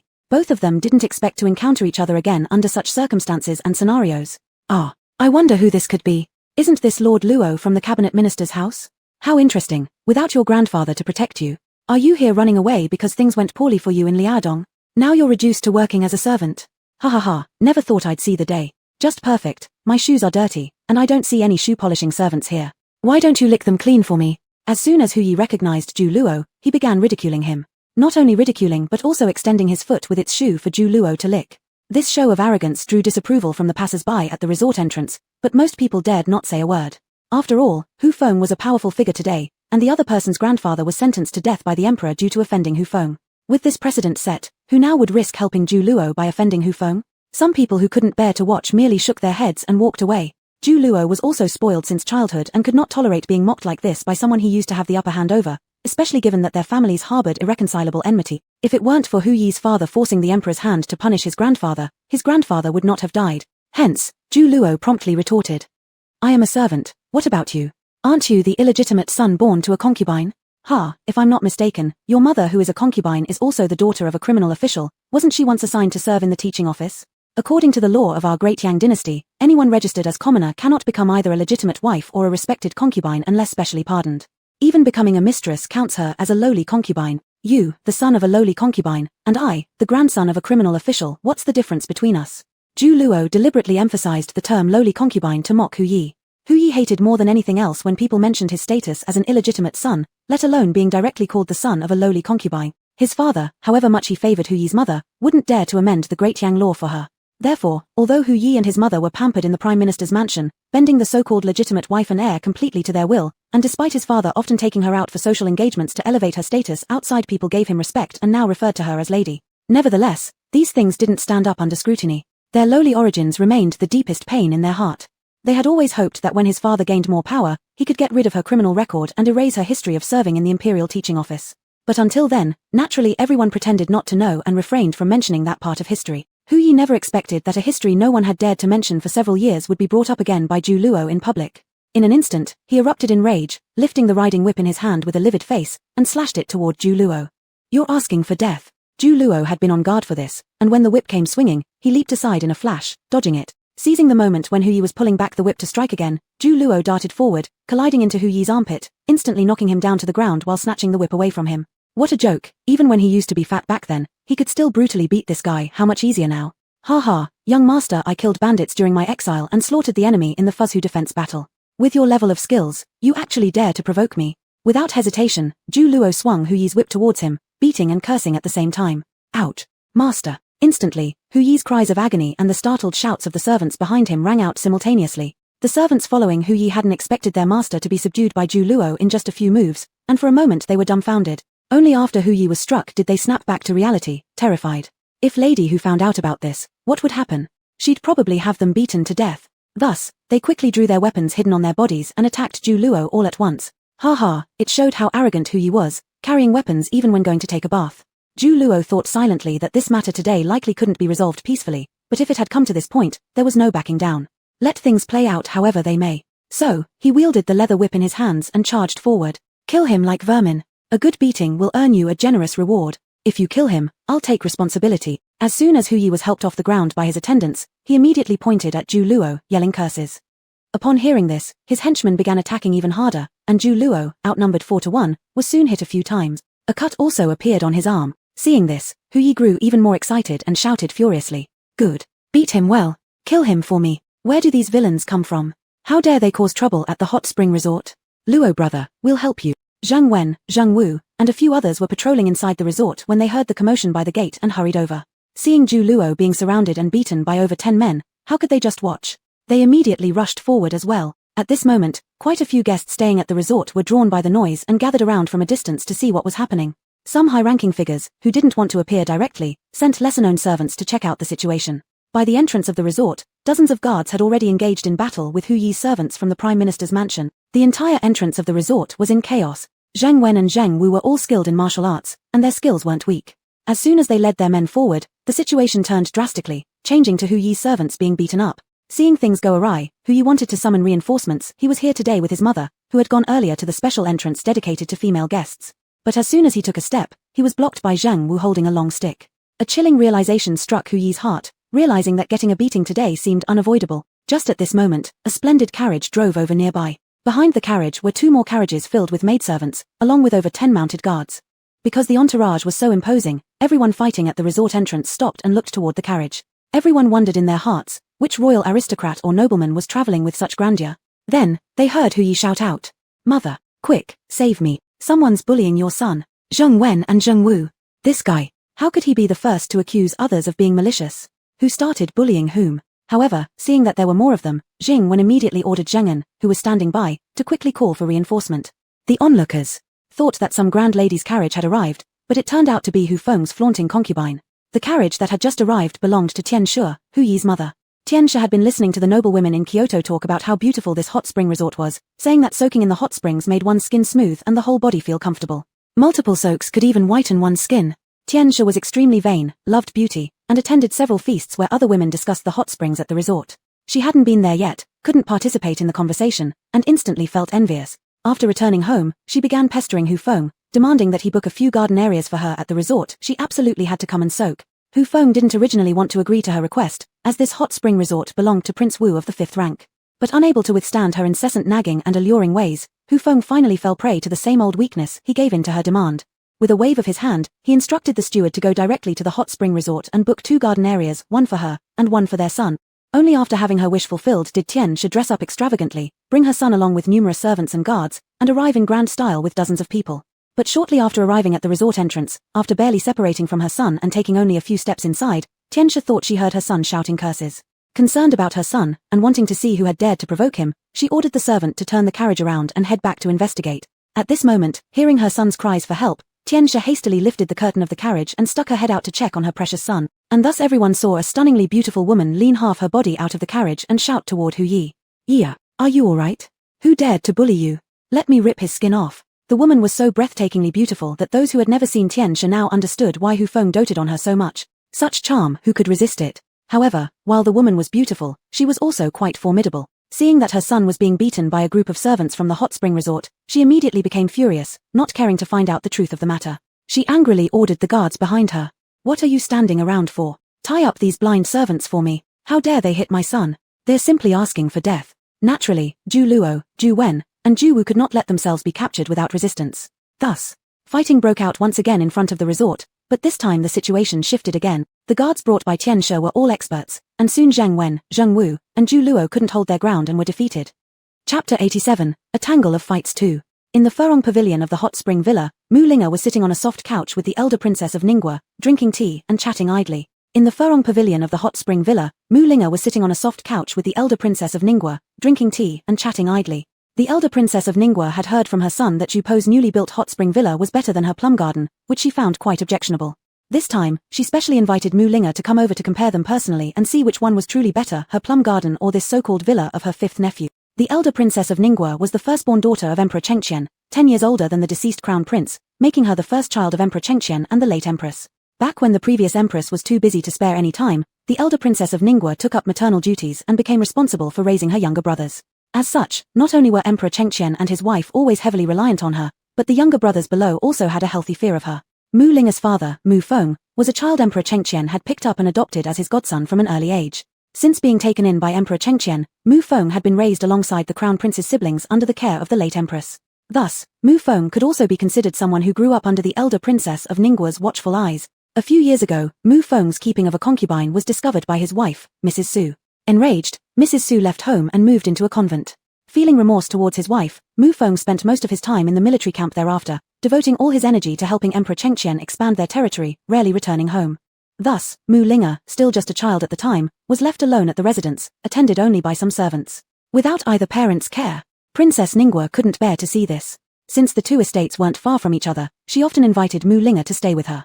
Later, when Mu Feng's concubine boldly moved into the household after bearing a son, Princess Ningguo decided against letting Mu Linga return altogether. Except for rare visits during the occasional days when Mu Feng returned, Mu Linga stayed mostly in the elder princess's estate until she was 14 and followed Mu Feng to the battlefield. Hence, Mu Linga formed a deep bond with the elder princess, who treated her like her own daughter. Ever since returning to the capital from Fuzhou City, Mu Feng submitted a petition to relieve Mu Linga from all military responsibilities. As such, Mu Linga had spent almost an entire year recuperating at her father's insistence, finding herself frequently visiting the elder princess due to sheer boredom. Hence, today, the elder princess had summoned Mu Linga to accompany her to the hot spring villa. Indeed, the hot springs of this villa did live up to its reputation. Even though the elder princess had originally come looking for faults, while the scenery in the gardens might have room for criticism, the quality of the hot spring itself was beyond reproach. A short while ago, both women had just finished soaking in the hot spring. Their hair was dried by the servants, then restyled before they settled back onto the couch, drinking tea leisurely and chatting happily, when suddenly a servant woman arrived to report a quarrel between Zhu, the villa's steward, and Hu Feng's son at the entrance of the hot spring villa. At first, neither paid much attention, assuming it was just a minor disagreement. But shortly after, the servant returned, reporting that the situation had escalated further. Hu Feng's concubine had even arrived with her guards, leading both parties into a physical fight. It seemed the villa side might be struggling to handle the conflict, prompting a question from the maid about whether or not Princess Ningguo would intervene. After all, as the elder princess's nephew, if the business of the fifth royal grandson was disturbed, ignoring the situation wouldn't be appropriate. "I'll take a look." Mu Linga stood up and said, "Great aunt, Zhu Guan is the grandson of Chancellor Zhu, and I know him well. When I was in Fuzhou City, I received much assistance from the Zhu family. If they're being bullied now, it wouldn't be right for me not to intervene. Millimeter, it's good that you go. Just make sure not to beat them too badly, it is Hu Feng's son after all. We must preserve a bit of face for him." The elder princess nodded with a smile, giving her final instructions. Meanwhile, in the Zheng family courtyard at the foot of the mountain, Zhu Yu was researching the recipe for hot pot broth with her grandmother and her eldest aunt, Zhong Shuo, using chili peppers. With the increasing popularity of dishes containing chili peppers in the restaurant of the hot spring villa, Zhu Yu was now determined to develop the recipe and open another yard next to her maternal home where they could start a hot pot restaurant. Since returning to live with her mother-in-law, Aunt Zhong had heard that their family had purchased the mountainside property behind their home and even started a business venture with the fifth prince. And then she watched helplessly as the villa was constructed into a garden more beautiful than anything she had ever seen. Soon after its opening, it earned enough money daily to last her a lifetime. During that time, Zhongshe was so shocked that she didn't know what to do. She knew her family's involvement in this business was entirely due to the influence of her sister-in-law Jiao Yu. Zhongshe was extremely apprehensive at first, deeply fearing that her younger sister would resent her and incite their older brother to divorce her. Therefore, during that period, she was constantly cautious. Later, when she realized her sister-in-law showed no resentment toward her and even treated her with great respect, addressing her as elder sister-in-law, Zhongshe gradually began to relax. From then on, any preconceived notions she had about her sister-in-law vanished, and they grew closer. A few days prior, after Ju Yixuan's school opened, Jiao Yu and the others started attending classes taught by Ju Yixuan. To take care of Ju Li, Lady Zheng had been staying these past few days at the small rented house on the outskirts of the western city with Ju Ying. Because Ju Yu had to stay and assist in managing the villa's business, Aunt Zhong naturally stepped in to carefully take care of Ju Yu's daily needs. As Aunt Zhong also excelled in cooking, today she was invited by Ju Yu to help research the recipe for hot pot broth. Just as the group was brainstorming in the kitchen, Zheng An rushed in anxiously shouting upon entering the courtyard. "Grandfather, father, someone is beating Brother Luo at the villa entrance. There are too many of them, and we're struggling to hold our ground. Please hurry and come help." Upon hearing this, the father and son duo of Grandpa Zheng immediately ran out. "Brother An, why did you run home? How many people are here? Quickly gather the men from the villa," Grandpa Zheng exclaimed urgently, his feet stomping with worry. Zhang An was panicked too. Instinctively, he had sought his father and grandfather. Upon hearing his uncle's words, he bolted back toward the villa to summon reinforcement. Seeing this, Grandpa Zhang and his son quickly grabbed their weapons and followed closely behind. Ju Yu couldn't stay seated either, returning to fetch a bow her brother had recently procured for her along with a sword bag, and then she hurried off too. "Aya, sister Yu, why are you rushing over? You're a young woman." Seeing this, Zhongshe rushed out to try and stop her, but Ju Yu had already run far away. How could she possibly stop her? When Ju Yu arrived at the villa entrance, Mu Linga had just gotten there as well. By now, Ju Luo and the others had already been beaten to the ground and tied up by Hu Feng's guards. At this moment, Hu Yi was stepping on one side of Ju Luo's face, forcing him to lick the sole of his shoe. Naturally, Ju Luo refused, twisting his neck and shouting insults instead. "Surname Hu, you lowborn bastard. Do your worst and kill your granddad today, or someday I'll see you dead." Hearing another insult about his illegitimate birth, Hu Yi flew into a rage, lifting his foot and kicking Ju Luo repeatedly in the face. After a few kicks, half of Ju Luo's face swelled up. But this only ignited Ju Luo's spirit further. Seizing an opportunity when Hu Yi wasn't paying attention, he bit down hard on Hu Yi's calf. "Aya!" Hu Yi screamed in pain, trying desperately to pull his leg back, but Ju Luo held on firmly without letting go. In the struggle, Hu Yi's flesh was torn right off his leg. Enraged with pain, Hu Yi's eyes turned red, grabbing a long sword from a nearby guard and swinging it down at Ju Luo's head. "Die, you! Hold it! Don't do it, Yia!" As Hu Yi raised his sword, some of those with ties to Hu Feng, fearing a homicide might occur, quickly shouted to stop him. In their minds, as the master's son of the chancellor's residence, scolding a junior steward or injuring a few servants was trivial. However, if a life was taken, things would escalate beyond control. Likely even Hu Feng wouldn't be able to handle the situation if word got out. Thus, while they had previously ignored the mother and son commanding the guards to beat people, now they hastened to intervene as soon as Hu Yi decided to kill. Even Tian Shi yelled out urging Hu Yi to stop. But Hu Yi, blinded by anger, was out of control. Seeing how Ju Luo continued to curse relentlessly despite his injury, the blade carrying full intent for murder descended. If this strike landed, Ju Luo was sure to die. Surrounding people screamed in terror. Some, too frightened, closed their eyes. Luo Jia, Zhang Wen, Zhang Wu, and a few others were also shocked to the point of tearing eyes and gnashing teeth. But alas, their bodies were all tied up, leaving them unable to come to the rescue. Everyone thought Ju Luo was about to die. This included the old master Zhang and his son who had just arrived, still far from the scene, as well as Ju Luo himself. But suddenly, a sharp arrow and a palm-sized rock, both accompanied by whistling wind sounds, flew towards Hu Yi who was wielding the knife. The rock struck his right wrist holding the sword, while the arrow pierced through his right arm holding the knife. Hu Yi's right hand instantly became useless, and the sword clattered to the ground beside Ju Luo's head. Ju Luo narrowly escaped death, realizing fear in the aftermath, cold sweat streaming out profusely upon seeing the blade next to his head, which surprisingly calmed him down a bit. "Aya! Iya!" Hu Yi let out another ear-piercing scream, 100 times more painful than when bitten by Ju Luo earlier. Then, with pain causing his eyes to roll back, he fainted. His wrist bone had been shattered by Mu Linga's blow, and his arm had been pierced by Ju Yu's arrow. Lady Tian was heartbroken, hurriedly rushing over to cradle her precious son in her arms and examining the wound on his arm. In her days at the music bureau, Lady Tian had learned some medical skills from an elderly nanny, so she immediately recognized that her son's wrist bones were shattered, and even if healed, he might never be able to hold a pen or write again. In other words, her son would have no chance at taking imperial exams for the rest of his life. Perhaps every mother dreams of her son becoming a dragon among men, and Lady Tian was no exception. She believed her son was smarter than anyone else. Poor scholarship was only because he was too playful. Once he reformed, she was sure he could become a top scholar. Moreover, Lady Tian had evidence Hu Feng was universally acknowledged in the Great Yang dynasty as a genius in academics, so how could his son be any less capable? Therefore, after seeing her son's injuries, Lady Tian's face contorted with anger, her beautiful eyes glaring like a venomous snake at the crowd outside, shrieking, "Who did this? Step forward. Anyone daring to harm her son would surely forfeit their life." Intimidated by her glare, the surrounding people parted ways, revealing Ju Yu standing on a large rock drawing the bow and Mu Linga tossing a pebble in her hand behind the crowd. Chapter 88, Beating Up. Ms. Tian never imagined that the ones who completely disabled her son's arm would be the two people standing before her, two young women who looked to be just teenagers. Mu Linga had spent much of her time away from the capital and seldom attended banquets when she was in Kyoto, so Ms. Tian didn't recognize her. As for Ju Yu, she barely even knew who she was, just some inconspicuous girl. Thus, Ms. Tian did not recognize either of them. "Who are you? Why did you hurt my son?" Ms. Tian shouted hysterically at the two. Ju Yu glanced at her uncles who were bruised and battered and then turned her gaze toward Ju Luo lying on the ground, unrecognizable and unable to move. With a drawn bow in hand, Ju Yu angrily replied to Ms. Tian, "Because your son deserved it. When he was ordering his subordinates to bully others, he should have been ready to face the consequences of being bullied himself. Is this Great Yang your family's private property? Why do you think you can act so arrogantly?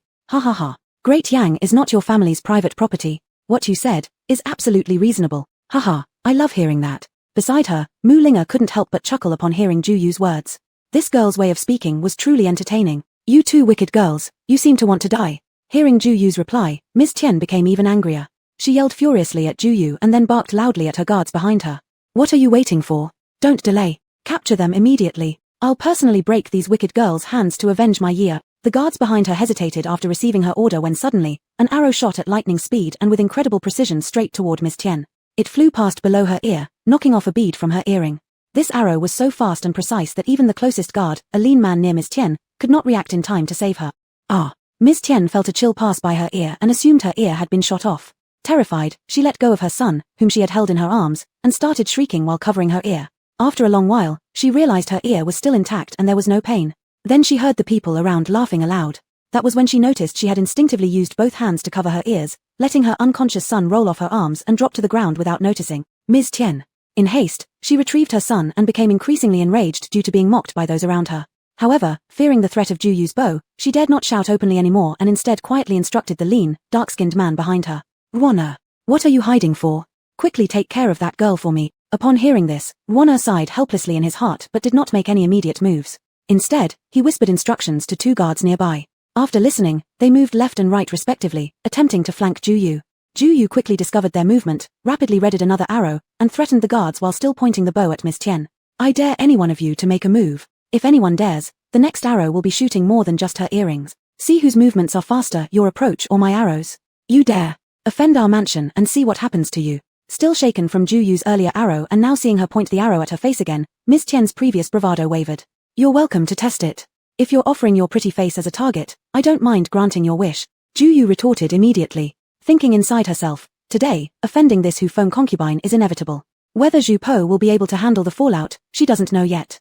He, little AU, didn't expect you to have these skills. Your archery seems better than mine. We must definitely compete someday." A few meters away, Mu Linga narrowed her eyes, observing the tall, thin man behind Ms. Tian moving. Laughing out loud, she also subtly shifted closer to Ju Yu. "Ju Yu. True, if Zhu Po isn't enough, there's still this one. Since she's willing to step in now, it shows she's inclined to help." With flattery, Ju Yu smiled at Mu Linga. "Sure. Sister Linga, who would have thought, since we last met in Fuzhu City, meeting you again reveals that your charm and vigor are as remarkable as ever. Mu Linga. This girl really knows how to leverage others like her brother does, using those who show willingness to help her frontally, while ignoring those who don't. That boy promised to invite her to drink grape wine after returning to the capital, and now it has been over a year since his return with still no sign of him following through. Ha ha ha, little AU. Didn't expect that after over a year of not seeing you, your mouth has gotten much sweeter. That call of Sister Linga sounds really good." Mu Linga laughed heartily again, but her eyes kept on watching the tall, thin man behind Ms. Tian. "Sure enough. Be careful." Seeing the movement in the hands of the tall, thin man, Mu Linga quickly threw a pebble from her hand which deflected the hidden weapon aimed at Ju Yu and then she leaped forward to attack her. Ruoner didn't expect his stealthy assault to fail. Seeing Mu Linga coming at him, he quickly gave up using his concealed weapon and countered her incoming blow. After their quick exchange, both were inwardly shocked. Ruoner thought, "Who is this girl? How could she be so skilled?" Mu Linga was also quite surprised, as the man's martial arts skills were not inferior to hers. "Sir, with such fine abilities, there are so many things you could do. Why grovel and serve a concubine?" Mu Linga's parents had spent half their lives bickering about a secondary wife, causing her much suffering too since childhood, neglected by her father and mother alike. Hence, she deeply detested from within her very core those who would discard their main wives for a favored concubine or women who would willingly become concubines out of vanity. When she learned through Kyoto residents that Hu Feng indulged his beloved concubine excessively while treating his official wife coldly, she developed intense disgust toward Hu Feng. Now, seeing Hu Feng employ a top-tier guard suitable to lead the palace guards just to protect a mere concubine, she couldn't help but feel sorry for such talent being wasted. Upon hearing Mu Linga's words, Ruana hesitated for a moment before rebuking her. "Don't meddle in what doesn't concern you. Watch my move." Mu Linga's well-meaning words fell on deaf ears, and she no longer questioned him further, focusing instead on their duel. Meanwhile, Ju Yu, who narrowly escaped the hidden weapon attack, fired an arrow toward Ms. Tian. She thought, since Ms. Tian dared play dirty tricks on her, there was no need to hold back. A guard near Ms. Tian, unable to deflect the arrow in time, hurriedly pushed a nearby servant boy in front of Ms. Tian to shield her. As a result, Ms. Tian remained unscathed, but the servant boy had his shoulder pierced by Ju Yu's arrow. The surrounding servants instinctively wanted to disperse to avoid being caught in any more misfortune. But suddenly, Ms. Tian's eyes lit up, realizing using people as shields might be a good strategy, so she forbade their retreat and commanded immediately. "All of you come here. Protect us too. Whoever moves will be killed first by me." Ms. Tian ordered menacingly and then turned to the maidservants and female attendants nearby. "You all come closer too." The servants, maids, and attendants knew of Ms. Tian's cruelty and didn't dare disobey, unwillingly moving closer to surround Ms. Tian and her son. With the human shield safely shielding her, Ms. Tian relaxed somewhat and taunted Ju Yu. "Ho ho, nasty girl, if you're capable, kill them all and I'll admire you." Then another malicious idea came to her mind. She pointed at the prostrate figures on the ground including Ju Luo and ordered the remaining guards. "Kill them all for me first."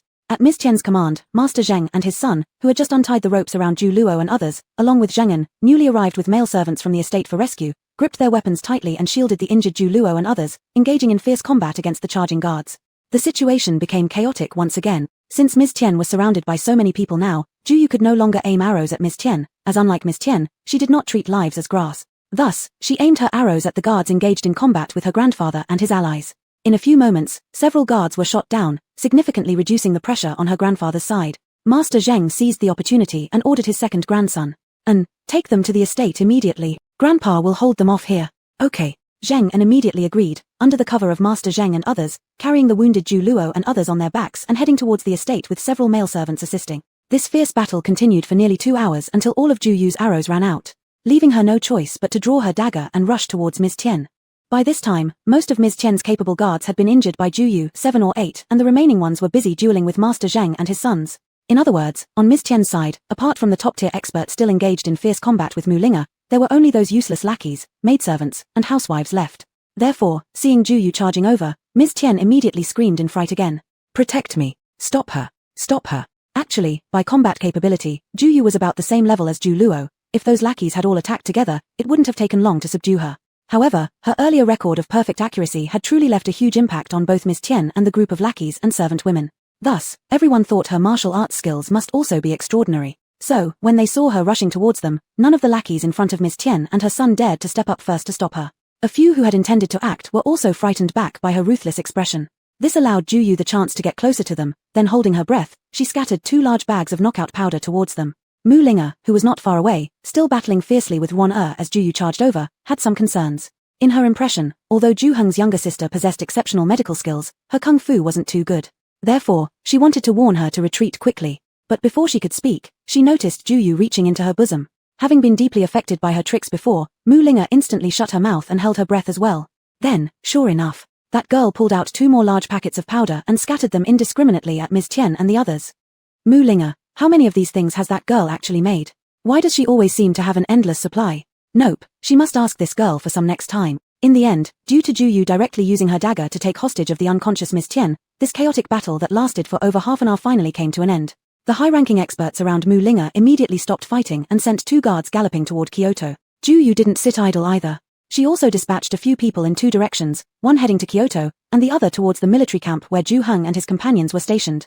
Everyone knew that this dispute, which initially began between Ju Luo and Hu Yi, had now escalated into a major conflict beyond their ability to resolve, necessitating bringing out their respective powerful backers. Chapter 89, Debate. Ju Luo has been very worried recently. He didn't know what happened to his grandfather, who now loved taking him wherever he went every day, causing Ju Luo's inconvenience. Zhu Po has also been very worried recently. He didn't know what had gotten into his grandfather either, who now liked taking him wherever he went every day, leading to Zhu Po not having been to the hot spring villa for over 2 months. A few days ago, General Deng Yu, who was currently in Fujian fighting the pirates, submitted another petition requesting to expand the Great Yang Navy and asking the Ministry of Revenue for funding. Hu Feng and others suppressed it and refused the funding, arguing that the remaining silver stored in the ministry should be used on more pressing matters. On this day, Emperor Chengqian summoned Hu Feng, Prime Minister Wang, Pingxi Marquis Mu Feng, Prince of Zhanghua Xiahou Yong, Su Ming who was familiar with Fujian affairs, and others to discuss in the Qianqing Palace whether or not the funds should be granted. Zhu Po replaced the role of Supervisor Lu. Besides occasionally serving tea to these great men, the rest of the time he could only stand behind his grandfather obediently. He envied his second brother standing nearby, who despite also standing didn't have to serve tea and water but could interject from time to time, such as reporting how much silver remained in the Ministry of Revenue or which places urgently needed money and couldn't afford any delay. Zhu Po listened silently and complained inwardly. His second brother must have memorized ledgers while working at the Ministry of Revenue for half a year. Otherwise, how could he report numbers down to the smallest fraction? But come to think of it, his grandfather is truly poor. Probably any one of the noble families in the capital would be richer than him. Private treasuries are empty, and so is the national treasury, running out of fund. Alas, no wonder his grandfather always seemed irritated, still complaining after all these years about giving the Au family 5,000 taels of silver, repeating it each time he thought of it, driving Zhu Po to want to rip his ears off from hearing it too often. If it weren't for the fear that his grandfather would keep coveting if he knew their villa business made money, Zhu Po would really like to just hand over 50,000 taels and make the old man happy. Their villa had already earned him 70,000 taels just from dividends since its opening. While Zhu Po was idly listening to Hu Feng and the others endlessly arguing, Supervisor Lu walked in looking like he was constipated. He stood aside without saying anything until Emperor Chengqian noticed him and signaled with his eyes to ask what the matter was. Only then did Lu give Zhu Po a meaningful look, bowed to the emperor's ear, and whispered something quietly. Upon hearing it, Emperor Chengqian sprayed tea onto the face of Hu Feng, who had been sitting elegantly beneath the table. Zhu Po strongly suspected his grandfather did it intentionally. Then, Emperor Chengqian curiously glanced at Hu Feng and Zhu Po before asking Zhu Po in the midst of everyone's confusion and Hu Feng's disheveled state. When did you open a hot spring estate? How come I didn't know? Zhu Po. Damn. Truly feared nothing and here it came. Your Majesty, it's merely a small partnership deal. With your numerous daily concerns, such trivial matters certainly aren't worth bringing up in front of you. Zhu Po quickly bowed and replied. A small deal? As far as I know, old five, your small deal earns more than the royal farms do, earning 1,000 taels a day. Zhu Kai seized the opportunity to poison his younger brother's mind in front of their grandfather. Zhu Po thought to himself, his elder brother's sources were somewhat inaccurate and unreliable. His investigation clearly underestimated the situation by half. Having become accustomed to his second brother occasionally poisoning their grandfather's mind, Zhu Po easily retaliated. Second brother truly has impressive skills. Not only do you handle the accounts of the Ministry of Revenue, but my accounts as well. Otherwise, how do you know so clearly? Even I, as a shareholder, don't know more than you. Ha ha ha, to be honest, I've been busy respecting and serving the Grand Emperor these past 2 months, haven't even had time to manage that business, leaving everything to my trusted subordinate Yi Qing. Really not clear whether the business is profitable or not. Zhu Kai mumbled to himself, what a load of bull. If you're too busy to go there, wouldn't Yi Qing have the time to update you? Just as he was about to say more, Hu Feng, who had just wiped his face below, addressed Emperor Chengqian. Your Majesty, at present, the question of whether or not to allocate funds to the Fujian Navy is most important. The trivial matters concerning Prince Five can be discussed privately later, the implication being, your grandson's business activities are your private affair, let's not talk about them here. Upon hearing this, Emperor Chengqian chuckled coldly. This matter indeed isn't related to political affairs, but it has everything to do with you, Hu Feng. Hu Feng. The hot spring villa never expected that one day it would welcome the current emperor himself. Not only did the emperor come, but also the imperial guards, several prime ministers, and military and political figures from all walks of life. There were nearly 1,000 people in this grand entourage. Such a large presence startled not only Zhu Yu and Mu Linga but also Zhu Heng, Zhu Bing who had just arrived, and Hu Kuei, the manager of Hu Feng's household with a group of servants and guards rushing to save Lady Tian. The various bigwigs squatting in the hot spring villa could not help but reveal themselves. Almost permanently stationed at the hot spring villa was the Marquis of Zhanghua, the elder princess who had accompanied Mu Linga, Kang Wang who was enjoying a sweet soak in the hot spring, and the 12th Prince Zhu Shan, all anxiously rushing out to greet the emperor. Emperor Chengqian. Upon seeing his childhood friend, sworn brother, daughter, and son kneeling below, he was so angry that he almost collapsed on the spot. It wasn't because they didn't manage things properly, rather, he felt exhausted every day while these people were soaking in hot springs enjoying life. This disparity was hard for him to accept, and it made him incredibly angry. Especially since his daughter and son were also here, Emperor Chengqian felt even more like he was the victim. Thus, he fiercely glared at the Ningguo princess and his terrified youngest son before calming down to start dealing with the conflict between the grandson of Grand Secretary Zhu and Hu Feng's younger son. At this point, Hu Feng's concubine Lady Tian and her son Hu Yi had been awakened by the royal physicians who came along, and the doctor had set Hu Yi's broken arm. Then, before they fully realized what happened, they were brought to the largest garden in the hot spring villa. When they arrived and saw the situation, they almost fainted again. Thinking to themselves, today's matter has truly escalated significantly, but upon seeing Hu Feng calmly sitting there among the crowd, the mother and son duo immediately felt reassured, regaining confidence. Especially Lady Tian, she thought that as far as today's incident went, it couldn't be entirely their fault. Her son merely disciplined a steward, though he used to be Grand Secretary Ju's grandson. Now he was just the offspring of an exiled official and a steward of this villa. As a respected young lord of the Prime Minister's residence, her son tried to teach him a lesson. Not only did the steward not listen obediently, but he dared to retort, striking her son. Worse still, two vicious maids immediately disabled her son's arm. She, as a mother, simply couldn't stand it and stood up for her son. What wrong had she done? With good intentions, they came to support the business of Prince Wu. Instead, they ended up injured or unconscious. All this, Prince Wu owed them an explanation. As Lady Tian increasingly believed she was right, when Grand Eunuch Lu asked them to state the cause, she knelt down and explained it based on her thoughts. Grand Eunuch Lu then questioned Zhu Luo and the others. Each truthfully confessed the whole story, which largely matched Lady Tian's version, though told from the opposite perspective. After listening, Emperor Chengqian looked at Hu Feng, who was calmly seated, and asked, "Hu Feng, what do you think about this matter?" Upon hearing Emperor Chengqian's inquiry, Hu Feng immediately rose and bowed deeply, saying, "In my opinion, Ye and this Jew relative are youthful in spirit, and some disputes are normal. Ask anyone present here, hasn't everyone fought during their youth? There's give and take, today you punch me, tomorrow I kick you. If no one is killed or severely injured, how significant is it? Ye has been frail since childhood, and his mother indulged him somewhat. Hearing her son was beaten may have caused her too much anxiety, and given that female relatives in the capital have been disappearing recently, I gave her 2 guards for protection. Seeing her son in trouble, she rushed to help, and using those guards' authority was quite normal. After all, maternal concern is understandable." Hu Feng smiled first and then changed tone, adding, "Even if Lady Tian made mistakes, it was for the sake of saving her own son, thus reasonable under the circumstances. Besides, they haven't caused substantial harm to the other side either. The doctor already mentioned that the injuries inflicted upon others in the villa were only slight, easily recoverable. Conversely, the 2 young ladies directly inflicted serious injury on my son, disabling his arm. I originally planned for him to enter the examination field next year, but now, not only can he not take the exam, he might not even hold a brush anymore." These 2 young ladies, looking so innocent, turned out to be extremely malicious. As the saying goes, ruining someone's career is akin to killing their parents. My son's lifetime prospects have been destroyed by these 2. Don't the 2 young ladies owe me an explanation? Hu Feng stared coldly and firmly at Mu Linga and Ju Yu with a face pale from anger. If Mu Linga had not fought on the battlefield and held Fuzhu City till death, if Ju Yu had not survived 3 years in the end times and endured 3 months of exile shortly after arriving through time, Hu Feng's intimidating glance might have scared the 2 girls, but now, seeing the prominent dark circles under his eyes, the 2 not-so-innocent girls suddenly wanted to remind him. "You should probably take it easy at night. Mr. Hu Feng, I must disagree with what you just said." Ju Yu was the first to kneel down and counter-argue after hearing Hu Feng's words. "Your concubine casually orders her guards to harm others, and you easily excuse it by citing motherly concern, yet when Linga and I try to stop them from hurting people, we are labeled as malicious and unforgivable. What if I say that I stepped forward to protect my family, and Linga intervened because she couldn't bear to see injustice happening right in front of her? According to your reasoning, our actions should also be excused, and we should even be rewarded rather than punish." "Exactly." Mu Linga approvingly glanced at Ju Yu and added, "Moreover, Mr. Hu Feng made a mistake in his statement. Mother and child bond refers to the relationship between a mother and her son or daughter. Lady Tian is merely your concubine and cannot legally call herself the mother of your son. How can there be any talk of mother and child bond? As the Prime Minister of our great Yang dynasty, how could Hu Feng be unfamiliar with this aspect of the law?" The crowd. Were these 2 girls possessed by former Minister Ju? Chapter 90, everyone has their own take. Ju Yu and Mu Linga were going all out, even daring to confront Hu Feng, which left the many ministers who followed them utterly amazed. Of course, the ministers recognized Mu Linga, Mu Feng's daughter and the current emperor's adopted granddaughter, personally honored by the emperor as the first female war goddess of Great Yang after the defense of Fuzhu. But in the past, everyone's impression of her was that she was silent, hard to approach, and they only knew she could fight. Today, it became clear that she could also talk eloquently. Still, since everyone was more or less familiar with her, their curiosity about her was limited.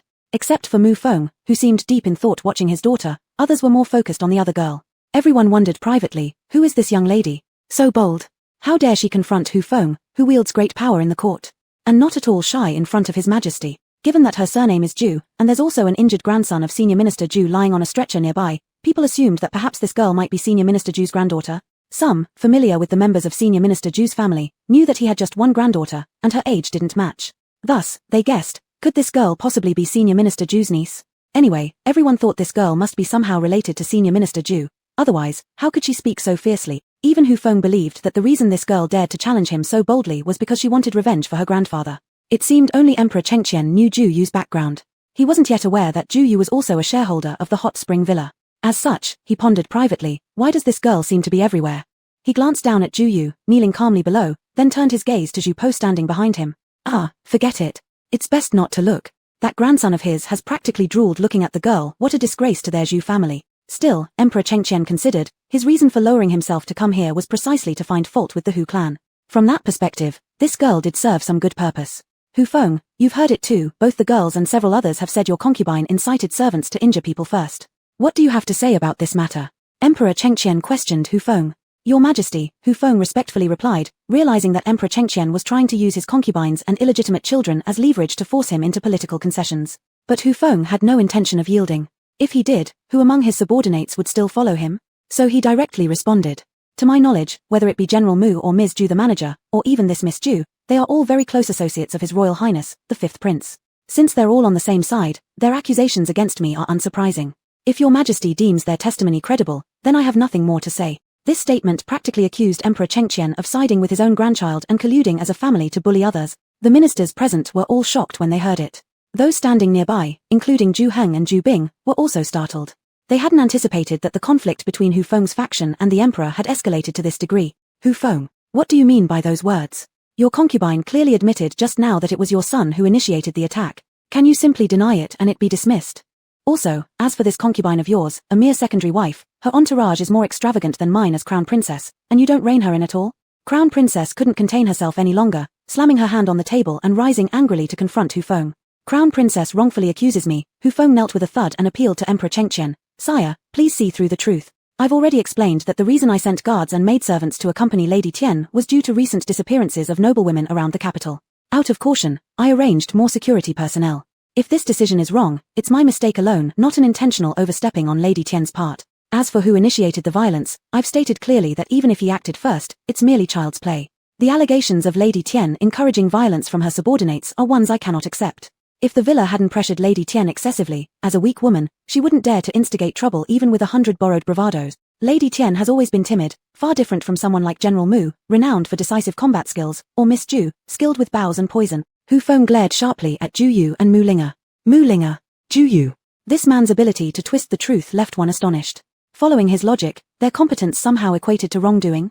Yes, sire, please investigate thoroughly. I, a humble concubine, am usually so fearful that I wouldn't step on an ant, but hearing Yi's cry of pain, I rushed over anxiously. Upon seeing Yi severely wounded by these two young ladies, I only then called the guards for assistance. After hearing Hu Feng's words, Lady Tian immediately began sobbing, pretending to be frail and delicate. You're talking nonsense. It was clearly your son who sent his servants to attack Jia first. When we went to help, your guards injured us again. Your son even tried to kill Jia. If it weren't for Yu Jia and Mu girl rushing to save him, Jia would have died by now. Zheng Wen, kneeling behind Zhu Yu, seeing Lady Tian pretending innocence at this moment, couldn't contain his anger and blurted out without thinking about the fear he had felt only moments ago when they were trembling in front of His Majesty. You boy, dare you accuse someone of murder without evidence? If not careful, I'll charge you with false accusations. Hu Feng immediately turned his fury toward Zheng Wen. What more evidence do we need? We all saw it with our own eyes. At that time, your son was about to strike when Yu Jia and Mu girl wounded him. I've already said this is all one-sided talk on your side. It's very likely you conspired beforehand once you knew we'd be arriving here, Hu Feng sneered. Zhu Yu and others hadn't expected such an eminent prime minister to be so unreasonable. More free novels available via the public account, film and TV early bulletin. Seeing this, Zhu Po also couldn't hold back. He was just about to retort when he noticed Zhu Heng making frantic eye signals from a distance. Quickly, Zhu Po moved closer to him. At that moment, everyone's attention was focused on the ongoing argument, so no one noticed his move.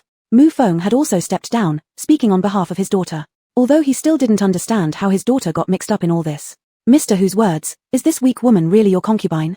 I think if you gave her another dose of courage, she might rebel. And what about your precious son? You're still claiming this was mere children's play? Grand Senior Zhu's grandson is still lying there. Everyone can see his condition clearly. Look at him. Is there any part of his body unscathed? And if this were merely children's quarrels, why hasn't your son suffered anything like this? But this child is full of injuries everywhere. If it weren't for my daughter and the Zhu family girl stopping your son's brutality, whether Grand Senior Zhu's grandson could still be alive right now would be uncertain. Mu Feng's words immediately caused many, including the Empress Long, to agree.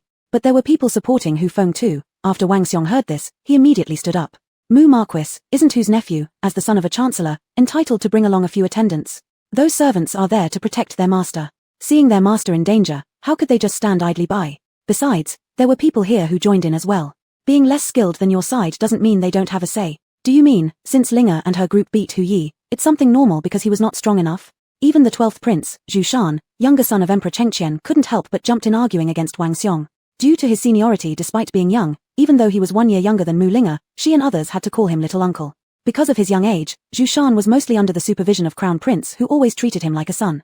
Thus, he often played around with Zhu Po, and they had developed a close relationship over the years. How can it be the same? Master who has had his arm severely damaged. General Mu has practiced martial arts for years while Master who obviously did not know his strength limit, something General Mu must know well. This is obviously intentional. One of Hu Feng's supporters among the officials immediately rebutted cunningly. You scholars are really interesting. Once a fight breaks out, it naturally becomes a fight to the death. Who would care about limits? Xiahou Yong, the son of Duke Zhen, indignantly spoke, intending originally to support Zhu Po's side. However, unexpectedly, this provided a handle for the other party. Since Xiahou General claims that in a fight, there are no considerations of severity, then why mention Mrs. Tian and her son inciting servants to act first? Isn't this contradictory? Xiahou General. On the side, Duke Zhen fiercely glared at his son, signaling that if he didn't know how to speak properly, he shouldn't speak at all. Didn't you see how your old man had been sitting quietly all this time without opening his mouth? The two sides continued bickering nonsensically, each person no better than street quarrelsome women. While they were arguing, Zhu Po suddenly led in over a dozen women dressed as maids. Upon entering, none of them greeted anyone but directly pounced towards mother and son Tian. In an instant, Lady Tian was beaten until her nose bled and her face swelled, and Hu Yi was clawed into looking like a blood-covered gourd. Emperor Cheng Qian, all ministers, Zhu Yu and others. Because of the large number of people who had arrived, all the guards had been relocated outside to stand watch. Thus, inside the room now only contained Emperor Cheng Qian and the ministers, along with the Zhu family and the Tian clan. No servants or slaves were left. Moreover, Hu Feng's side mostly consisted of civil officials, none of whom were capable fighters. Even if they were, it would be beneath their dignity to engage in a brawl with a group of women. As for Emperor Cheng Qian's entourage, they were more interested in watching the spectacle unfold. Therefore, as mother and son Tian were being beaten, there wasn't a single person to intervene.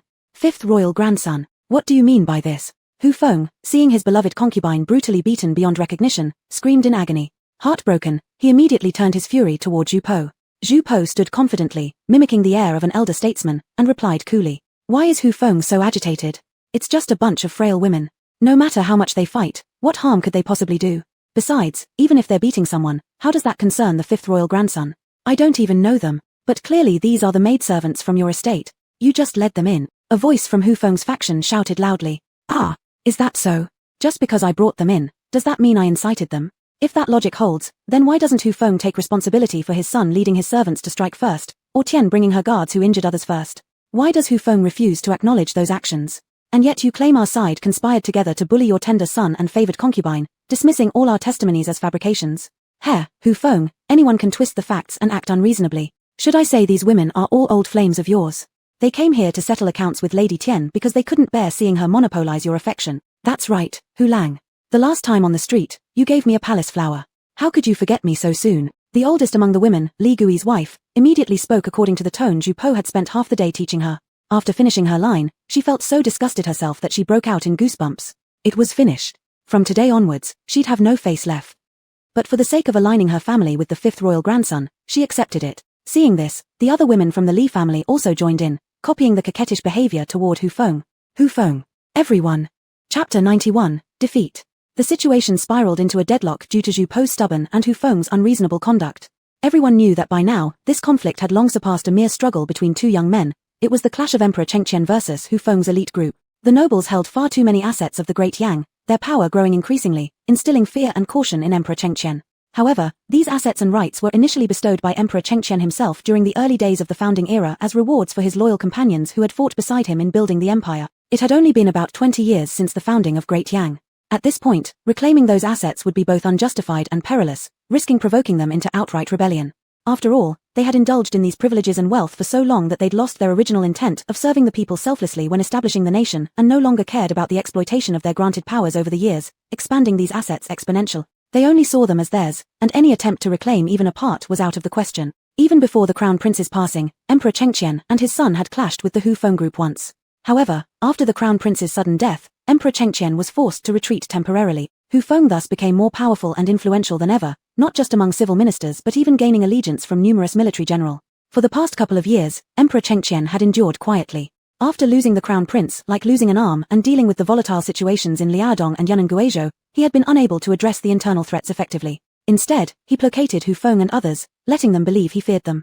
But now, he believed the timing was finally right. He needed an opportunity to cut away a portion of their amassed wealth. If they submitted peacefully after losing some assets, Emperor Chengqian still intended to reward them with lives of leisure and riches for generations.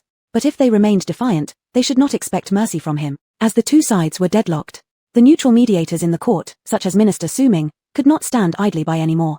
So, Grand Secretary Su Ming stepped forward, dismissing the women who Zhu Po had brought into the turmoil and gently advised. In my humble opinion, both parties bear fault in this clash. Would it not be best for everyone to take a step back? From Hu Feng's side, there were no objections. After all, their aggressive stance in front of Emperor Chengqian was already evident. Pushing further might lead to a rift with the emperor, a move unbeneficial to their cause. Thus, receiving a 50-strike reprimand on both sides seemed like a favorable compromise where neither side appeared defeated nor victorious. However, neither Zhu Po's side nor Emperor Chengqian wanted to take a step back. He felt that he had compromised enough over these years. While the impasse persisted, a 17 or 18-year-old young man suddenly emerged from the crowd and knelt beside Zhu Yu and others. Then a clear, youthful voice resounded. Your Majesty, I have something important to say. Chengqian, upon seeing the bowed head and unable to recognize the face, asked curiously, Who are you? I am Zhu Bing, one of Commander Lei's 1,000 household officers responsible for grain distribution within the Hugang army camp. I am also the eldest grandson of Zhu Ruian, and my younger brother, Zhu Luo, is the one involved in this recent argument with Hu Yi. Zhu Bing responded while prostrating. Since Zhu Bing was kneeling beside Zhu Luo softly called him elder brother. Zhu Bing gave his brother a reassuring glance, calming Zhu Luo's worries about bringing trouble to their family. While Zhu Luo calmed down, Zhu Bing's inner anger burned intensely. His grandfather had died because of coercion from Hu Feng's people, and now Hu Feng's son nearly killed his brother. How could he not feel enraged? Nevertheless, he reminded himself to remain calm, showing no signs of agitation and acting with even greater respect. Upon observing this, Emperor Chengqian thought Zhu Bing was more adaptable than his grandfather. Zhu Bing, don't I remember you? Weren't you one of the leaders during the Fuzhu city defense battle, feigning as Tartars to ambush the enemy camp with Zhu Heng? Emperor Chengqian asked. If he remembered correctly, this Zhu Bing used to be selected as a study companion for his own elder grandson. However, the matter ended unresolved after the prince's passing. With reverence, Zhu Bing replied, Indeed, Your Majesty, that was me. Ha ha ha, Emperor Chengqian laughed heartily, though uncertain what Zhu Bing was about to say next, he was confident it would favor his grandson's side. Thus, Chengqian smiled and asked, What do you want to say? Why didn't you speak up when everyone else was arguing? Your Majesty, Zhu Bing first paid his respects by bowing his head before responding as he partially rose. At the time of the quarrel between both parties, I was not present. My arrival here with Zhu Heng coincides closely with Your Majesty's own arrival. The villa staff informed us that Zhu Luo was in critical condition, which is why Zhu Heng and I hastily sought leave and came here. Therefore, the two of us were not aware of the entire course of events and did not dare to speak up earlier. So what makes you suddenly speak now?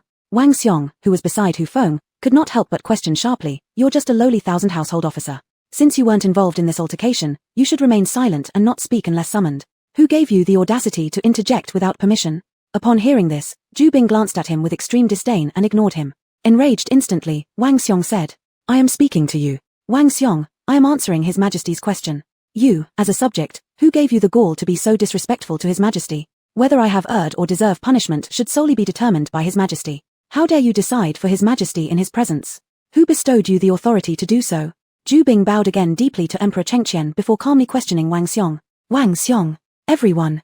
Disrespecting Emperor Chengqian and presuming to decide for him, these offenses were not trivial matters. Terrified upon being labeled thus by Zhu Bing, Wang Xiong quickly knelt down and started knocking his head on the floor toward Emperor Chengqian. Your Majesty, this minister absolutely had no such intention. Ha ha. Sir Wang, please rise, please rise. Emperor Chengqian grinned good-naturedly. Don't I know you? You've always been loyal to me. This was an unintentional mistake. How could I possibly hold it against you? He then gestured to Lu Gonggong nearby to help Wang Xiong up, presenting a harmonious picture of a wise sovereign and his faithful servant. Then he turned to scold Zhu Bing pretentiously. Zhu Bing, quickly say what you need to say. The loyalty Wang Xiong has shown toward me, can that be questioned by someone like you, a mere 1,000 household officer? Yes. This minister knows my sin, and I shall apologize to Sir Wang momentarily. Zhu Bing immediately responded smoothly. Then, after another knock of his head, Zhu Bing continued. Your Majesty, I wasn't privy to the full story of this conflict, nor do I understand who is right or wrong, so naturally, I wouldn't dare to question the matter. But according to my knowledge, Hu Yi doesn't possess any official title, and since he is merely a common-born son, he doesn't even have an inherited noble rank to claim. So, though Hu Yi is the young master of the Hu estate, legally, he is only a commoner. However, my younger brother donated all his wealth during the defense of Fuzhu City and helped General Mu and Crown Prince No. 5 to steadfastly protect Fuzhu City. Thus, when Your Majesty awarded commendations to those who contributed in the defense of Fuzhu, my younger brother was personally conferred the title of Wu Gong Da Fu. Though this title of Wu Gong Da Fu is only an honorary position ranked 7th class, it still represents an official post granted by the court. According to the Great Yang laws, Commoners assaulting an imperial officer face 3 years of imprisonment. If serious injury occurs, they will be exiled 2,000 miles. If there are fractures or grave injuries, the penalty is hanging. Zhu Bing recited the legal code towards Hu Feng, his jaw tightening, and concluded with Hu Feng's face turning pale as chalk. Once more, Zhu Bing knelt before Emperor Chengqian and loudly proclaimed, "Your Majesty, though my younger brother lacks talent, he courageously led by example, donating his entire fortune for the soldiers guarding Fuzhu. Later, with most of the defending troops dead or injured, Fuzhu seemed destined to fall. Yet my younger brother led all of his companions, helping Crown Prince No. 5 defend the eastern gate of Fuzhu City for nearly a month. These deeds are recorded in the official military documents of Fuzhu, and my family also holds an appointment document issued by the court, proving that my younger brother is personally appointed by your Majesty as a court official. Now look at how severely injured my younger brother is from Hu Yi's beating, visible to all present. Though he isn't quite dead, his body is covered in numerous large and small injuries, and one leg is fractured. Therefore, this subject requests His Majesty sentence Hu Yi execution by hanging." Phew, phew, phew. After Zhu Bing finished speaking, the whole hall fell eerily quiet. Everyone immediately felt that whether the Zhu family girl was truly the granddaughter of Zhu Gelao didn't matter much anymore. This real grandson of Zhu Gelao was the genuine inheritor of his grandfather's bloodline, carrying forward and even improving the methods of Zhu Gelao. His words were delivered without a single obscene word, with a calm tone, yet each sentence struck directly and effectively strangled Hu Feng's throat. Even Hu Feng couldn't refute Zhu Bing's point because he knew the Great Yang laws better than anyone. He'd even participated in formulating them initially. Under Emperor Chengqian's sly gaze, Hu Feng realized that he had lost this time. Unless he gave up something, Emperor Chengqian wouldn't let his son off the hook. But if he were to compromise with Emperor Chengqian to save his son's life, those court officials under him would certainly feel dissatisfied. However, if he didn't compromise, his son would die. Hu Feng was thrown into extreme anxiety. "Hu Lang, save our son quickly. He is our only child and looks so much like you. How could you bear to let him die?" Lady Tian, seeing that even Hu Feng couldn't find a reason to absolve their son, was also terrified and broke down crying as she clutched their son nearby. "Father, it was Zhu Luo who first insulted me. I just retaliated. How was I supposed to know he was an official? Father, please save me. I don't want to die." Hu Yi, upon seeing Zhu Po calling in the guards outside, was frightened enough to hide behind Lady Tian and wail loudly. "Haha, Hu Yi, so by your reasoning, if Zhu Luo weren't an official, hitting him would have been fine? Your behavior of abusing power and showing no humanity deserves nothing less than hanging, in my opinion. But rest assured, in consideration of your father's reputation, His Majesty will make sure the guards do it swiftly when the time comes. It won't last long, nor will it be too painful." Seeing Hu Yi cowering, Zhu Po taunted him even louder. As expected, Hu Yi cried even harder at the sound of this. Hu Feng eventually bent his knees and knelt on the ground, saying, "Your Majesty, I failed to discipline my son properly. Now, I am willing to donate half of my fortune. Please spare my unworthy son's life." Chapter 92, Getting Rich. Getting rich. Hu Feng admitted his defeat, willing to use half of his fortune to save his beloved son's life. Emperor Chengqian, upon hearing this, feigned difficulty. "The national law is not a game. How can it be bought with money? Moreover, your son did not hit me. Whether I agree or not makes no difference." As he spoke, he glanced at Kang Wang. Kang Wang was sitting on the chair watching the spectacle when he noticed Emperor Chengqian refusing Hu Feng while signaling him. Being old companions for many years, he immediately understood the emperor's intention and hurriedly stepped forward as a mediator. He pulled Hu Feng aside and whispered, "Alas, old Hu, things have escalated to this point already. Even if His Majesty wanted to leniently forgive your son, how could he use his authority for private gain? He is the ruler of Dian. How could he lead by example in such improper actions? If that were to happen, what would become of our Dian? In my opinion, since you're already willing to lose half of your fortune for your son, why don't you go plead with the Zhu brothers? As long as they are willing to stop pursuing accountability against your son, everything will be fine to discuss. Then, you donate half of your fortune. We'll also plead on behalf of your son. The emperor will then have an exit strategy. Although your son may not escape punishment, his death penalty will definitely be avoided." Hu Feng, "I've lost half my fortune, and I still have to plead with those two little bastards. And even after pleading, all I can do is barely save my son's life." Sigh. Hu Feng felt utterly frustrated inside, but by now, what else could he do? Having taken the first step in admitting defeat, he had no choice but to continue. He inwardly thought, if Emperor Chengqian has skills, let him stay down forever. He has always been flexible in his approach, following the creed that a gentleman seeks revenge 10 years later. Thus, he naturally supported his already pitiful son and sincerely apologized to the Zhu brothers, even striking his son a few times in front of them to show his sincerity. This performance of a righteous father encountering a rebellious child was portrayed exceptionally authentically. If the Zhu brothers didn't have blood debts with him and weren't well aware of his deceptive ways, they might have been deceived. Zhu Bing knew that, at this point, forcing Hu Feng to apologize was already the best possible outcome. Any further complaints would likely erase whatever good impression Emperor Chengqian had formed toward their family recently. Thus, representing his younger brother, he accepted Hu Feng's apology. Following Zhu Po's suggestion, they demanded a compensation of 10,000 taels of silver for his brother. However, he never intended to use Hu's silver for himself. "Your Majesty, I've heard there is a severe drought in Yuzhou. Our brothers are willing to donate this 10,000 taels of silver from Hu Feng's compensation to the Ministry of Households to help relieve famine victims, Zhu Bing declared loudly toward Emperor Chengqian. Chengqian. This Zhu Bing is truly sensible, more understanding than his father. The emperor immediately applauded and praised. Wonderful. Your family has repeatedly redeemed itself through meritorious deeds in recent years. Although your grandfather disrespected his superiors, leading to the confiscation and exile of the Zhu family, I must commend him for raising children properly. Since your Zhu family has returned to the capital, I shall return the original residence of your family to you too. I hope you too will strive further to restore the glory of your family door. Emperor Chengqian generously stated. Upon hearing this, Zhu Bing carefully helped lift Zhu Luo who lay on the stretcher. Together, the brothers knelt on the ground, bowing in gratitude. Thank you, Your Majesty. Grandfather, since the Zhu brothers have donated, I cannot be stingy either. I am also willing to donate 100,000 taels of silver. Grandfather can use it wherever needed. Zhu Po had long wanted to give his royal grandfather some money. Hearing Zhu Bing mention donating silver, he quickly responded. Your Majesty, this female servant's family and my maternal grandfather's household are both willing to donate 10,000 taels of silver each to improve people's livelihood. Zhu Yu, who was still kneeling beside her brother, caught his gaze and seized the opportunity to announce it as well. Such occasions to shine before an emperor, how could their family miss them? Your Majesty, this servant girl also has 5,000 taels of privately saved money, which she is also willing to donate entirely, Mu Linga announced. She has always viewed money as trivial, spending whatever she earned.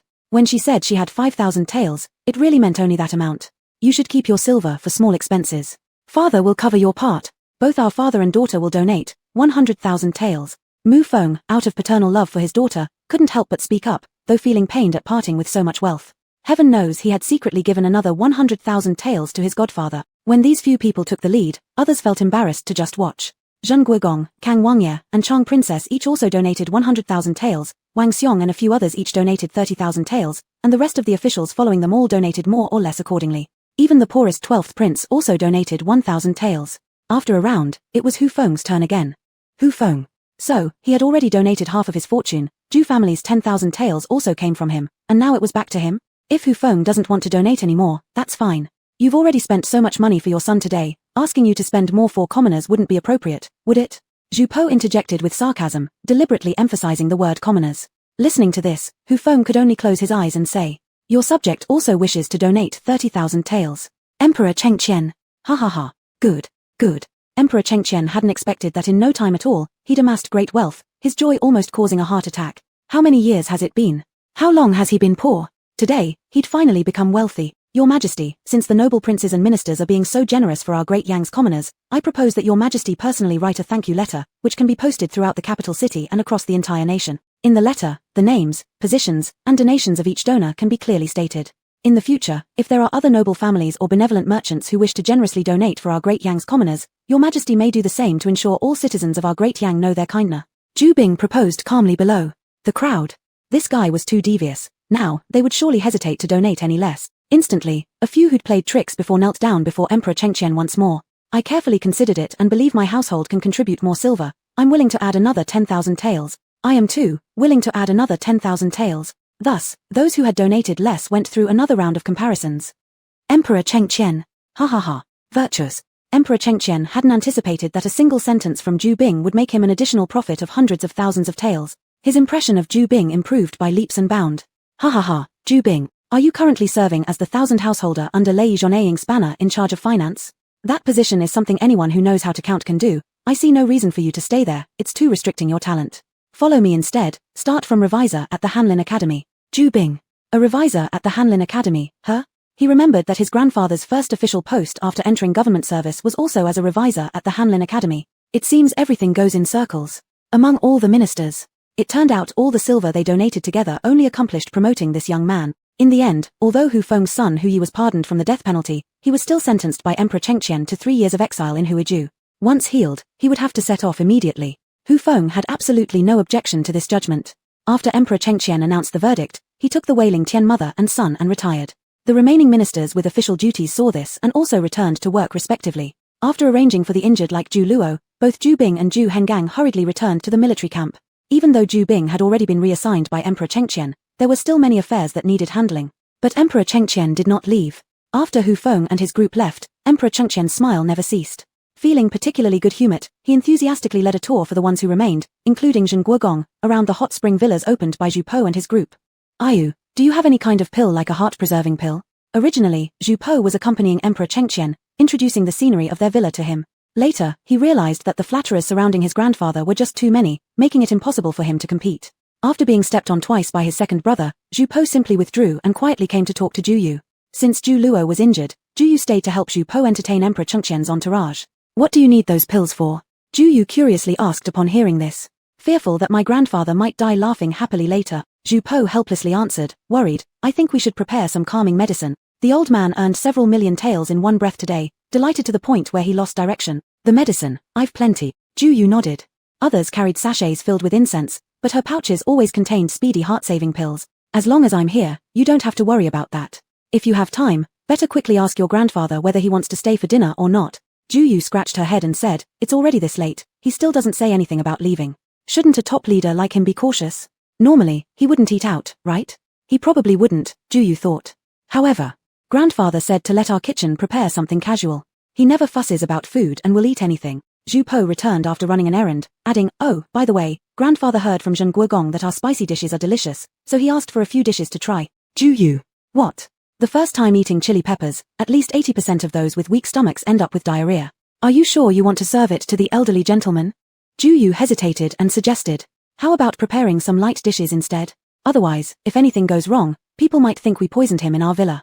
Haha, Ayu, you've read too many storybooks. You really don't need to be so nervous. Do you think it's that easy to poison my grandfather? Listening to this, Zhu Po laughed and said, don't worry, my grandfather has better intestines than me. He'll be fine, and I'll be there anyway. Even if diarrhea happens, no big deal. Just have the kitchen bring out all of our signature dishes and let my grandfather experience them. Zhu Yu. Alright then, if you say so, what else can I do? But to be on the safe side, she personally went to the kitchen to supervise. Halfway there, she suddenly realized how Zhu Po's phrase our house sounded oddly intimate.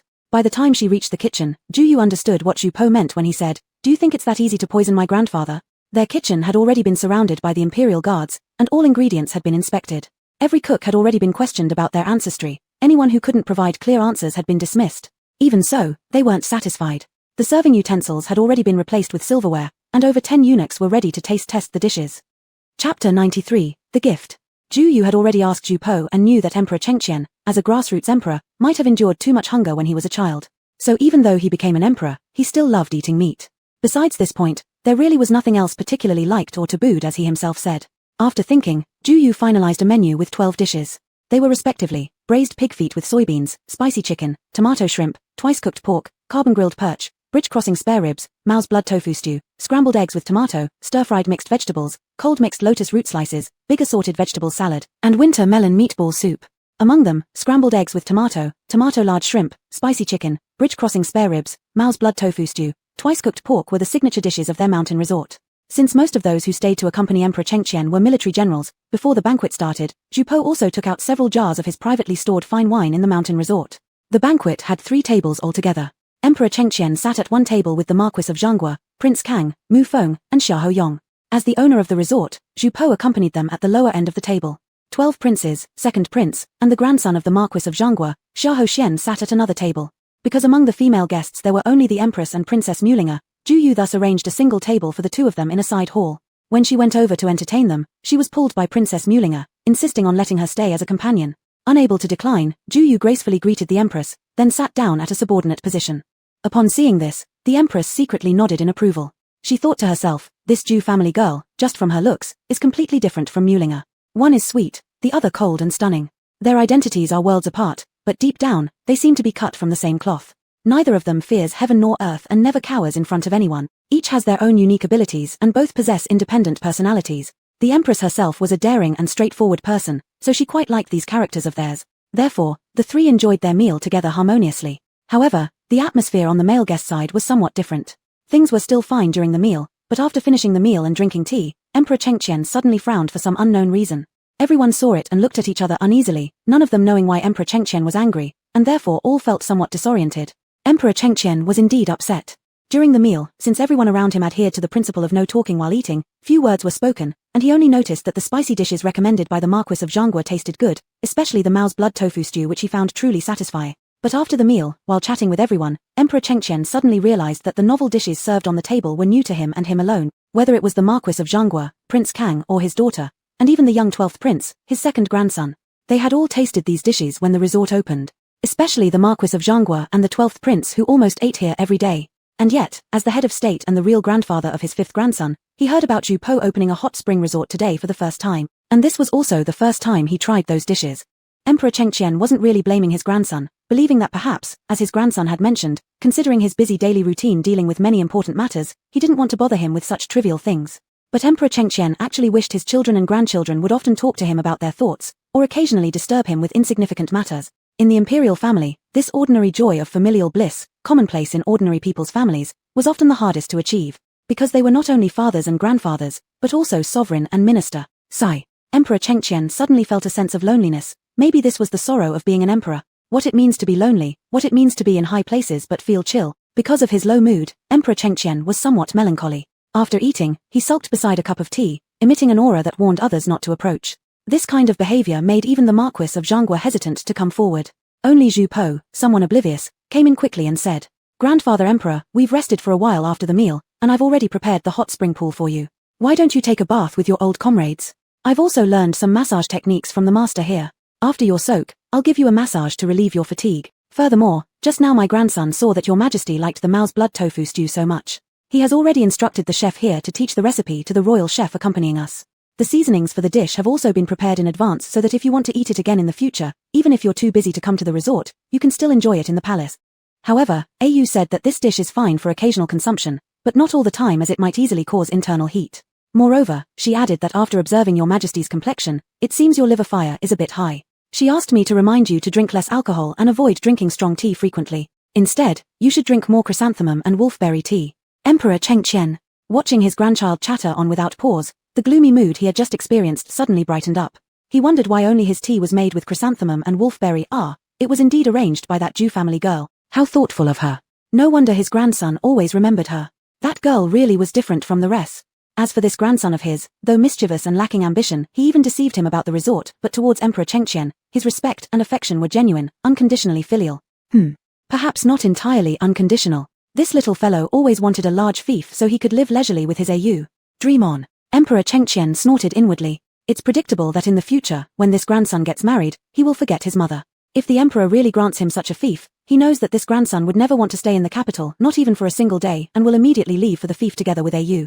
Thereafter, he might not return to see him for 3 or 5 years. Chengqian had already gotten used to having his grandson around. Among all his descendants, only this grandson treats him like a grandfather, rather than as an emperor.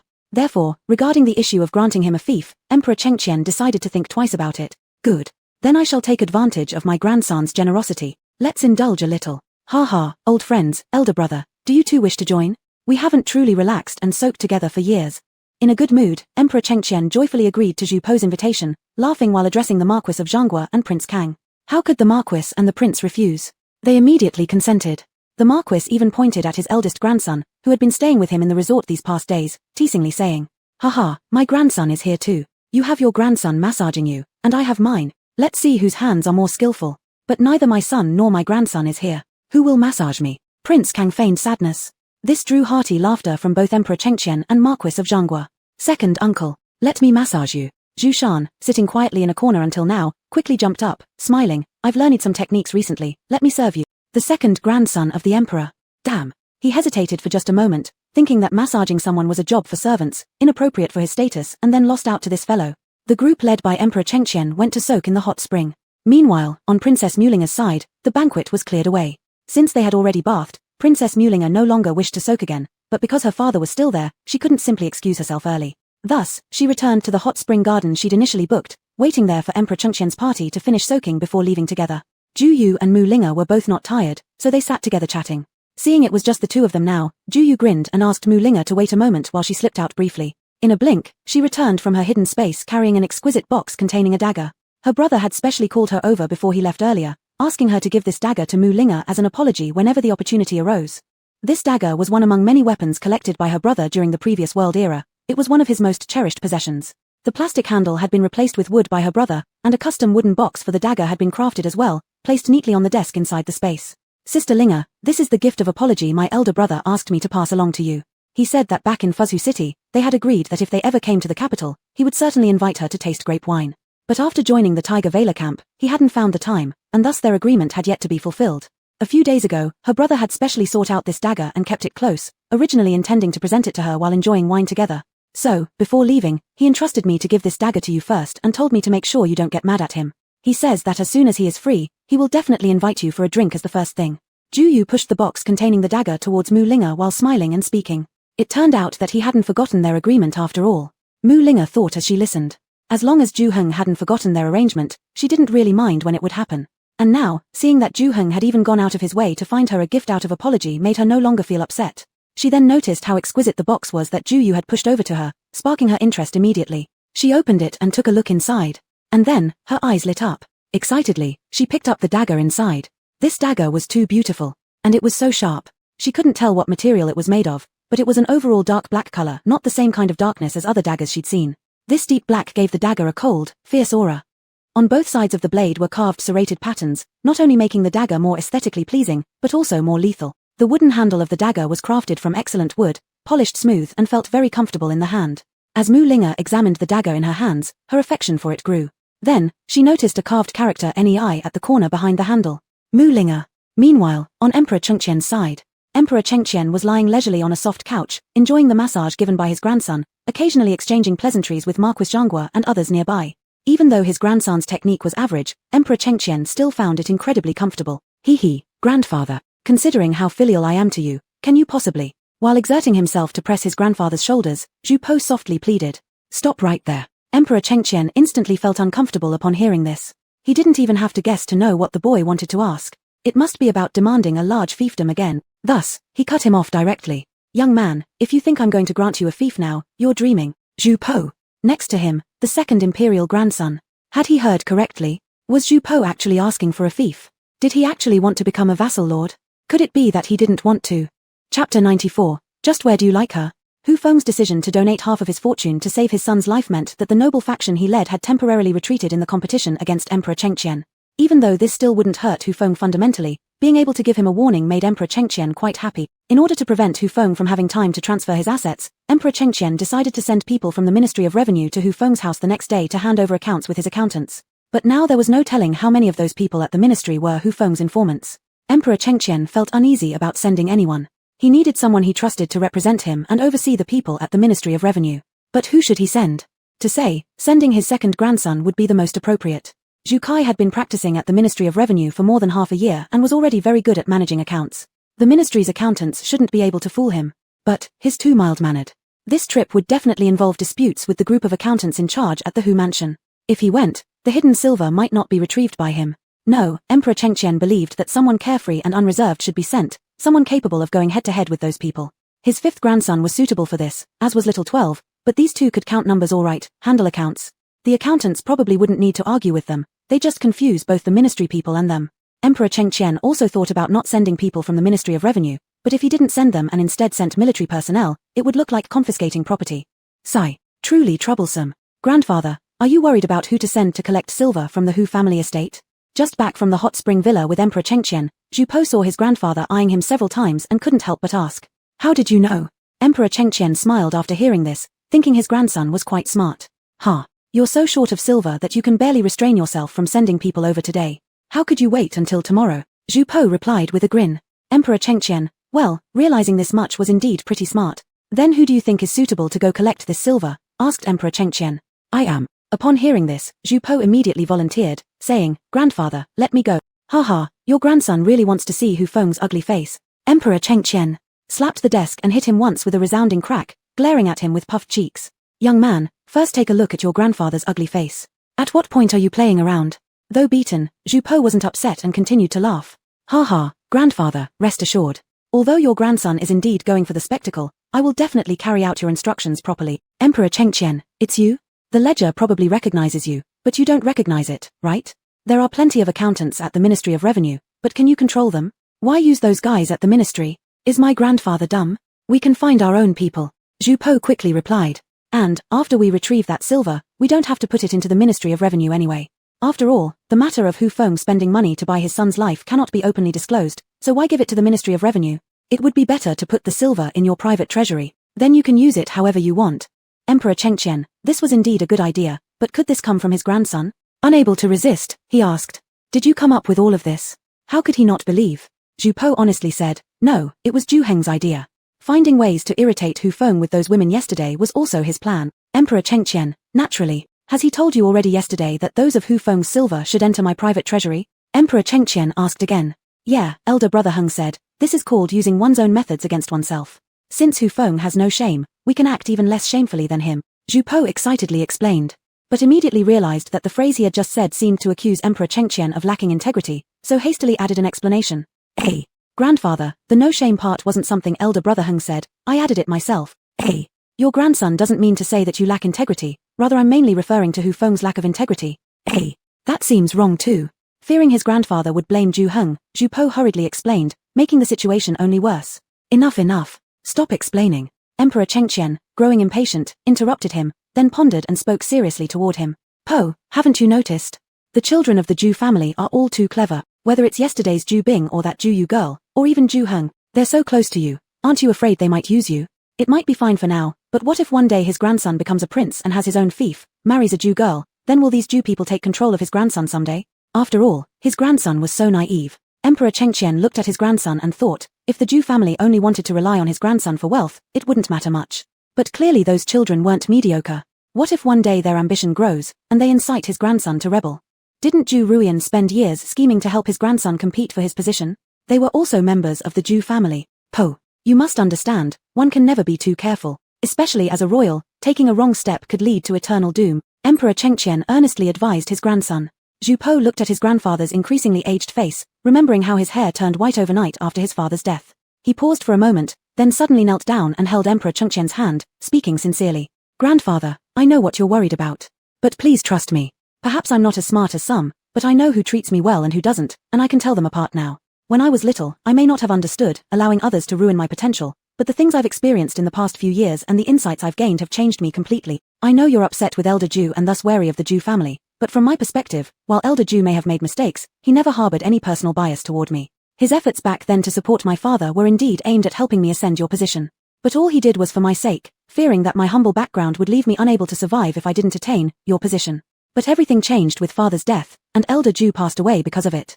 In Liaodong, when I learned that Elder Zhu died because of me, I thought Uncle Yishuan would blame me, but instead, he told me something different. He said perhaps the quiet life I long for can be achieved now. If I live peacefully and eventually have a large family, the Zhu family will consider this enough repayment for the favor they owe to Grandfather Zhu, who once saved the entire Zhu clan. Therefore, Grandfather, the Zhu family has helped me only because I am the last bloodline left by your revered father. If we talk plainly, it is not the Zhu family who owes me, but I who owe them. You say you fear the Zhu family will use me, but during the time in Liaodong, the Zhu family faced many difficulties. Uncle Yishuan could have taken advantage of my guilt to ask me to plead on their behalf to let them return to the capital. Yet, he didn't. Even when they successfully cultivated potatoes, out of concern for your suspicion of me, they preferred to find detours through others rather than approach me. Though they have repeatedly bestowed great favors upon me, during the years I returned to the capital, they never once contacted me. If they had ulterior motives, would they act like this? Zhu Po choked up as he revealed everything in his heart to Emperor Chengqian. For years, he'd wanted to discuss the Zhu family with his grandfather. If his grandfather's distrust of the Zhu family persisted, Zhu Po feared that someday his grandfather might impulsively do something to harm the Zhu family again. He owed the Zhu family too much. He couldn't let anything happen to them again. Upon hearing his grandson's words, Emperor Chengqian was truly moved inside. Though he knew that Chang Sao once owed the Zhu family a debt of gratitude, leading Zhu Ji Laro to betray him for his sake, he didn't realize that this favor was immense, saving the entire Zhu family. Moreover, he wasn't aware that Zhu Yishuan had already come to an understanding with his grandson and agreed with his wish to live quietly. He had always assumed the Zhu family would leverage their favors for personal gain against his grandson, but reflecting on it now, it seemed true that over the years, the Zhu family had risen purely on the strength of their talented offspring, without relying on his grandson. His grandson had stayed by his side these past few years, mentioning nothing about the Zhu family except for a you occasionally. Emperor Chengqian believed he understood his grandson quite well, whether his grandson spoke the truth or if someone else had coached him. Thus, he fell into rare self-doubt. Could the Zhu family really just be seeking to repay a debt? Could they really be protecting his grandson simply for peace? If it were really so, then their thoughts aligned with his own. Despite being an emperor, he also knew there was little familial affection in the imperial family. He further understood that after the death of his eldest son, many had been eyeing the crown prince's position once meant for his firstborn. Yet, he still hoped, even as his children and grandchildren competed and fought each other, they wouldn't fight to the death, but at least spare each other's life. After all, they were all his descendants. As their grandfather and father, any loss among them would break his heart. Thus, these past few years, he'd been observing carefully, wanting to select from his descendants someone who could bear the weight of the great Yang dynasty while still possessing some kindness and tolerance towards his siblings and nephews. But, until now, he hadn't found anyone who could manage both aspects. Emperor Chengqian was indeed moved after hearing his grandson's words, but then again, he wondered if the Zhu family might just be going about it differently, perhaps through young Zhu to gain control over his grandson. If they have nothing to seek from you, then why does that young Miss Zhu keep dangling herself before you, making you lose your soul day and night, letting you ignore all the noble daughters of the capital while only remembering her? Zhu Po, what did all this have to do with anything? His grandfather was clearly overestimating him. Was Miss Zhu actually flirting with him? Grandfather, is there some misunderstanding on your part? I admit I truly like Ayu. But to say Ayu's been trying to seduce me, I'd love if she did. What nonsense is this? Alas, Zhu Po couldn't help but lament. Then are you chasing her instead? Emperor Chengqian exclaimed in shock, reiterating the question that had long plagued him. What exactly is it about her that you find so appealing? This time, even Chengqian admitted upon seeing the girl again, compared to when they met in Fuzhu City, Ayu did indeed look much prettier, but certainly not beautiful enough to be world-renowned. As for what I like about her, Zhu Po mumbled. I can't quite put it into words, but no matter what she does, I like it. Every part of her looks good to me. Back in Liaodong, we used to get along so well. She liked what I liked, and I liked what she liked. Being with her always brought me joy. I think it was then that I fell for her liveliness and wit, and because she smiled every day. At that time, she didn't know my true identity, yet she risked her life to protect me countless times purely out of friendship. If not for her, I would have died 100 times by now. However, once she discovered my real identity and learned that I deceived her and wanted her to become my concubine, she completely cut ties with me and refused to see me ever again. Grandfather, from others' eyes, I am the crown grandchild of the emperor, but to Ayu, she didn't care, even despising me entirely. Therefore, you've got it all wrong. In truth, it has always been me chasing after her and courting her, but neither her family, her mother, or her brother, thinks much of your grandson. Zhu Po tried explaining to his grandfather, hoping to make him realize that Ayu never had any intention of seducing him. But in Chengqian's ears, it sounded as though the Zhu family looked down on his grandson even after agreeing to make their daughter his secondary consort. The whole family opposed it. Furious, he immediately roared. How dare they? In which way doesn't my grandson match up to them? They dare treat you this way. Do they perhaps dare dream of becoming primary consorts? Zhu Po. So it seemed everything he said went to waste. Judging from his grandfather's expression, he already grew angry at Ayu's family again. Immediately, Zhu Po retorted. Grandfather, let's set things straight here. If you take action against Ayu's family because of this, don't blame your grandson for turning against you. Emperor Chengqian. Chapter 95, Investigating Accounts. Zhu Po felt unworthy of Juyu, but he was reluctant to let go. So, he decided to gradually win her over through his actions.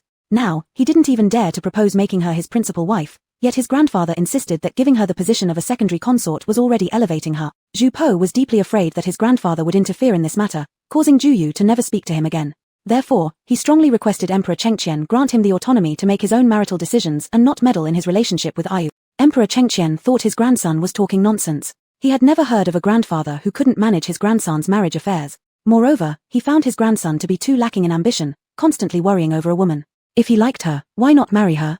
If necessary, he could issue an imperial edict directly conferring the title of secondary consort upon the girl. How could Zhu Heng dare to defy such an order?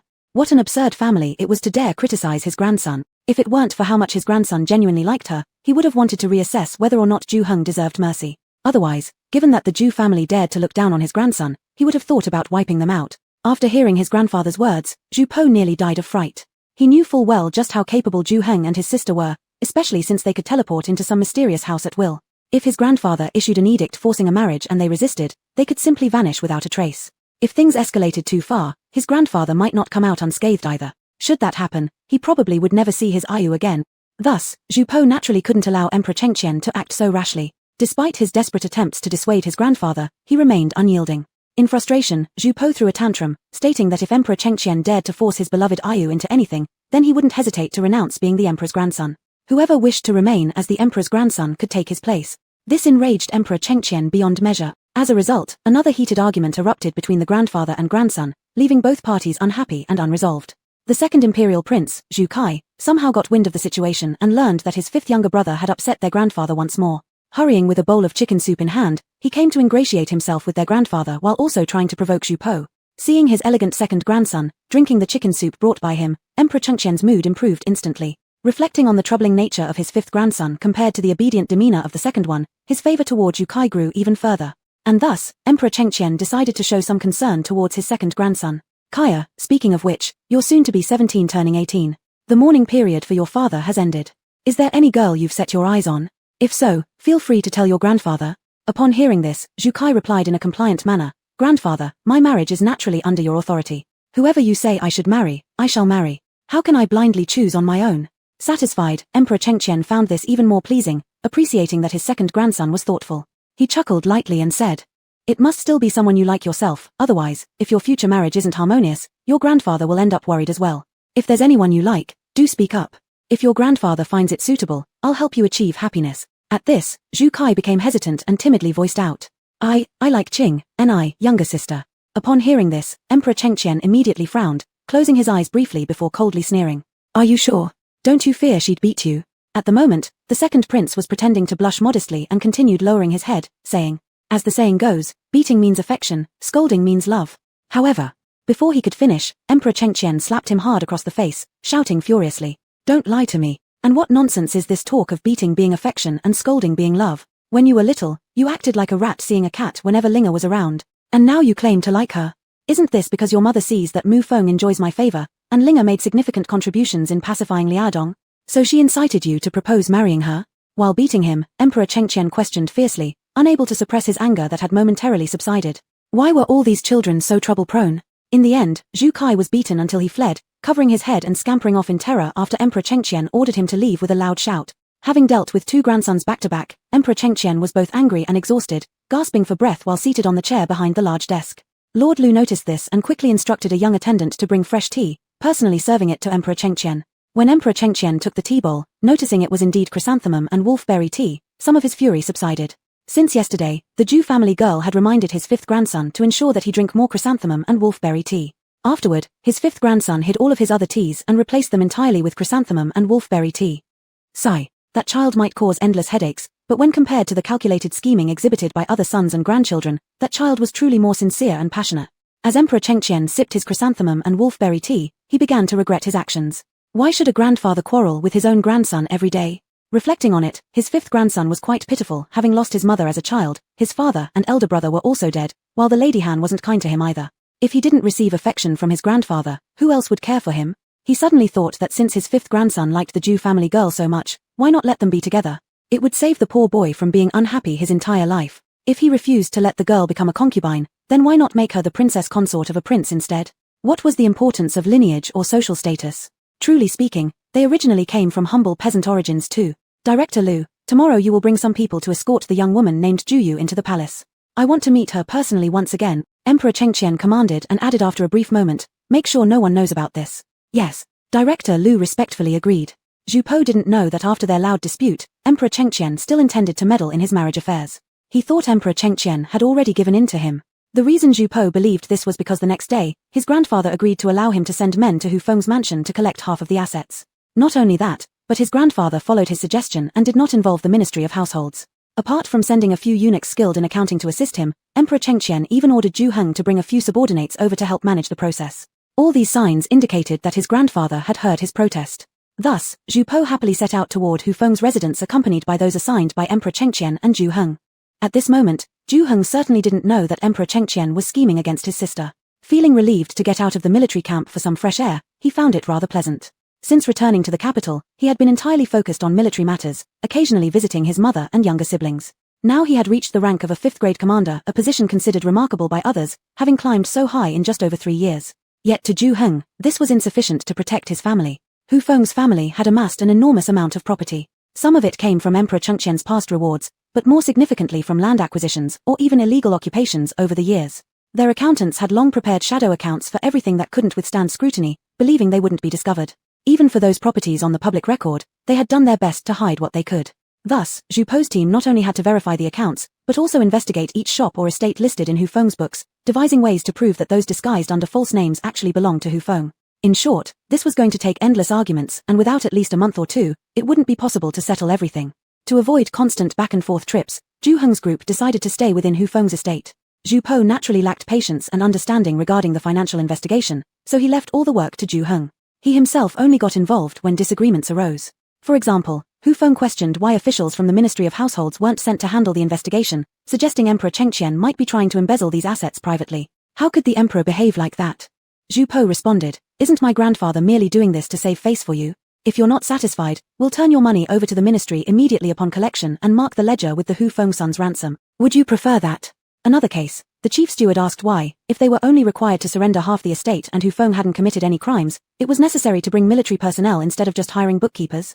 Zhu Po replied, "Do you think I feel safe coming here without protection from my military friends? It's none of your business." Apart from dealing with such occasional disputes, Zhu Po proved useless. But he couldn't leave, so he constantly pulled Zhu Heng into trivial conversations. With all his focus on the financial audits, Zhu Heng had little time to entertain Zhu Po's chatter, and this day, finding Zhu Po particularly irritating, he shooed him away. Zhu Po, left with nothing to do, aimlessly wandered around Hu Feng's outer courtyard. Given his identity, no one dared interfere. While idly picking leaves off a short tree beside the courtyard wall due to boredom, Zhu Po suddenly saw a disheveled woman's head appear on the wall leading to the inner yard. He nearly screamed in fright. Before his scream finished, he heard the disheveled woman shouting for help and attempting to climb over the wall. Zhu Po! Though he didn't know who this woman was, following the principle that anything happening in Hu Feng's house must be a good thing, he quickly helped the woman about to jump down while simultaneously yelling loudly for Zhu Heng's assistance. As it turned out, Zhu Heng didn't arrive. Instead, a commotion from the inner courtyard erupted as a group of women rushed out. Leading them was Hu Feng's concubine, Mistress Tian. Next, several guards from Hu Feng's mansion also came running over. "Hurry up and catch this wretched servant for me." Mistress Tian's wounds were still visible on her face, yet despite her swollen appearance and with Zhu Po still present, she ordered the guards to seize the fleeing woman. Instinctively, Zhu Po shielded the woman who had just jumped down from the wall, and shouted loudly, "I dare anyone to move." But it was utterly ineffective. The guards behind Mistress Tian simply moved past him to capture the woman. In haste, Zhu Po extended his hand to stop one of the guards. Over the years, he had been practicing martial arts. Though his skills couldn't match those of Zhu Heng or Mu Linga, he could hold his ground against her for dozens of moves now. Had it not been for this, Mu Linga wouldn't have let him lead troops to defend the East Gate during the Battle of Fuzhu. However, upon engaging with this guard, Zhu Po felt immense pressure. Within just 30-odd moves, he was defeated. The guard didn't dare harm him, giving a mocking laugh as he pushed him aside with one palm. Yet that mocking laugh made Zhu Po's heart jolt. It seemed familiar, like he'd heard it somewhere before. But now wasn't the time to dwell on such thoughts, because the guards had already lunged toward the woman. "Ah, Mistress Tian is going to." Terrified, the woman screamed and called out to Zhu Po, but halfway through her cry, she was struck unconscious by a chop to the neck from the guards, who then carried her away. Zhu Po tried to intervene, only to be immediately surrounded by the guards.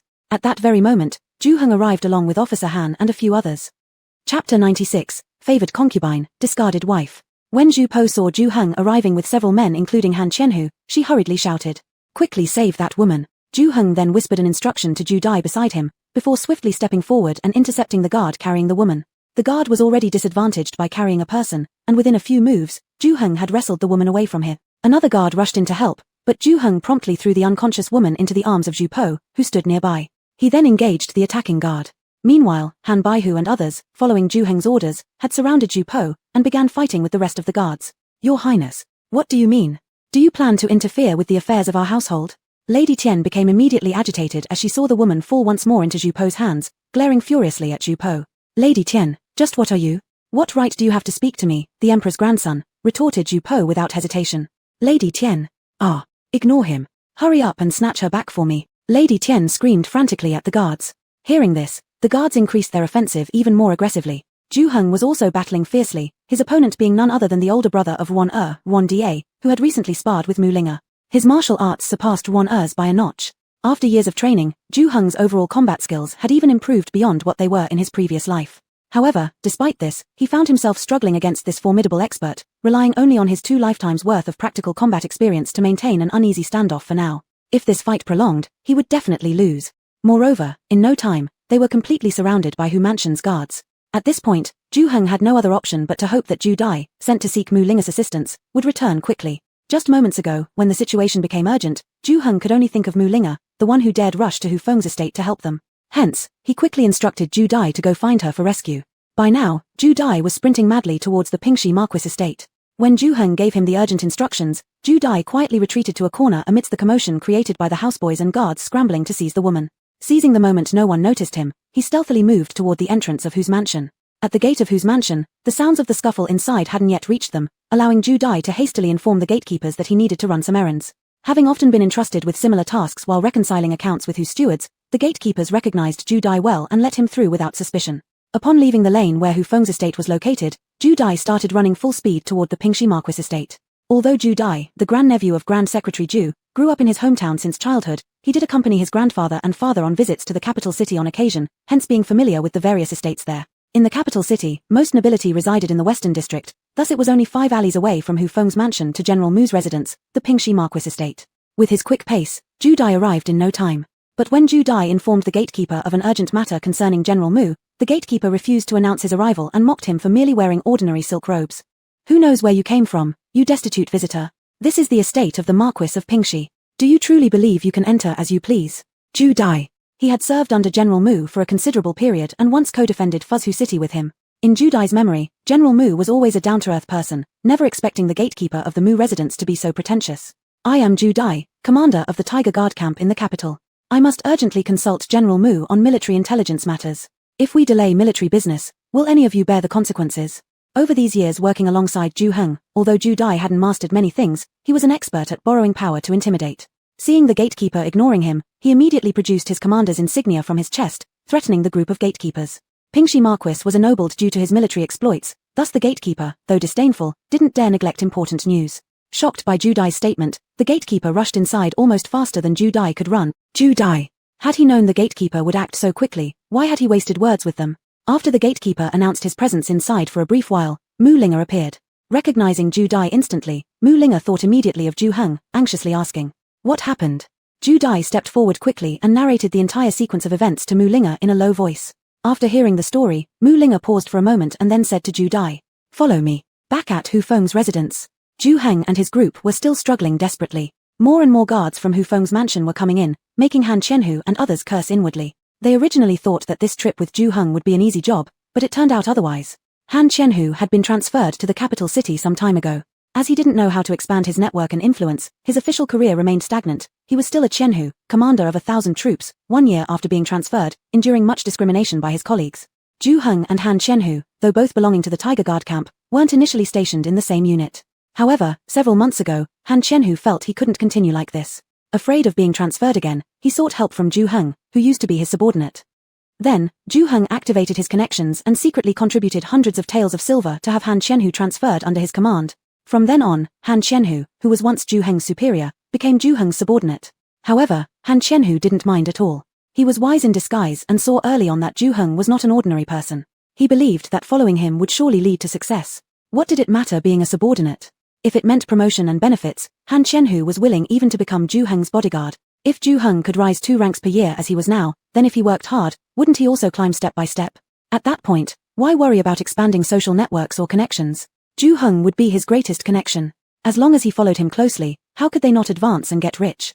Therefore, upon receiving the transfer order, Han Qianhu came happily with luggage to report to Zhu Heng. His flattery made Zhu Heng quite angry. Zhu Heng could do nothing but invite Zhu Dai, Zhu Bing, and a few others for a drink, renewing old ties with Han Qianhu. He openly told them that the further they were from home in the capital city, the more they should stick together, helping each other. This moved Han Baihu so much that he cried heartily, saying that meeting them was his greatest blessing. Later, Han Qianhu returned to his usual cheerful self. Han Qianhu had originally assumed this mission with Zhu Heng would simply involve eating good food and drinking fine wine, but before he knew it, there was a fight. The group of guards didn't dare touch the 5th grandson of the emperor but instead attacked them directly. Watching 2 comrades already injured and lying down, Han Qianhu cursed inwardly and unleashed all his fighting skills. Since the Chancellor's mansion dared to harm first, why should their side hesitate? Although the Chancellor's guards were many, only Nida was truly an expert present in the mansion. The rest of the guards, while skilled in martial arts, lacked combat experience compared to Han Qianhu, who had fought countless battles over many years. Moreover, those accompanying Zhu Heng were also not weaklings. Seeing Han Qianhu putting his life on the line, they too fought fiercely. With their combined efforts, the situation quickly reversed, forcing the Chancellor's guards into retreat. No matter how Lady Tian shouted from the sidelines, the guards couldn't break through Han Qianhu and his team, let alone seize the woman held by Zhu Po. At this moment, Zhu Po was hiding behind Han Qianhu and using every trick in his arsenal to try to revive the woman he was holding. Finally, relying on what he remembered of Zhu Yu rescuing people, Zhu Po fumbled and managed to bring the woman back to consciousness after a series of random operations. Gratefully, Zhu Po sighed. If she hadn't woken up, he would have resorted to pressing her chest like Zhu Yu. But despite her looking close to 50, she was still a woman. If Zhu Po pressed her chest, he feared she might accuse him of breaching propriety and demand responsibility. Thankfully, she woke up before he could lay a hand on her. Seeing the woman awake, Zhu Po quickly leaned over and asked, "Why did you escape from the inner court? Why does Lady Tian want to capture you? Speak quickly." The woman looked dazed for a moment before realizing what was happening. Seeing the young man who had just saved her, she gathered her remaining strength and shouted, "Lady Tian wants to harm the lady. Save the lady." Then she fainted again. Zhu Po. The lady.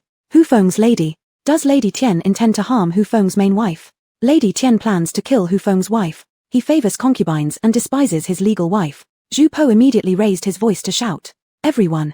Lady Tian. In fact, no matter how stupid Lady Tian was, she wasn't stupid enough to harm Hu Feng's official wife, Lu Shi, when the fifth grandson of the emperor was staying at the mansion. Ever since last year, when she schemed to have Hu Feng transfer Lu Shi's son, the legitimate heir of Hu Feng, out of the capital to serve as an external official, Tian Shi and her son had been the dominant force in Hu Feng's household.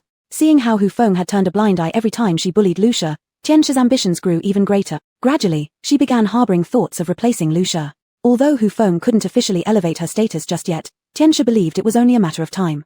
So she planned to quietly dispose of Lu Shi first, saving the trouble of Lu Shi obstructing her path or embarrassing her eyes when she would eventually become the official wife. Thus, over the past year, relying on Hu Feng's indulgence, Tian Shi continually mistreated Lu Shi. She started by treating Lu Shi like a servant in terms of food and clothing. After some time, seeing that Lu Shi's family in the capital dared do nothing against Hu Feng's power but suppress their anger silently, Tian Shi became even more brazen in her abuse. Not only did she frequently beat and humiliate Lu Shi, but she also restricted her meals to once every 3 or 4 days. Even worse, Tian Shi added slow-acting poison to Lu Shi's food, intending to kill her as quickly as possible. Fortunately, Lu Shi still had a few loyal servants within the estate who secretly brought her food, which allowed her to survive until now.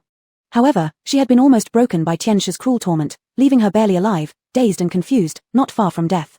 Recently, with the fifth royal grandson bringing his people into the estate to audit accounts, Tian Shi could only temporarily halt her torture of Lu Shi and ordered her courtyard to be kept under close watch. Observing Lu Shi's increasingly dazed and confused state, Tian Shi lowered her guard, believing Lu Shi had little time left to live.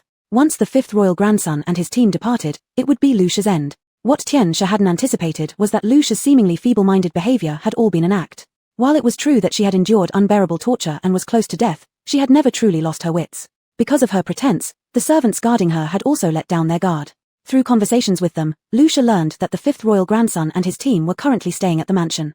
This might be her only chance for salvation. Thus, while the servants weren't paying attention, Lu Shi secretly instructed her personal maid, Madame Deng, to climb out of the window behind her room and make her way onto the pathway leading from her courtyard to the wall connecting the inner and outer courtyards. Among those in her courtyard who could scale the walls, Madame Deng was now the only one left who could manage it. Madame Deng was originally Lu Shi's chief bridesmaid. Not long after Lu Shi married, respecting Madame Deng's wishes, she arranged for her to marry her childhood sweetheart and gave her a generous dowry. For a while, Madame Deng enjoyed a good life. However, later, due to a cold, both her husband and son died, and her in-laws expelled her, claiming she had cursed their entire family with bad luck. Upon hearing about this, Lu Shi took her back and appointed her as the head maid of her own chambers. Now alone in the world, Madame Deng cared deeply for no one but her mistress, Lu Shi. For the past year, watching Lu Shi being mercilessly bullied by Tian Shi, Madame Deng felt enraged but powerless. Now, upon learning that there were esteemed visitors in the front courtyard who could perhaps offer help, she believed they might find a lifeline. Madame Deng had worked in the countryside before being sold into servitude, and activities like climbing trees and walls were familiar to her. To save Lu Shi, today she managed to climb the walls and sneak into the front courtyard. However, just as she neared the transition between the back courtyard wall and the front courtyard wall, the matrons guarding the inner courtyard spotted her and chased after her. That's why, just as Madame Deng poked her head above the wall in the front courtyard, she called out for help to Zhu Po. Chapter 97. Terrible. When the Tian family realized that Zhu Po had revealed her role in harming Lu's affairs in public, she became panic-stricken. She knew if this matter came to light, even Hu Feng might not be able to protect her. Therefore, she decided to take drastic action and silence Madame Deng and Lu once and for all. Then, even if the fifth royal grandson wanted to intervene on behalf of Lu, she could deny it outright, accusing him of holding a grudge over the villa incident and framing her. Fu madam, go tell all the guards and servants to shut the gates of the front and back courtyard. Do not let anyone enter or leave. Tian first commanded her close confidant Fu madam, then shouted at Wan. Guardian Wan, stop dilly-dallying with these people, arrest them all immediately, except for the fifth royal grandson. If anyone else resists, you are free to deal with them however you see fit, dead or alive. Upon hearing this, Wan cursed inside his heart. Do you think I don't want a quick battle? It's not as easy as you think, stupid woman, a nuisance who ruins everything. How dare you order me around here? If it weren't for your inability to control even a servant, none of this would have happened. Wan could not comprehend why his master, who was otherwise shrewd and calculating, fell under the spell of such a foolish woman like Tian, allowing her to torture his legal wife without interference no matter how they pleaded. However, now that Tian had caused this situation, for Hu Feng's reputation, Wan couldn't stand by idly. So at this moment, he was thinking along the same lines as Tian, eliminate Madame Deng first. But unfortunately, the young man before him was too hard to deal with. Knowing he wasn't a match for the youth, Wan used various tactics to avoid an all-out fight. Attempting to break through and help the other guards or kill Madame Deng also proved futile. This made Wan so angry he felt as though steam might rise from his ears. Meanwhile, Zhu Heng was still locked in fierce combat while Mu Linga directly brought Zhu Dai to the princess residence. In Yang, apart from the fief lords, only the princess residence possessed private soldiers. After explaining the situation to Princess Ningguo, she heard her nephew was once again clashing with the Hu household's guards for the sake of saving a woman. Although unaware of the reasons, she still lent Mu Linga 300 private soldiers to assist her nephew. Mu Linga swiftly assembled the 300 soldiers and headed toward the Hu residence along with Ju Dai. Upon arriving at Hu Feng's residence, they found all the gates already closed. Hu Kuei, the senior steward of Hu Feng's household, hurried out upon noticing them. Seeing it was Mu Linga with troops, Hu Kuei was greatly startled, realizing Mu Linga's arrival definitely pertained to internal issues within their estate.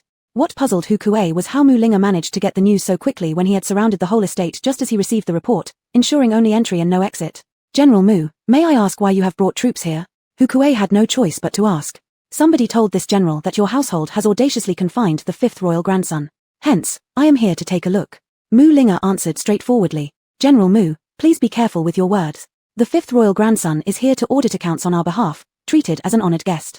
How could we dare imprison a royal grandson? This accusation is too severe, it cannot be taken lightly. Hu Kuei countered immediately. If you dare or not, opening the door to let us take a look should suffice. Alternatively, having Zhu Po come out will do as well. Mu Linga said calmly. Hu Kuei. Fighting was still going on inside, how could Hu Kuei let them in or allow Zhu Po to come out? He could only try to delay time, hoping Guardian Ruan would resolve the trouble soon. Haha, what a coincidence. The 5th royal grandson has just left with several of his men, saying they're going to check accounts at one of our estates outside the city. Would you like an old servant to guide you there? Hu Kuei smiled broadly, intending to trick Mu Linga into leaving first. There's no need, Mu Linga didn't fall for his ploy, smiling right back. They couldn't possibly all leave without leaving anyone behind. Let me go inside and ask those who stayed behind. If they confirm that Zhu Po is fine, this general can rest assured. You can rest assured too, General Mu will not bring troops inside. I will go alone, surely administrator who won't refuse either. Hu Kuei. General Mu. Based solely on some fabricated accusation, you have surrounded the Chancellor's residence with troops. How could a humble servant dare to open the doors for you? If I were to do so, how can I ensure you won't barge in with troops? Please allow me to seek my lord's permission or receive an imperial decree before proceeding. How could Hu Kuei possibly let Mu Linga enter? He had no choice but to firmly refuse. For me. I can see you're feeling guilty. Since you won't hand over the 5th royal grandson, don't blame me for being rude. Mu Linga immediately got angry, pulling Hu Kuei aside and giving a direct command. Brothers, attack and break in. Hu Kuei was pulled off his feet by Mu Linga, struggling to get up. Seeing this, he screamed at the top of his lungs. You dare. Entering the Prime Minister's residence with troops without permission is punishable by what crime? Mu Linga shot back coldly at Hu Kuei. Imprisoning the royal grandson, do you know what crime that is?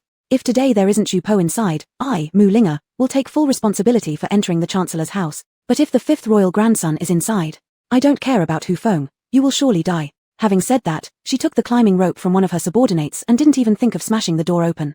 She directly started to climb it. Unexpectedly, at that moment, Hu Kuei shouted, Wait, I'll open the door for you. Mu Linga. Hu Kuei had no other options. Mu Linga clearly intended to fight them until death. With only dozens of guards in their residence, how could they possibly withstand hundreds of soldiers led by Mu Linga? Moreover, most of the guards were already engaged in combat with the 5th royal grandson's group. If she attacked and found the 5th royal grandson inside, things would become more unclear later on. If they were given the label of having imprisoned the royal grandson, their master Hu Feng might even be implicated. Hu Kuei thought that now the best option was to place all the blame on Tian. After all, these were affairs of the inner courtyard. At worst, their master Hu Feng would bear the charge of neglect. Tian could bear everything else. In Hu Kuei's eyes, even if Tian bore all the responsibility, she wouldn't be unjustly treated, as all this was due to her machination. But while thinking so, Hu Kuei knew well that, given Master Hu's affection for Tian, implicating her this time would surely bring consequences for them too. Therefore, to prevent Hu Feng from blaming him later, while Hu Kuei had the gatekeeper quickly open the main gate for Mu Linga, he simultaneously sent someone to inform Hu Feng of the situation. Because of Mu Linga's arrival, the power dynamics within the estate shifted immediately. When Ruan saw Mu Linga leading troops into the compound, he was greatly shocked. After exchanging a glance with Hu Kuei, he realized that it would be impossible to cover up this incident and protect Tian any longer. Thus, he threw away his weapons and surrendered himself. After capturing the mansion guards, Mu Linga personally went to the inner quarters. Moments later, she emerged carrying Lady Lu, who was unconscious and barely breathing, supported by several maids helping each other. When Zhu Po and others in the outer court saw Lady Lu's pitiful state, they gasped involuntarily and became too angry to speak. None of them expected that a high-ranking official's wife, honored with a first-rank order of chivalry, could be tortured like this by a concubine. Even Ruan Da and Chief Steward Hu Kuei, who were bound beside them, were greatly shocked. They had initially thought that Tian might only imprison Lady Lu and mistreat her diet and daily life, not imagining her capable of such cruelty. Everyone could see that the once tall and plump Lady Lu had wasted away into nothing but skin and bones. All her hair had fallen out, leaving her scalp uneven and clipped to an inch or two long. Her exposed hands and necks were all marked with injuries or needle punctures, implying that the wounds on her body must be far worse. Miss Tian, how could you dare? Zhu Po could not help but grit his teeth in anger, stepping forward as if to strike Miss Tian across the face for revenge on behalf of Lady Lu. Thinking about Tian's venomous heart, he believed she deserved to be sliced into 10,000 pieces. This is not the time for talking. Lady Lu's condition is very critical. I will take Lady Lu and her maids to the princess residence first. Zhu Heng, quickly go pick up your sister. Although the princess residence has royal physicians, it is still better for you to treat the womenfolk. Your Highness, please take Miss Tian and everyone involved to the Ministry of Justice. Such a shocking case of a concubine abusing an honored lady. Let's see what Hu Feng says next. With a grim expression, Mu Linga finished speaking, carried Lady Lu out the door, radiating such murderous intent that anyone would shrink back in fear. Chief Steward Hu Kuei knew letting her take Lady Lu was disadvantageous to their side, but he was frightened enough that he did not dare stop her. That night, Zhu Yu, who had been detained by Emperor Chengqian for 7 days in the palace, had just returned to the Zheng family residence when her brother Zhu Heng arrived on horseback. Just as Zhu Yu was about to tell her brother about Emperor Chengqian's forced marriage proposal, she was interrupted before she could even start. Instead, Zhu Heng shared news of Tian's cruel mistreatment of Lady Lu and added that Lady Lu was in critical condition and needed immediate help. Upon hearing this, Zhu Yu immediately set aside her own concerns, grabbed her medical kit from their house, and rode off with her brother to the Long Princess residence. When they arrived, senior physician Cheng at the Long Princess residence had already finished diagnosing Lady Lu and discovered she had been poisoned. Senior physician Cheng believed the poison was not impossible to cure, but Lady Lu was now too weak. The herbs required to counteract the poison carried a degree of toxicity themselves, and he feared Lady Lu wouldn't be able to endure them. On the other hand, if they did not detoxify her first, the poison was too deeply entrenched in Lady Lu's system, and there was concern she might not last much longer. Just as they were stuck between these difficult options, Zhu Yu arrived. Once Zhu Yu arrived, she first went in to examine Lady Lu. When she emerged, her diagnosis perfectly matched senior physician Cheng's. Lady Lu had indeed been poisoned. Upon hearing this, senior physician Cheng was shocked. He knew diagnosing the specific poison inside Lady Lu's body was extremely challenging and had only managed it through years of experience. He hadn't expected the teenage girl standing before him to diagnose it just as accurately. From then on, senior physician Cheng no longer underestimated Zhu Yu and began treating her respectfully as they discussed Lady Lu's condition. Zhu Yu faced the same dilemma as senior physician Cheng. After thinking for a while, she suggested consulting with Cheng on whether they could first give Lady Lu an ordinary antidote pill to stabilize the poison within her body. They would then gradually treat her with the proper detoxifying herbs after her strength improved through some restorative care over a few days. Senior physician Cheng brightened up upon hearing her idea, agreeing it might be feasible. Thus, the two carefully devised a plan while cautiously administering treatment to Lady Lu step by step. After half a month, they finally pulled Lady Lu back from the brink of death. Chapter 98, A Golden Wind and Jade Dew Encounter. On the 15th day of the 7th month in the 20th year of Chengqian, the trial for the case where concubine Tian of Governor Hu Feng allegedly plotted to murder Lady Lu, Hu Feng's official wife, officially commenced at the Dali Temple in the capital. Lady Lu was personally carried to the Dali Temple by her legitimate son, Hu Yang, who had returned from his post, and she accused Hu Feng of favoring a concubine over his wife and allowing concubine Tian to abuse her in every way, even attempting to poison her. She further demanded a legal divorce from Hu Feng on the spot. At the same time, Hu Feng's legitimate son, Hu Yang, requested to sever all ties with his father, wanting to change his surname to his mother's maiden name. The impact of this lawsuit in the capital surpassed even that of the famous incident years ago when the wife of the Pingxi Marquis chose to give up her title and live in a nunnery instead of staying in the mansion with her husband and his mistress. In an instant, news of the trial spread throughout the streets and alleys of the capital, becoming the latest hot topic of discussion among its citizens. Everyone along the route where Hu Yang carried Lady Lu to the Dali Temple had witnessed the extent of her maltreatment. The testimonies of Dr. Zhu Yu and Dr. Cheng confirmed not only physical injuries but also slow-acting poison being administered to Lady Lu, suggesting that had she been rescued just a few days later, she would have died from poisoning. Therefore, whether it be the common people in the capital or the spouses of officials, everyone expressed deep sympathy for Lady Lu's situation while showing strong aversion towards concubine Tian's actions, especially those housewives who experienced similar mistreatment from their husbands' concubines. Unknown as to who initiated it, these housewives spontaneously united to present a petition signed and sealed by more than 100 titled ladies, demanding the Dali Temple to severely punish concubine Tian. Otherwise, they threatened to take their grievances directly to the emperor. Due to the massive influence of this case, the officials of the Dali Temple dared not shelter Hu Feng anymore. In the end, concubine Tian was sentenced to immediate execution, and Lady Lu was granted a divorce from Hu Feng. However, Hu Yang's request to sever the father-son relationship with Hu Feng was denied, though his plea to move out of the chancellor's residence and reside with his mother was approved. Hu Feng was punished for indulging his concubine in bullying his official wife, which nearly led to her death, by forfeiting his salary for 3 years and spending 3 months in seclusion reflecting upon his mistakes. All responsibilities were handed over to Elder Su of the Imperial Cabinet and Chancellor Wang for administration during this period. When concubine Tian was escorted to the execution ground, the entire street from the Dali Temple to the execution site was filled with spectators, requiring the Dali Temple to send people ahead to clear the path so that Tian's prison carriage could pass through. Rotten vegetables and eggs were hurled at Tian without hesitation, erasing any trace of her former charm and beauty. During the execution, no one from the Hu Feng household came to see her off. Even her biological son, Hu Yi, despite still recuperating from his wounds in the mansion before starting his own sentence, did not appear. Contrarily, accompanied by Mu Linga and Ju Yu, Lady Lu offered Tian a final drink of execution wine, saying, "Karma has its cycle, the heavens spare none." After giving this last toast, Lady Lu bade farewell to the crowd and boarded a carriage waiting outside the execution grounds, traveling with her son and daughter-in-law to Hu Yang's new posting. Following this divorce from Hu Feng, Lady Lu was not only allowed to reclaim all her dowry stolen by Tian, but more than 10 properties belonging to the Chancellor's residence were also legally transferred into her name. Therefore, financially, Lady Lu was now secure, and her health significantly improved. With continued care, she would likely recover to her normal state within a year or half. As for the emotional scars left behind, time alone could slowly heal them. Fortunately, Lady Lu had a good son who married a kind daughter-in-law. They did not slight her due to her father-in-law's power but instead stood up for her when she needed them most, risking severing ties with their father to defend her honor. With such support from her son and daughter-in-law, Lady Lu should soon recover. Both Ju Yu and Mu Linga thought involuntarily as they saw Lady Lu off. Meanwhile, sitting helplessly in front of the dressing mirror that Tian often used in the inner quarters of the Chancellor's residence, holding tightly to a hairpin Tian usually wore, was a humiliated and loveless Hu Feng after being accused by his wife and son. He stared at his distorted reflection in the mirror, gripping the hairpin so tightly that it pierced his palm, but he didn't move. On the day of Tian's execution, Zhu Po and others also completed the account settlement of the Hu residence. The day after rescuing Lady Lu, they returned to Hu Feng's residence to continue checking the accounts. To date, half of Hu Feng's family assets have finally been completely stored in Emperor Chengqian's private treasury. Besides the estate and shops, over 200,000 taels of silver were also recovered, at least 10,000 taels of which had previously been embezzled by Hu residence's accountants. Yet, Zhu Heng meticulously followed the subtle traces within the accounts of the Hu residence, uncovering each loophole, and eventually retrieved every ounce back. Emperor Chengqian had amassed another fortune. Looking at his private treasury, which was already full to bursting, he was beside himself with excitement.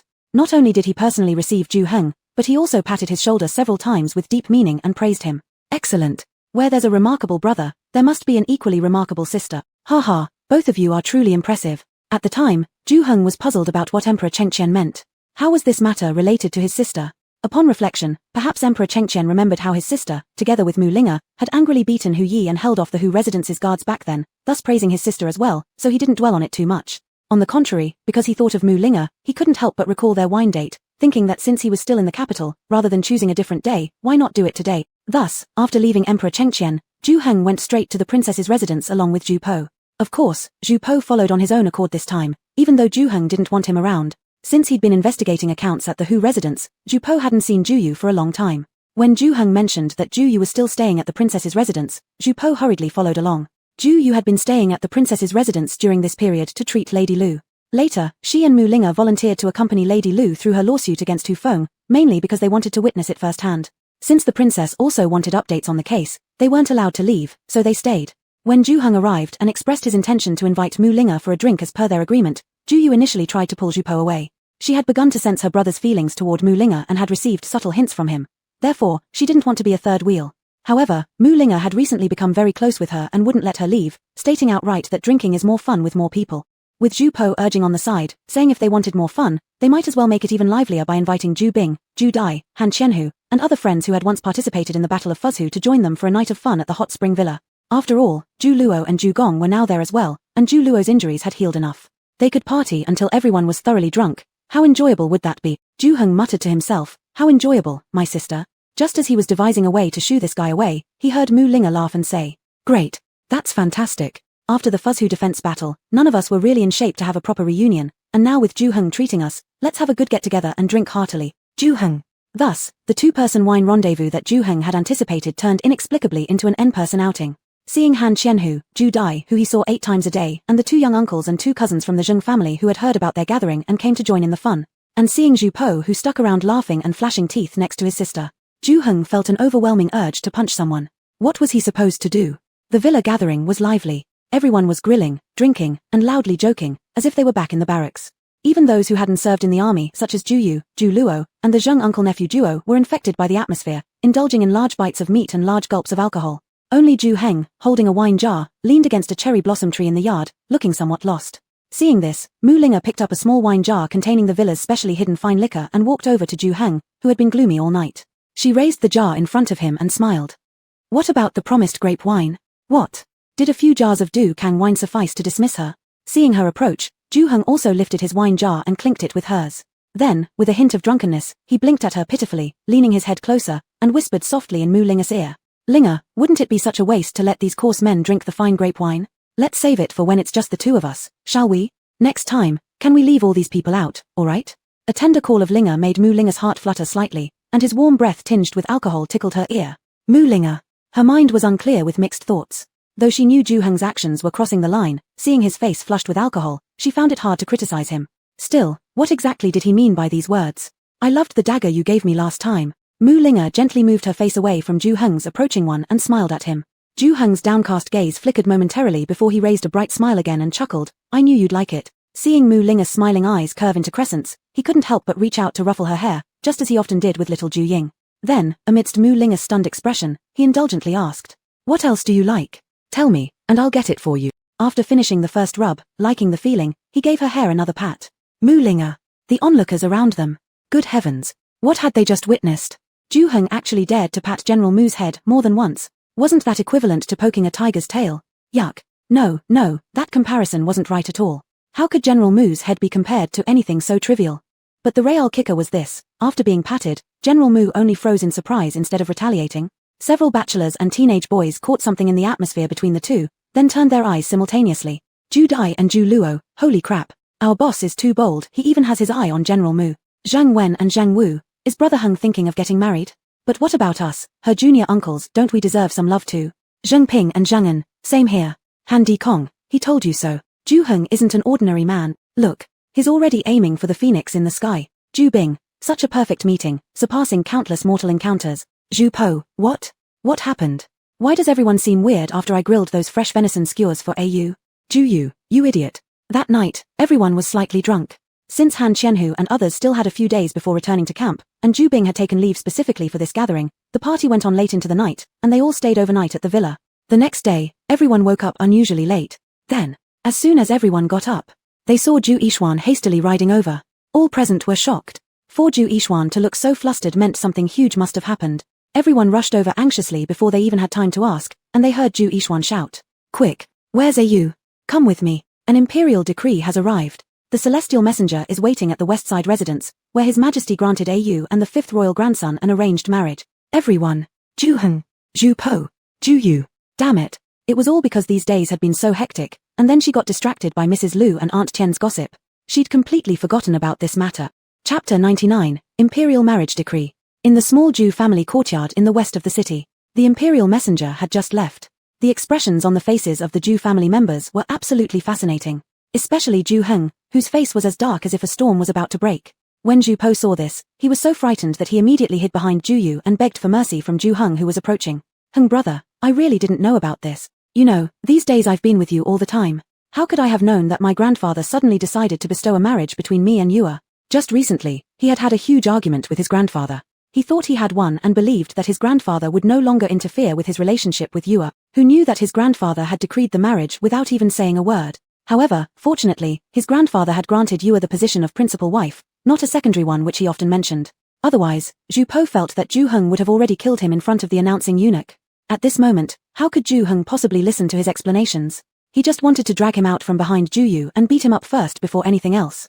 This guy was simply outrageous to dare to use authority against his younger sister. Previously, Ju Heng let this guy flatter his younger sister because he felt that his sister wasn't too opposed to him. Although this guy had no other merits, he could always make his sister happy. Moreover, Ju Heng felt that Zhu Po had changed quite a bit over the past 2 years and had learned to plan for himself, but his feelings for his sister had remained consistent all along. Therefore, regarding the matters between him and his sister, Ju Heng turned a blind eye, thinking it would be best to leave the decision to his sister herself. If she liked him, then he would agree. But who would have thought that this guy actually made his grandfather directly issue a marriage decree? Ju Heng felt that regardless of whether this was this guy's idea or not, he deemed this guy as unworthy. A person who can't even control his own marriage, how will he protect his sister in the future? So, he decided to severely beat this guy up and then take his entire family far away. Whether to another country or hide in a space, he couldn't allow his sister to be forcibly taken by them. On hearing the imperial edict, Ju Heng was so angry that he wanted to hit someone. Seeing her brother's expression, Ju Yu quickly stepped back to shield Zhu Po behind her and explained to Ju Heng. Brother, actually this matter. Yu, don't say anymore. I know everything. Rest assured, brother will never let you be wronged. Ju Heng assumed that Ju Yu was going to shoulder the responsibility alone, so he immediately interrupted her, pushed her aside, and reached out his hand to grab Zhu Po behind her. After being pushed by her brother, Ju stumbled a little before regaining her balance. Seeing her brother truly furious, she hurriedly explained again. Brother, actually, this thing is that I really... She was interrupted once again by her mother's startled cry. You can't act impulsively. After listening to the imperial decree, the Zheng clan was also shocked. But from Mrs. Zheng's point of view, although she didn't want her Yue to marry into the royal family, she believed that since Emperor Chengqian had issued the decree, nothing could change it anymore. Resistance would bring another catastrophic disaster. Besides, His Majesty granted their Yue the position of principal wife this time. If their family still opposed it, anyone who heard would think they were ungrateful. Therefore, seeing Zhu Heng hitting Zhu Po, Mrs. Zheng rushed forward and hugged her son, crying and pleading. Seeing this, Zhu Yixuan and others also quickly joined in trying to stop him. Zhu Yu, seeing this, hurriedly spoke up again. Everyone, listen to me. Actually, in this matter, I am. However, her words were drowned out once again by her brother's yelling. Surrounded by his mother and Uncle Yixuan, Zhu Heng thus failed to get to Zhu Po, leaving him fuming. He pointed at Zhu Po and cursed. You'd better go back quickly and have your grandfather revoke this order. Otherwise, you know my capabilities. If your family dares to force my sister into anything, I'll kill you. Although Zhu Po knew that what he said was true, the others thought he had gone mad with anger, terrified. Zhu Yixuan quickly covered his mouth with his hand. If such words reached Emperor Chengqian's ears, Hunger's life would be forfeit. The others who came along, Zhu Bing and Zhu Luo, also joined in the dissuasion upon hearing this. With the noisy voices drowning each other out, Zhu Yu's voice was once again lost. Everyone was trying to calm down Zhu Heng. They were also trying to persuade him to accept the reality. The only one who didn't try to console was Mu Linga. She snorted coldly after hearing. If the peace of a family has to come at the expense of a sister's lifetime happiness, then this peace isn't worth it. After saying this, he shouted toward Zhu Po. Zhu Po, since Yu doesn't want to marry you, why do you insist? Why don't I accompany you to see His Majesty, and you can talk to the old man well? Maybe he will rescind his decree. Zhu Po thought that under the circumstances, this was the only way out, so reluctantly nodded, intending to return to the palace with Mu Linga. Beside them, Zhu Yu, whose voice had already become hoarse from shouting, gave it her last shot. Everyone listen to me. The matter of the imperial marriage decree has my consent. This shout almost tore Zhu Yu's throat. Afterward, she began coughing violently, but at last, everyone heard what she said. Zhu Heng, Zhu Po, everyone. It turns out that on the day Zhu Po and others went to Hu Feng's residence to investigate the accounts, Road Eunuch personally went to Hot Spring Villa, privately finding Zhu Yu and told her that Emperor Chengqian wanted to meet her. Since Emperor Chengqian emphasized confidentiality for this meeting, Eunuch Road came this time in the name of the Grand Princess. Zhu Yu recognized Road Eunuch, thus she did not tell the Zheng family to avoid worrying them. She lied, claiming she would be staying a few days at the Grand Princess's residence in the capital to recuperate, and then followed Road Eunuch into the palace. In fact, Zhu Yu was somewhat fearful at the time and did not know why Emperor Chengqian suddenly wanted to summon her, but with the security of space around, she followed him anyway. However, just in case, she left a note for her brother inside the space. But Zhu Heng had been busy lately and hadn't entered the space at all. Zhu Yu went to the palace with trepidation, but unexpectedly, Emperor Chengqian didn't say anything about why he summoned her. He directly had her take over the duties of the nearby young eunuch, making her serve as a maid responsible for bringing tea and water. Given Emperor Chengqian was the biggest boss of this world and someone Zhu Yu couldn't contend with, she could only suppress her anger and decided to wait and see first. Thus, she carefully took over the work and started doing it. Although Zhu Yu may not excel in other areas, her ability to self-soothe was top-notch, which allowed her to quickly adapt to the new job, busying herself with serving tea and water daily. She didn't care if Emperor Chengqian was the emperor or not, she simply regarded him as an annoying old sick man who was hard to please. Every day, she patiently dealt with all kinds of troubles created by Emperor Chengqian. Not sure whether it was Zhu Yu's good temper that moved Emperor Chengqian. 7 days later, Emperor Chengqian finally found a moment after finishing his work to discuss something with her. If you were made Zhu Po's concubine, how would you feel? Emperor Chengqian asked straightforwardly. Zhu Yu actually had some premonition that this visit might be related to Zhu Po, but she didn't expect the emperor to be so direct. Though she thought, don't say making me your grandson's concubine, even the main wife, I wouldn't do it. She didn't dare to say it outright and could only make an excuse. This servant is too young. A Taoist said I shouldn't get married early. Emperor Chengqian. Then you two can get engaged first. Zhu Yu again stated, this servant is shallow and ignorant, afraid I'm not worthy of the 5th royal grandchild. Emperor Chengqian. No problem. My 5th grandchild isn't great either, both of you are half-pound, 8 tails, no one needs to laugh at anyone else when the time comes. Zhu Yu. This servant is lowly and doesn't understand propriety. Afraid I'm not suitable to marry into the royal family. Emperor Chengqian. I see you've done quite well these few days. Propriety can be learned afterwards. Zhu Yu. This servant vowed never to become a concubine. Emperor Chengqian. Then I'll let you be the principal wife. Zhu Yu. How did it feel like she got scammed? This servant. That's enough, stop referring to yourself as this servant. Emperor Chengqian's patience finally ran out. He realized this girl really looked down on his grandson, and also disrespected his royal family. Naturally, this irritated him, so he put on a stern face and declared, letting you be my grandson's bride is giving you face. Since you find it difficult, I'll give you 3 choices. Either you become Prince Po's crown princess, or your whole family returns to Liaodong, or you go straight to a nunnery, unmarried for life. Emperor Chengqian thought that even if Juyu was foolish, she would choose the first option, but he didn't expect her to think for a moment and reply. I, your servant, choose the second option. Emperor Chengqian. Furious, he shouted. You girl. Would you rather have your family suffer with you in Liaodong than marry my grandson? How outrageous. What is wrong with my grandson? What makes you despise him so much? Are you already in love with someone else? That's why you look down on my grandson. Juyu. Thinking to herself, if these 3 options were given by you, why do you now regret them and become dissatisfied? She also became angry. Your Majesty, weren't the 3 paths chosen by me offered by you? Why are you upset after I have made my choice? Is it because my decision does not match your expectations? Let me tell you plainly, there's nothing wrong with Ju Po as a person. My heart doesn't belong to anyone else either, but I just feel that being forced into something isn't pleasant at all. I don't want to get entangled in royal power struggles either. If your Majesty insists on forcing me to marry Ju Po, then I would rather go back to Liaodong with my whole family or remain unmarried for life. In this ancient era, marriage wasn't particularly appealing anyway. Juyu actually had no intention of marrying her entire life. She could support herself without enduring those rules of polygamy and moral constraint. Emperor Chengqian. After observing her closely over the past few days, Emperor Chengqian was actually quite satisfied with Juyu. No matter how much he tried to scare her by frowning and yelling, she remained calm and smiling, showing absolutely no fear. Sometimes she even dared to offer advice while he was berating her. Emperor Chengqian believed that a princess consort should have such courage and wit. Moreover, this girl was extremely smart. Although she hadn't done the tea-serving or ink-grinding duties before, once she took over the job, she quickly learned and carried out her tasks flawlessly. Even Eunuch Lu praised her for her quick learning, so in Emperor Chengqian's heart, he had already approved of this granddaughter-in-law. But unexpectedly, Juyu opposed marrying his grandson. Little Yu, from what you say, it seems like you don't despise Po at all. Then why do you so strongly resist becoming his consort? Since you're not afraid of going to a nunnery or returning to Liaodong, why are you scared of marrying my grandson? Seeing that intimidation did not work, Emperor Chengqian resorted to persuasion. You think about it, apart from following certain rules, is there anything bad about marrying my grandson? Po has good looks, plenty of money, and really likes you. Once you enter his house, everything will be up to you, won't it? As for those rules, who in this world lives entirely freely? Am I, as the emperor, able to do whatever I wish? With your intelligence, surely these rules aren't too difficult for you.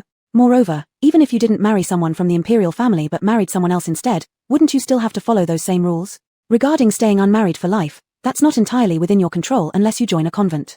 Otherwise, according to Dahan laws, any woman who is still unwed by the age of 25 will be forcibly arranged to marry by an official matchmaker. They could assign you to marry someone ugly, or worse, someone deformed. Juyu. Damn it. How come this rule exists in Dahan? How did I not know? This means I can't avoid getting married? If that's truly the case, then I really don't have much to choose from. Either I become a nun, but I dislike having a shaved head. Not even bringing my hair along during religious practices works, since I love eating meat. Or leave my family behind and run away to another place to live or hide inside the space. But that would mean leaving my hometown forever. Juyu thought it would be very unfair to her mother and others. Or just randomly marry someone. Rather than picking some random person, it might as well be Ju Po. At least he is visually pleasing, and we get along fine. As for the future, if he wishes to take multiple wives, or loses interest in me, I can always divorce him peacefully. If peaceful divorce isn't possible, I'll find a manor to move into and live separately from him.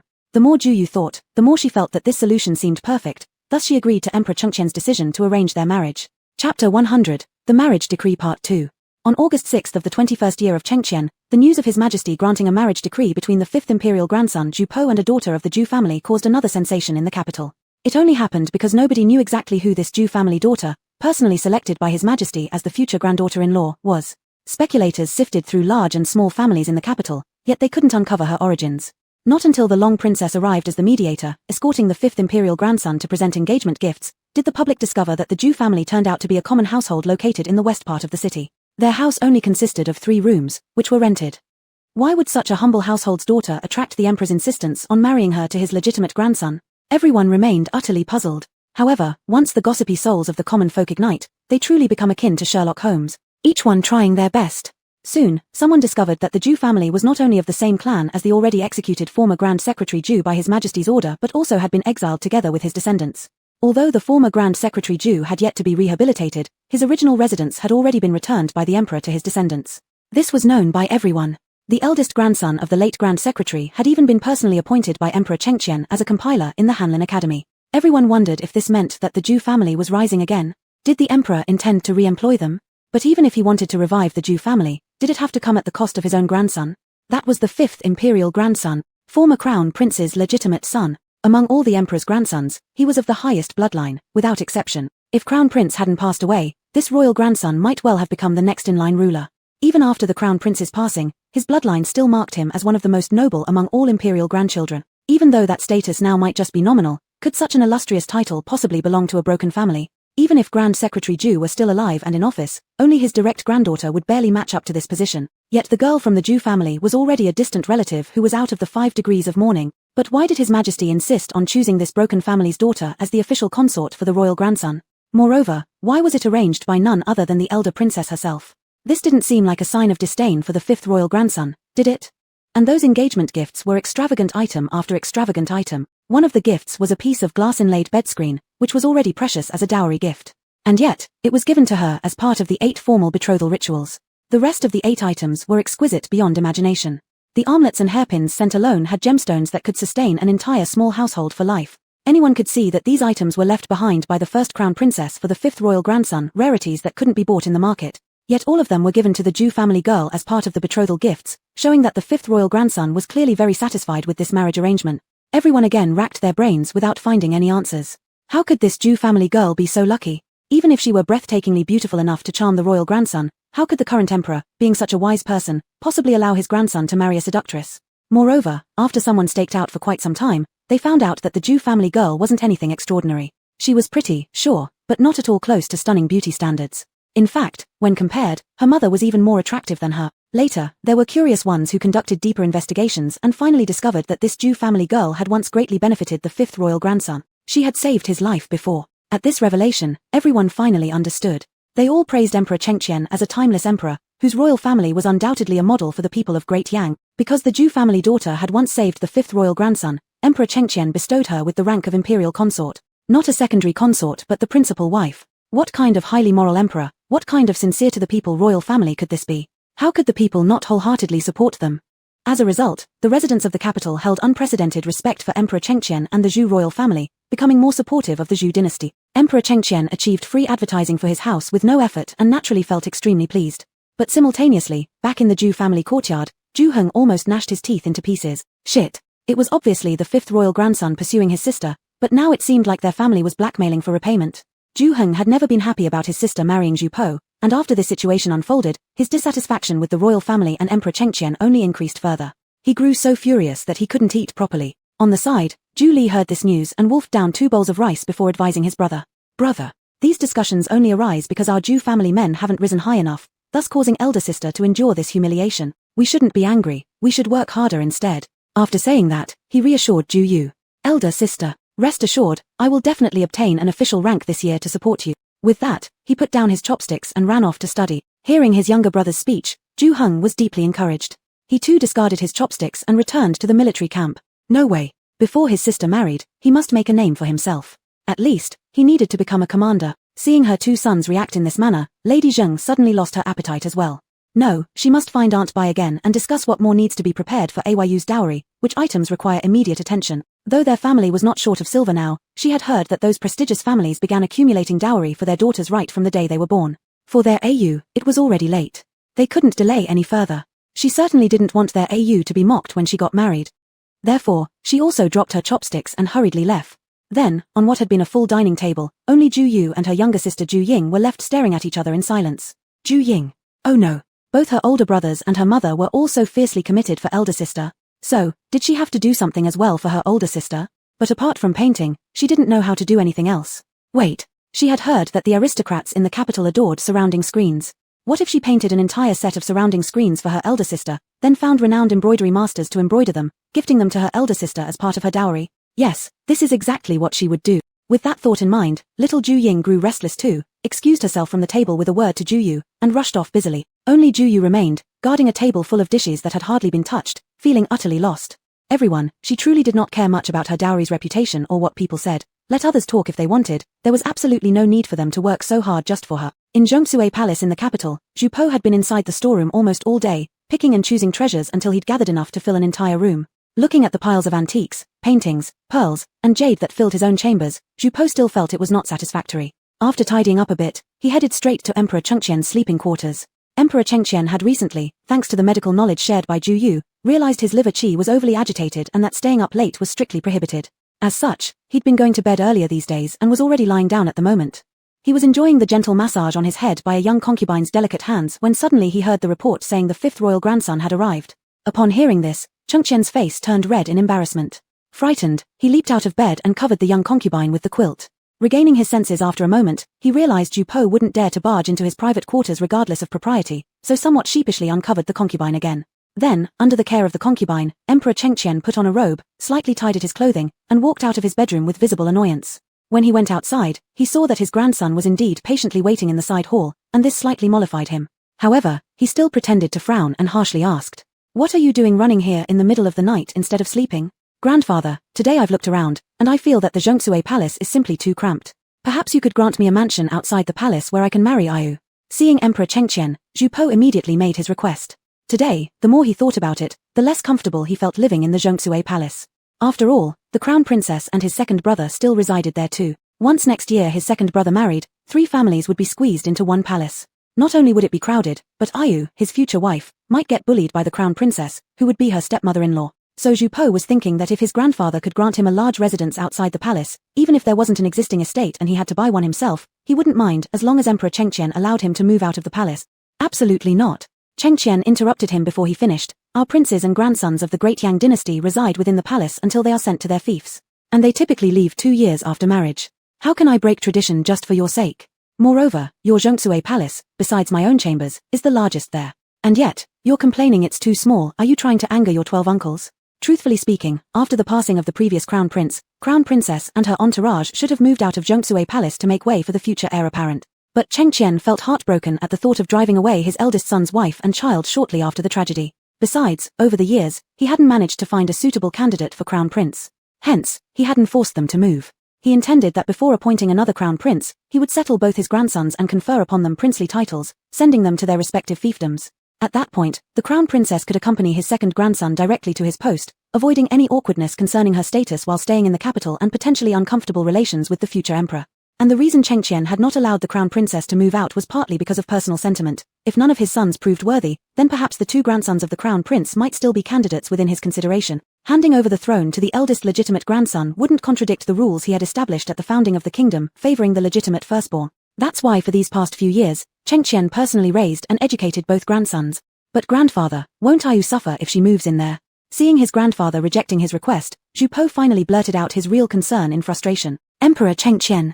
On one hand, he was pleased that his grandson was being honest with him, but on the other, he deeply resented this young man's disregard for everything just for the sake of his wife-to-be. This kid was utterly infatuated. So Emperor Chengqian scolded Zhu Po. "The crown princess is still your stepmother. When your wife comes into the family, she should at least show some filial piety as a daughter-in-law. If you directly move out of the palace, how will others perceive your wife?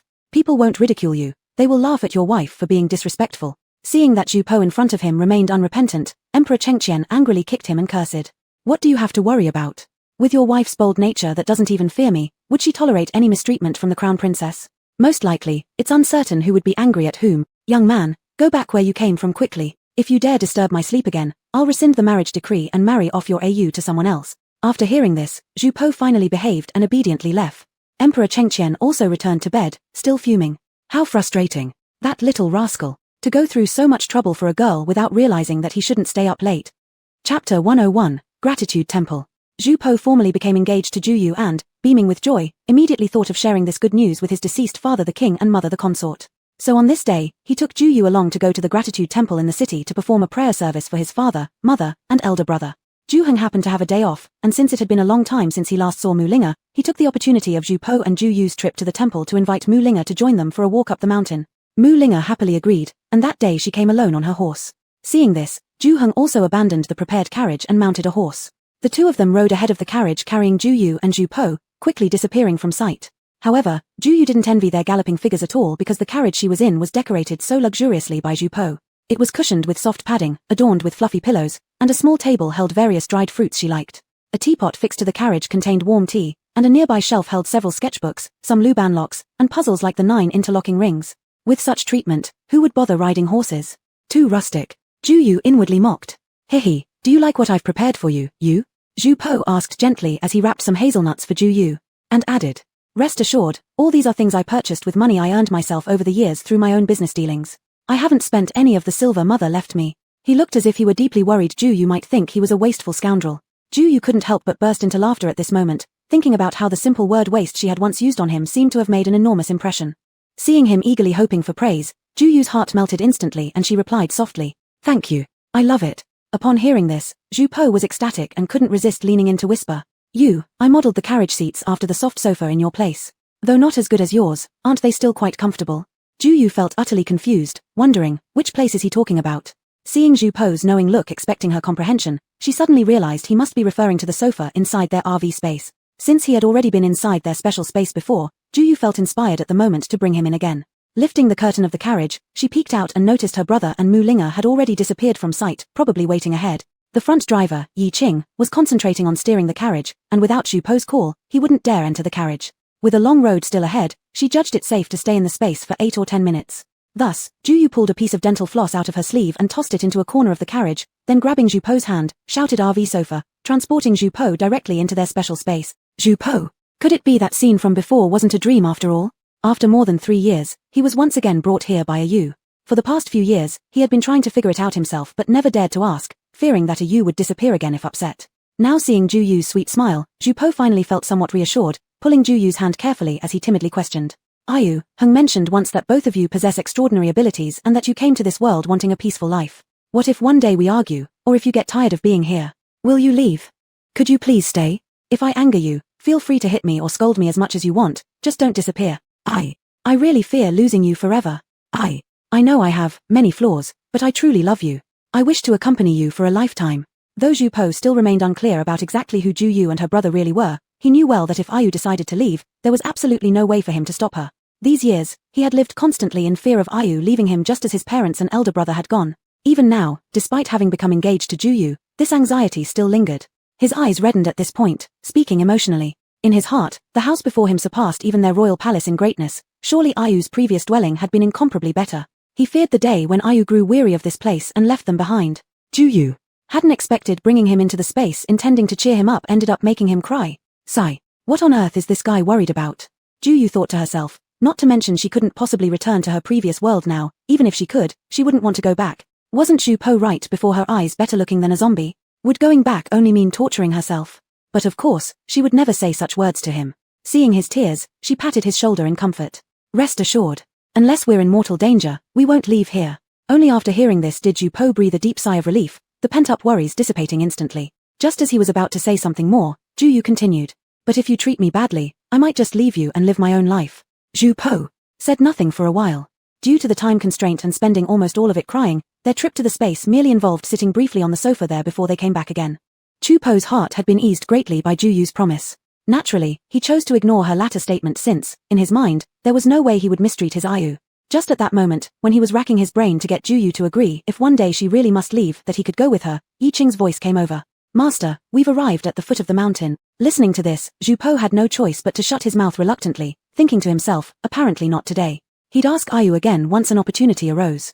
In any case, he had already decided wherever Ayu went, so would he. Unexpectedly, when Jupo helped Juyu off the carriage, she suddenly whispered into his ear. Fine.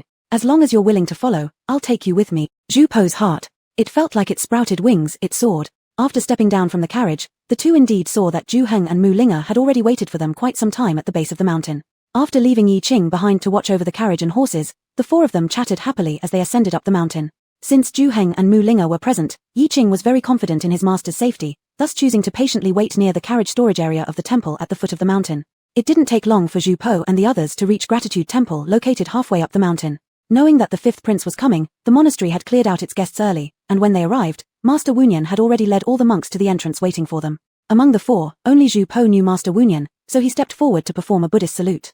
Master Wunyan, it has been too long since we last met. How have these years treated you? Amichu Ofo. Master Wunyan loudly chanted the Buddha's name, then smiled. Thank you, Your Highness the fifth prince for asking. This old monk has been fine. After so many years apart, His Highness seems increasingly transcendent. Then, addressing Ju Heng and the others, he said, all items needed for the prayer service inside the temple have been prepared. Esteemed patrons, please come in. Having heard this, everyone bowed to him and walked inside.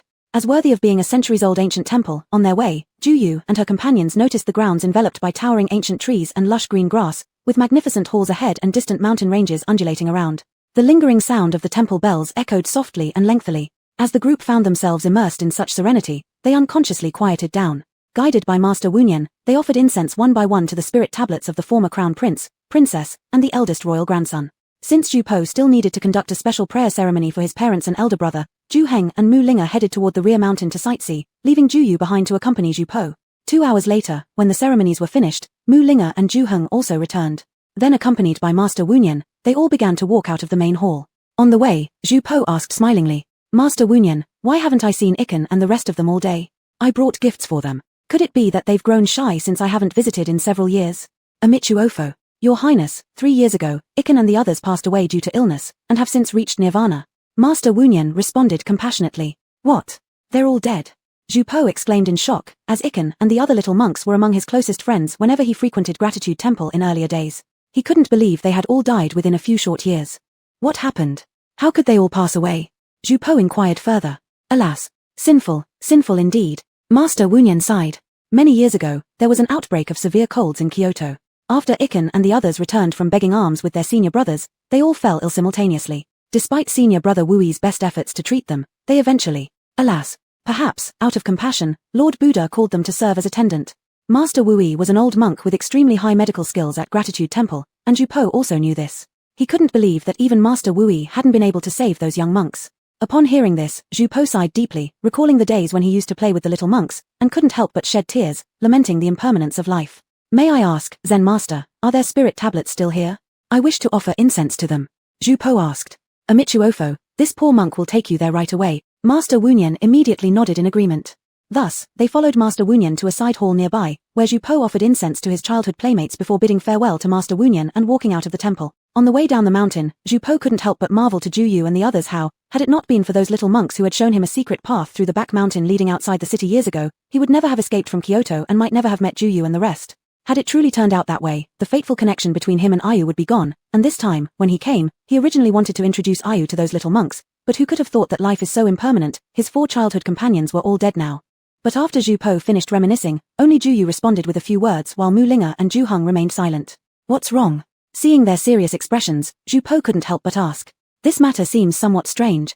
Zhu Heng frowned and said, "I just noticed that although the surface of the little monk's spirit tablets showed some aging signs, the wood inside was new, as if it were made hastily just to satisfy your visit."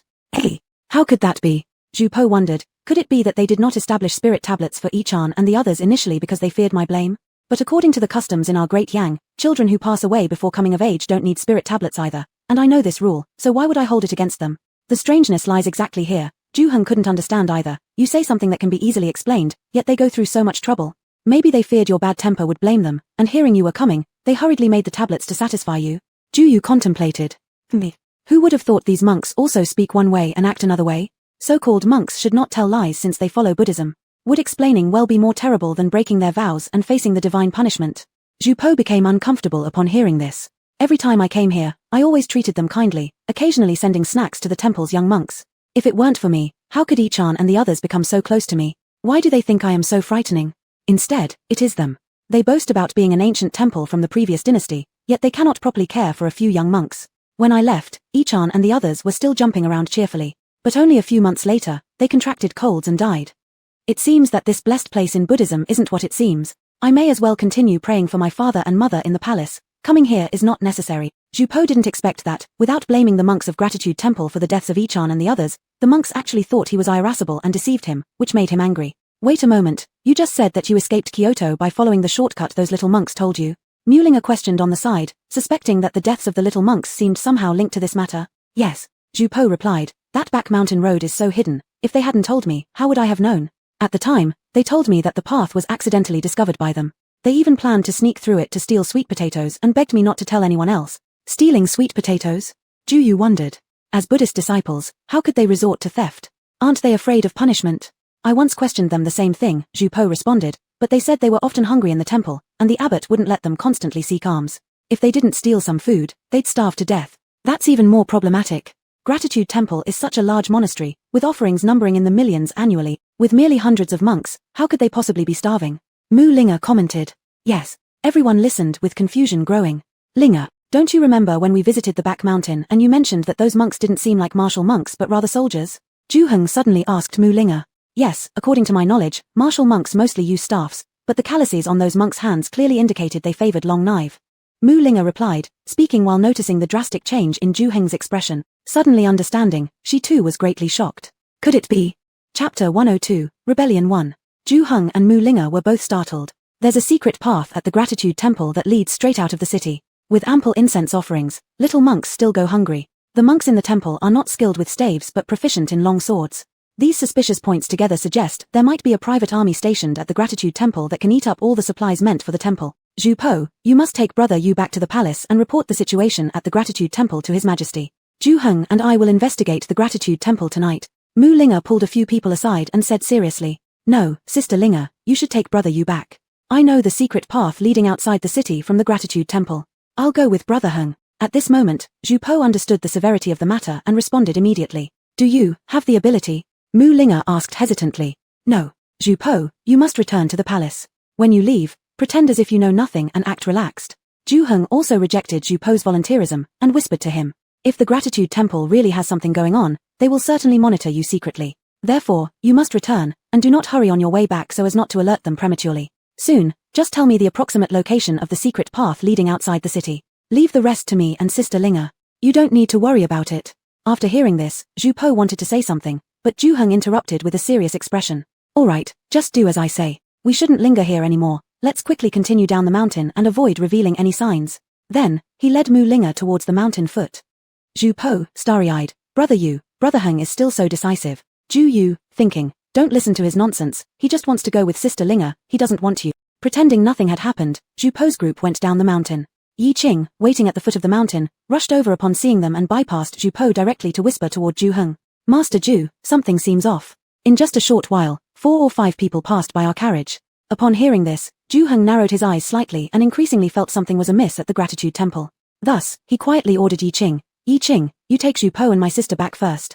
Be cautious on the way. He then loudly spoke to Zhu Yu. Brother Yu, I have arranged a drinking session with a few former colleagues for General Mu. Go home and inform Mother not to wait for me for dinner. Okay, brother, drink less, and persuade Sister Linga to drink less too, her health just recovered enough for that kind of activity. Zhu Yu worriedly muttered repeatedly like a concerned younger sister. Alright, I understand, you better go back quickly. We are leaving too. Looking rather impatient, Zhu Heng signaled briefly to Mu Linga and the two hurriedly ran toward the Western Hot Spring Resort. Meanwhile, Zhu Yu boarded the carriage with Zhu Po, slowly heading toward the inner city. On their way back, the two specially visited a candy shop and bought some sweetmeats and preserved fruits that Zhu Ying loved. Is anyone still following us? After coming out from the candy shop, Zhu Po secretly asked Yi Qing. Yes. Yi Qing took over the big packages and small bags from Zhu Po and replied softly. Let's send Brother Yu back first. Zhu Po agreed, then boarded the carriage again with Zhu Yu, heading towards Zhu Yu's home courtyard. Upon arrival, Zhu Po politely escorted Zhu Yu inside before returning to the palace with Yi Qing by carriage. Everything seemed normal, and finally, several men dressed as ordinary people who had followed Zhu Po's group put their minds at ease after watching Zhu Po's carriage enter the palace gate and reported back. Once back, Zhu Yu first casually played with Zhu Ying for a bit. By dinner time, she voluntarily took the prepared meal by her mother and delivered it to Uncle Yi Xian who lived nearby. Zhu Yi Xian now ran a private school there. After Emperor Cheng Qian granted the Zhu family their house back in the capital, Zhu Yi Xian did not move back, instead staying in the small courtyard in the west part of the city where he continued running the private school and teaching Zhu Li among others, only allowing Zhu Bing and his brother along with Zhu Tianhao's family and White Grandma to move back. However, neither Zhu Tianhao nor White Grandma's household moved. Currently, Zhu Li serves as the chief accountant in Zhu Yu's hot spring resort, and White Grandma and her daughter-in-law didn't want to be too far away from Zhu Li. So, they purchased a residence next to Zheng's family's courtyard. Coincidentally, Zhu Yu also opened a hot pot restaurant there, inviting White Grandma to be its manager alongside her eldest daughter-in-law. In the Dadian dynasty, there was no rule prohibiting women from opening stores or being managers. Daughters and wives of commoners were also expected to work outside. Since Ms. Bai had experienced exile and opened workshops with the Zheng family, she no longer adhered to the rules of highborn families where women stayed indoors. Ms. Zhu Yu's aunt cared even less about these norms. With the support of their mothers-in-law, both readily accepted Zhu Yu's invitation. Zhu Tianhao, because his two grandsons had to follow Zhu Yixian for studies, did not move back either. He rented a courtyard with Mr. Zhu Ruifeng. The two spent their days playing chess and teasing each other, then taking care of their grandsons after school. Zhu Bing and Zhu Luo moved back but, one stayed in the dormitory at the Hanlin Academy frequently while the other lived mostly at the hot spring resort, so moving was almost meaningless. Moreover, Zhu Yixian hadn't returned either. Thus, the only people currently residing in the large estate of the Zhu family in the capital are actually Zhu Ziyi Sheng, his wife, and Zhu Ziyi Mao's daughter-in-law Wang, among a few others. Zhu Ziyi Maro, Zhu Dai, and Zhu Gong, due to living in the military camp or following Zhu Luo to reside in the resort, could not return home often. As everyone had moved away, those remaining in the West City area were only the Zheng family, including Zhu Yixian and his 3 grandsons, as well as Mr. Zhu Ruifeng. Therefore, Ms. Zheng not only cooked for her own family but also took on the task of feeding them all. These widowed men, whether elderly or middle-aged, initially felt a bit awkward and thought of cooking themselves. But since the food they made was unpalatable, they ended up shamelessly paying Ms. Zheng monthly for meals and happily partaking. Mr. Zhu Tianhao and Mr. Zhu Ruifeng, since their courtyard was next to Ms. Zheng's house, fetched their meals by themselves at mealtime. While Zhu Yixian's school was a few houses away from Ms. Zheng's courtyard, and he often forgot to fetch his meal because of grading homework. Thus, during this period, Ms. Zheng has been delivering his meals. Hence, today, Zhu Yu used the reason of delivering food to visit Zhu Yixian. When Zhu Yu entered Zhu Yixian's courtyard, she saw that Uncle Yixian was already waiting at the door, dressed neatly in a half-old long robe, his hair combed very tidily. Seeing her, he obviously paused, puzzled. Yu, why is it you today? Where's your mother? Is she all right? Usually, it was Ms. Zheng who delivered his meals. Wasn't she overwhelmed lately, having to take care of her children as well as them? Zhu Yu inwardly rolled her eyes, wondering if her Uncle Yixian's concern for her mother was becoming too obvious. However, since both her and her brother approved of it, she didn't say anything and smiled instead. Uncle Yixian, my mother is fine. I just have some free time and, seeing my mother about to deliver your food, decided to come in her place. Here, the food is still warm. Please enjoy it while it's hot. Saying this, Zhu Yu casually walked into the dining hall nearby, took out the dishes from the lunchbox, and placed them on the table. Upon hearing this, Zhu Yixian could only regretfully respond to Zhu Yu, then glanced toward Ms. Zheng's courtyard before reluctantly going inside. However, as soon as he entered, he was pulled aside by Zhu Yu, who whispered to him about the situation at the Gratitude Temple. Zhu Yixian. Meanwhile, Zhu Po, upon returning to the palace, changed his clothes and went to Qianqing Palace where his grandfather usually worked. Upon entering, he saw Prime Minister Wang and others present, so he kept quiet and stood behind Emperor Cheng Qian obediently. Mu Feng noticed this and joked with him. Haha, Prince 5 has become quite steady since his engagement. How about it? Did you go to give incense offerings at the Gratitude Temple with your fiancé? Since Mu Linga had gone along with them, Mu Feng naturally knew that Zhu Po had visited the Gratitude Temple today. Yes, we're back. Zhu Po gleefully accepted the term your fiancé used by Mu Feng and smiled at him. Uncle Feng, Sister Linga has been longing for the good wine and roasted whole lamb at our villa for a long time now. She invited several colleagues to drink tonight and probably won't eat dinner at home. This child. She just recovered from an injury and can't help herself. Mu Feng shook his head helplessly, truly having no method for his assertive daughter. Why didn't you go? Aren't you usually the most enthusiastic about such events? Zhu Kai, standing beside, asked. This second brother of his sure liked sticking knives into him whenever possible, but right now, he wasn't in the mood to squabble with him and casually brushed it off. Sister Yu said she was a little tired, so I sent her home first. The purpose of Zhu Kai's words was to stab him in the back, regardless of why he came back. Therefore, after asking, he dropped it, and no one paid attention when they heard it. Everyone returned to their official duties. Only Wang Xiong's eyes flickered when he heard Mu Feng mention the Gratitude Temple. Half an hour later, the officials finished discussing public affairs. After bidding farewell to Emperor Cheng Qian, they all dispersed. Zhu Po finally had the chance to tell Emperor Cheng Qian about the Gratitude Temple matter. Emperor Cheng Qian. Outside the city at the Gratitude Temple. Zhu Heng spent a long time searching but could not find the small path Zhu Po mentioned, so they returned to the city and under the cover of night crept toward the rear mountain of the Gratitude Temple. Based on their analysis, if the Gratitude Temple truly harbored a large number of people, it was highly likely that they were hidden in the back mountain, as the front temples were too accessible for visitors to hide such a group. But the two avoided several patrolling monks and searched the entire night on the back mountain without finding any hidden population as they had imagined. They only found traces of human activity in a valley, discovering nothing else. With nothing gained, they took the opportunity to withdraw from the mountains just as dawn was breaking. That evening at Hu Feng's residence, outside his outer study, brothers Ruan Die and Ruan Er personally guarded the inner and outer doors of the study. When Tian Shi was sent to the Dali Temple, Ruan Die was also brought inside. However, since he did not participate in Tian Shi's scheme to harm Lucia, and with Hu Feng sending someone to negotiate on his behalf, he was quickly released. At that time, everyone was focused on Tian Shi, naturally no one cared about him. Now both brothers vigilantly guarded Hu Feng's study while inside. Hu Feng and others were heatedly arguing. Hu Feng, isn't acting tomorrow night too hasty? Haven't the monks already reported successfully deceiving Zhu Po? As for our plot 3 years ago to send assassins against him, so many years have passed, and he hasn't discovered anything. How could he sense anything now? Isn't this paranoia unnecessary? Even if your concern is valid, we've already thoroughly cleaned up the Gratitude Temple. What do we have to fear? I feel acting tomorrow night is still too dangerous. Why don't we prepare further? Wang Xiong worriedly said to Hu Feng. After all, what they planned amounted to rebellion. One misstep and their families would face annihilation. One can guard against the probable, but not the improbable, old Wang. Both Mu Linga and Zhu Heng are shrewd individuals. Even if Zhu Po couldn't see through it, they might not overlook anything unusual. If they become suspicious and make Zhu Hongwu cautious, then we'd replace all the people we painstakingly placed within his circle, which would completely destroy our plan. I believe the longer this drags on, the more dangerous it becomes. What if news leaks out? All our years of preparation will go to waste. Everyone. Don't you see? The conflict between us and Ju Hongwoo has already reached the point of mutual destruction. If we don't act first, it won't be long before Ju Hongwoo acts against us. If we take a gamble now, perhaps we'll end up as founding heroes. Hu Feng grimly stated. We're dead either way. Why not fight? Besides, we've prepared for so many years, and with Crown Prince supporting us behind the scenes, victory is not impossible. Chapter 103, Rebellion 2.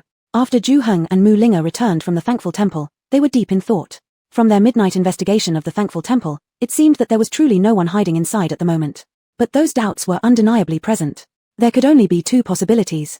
Either they were overreacting, and those little monks really did die of illness, while the starving claims they told Ju Po might have just been exaggerated child's talk. Or, the Thankful Temple had indeed hidden people who were already moved away before they arrive. If so, where were those people being hidden now? What was the purpose of concealing those people in the Thankful Temple? And who was the person controlling them? Miss, Lord who has returned. As they were pondering this, the steward of Mu Manor came to report that Mu Feng had come back. Both quickly stood up. Moments later, they saw Mu Feng walking briskly in with Ju Po. Early this morning, after both had returned from their midnight exploration of the Thankful Temple, they immediately went to Mu Manor and informed Mu Feng about the situation at the temple. After hearing it, Mu Feng rushed into the palace and only returned by now. I've already sent people to secretly investigate the 3 camps and the capital guard camp, and there hasn't been any unusual movement as of yesterday. Mu Feng said to the two upon entering the room. However, you don't need to worry. After hearing the 5th Prince's report on the Thankful Temple last night, His Majesty has already dispatched personnel to thoroughly search every place in the suburbs of the capital where people could hide. If there are indeed private troops hiding, as long as they are in or near the capital, sooner or later, they will be uncovered. Upon hearing this, both were somewhat reassured. Ju Heng respectfully addressed Mu Feng. Lord Mao, if our deductions are correct, then the mastermind behind this must have started planning 3 years ago, and the number of these private troops must not be small. Raising so many soldiers privately indicates the ulterior motives of the mastermind cannot be insignificant. I believe that we should not only look for these people but also remind His Majesty to prepare early. Hearing this, Mu Feng snorted coldly inside. This kid sure is familiar, calling him uncle so easily. Anyone who didn't know would think they were well acquainted. But considering that without this kid leading the army to raid the Tartar base, his daughter might have been lost when the Tartars attacked Fuzhou City. So Mu Feng thought, let him call then, fine. As long as this kid doesn't abuse his reputation to cheat and deceive others, given how he helped his daughter so much and was resourceful and ambitious, Mu Feng decided to accept this impromptu nephew. If this kid keeps performing well, Mu Feng wouldn't mind promoting him a bit. However, Mu Feng would never have imagined at this moment that although this guy didn't misuse his name to swindle outside, he ended up swindling his daughter. Of course, that's another story. Hearing Ju Heng's words, Mu Feng nodded in agreement. You're absolutely right. I thought of that too. However, you don't need to worry too much. Even if those people want to rebel, as long as the 3 camps do not get involved, and the capital guard remains unscathed, no matter how much those people squirm, they will still not escape His Majesty's control. Nowadays, the 3 camps in the capital, whether Lei Zhon of the Hu Ben camp, Ma Jin of the Longxiong camp, or Yin Tianming of the Yin Yang camp, were all personally promoted by His Majesty and highly trusted by He. Otherwise, His Majesty would not entrust such critical positions to them. As for the capital guard, ever since Linga was dispatched by His Majesty to Liaodong, it has been under the command of the 3rd royal grandson.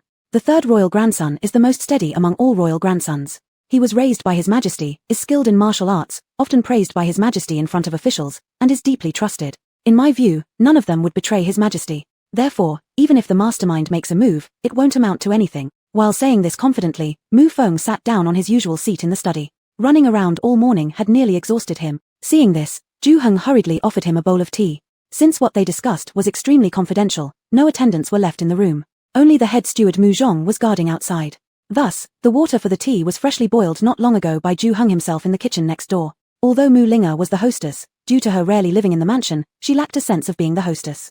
If it weren't for Ju Heng shamelessly fending for himself, they would have probably been thirsty for half the day. Mu Feng took the tea bowl passed to him by Ju Heng, noticing that it was at a perfect drinking temperature, neither too hot nor too cold.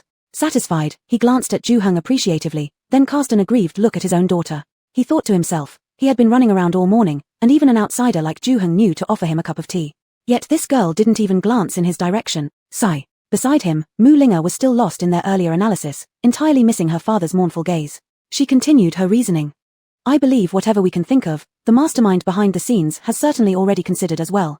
But why are they willing to take such dangerous risks? There must be something they are relying on, something making them believe their plan might succeed. Since we can't find them for now, how about looking at it from another angle?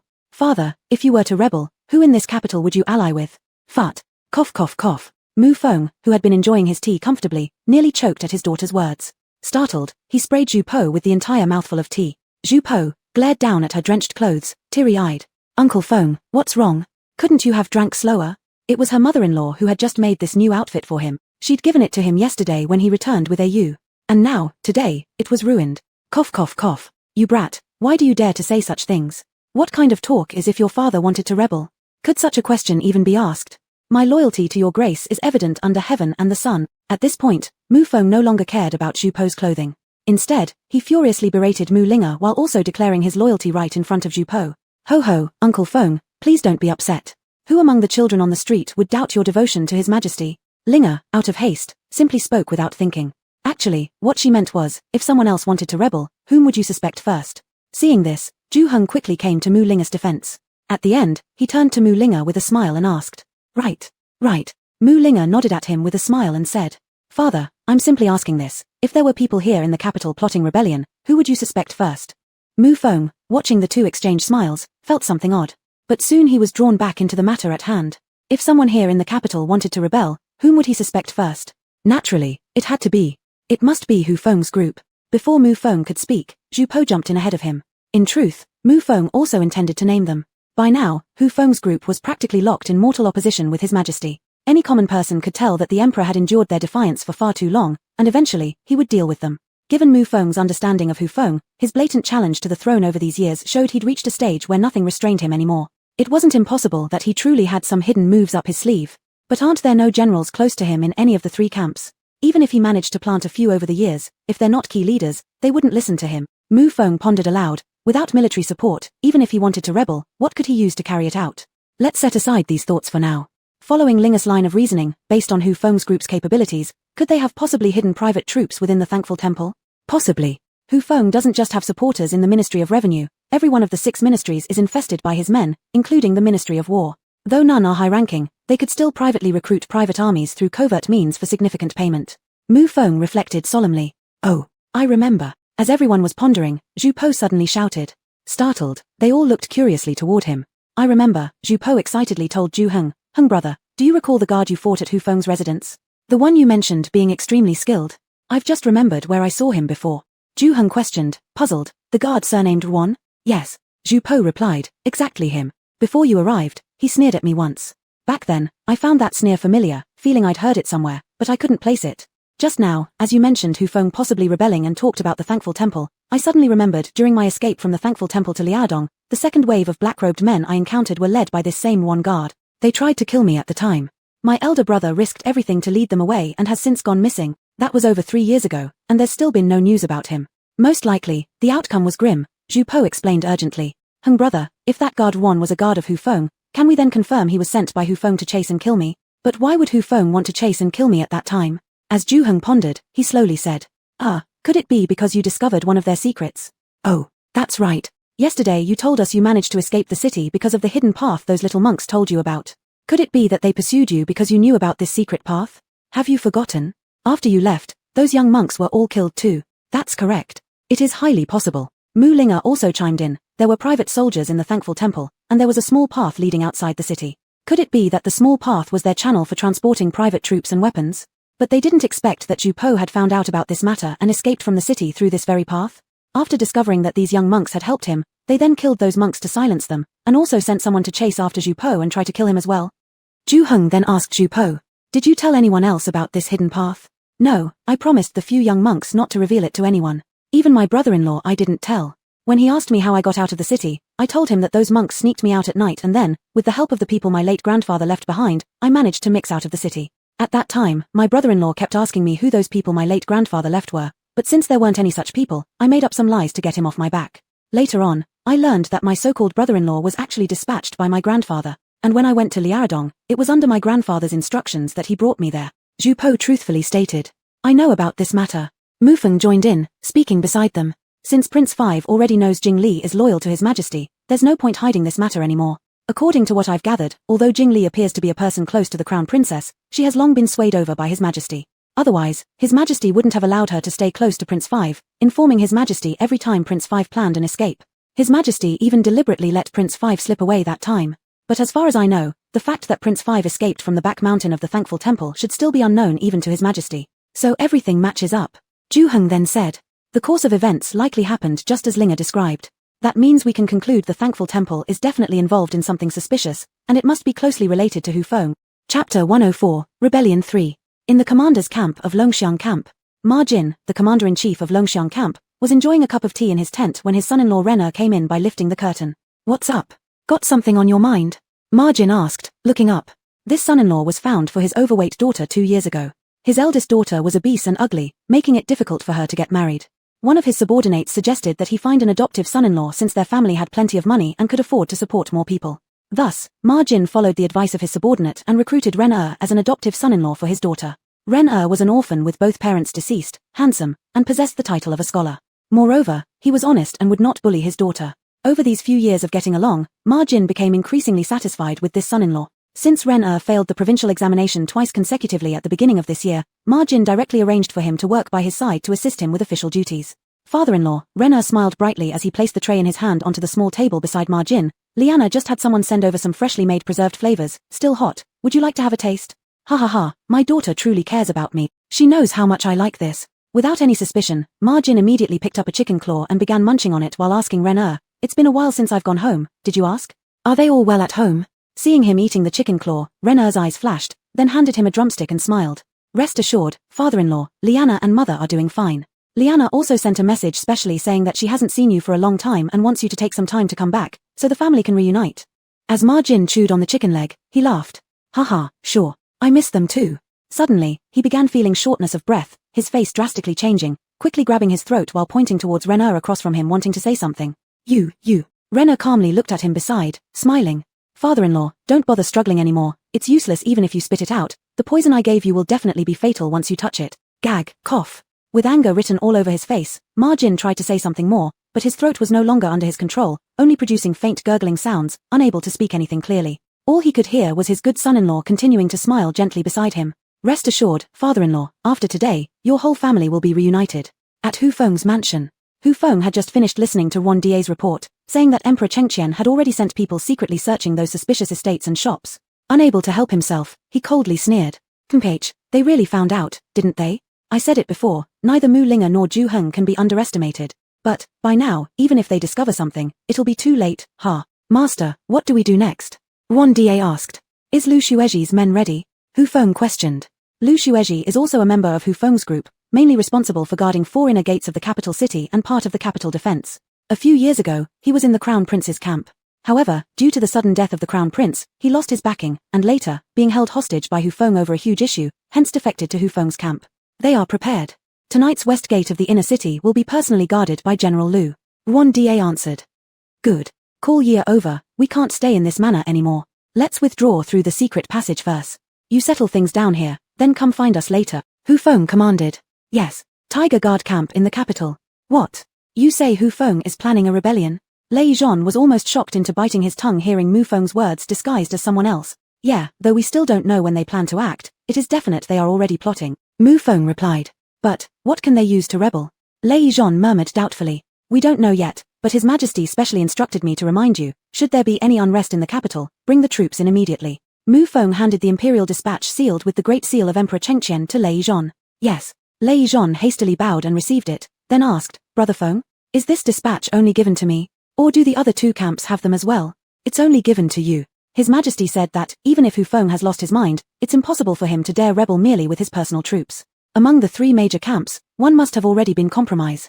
He trusts you the most right now, so this order was only given to you, and he specially instructed me to personally deliver this dispatch into your hand. And he asked me to remind you to keep an eye on the movements of the other 2 camps at all times. Whichever camp makes a move will be the one causing trouble. Mu Feng said seriously. Understood. Please convey my thanks to His Majesty. Lei Zhon will not fail His Majesty. Lei Zhon's expression also became serious. Good. Mu Feng nodded and continued, oh, by the way, your subordinate Zhu Heng has been assigned another task by His Majesty. He may not return for a few days. Lei Zhon knew that Zhu Heng being called upon by Emperor Chengqian must have something to do with the current situation, thinking that perhaps the young man was about to achieve another success. By now, Zhu Heng had already entered the palace under Emperor Chengqian's arrangement and was quietly stationed in the capital guard camp. Mu Linga also received orders from Emperor Chengqian to watch over the activities at the 4 gates of the inner city. Although Emperor Chengqian had made his preparations, no one yet knew what Hu Feng's plans were or when they would strike. But none could have imagined how quickly they would act. On this midnight in the capital, while the commoners were fast asleep, some individuals were still extremely excited. Hu Feng led 2,000 private troops, trained secretly over the past 3 years, emerging from basements spread across several houses in the city. Perhaps due to having been cooped up all day, they immediately found the night air in the capital particularly refreshing. By morning, it might get even more refreshing. After gathering with the anxious Wang Xiong and others who arrived from various places, Hu Feng gave a sweeping gesture and said, "Let's go." If they returned from this mission, he'd remain above all others. If not, he'd become a headless ghost. Meanwhile, Renner also joined a black-cloaked guard, following Ma Jin, and leading 10,000 soldiers of Longxiang camp into the capital under the pretext of a crisis in the city. They then entered the inner city through the west gate guarded by Lu Xuezhi. 2 quarters later, Ma Jin's troop finally met Hu Feng's troop at a crossroad. With a shared grin, they jointly advanced toward the Shihua gate of the palace. At the same time, Prince San was leading 300 capital guards and over 100 eunuchs encircling Emperor Chengqian's bedchamber. In another palace hall, Emperor Chengqian himself was awoken by Mu Feng and asked in disbelief, "Is it really Dawa?" Receiving confirmation, tears streamed down his face after a long pause as he said, "Don't kill him. Spare his life." At this moment, Hu Feng's group and Renner's forces had reached the Shihua gate. However, the Shihua gate, which they expected to easily open, remained stubbornly closed. Seeing this, Hu Feng decisively declared, "It must be because of the prince's rebellion. Soldiers, destroy the wall. Break in." Some within Hu Feng's group hesitated upon hearing this, angering Hu Feng, who shouted, "At this point, is there still any room for you to retreat? Today, either you die or I perish." Hu Feng is right. Renner beside him immediately whispered to the black-clad guard behind Ma Jin, "Master, we are beyond the point of no return. Let's do it." For this moment, he had endured Ma Jin's clumsy daughter for over 2 years. To earn this merit of joining a victorious campaign, how could he give it up lightly? The black-clad guard nodded upon seeing this, glancing at Ma Jin. Immediately, Ma Jin loudly commanded the soldiers behind him, "Break through the wall on my command. Yes, hold your horses." Just as the soldiers were about to take action, on the city wall near the Shihua gate, Zhu Heng held a large metal megaphone and loudly shouted, "Fellow soldiers, Hu Feng is conspiring with Ma Jin to rebel. Do you want to follow them? Know that this is a crime punishable by the extermination of 9 generations. Are you willing to risk not just your own lives but the lives of your families?" The megaphone amplified the sound, and Zhu Heng's loud voice clearly reached the ears of the more than 10,000 soldiers below. Upon hearing the word rebellion, the soldiers burst into chaos. They were soldiers of the Great Yang Empire. How could they suddenly be labeled as rebels without cause? Even the generals under Ma Jin started looking anxiously toward him. Commander Ma told them they were coming to the capital because of unrest and to protect the emperor. How had this turned into them rebelling? "Commander, what's going on here? Why is that guy saying we are rebelling?" A square-faced general under Ma Jin couldn't help but step forward and ask Ma Jin. "Don't listen to his nonsense." Renner quickly shouted to reassure everyone beside Ma Jin. "The emperor has already been taken control of by them. We're here to rescue the emperor and get rid of these corrupt officials." The square-faced general then retorted, "I want to hear it from Commander Ma himself, not from you, his son-in-law." It was strange indeed. Why was the commander letting his son-in-law give orders today? "Commander, are you sure this was ordered by His Majesty?" the square-faced general asked again. Upon hearing this, Ma Jin seemed a bit flustered, making the square-faced general even more suspicious. Just as he was about to ask more, suddenly a sharp sword pierced through his body. The general let out a cry of pain and fell dead instantly. The black-clad person behind Ma Jin withdrew the sword, angrily pointing at the shocked generals behind the square-faced one, shouting, "Here stands Commander Ma. Would anyone dare fabricate an imperial order? Any further open defiance will be met with execution." This silenced all the soldiers immediately. Beside him, Ma Jin also regained composure from the confusion and commanded, "Follow my orders. Break through the wall and follow me into the palace to rescue the emperor." On the city tower, Zhu Heng, "Oh no, it's over." Rushing down the tower, he took the 100 soldiers Chengqian emperor had given him and retreated toward the essential route leading to Chengqian's bedchamber, the Danhong Bridge. "Hurry. First squad, quickly bring out all the firewood and oil we've prepared. Set up a fiery barrier on the bridge," Zhu Heng ordered urgently. Then he pointed to a rockery next to the Danhong Bridge. "Second squad, bring all the rocks from that rockery over here. Use them to block behind the fiery wall." He didn't expect Hu Feng's group to act so swiftly. There was no time left to break the bridge, so they could only try their best to block it. Zhu Heng thought. Thank goodness he had made some preparations secretly after surveying the terrain earlier today. Otherwise, it would have been even worse. Yes. The soldiers responded in unison and followed his orders immediately. In a short while, a firewood wall over 2 meters high was stacked, soaked thoroughly with fierce oil. Behind the flaming wall, not far away, they built another stone wall with rock. By the time they finished, Hu Feng's and Ma Jin's troops had broken through the wall and attacked. When they approached, Zhu Heng personally lit the fire wall using the torch in his hand. Then he retreated with the more than 100 soldiers behind the stone wall. Looking at the sea of dark figures approaching, Zhu Heng suddenly thought of Fuzhu City from the past. 100 against over 10,000, the battle ratio was almost the same as it was in Fuzhu City. "Sai, Linger, hurry up and come. Your future husband is in danger." Zhu Heng cried silently in his heart. Chapter 105, Rebellion 4. Zhu Heng, leading the 100 soldiers privately entrusted to him by Emperor Chengqian, faced off against Hufeng and Longxiang camp's more than 10,000 soldiers. He felt an immense pressure. Listen to me, everyone, the wall of fire will burn for a while yet, they won't be able to attack us anytime soon, we only need to guard against soldiers coming through the river. Brothers, conserve your arrows and only shoot those who are swimming across. Zhu Heng gave orders while hiding behind a stone wall. Yes, the soldiers responded in unison. On the opposite side, the group led by Ma Jin. When they saw the great fire on the broken Hong Bridge, Ma Jin and his men immediately wanted to send soldiers into the river to fetch water to put out the fire, but were stopped by one of his subordinates. Commander, that pile of fire is doused with burning oil, don't you know? This kind of fire can't be extinguished with water. Ma Jin. The Ma Jin before them was actually a little ruffian found 2 years ago by Ren and others for this mission because he bore a striking resemblance to Ma Jin. He was to kill Ma Jin and impersonate him. Although after 2 years of training by Ren, this fake Ma Jin had a voice and mannerisms extremely similar to the real Ma Jin, they were not the same inside. Fake Ma Jin hadn't been to war, where would he have seen burning oil? Even the Ren and the black-clad third prince next to him had never encountered it. Thus, due to a command to quickly use water to put out the fire, doubts were once again raised among the officers under Longxiang camp. Moreover, this officer was shrewd, having learned from the sudden death of the previous square-faced officer. While asking questions, he had already retreated to among his own soldiers, at least 7 or 8 meters away from fake Ma Jin. What? Can't your general momentarily forget something? Fake Ma Jin immediately supplemented sternly with inner cowardice, then ordered in Ma Jin's tone. If water cannot extinguish it, then quickly cover it with dirt. The officer, upon hearing this, though still suspicious of the fake Ma Jin before him, scrutinized for a long time and still thought this person looked exactly like their commander, unlikely to be impersonated.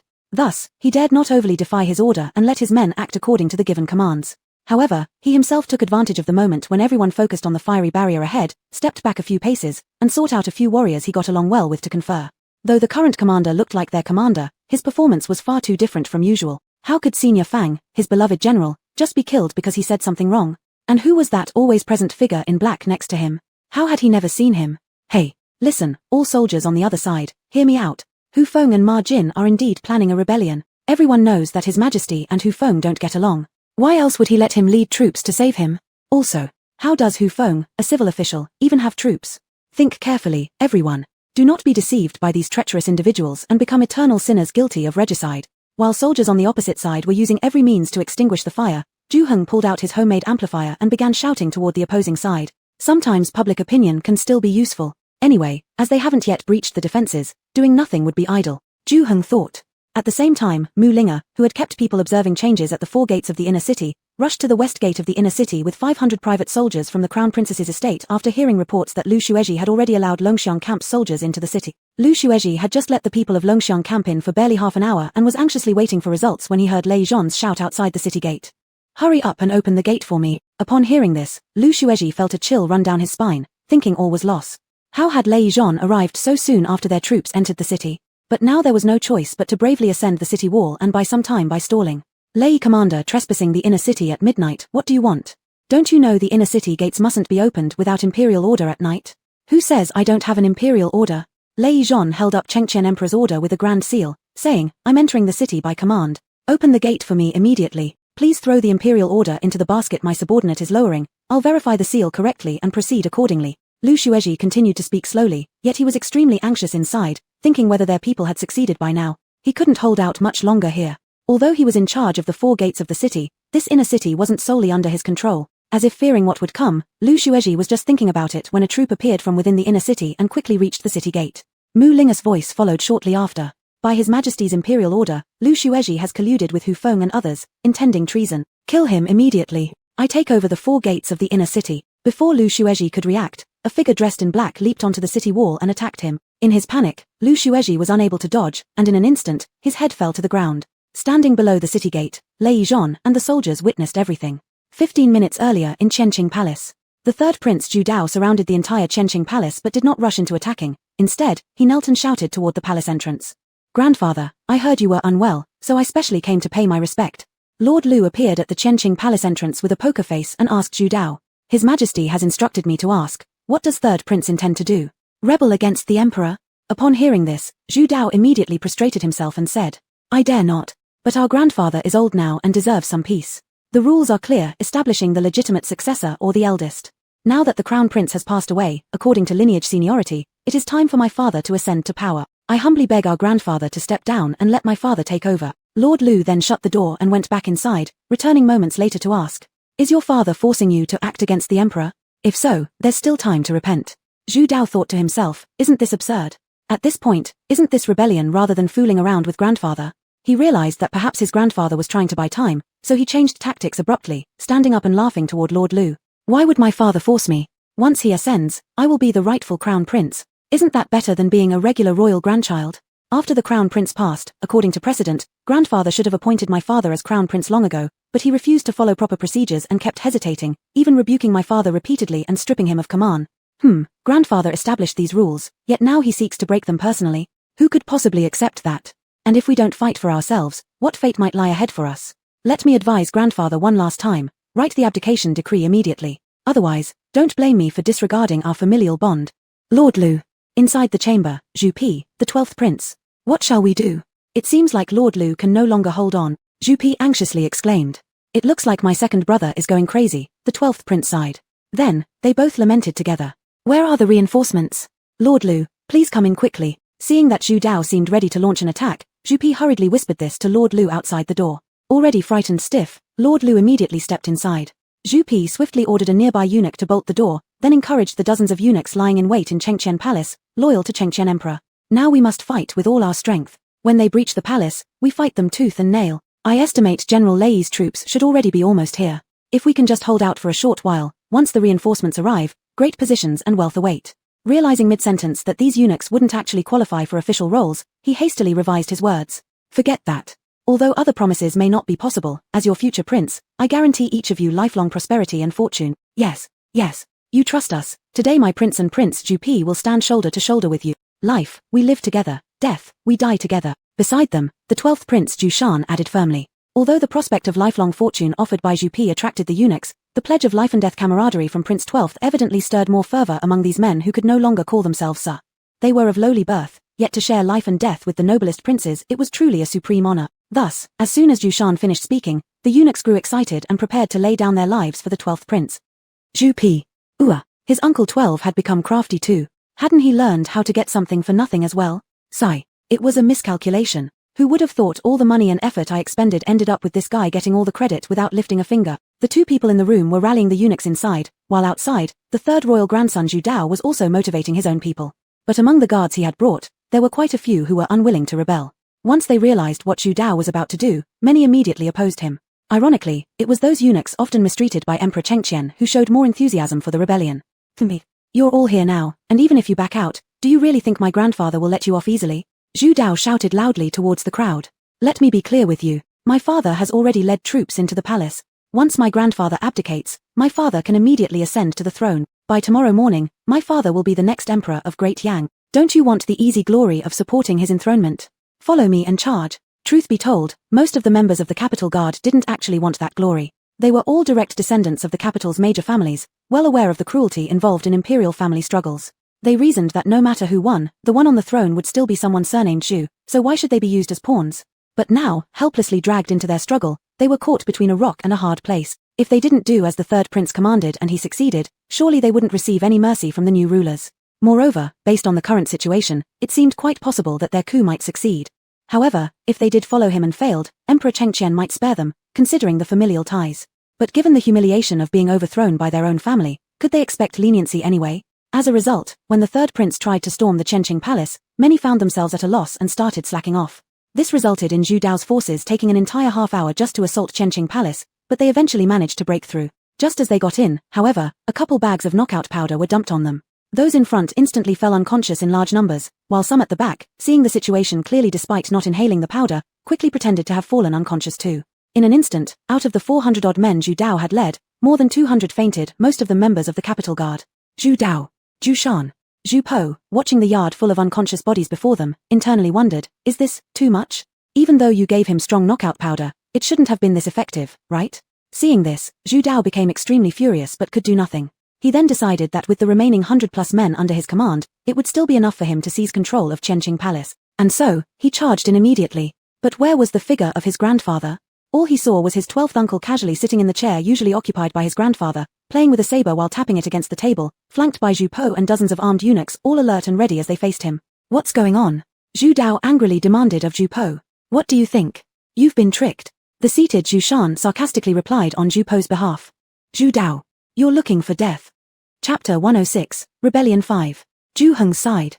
With his eyes on the fire wall that was about to be extinguished, Zhu Heng had no choice but to retreat with his people to the pavilion behind the bridge. If they retreated further, they would reach the Longzone gate leading to Chenqing Palace.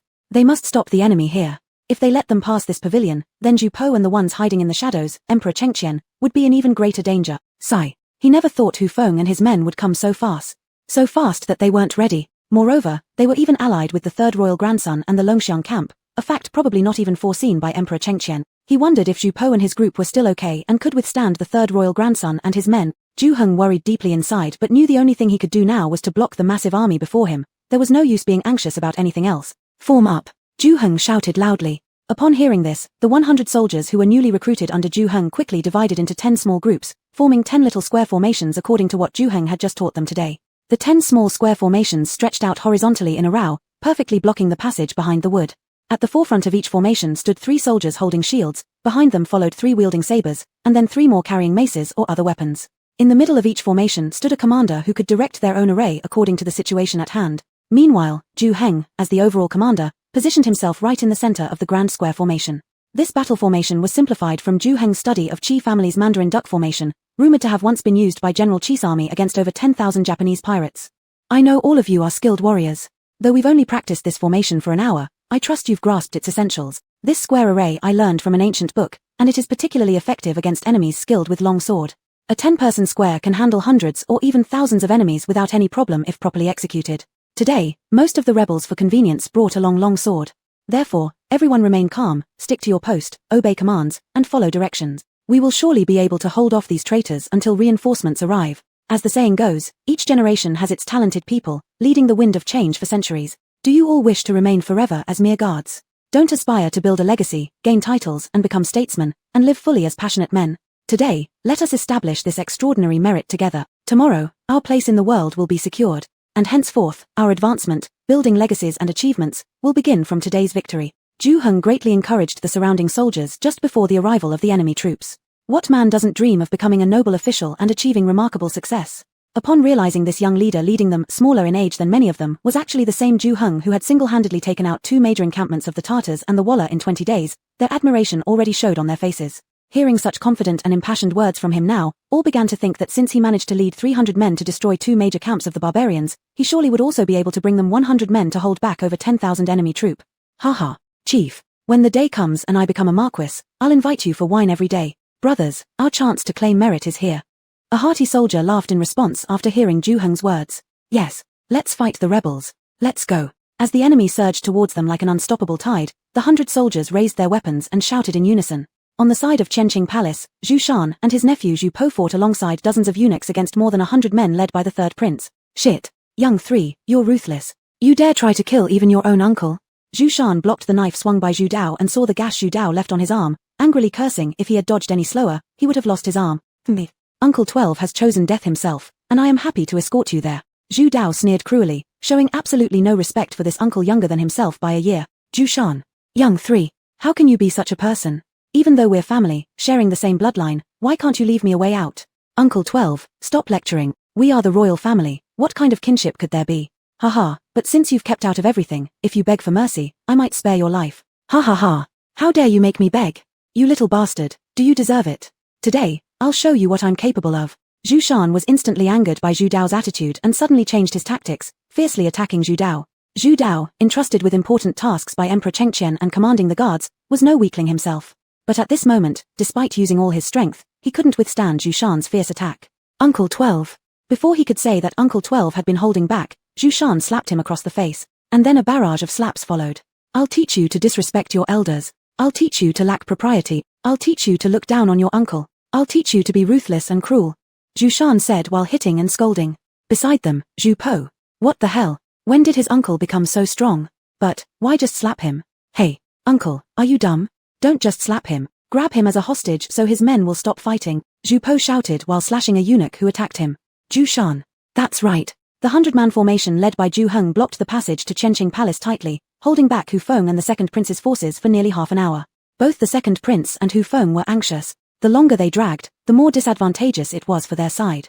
Just when things were most critical, the soldiers following Ma Jin began retreating one after another, unwilling to follow Ma Jin's orders anymore. It was obvious they were starting to doubt the purpose of their mission. Fortunately, they hadn't turned against them. And now, the only force they could count on was the 2,000 private troops Hu Feng had gathered.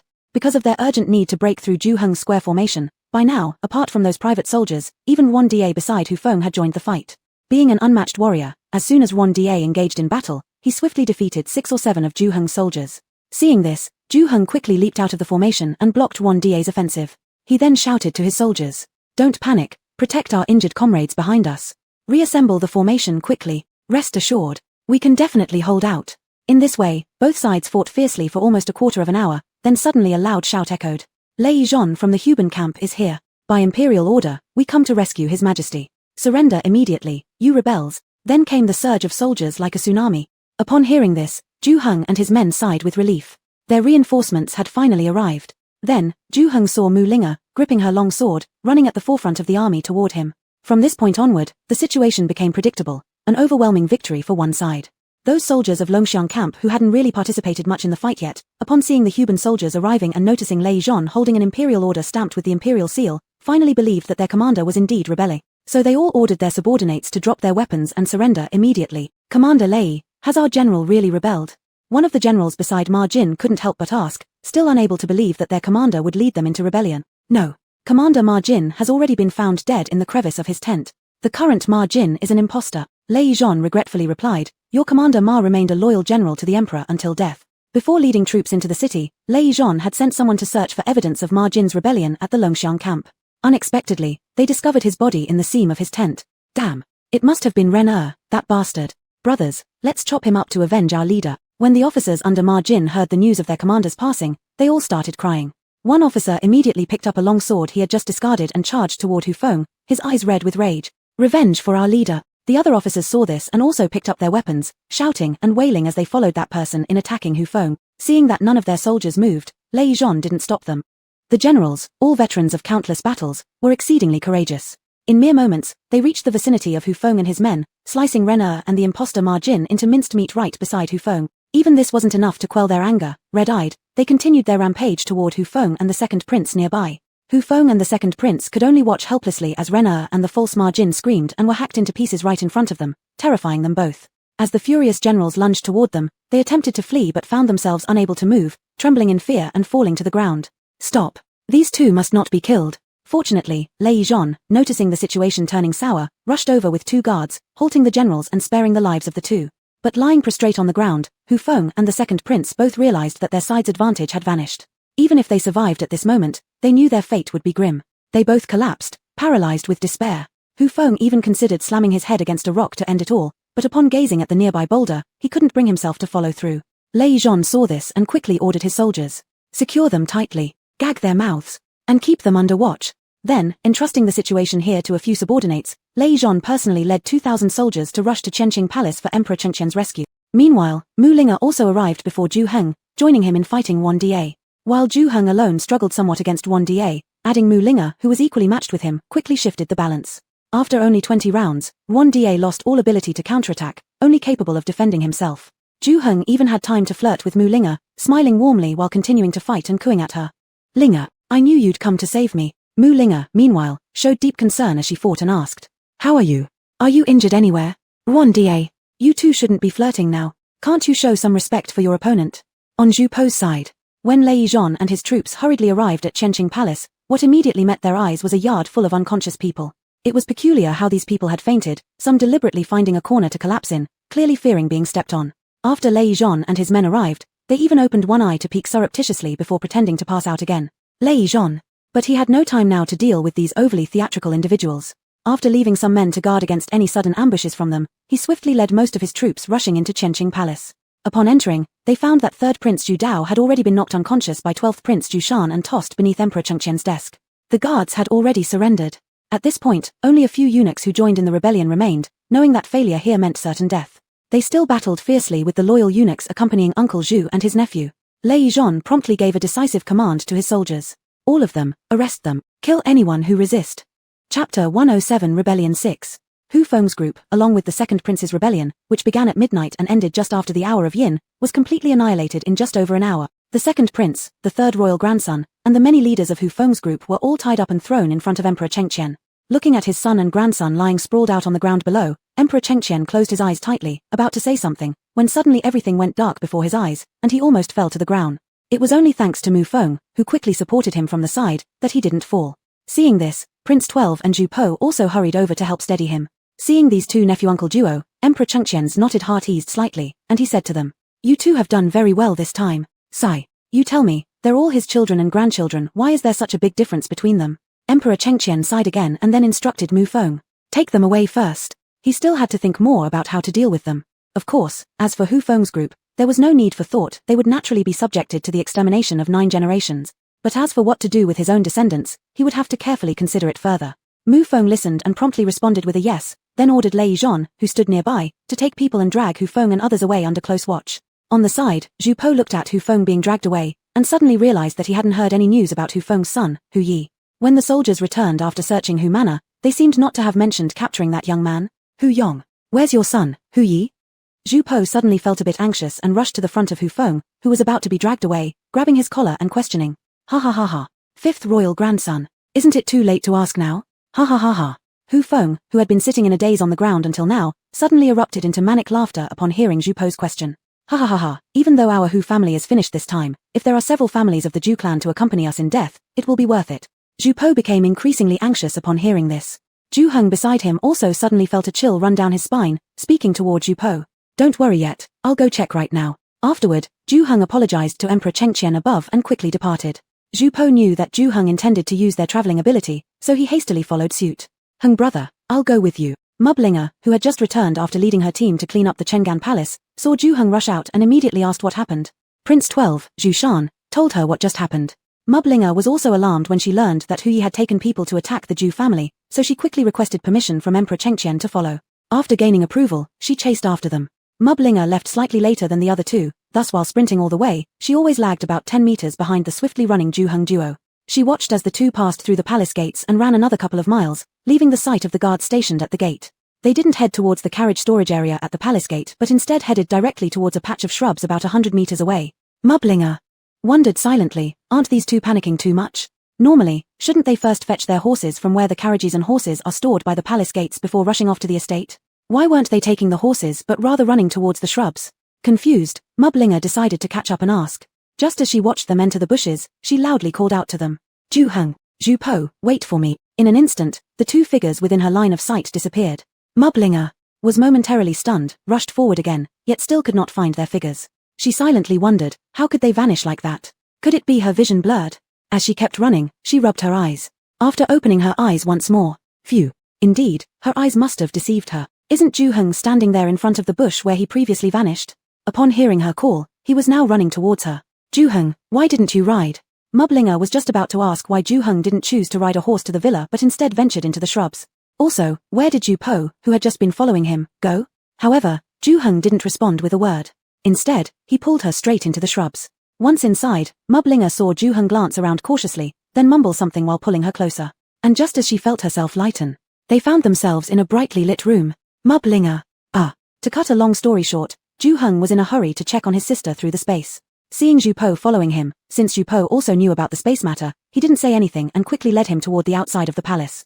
Although he had made several dental floss marks at secret places in the palace while coming here, considering that going in and out of the palace would have to undergo strict scrutiny, especially during these extraordinary times, Zhu Heng could only bear the anxiety and lead Zhu Po towards the exit of the palace. After running for another 2 li outside the palace gate, Zhu Heng looked around, seeing no one nearby, and promptly pulled Zhu Po towards a clump of bushes by the roadside, thinking of entering the space quickly so as to go check the situation at the villa where his sister were. However, he failed to notice that Mublinger had just witnessed everything from dozens of meters away. At the moment when he threw a strand of dental floss into the bush and brought Zhu Po into the RV space, they heard Mublinger's voice calling them. Both Zhu Heng and Zhu Po were startled, and both fell onto the floor inside the RV space. Zhu Heng first panicked, feeling that their secret of the space might have been discovered by Linger. How should he explain this to Linger? But looking at Zhu Po in front of him, Zhu Heng thought if even Zhu Po, this guy, knew about their space secret, then why should they hide it from his Linger? Therefore, he immediately came out of the space again and dragged the stunned Mublinger not far away into the RV space. This left Mublinger more stunned than ever. Even though she was fearless of heaven and earth, she had never encountered such an eerie event. She was speechlessly shocked upon suddenly being transported by Ju Heng from beside the road near the palace to here, making her unable to utter a word. But Ju Heng didn't have time to explain in detail to her now. He could only help her sit down on a chair nearby. Linger, I'll explain to you later. Don't be nervous, take a break first. Now I need to check on you quickly. After saying this, he rushed to the driving seat to start the RV. 2 hours ago, before Hu Yi and others set off to rebel, Hu Yi thought of his broken arm and asked his father for 200 soldiers. Adding Pan Hu Kuei, and more than 100 loyal houseboys Hu Kuei had just brought over from Hu Manor, there were about 300 people in total.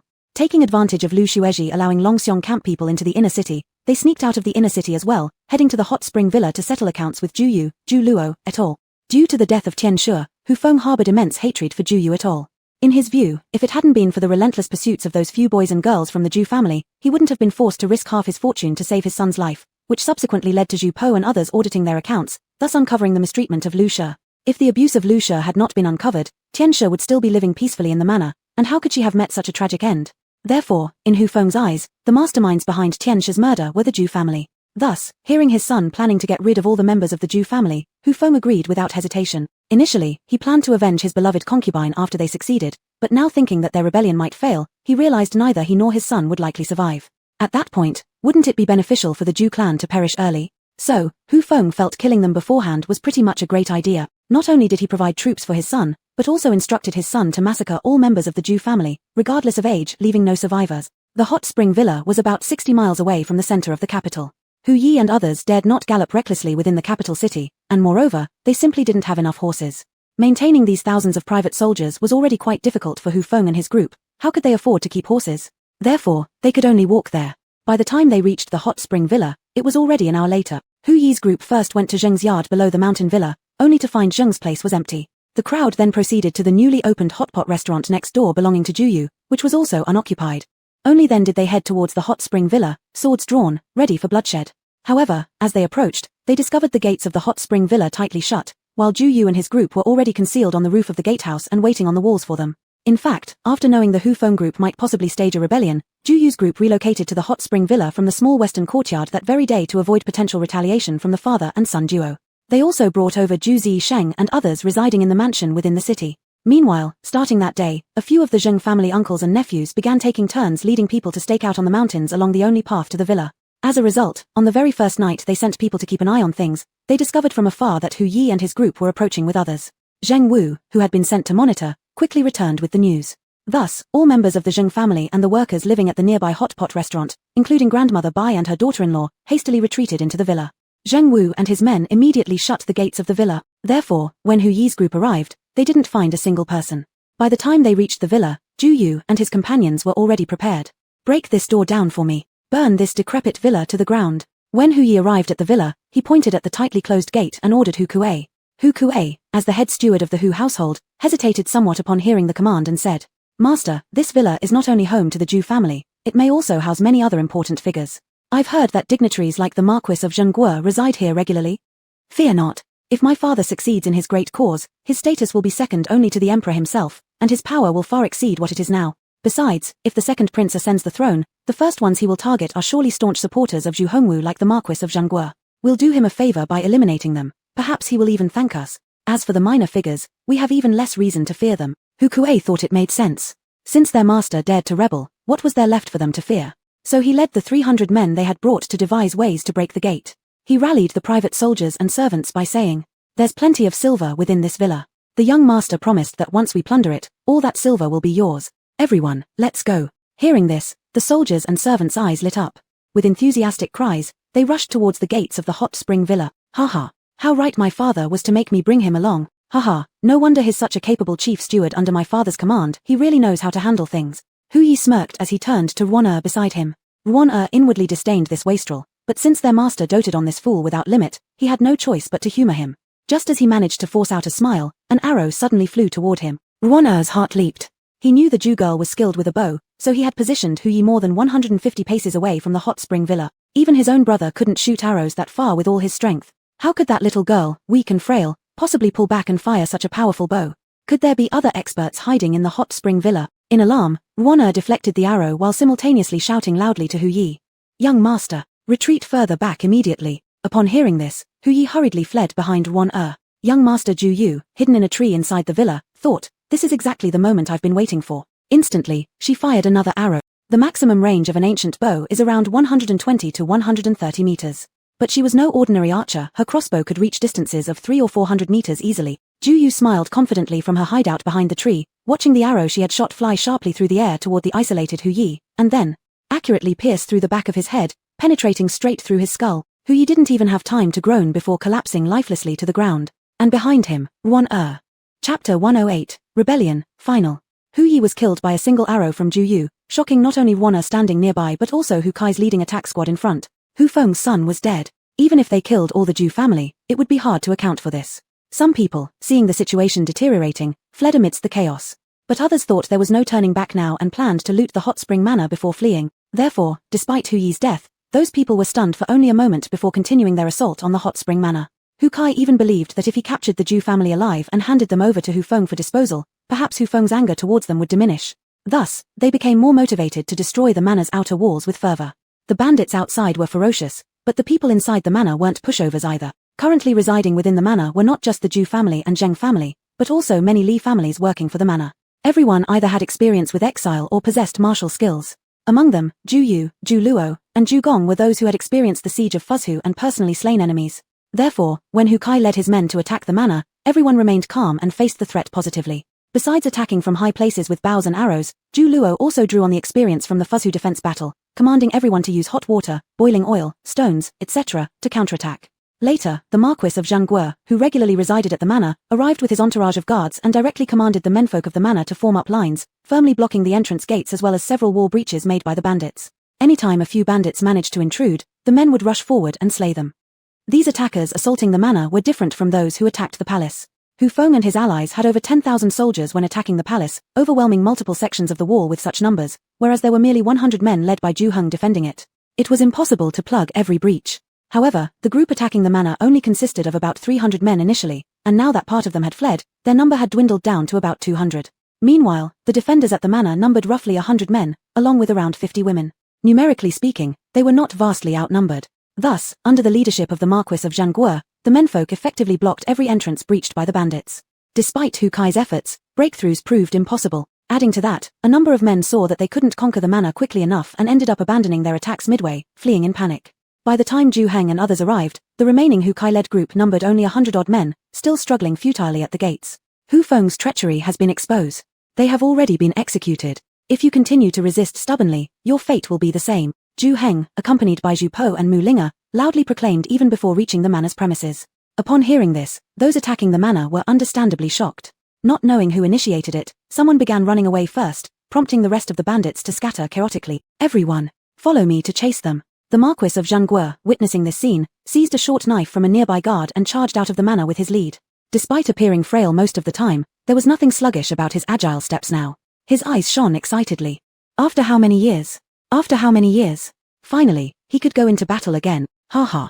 Although it's only a small matter, it's enough to make him, who hasn't smelled blood in a long time, extremely excited. The Marquis of Zhangguo wielded his knife and lunged at a private soldier trembling with fear. He couldn't catch the others. This trembling bandit was closest to him, and he even fell. With one swift motion, he slashed the man's neck. Alas, old age indeed. His movements are slower now, and his blade strike isn't deep enough. As the Marquis of Zhangguo excitedly observed the man he'd killed himself, he expressed regret at the same time. His two accompanying bodyguards, while strictly protecting him, thought inwardly with disdain. Old Marquis, please take it easy. Didn't you claim 2 hours ago that you couldn't get out of bed? Zheng Yong and others from the manor, seeing the Marquis of Zhangguo charging ahead, followed closely behind, cutting through the fleeing private soldiers and slaves. Simultaneously, Ju Heng and Mu Linga intercepted Hu Kai, who was trying to mix with the crowd and escape, and Ruan-er, who stood outside watching Hu Yi's corpse helplessly. Zhu Po, without a second thought, rushed into the manor. Ayu! Ayu! Amidst the chaotic crowd, Zhu Po shouted loudly. Just after hiding his crossbow, Ju Yu, who had been attacking from the tree, heard Zhu Po's call. He immediately stuck his head out from between the branches, waving and laughing at him. Zhu Po, I'm here. I'm fine. Don't worry about me. Upon hearing Ju Yu's laughter, Zhu Po finally felt relieved, thinking how beautiful his Ayu was even when climbing trees. Meanwhile, Ju Heng had just finished dealing with Hu Kuei and went over to help Mu Linga, who was fighting with Ruan-er.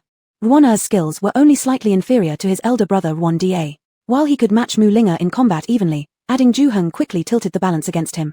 You two are cowards to fight 1-on-2. If you're real heroes, come fight me alone. Ruan-er tried to taunt Ju Heng while struggling desperately. If it was only himself against Ruan-er, Ruan believed he might still have some chances of winning.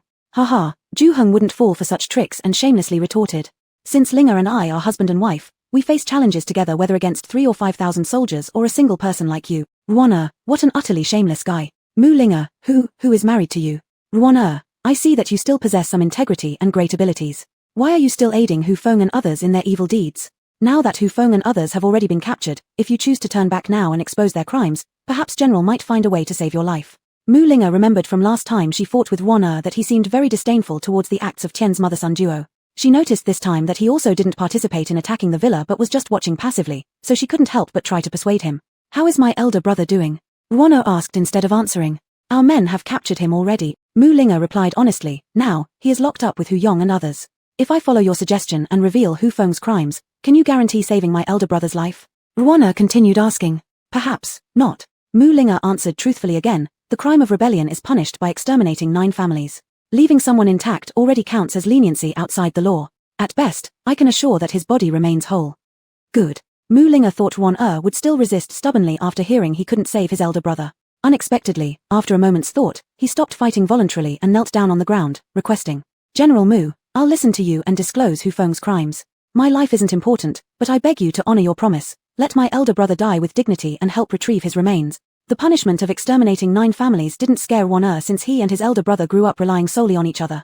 Where were there 9 families to speak of? Death didn't frighten him either because his elder brother was doomed anyway, and as a younger brother, he would accompany him. But he had heard that those dying without full bodies would be thrown into the 3 evil realms in the afterlife, suffering immense agony even after death. Their lives had been tough enough. He didn't want his elder brother to have no peace even in death. Agreed. Mu Linga nodded solemnly. On the 27th day of August in the 20th year of Chengqian, after joint deliberation by the Zhong Renfu, the Ministry of Justice, and the Dali Temple, the formal verdict on the Hu Feng case involving the second prince's conspiracy to rebel was announced. Hu Yong, as the main conspirator, was sentenced to slow slicing. His followers such as Wang Yud were sentenced to immediate execution. All males above the age of adulthood within their clans were executed, while the rest were sent to Liaodong as slave. The second prince, Zhu Huai, due to his violent nature and defiant behavior, did not repent after the emperor's reprimand but harbored hatred, attempting to force a palace coup. However, considering he had no intention to kill the emperor and was merely manipulated by Hu Feng at all, the emperor spared his life, sentencing him to permanent house arrest after stripping him of his noble titles. His son, the third crown grandson, naturally joined him in confinement. Alas, what an evil old society this was. After hearing the verdict of Hu Feng and others, Ju Heng and his sister sighed deeply again in their heart. The same crime of treason resulted in Hu Feng and others being sentenced to slow slicing or execution by decapitation, while all members of their clans suffered exile or beheading, irrespective of involvement. On the other hand, the second prince and his son received only imprisonment. How could this ruling make any sense? Other than deepening their understanding of the ancient imperial authority-based society, the siblings found nothing else worth commenting upon. However, fortunately, Hu Yong's eldest son, Hu Yang, had always been an official stationed far away and was not on good terms with his father. He also didn't participate in Hu Yong's rebellion case.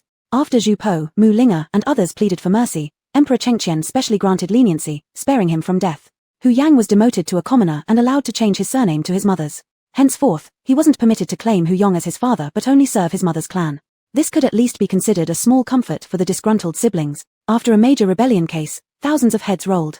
The vegetable market's ground was washed for 3 days and still reeked of blood. Yet, people's lives remained unaffected except for those families dragged down by Hu Feng and they continued living their bittersweet lives. Following Hu Feng's treason case, those who made contributions were naturally rewarded. Lei Yizhan, the commander of the Huban camp, was directly promoted from commander to deputy general. In addition to continuing to command the Huban camp, Emperor Chengqian also bestowed the title of Baron of Zhongqin upon him, and awarded Hu Yong's former chancellor's mansion as his new baronial residence. Mu Linga was honored with the rank of patrol general and, under the emperor's decree, took charge of the defense of the 4 gates of the capital as well as the inner city's protection.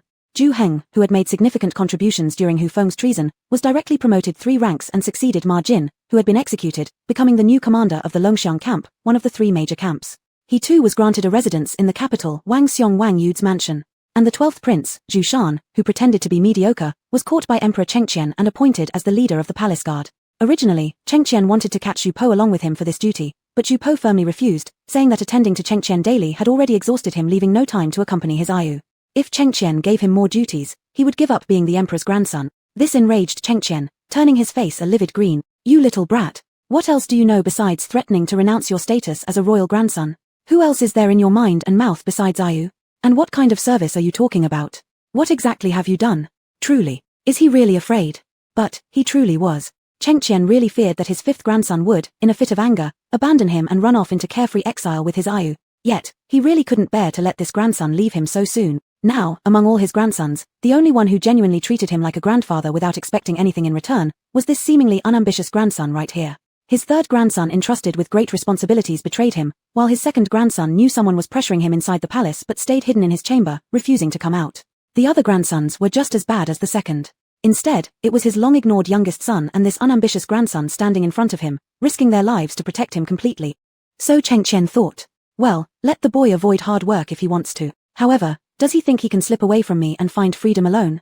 There's no way. With a sweep of his hand, Cheng Qian immediately issued an imperial edict ordering Zhu Po and Zhu Yu to get married by the next spring. Since you refuse to attend to your grandfather, then I'll make you marry your wife, and the two of you can take turns attending to me. Chapter 109, Grand Wedding 1. Emperor Cheng Qian set the wedding date for Zhu Yu and Zhu Po on the 12th day of the second month of the following year. From the day the decree was issued, there were only 5 months and 3 days left until the wedding, which greatly worried her mother, Lady Zheng. 3 days ago, her family had just moved into the new residence that Emperor Cheng Qian had newly bestowed upon them. This new residence was excellent everywhere. Prime Minister Wang had been in the cabinet for over 10 years. Ignoring his character, his literary talent and aesthetic were quite high, so the house and garden were extremely exquisite. But after the residence was searched and confiscated by people sent by Emperor Cheng Qian, all the items and furniture in the house had been seized, leaving only empty rooms, and the flowers and trees in the garden were also damaged beyond recognition. Everything needed to be reorganized. Moreover, Zhu Yu's dowry had not yet been fully prepared, so these days Lady Zheng was very anxious, even getting several mouth ulcers from worry. Seeing her mother so worried, Zhu Yu wanted to help, but she was immediately pushed back into the room by her mother, who gave her a pile of sewing materials and fabrics, saying that although her own wedding clothes could be sewn by others in an emergency, at least the embroidered items and socks to be presented to elders on the second day after the wedding should be made by herself, right? Otherwise, it would be embarrassing if someone pointed it out. The fact that Zhu Yu couldn't do needlework was one of Lady Zheng's concerns. Nowadays, prestigious families paid great attention to these things. When making embroidery together with sisters-in-law and younger sisters-in-law, if Zhu Yu couldn't, wouldn't she be laughed at?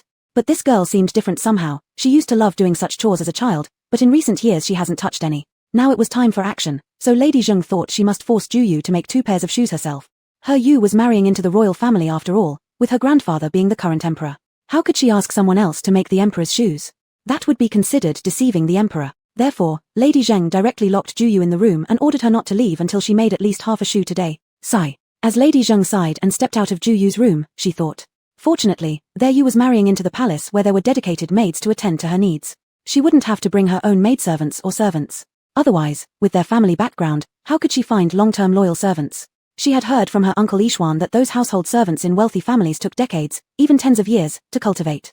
You could have money but still may not be able to buy them. After Lady Zheng left, Zhu Yu looked at the fabric and thread her mother had given her, becoming anxious. How could she possibly sew this? Sewing human skin might be fine, but sewing shoes?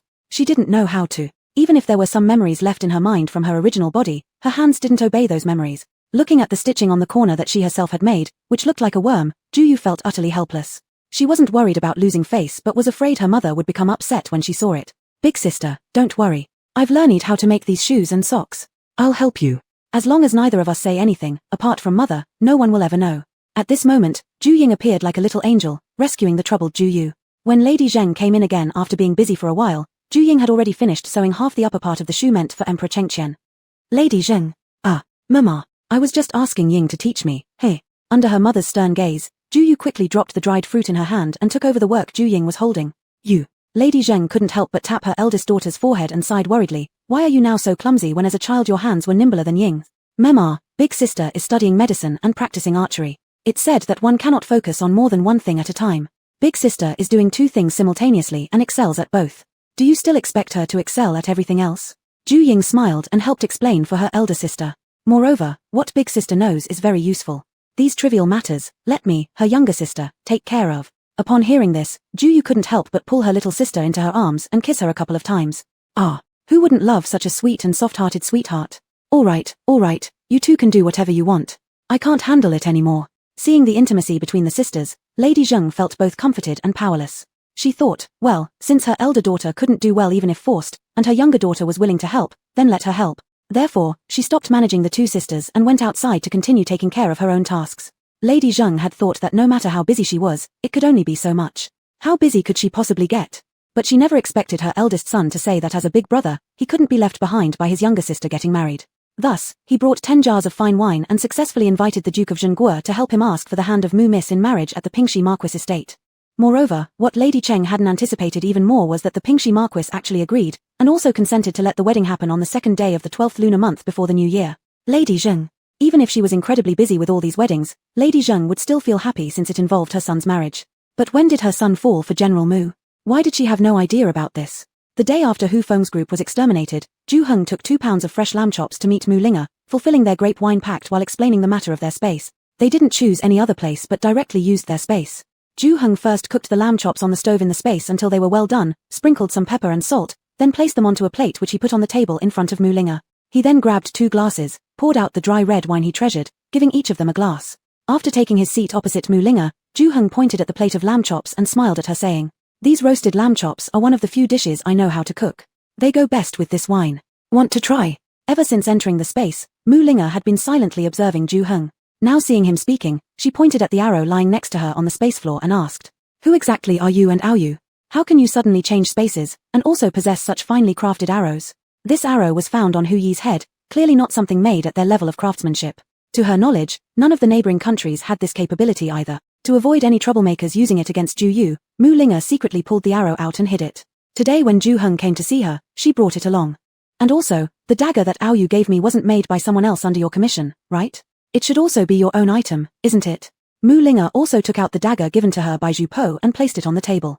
On the surface, she appeared calm, but deep inside, she felt extremely uneasy. She increasingly believed that Zhu Heng wasn't just someone with extraordinary abilities like Zhu Po had described, rather, it seemed like they might not even belong to the same universe. "Linga, do you want me to tell you a story?" Seeing Mu Linga's tensed expression beneath her seriousness, Zhu Heng reached out and held the hand that she was pressing over the dagger, gently asking. The woman's palm in his grasp carried faint calluses and sweat. Several times before, Zhu Heng had taken the opportunity to hold Mu Linga's hand, finding her palm always cool and dry. Yet now it was sweaty. Was she nervous? Zhu Heng wondered. There weren't many things that could make Commander Mu nervous. So perhaps, she actually cared about him, right? All right. Mu Linga didn't withdraw her hand, merely nodding briefly in response. So, Zhu Heng slowly began telling the story. He spoke about their previous life, then the end times, and from there moved on to explain how they were forced to commit suicide by zombies and subsequently time-traveled to arrive here. He told Mu Linga everything about their lives and experiences. Sure enough. After hearing it all, Mu Linga realized her intuition had been right all along. No wonder he was so exceptional, rising from an unknown descendant of a disgraced minister to become today's commander in just a few years. It turned out they had experienced a truly terrifying world filled with monsters. So, don't you miss your past life, the place where you could ignite flames directly, had such fine weapons and delicious wine, and chairs that soft. Mu Linga sequentially pointed at the stove Zhu Heng used to cook, the RV wall filled with weapons Zhu Heng dismantled from a television screen, the wine on the table, and the sofa she leaned against, then anxiously asked in her heart. His previous life seemed so perfect. Would he leave if he got the chance? Mu Linga couldn't help but ponder. I do miss it. Zhu Heng nodded, honestly replying. In our world, there is no so-called supreme imperial authority, everyone is equal and free. Even if you kill someone, only you will be punished, and your family won't be implicated. Our world has mobile phones, computers, airplanes, and high-speed trains. Even if people are separated by thousands of miles, through mobile phones and computers, they can always communicate instantly. Traveling by airplane or high-speed train takes only a few hours. Zhu Heng proudly described his once-experienced world to Mu Linga. The more he talked, the colder Mu Linga's palms became. Zhu Heng felt the warmth in her palm and quickly tightened his grip on her hand, looking straight into her eyes and saying, Linga, that world is indeed great. But it moves too fast. Even with airplanes and high-speed trains, people can't find time to meet each other. Even with computers and mobile phones, they aren't willing to pause and talk with their close friends or lovers. And, in that world, there's no one I love. Zhu Heng looked at Mu Linga, emphasizing each word as he spoke. Mu Linga. He said there was no one he loved in that world. Could it mean that the person he loves is me? The way he looks at me now, filled with emotion, so the person he's talking about must be me. Then if you ever get the chance to go back, would you stay here for me? Mu Linga also stared directly into Zhu Heng's eyes as she asked. Upon hearing this, Zhu Heng smirked and replied, Yes. If one day I really have the opportunity to return but cannot take you with me, I'd rather stay here. All right. Then I'll believe you this once. Mu Linga smiled and continued, slightly tilting her head. Still, even if you fail to keep your promise, it doesn't matter. Though I might feel sad, I chose my own path and I can accept whatever the outcome may be. Haha. That's worthy of you. Zhu Heng laughed heartily, pleased by how confident and bold his Linga always was, never afraid to face her inner feelings. So, Linga, can I affirm now that you actually like me, right? Zhu Heng grinned as he chased after the answer. Yes, I like you too. Mu Linga nodded, affirming it. So, I started liking you since the time we were in Fuzhu City. When did you start liking me? I don't know. Maybe it was when you wished me a happy birthday? Or maybe when you told me to try my best to survive until your return? Right. It should have been when you told me to fight to live. Mu Linga thought aloud. Do you know what? Whenever I felt like I couldn't hold on any longer, your words echoed in my ears. It made me persevere again and again. Chapter 110, The Big Wedding 2. Not long after Ju Heng and Mu Linga confessed their feelings to each other, Emperor Chengqian issued an edict setting the wedding date for Ju Yu and Ju Po. Ju Heng thought that as a brother, he couldn't lag behind his younger sister. So on that very day, he brought 10 jars of Osmanthus wine to Hot Spring Villa. There, he chatted with Lord Zhenguo for half a day, successfully persuading him to come out of retirement and propose marriage for him at the Pingxi Marquis residence. Lord Zhenguo had done almost everything in his life, but he had never acted as a matchmaker before. After hearing Ju Heng's explanation how matchmaking could unite two families harmoniously and even yield a token of appreciation once the deal was sealed, he became intrigued.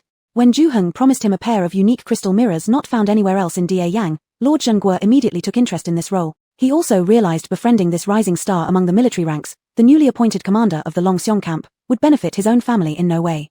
Moreover, given Ju Heng's obvious connection with Miss Mu from the Mu clan, it would only be a matter of formalities. What a profitable mission indeed. So he readily agreed. Ha ha ha, you young man have good judgment. Lord Zhenguo slapped Ju Heng's shoulders several times, carrying a tinge of envy. I've always thought that Linga is quite excellent. It's simply unbelievable that these young men in the capital haven't snatched her up yet. Let her stay unmarried till almost 19? Sigh. If only my legitimate grandson wasn't about 10 years younger than her, how could you have had your chance? Laughing all along, Lord Zhenguo then reflected inwardly, marveling at how talented the Ju family son already was. He'd soon become the son-in-law of the Mu family with such a formidable spouse. His future prospects seemed limitless. Thus, he felt an increased desire to strengthen their relationship. He thought he must ensure that his little grandson plays more often with this young man, so after his death, this friend would keep his grandson stable. As a result, not only did he agree to take charge of the marriage arrangement smoothly, but he also held Ju Heng back, refusing to let him leave unless they bathed together in the hot spring and stayed awake chatting through half the night. Ju Heng attentively served this old man the entire night. Early the next morning, Lord Zhenguo arrived at the Pingxi Marquis residence, gifts in hand. Mu Feng assumed Lord Zhenguo came to see him regarding some official business. Since it was an elder visiting, he quickly welcomed him respectfully, personally guiding the elderly lord into the outer study where he usually entertained guests. Haha, why does uncle bother coming here personally? Wouldn't calling me over suffice, said Mu Feng, while personally serving a bowl of tea to Lord Zhenguo and smiling beside him. This issue can't be resolved without my presence, Lord Zhenguo replied laughing. Who has ever heard of people being matched by having them run home themselves? Mu Feng. Looking at Lord Zhenguo smiling at him, displaying an extremely sly expression, Mu Feng mistakenly believed that Lord Zhenguo was there to arrange a new marriage for him. Immediately, his smile disappeared, and he forcefully took the teacup from Lord Zhenguo's hands, placing it back on the table. Old lord, I think you're getting senile. Although my wife wants a separation from me, I have never agreed. Why are you suddenly doing matchmaking at our residence? Go back to your hot spring villa and soak in your pools. While saying this, Mu Feng insisted on physically escorting Lord Zhenguo, trying to usher him out of the house. Lord Zhenguo couldn't help gripping his cane on the side of the chair tighter. Then, swung it towards Mu Feng. You impudent brat. Do you dare to chase old man off, thinking I'm too old to touch you now? Back when you wore cloth diapers, how many sweets did you eat from me? And now, in my old age, you treat me like this. Have you forgotten respect for elders? Mu Feng silently grumbled inside. The candies you gave me decades ago have been mentioned nearly my whole life already, and every time, it comes up. Is it really necessary? However, during his childhood, Mu Feng truly did eat the candy and received discipline from Lord Zhenguo. He also learned horseback riding, wrestling, and martial arts from the older gentleman. In daily life, whenever scolded by Lord Zhenguo, Mu Feng always accepted it with a smile. But things were different today. This shameless old man was here to arrange a divorce, intending to break up their marital bond. Thus, Mu Feng boldly evaded the cane while retorting. Just you trying to split someone's marriage like this? Every time you do, I'll drive you away. Lord Zhenguo. Just now, he was too preoccupied with his anger at Mu Feng's attempt to shoo him away and didn't hear clearly what Mu Feng had said. But this time, the remark calling him an old matchmaker stuck in his ears. He felt something seemed off. I came here with good intentions to arrange a grand marriage for your daughter. How did it become about breaking up a marriage? Explain yourself. Lord Zhenguo roared furiously. Mu Feng. Ah, he meant to arrange a marriage for his daughter, not for himself. Actually, it was no wonder Mu Feng misunderstood. Over these years, except for Emperor Chengqian mentioning once that he wanted his little Linga to be his granddaughter-in-law, not a single matchmaker had ever crossed the threshold of their Pingxi Marquis residence. After a while, when Mu Feng heard Lord Zhenguo saying he had come on behalf of Ju Heng to propose marriage to his daughter, his instinctive response was, no way, that guy is too cunning. My daughter won't like him. Lord Zhenguo, are you sure? Isn't your daughter already nodding her head? From my perspective, you should go ask Miss Linga first before making such a statement. Mu Feng. Because Mu Linga had personally agreed, even though Mu Feng disliked Ju Heng, Due to his promise to let his daughter choose her own husband, he reluctantly agreed to this proposal. After seeing off Lord Zhenguo, Mu Feng couldn't help but ask his daughter. That little rascal is slippery and from a humble family background, and nowhere near as handsome as your old man. What exactly do you see in him? I think everything about him is wonderful. I want to marry him, Mu Linga declared straightforwardly. Mu Feng. On the second day of the 12th lunar month in the 21st year of Chengqian's reign, it was the day when the Zhu family would present grand gifts to the Pingxi Marquis residence. The crowd waiting on the streets all thought that this Zhu family was just a small-time household. Even the Ji Laro residence they relied upon had declined. How powerful could they really be? If it weren't for the military exploits of their young master and the favor shown by the current emperor granting them a house, perhaps the entire Zhu family would still be living in that little courtyard in the western city. There is a saying, high-ranking families marrying daughters and lower-class ones taking wives. The Pingxi Marquis selecting such a humble origin son-in-law for his daughter might have been out of necessity. Although the reputation of the #1 female warrior of Da Yang may sound impressive, it's not necessarily a good thing for a woman. Who among the wealthy and noble families would willingly take such a fierce daughter-in-law? Would she end up beating their son every day? Even if the whole family joined forces, they wouldn't stand a chance against her. So how could life proceed normally? How could they maintain marital hierarchy or display proper respect from a mother-in-law? It seems like Marquis Mu also realized this point, hence why he chose this young Jew. Therefore, everyone unanimously assumed that the grand gifts presented by the Zhu family would not be much. However, when the procession delivering the betrothal gifts arrived, the onlookers noticed that not only were various cakes, seafood delicacies, sacrificial animals, fruits, candies, tea leaves, etc., all of top-notch quality, the Zhu family's dowry money amounted to an astonishing 10,000 taels of silver, which equaled 100,000 taels of silver in total. And there was more. Even in the dead of winter, no one knew where this young Jew had caught a pair of fat geese, squawking loudly as they led the way at the very front of the gift procession. Even among princes and nobles, such a generous dowry would rank at the forefront. And the lads accompanying the young Jew in presenting the gifts were also no ordinary figures. Future brother-in-law Prince No. 5 came, alongside Prince No. 12, the eldest grandson of the Long Princess, the legitimate grandson of Prince Kang, the direct grandson of Lord Zhenguo, the eldest son of Commander Lei, and 2 direct grandsons of the former Zhu Ji Laro, etc. More than 10 renowned aristocratic youths were dressed to the nines, riding high horses, grinning widely behind the excited young Jew heading toward the Pingxi Marquis residence. The crowd. Seeing this youth so thrilled, it certainly didn't look like he disapproved of the marriage, right? Perhaps he's a naturally unconventional person who simply adores fierce women? Also, with the large dowry this young Jew gave to the Pingxi Marquis residence, rushing ahead of his sister's wedding, could it possibly mean he took all of his sister's dowry? The onlookers worriedly wondered, as Jew's daughter was set to marry a prince, despite Prince No. 5 being well off and not lacking for her dowry, if her dowry was meager, would she still hold her head high in front of those princesses and sisters-in-law? Moreover, since the betrothal gifts given by Jew's son were already so grand, how many gifts will Prince No. 5 need to give later? Everyone remembered the grand occasion of the crown princess's wedding to the royal family and thus eagerly anticipated Prince No. 5's gifts. After Zhu Heng finished giving the betrothal gifts, the next step was the wedding, which turned out to be even livelier than the gift-giving ceremony. Lords Zhangguo, Kang Wang, and other dignitaries brought their families along. Having just attended Mu's family banquet, they quickly rushed over to partake in the Zhu family's feast. As the eldest princess was personally stationed at the Pingxi Marquis residence, assisting Lady Su who had returned from the convent in arranging Mu Linga's marriage, she couldn't make it. Thus, she sent her son and daughter-in-law, along with her grandson and granddaughter-in-law to attend. Even though a large number of guests arrived, most being noble visitors, the Zhu family had already made thorough preparations. The hot spring villa shut down for 3 days due to Zhu Heng's wedding. All the chefs and male servants were brought over by Zhu Luo. All members of the Zheng family, as well as those from the Li family, also came to help.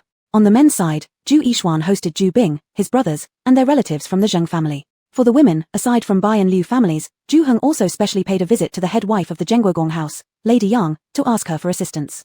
The Zhu family's wedding ceremony was truly celebrated with great honor and splendor, so much that even Mu Feng found no fault with it. With tearful eyes streaming, he saw off his daughter who hadn't shed a single tear and then hurriedly tended to Lady Su, who wept almost broken-heartedly. Bathed in both sorrow and exhaustion, Mu Feng seized the opportunity to persuade Lady Su to stay within the residence instead of returning to the nunnery. Just as he had coaxed a slight smile out of Lady Su, an elderly woman rushed in and reported that his concubine Yarrow was ill.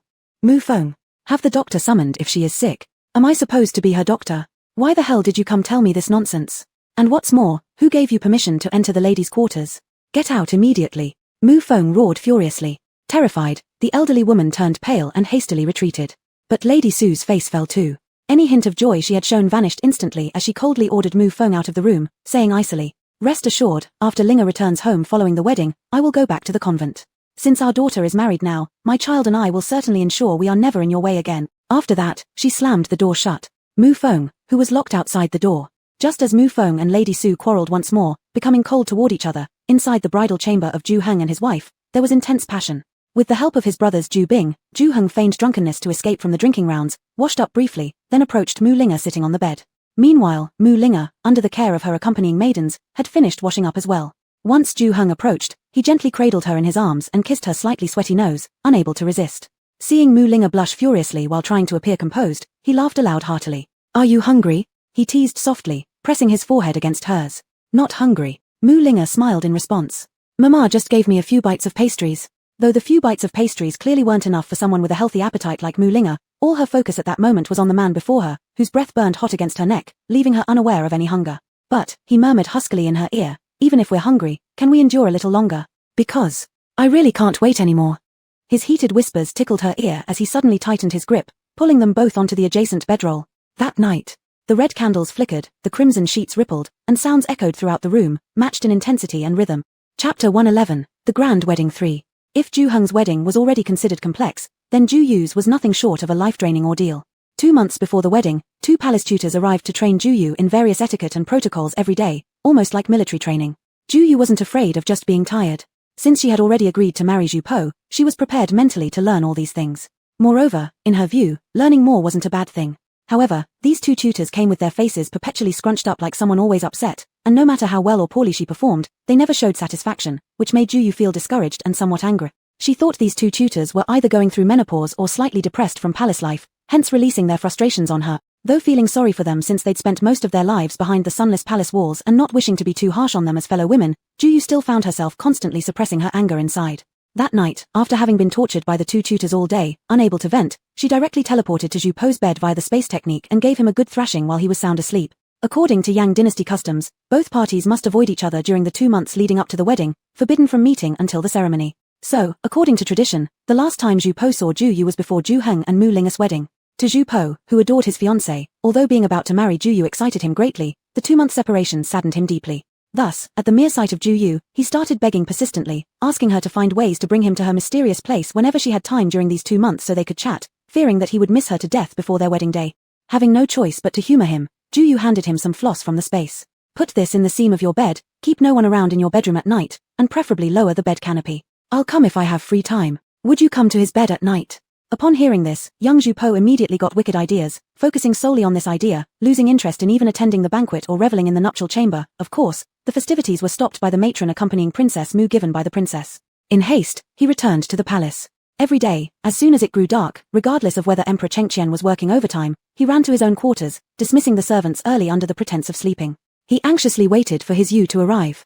However, day after day, waiting wide-eyed until late into the night for nearly a month, Ju Yu never came. On this particular day, finally exhausted, Zhu Po fell asleep only for Ju Yu to suddenly show up. Seeing the figure lying sprawled out on the bed, sound asleep, Ju Yu, who had been tormented for close to a month by those 2 tutors, snap. She'd almost died enduring everything for his sake, yet here he was soundly sleeping away blissfully. Without warning, a storm of pinches and twists ensued as she delivered a thorough beating to the unsuspecting Zhu Po. Zhu Po was having a beautiful dream about intimate moments with Ju Yu when he was abruptly awoken by her. About to get angry, he saw it was Ju Yu standing before him and assumed he was still dreaming, instinctively leaning in for a kiss. As he captured her yearned-for lips, Zhu Po sighed contentedly. What a realistic dream. Zhu Po's mouth was exactly as sweet and soft as he had imagined. No, even better than he had ever imagined. Overwhelmed, Zhu Po deepened the kiss further, letting his hands become increasingly exploratory. Ju Yu, who was caught unawares, ended up getting kissed and groped unexpectedly. Men, no matter how eloquent their words may seem, once they taste even a bit of intimacy, they crave for more. When Ju Yu managed to tear herself away from Zhu Po, narrowly escaping being utterly ravished, she couldn't help but wonder why she allowed him to indulge in such liberties. The details seemed to slip from her mind. Was it because his kisses, though inexperienced, were sweet and not unpleasant? Or was it the fiery touch of his hands that had stirred her desires? Or maybe, could it be the charm of his honeyed words that had drawn her in deeper? Anyway, in the end, when she came to her senses, they had done everything except for the final step. Sigh. Looking at the marks all over her body, Ju Yu sighed deeply again. She had originally just wanted to find Zhu Po to vent her frustration after being tortured by the 2 nannies, but didn't expect to be messed around again by this lecher. And what was worse was that she sent herself straight into his trap. Sigh. She'd better apply some medicine quickly, otherwise, how could she face anyone tomorrow? As for Zhu Po's side, Zhu Po let Ju Yu slip away before he could hold on to her, making him instantly feel depressed and like smashing walls. He also felt a burning heat throughout his body, so he hurriedly asked someone to bring water in and then rushed into the bathing room behind the bedroom to take another shower to calm himself down somewhat. Once he calmed down while hugging the brocade quilt that still carried Ju Yu's scent, his heart started to panic. He had treated a Yu like that. Would Yu get angry? Would she never come to see him again? Would she, in anger, refuse to marry him? Zhu Po grew more anxious the more he thought about it, and he couldn't fall asleep lying on the bed. He turned over urgently. No, he had to go check the storeroom, find something Yu liked, and have someone send it to her, along with a letter of apology. Please don't be mad at him. Please don't stop coming to see him. He promises not to do that next time. Meanwhile, in the main hall of Zhongqi Palace, Crown Princess Consort Han Fei had already woken up and was listening to the report from her trusted nanny, Shanani. Can you confirm? Is there really a woman in the fifth prince's chambers? Han Fei furrowed her brows and softly asked. Although I don't know who it is, I can assure you, there is definitely someone inside. In the middle of the night, the fifth crown prince personally came out to ask for water. According to the eunuch who delivered the water, at the time, the bed canopy in the fifth crown prince's chamber was completely covered, as if deeply afraid others would see what was inside. Shanani quietly reported. After hearing this, Lady Han mocked and lightly laughed. Ho ho, I told you. Which man doesn't indulge in infidelity? How could an impoverished family's girl possibly bewitch Prince Five like he lost his soul? Look, he couldn't help himself in the end, could he? Ho ho. She then asked, can we investigate who the person inside is? If we could figure out which lady it is, that would be good. Lady Han thought, because when that Miss Ju marries in, she could handle her better. We don't know yet. Our people can only observe outside the fifth prince's bedroom. We cannot approach closely, Shanani replied. However, in my humble opinion, it's likely one of the palace maids with some charm. Who else could it be? Even if Prince Five were braver, how could he dare touch His Majesty's concubines? Yes. Besides His Majesty's concubines, it's only palace maids in the palace. Even if given 100 reasons, the fifth prince wouldn't dare provoke any of them, leaving only those maids left. Thus, she nodded, accepting Shanani's judgment, and asked further. How are those brightly dressed palace maids I asked you to find doing? Ho ho, Crown Princess Consort needn't worry, this old servant has already arranged everything. The 4 palace maids each surpass the other in beauty, some icy and detached, some flirtatious and sultry, some tranquil, and some lively. This old servant is currently training them. Rest assured, one of them will surely catch the eye of Prince Five. I trust your work. Hearing this, Lady Han's lips curled even wider. Ho ho, isn't our Prince Five famously obsessed with women? Then we'll send a few more beauties over to him, filling his quarters with pretty faces to allow him plenty of enjoyment. Shanani also hurriedly agreed with laughter. In Chengqian year 22, February 8th, the betrothal gifts from the fifth prince to the Ju family girl streamed grandiosely out of the palace and didn't stop until they reached the Ju family's gate. The crowd watching was incredibly dense, surpassing even the scene of the previous Crown Princess Consort's marriage into the palace years ago. Countless young ladies in the capital couldn't help but feel a bit envious, thinking how many lives of good fortune Miss Ju must have accumulated to have found such a wealthy and noble husband. Of course, there were also those who showed disdain, believing that no matter how brilliant Prince Five looked now, he was destined to have no bright future, and at most would become a leisurely royal uncle. He was fundamentally unworthy of their lofty aspirations. As for whether they harbored sour grapes, only they themselves knew. In Chengqian year 22, February 11th, the day before Ju Yu and Zhu Po's wedding, Ju Yu's dowry was sent out from the Ju residence and continuously transported to Zhongqi Palace within the palace complex. When the crowd, who had originally been waiting to see the Ju family's downfall, saw this, they suddenly realized that although the young miss of the Ju family's dowry might not match the fifth royal grandson's betrothal gifts, it was no less impressive than the gifts given a few months ago when her brother married General Mu. Who would have thought the Ju family was so wealthy? Not only did they return the fifth royal grandson's betrothal gifts in full, but they also added so much more. A man in a silk shirt, while watching the seemingly endless procession of dowry carriers, sighed and remarked. This dowry is even more lavish than the one given a few months ago by Minister Deng of the Imperial Temple Bureau when he married the second royal grandson. Heh, I heard that the idea for the fifth royal grandson's hot spring resort came from this young miss of the Ju family. The shares of that resort, aside from those belonging to the fifth royal grandson, are mostly owned by the Ju family and their close relatives. How could they not be rich? It's said that the resort earns in a day what others make in a lifetime. The thin, dry-looking man standing next to the silk-shirted man pulled his sleeves closer to keep warm while gossiping with an excited expression on his face. Really? My good sir, you seem quite knowledgeable about the details. Do you actually know the Ju family?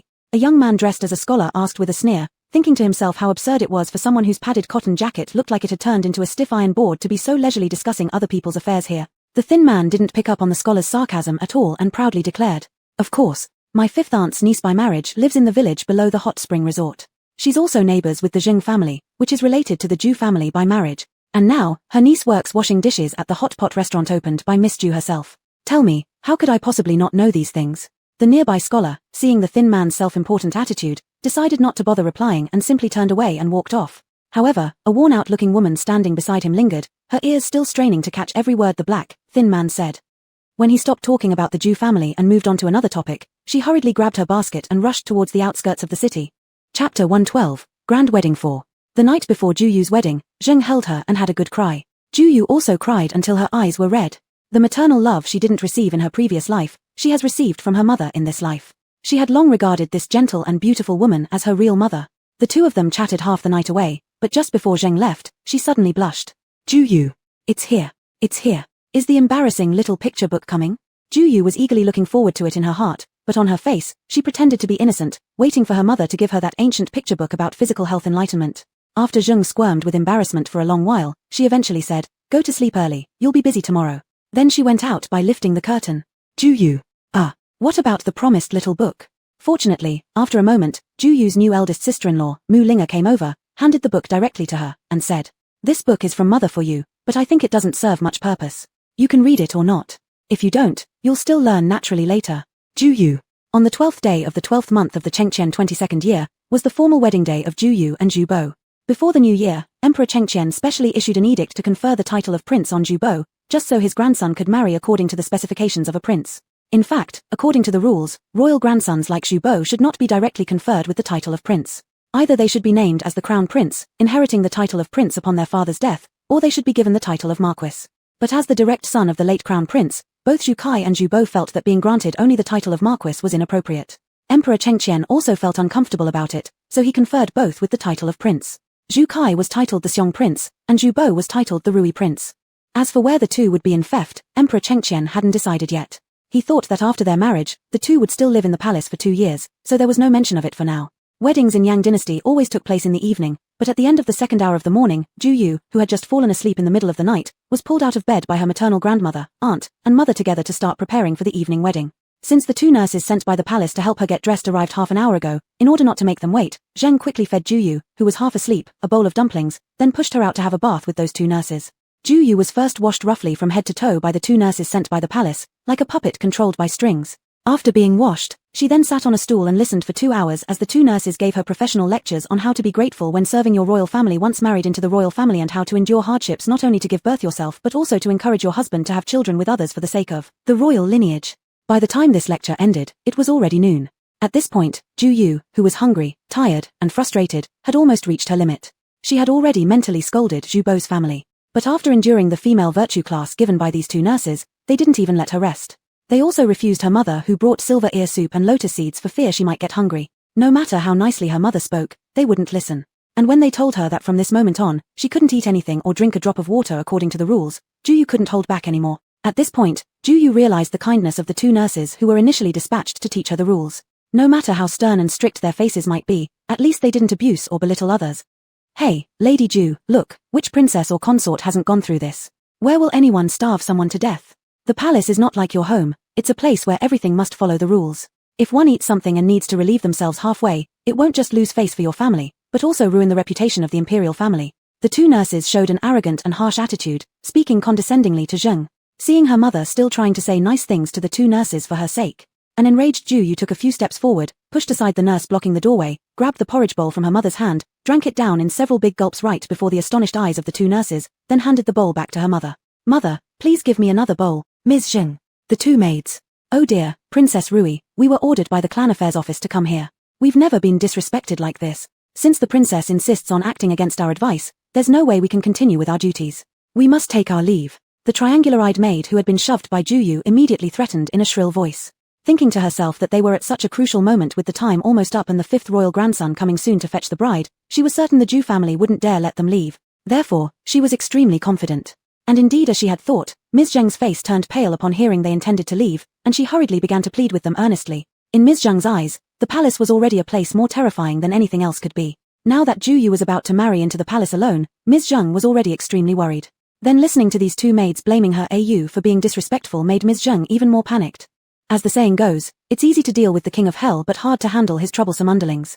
If at this point their AU was accused by these 2 as being disrespectful, it would only make life harder for her in the palace later. So, thinking to calm the situation, Ms. Zheng quickly started speaking kindly to the 2 maids. Grandmother Lin and Aunt Zhong of Ju Yu, who had heard the commotion, also shared the same thoughts as Ms. Zheng, so they too began pleading with the 2 maids to stay. The 2 maids became even more arrogant and put on airs as they waited for Ju Yu to bow down to them humbly. Ju Yu thought to herself that if only her elder sister-in-law was here right now, then she wouldn't have to waste her breath. Her sister-in-law could directly throw these 2 old troublemakers out. Unfortunately, her sister-in-law was currently representing their family at the side entrance greeting the guests, because although some female relatives had already come to dress her yesterday when their family entertained guests, There were still many families they were friends with or wished to befriend, who explicitly said they would also come to see her off today. And as the new bride, it would not look good for her to act personally, so all she could do was talk. Since you feel I'm disrespecting you, then please leave. And help me check, which rule in the registry of clan teachings forbids a bride from eating or drinking on her wedding day? We can see then whether it's me who doesn't understand the rules, or you taking advantage of us new brides being too shy to say anything and making up false regulation. Ju Yu directly told the two maids and then added to the astonished Ms. Zheng and others standing nearby. Mother, grandmother, none of you stop them any longer. Aunt, please escort these two maids out, and tell my sister-in-law at the gate that I've been starved to near fainting by these two old hags. It seems I won't be able to get married after all. Let Zhu Bo marry whoever he want. After speaking, without waiting for the two maids to react, she quickly left the room looking for water. Damn it, how thirsty she was. After bathing and staying around for so long, she hadn't touched a drop of water. Only drinking that sticky silver ear lotus seed soup, her throat was practically on fire. The two maids, Ms. Zhang and the others. Madame Zhong, coming from a small household, found immense pressure in Ju Yu asking her to chase away two senior palace maids, but fortunately, before she could drive them out, the two angry maids stormed off. All Madame Zhong had to do was trail behind them. Meanwhile, Grandmother Lin and Ms. Zheng, having long been accustomed to Ju Yu handling major decisions herself, really did not stop them anymore. The two maids. When they reached the door, Mu Linga, standing at the entrance welcoming guests, seeing the two maids looking indignant, curiously asked, "What happened?" Seeing her, the two maids immediately angrily explained the entire incident, hoping this daughter of the Pingshuo Marquis could intercede for them against her own younger sister-in-law. They thought, as a daughter of a noble house who has been entering the palace since childhood, she should surely understand the palace rules better than her unrefined and defiant younger sister-in-law. Who would have expected a girl to start a fuss just over some food? In fact, by this point, the two maids were also in a difficult situation. If they left now and something went wrong with the wedding due to their oversight, delaying the auspicious hour, regardless of what might happen to Ju family's girl, they knew they wouldn't escape punishment either. But if they stayed, they had been clearly asked to leave. How could they remain without losing face? Neither of them could have imagined the situation evolving like this. They didn't expect that the always gentle and obedient Ju family girl would suddenly become so stubborn and even prefer not to get married rather than letting them stay. Who knows where she got the guts from? A girl from a humble background marrying into royalty as the princess consort, shouldn't she be walking on eggshells with fear and trembling? How could she be so defiant? At this point, the two maids counted on Mu Linga to stop them so they could use this opportunity to back off gracefully and return. But once the two maids exaggeratedly recounted their tale to Mu Linga hoping for her intervention, Mu Linga was even more defiant than Ju Yu. She squinted at them and directly snapped. The clan affairs office sent you two here to assist my sister's marriage, not to play grandmother of the house. Now scram. And if I catch sight of you again, don't blame me for getting physical on my big day. The two maids. Mrs. Zhong, who didn't even get the chance to explain that Ju Yu had almost fainted from hunger. The guests just stepping through the door. When Mu Linga became angry, her aura was terrifying indeed. The two maids felt their legs go weak under her glare and ran out without another thought. One look from her and they knew if they had lingered any longer, Mu Linga would have physically thrown them out. Behind them, Mrs. Zhong, though somewhat intimidated by Mu Linga, still mustered the courage to ask anxiously, "Niece, daughter-in-law, now that these two maids are gone, how will sister Yu's wedding proceed properly?" Alas, why does everyone lack restraint like this? Upon seeing Mrs. Zhong, Mu Linga immediately put on an amiable smile. "Aunt, don't worry. Sister Yu is personally chosen by His Majesty as his grandchild's bride. This wedding won't be stopped because of two arrogant maids. Just go back and wait patiently. It won't take long before the clan affairs office sends new people over." After saying that, she busied herself with welcoming guests. All the guests. Your forced smiles won't fool us. Sure enough, as Mu Linga predicted, Kang Prince, responsible for the bridal escort upon hearing the report from his subordinate, angrily had the two troublemaking maids locked up and replaced them with 4 new dressing assistants. These 4 newcomers were much more approachable. Before Ju Yu stepped into the palanquin, they were smilingly reminding her that they placed some snacks in her pouch and that they would stay by the flower-covered sedan all along the way. Should she feel hungry on the road, she should feel free to call them. Hearing this, Ju Yu instantly smiled contentedly. However, she wasn't aware that from then on, she earned a new nickname, the Unendurable Hunger Princess. It was widely whispered among the palace maidens and nannies that though the new Rui princess seemed pleasant, letting her go hungry could lead to an immediate flare-up, even daring to defy the wedding itself. Of course, that was later talk. At this moment, Ju Yu was saying goodbye to her tearful mother, carried on her brother's back towards her new life. "Little Yu, if you suffer any slights there, come back anytime. Brother will always have your back." Ju Heng carried his sister towards the decorated sedan while red-eyed, giving final instructions. "Right, with brother around, I won't fear anything." Ju Yu also choked up in response. Chapter 113, The Grand Wedding 5. The wedding ceremony of joining the royal family was complicated and lengthy, starting from leaving the house at Hour of Yu until late at Hour of Shu.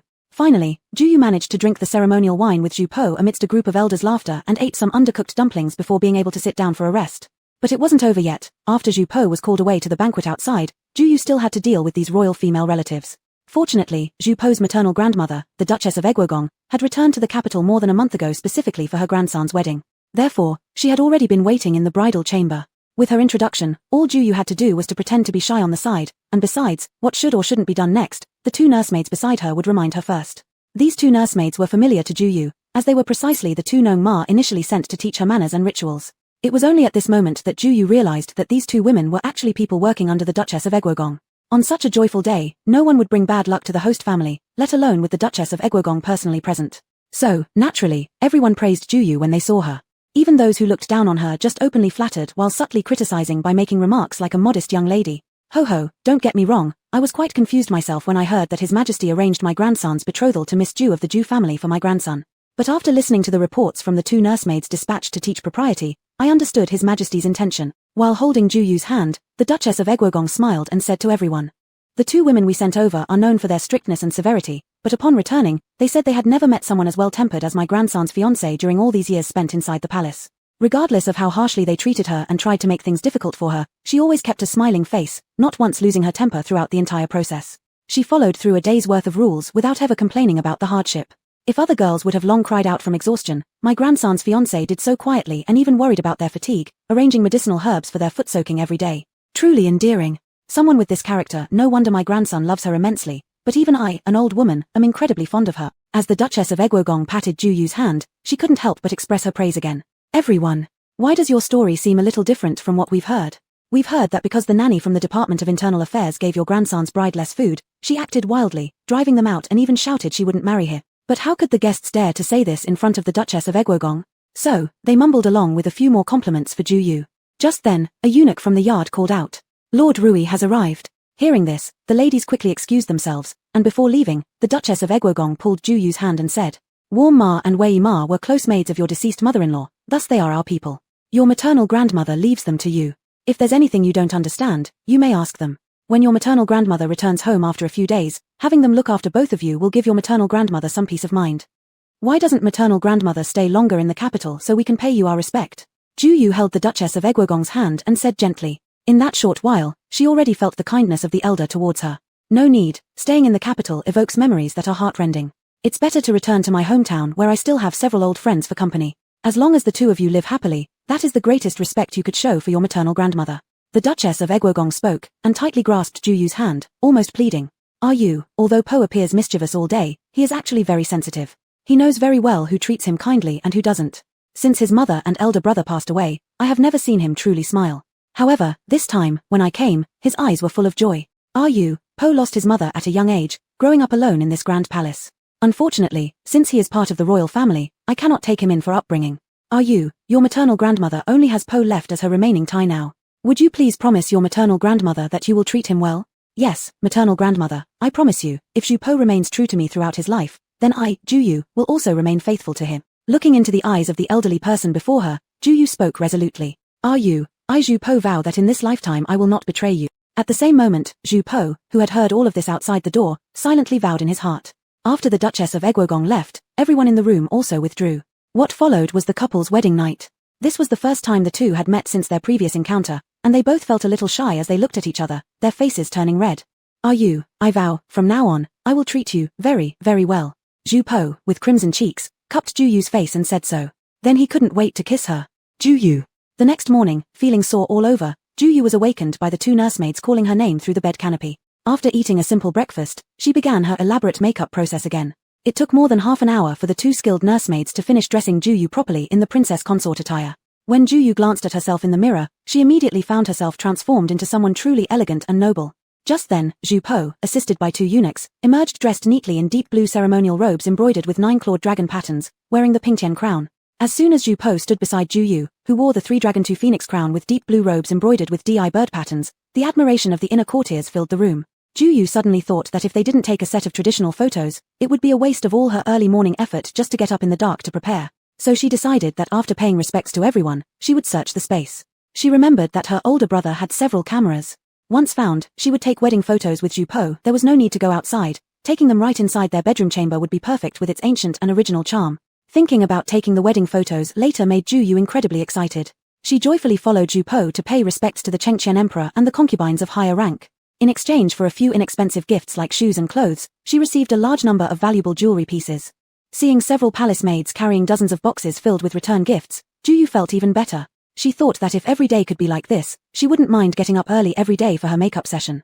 However, Juyu's good mood throughout the morning came to a sudden halt when she paid her respects to the Jingi Crown Princess consort Lady Han. It wasn't because the gifts Lady Han gave her were bad. Lady Han's ruby headpiece was far more valuable than those from other consorts, and the emerald bracelets given by Lady Dang, the second sister-in-law and consort of the Seong Prince, were of excellent quality. But after politely bowing to Lady Han and before leaving, Lady Han had a few maidservants led out by the attending nursemaid. This fifth son's grand wedding was entirely organized by the Duchess of Egwogong, and I, as his mother, have not helped much. I feel quite guilty. These maidservants were carefully trained by nursemaid Sha, and are gentle-hearted, so we send them to serve you both, expressing my sincere goodwill, Lady Han said gently while smiling. Juyu, thank you. If these maidservants were so carefully trained by nursemaid Sha, how could I enjoy them alone? Why don't we split them evenly with my second sister-in-law? That way, my second brother and sister-in-law won't think you favor one over the other. Biting her teeth, Juyu responded with a smile. In her heart, she believed that these maidservants must have been prepared by Lady Han long ago to offend her. Even if she refused, it would surely be impossible, so instead of being insulted alone, why not let everyone feel offended together? Therefore, without giving Lady Han any chance to object, she smiled and turned toward the Prince of Seongju Kai and his wife, Lady Dang, who were watching the drama unfold. In matters of seniority, perhaps my second brother should go first. Oh, no, my second sister-in-law should choose first. Lady Dang. Prince Ju Kai. Ho ho ho, second brother, aren't you always fond of having beautiful ladies accompany you? How can I, as a younger brother, monopolize mother's kindness? There happen to be 2 missing night fragrance maidens in my chambers, so these 4 maids, let us share them evenly. This way, it shows mother favors neither of us and treats the 2 brothers equally. Beside her, Zhu Po also echoed Juyu's words, deliberately emphasizing the phrase night fragrance.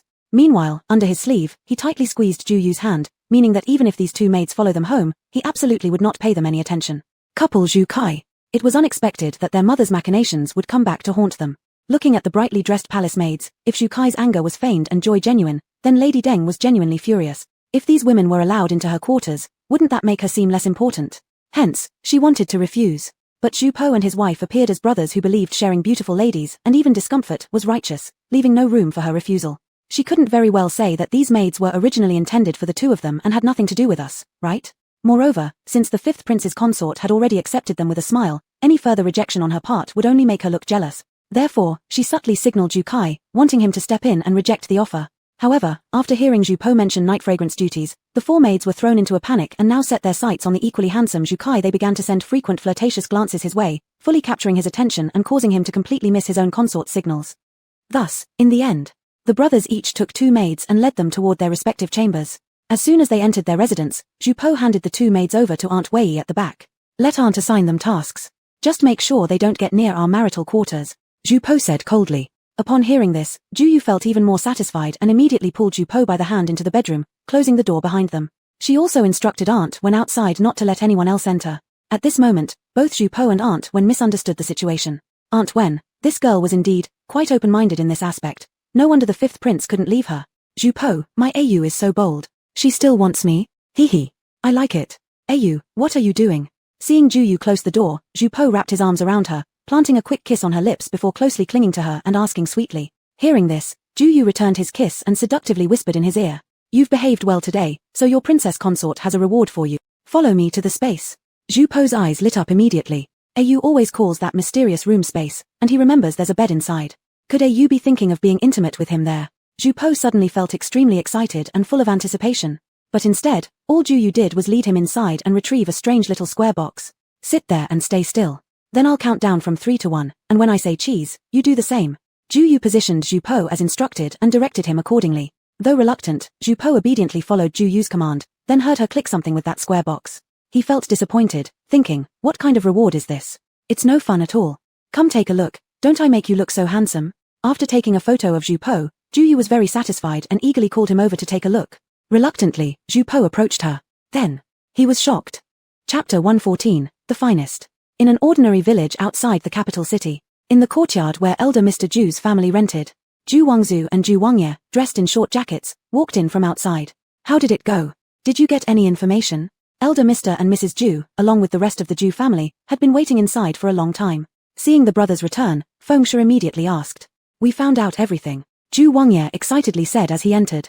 Father, mother, the The Zhu family that the elder sister heard about on the street is really Heng Jie's family. Their family has truly become successful now. Heng Jie has not only been promoted to commander and taken charge of one of the 3 major camps in the capital, the Longxia camp, but he has also married the legitimate daughter of the Pingxi Marquis. That girl, Zhu Yu, is even more impressive. She became the primary consort of Prince Rui, not a secondary one. Now their entire family lives in the house that originally belonged to Wang Feng, which is bigger than the former residence of Academician Zhu. It spans 5 compounds. We heard that it was specially rewarded to Heng Jie by the emperor. Zhu Wangye continued talking rapidly. Today, the 2 of them had spent all day outside the Zhu family residence, personally seeing Zhu Heng and his wife ride out together on horses. Although they only caught a glimpse, the grandeur of their demeanor almost blinded Zhu Wangye and his brother. Old man, what do we do? In my opinion, we should just move directly into that estate. No matter what, we are his real grandparents. How dare they drive us out? Feng Shi excitedly said after hearing this. She had grown tired of this life of hardship. When they were in Liaodong previously, while they still had money, their life was decent. But later, that wretched Yu Shi conspired with Lady Liu and her daughter, stealing most of her silver before fleeing without a trace. After that, their situation worsened. They lived off the few hundred taels Feng Shi still had, and over the years, there was nothing left. Moreover, Liaodong was bitterly cold, and the last few years living there had been tough indeed. 2 years ago, they luckily encountered the emperor showing grace, pardoning the entire Zhu family, allowing them to finally make their way back to the capital after many trials. But the journey itself cost quite a bit, and when they arrived, Feng Shi had almost no silver left. The family couldn't afford renting a mansion within the capital, so they had to settle for this broken-down place outside the city walls. Their whole family now relied on the old man, her 2 sons, and herself engaging in small businesses to scrape by. That's right, grandfather. Our great Yang values filial piety the most. Now that Zhu Heng has become prominent, he should pay attention to these things even more. If he dares to kick you 2 old people out, the literati will surely flood him with criticism. Zhu Zhu, the eldest son of Zhu Wangzu, also agreed with his grandmother. Though their branches of the family split apart, since Zhu Zhu and Zhu Heng shared the same grandfather, Zhu Zhu had also benefited from Zhu Heng's success and was now eligible to take the imperial exams. Having some educational background from previous years and focusing solely on studying the classics recently, Zhu Zhu passed the preliminary examination last year. He was part of the same cohort as Zhu Li and Zhu Zhuo. Because of this, Zhu Zhu was heavily depended on by elder Mr. Zhu.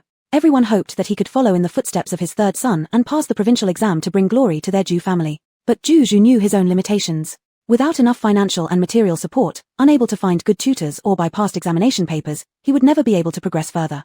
Thus, upon hearing that Zhu Heng's family was now wealthy and powerful, having aligned with the royal family and the Pingxi Marquis's house, he immediately thought that if he could borrow some of their influence, his future would no longer be worrisome. So, he quickly joined in advising his grandfather, not only himself but also signaling his mother to join in. That's right, father-in-law. If we can depend on Heng Jie, his wife is the legitimate daughter of the Pingxi Marquis. If we humbly ask them, maybe they can arrange for brother Zhu to enter the Imperial Academy. The scholars teaching there are all great Confucian masters.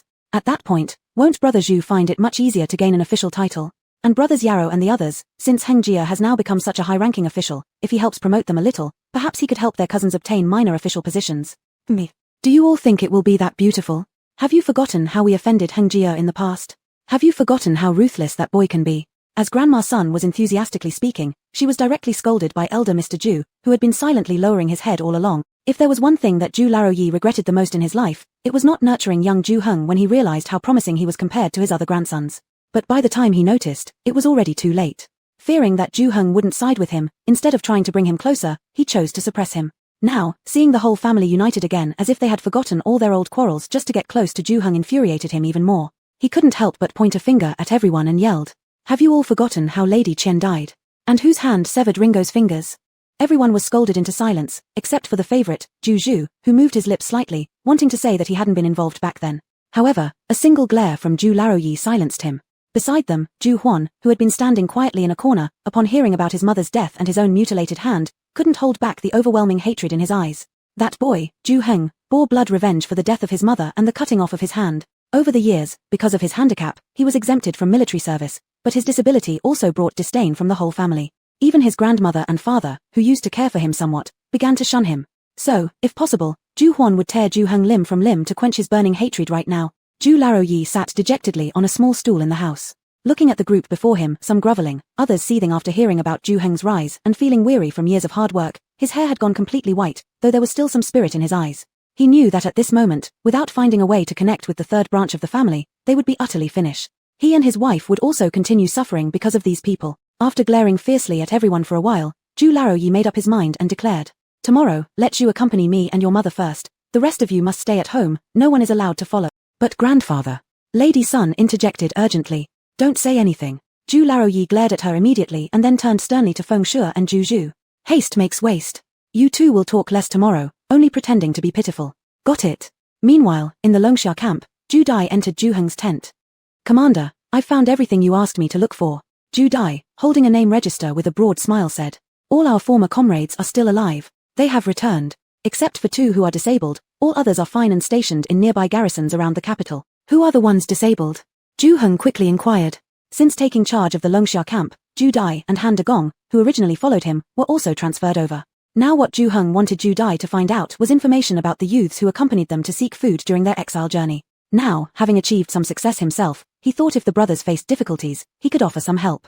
It's Daehu and Ma Jia. One lost his left arm, the other has a lame leg. Zhu Dai sighed. How did it happen? Zhu Heng asked further. Upon hearing this, Zhu Dai grew angry and said, Daehu's arm was hacked off by the Tartars in battle, there's nothing more to say about that. But Ma Jia's leg, well, it actually has something to do with your fellow clansman, Zhu Yao. Back in Liaodong, Ma Jia and Zhu Yao were both assigned to the same 100 household division and the same small squad. Once, when their team was sent to intercept the Tartars raiding grain fields, Zhu Yao was struck down by a Tartar soldier. Seeing he was about to be trampled to death by the enemy's hooves, Ma Jia kindly pulled him aside, saving his life. But fearing capture, Zhu Yao actually shoved Ma Jia, making him block the horse's hooves. As a result, Ma Jia's legs were crushed under the Tartar's horse, and although he survived, his leg could never be cured, leaving him permanently lame. Zhu Heng. Indeed, good people don't live long, while villains last 1,000 years. Had it not been for Zhu Dai mentioning this, he had almost forgotten about Zhu Yao altogether. You should ask Daehu and Ma Jia again. Tell them that my household needs 2 stable guards, and see if they want to take the positions. If they agree, tell them to move in, there's plenty of room in the manor. If they decline, give each of them 10 acres of land. Also, tell them that if they encounter any difficulties, they can come to my house. Zhu Heng said. The same goes for the other brothers. If anyone wants to join me, we can transfer them to our camp. However, you must make it clear to them beforehand that I can only give them one chance. In my place, whether or not they get promoted depends entirely on their own abilities. I will not favor anyone. If they don't want to follow me, then I'll just give each of them. Sir, don't worry about that. The brothers were thrilled when they heard about your promotion as the commander and your intention to transfer them here. They wouldn't refuse to follow you. Everyone said that as long as they could be with you, even if it meant being your horseman first, they would still be willing. Zhu Dai interrupted Zhu Heng with a smile, strictly adhering to military rules in camp by addressing him as commander. But calling him sir this time clearly brought back memories of those hard days during the exile journey, when everyone had followed Zhu Heng for survival. That's good, so I'll leave this matter to you. Zhu Heng smiled upon hearing this and reminded him. Just don't forget, our care is limited to our brothers and their wives and children. As for their other family members, we can forget about them. After all, those who accompanied them before were already cast out from their families. He wasn't going to waste kindness helping those people. Right. Even if you didn't say it, I'd handle it exactly the same. Zhu Dai agreed seriously. Why should their leader's kindness extend to those others? It wouldn't benefit the ones who truly suffered alongside their leader. Chapter 115, The Ultimate Standard 2. Exclusive release on Jinjiang. In the Zhongsue Palace of the capital. On the 3rd morning after Juyu returned to her parental home for 3 days, while she was still asleep, Shamama, the trusted maid of Crown Prince Consort Jingi, came over to call her and informed her that she would be establishing rules under Crown Prince Consort Jingi. Every morning at dawn, Cho hour, she must wait outside Consort Han's bedroom until Consort Han wakes up, then assist her in washing her face and combing her hair. After breakfast, she can return to her own room for a bite. After eating and having no time to rest even for a moment, she must return to accompany Consort Han. She grinds ink for Consort Han when she paints, burns incense when Consort Han prays to Buddha, supports her when Consort Han visits other people, and waits outside the restroom when Consort Han uses it. In short, according to Aunt Wei, all these so-called rules from mother-in-law to daughter-in-law are pretty much like this. I won't go, Zhu Po immediately said angrily after hearing this. Who is she to act as a legitimate mother-in-law? Technically speaking, she is only my stepmother, yet she has the audacity to have our delicate and precious AU follow her rules. We didn't sleep enough last night, and we need more rest. Then he held Ju Yu's face and consoled her. Wife, just keep sleeping. I will go and tell His Majesty that she intentionally makes things difficult for you. Don't worry, your husband will protect you no matter what. Nearby, too. Your Highness, Crown Prince Consort Jingi is after all your royal mother. It is appropriate for the princess as a daughter-in-law to establish rules with her. If you escalate this matter to the Emperor, His Majesty or others may think that the princess is overly relying on your favor and deliberately avoiding hard work. Warm Aunt quickly stepped forward to advise him. Ju Yu was embarrassed red-faced seeing how clingy this man was in front of the two maids, and couldn't help but slap his hand that was holding her face. Just focus on your own affairs, don't worry about such small matters. Also, don't come back again today at noon to have lunch with me, everyone eats in Qianqing Palace anyway. Why do you always rush back? Recently, Prince Zhu Shan, Zhu Po, Zhu Kai, and other princes who are staying in the capital have to accompany Emperor Chengqian every day to discuss state affairs with ministers, therefore they all dine with the emperor and various officials in Qianqing Palace during noon. However, Zhu Po rushes back right at mealtime every day to have lunch specifically with her, then returns afterward. This behavior left a deep impression on all high-level figures in the Da Yang Empire. They now all recognize her as Zhu Po's adored concubine who has captivated the heart of the wise prince. She had only been married here for 7 days, yet because of him, she already acquired a reputation of being a sly seductress. Heaven knows how unrelated she, Zhu Yu, is to being a sly seductress. Ah! Yu, I won't. Hearing this, Zhu Po instantly started shaking Zhu Yu's arm in protest, but stopped talking abruptly after being whispered to and coaxed by Zhu Yu, hurriedly drinking a bowl of porridge before heading to Emperor Chengqian's quarters. Yu told him, starting from now, they must begin striving for their bountiful fief in the future. Their current mission is to tightly embrace his grandfather's influence, not allowing themselves to be sidetracked by trifling emotions between them. Thus, Chengqian saw his 5th grandson standing in front of him with a flattering smile upon waking up. Is the sun really rising from the west? Normally this boy doesn't linger around until late mornings post-weddings. Why is he so diligent today? Could he be plotting something bad again? At the same time, with Aunt Wei's help, Zhu Yu got ready, calmly sat on the bed by a small table, drank a bowl of jinked rice porridge, and ate 4 exquisite steamed dumplings. Princess, later whatever they want to say, you can do if you're able, or not do if you're unable. If all else fails, pretend to be weak. Anyway, don't tire yourself out, okay? Warm Auntie softly reminded Zhu Yu while watching her drink the porridge. It's clear that Crown Princess Consort Jingyi wants to take control of her new daughter-in-law Zhu Yu under the guise of setting down some rules. Jingyi has a reputation of appearing kind but being cruel inside. Warm Aunt heard that even her daughter-in-law Lady Deng has been greatly troubled and lost much weight lately. Therefore, she worries that young and shy Zhu Yu will be bullied by this stepmother-in-law. The 2 maids sent to her by the Duchess of Ugwa were truly excellent. Their current behavior toward her is completely different from the strict teachings she received from them before her wedding. Zhu Yu felt she might be turning into an utter spoiled brat with all their attention. No matter what, the 2 maids always arrange everything for her beforehand and give timely reminders daily, which has significantly alleviated the stress for this newcomer in the palace. Zhu Yu relished this change, naturally becoming more respectful in return. Hearing the concern in Warm Auntie's voice, she smiled gently and consoled her. Okay, Auntie, please don't worry. I will definitely ensure I don't suffer any losses. By the time Zhu Yu had finished combing her hair and drinking her porridge, she was all dressed. It was already half an hour later. Aunt Sure, waiting outside the door, had become anxious and couldn't help but urge when she saw Zhu Yu still moving so slowly.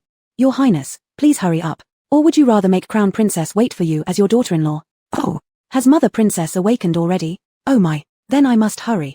Zhu Yu feigned a tone of panic, but in reality, showed no signs of rushing at all, continuing to dawdle. She teased Aunt Sure while walking. Mother Princess is really something. She doesn't need to set rules for us younger ones, nor does anyone send an old maid to wake her early. Yet, she rises so early without catching some more sleep. Why? Those who know, will understand it's because she's getting older and sleeps less. But those who don't, might think she's deliberately tormenting her daughter-in-law. Aunt Sha. Warm Auntie who was trailing behind Zhu Yu, puh. Her worries about Zhu Yu being too young and shy vanished in an instant. Warm Aunt thought, their princess consort was truly mischievous. Crown Princess Consort Jingyi just passed her 36th birthday and was already called elderly by Zhu Yu. One could only wonder how she'd react if she knew. Haha. Empress Consort Han has been experiencing severe headaches recently. She regrets asking Princess Consort of Prince Rui over to establish rules for her. It felt like self-inflicted torture. Her stress turned several of her hairs white. But there's nothing much you can do. Because, whatever you ask her to do, she always complies with good manners. Yet, when you ask her to serve tea, she accidentally breaks the teacup. When you ask her to pour water, she trips and spills the basin.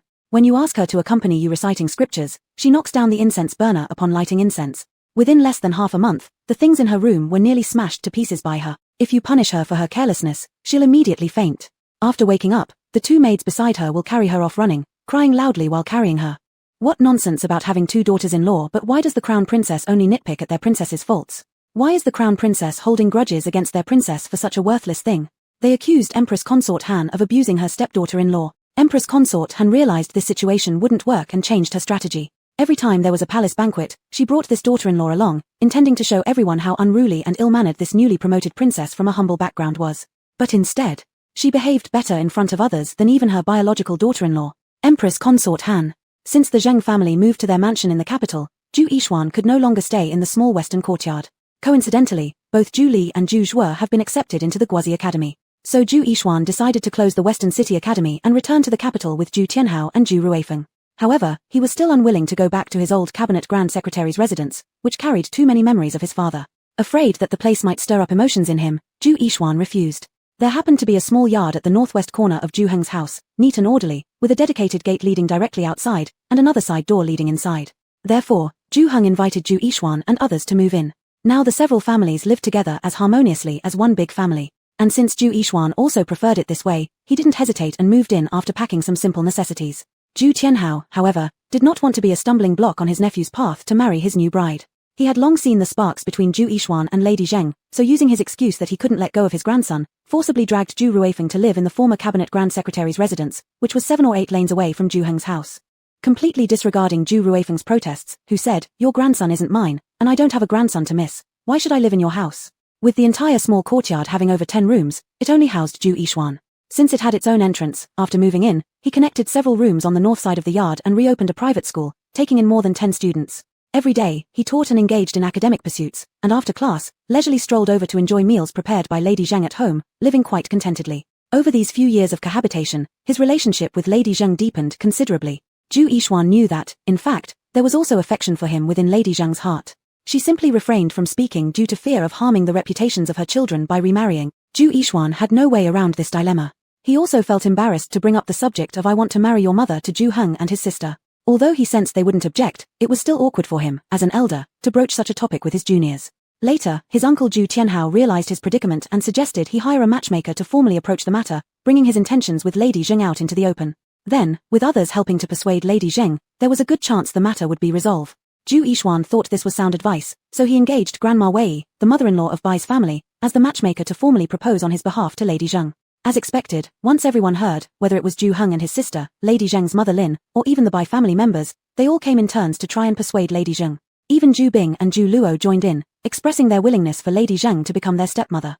Ju Heng went so far as to declare that if his mother were to remarry, he himself would address her new husband as father. Ultimately, under the bombardment of persuasion from everyone, Lady Zheng shyly and hesitantly agreed to Ju Yixuan's proposal. But just as Ju Yixuan was happily selecting a date for the wedding, the Ju family patriarch and matriarch, accompanied by Ju Zhu, unexpectedly showed up. The elderly couple looked weary, leaning on Ju Zhu as they approached Ju Heng's home. When they weakly identified themselves to the gatekeeper as Ju Heng's grandparents, not only were the newly hired gatekeepers stunned, but even the passers-by on the street were taken aback. At the time, Ju Heng and Mu Linga were both absent. Ju Heng only rested every 10 days, while Mu Linga returned home every 3 days. Thus, Lady Zheng was the sole mistress at home. Upon hearing the report from her servant, Lady Zheng hurriedly dispatched someone to inform Ju Heng and his wife while personally leading her maidservants and housewives to the entrance. When she arrived at the door, seeing the 2 people who indeed were the Ju patriarch and matriarch, though much older looking, her heart couldn't help but sink. If it were up to her, Lady Zheng would have preferred never to see these 2 again. Chapter 116, Why Use a Butcher's Knife to Kill a Chicken? Old Third Family. As soon as the Zheng family came out, Feng's group brightened up. They saw that Lady Zheng was wearing a moon-white brocade gown. As the weather was still somewhat cold, she had a light blue satin cloak embroidered with bamboo branches on her outer layer. Although she only wore a simple silver Nanju hairpin on her head, the pearl was glossy and large, indicating its significant value. Lady Zheng was originally beautiful, and this outfit made her appear even more ethereal, like a fairy descending from the heavens. Along with the dozen or so servants dressed in equally lavish attire who followed her, she radiated an even more regal presence. Seeing Lady Feng clad in dull grey cotton clothes, she felt somewhat inadequate in comparison. At the same time, jealousy surged within her. In the past, all these fine things would have first been presented to her, but then she thought, if today they could enter this gate, she would once again be the matriarch of this estate. No matter how proud Lady Zheng may be, she will still be her daughter-in-law, and thus still need to respect her, the mother-in-law. Thus, Feng became smug inside, but she didn't forget the instructions from Elder Ju before he arrived, and kept it hidden, pretending to look pitiful. Old Third Family. Is that really you? When Lady Zheng came out, Feng immediately started sobbing and rushed toward her, attempting to grab the hem of her dress to wail her complaints, to appear even more pitiful as a mother-in-law. However, several wet nurses standing beside Lady Zheng stopped her, shielding Lady Zheng behind them. Feng. Helpless, she sat down on the green stone floor tiles at the entrance and began to cry. Old Third Family, do you know? We've searched for you these past years so painfully. Now, we've finally found you. Quickly, quickly. Where's Brother Heng? Where's Brother Li? Who is that? My granddaughter? Let them come out quickly, let their grandmother see them. I've missed them so much. What are you crying for? Since we've already found our grandchildren, we should be happy. Old Third Family, aren't you planning to invite your father-in-law and mother-in-law in? Are we just going to stand here at the door? Elder Ju stood behind Feng, also chiming in with a pleasant expression on his face. Lady Zheng. Madam, who are they? Young Muma, leading one of the servant groups nearby, quietly asked Lady Zheng. Young Muma was the specifically assigned manager wet nurse given by the Long Princess to Mu Linga. When Mu Linga married, young Muma and her family of 5 were all given by the Long Princess to accompany her as retainers. This young Muma was someone with high aspirations. Though not one of the closest aides to the Long Princess back in the princess residence, she was deeply trusted by the Long Princess, overseeing dozens of maidservants underneath her. She believed it was better to be the leader of chickens than the tail of a phoenix. Rather than being a perpetually less important petty administrator in the princess residence, it was better to seek opportunities elsewhere. With her capabilities, there was no reason she couldn't accomplish something significant. Therefore, when everyone heard that Mu Linga's in-laws were a minor family of humble origins upon her marriage, no one was willing to follow her. Only young Muma thought this son-in-law from the Jew family wasn't ordinary, having climbed from a lowly soldier to the position of commander within just a few years. Moreover, he received favor from the haughty Mu Linga, demonstrating remarkable abilities at such a young age, with an indeterminable future ahead. So, she volunteered to follow along. Young Muma's original intent was to achieve something significant once at the Jew family household, but it turned out that counting them, there were barely 30 people, including both masters and servants in the Jew household. Moreover, the Zheng family lived unusually harmoniously, leaving the highly skilled young Muma in household management feeling useless. You'd think at least there would be some conflict between mothers and daughters-in-law for her to meddle and offer advice. But Lady Zheng treated them kindly, almost better than her own biological mother who abandoned her to live in a nunnery. Their mistress also, upon marrying, completely handed over her duties to Lady Zheng, showing no desire to compete with her for authority, managing absolutely none of the household affairs, choosing instead to run her own external career. As a result, young Muma, self-proclaimed expert in household disputes, could only pass the days either researching what dishes would be prepared next with Lady Zheng, the lady of the house, or contemplating what clothing should be added to the family's wardrobe. The endless boredom led the highly motivated young Muma to begin regretting her decision to leave the princess's household. But today, looking at the phone couple before her, young Muma instinctively felt that the moment for her to showcase her abilities had arrived. They are the grandparents of Heng, Li, and the others. However, because they once tried to harm us, Heng has already managed to separate from them. Their pension was settled in one lump sum, with a clear document stating no further interference. Lady Zheng softly explained to Lady Yang. She too was now unsure what to do, though she was currently very much inclined to step forward and curse the Feng severely for everyone to see how cruel they had been to them in the past, and now how shamelessly they were behaving. But she also knew that if she really did so, it would likely be her family who was scolded instead. After all, no matter what, they were the biological grandparents of Heng and the others. Regardless of how justified they felt, outsiders who didn't know the full story would probably only say they weren't filial. Madam, given this, we cannot allow them to make a scene at the main gate. If they start crying, causing a commotion, or even threatening suicide at the gate, it would not bode well for Master Ju's reputation. If you trust me, old servant, then let me take care of it. Lady Yang quickly responded, her eyes brightening as she spoke to Lady Zheng. Lady Zheng feared precisely this. When their family was poor, she wouldn't have hesitated to drive them out. But now, if they were allowed to stir up trouble and this was exploited by ill-intentioned people, it would not be beneficial for either Heng or Au.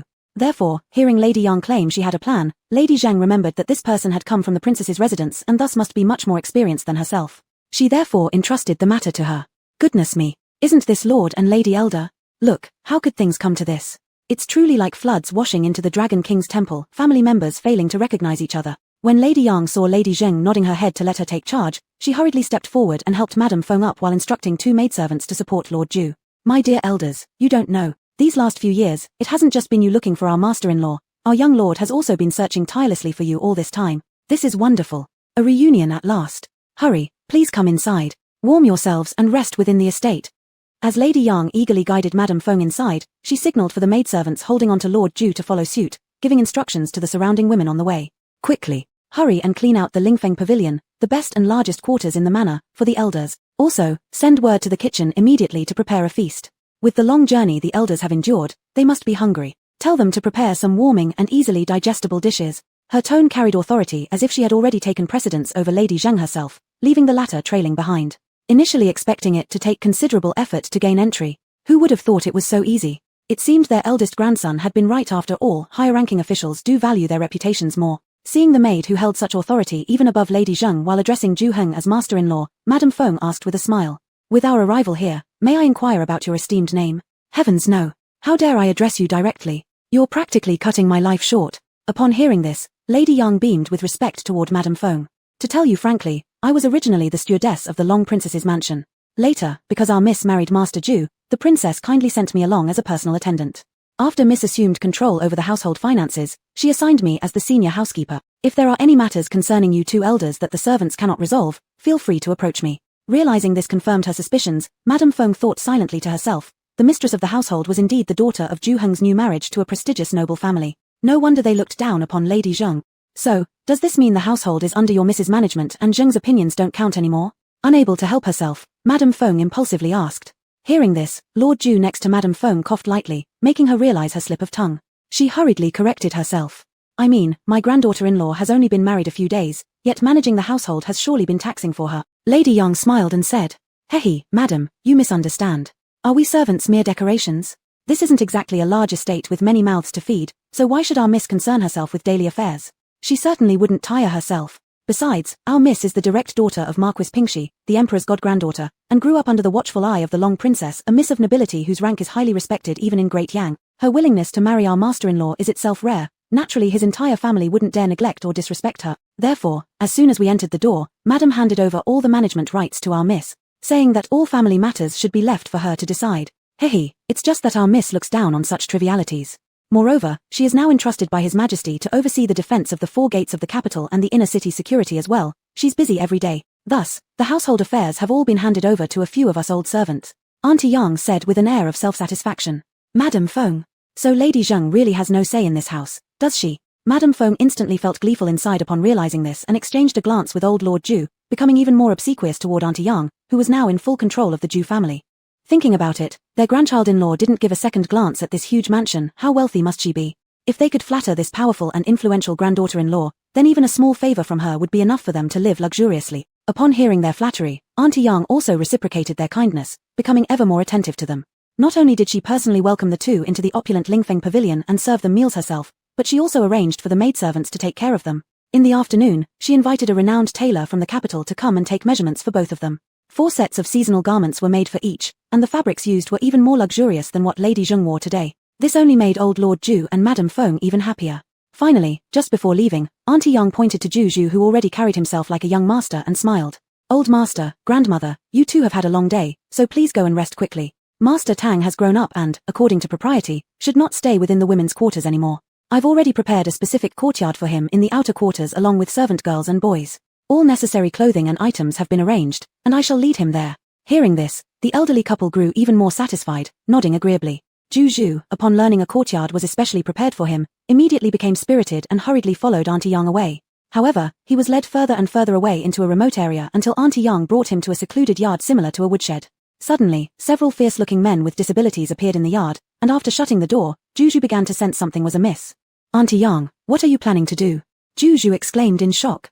Auntie Yang didn't even look at him, directly instructing Ma Jia and the others who had closed the door. Take action. The young miss sent a slight message earlier saying that we don't need to be courteous with scoundrels like this. You may beat him as much as you want, just make sure to choose your spot carefully so outsiders won't notice any injuries later. Don't worry, Auntie, we're old acquaintances with this guy. We know exactly how to take care of him properly. Ma Jia, looking at his lame leg which was caused by Ju Yao, grinned malevolently and walked towards Ju Zhu. Chapter 117, Lord Su. After being severely reprimanded by Ju Hu, Maza, and a few others, Ju Zhu was thrown into a carriage and driven out of the city. By the time Ju Zhu struggled back to the yard they rented outside the city walls, it was already late evening, around 9 p.m. When Sun opened the door and saw her son's pitiful state, she screamed in shock. Zhua, what have you done? How did you end up like this? Mother, don't shout. Quickly bring me some clothes to change into. Ju Zhu quickly interjected. But it was too late. Sun's screams had already alerted the rest of the household, who were still waiting for news and hadn't gone to sleep yet. What is that smell? It's so foul. As soon as Ju Huan came out, he smelled a strong urine odor, sniffed his nose while circling around Ju Zhu, and instantly discovered the source, Ju Zhu himself. He immediately covered his nose, scoffing with disdain. Oh, big brother, did you wet your pants? Haha, who would have thought that our highly educated big brother, who hides at home all day doing nothing, would experience such a humiliating moment. Haha. Upon hearing Ju Huan shouting out his embarrassing situation, Ju Zhu's face turned red and pale alternately. As his parents continued to question him about what exactly happened, he couldn't hold back anymore and started crying in frustration. Father, mother, that woman Ju Heng married is ruthless. She even had her house guards pin me underwater. I nearly drowned. They also said that if I ever go back to their estate, I'll get drowned every single time, and if that isn't enough, they'll throw me into the latrine. What? The one who beat you wasn't Ju Heng? It was his wife. Ju Wangye interrupted in surprise. Then where is Ju Heng? And why did you come back alone? What about your grandparents? It's all because of that woman. My grandparents and I never even met Ju Heng. Even my third aunt only showed up briefly before disappearing. At first, everything was fine, But when Ju Heng's wife heard we had arrived, she sent word back for the guards to attack me. One of the guards said that his leg was crippled by my younger brother Yaro, and though their leader has already transferred my brother to fight pirates in Fujian, he still felt personally slighted and needed to vent his frustrations by beating someone. Since my younger brother is already on the road and out of reach, he chose to beat me, the elder brother, instead, as a form of retribution. Woo woo tilde. Mother. Father. It was my younger brother who wronged him, so why did he beat me? This is completely unreasonable. Also, why does Ju Heng hate me so much? Wasn't it you two who tried to harm them in the past? Why are they taking it out on me? What? Did they send your younger brother Yaro to Fujian? How could I not know about this? Good heavens, when did this happen? Upon hearing that her youngest son had been sent to the Fujian vanguard camp by Ju Heng, Sun screamed in anguish and fainted immediately. It took quite a bit of effort from Ju Wangzu and the others, pinching her philtrum and splashing cold water for her to regain consciousness. When she finally came to, she began wailing uncontrollably, grieving for her precious son. However, Ju Wangye didn't have time to comfort his crying elder sister-in-law. Instead, he questioned Juju again. And what about your grandparents? If you've been expelled, then what about them? Are they all right? They're actually doing well, Juju replied with a dismissive snort. The housekeeper and maid of Ju Heng's wife said that my grandparents will now be taken care of entirely by their mansion, they won't need us to worry anymore. They promised to provide lavish and full care. But as for the rest of us so-called brothers and nephews who bullied their family in the past, we're forbidden from setting foot in the Ju residence ever again since we have officially split from their household. That servant even added that if we dare try, they'll send all of us back to Liaodong without hesitation. Ju Wangye.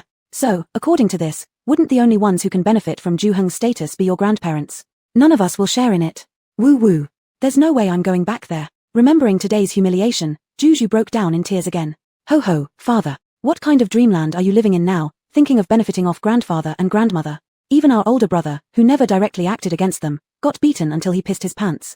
Do you really think we, who directly offended them in the past, would receive any mercy? Beside them, Ju Huan couldn't help but sneer again. Back in the day, although it was his mother who started all the trouble, if not for the tacit approval of his grandfather, no matter how much she hated her sister-in-law's family, she wouldn't have dared to act against them. In the end, all the blame fell solely on his mother. She lost her life over it, and his hand became permanently useless. But his grandfather remained untainted. Beyond being forced to agree to separate Ju Heng's family, he had no issues at all. Now, here they were again with the same result. His grandparents went off to feast and bask in the luxury of Ju Heng's favor while they were left behind to bear his hatred. How fair was that? After learning that the Ju elders had caused another disturbance at home, Ju Heng originally wanted to return to see what happened. However, since the Qingming festival was approaching, Emperor Chengqian would personally go to the temple to conduct sacrifices to heaven and earth. Not only did the palace guards have to accompany him, but their camp also had to send troops for security, leaving Ju Heng too busy to spare time. He was occupied, and so was his wife because of these events, which meant neither of them could return home. But once Ju Heng learned that Auntie Yang had already placed the elderly couple under strict supervision, he felt reassured. Only after the sacrificial ceremony concluded did Ju Heng finally find some leisure time and decided to hurry back home. However, halfway there, he got stuck in a crowded throng of people. Listening closely, it seemed like there was a fight going on ahead. Ju Heng figured that since this wasn't the inner city, any incidents wouldn't fall under his wife's jurisdiction, and thus he didn't want to meddle in others' affairs. He planned to take a detour with his 2 personal soldiers and head back home. At that moment, however, someone suddenly shouted from within the crowd. Ouch! Someone is being beaten to death. Song Yi's mother is being beaten to death. Ju Heng. If he remembered correctly, the name of the constable who showed them considerable kindness during their exile was Song Yi. Though it was possible that there might be others with the same name, Ju Heng still decided to investigate. When he pushed through the crowd and moved forward, the first familiar face he saw was Li Mao, formerly an underling of Constable Song Yi. Li Mao was currently busy helping treat his boss's mother when he glanced up and immediately recognized Ju Heng. It wasn't surprising that Li Mao noticed him. Due to Ju Heng's urgency to return home, he hadn't changed out of his armor and led his horse past, exuding an imposing aura that was hard not to notice. Ju Heng. Li Mao couldn't help blurting out upon recognizing Ju Heng, but then quickly realized that the armor worn by Ju Heng was reserved exclusively for third-rank military officers. He instinctively shrank back, thinking he must have mistaken someone else for Ju Heng. There was no way the Ju Heng kid could have risen from a convict to a high-ranking official in just a few years. Then, he heard Ju Heng call out to him. Constable brother, Li Mao. In the entire world, only the young Ju Heng referred to him in such an unusual manner. During their time in exile, he always called their boss Constable Big Brother and him Constable Little Brother. It was only then that Li Mao confirmed without doubt that the person before him was truly Ju Heng. Ju Heng, is that really you? You actually. Li Mao pointed at Ju Heng's armor, stunned, but was interrupted by Ju Heng asking. Brother Li, what has happened? I seem to have caught snippets about Brother Song's mother getting into trouble. Upon seeing Li Mao here, Ju Heng had confirmed that the incident indeed involved Constable Song Yi's mother and asked urgently. Oh yes. Ju Heng, no. General Ju, please help our boss. Their situation is absolutely dire. Once he heard the hint of assistance in Ju Heng's voice, Li Mao immediately felt hopeful and quickly pointed toward a group of fierce-looking servants opposite. They say our boss injured one of theirs and imprisoned him. Now, they claim that the sister-in-law was sold to their estate by her parents before marrying the boss, making her a servant of their household. They are determined to drag her away, and our elder sister tried to stop them but was shoved down onto the ground and hit her head. She seems to be fading fast. Upon hearing this, Ju Heng swiftly looked toward the unconscious old lady lying in the arms of a remarkably beautiful woman next to Li Mao. The woman clutched the elder tightly, sobbing profusely as she cried out for mother. This old woman must surely be the mother of Constable Song Yi. Seeing that the old woman's injuries were severe, Ju Heng believed it was more pressing to prioritize saving her. Thus, he hurriedly instructed the personal soldier beside him. Tang Yang, ride quickly and fetch a doctor. Liu Zi, find a board. The ground here is too cold. Let's move the elder indoors immediately. Ju Heng had no idea which part of her head the elder had hit, fearing that too much movement might worsen her condition. Hence, he thought of using wooden planks to make a makeshift stretcher so as to carry the elder into the house before the doctor arrived. The beautiful woman, upon hearing this, hastily pointed toward her courtyard a few steps away and spoke to Li Mao. Brother Li Mao, there are some wooden boards right by our wall. Li Mao, upon hearing this, quickly went over with Ju Heng's personal soldier Liu Zi to find the boards at Song Yi's place. However, just as everyone was helping to lift Mother Liang of Song Yi onto the board to transfer her inside, the same group of servants who had just been arguing with Liang stepped forward and blocked their way. A middle-aged man, who appeared to be a steward, took a step forward, showing disdain as he bowed slightly toward Ju Heng and said, General, we are retainers under Lord Lanting of Su State. We've come here on the orders of the heir apparent to resolve this matter. Is the general really going to meddle in what doesn't concern him? Ju Heng, Lord Lanting of Su State? If it were Su State Mansion causing trouble for Officer Song's family, then the situation truly would be difficult. Not only because this noble lord held a high title, but also because he was Zhu Po's maternal uncle and lady of Estate's own brother. From Zhu Po's lineage, the two families were somewhat tangentially related. Moreover, Lord Lanting's prestige in the military was extraordinarily high. Thus, the steward from Su State Mansion acted so arrogantly toward Ju Heng, thinking, what if you are a third-rank military general?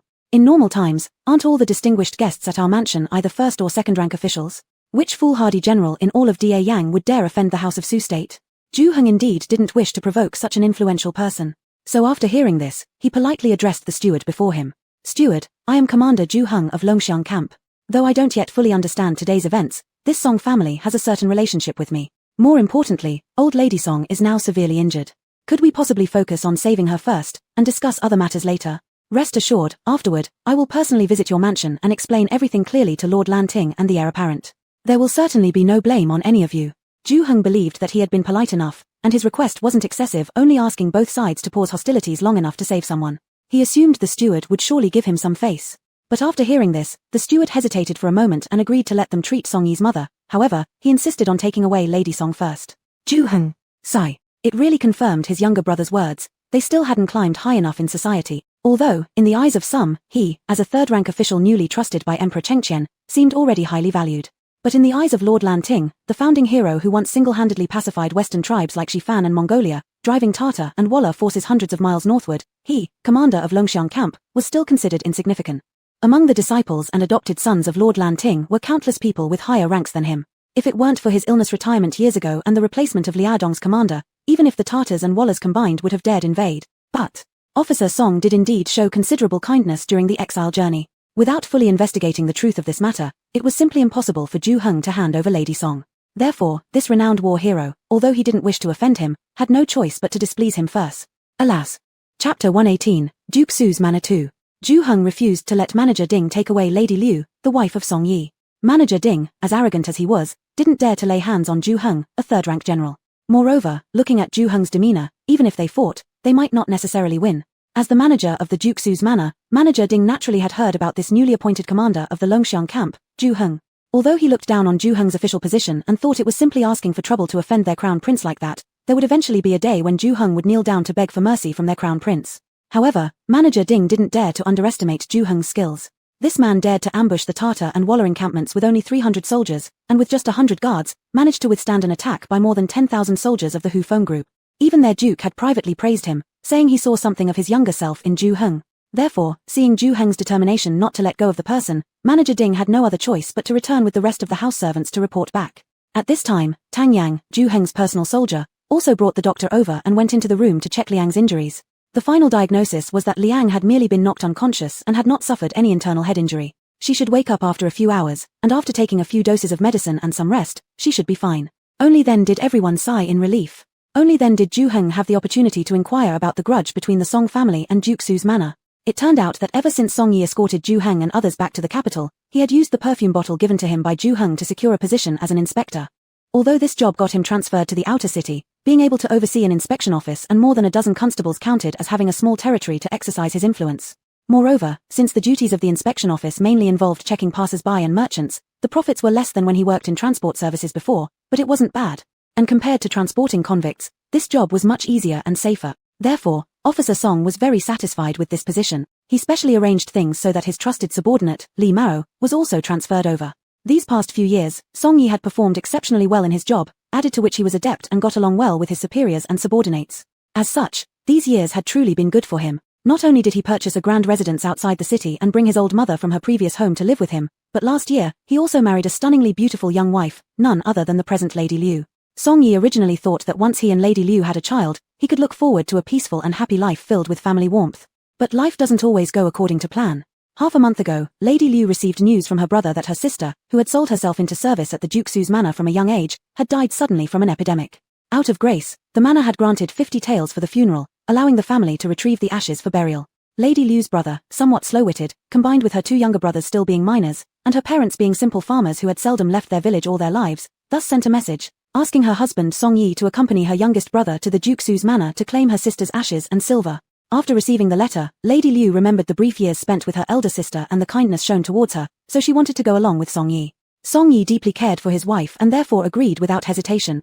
But it led to a great disaster for the family. When the few of them carrying the sister's ashes were walking out from the Duke Su's manor, they just happened to encounter Crown Prince Lan Ranhao returning from a banquet outside.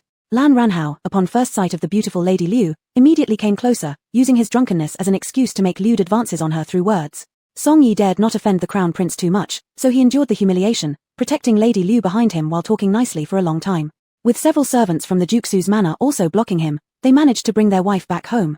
The couple believed that matter would pass. What beauties hadn't the Crown Prince seen? He likely teased Lady Liu due to being drunk.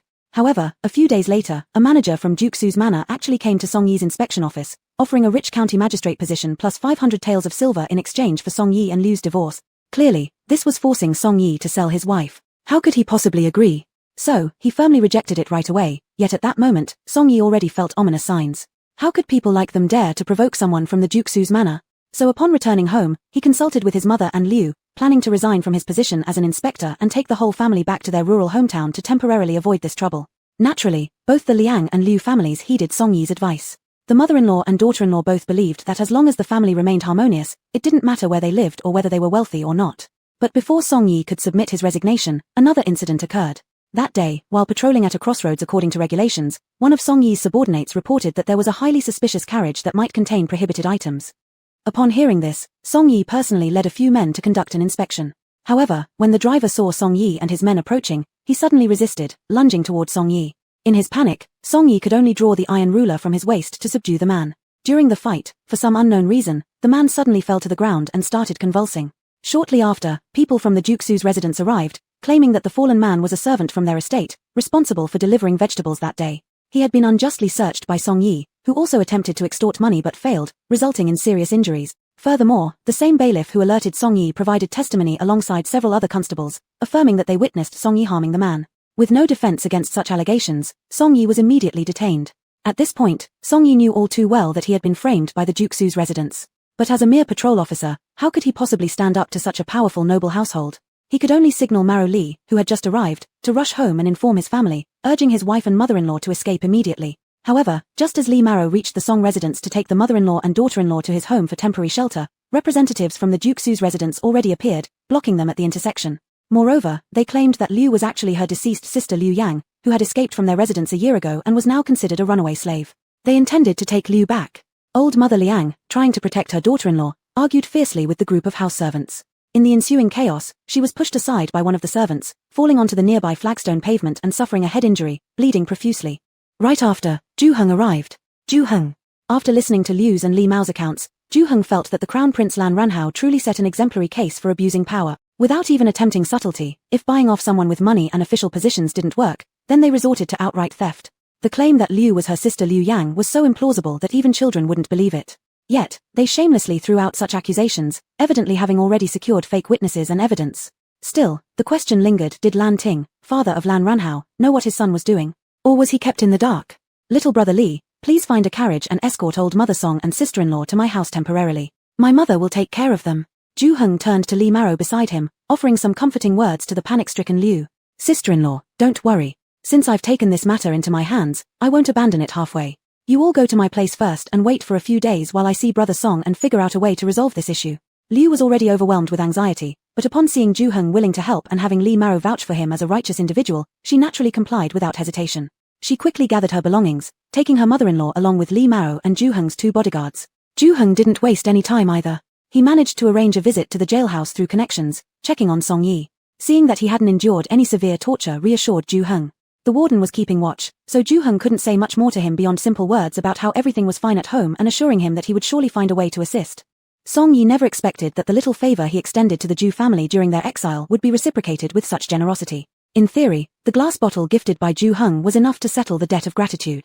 Yet this youth, who smiled at him during their farewell and said, "If you can endure through these hard times, we'll celebrate together when we meet again," truly endured those hardships, arriving in their darkest hour to rescue the entire family and lift them out of their desperate situation. Tears streamed down Song Yi's face as he knelt down and insisted on giving Ju Heng a kowtow. Ju Heng was startled, hastily reaching through the bars to try and pull him up. However, while getting up, Song Yi took the opportunity to whisper softly into his ear. "Liu has something important. I call it privately precious. Ju Heng." Initially, after finishing his visit to Song Yi, Ju Heng planned to deliver a letter to Ju Po at the palace gate, asking him to accompany him the next day to the Duke Su's residence. He hoped to resolve Song Yi's case without offending the Duke Su or his son. Even though the Duke Su's father-son duo might look down upon Ju Heng as merely a third-rank military official, surely they would consider the face of the 5th prince and lady of Duke Yi, wouldn't they? But because Song Yi had secretly told Ju Heng that there was something hidden at Liu's place, Ju Heng became very curious about what this object was.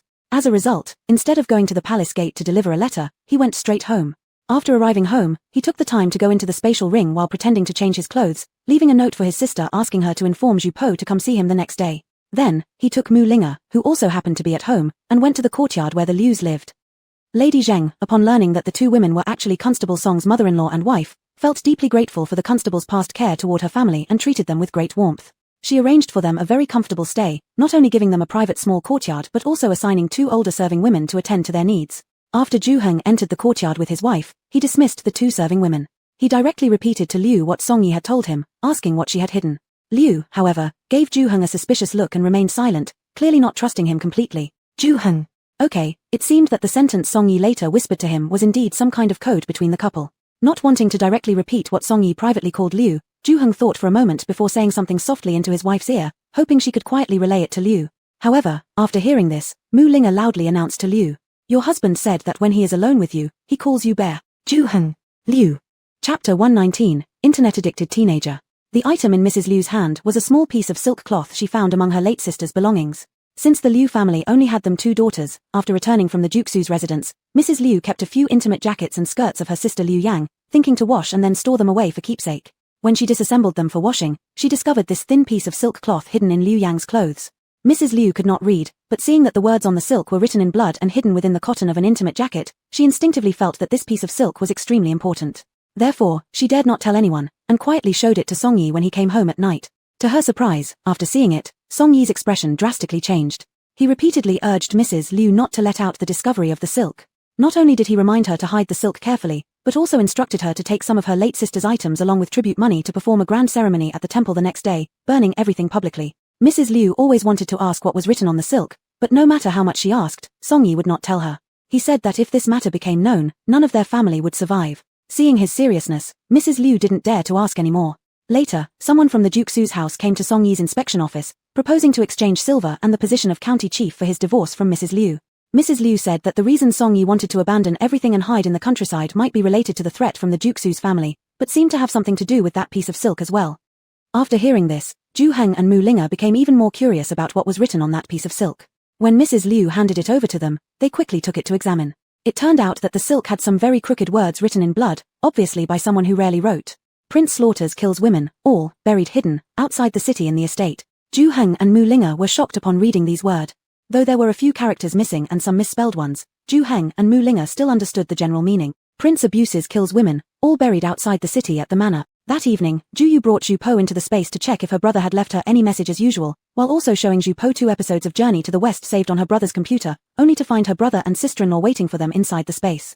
Upon seeing the Zhu couple, Zhu Po, who was initially excited, immediately frowned, thinking that tonight's journey to the West was bound to be interrupted again.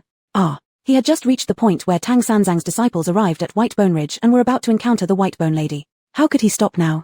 He had waited all day, finally looking forward to the evening, and how could he be stopped from watching? Zhu Heng, seeing Zhu Po's anguished look, asked his sister curiously, "What's wrong with him?" "Just ignore him," Zhu Yu replied impatiently. Come to think of it, this was entirely her fault. One day, while bringing Zhu Po into the space, she suddenly remembered that when Zhu Po entered the space for the first time, he mistook her brother and sister for spirits. On a whim, she opened her brother's laptop and played him an episode of Journey to the West that her brother had saved. Her original intention was merely to scare him, to show him what the demons in the drama looked like. However, this guy became addicted. Now every day, he has lost all thought of doing anything else, just hoping for the sky to turn dark quickly so he can come into the space to watch his Journey to the West. But here's the problem, others don't know that he's only waiting for the sky to darken because he wants to watch Journey to the West. They all assume he is waiting for her. Sigh. Zhu Yu gave Zhu Po another glare. Because of Zhu Po's tireless promotion and the efforts of Consort Han's publicity, her reputation was shifting from being called a fox enchantress to a fox spirit. Moreover, a jealous fox spirit. Not only does she hog Zhu Po, the Prince of Rui, but whenever he tries to get close to other women, she won't allow it. Even 2 palace maids given to the Prince of Rui by Consort Han, his birth mother, were sent far away by her. She only keeps a few old nursemaids and unattractive palace maids in her quarters, as if she fears others stealing her love. Naturally, Zhu Yu paid no attention to such rumors, but she was highly annoyed with Zhu Po for causing such gossip. Therefore, too lazy to endure this guy's piteous eyes any longer, she directly asked her brother, "Brother, you and your wife are waiting for us. Is something wrong?" Zhu Heng glanced curiously at Zhu Po once again, who wore a resentful look on his face.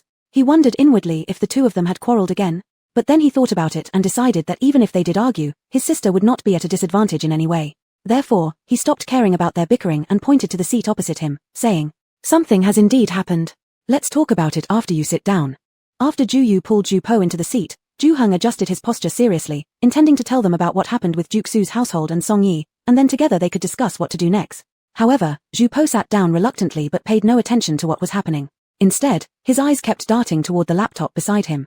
Zhu Heng. What on earth was troubling this guy so much?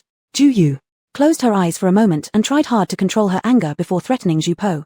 "If you don't focus properly on what my brother is saying and keep being distracted by TV shows all day long, then in the future you will never get to watch Journey to the West again." Oh no, this guy was absolutely embarrassing. She didn't even want him anymore. What was she supposed to do? Zhu Heng couldn't believe that Zhu Po's distraction all along was due to his addiction to watching Journey to the West star. He couldn't help laughing out loud at the sight of it. Looking at how agitated his sister was getting, he found it even more amusing. Zhu Po would surely make a perfect internet-addicted teenager in another life, and his sister would be like those parents dealing with internet-addicted kids. This time around, his sister certainly had plenty of headaches ahead.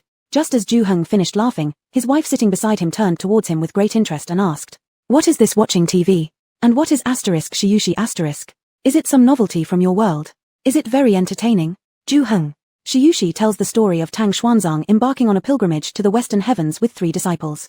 Tang Xuanzang's first disciple is named Sun Wukong, who is a stone monkey and extremely powerful. He can transform using 72 different methods and also rides on somersault clouds, flying 81,000 miles in a single bound. His weapon, the Golden Hoop Rod, is originally the sea-stabilizing needle from the Eastern Dragon King's palace. He has fiery eyes that can see through any transformation of demons and spirits. The second disciple, Zhu Baji, is actually a pig demon, but he wasn't always a pig. He used to be the heavenly general Tiantong Yuanmaro in heaven. However, because he flirted with Chang'e, the Jade Emperor exiled him to Earth where he turned into a pig. Despite becoming a pig, he still hasn't changed his ways and ended up marrying into the Gao family. Hearing Mu Linga asking about Journey to the West Zhu Po immediately became enthusiastic. Without waiting for Zhu Heng to speak, he started explaining passionately to Mu Linga.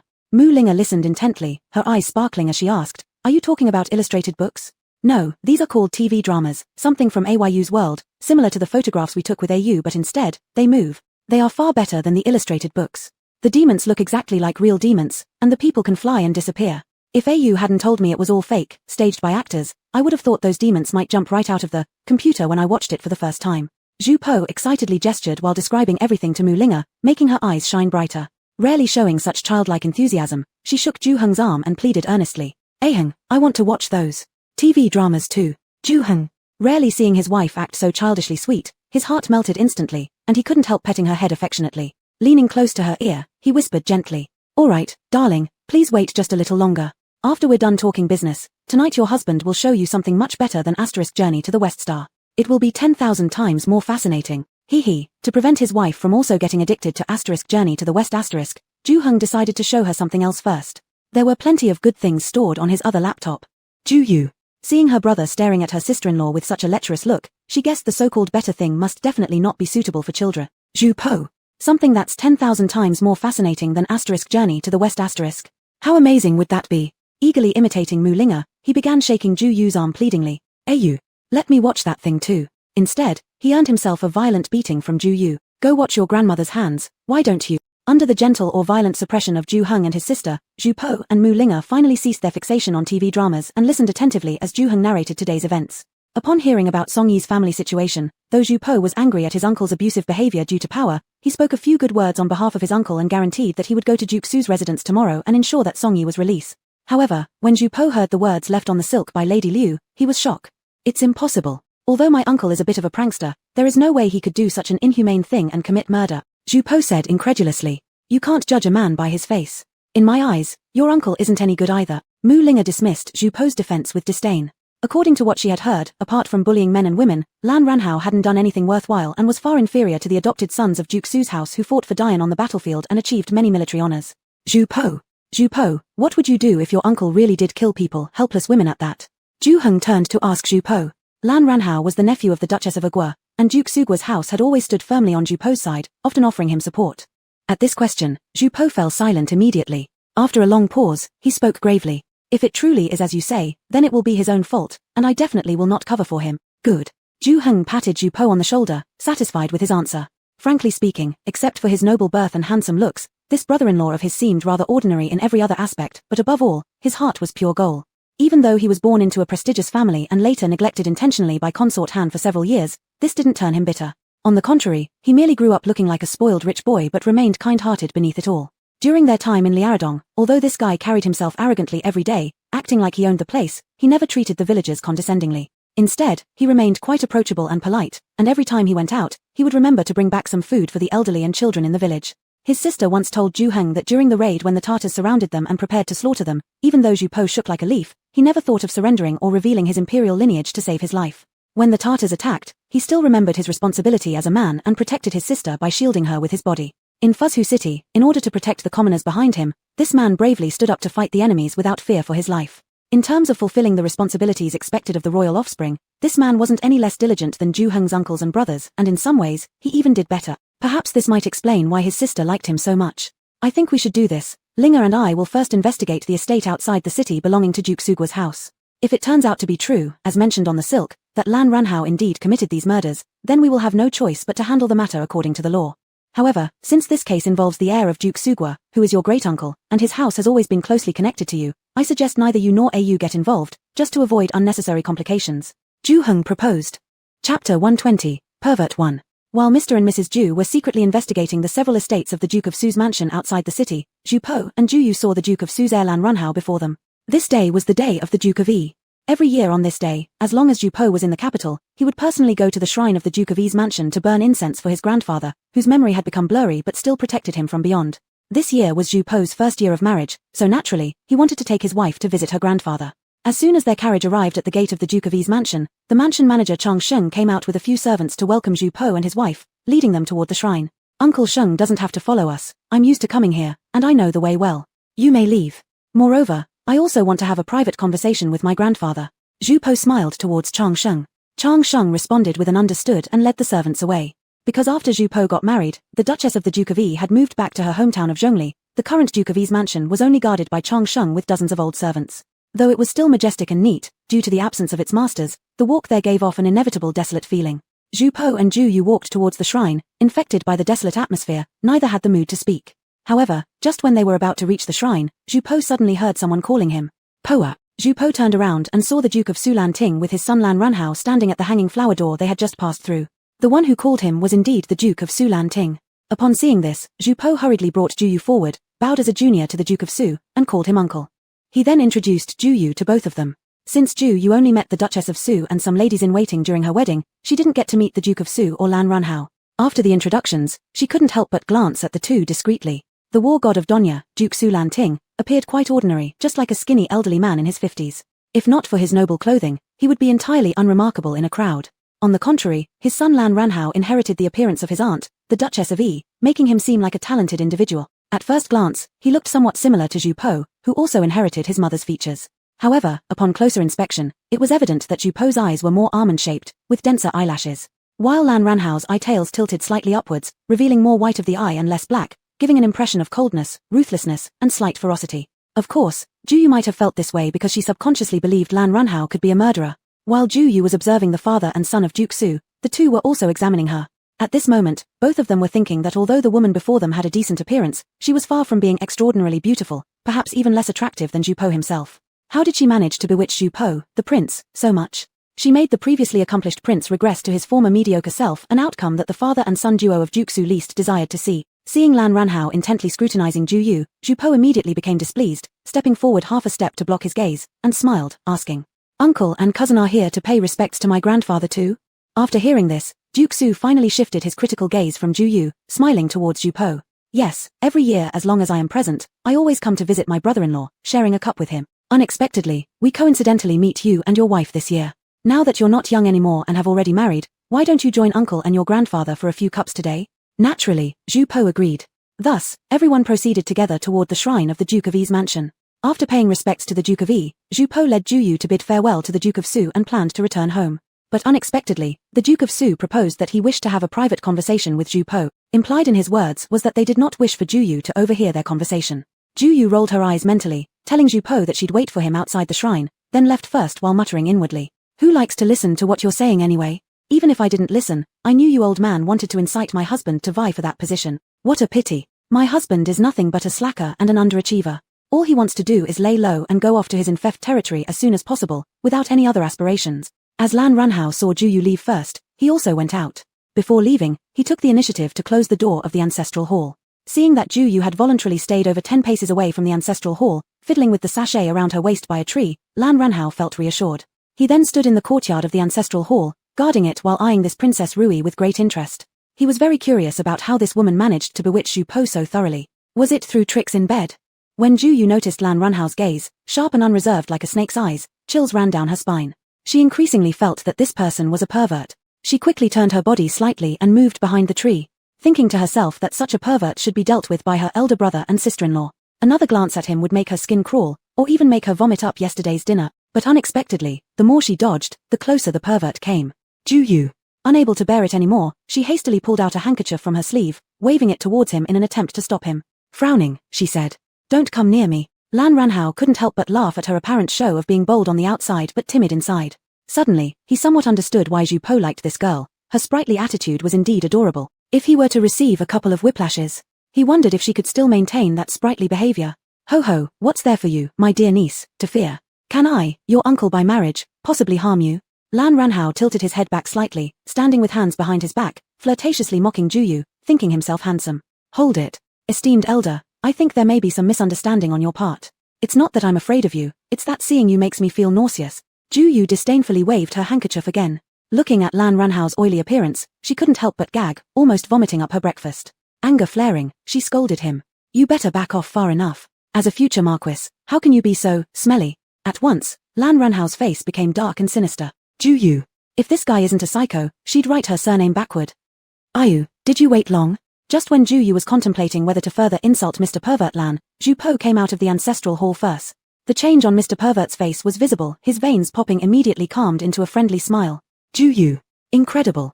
Even Sichuan opera mask changing wouldn't be as good as you. Ayu, are you alright?" Zhu Po recalled halfway during his conversation with Duke Su that his cousin Lan Ranhao might be a murderer, hence concluding the conversation swiftly before rushing out. Now seeing Ju Yu staring at Lan Ranhao with an astonished look, he couldn't help but worryingly ask. Upon hearing Zhu Po's words, seeing the somewhat tense expression on Lan Ranhao's face, Ju Yu smiled at Zhu Po.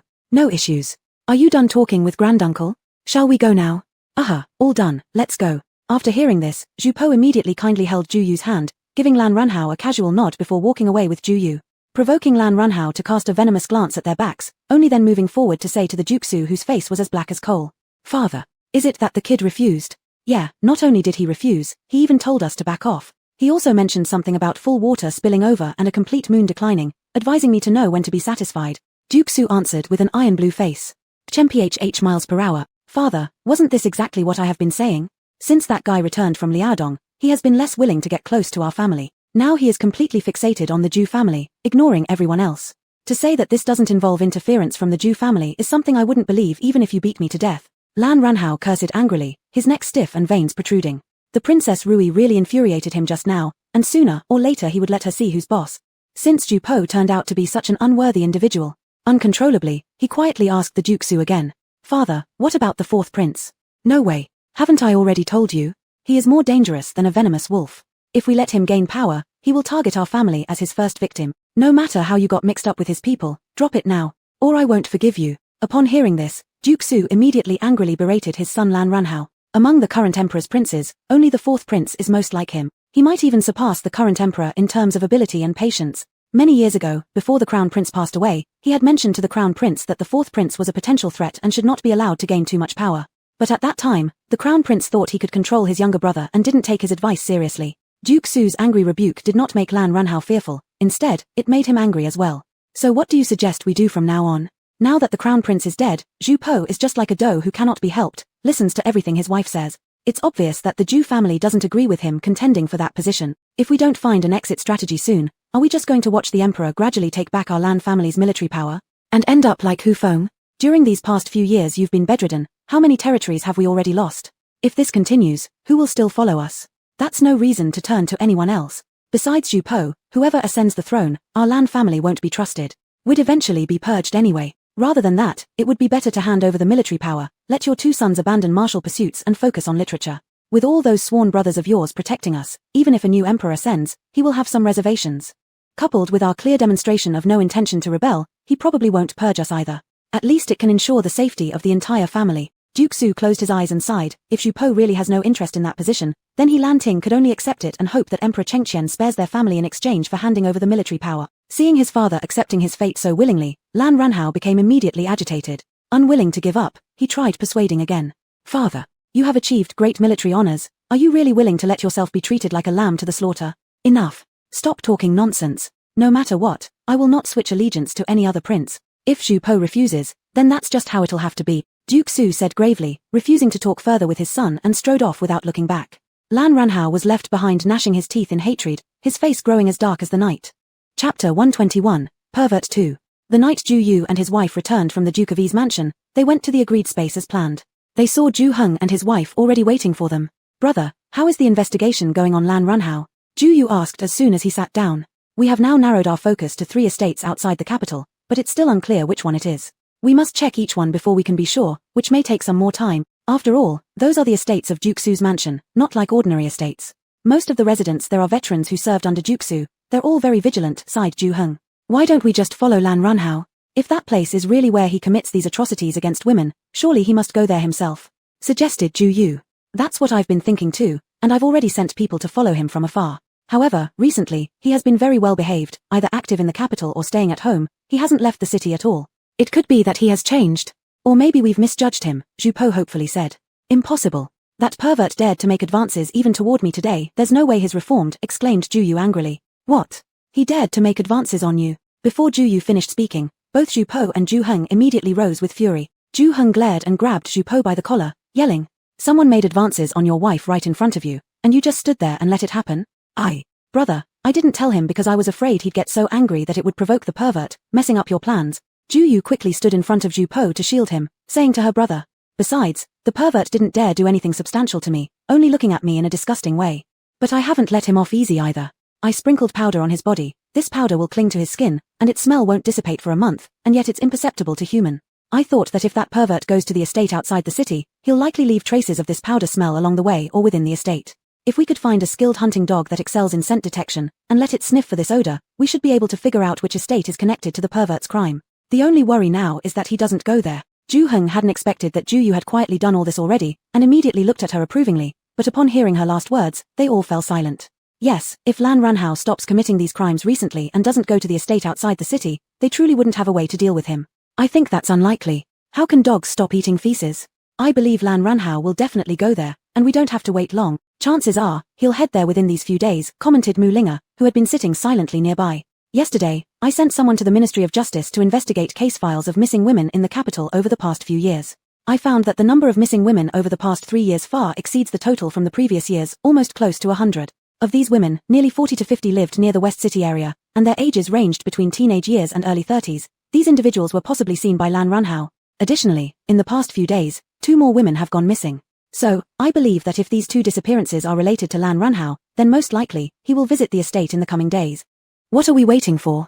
I'll go get several good hounds right away and send people in disguise to keep an eye on the areas around those estates. Zhu Heng responded promptly. Meanwhile, at the Duke Su mansion in the capital, Lan Runhao was complaining to his trusted aide. The elder rejected the proposal regarding Crown Prince 4. Quickly send the messenger back and tell them never to come again. Lan Runhao angrily slumped into his chair and snapped at his aide. Upon hearing this, the aide chuckled slightly, poured him a cup of medicinal wine personally, watched him drink it, and then smiled while asking, "Is old Duke still relying on Grand Prince 5? However, Grand Prince 5 obviously shows no intention of competing for the throne, right? Even when His Majesty wanted him to lead the royal guards, he declined. What else can he do?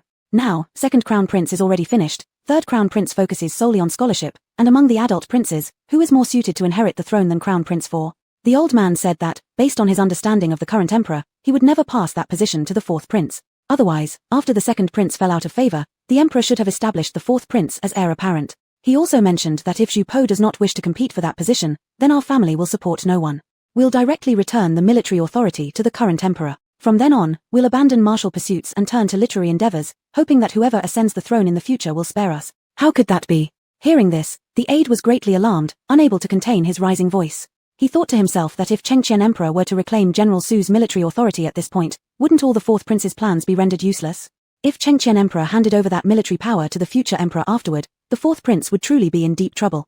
Thus, he urgently said to Lan Runhao, "Once we lose the military authority, won't we be completely at the mercy of others? Doesn't the old duke understand this? Who says it isn't so?"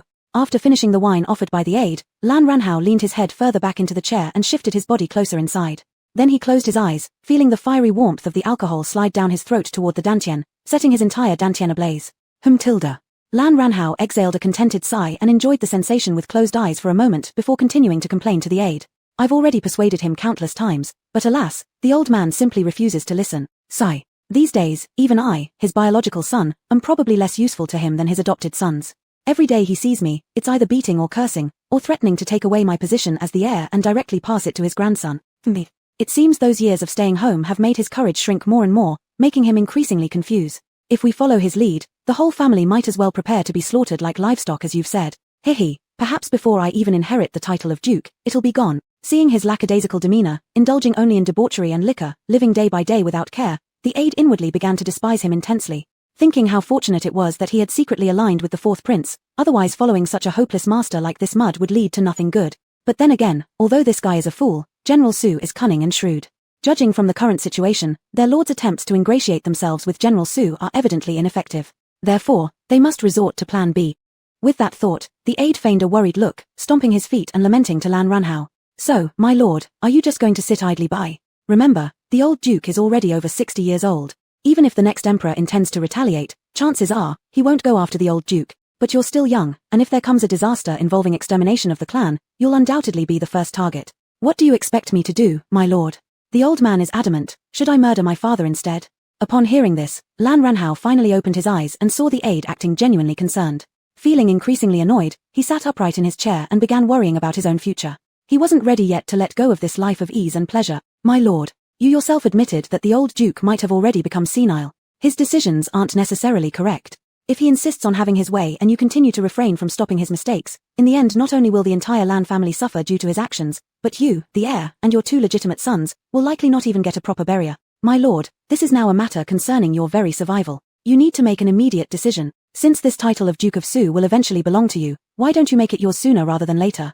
When the aide noticed Lan Runhao was finally listening to him, he promptly leaned closer and whispered softly into his ear.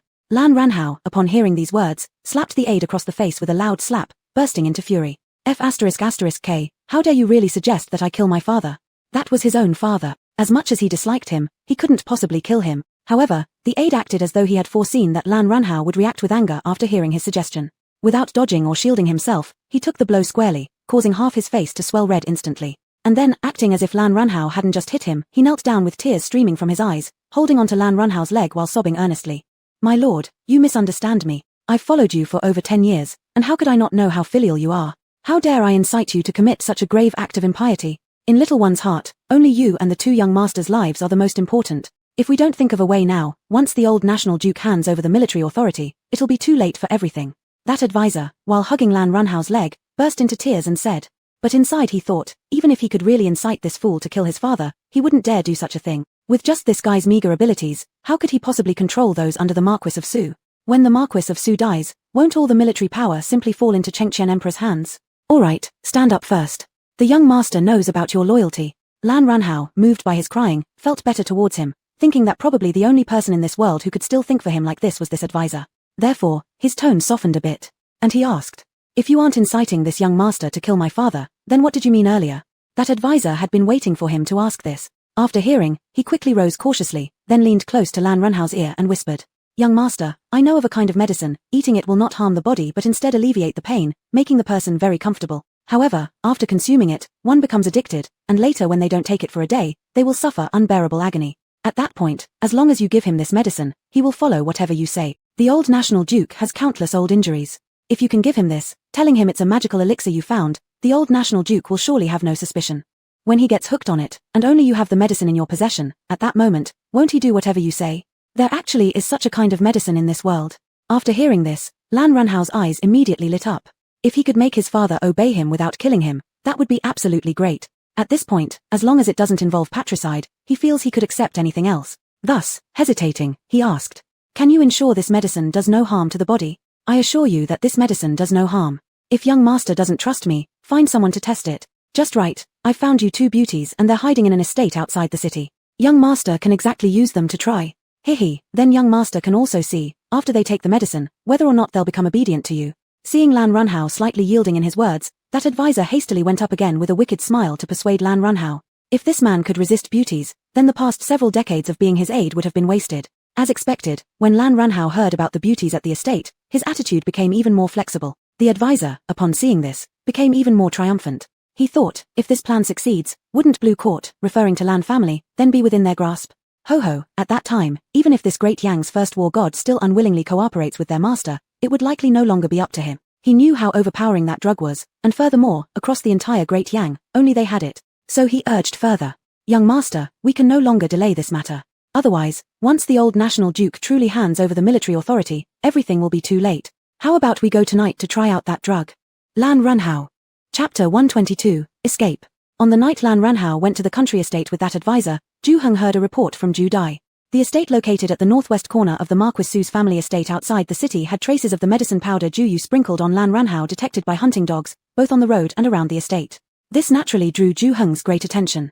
He thought to himself, finally, this guy has left the capital, but something seems amiss.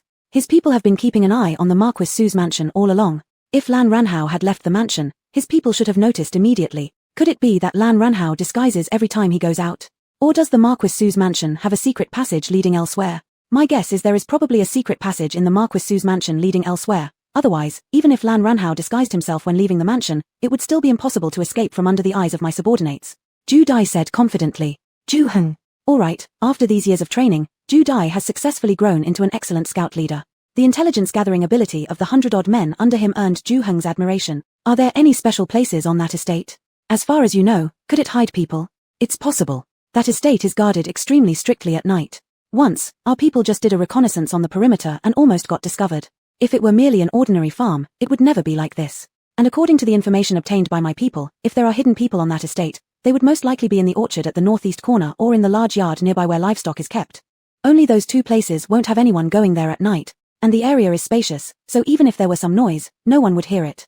Other places are inhabited, and no matter how secretive, someone might discover them. Unless everyone in the entire estate colluded with Lan Runhao, they wouldn't possibly hide people in these areas. Good. You've done well. Zhu Heng praised and patted Zhu Dai's shoulder, saying, you should first inform your subordinates not to make rash moves for now, let them stay put. Let me investigate that estate first before we proceed. Should I send a few people with you? Zhu Dai asked upon hearing this. No need, more people would only increase the likelihood of exposure, Zhu Heng said, let them wait nearby for my signal. That night, Zhu Heng set off with Mu Linga, avoiding the guards, sneaking quietly into the Marquis Su's country estate, then headed towards its northeast corner. The reason he brought Mu Linga was because, before coming, Ju Heng had gone home via the spatial realm intending to retrieve the telescope he'd given to his wife a few days earlier. Coincidentally, Mu Linga was at home, and when she learned he was going to investigate the Marquis Su's estate, she insisted on coming along too. Dressed in nightclothes, the couple smoothly infiltrated the orchard Ju Dai had mentioned. They then stealthily climbed onto a tree and began using a night vision telescope to observe every corner of the orchard. But after observing for half a day, they still couldn't find any place that could hide people. They had no choice but to move on to the livestock compound nearby and spent another half day searching. Finally, they found a peculiar place among many pig pens and animal enclosures. This location was right in the middle of a row of pigsties. At first glance, it didn't seem different from the others, even housing a few pigs for cover. However, compared to the other pens, this one appeared unusually clean. The pigs here were washed spotless, creating a stark contrast to the dirty swine in the neighboring pens. Moreover, there were 2 guards concealed in the shadows beside the pig pen, making Ju Heng and his spouse more certain that this was most likely Lan Runhao's secret chamber for hiding people. This Lan Runhao sure knows how to pick a spot.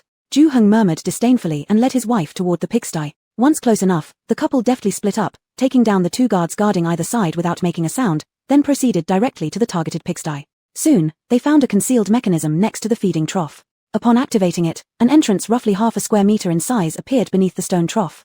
Thanks to their access to the spatial realm, the duo felt no hesitation and descended through the entrance. According to Ju Heng's rough estimate, Lan Runhao's underground chamber measured about 40 square meters.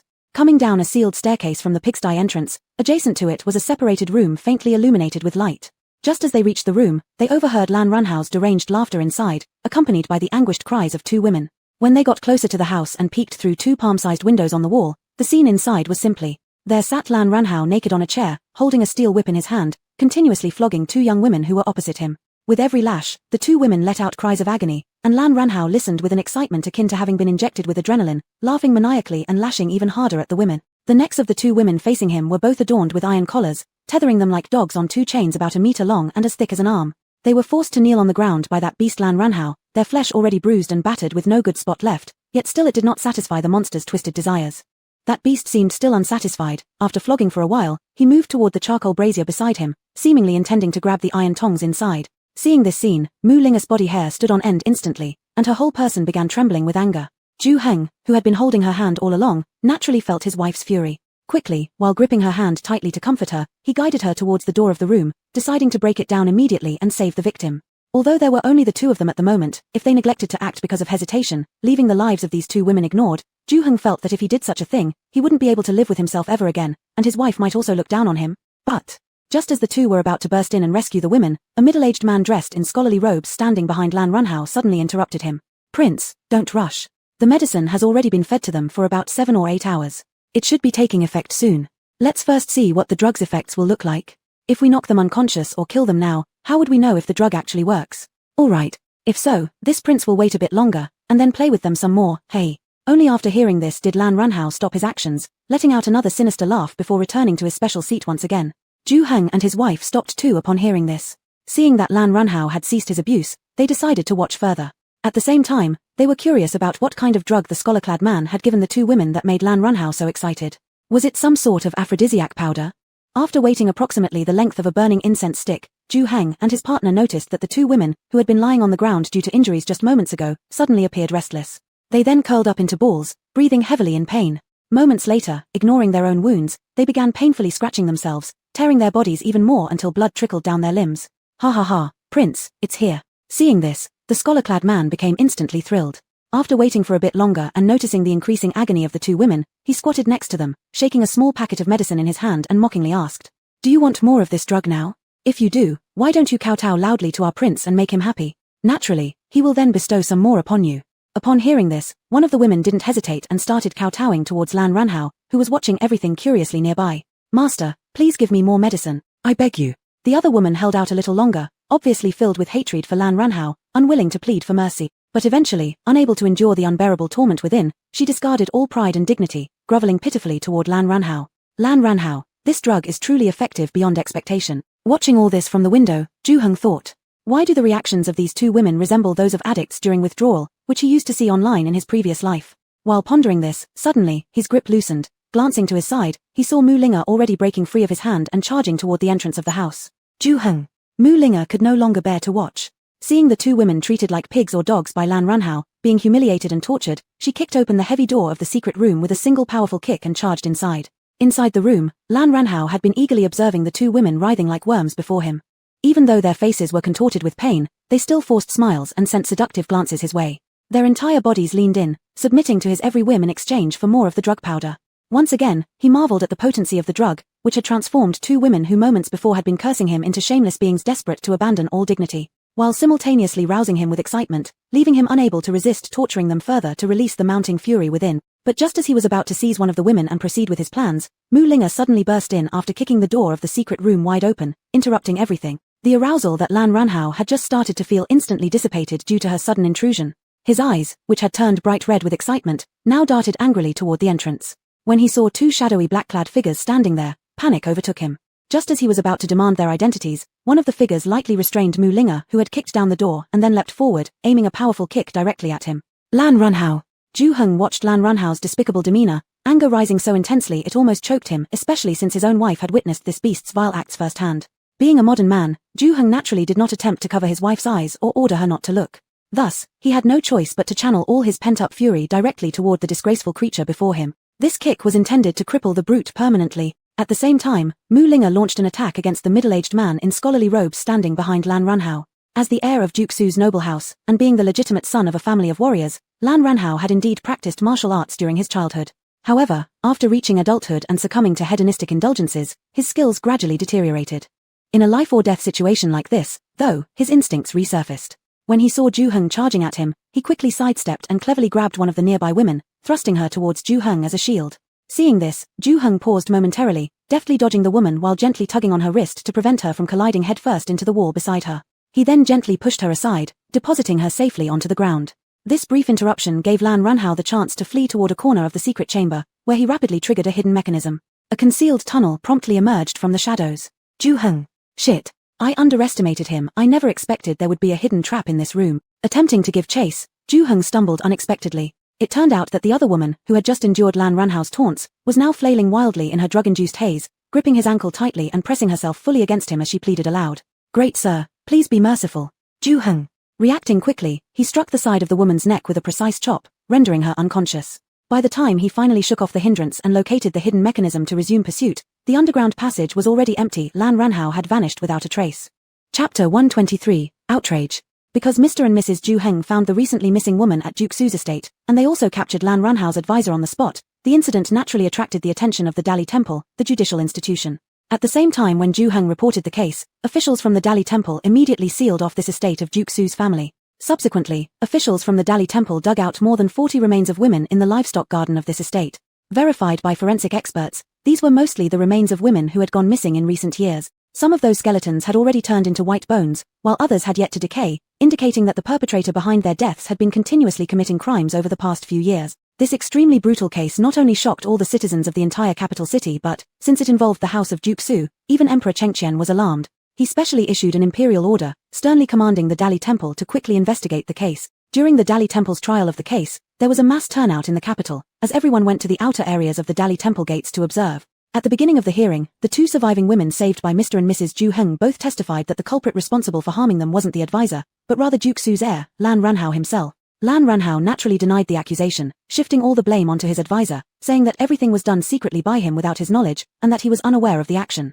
He also brought forward a few witnesses to prove that he had been inside the estate at the time, and had not gone anywhere else. He even countersued the two women for false accusation.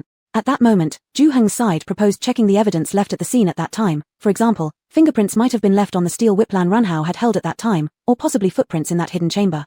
However, the official from the Dali Temple in charge of investigating the case said that although they did indeed find the steel whip mentioned by Ju Heng at all at the scene, no fingerprints of Lan Ranhao were discovered on it, nor was any evidence at the scene found proving Lan Ranhao's presence there. Ju Heng's side instantly fell into a passive position, because they had not captured Lan Ranhao on the scene, and apart from testimonial evidence, they truly did not have direct evidence proving Lan Ranhao was the murderer.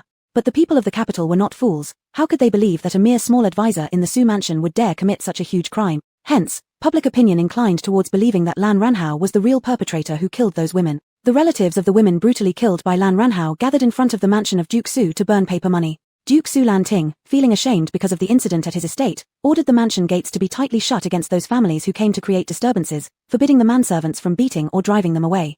Yet regarding the testimony of the two women pointing to his son as the ringleader of the killings, Duke Su refused to believe it, thinking that no matter how unworthy his son might be, he couldn't have done something as inhumane as this. Since Zhu Heng was personally promoted by Emperor Chengqian, and Mu Feng was the most trusted adopted son of the emperor, he even suspected that Emperor Chengqian was using this incident to force him to hand over military power, thus instructing Zhu Heng's couple to implicate his son in the case.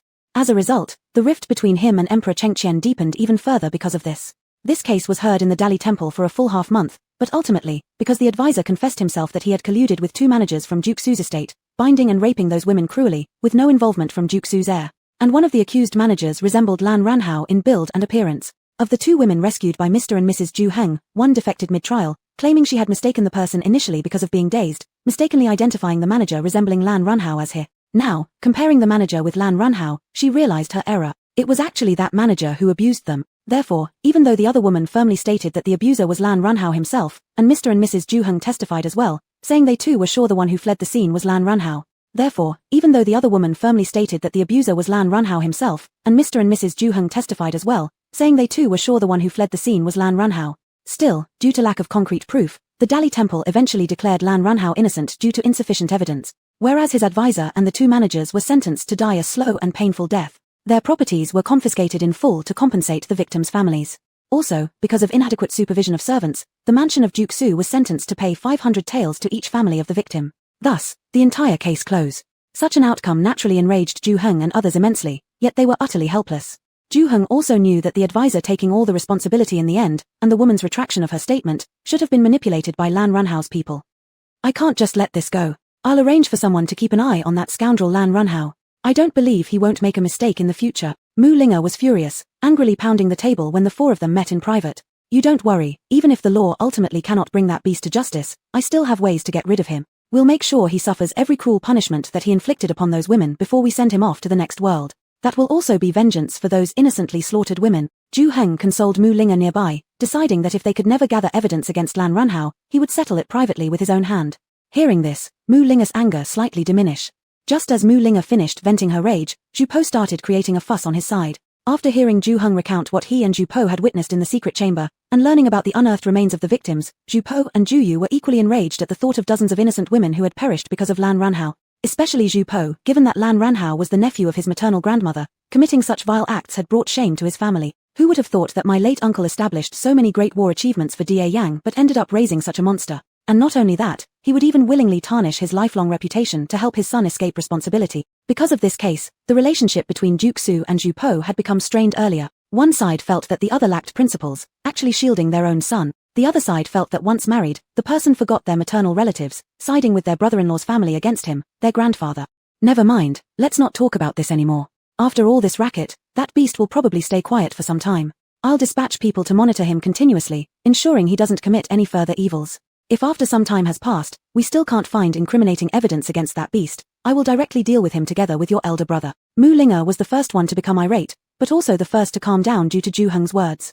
She decided that since that maniac was already as good as dead, dwelling on him only ruined her mood, so she quickly changed the subject, addressing Zhu Yu. Ayu, I have another matter to ask for your help. It concerns the woman whom we rescued, who kept accusing Lan Ranhao the whole time. Her name is Qingyang. She too comes from an official family. Her father holds the position of director at the Imperial College. However, after the case concluded and the Dali Temple notified her family to take her back, her family disowned her, claiming that she brought disgrace to their family's name. Seeing this injustice and admiring her courage, I negotiated for her indenture papers from her family, and placed her temporarily by my side as a maid. I plan to discuss her future plans after this commotion subsides. But because of the drugs given to her by that monster, she still feels occasional discomfort after leaving the Dali Temple. So, I wanted to ask you to examine her and see if there's a way to alleviate her suffering. Zhu Yu. Her elder brother had already told her that the drug administered to those 2 women by Lan Ranhao's advisor bore resemblance to drugs from later generations, and if that were the case, breaking the addiction wouldn't be easy. The next day, accompanied by 2 wet nurses, Zhu Yu returned to her maternal home to examine Qingyang and confirmed that she indeed had become addicted to drugs. Fortunately, you were forced to consume the drug only once and haven't developed a severe dependency yet. Additionally, you haven't taken it for nearly 20 days now. If you persist through these few more days, this discomfort will fade away. As long as you don't touch the drug again, you'll be fine. While applying ointment to Qingyang's body, Zhu Yu comforted her. Back at the Dali Temple, Qingyang's withdrawal symptoms had already occurred several times. She endured them stubbornly, scratching her arms with her nails whenever the pain became unbearable, causing visible wounds all over her arms. Seeing this, Zhu Yu turned to Mu Linga and said, "Big sister, if Qingyang experiences too much distress during withdrawal, please have the nurses tie her hands and feet to prevent her from harming herself until she feels better." You must absolutely prevent her from injuring herself. All right, Mu Linga agreed with a nod. Madam Wang, please rest assured. I will definitely persevere through this. No matter how difficult it becomes, I will live on, and I will live well. Qingyang also reassured Ju Yu, though her words seemed more like self-encouragement rather than a promise. That's right, Qingyang. It's wonderful that you're thinking this way. This is exactly how you should think. Remember, everything you've endured wasn't your fault to begin with, so there's no need for you to feel ashamed or withdraw. You can stand tall and proudly in front of everyone. It's already hard enough for us women living in this world, and if we still punish ourselves because of others' mistakes, that would be far too foolish. Besides, I believe that most people in this world can discern right from wrong. As for those who are confused, the more you fear them, the more they will overstep their bound. Ju Yu held Qingyang's hand and encouraged her gently, realizing that after this incident, not only had Qingyang's body been harmed, but also her psyche, especially since she had been abandoned by her family afterward. But there was only so much Ju Yu could do to help. Healing the psychological wounds would mostly depend on herself. Fortunately, though Qingyang appeared delicate, she possessed a strong inner spirit. Moreover, thankfully, after examining Qingyang, Ju Yu found out that despite all the humiliation and abuse she had suffered, because she had been rescued in time by her brother and others, her body had not sustained any real damage, and she remained untouched. For Qingyang, this should count as some form of comfort, shouldn't it? You don't need to worry, we're all women here, and whatever happens in the future, we'll always support you. Mu Linga also consoled Qingyang while hugging her shoulder. Under the combined comfort of the two of them, Qingyang finally couldn't hold back her emotions anymore. She hugged Mu Linga tightly and started sobbing uncontrollably, unable to stop. Wishing to cry out every ounce of terror, grievance, and resentment accumulated during these days. Chapter 124, Marrying Her Mother, Part 1.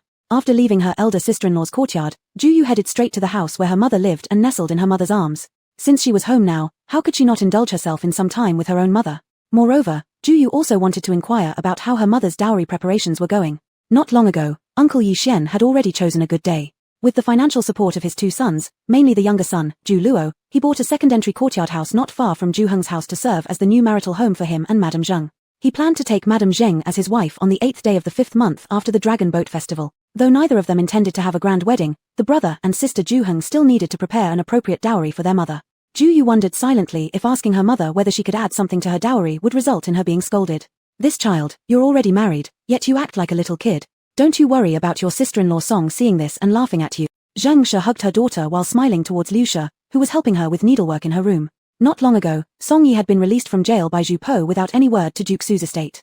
Zhu Po simply told the officials in charge that if Duke Su's estate caused trouble, they should come to him directly. Later, perhaps Duke Su's estate realized that further investigating Song Yi's arrest would reveal that Lan Ranhao was in the wrong.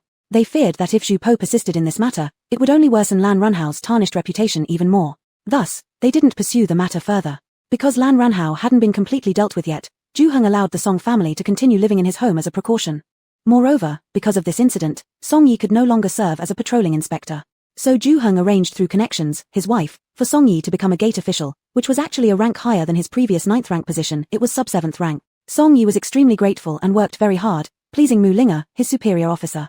Look at what lady says, no matter how old Princess Wang is, she is still your daughter. Seeing how close Princess Wang is with lady, I'm getting envious enough to want a daughter of my own. Liu She heard Zheng She's words, then touched her slightly protruding belly while laughing in agreement. Though she said this, deep down, she still hoped for a son. It was only discovered after Liu She moved into the Zhu household that she was pregnant, now 3 months along. The moment Song Yi left prison, he became a father and landed a better job all these days. Life couldn't get much sweeter for him. Hence, Song Yi often reminded his wife to be closer to Zheng She. Not only was the Zhu family their benefactors, but they were truly their good fortune stars. Since Liu She always obeyed her husband's wishes, she often spent time around Zheng She these days, wanting to help out with whatever she could. However, Zheng She, seeing her large pregnancy bump, wouldn't let her do much work. Their time together usually involved just chatting, alleviating each other's boredom. When Ju Yu arrived, both women were talking while idly embroidering handkerchiefs. At once, Ju Yu naturally picked up on Liu She's insincerity. Observing her pregnancy, her instinct as a doctor kicked in, and she spontaneously took Liu She's pulse. Afterward, her expression turned strange. Liu She instantly felt tense. Princess Wang, could it be? Seeing Princess Wang Rui's expression, does it mean she is really carrying a girl? Heaven above, she was just saying that casually, please don't make it true. Congratulations, Lady Song. Your child is still too small to tell if it's a boy or a girl, but I can confirm you're expecting twins. Ju Yu smiled at Liu She. She didn't bear the heart to deliver the news that she was expecting 2 daughters, so she simply informed her that she was carrying twins. She planned to wait until the fetus stabilized before telling her the truth about the genders. Upon hearing she was expecting twins, Liu She was elated and immediately couldn't sit still. She rushed back to share the exciting news with her mother-in-law. Madame Zheng watched as the nursemaid saw off Liu She from the window of her chamber, then turned around to flick Ju Yu's forehead teasingly. Based on your demeanor earlier, aren't both of Liu's babies girls? Ju. Haha, mother, you figured it out? Yes, seeing the way you looked at her eyes, I knew you found out but refrained from speaking because Liu truly desires a son, am I right? Listening to this, Ju once again buried her head in Zheng She's embrace. You really know me, mother. Sigh. It's not your fault, Sister Liu, for wanting a son. Without a son, a woman is indeed hard to stand in this world. Lady Zheng stroked Ju hair while sighing, then couldn't help but ask the daughter in her arms. Yu, you've been married for some time now, why don't you have a child yet? In Lady Zheng's mind, as a commoner woman, it was already difficult to make a stand without children, let alone her daughter who is the princess consort. Therefore, she hoped that her daughter would give birth to a child soon, and preferably a boy. Mother, I'm still young. Having a child now is too dangerous. I plan to have one in a few years, Ju replied in Lady Zheng's embrace. Now she was just 17, if we count the actual age, only 16 years old, far too young. Giving birth in ancient times was a perilous task. No one in this ancient era could perform a caesarean section on her. Ju thought it better to wait until her body grew stronger, but, would Ju Po agree with this idea? After hearing this, Lady Zheng couldn't help but worry. Mother, rest assured. We've discussed this matter, and delaying childbirth was Ju Po's own suggestion. Ju quickly reassured her mother. In this matter, she wasn't lying. Ju Po's biological mother fell ill during his birth, lingered on the sickbed for several years before passing early. Thus, after Ju explained the hazards of having children at a young age, Ju Po immediately suggested waiting to have more children, much to Ju's comfort.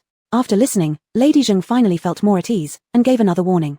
Since Lord Ju likes you so much, you mustn't always bully him. Ju inwardly grumbled. No wonder people often say, fathers-in-law look at their sons-in-law, the more they look, the more delighted they become. Under Ju Po's tireless flattery, her mother now favored Ju Po more than her own daughter. Mother, regarding Uncle Yi Shen's marriage to you, did those two cause any trouble? Unwilling to listen to her mother's nagging anymore, Ju hurriedly changed the subject and became concerned about her mother's situation.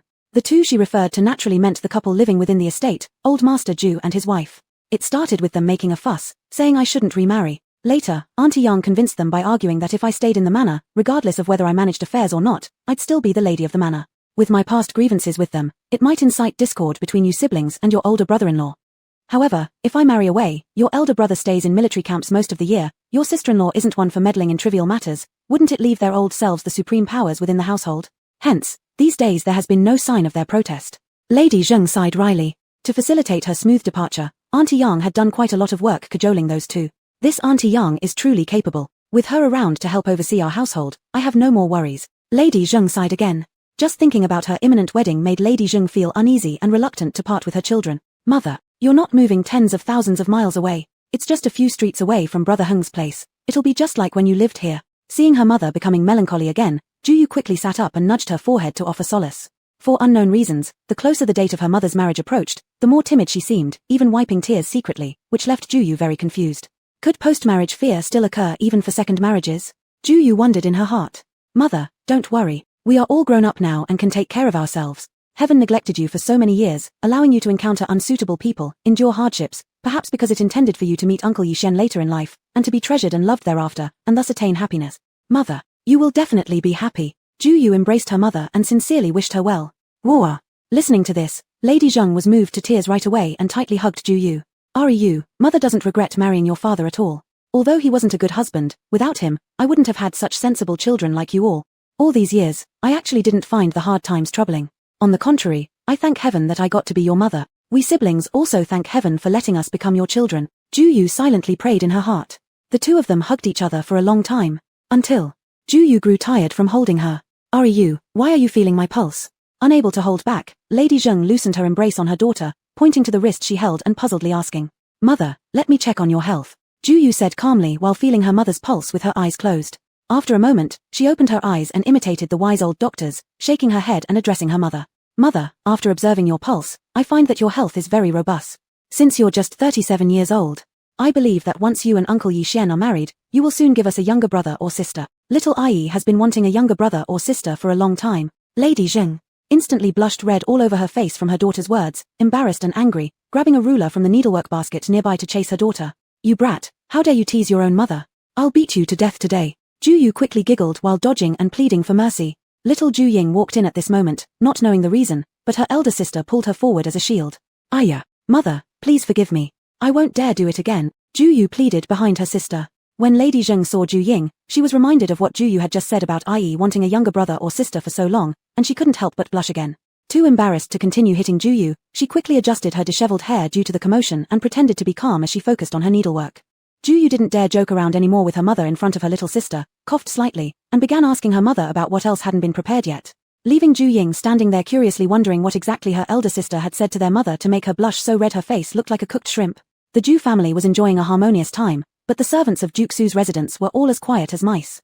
All because their young master, after returning from the Dali temple, was summoned by the old duke, who personally administered family discipline, almost beating their young master to death. Now their young master was lying half dead in his quarters outside, and when the young master's wife requested a doctor, the old duke refused. He even remarked that if he were to die, it would be his own fault. The old duke's explosive anger actually had some relation to Zhu Po.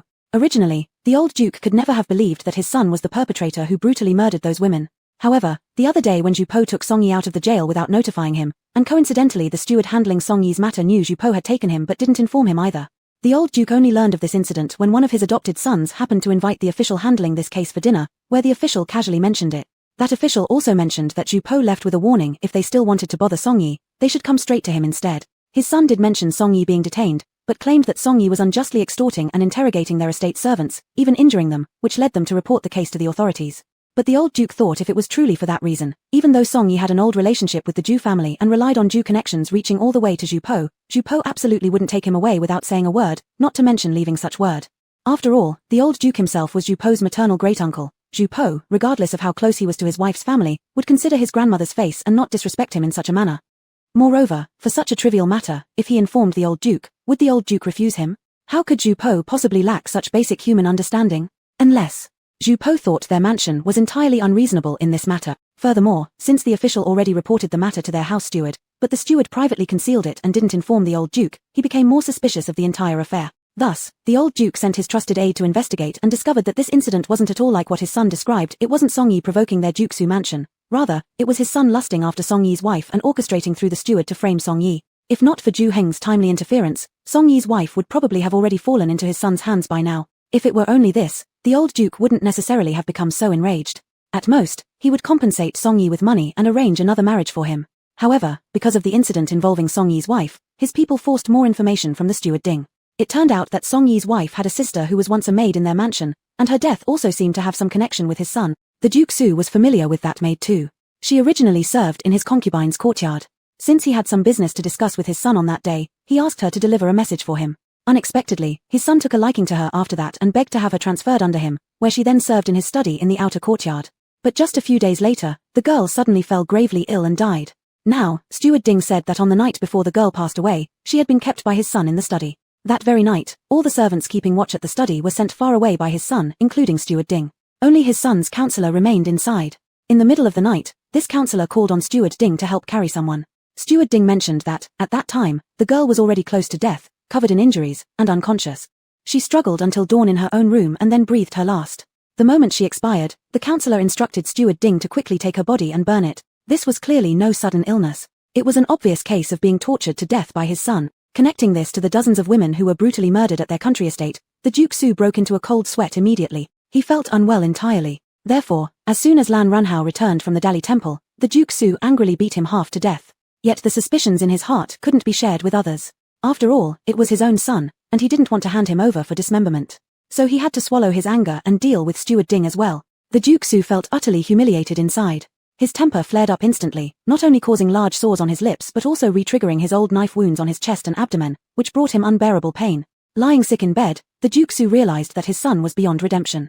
Secretly, he decided that after the commotion settled down, he would declare his son incompetent and strip him of his title as heir, and directly pass his dukedom to his grandson instead. As for his son, he would lock him up at the country estate for the rest of his life. Chapter 125, The Outcome of the Best. On the 8th day of the 5th lunar month, it was Zheng's wedding day. Although there was no grand feast, all the formalities of a proper marriage were observed: 3 letters, 6 courtesies, an 8-liter sedan chair. Zhu Yixuan gave Zheng every bit of dignity and respect due to a legitimate bride. Zheng wore the embroidered wedding dress made by her youngest daughter, adorned with headpieces gifted by her eldest daughter. She was carried out by her eldest son, Zhu Heng, while her second son supported her from behind, before being placed into the flower-decked sedan chair that would take her to the Zhu family. Thereafter, though she remained the mother of Zhu Heng and his 3 siblings, still addressed as Lady Zhu, she was no longer the wife of the late and unfaithful Zhu Wangju. Her husband now was Zhu Yixuan, a man though frail in body, yet erudite and responsible. Amidst the cracking fireworks, Ju Heng and his 3 siblings stood at the entrance with tears in their eyes, smiling as they bid farewell to their mother. They then felt a pang of emptiness. Until Ju Luo, dragging his brother Ju Bing, whose face alternated between red and pale, burst into their courtyard with a wide grin, and seeing everyone had gathered, called out loudly, "Haha, second brother, second sister-in-law, elder sister, brother-in-law, younger sister, fifth brother. Today is the wedding night for our father and mother. My brother and I don't want to disturb them too, so we'll squeeze in here. It's a good chance for us siblings to gather, ha ha ha." If today's happiest person was Ju Yixuan, then the second happiest one was none other than Ju Luo. He had long desired to become true brothers with their leader. He was so overjoyed that he couldn't close his mouth. Seeing Ju Heng and his siblings' faces turn grim upon hearing his younger brother's words, Ju Bing hastily tried once more to free his arm from his brother's grip, unwilling to associate with this rascal. After all, they weren't homeless. Even if they didn't wish to disturb their father, they could have just returned to their own residence. Yet this fool insisted that since they were all one family now, it was appropriate to grow closer, discuss sibling ranks, etc. And he teased Ju Bing about how he and Ju Heng used to sleep on the same bed together. What was there to be ashamed of now? Not to mention, it was their father who married this lady. They were, after all, benefiting from the arrangement, so naturally they should take the initiative. This string of arguments left even the highly skilled sophist Ju Bing speechless, helplessly pulled along. Everyone, including Ju Bing, staring at Ju Luo's smirking, sleazer-looking face, all suddenly wanted to beat him up. What to do? Naturally, beat him up. Ju Heng led the charge first, followed by Ju Po, Ju Yu, Mu Linga, and the 2 little ones, while Ju Bing, as Ju Heng and others charged over, hugged his own younger brother around the waist, ensuring he wouldn't run away. Thus, these half-siblings of different fathers rolled together in a pile, laughing and quarreling as one big happy family. This joy extended also to those watching on the side: Zheng Wen, Zheng Wu, Zheng Ping, Zheng En and their newlywed wives, who all joined the fun and frolicked with the rest. After tiring themselves out from playing, they regrouped, eating, drinking, and chatting merrily. The consequence of their raucous behavior well into the night was that everyone woke up late the next morning. Only Grandpa and Grandma Zheng had retired early last night, and because they were older with less need for sleep, they woke up early this morning. After having breakfast in their room, the old couple didn't bother waking the children, and instead leisurely strolled around their grandson's yard for digestion. Their stroll eventually brought them to the back garden of Ju Heng's home, where they happened upon 2 servants grumbling around Young Mema. "Young Mema, you've got to go check it out. Those 2 at Lingfeng Pavilion are simply impossible. They're insisting on leaving the house right now, and no matter how we try to stop them, they won't listen." One servant complained. "And isn't it true, that old woman even said that the lady has already been married off, and thus doesn't count as family anymore. So she must move to the main house immediately," claiming that as the grandparents of the young master and his wife, they should oversee the estate during the busy period when their grandchildren are tied up in official duties. This way, when visitors come or invitations arrive, they'll be ready to receive them. Another servant chimed in angrily. "These 2 elderly scoundrels. They're becoming greedier by the day." To keep them in line, she hadn't stopped showering them with good things these past days, yet it wasn't enough for them.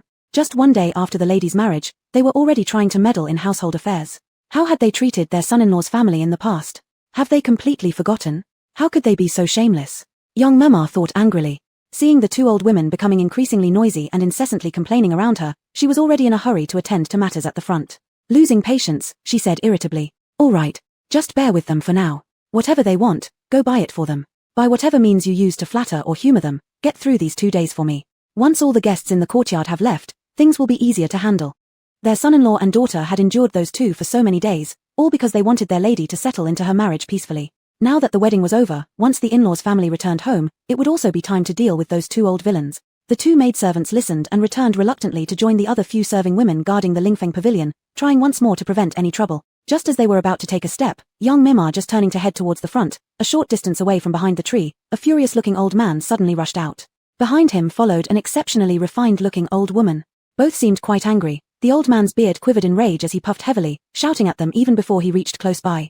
"Where are the old bastards Ju Ruofu and Fengshe? Take me to them quickly." Since the 2 maidservants had recently been keeping watch on Mr. and Mrs. Ju in Lingfeng Pavilion and didn't often go to the front part of the residence, they did not recognize Mr. and Mrs. Zheng. For a moment, they were startled by Mr. Zheng's loud voice. Young Mima, however, was greatly alarmed, inwardly lamenting, "This isn't good." While secretly giving eye signals to the 2 nearby maidservants to rush to the front to summon help, she stepped forward intending to placate Mr. and Mrs. Zheng. "Oh my, dear father-in-law, dear mother-in-law, are you 2 out for a stroll? Hee, not too far ahead, the peonies in the peony garden are blooming right now. Allow this old servant to accompany the 2 of you for a look. Young Mima, don't bother distracting us. We've already heard everything, both Ju Ruofu and his wife are staying here in this house. Moreover, at this juncture, they show no signs of repentance, living off the food and drink provided by our grandchild and grandchild-in-law, and planning to bully them under the guise of being grandparent. My grandchild and grandchild-in-law may feel constrained by formalities and dare not do anything, but we two elderly people certainly don't fear them. Hurry and lead us there, I'll tear the face off that old hag Fengsha. Weep. The suffering my daughter has endured at her hands over the years. This mother will get justice for her this time. Madam Lin, who was usually calm and good-tempered, was now visibly angry, her face pale and her eyes red-rimmed. Thinking about how her daughter's family nearly perished in exile due to Ju Ruofu and his wife, she couldn't help but choke up. Young Memar. This. What should we do? Enough, old woman, if she won't lead us, we can find them ourselves. I've visited this courtyard when His Majesty first granted it to Brother Heng. If I remember correctly, the Lingfeng Pavilion is near the pond in the backyard. Let's find them ourselves. Seeing young Memar stammering and refusing to cooperate, Mr. Zheng grabbed Madam Lin and hurried straight toward the pond behind the garden. Along the way, he was looking around for a stick or stone, something he could conveniently use when fighting broke out. Young Memar, what should we do now? A maid who remained behind anxiously asked. What else can we do? Go stop them. Look at the mess they're causing. We absolutely mustn't let the elder in-laws become overly enraged. Young Memar said this while hastily chasing after Mr. and Mrs. Zheng, the remaining maid. Hearing young Memar's words, it seemed like she was only worried that the two elders might get upset and not overly concerned about the couple in Lingfeng Pavilion. When the fight breaks out later, it gave her a clear idea of whom she should restrain. Ju Ruofu and his wife had just finished breakfast attended by a few maidservants. Feeling full, they started making noise again immediately. Compared to the recent period, both had gained weight significantly. Thanks to the moist air of Lingfeng Pavilion that was also beneficial for the skin, their complexions were much better now. With silk robes, brocades, wearing gold, silver, jade finger rings, they fully matched the image of wealthy old masters and matrons, appearing even more affluent than before their exile. Young Memar brought everything of quality to their quarters, decorating the place extravagantly. She assigned 5 or 6 serving women to wait on them hand and foot. Whatever they desired, as long as they mentioned it, she tried her best to fulfill their requests. This reassured the two, who had initially harbored trepidation about being mistreated by Ju Heng, finally putting their minds at ease. They became even more convinced that Ju Heng's higher rank and greater concern for reputation were the reasons he couldn't dare treat them poorly just to maintain appearances. As a result, the couple grew increasingly greedy, constantly demanding things from young Memar. In just 2 short months, the things the couple accumulated together were already worth around 1 or 2,000 taels of silver, but they still weren't satisfied. Recently, Madame Feng noticed how busy Ju Heng and his wife were, with Madame Zheng soon to remarry. She started scheming that after Zheng's remarriage, they could move into the main residence, allowing them to take control of the household affairs. By then, not only would they continue profiting, but they could also attend banquets hosted by royalty under the name of Ju Heng's grandmother. Mr. Ju also intended to leverage the influence of Ju Heng and Mu Linger's family to conduct some business and make more money. Furthermore, he wanted to leave the estate and convert all the valuables they had amassed recently into cash, so he could secretly send some to his eldest grandson, Ju Zhu. In his view, if his eldest grandson Ju Zhu, like Ju Li, had enough funds, he was bound to pass the provincial examination, become a jinsha, or might even be more accomplished than Ju Heng in the future. After all, since ancient times, literary men were always respected while martial talents were considered inferior. But Ju Heng preferred spending his money on wounded retainers, and would rather spend dozens to hundreds of taels buying painting materials for some young maid instead of helping his elder cousin. Mr. Ju was extremely confused by this. He originally wanted to discuss with Ju Heng, explaining that they were all family. If Ju Zhu rose in prominence, wouldn't it help Ju Heng too? But Ju Heng outright refused him entrance, not even letting him into the courtyard. And through intermediaries, Ju Heng conveyed the message, I'm already making concessions by feeding and sheltering you both. If you try to force me to support others as well, I'd rather give up my official position and have a proper talk with you. Mr. Ju knew Ju Heng's temper. Afraid of pushing him too hard and leading to mutual destruction, he feared their current life of luxury and authority would come to an end. Therefore, he chose temporary compromise and no longer mentioned this issue. However, precisely because of this rebuff from Ju Heng, Mr. Ju felt even more determined to personally nurture a better grandson than Ju Heng. The bond between Ju Heng and his brother with this grandfather-grandmother pair had already dissolved. Even though they might gain some benefit from their connection with the brothers, there were limits. For example, now, although Ju Heng had no choice but to provide for them, he completely ignored them. It was as if they didn't exist in the house. If it wasn't for his wealthy and well-informed wife, who understood the severity of filial disobedience, based solely on Ju Heng's preferences, feeding them adequately would already be a kindness. If he could cultivate a grandson stronger than Ju Heng, then later he could also assert himself and properly teach his grandson who disrespects him a lesson. At this moment, since he himself possessed some valuable items, he planned to secretly pawn them and send some money to Ju Zhu, allowing him to study diligently. As for the rest, he would conduct some trades himself, using the silver earned from his own efforts to fund Ju Zhu's education, then surely Ju Heng wouldn't have much to say about it. Therefore, Mr. Ju had repeatedly tried these past few days to leave the compound, but was consistently stopped by excuses from young Memar. Sometimes it was because the household was busy with Madame Zheng's impending remarriage, and she worried about the shortage of staff. Sometimes it was that all carriages were occupied, and if he wanted to buy anything, a servant could go for him.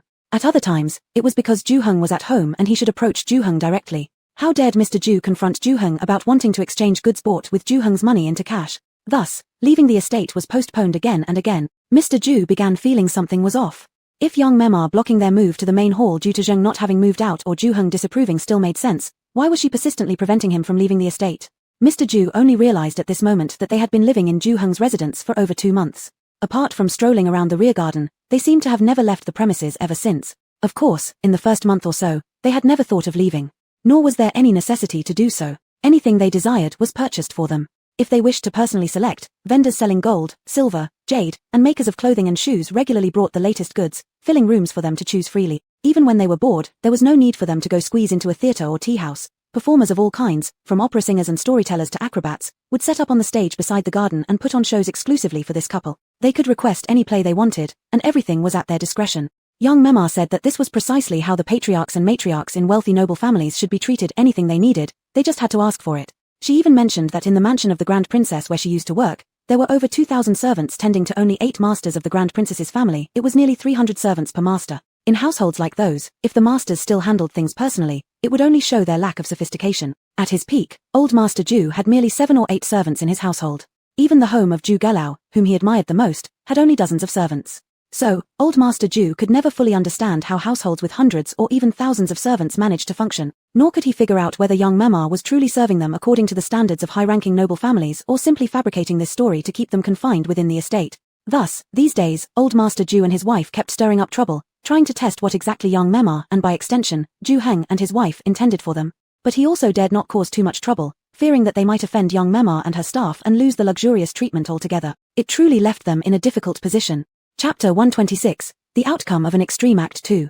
Grandpa Ju was causing a commotion with Ms. Feng in the courtyard of Lingfeng Pavilion. Just then, an old man suddenly rushed in at the gate entrance, holding a stone, his face full of anger, and started looking around as soon as he entered the yard. Grandpa Ju saw him at once, and he was instantly shocked, thinking, it's over. How did he find out about this place? Scared, he quickly tried to run away. But his attempt to flee immediately caught the attention of Grandpa Zheng, who hadn't seen him yet. He instantly hurled the rock in his hand straight towards Ju's head. Ju Ruofu, you son of a bitch. Finally, I found you. If I don't beat you into a pulp today, it will not quench my hatred. Grandpa Zhang used to run a security escort agency, so he wasn't weak in martial arts and had great strength. Even though Ju managed to dodge slightly, he still couldn't escape being hit and ended up with a blooded head. The pain made Ju let out an ouch as he clutched his head and collapsed on the ground. Ms. Feng, standing nearby, upon seeing Ju's bloody face, screamed in terror. She immediately hid behind the servants, too scared to block Grandpa Zhang herself. Instead, she ordered several servant women in the yard to stop him. Hurry, hurry and stop him, stop him. Before the servant women could react, Grandpa Zheng had already pounced on Ju again. Ju saw him coming and struggled to get up, but overwhelmed by fear, he had no strength in his body. In addition, he was dizzy from the blow and after multiple attempts, still failed to stand up. He could only watch helplessly as Grandpa Zheng's huge fists came crashing down on him again. Seeing this, Ms. Feng became even more hysterical, frantically hitting the few servant women. Ah, he's going to kill someone. You useless bunch, stop him quickly, my God, someone is going to die. As she was screaming, she suddenly felt excruciating pain around her neck. Turning back, she realized that Lady Lin had somehow sneaked up behind her and was viciously pricking her tender flesh exposed outside her clothes with the pin in her hand. Ms. Feng cried out in agony, instinctively trying to resist, but Lin, usually looking frail, had inexplicable strength today. Unable to push her away or evade her, Ms. Feng instead fell backward onto the ground, where Lin climbed atop her and continued stabbing mercilessly. When Lin's hairpin broke, she began scratching furiously with her nails while shouting insults. I'll let you bully my daughter, and your whole family, wolf-hearted and dog-livered, taking our money and wanting to harm my grandson and granddaughter. Ah! I'll scratch you to death, you old dog thing that refuses to die. In recent months, Miss Feng had become accustomed to luxury and ease, making her unprepared for such a physical altercation. Lady Lin took advantage and easily dominated her. The few servant women in the courtyard saw that Grandpa Ju was being beaten severely by Grandpa Zheng. They were also worried about possible fatalities, so they were all busy trying to restrain Grandpa Zheng and didn't have time to attend to Miss Feng. Shouting for help turned out to be futile since nobody could come to assist her. Miss Feng could only instinctively bury her face into her arms.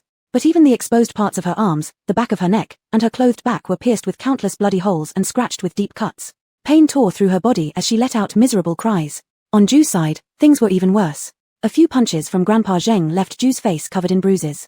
With no match for the strong Zheng, there was nothing Ju could do but use his arms to protect his head while neglecting the rest of his body. Seeing that he couldn't hit his face anymore, Zheng continued swinging his fists at Ju's ribcage from behind, determined to break a few ribs and make him suffer painfully until the end. When the servant women heard Ju scream faintly before becoming unconscious, they panicked, fearing he might really die under Zheng's beating, and desperately pulled his arms to try stopping him. Though they finally managed to restrain Zheng's arms with great difficulty, his feet kept kicking Ju's ribs. He wasn't changing his target, focusing repeatedly on the same spot on Ju's rib area. Russian Mother Yang and one of the servant women witnessed this horrifying scene just as they entered and quickly rushed forward to hold back both Zheng and Lin. That very servant woman who originally intended to play favorites now embraced the frenzied Lin with all her might and thought to herself, who needs to take sides here? These two in-laws are just too intense, harboring what enormous grudges must they possess. At this point, not only could she not show favoritism, but she couldn't even stop the mother-in-law from the other side. So, all she could do was run behind and hold the frail Mrs. Lin tightly. In the process, her arms were accidentally scratched by the half-crazed Mrs. Lin, leaving several deep marks on them. By the time Mr. Ju Heng and the others arrived, the in-law showdown was still ongoing. Grandpa Zheng, despite being held back by 4 or 5 women, was still roaring with vigor as he tried to kick the unconscious Grandpa Ju. Mrs. Lin was forcibly pulled off Ms. Feng by Yang Memar and another woman, preventing her from continuing to scratch Ms. Feng.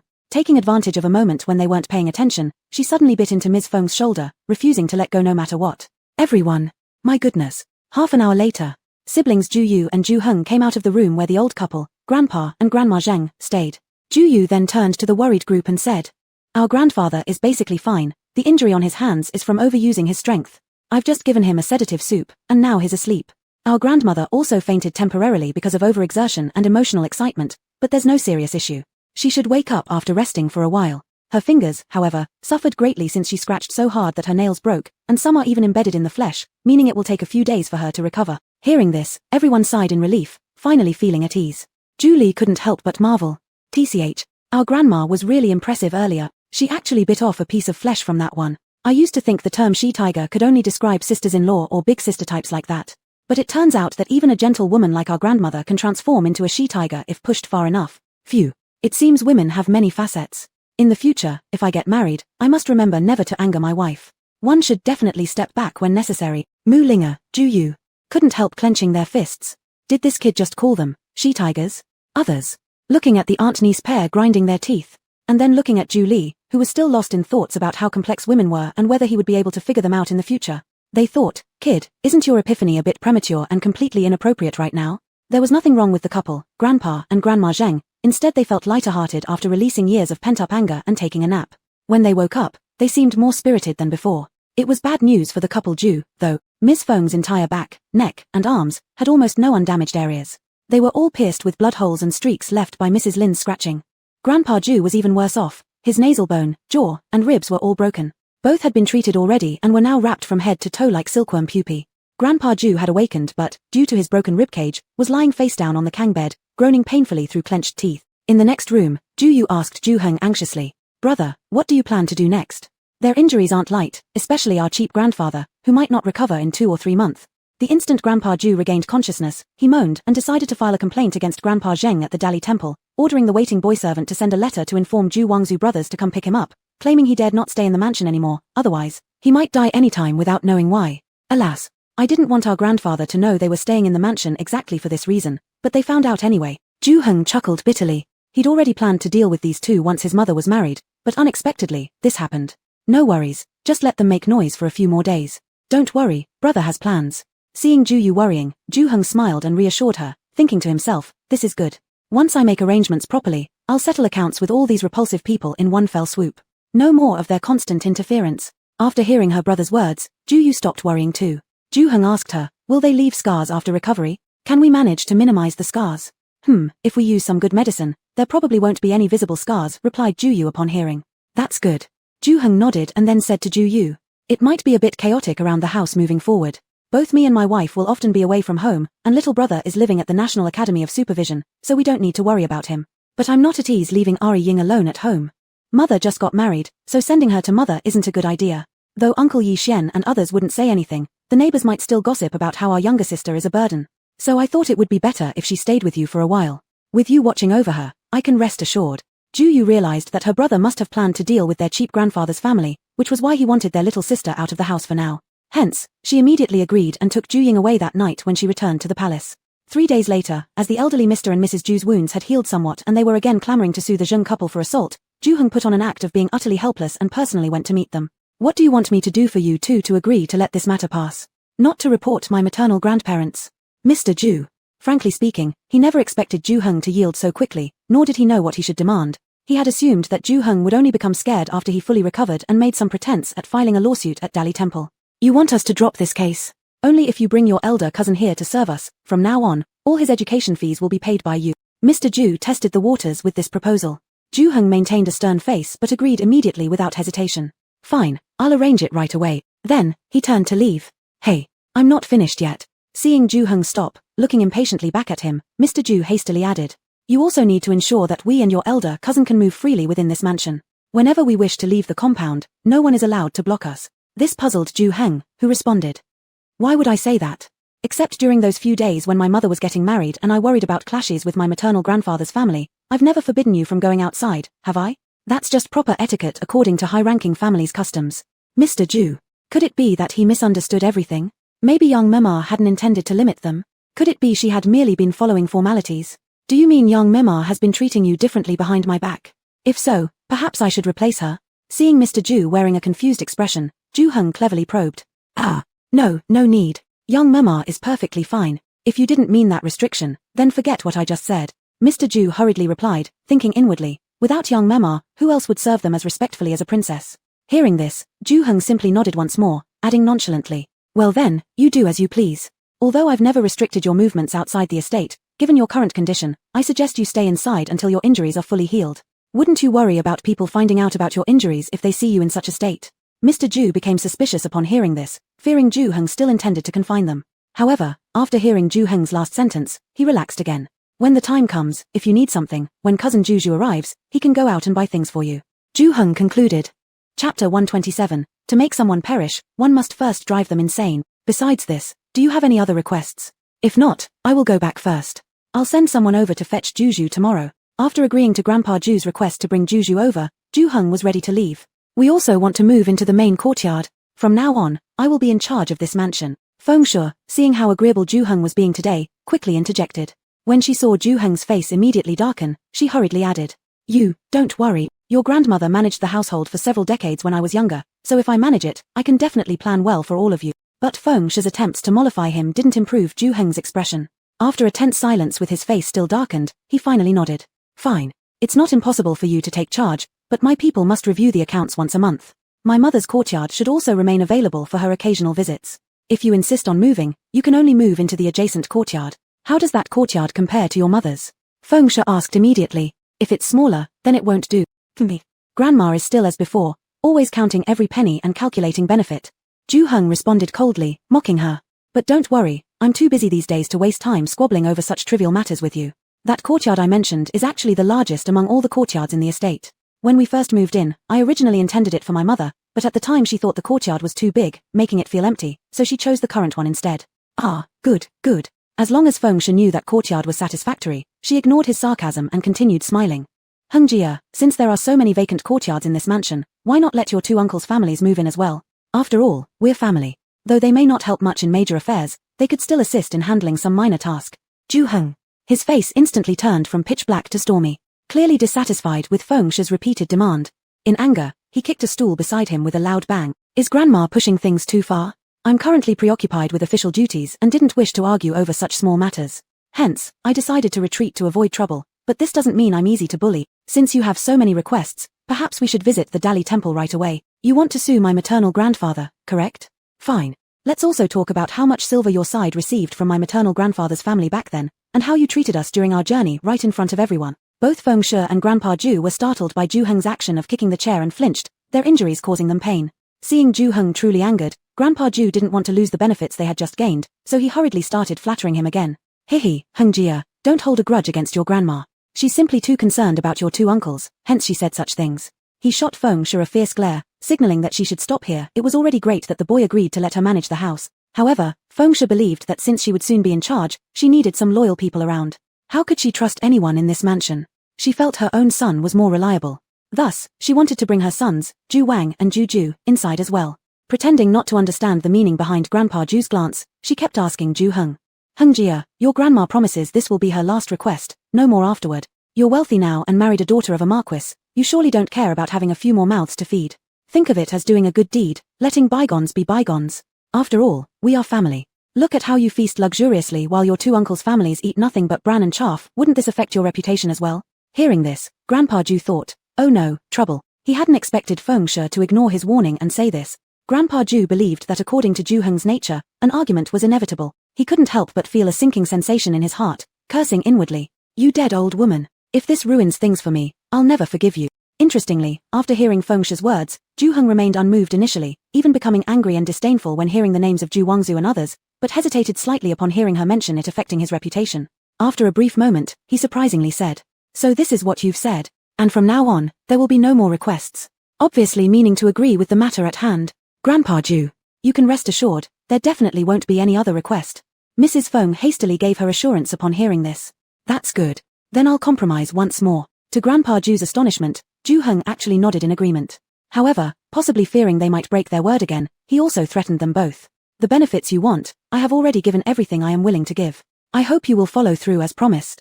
As long as you behave yourselves, I will not hold the past against you and there will be future honors and wealth for you to enjoy. It's just like grandmother said earlier, what harm would come from supporting a few idle mouths? This Ju Heng is capable of taking care of it.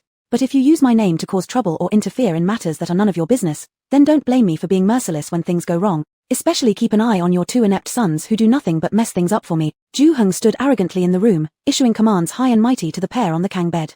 Once finished without waiting for their reply, he waved his sleeve and left. This disrespectful attitude, showing no regard for them as elders, enraged both Grandpa Ju and his wife so much that they simultaneously cursed him under their breaths, calling him a little brat. Still not feeling satisfied, they spat in his direction. But immediately after spitting, they grew excited again since Ju Heng had fulfilled so many of their demands today, both feeling that the beating they endured these past few days wasn't wasted. Mrs. Feng even boasted to Grandpa Ju. See, filial piety is greater than heaven. Now that this young man has become a big official, he fears even more the talk of people saying he isn't filial. Just look, when I mentioned something about damaging his reputation, he agreed right away. You, however, are always afraid of him, tiptoeing around cautiously. If we had used this threat of reporting him for disrespect to the Dali temple early on, wouldn't I have become the headmistress of this household long ago? Grandpa Ju. Faced with the self-satisfied Mrs. Feng, rarely did he ignore her. He really hadn't expected that Ju Heng would care so much about his reputation, even caring more than the disdain he felt towards them. But upon further reflection, it made sense. Who, having climbed so high, would willingly fall back down? On one side was his high rank and generous salary, and on the other was merely sparing some silver. Which was heavier and which lighter? How could that smart young man fail to weigh the consequences? Though Ju Heng as a grandson greatly displeased Grandpa Ju, his efficiency in handling matters was highly satisfying to him. The following morning, Ju Heng had his servants prepare the largest courtyard in the estate, Jiala Hall, and moved Grandpa Ju and his wife over there. He also sent someone to fetch the families of Ju Wangzu and Ju Wangye. Upon seeing the magnificent hall, spanning about 10 acres, Ju Wangzu and others were all thrilled, unable to believe they had truly moved in so easily. Although the place assigned to them by Ju Heng was clearly less luxurious than where Grandpa Ju and his wife stayed, compared to the house they rented outside the city, it was far superior. In fact, it was even better than what they had before their exile. After arriving, the two families naturally went to visit Grandpa Ju and his wife first, shocked to see the severity of their injuries. The attendants sent to fetch them had not mentioned that Grandpa Ju and his wife were injured. Father, mother, what happened to you? Ju Wangye rushed forward first, grabbing Mrs. Feng's hands while sobbing. Seeing this, everyone except Ju Huan hurried over, asking questions in unison. At this moment, Mrs. Feng recounted the story about how they got beaten by Mr. and Mrs. Zheng a few days ago, and how they used that incident to negotiate with Ju Heng. After hearing Mrs. Feng explain the entire situation, Ju Wangzu and others realized that the reason they were allowed to move in was because of their parents getting beaten. Furthermore, Mrs. Feng revealed that she had gained the right to manage the household because of this. Upon hearing this, both families showered her with extreme flattery. Each transformed into dutiful sons, personally tasting medicine and serving diligently, attending to their duties night and day. Their flattery and favoritism toward Mrs. Feng exceeded their respect for Grandpa Ju nearby. They raised this newly appointed matriarch to the heavens, immediately asking old Nurse Yang for various items to reward her grandchildren.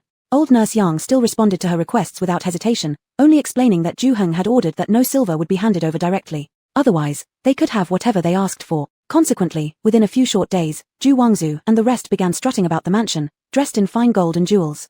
As for all of this, Mr. and Mrs. Ju Heng paid no heed, entrusting everything to old Nurse Yang to handle. They were so busy that their feet barely touched the ground. When they did return home, it was always after dark, and they would leave again early the next morning. Ju Wangzu and others actually hoped they wouldn't be around, leaving no one to control them, so no one bothered asking what the couple was busy with. Only Grandpa Ju occasionally inquired, to which old Nurse Yang merely responded that both of them were occupied preparing for the grand autumn hunting ceremony in October. Since Emperor Chengqian ascended the throne, every 3 years he would lead his generals, ministers, and princes who had not yet been assigned fiefs to go hunting at the forest grounds of Nanhazi for an entire month. Because this event always took place in October, during autumn, the common folk of Great Yang referred to this royal hunting activity as the autumn hunting ceremony. Emperor Chenkin's motivation behind this was twofold. First, to foster a bond with his grandchildren, and second, to observe each of their abilities through the annual hunting ceremony, so as to determine whom to heavily rely on in the future or where to send them when assigning fiefs. For this reason, all the princes placed great importance on this hunting ceremony, as it determined their futures. With many princes attending and Emperor Chenkin himself present, the accompanying guard duties naturally became paramount. Thus, old Nurse Yang's statement about Zhu Heng and Mu Linga being extremely busy was not entirely baseless. They truly had been working tirelessly over this matter. Grandpa Zhu, of course, had also heard of the hunting ceremony before, so he had no doubts about old Nurse Yang's explanation. With the masters of the house absent, the monkeys began to act like tyrant. Mrs. Feng's injuries healed much faster than Grandpa Zhu's. She recovered fully in just half a month. Once her wounds were better, she immediately took over the management of the household along with her 2 sons and eldest daughter-in-law. To flaunt her authority, mother and sons often gave orders imperiously to the servants in the house. Old Nurse Yang warned the household staff not to provoke them but let them have their way instead. Gradually, this indulgence caused them to become completely oblivious of their own limitations. Chapter 128, The Final Outcome 1. Thus, Zhu Wangzu and others brazenly lived in Zhu Heng's house for about 2 months. They had completely forgotten who they were and were getting overly confident. Zhu Zhu, with the special study fund provided by Zhu Heng, instead of studying diligently, spent his days taking the 2 servants paired for him by Elder Yang to poetry gatherings and drinking parties, indulging in wine and pleasure under the guise of scholarly exchange. The brothers Zhu Wangzu and Zhu Wangye also revealed their true colors, indulging daily in alcohol and debauchery. They almost frequented all the flower houses and wine shops in the capital. When Zhu Heng didn't give them money, they stole furnishings from the house to sell. If that didn't work, they would go to Madame Feng and ask her for money. Although Feng currently managed the household, the silver in the mansion was controlled by the accountants, and she couldn't use it directly. But she could indirectly access it. These days, she arranged for herself quite a few head ornaments and jewelry pieces. Any one of these items could be sold for several dozen taels. The head ornaments Feng accumulated were worth at least 1,000 taels or more. With money in hand, when her sons asked, Feng wasn't as stingy as before, giving them a bit here and there. Of course, only a bit. She still kept the lion's share for her own spending. Ever since Feng went to a banquet with her eldest daughter-in-law son representing Mr. and Mrs. Zhu Heng. After seeing how the noble ladies commanded their servants and hearing those servants call her madam, Feng became immediately enthusiastic about attending banquets. She stopped managing the household as attentively and spent her days pulling her eldest daughter-in-law aside to plan what clothes and jewelry they should wear during the next banquet so they could outshine others and make themselves shine. Unbeknownst to them, their lack of sophistication and nouveau riche behavior had already become a laughingstock among the high-ranking madams. They just didn't show it openly for Zhu Heng and his wife's sake. An elder lady acquainted with Elder Yang, who was also an elder to Mu Linga, feeling pity after seeing Feng and her daughter-in-law being treated like monkeys on display, privately called over Elder Yang and advised, even though these two are the old lady and senior mistress of your house, you should tell young Miss Linga not to always indulge them. If they come out and embarrass themselves, aren't they embarrassing people from your house as well? Elder Yang had been waiting for someone to say this. After hearing it, she sighed deeply and exaggeratedly told this elder about how Master and Mistress Zhu once bullied and oppressed Lady Zheng and her children, and now how they used filial piety to act arrogantly within the house. Alas, you don't know. At every little dissatisfaction, this old madam begins crying out heavenward injustices, trying to kill herself, causing immense trouble. Seeing that our mistress remarried, they forced our son-in-law to let them manage the household. Not only that, they insisted that our son-in-law bring back the 2 uncles who had already separated from the family, supporting them financially. Our son-in-law is a filial person. Thinking they're ultimately his family, broken bones still connected by tendons, he agreed to their requests. Our young miss didn't care much for internal family matters anyway and was very busy, so she didn't compete with them for management rights. Both thought, with 7 or 8 extra people added, they'd probably spend an additional 40 to 50 taels per month at most. Who knew that since this madam took charge of the household, the monthly expenses have inexplicably increased by more than 500 taels compared to when the former mistress managed it. Heaven. Even if they ate ginseng and bird's nest every day, it wouldn't cost so much. The elder listened in great shock. In her household, even with 300 masters and servants combined, the monthly expenditure on food was no more than 100 to 10 dozen taels. Ah, indeed, isn't it? Elder Yang sighed again. Our son-in-law also said that this expenditure is too much and wants to stop her from managing. But whenever he tries to take it away, she threatens suicide again, and even warns that if he doesn't let her manage, both elders will report him to the Dali Temple for unfilial conduct. Alas. With a worried face, Elder Yang continued. Our great Yang dynasty values filial piety the most. If they were really to accuse him, then at that time, our son-in-law would have no way to explain himself. Helplessly, our young miss has to make up the shortfall with her dowry. Alas. The Zheng boy is truly pitiful to end up with such shameless grandparents. Upon hearing this, the elder scolded. At other people's homes, aren't all elders the ones who protect the younger generation, hoping for their progress? When they suffer hardships, they swallow it without a word. But these two, after finally having a successful grandson, only think of dragging the child down. Alas, who says otherwise? Elder Yang sighed again. If they had even a fraction of your insight, such a thing would never have happened.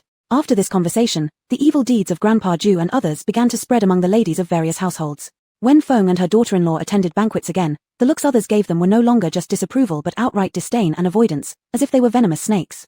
Talking to these shameless upstarts made others feel nauseated. A couple of clueless attendees greeted the mother-in-law and daughter-in-law but were pulled aside by friends who whispered the scandals they heard about the Ju family. Once those people heard, they quickly distanced themselves too. However, the Feng mother-in-law and daughter-in-law were completely unaware of all this. They were merely puzzled as to why there were suddenly so few invitations for Mr. and Mrs. Ju Heng recently. Even when there were invitations, they were only for Ju Heng individually. The new jewelry and clothing they had prepared had no chance to be shown off. Mrs. Feng and others were so immersed in the dream of lifelong wealth and honor through the Ju Heng couple that the 2 months passed in a flash. Grandpa Ju's injury was also completely healed. Once healed, he hurriedly left the estate to exchange the things he had accumulated over the past period at a pawnshop for silver. During these 2 months, he had realized that since Mrs. Feng gained power, she no longer took him, the head of the household, seriously. Not only did she not consult him about anything anymore, but she didn't let him know how much good stuff she embezzled either. All she cared about was her own enjoyment and had no patience to attend to his needs anymore. Therefore, these days, Grandpa Ju harbored resentment and wanted to quickly turn everything he had into silver so he could start some businesses. Once he earned money, he would properly discipline Mrs. Feng. One day, after taking Ju with him and pawning items worth over 700 taels of silver, Grandpa Ju lay on his kang bed at night pondering what quick turnover business he should engage in next. Suddenly, their room was surrounded by over a dozen house soldiers led by Ju Dahu. Then, along with their son Ju Wangzu and his wife, Ju Wangye and Ju Huan, were bound while asleep by Ma Jia and his men and tossed into the room like dead pigs. Startled, the couples immediately wanted to ask what was happening when Ju Heng walked in leisurely with a smile. "Heng brother, what do you mean by this?" Grandpa Ju hadn't spoken yet, but Mrs. Feng first angrily asked with a pale face. "What do I mean? Naturally, it means I've had enough of all you insatiable parasites." Ju Heng coldly laughed. "I said back then, supporting you is fine, but if you overstep, I won't spare you. But look at what you've done in these short 2 months. How much from my house have you spent or hidden? Do you take me for a silver-producing machine? Spending every single coin in the accounts until there's nothing left, forcing me to borrow money from my wife. It has gotten so bad that I now feel humiliated around her. Do you know how hard I worked to marry such a great wife? Capable, wealthy, and beautiful. Yet you've upset her to the point where she's angry with me. Do you really expect me to let you off easily?" Ju Heng scolded the group with a cold smirk, not waiting for any of them to speak before commanding Ju Dahu.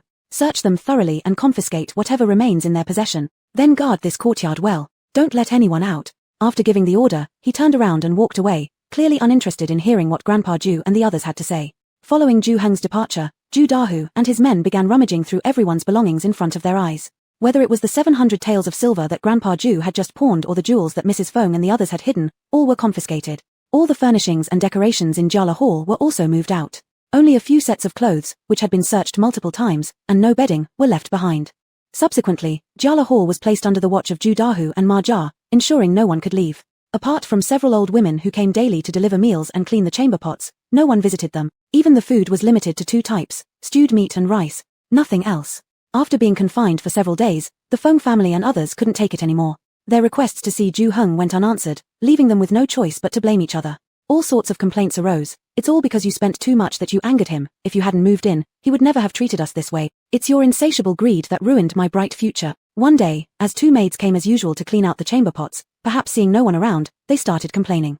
TSK, these people sure do produce a lot of waste." One maid pinched her nose with a handkerchief, clearly showing her disdain, and said, "When will this terrible task end? You just endure it a little longer. Ma Jia told me privately that in a few days, those 2 old folks will be sent off to the afterlife. Then we'll be free too." The other maid glanced around and whispered quietly to the first maid. "Really?" The first maid was immediately filled with surprise and wanted to ask more. But the second maid, fearing someone might overhear, stopped her from speaking further and took the chamber pots out with her. After they left, Feng Madam, who had been standing in the shadows ready to relieve herself, walked out trembling. "Old man, we must find a way to escape. That young bastard wants to kill us." Feng Madam trembled and spoke to Grandpa Ju. Hearing Feng Madam's words, Grandpa Ju was also very frightened, but there were always people guarding outside the yard, so even if they wanted to escape, there was no way out. Just at that moment, Ju Huan, who had been keeping quiet these days, suddenly stood up and said, "In the past few days, I've observed that there's only one maid guarding the back gate of this courtyard. If we pry open that gate and knock her out, we might stand a chance of escaping. You talk easy. She is on guard outside the door, and as soon as we pry the gate, she'll hear it and go to report. How are we supposed to knock her out then?" Ju immediately scolded him from the side. "Just because you can't do it doesn't mean I can't." Ju Huan shot back right away. "I'm not like you, incapable of anything, and just pretending to read books all day long. That's enough, both of you, stop arguing." Grandpa Ju interrupted sternly, then turned to Ju Huan. What's your plan? Spit it out already, enough of the nonsense. I'll tell you under one condition. Grandfather, you must promise me that once we escape and get our hands on silver, you'll give me 1,000 taels personally. Ju Huan immediately set his terms. He knew that if his grandfather escaped, he would surely go to the Dali temple to accuse Ju Heng, threatening him for benefits. Grandpa Ju naturally didn't want to give him the money, but had no choice but to agree at this point. Since moving in, Ju Huan had never trusted Ju Heng, especially after learning that he was forced to give up control of the household management. Having fallen into Ju Heng's traps multiple times, Ju Huan didn't believe Ju Heng would be someone willing to be coerced. He suspected there would be retaliation. Therefore, secretly, he bought quite a bit of poison powder, poison, knockout drugs, and stored them all in a pocket sewn into the underwear he wore next to his skin. At this moment, he turned around and pulled out a packet of knockout drugs, looking proud as he said, "A small amount of this drug is enough to knock someone unconscious. All we need to do is sprinkle some of it through the door crack toward the maid." The group. Chapter 129, The Final Outcome 2. On the 15th day of the 7th lunar month, it is said to be the day when the gates of the underworld are wide open, also the day with the most yin energy in the year. According to custom, one must not go out on this night as it is believed that one could easily attract unclean entities. However, just as dawn was breaking on this very night, while it was still dim, a group of men and women, young and old, rushed to the front of the Ying. From afar, they all cried out together claiming injustice, startling the several constables guarding the door of Ying. Everyone thought these were ghost souls who had forgotten the time while wandering outside, missing the point to return to the underworld, and thus got stuck outside the ghost gate. The few guards were so scared that they raised their weapons. When they approached and lit them up with lanterns, seeing that everyone had shadows, they then confirmed that those coming were humans. They appeared to be a family. Upon inquiry, it turned out that these people had come to file a complaint, accusing their grandson of being disobedient, imprisoning and abusing them. And the person being accused was a high official, a third-rank commander of the Longxiang camp, Ju Heng. Because old Mr. Ju and his wife were accusing Ju Heng, who was a third-rank official, the case was transferred from Ying to the Dali Temple, its superior department, on the same day the case was received. On the 16th of July, the Dali Temple formally opened the court to try this case, naturally attracting many people to come and watch. It wasn't that the common people of the capital city had nothing better to do and spent the whole day taking watching the trials as entertainment, but if judged as being disrespectful to elders in the Han dynasty, it was a serious crime that could result in 40 canes at minimum or exile and beheading at maximum. Moreover, once someone was truly judged to be rebellious, their character and conduct would be questioned, let alone serving as an official. Even walking among the crowd as an ordinary citizen would draw contempt. And the defendant was Ju Heng, the newly promoted commander of the Longxiang camp by Emperor Chengqian. This nobleman had risen 3 ranks due to his achievements in saving the emperor, followed by marrying the first female war goddess of Dahan, leaving a deep impression on the people of the capital. The grand wedding when he married General Mu last year was still fresh in everyone's memory, and before long, he was sued by his own biological grandparents. The crowd couldn't help but think, could it be that this man was like a dung egg that only looks good on the surface? Seemingly fine on the outside, yet inherently a rebellious and unfilial thing.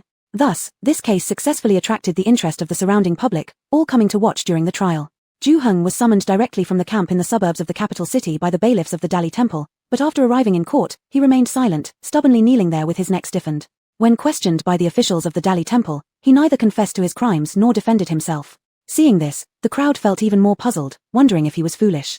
At this point, even if one was truly guilty, they should still defend themselves somewhat, right?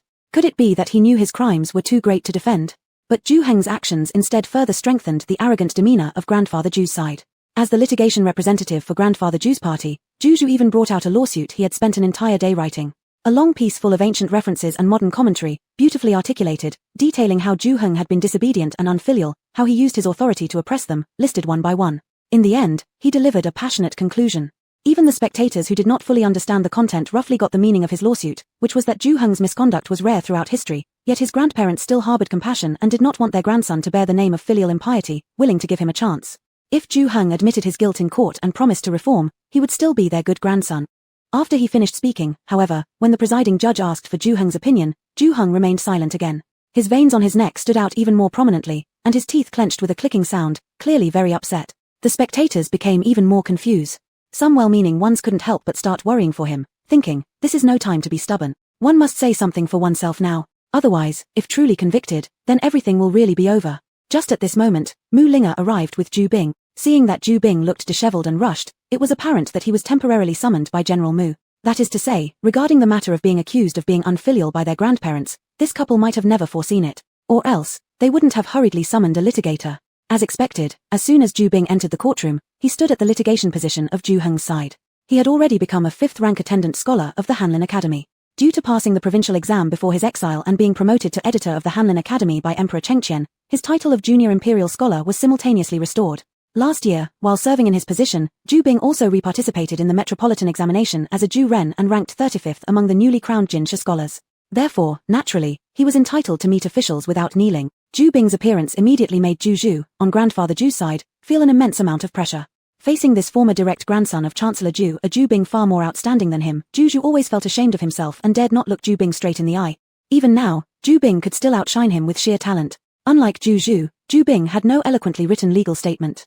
He hadn't even had time to prepare a draft. After entering the courtroom and paying respects to the presiding judge, he stood there and directly asked Ju Zhu.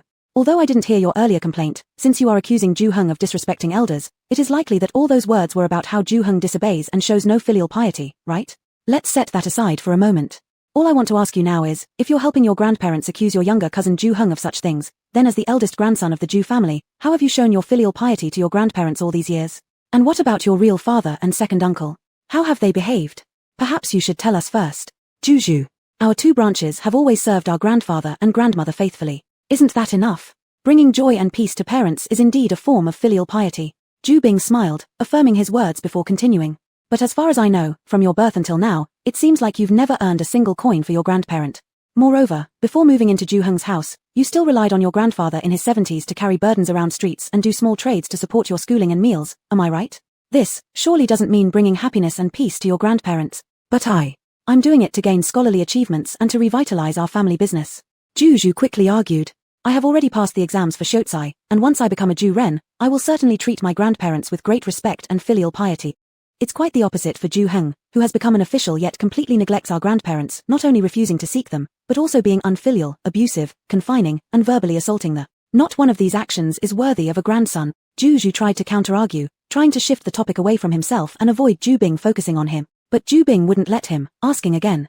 So you admit that until now, you've not only failed to honor your grandparents but have also continued relying on them to support you, despite being 2 years older than Ju Heng? Shouldn't you, as the elder son and the first grandson, be responsible for taking care of your grandparents instead? Ju Zhu. Ju Heng is now powerful and richer than me, so it's only fitting that he pays more respect to our grandparent. Ho ho, I've lived many years, and I've never met anyone like you, who can so brazenly justify their own incompetence. Truly shameless. You probably think that because Ju Heng is capable, he should naturally support your entire family, too, don't you? Ju Bing coldly sneered in mockery, instantly drawing bursts of laughter from the onlookers outside. Ju Zhu turned bright red from embarrassment amidst the jeering crowd. Pausing momentarily as the laughter died down, Ju Bing then addressed the presiding judge above. Report to your honor, a few years ago, the third branch where Ju Heng belongs had already separated from the other two branches. Here's the document of separation. As he spoke, Ju Bing took out a document from his chest pocket and respectfully presented it upward. Once the officials of the Dali Temple verified the fingerprints and determined its authenticity, Ju Bing continued. Your honor, the document clearly states that the third branch, where Ju Heng belongs, gave 100 taels of silver to the couple of Ju Laro Yi for their retirement. Afterwards, the issue of their elder care belonged entirely to the first and second branches, and had nothing further to do with the third branch. Thus, the claim by the couple of Ju Laro Yi that Ju Heng neglected them cannot hold water. The chief examiner of the Dali Temple questioned the elderly couple after hearing this. Since the third branch led by Ju Heng has already separated from you and the matter of your elder care has been agreed upon, why are you still suing him? Replying to the great lord, though the document was indeed signed by me, it was under duress. At that time, due to the malicious intent of his second aunt, harm almost came to them. Although his second aunt ultimately died for it, Ju Heng still had quarrels with his first uncle and second uncle's families and insisted on splitting the household. Back then, seeing the fierce determination of the boy, to prevent him from causing more trouble, I reluctantly agreed to separate the family. Out of pity for the widowed mother and children at the time, fearing that their livelihood would be difficult afterward, I suggested they should not bear the responsibility of supporting us. As for the 100 taels of silver designated for our elders' retirement, that was just fabricated nonsense. At the time, all of us were being deported. How could Heng's family possibly have the silver to give me? Would they dare hide it if they had it? Concerning the separation document, Grandpa Ju had long prepared his statement. He knew outright denial wasn't realistic, but as long as he insisted that the 100 taels weren't actually received, then the document would be rendered useless. Upon hearing this, the official from the Dali Temple questioned whether Ju Heng had indeed handed over the silver. Replying to your honor, the silver was indeed paid in full at the time. My uncle Ju Tianhao was a witness, and my father was present as well. As for those 100 taels, they were borrowed by Ju Heng from Liao Yi, the bailiff responsible for escorting us. Liao Yi is currently waiting outside the courtroom, your honor. If you wish to verify, you may summon him. Ju Bing had anticipated that Grandpa Ju would deny receiving the silver, so on his way here, he had already sent someone to bring Liao Yi along. Grandpa Ju. Due to Liao Yi's testimony, the Dali Temple ultimately confirmed the validity of the family division document. Even so, the original division was out of necessity and not by choice. Now that my grandfather doesn't want the division anymore and wishes the whole family to live together again, why shouldn't that be allowed? Seeing this, Juju immediately began pressuring others with the notion of filial piety. Ju Bing simply smiled upon hearing this. His intention in presenting the division document was merely to expose the broken promises of people like Grandpa Ju, nothing more. Sure enough, just as Juju finished speaking, before Ju Bing could even reply, someone among the commoners outside couldn't bear it any longer and loudly shouted. With a valid family division document, it is a favor if General Ju supports you, and refusing to do so is entirely within his rights. How dare you still sue him? Exactly. When things were bad for him, you kicked him out, forcing him to pay 100 taels despite knowing he didn't have any money. And now that he's doing better, you say there should be no division. How shameless can you be? The crowd outside also began murmuring amongst themselves. Your Honor, please make a wise judgment. This is all part of Ju Heng's sinister plan. Pretending to support us, he has actually been mistreating us all along. 2 months ago, he even orchestrated his maternal grandparents to beat us up.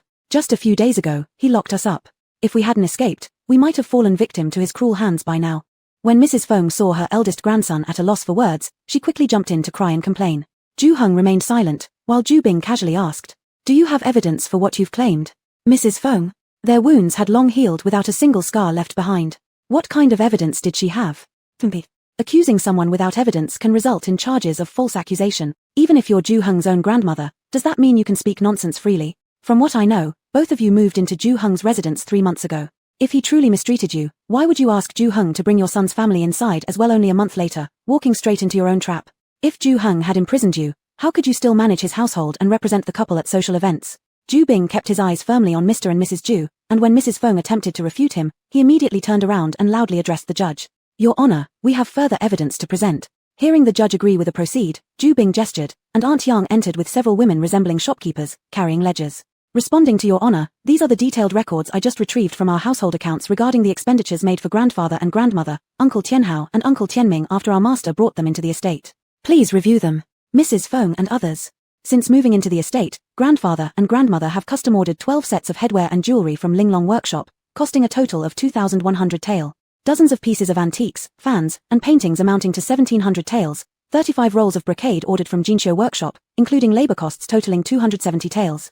Uncle Tianhao and Uncle Tianming spent a total of 172 taels at places like Yangchun Tower and Xinfeng in over just 2 months.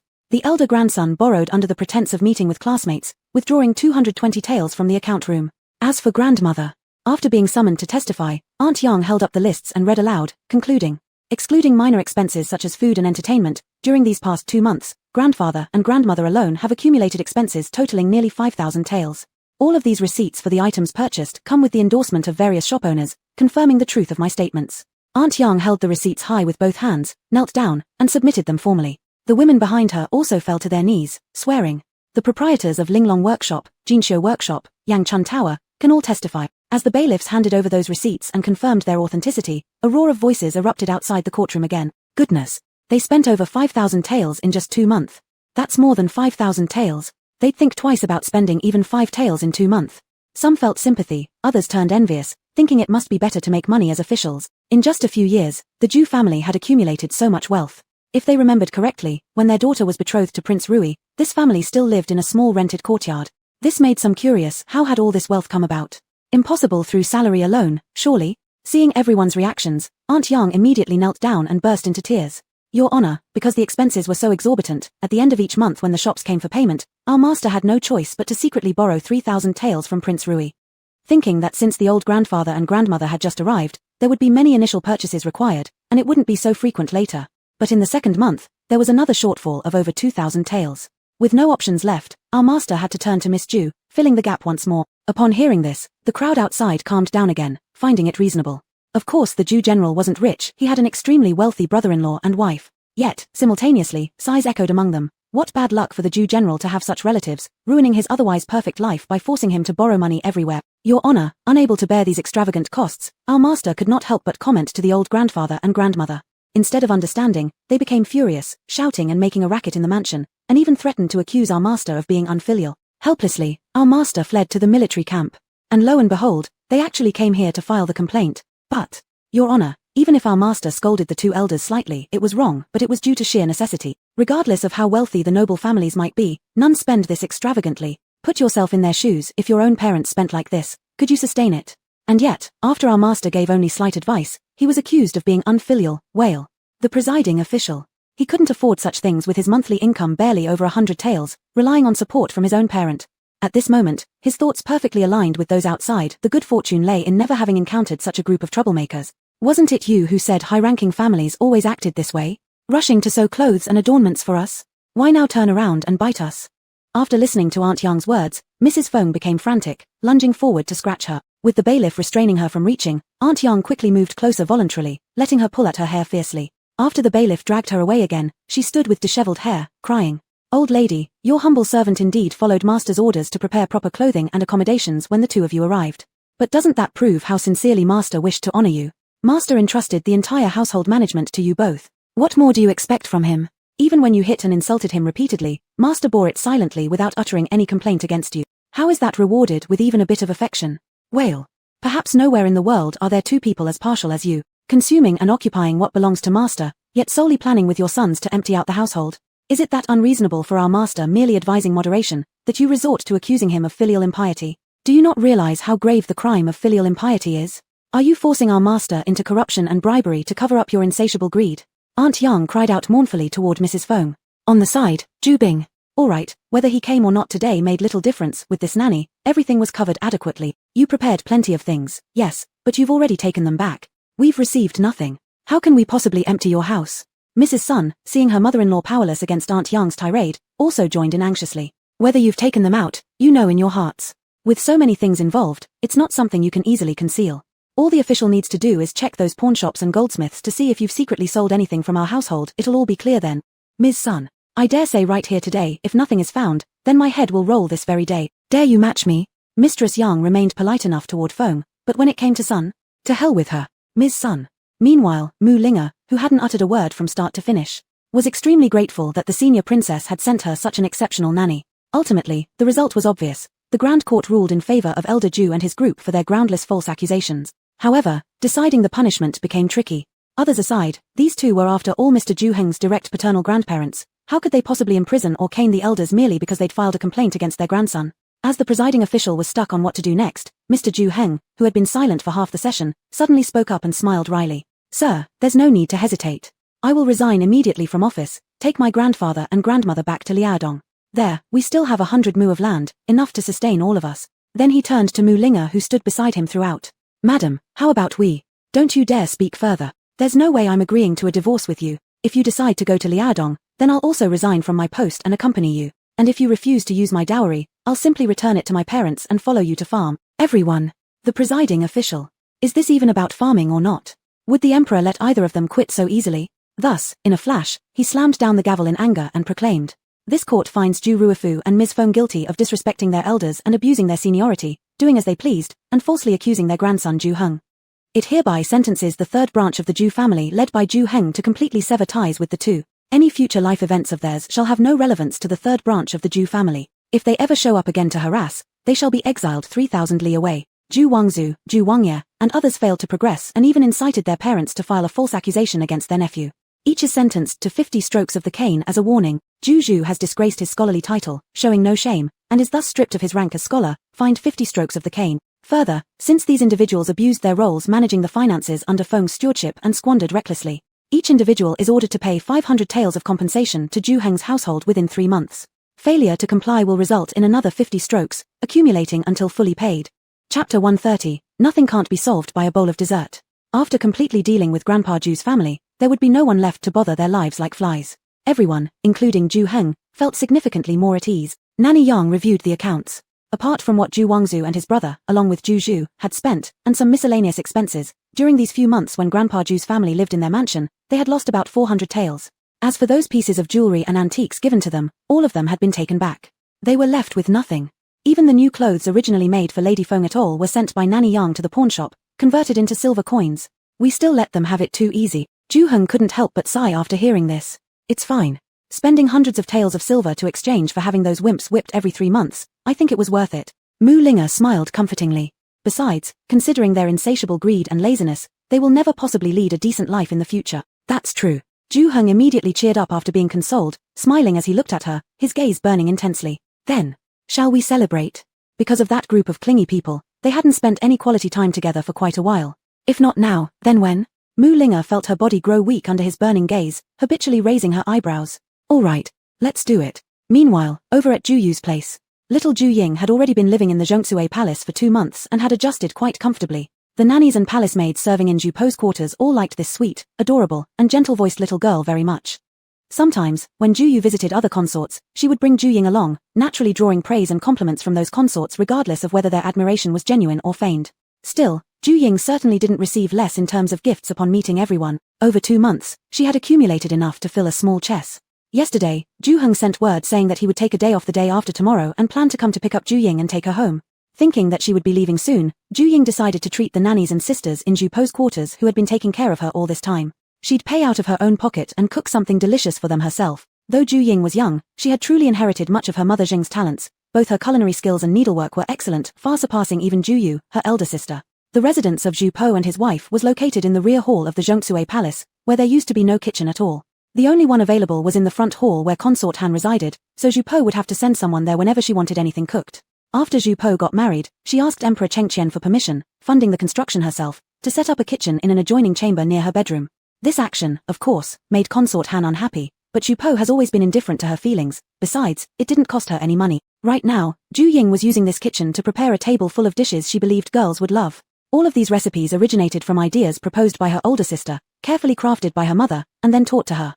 They included tomato shrimp balls, spare ribs braised with potatoes, boiled fish slices, garlic leek cured pork, lotus pond stir-fried vegetables, spicy sour potato threads, a big plate of French fries, and another big plate of garlic roasted chicken. Once the rich tomato soup simmering in the pot was ready, tomato noodle soup would round out the meal. Just as Ju Ying was preparing the noodles, she spotted her sister-in-law leading the dejected 12th prince walking in. Ju Ying quickly greeted them both. Sister-in-law, Uncle 12. Do we have any food at home? If we do, hurry and bring us some. If not, have the kitchen prepare something quickly. Your sister-in-law is starving to death. Seeing Ju Ying, Ju Po immediately responded with urgency, showing how distressed he was. Seeing how pale he looked from hunger, Ju Ying hurriedly instructed her staff to serve the couple some of the dishes she had just finished making. Ju Po was extremely famished. All day and night, he had been preoccupied with trying to console his 12th uncle and hadn't eaten a single bite yet. Upon seeing the food arrive, he immediately started devouring a bowl of rice paired with the dishes, which finally gave his starving and sore stomach some relief. Only then did he have the energy to attend to his 12th uncle.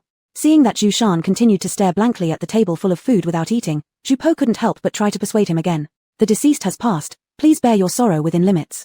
You haven't eaten for 3 days. Eat something quickly. Upon hearing this, Zhu Shan simply waved his hand. Not only did he refuse to eat, but he also pushed away the bowl of rice. She only turned to Ju Ying who was standing beside her. Little Aang, do we have any wine? Go and fetch 2 jars for your Uncle 12. After entering the palace, Ju Ying had been calling people following the example of Ju Yu and Ju Po. Thus, she also called Zhu Shan as Uncle 12. Seeing the dejected look on Zhu Shan, how could Ju Ying dare to fetch him wine? After pondering for a while, she went back towards the small kitchen.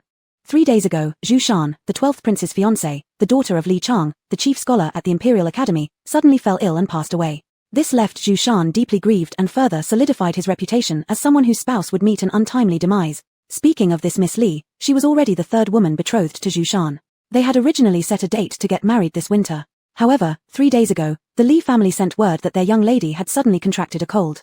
Though they thought it was just a minor ailment that would be cured with a few doses of medicine, unexpectedly, she passed away in just 1 night.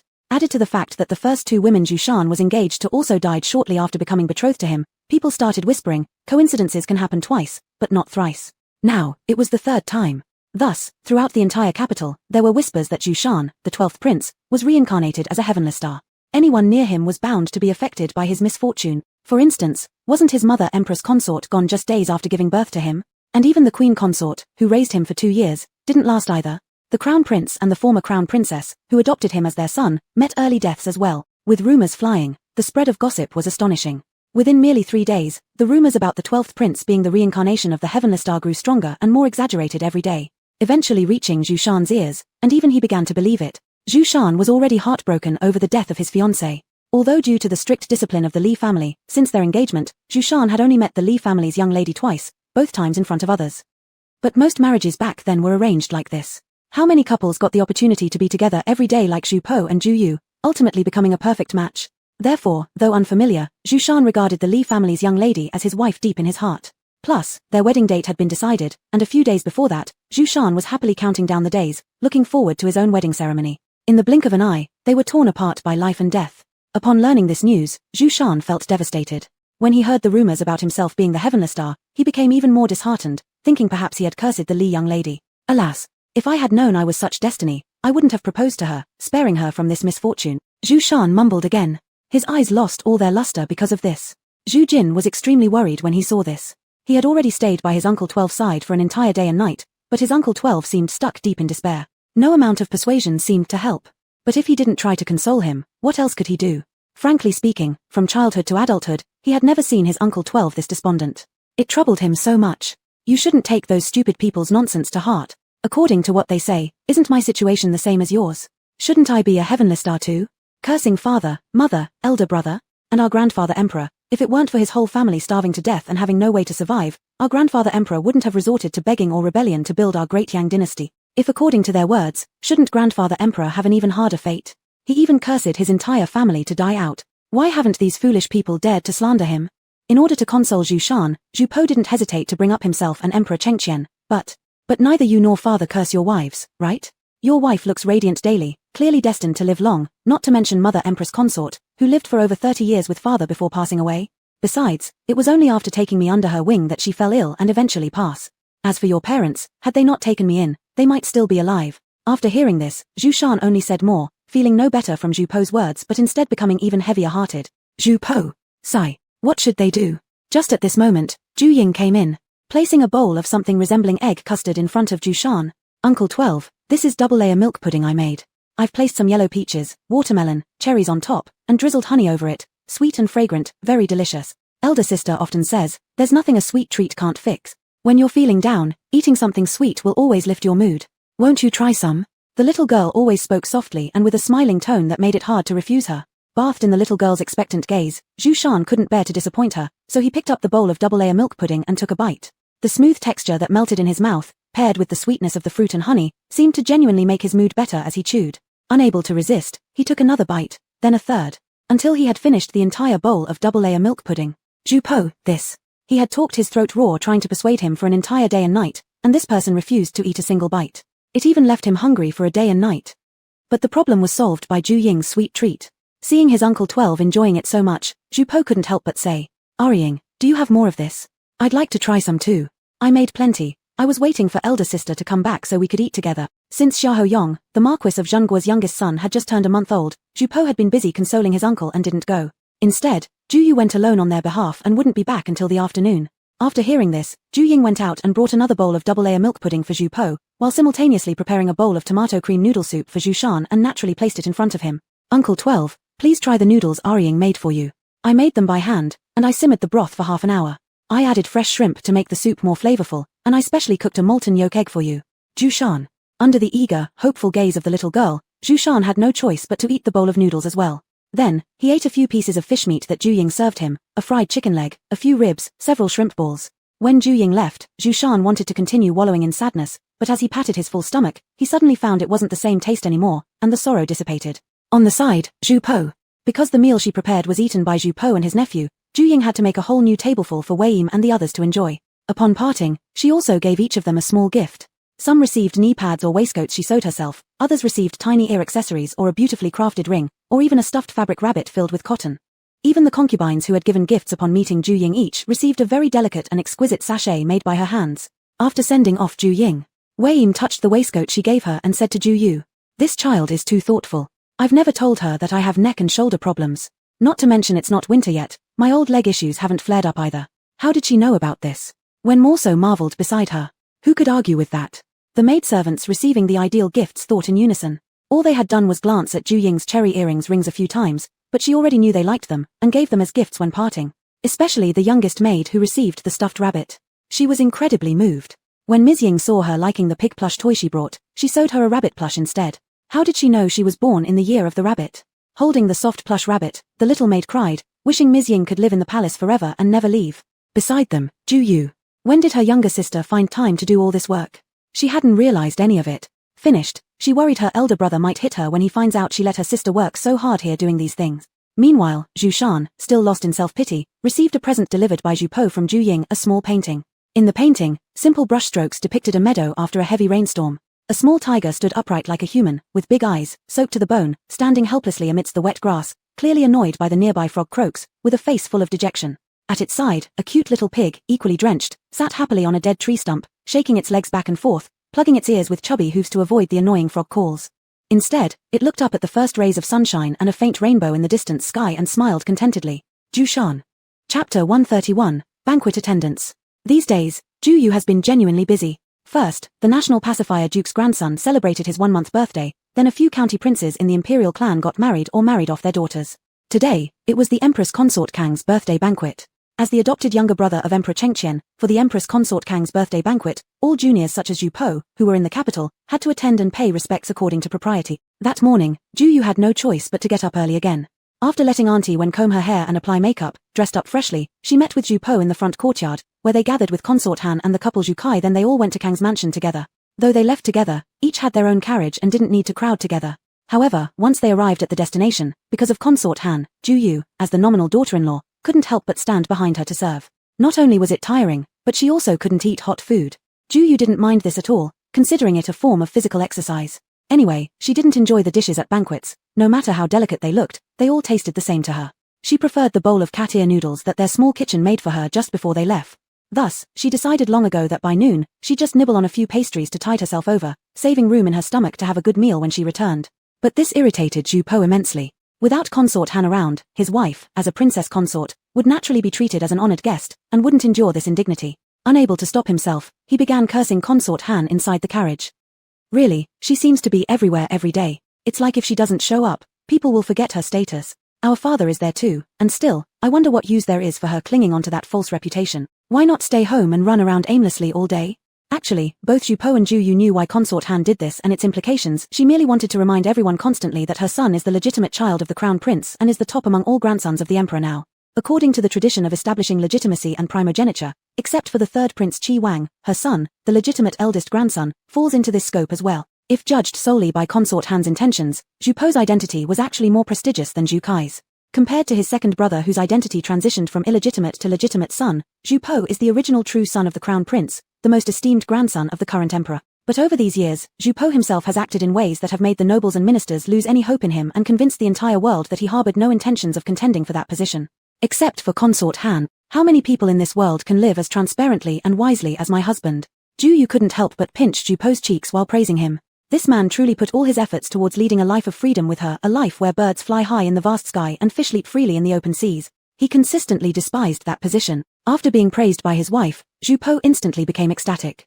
Seeing his wife's face so close, he couldn't resist pulling her into his arms and kissing her. Ju Yu wasn't used to having anyone around during their private moments. So under her insistence, there were never overnight maidservants in their bedroom, and when the couple traveled together in a carriage, the accompanying old women and maids always rode in a separate vehicle. Hence, Ju Po naturally felt no reservations when kissing her right now. Perhaps it was due to the intense sensations from being kissed in a crowded carriage surrounded by people, or perhaps it was because Ju Yu's outfit today was particularly bright and alluring. By the time they neared Kang's mansion, both Ju Yu and Ju Po were already panting heavily and had disheveled clothes. As such, they hurriedly started tidying up their disordered attire. While adjusting her intricate garments, Ju Yu couldn't help but pout her kiss-swollen lips and complain to Ju Po. "It's all your fault." Unbeknownst to her, her tone after experiencing such passionate moments sounded incredibly charming and enticing. Looking at her red mouth and the accidental glimpse of her inner beauty revealed beneath her disarrayed clothing, Ju Po's just suppressed desire flared up again. He almost didn't want to go to Kang's mansion at all. Instead, he just wanted to take advantage of the situation here and possess his Ayu thoroughly. Resisting no longer, he embraced his wife from behind, rubbing his forehead against the back of Ju Yu's neck, an area known to be sensitive for her. His voice grew hoarse as he said, "Ayu, I want you so badly. To hell with wanting." Ju Yu angrily fastened her dress buttons and nudged him away with her elbow, completely annoyed. It was infuriatingly difficult to fasten those damned buttons, and she had no idea how he managed to untie them so smoothly earlier. "Help me quick." As Kang was about to arrive, and Ju Yu's clothes were only half dressed, she couldn't help but seek Ju Po's assistance, who had already finished dressing. Damn it. Why, from ancient times to today, are men's clothes always simpler to wear than women's? If she couldn't get out of the carriage once they arrived, her reputation as a seductress would become even harder to control. Seeing Ju Yu's face turning red with worry, Ju Po immediately stopped fooling around and began helping her. Only through their combined efforts were they able to finally dress Ju Yu neatly just as the carriage reached the front door of Kang Mansion. Both worked up a sweat on their noses. Looking at each other's flushed faces and thinking about their earlier excitement and rush, they suddenly found it funny and couldn't help but start laughing together. At this moment, the cries of the servant maids from Kang Mansion rang out. "The Prince of Rui and Princess of Rui have arrived." Outside the carriage, Wei Auntie's voice could also be heard. Your Highness, Her Highness, may we disembark?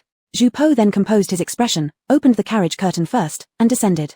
He then reached out to escort Ju Yu, now restored to her noble appearance, down. Looking at Ju Yu's calm yet still blushing face, along with the reversed pearl hairpin on her head and the unmissable kiss marks on her neck behind. Wei Auntie. Zhu Po watched Ju Yu enter with Wei Auntie and others before he turned around and followed Zhu Kai towards the yard where male guests were entertained. Upon entering, Zhu Kai immediately struck up conversations with everyone. Zhu Po was not interested in repeating small talk with them and saw Uncle 12 sitting alone in a corner of the room, so he went over to him. The rumor that Zhu Shan was an unlucky star was finally suppressed by Emperor Chengqian's forceful actions a few days ago. Having ruled for decades, Emperor Chengqian was highly politically sensitive. Hearing someone spread the rumor that his youngest son brought bad luck to people, he immediately realized it was someone trying to oppress his youngest son via public opinion. He also quickly understood that his recent promotion of his youngest son was what caused others to envy him. Thus, he secretly sent people to investigate and discovered that the origin of this gossip all came from a destitute fortune-teller. This fortune-teller suddenly became wealthy shortly after spreading these words. However, on the very day Emperor Chengqian's people tracked down the fortune-teller, the man drowned and died, preventing them from uncovering who was behind him. His death made Emperor Chengqian more aware, further confirming that someone was indeed using this matter to suppress his youngest son. Who this person truly was, Emperor Chengqian couldn't find out right away, but for those who dared to follow trends and spread rumors, he had plenty of ways to deal with them. Not only did he order the prefecture to hang the dead fortune-teller at Cabbage Market for 3 days and throw his body into the mass grave area to be eaten by stray dogs, forbidding the family from burying him properly. He also arrested several men and women who spread the rumors about Zhu Shan being an unlucky star the most severely. They were accused of causing public unrest, beaten with dozens of strokes, and forced to parade through the streets for 7 days as an example to deter others. Under Emperor Chengqian's straightforward operation, the citizens of the capital fell silent, and no one dared to say anything else about Zhu Shan having a hard fate. Additionally, because Zhu Shan personally attended Miss Li's funeral and promised to observe mourning for 3 years during her spirit service, promising not to make any further engagements within this period, everyone began to admire the deep emotions of Prince 12. With this move, the wave of public opinion was finally truly quelled. However, Zhu Shan seemed like a completely different person after this incident. Normally the kindest among brothers and nephews, except for Zhu Po, he became indifferent to everyone else. On Zhu Yu's side, as soon as they entered, Su, the eldest grandson's wife of Kang Wang, greeted them. Su is the second daughter of Grand Secretary Su, who married Kang Wang's eldest grandson, Kang Li, 2 years ago. Because Kang Li has good relations with both Zhu Heng and Zhu Po, Su and Zhu Yu got quite familiar with each other too. Su first greeted Han Shi and the rest, exchanged a few polite sentences with everyone, then signaled Zhu Yu, who was behind Consort Han, before calling the guide matrons to take the group inside. From Su's signaling, Zhu Yu knew she had something to tell her. So when the others, including Consort Han, walked a bit further ahead, Zhu Yu curiously asked, "What's wrong?" Just now, the wife of the Minister of Rites came. She was accompanied by her granddaughter and another beautiful woman. They said they are surnamed Zhu. I heard it matches your surname, so I asked a few more questions and learned that the Zhu girl indeed knows you. She is the legitimate grandniece of the former Grand Secretary Zhu. Her name is Zhu Dan. I feel like they're up to no good, so I thought I'd give you a heads up. Zhu Yu. Madame Lu, the wife of the Minister of Rites and mother of Crown Prince's Consort Han, actually brought Zhu Dan to the banquet. If this wasn't aimed at her, then her surname would be written upside down. But how on earth did these two people, who had nothing in common, end up together? And all she wanted was to simply attend the banquet. As a result, not only would she have to serve Consort Han, but she'd also inevitably eat poorly, and always be prepared to enter into palace intrigues.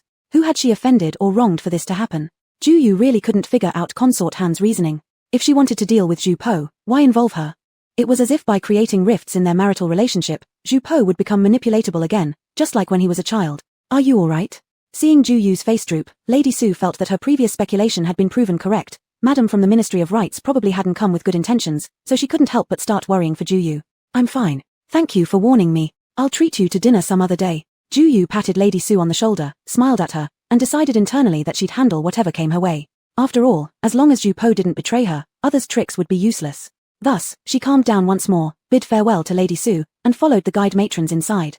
The moment Zhu Yu entered the banquet hall, the Grand Princess sitting above saw her, called her over, made her sit beside her, and scolded her with a smile. You girl, you're always dodging around at home. How long has it been since you last visited your aunt? Today I've finally caught you, and you're going to be properly punished. Since your mother-in-law is being attended by her direct daughter-in-law, you, the second daughter-in-law, will attend to me this day. Afterward, she turned to Consort Han and laughed. Haha, younger sister, I'll borrow your son's wife for today, do you mind? Consort Han. You already said she's not my real daughter-in-law, and if I were to say I minded, wouldn't it confirm the accusations against me for bullying her? Since she neither could nor dared provoke her elder sister-in-law, Consort Han replied with a forced smile. Big sister, don't speak nonsense. Even if both of my daughters-in-law were summoned to serve you, it would still be fitting. That's unnecessary. Deng is very filial and doesn't visit old grandma any less often than anyone else. Today, I'll punish this disrespectful one. Grand Princess flicked a finger at Ju Yu's forehead. Though her words praised Deng and criticized Ju Yu, everyone could see that she favored Ju Yu as a daughter-in-law somewhat more. Ju Yu also realized, as long as this person was present, things should go smoothly without much trouble for her today. Chapter 132, her heart is completely settled. With the Great Princess as her protector, Ju Yu suddenly felt much more relaxed. All she had to do was sit behind the Great Princess and act like a well-behaved niece-in-law. Her eyes were only on the Great Princess, not even glancing at anyone else. This left Lady Lu, the wife of the Minister of Rights who was standing about a meter away, unable to find an opportunity to speak with her about Juhan's matters several times. A moment later, a call announced. The young ladies are here. A group of around 20 girls appeared at the banquet hall entrance, ranging from about 10 years old to 17 or 18. They flitted about like colorful butterflies. These young ladies were the daughters of various households invited by the elder concubine Wang of Kang for the celebration, earlier entertained in the garden by the Kang's daughters. Now they returned since the feast was about to begin. Among them, Juhan immediately noticed Ju Yu sitting up above. Her eyes lit up as she hurriedly wanted to greet her and appropriately call her younger sister, to seize the chance to get close to Ju Yu. Although their family had returned to the capital and moved back into the former chief cabinet minister's residence, her paternal grandfather had not been exonerated. Although her eldest cousin now enjoyed the emperor's favor again, if they wanted to reach her grandfather's position, it might take another 10 to 20 years. How could she wait that long? She was already 18 and would be 19 soon. If she didn't find a husband, she might end up as someone's second wife. However, those who came to propose marriage now, or those her eldest cousin found for her, were all poor scholar candidates or sons of officials of 5th or 6th rank. How could any of them possibly match her? Juhan thought that even if her fate wasn't as good as Ju Yu's, where saving someone turned her into the princess consort of a wise prince with little effort, it should at least be close, right?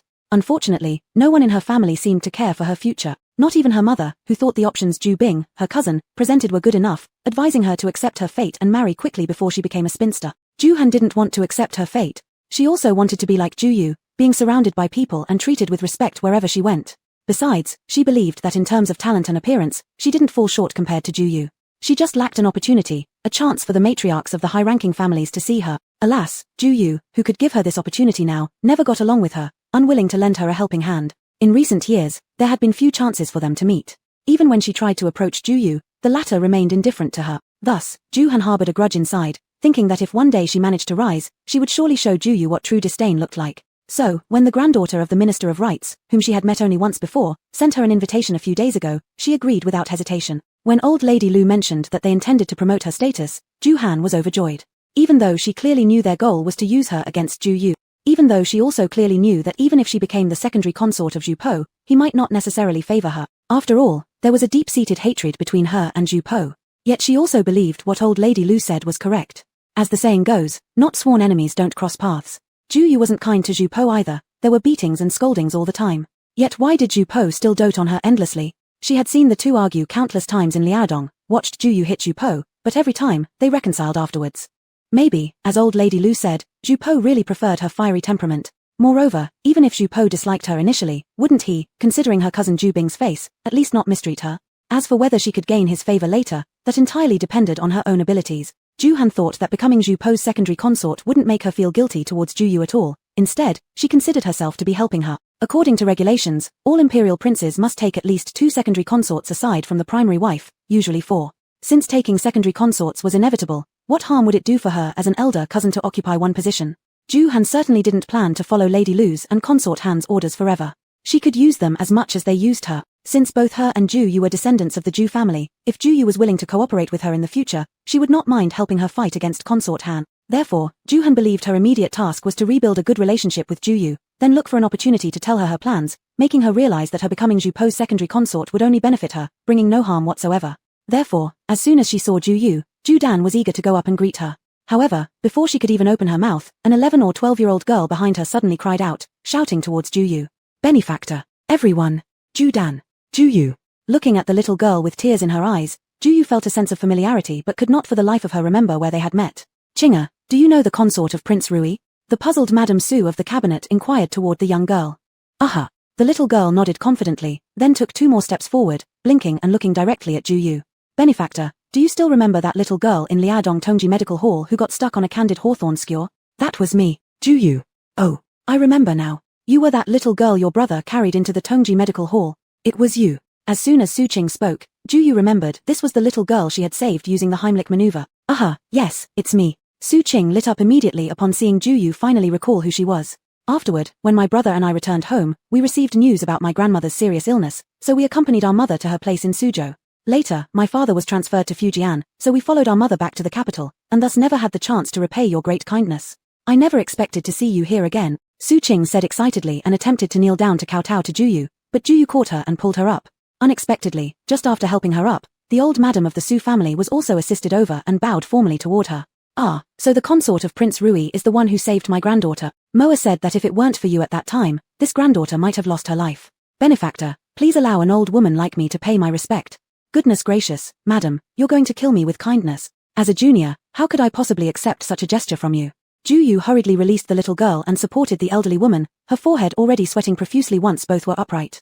And then, just as the hostess, Ms. Su, returned after welcoming guests and heard that Juyu was the benefactor who had saved her niece, she also became teary-eyed and wanted to bow in gratitude to Juyu. Juyu. Because of the interruption by Su Qing's family, Ju Dan's plan to greet Juyu in front of everyone was disrupted again. Soon after, the birthday banquet began, her seat being miles away from Juyu's, while Juyu was busy attending to the Great Long Princess, leaving her no chance at all. Since the Great Long Princess always guarded Juyu, Consort Han didn't dare to elevate Ju Dan in front of her, fearing it would backfire. Therefore, until the end of the feast, Ju Dan couldn't speak a word to Juyu. But this didn't mean they had given up. A month later, just as Juyu was almost about to forget this incident, Consort Han suddenly summoned her and handed over a list of candidates for selecting secondary consorts, straightforwardly saying, "You and Lord Kai's consort have been in the palace for more than a year. At least Kai's consort bore him a daughter, but your belly has remained silent. Kai and Po are no longer young. We women who have married into the imperial family mustn't harbor jealousy. We should focus on the royal lineage. Therefore, I petitioned the emperor, and I've chosen 4 excellent girls from good families to become their secondary consorts. The emperor has reviewed the list. To avoid any suspicion that I'm targeting you, I specially chose one of your clan's women as Po's secondary consort. Another, you may choose first, and the rest will go to Kai." Juyu. Shit. Consort Han intended to make a fait accompli. She'd already consulted Emperor Chengqian. My stomach hurts terribly. Mother-in-law, please forgive me, but I must take my leave. Aunt Wei, help me return quickly, I can't hold it any longer. At this point, Juyu could only flee for now. Watching her somewhat disheveled figure retreat, Consort Han found it amusing in her heart, thinking, everything is settled. What use is running? Can the emperor rescind his command? Indeed, Juyu had thoughts of asking Emperor Chengqian to withdraw the order while the matter wasn't yet publicized, before he issued an official decree. Thus, once back in the palace, she immediately sent someone to call Zhu Po back, explaining the situation clearly and indicating that she would not accept his having a secondary consort. If there had to be one, she'd step down, they could dissolve their marriage. Zhu Po. Empress Consort Han really had nothing better to do than meddle in Juyu's peaceful life, but watching Juyu's eyes turn red with anger, Zhu Po couldn't help but wonder, did this mean that Juyu cared about him deeply? Rest assured. I'll go see the emperor grandfather right now. If he insists I marry a secondary consort, then I will give up being a prince. Zhu Po promised Juyu. Upon hearing this, Juyu immediately felt satisfied. Thus, Emperor Chengqian was woken once again from his nap by his grandson, who began threatening not to acknowledge him as family unless he refrained from meddling in their household affairs. Have you no shame? I already gave her the position of primary consort. What else does she want? Just marrying 2 secondary consorts won't affect her status at all. So why is she making such a fuss? It's not Juyu who's causing trouble. Zhu Po immediately retorted, growing irritated. I've said it so many times, I only want Juyu. Whoever wants those side consorts can take them. Inwardly, Emperor Chengqian thought, did this even need to be said? A mere half an hour ago, Zhu Po had been summoned away by Juyu and now returned to quarrel with him. Wasn't it obvious Juyu was stirring things up? In our great Yang dynasty, which prince doesn't have a secondary consort? How are you two any different? If that girl doesn't want you to have a secondary consort, then she should give me 4 or 5 great-grandchildren instead. It's been more than a year now, yet there's no sign of pregnancy. She blocks your path to marrying another woman while refusing to bear children herself. What is this if not jealousy? It's my choice not to have children yet. Juyu is just 17. When she's older, we will naturally start a family together. Neither of us is in a rush, and you old man have plenty of grandsons and great-grandchildren to entertain you already. Why the rush? Your grandsons and great-grandchildren are countless. You may not even recognize all of them when they visit. Why always focus on us? Could it truly be compared? Emperor Chengqian reflected inwardly. It was only their lineage that counted as his true bloodline, the legitimate son and heir. Poa. Is Juyu really that good? So much so that you're willing to abandon everything for her? Emperor Chengqian could not help but ask Zhu Po. 4 years, Emperor Chengqian had been deliberating over his successor, unable to decide. Zhu Po was certainly within his considerations. Though the prince appeared ordinary in most ways, his heart was pure and loyal, carrying the fiery bloodline of the old Zhu family. Most importantly, his noble birthright meant that as the emperor's legitimate grandson, his succession would be justified and lawful, certainly more valid than the dissolute third prince obsessed with debauchery. Many ministers had proposed him to Emperor Chengqian. Had their marriage produced another male heir, support for Zhu Po might have grown even stronger, But alas, the young master favored love over power, only one beauty mattered to him. This made those who supported him uncertain. Grandfather, this has nothing to do with Ju Yu. From childhood, I've never wanted to live like you or father, burdened under the weight of the throne.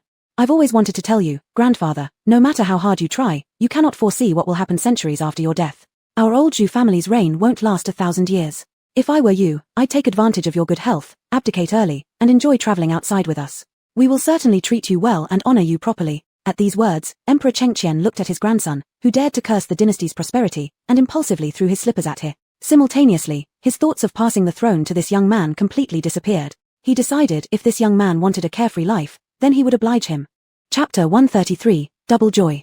After waiting for 3 days, Consort Han finally received the emperor's decree. However, instead of designating a secondary consort for Zhu Po, the emperor assigned all 4 young ladies selected by Consort Han to Prince Xiong Zhu Kai. Confused, Consort Han quickly gave a golden ingot to Eunuch Lu, who had come to announce the decree, asking what was going on. Clearly, when she reported earlier, she had mentioned selecting 2 secondary consorts each for Zhu Kai and Zhu Po. Eunuch Lu grinned as he took the gold, then continued with a grin. Prince Consort, His Majesty said that since these young ladies were all carefully chosen by you, they must be those you particularly like. Thus, they shall all be given to Prince Xiong. As for Prince Rui's choice of secondary consort, His Majesty has already agreed to let Prince Rui choose on his own. Consort Han. After Zhu Tianhao's family received the imperial decree, they were all dumbfounded, unable to understand why the emperor suddenly designated his eldest granddaughter as a secondary consort to Prince Xiong. Zhu Huan was also bewildered. Wasn't it supposed to be her marrying Zhu Po?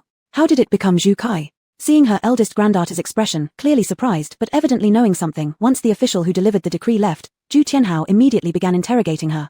Only then did he learn that the tranquil crown princess had taken a fancy to his granddaughter and wanted to promote her to become a secondary consort to Prince Rui.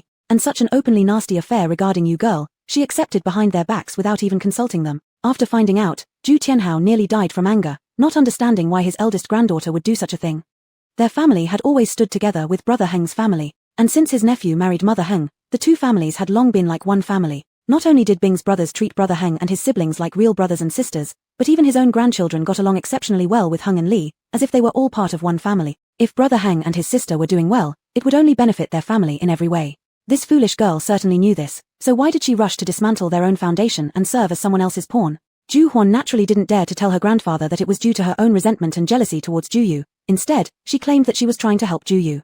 After all, they were sisters. At the time, she just thought that since Prince Rui would eventually take a secondary consort anyway, wouldn't she be a better match than someone else? But Zhu Tianhao wasn't stupid. While he couldn't fully grasp his granddaughter's intentions, he didn't believe for a moment that she had done this to help Zhu Yu. Over the years, how she and Zhu Yu related wasn't exactly a secret.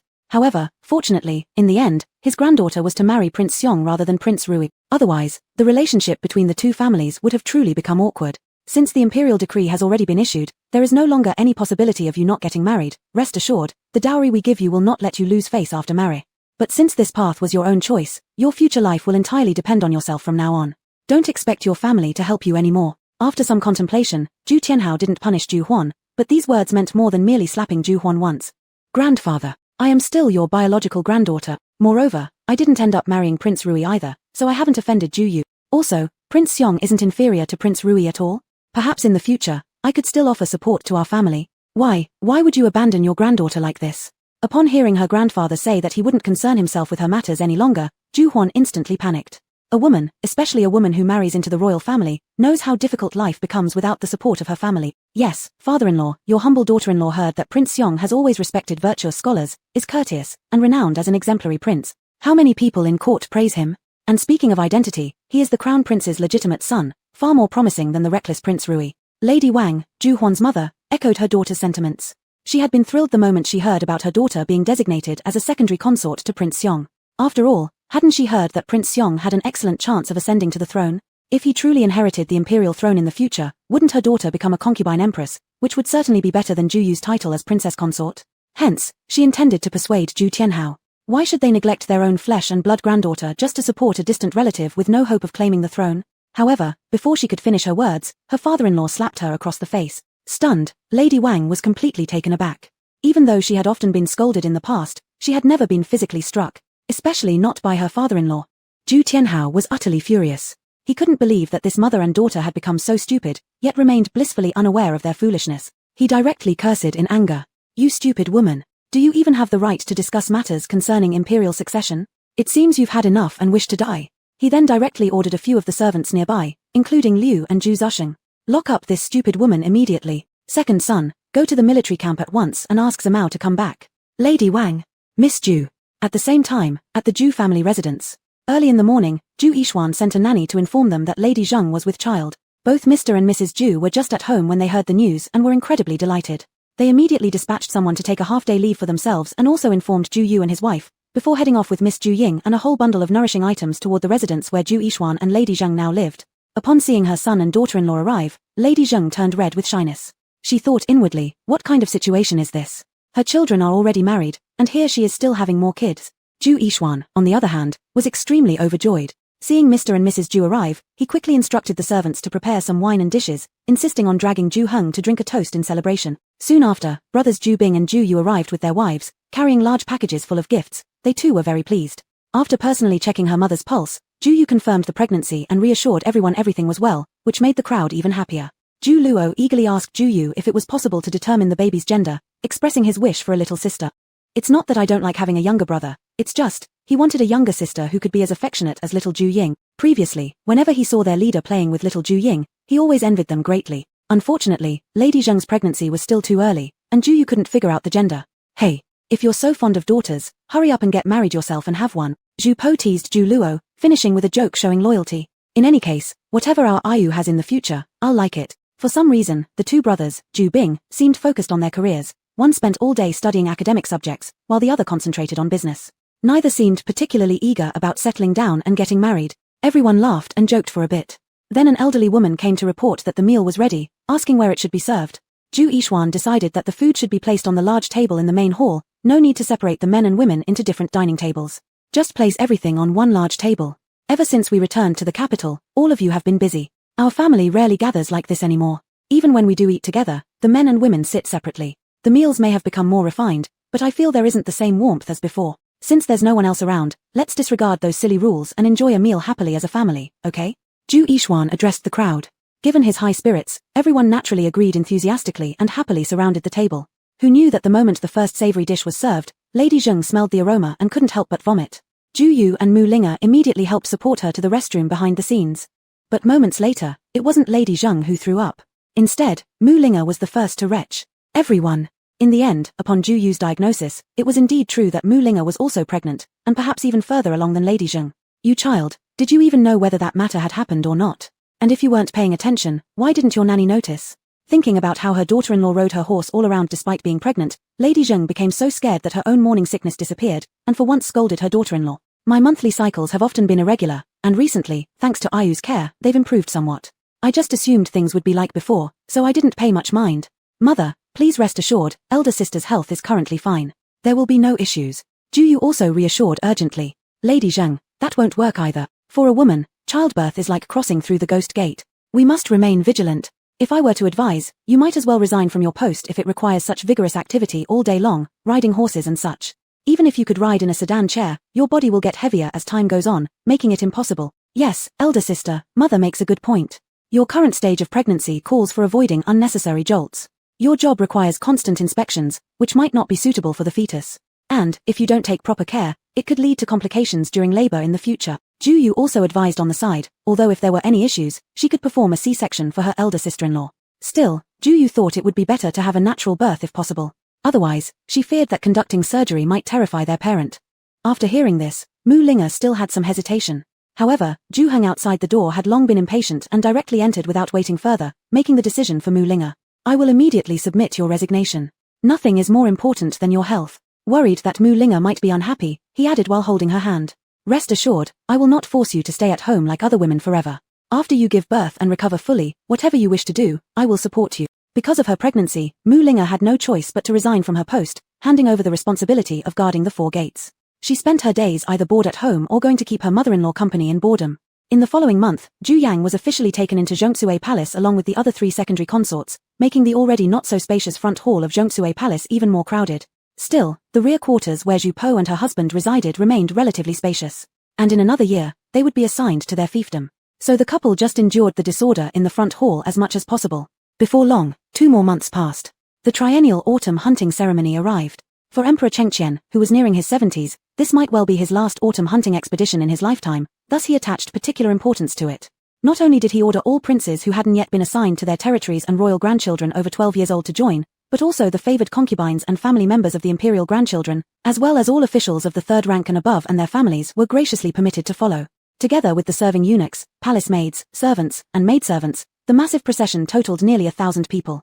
And the army providing protection numbered 10,000 soldiers, including the 1,000-strong Longxiang camp troops led by Zhu Heng.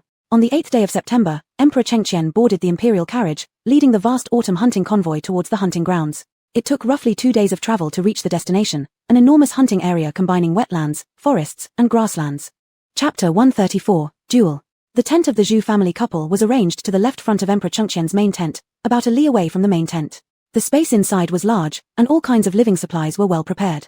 With grandmother Wei having already led people to decorate it in advance, when the couple arrived and took a look, they were both very satisfied. Just as the happy couple had settled down, ready to hold hands and go out to nearby places for sightseeing, behind them suddenly came a voice that Zhu Bo hated the most, no exception whatsoever. Haha, brother 5. After years without seeing each other, you're still such a failure. Elder brother said you're so scared of sister-in-law 5 that you don't even dare to establish a secondary wife, turns out it's true. Haha. Zhu Yu turned around and saw a handsome young man with an elegant demeanor and a muscular physique walking towards them together with Zhu Kai. Upon their approach, he gave her a bow, exclaiming, sister-in-law 5. Then his eyes landed on the intertwined hands of Zhu Yu and Zhu Bo, filled with mockery. Zhu Yu. Who is this person? Looks sunny enough, but what a sharp tongue. At this time, the man was also sizing up Zhu Yu, thinking to himself, so this is the princess consort Zhu Bo cherishes day and night like a treasure. She's pretty good looking, especially those confident eyebrows and eyes, but far from being a beauty who could bring kingdoms down. Seeing the man staring at Zhu Yu and evaluating her non-stop, Zhu Bo immediately pulled Zhu Yu behind him and retorted. "Mph, I respect my wife willingly, what's embarrassing about that? Unlike some people who look down on women yet got beaten to hell by elder sister Ling, you're full of it. I was caught off guard back then, or else I wouldn't have been tricked by Mu Linga." As soon as he heard that, the man immediately became angry. So angry that all his muscles tensed up. Being kicked off the stage by Mu Linga was one of the greatest disgraces of his life, he detested being reminded of it the most. But Zhu Bo didn't care whether he liked hearing it or not. In every confrontation between them, he was always straightforward, preferring to directly irritate the core instead of taking roundabout routes. He jeered. "Mph, your mouth belongs to you, and Sister Ling isn't here. So you can say whatever you want, right? Still better than you being dead last in everything, can't even catch a rabbit. When we went hunting last time, you ran off to Liaodong, whoops, were you too embarrassed to show up?" On the side, Zhu Yu.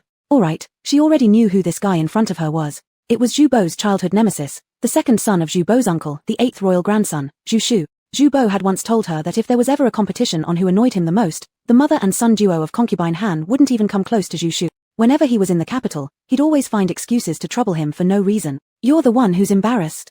Master here simply doesn't bother playing games with kids like you. While I was engaging in a blood battle with Sister Ling in Fuzhu City, you were still playing with wooden swords like a kid.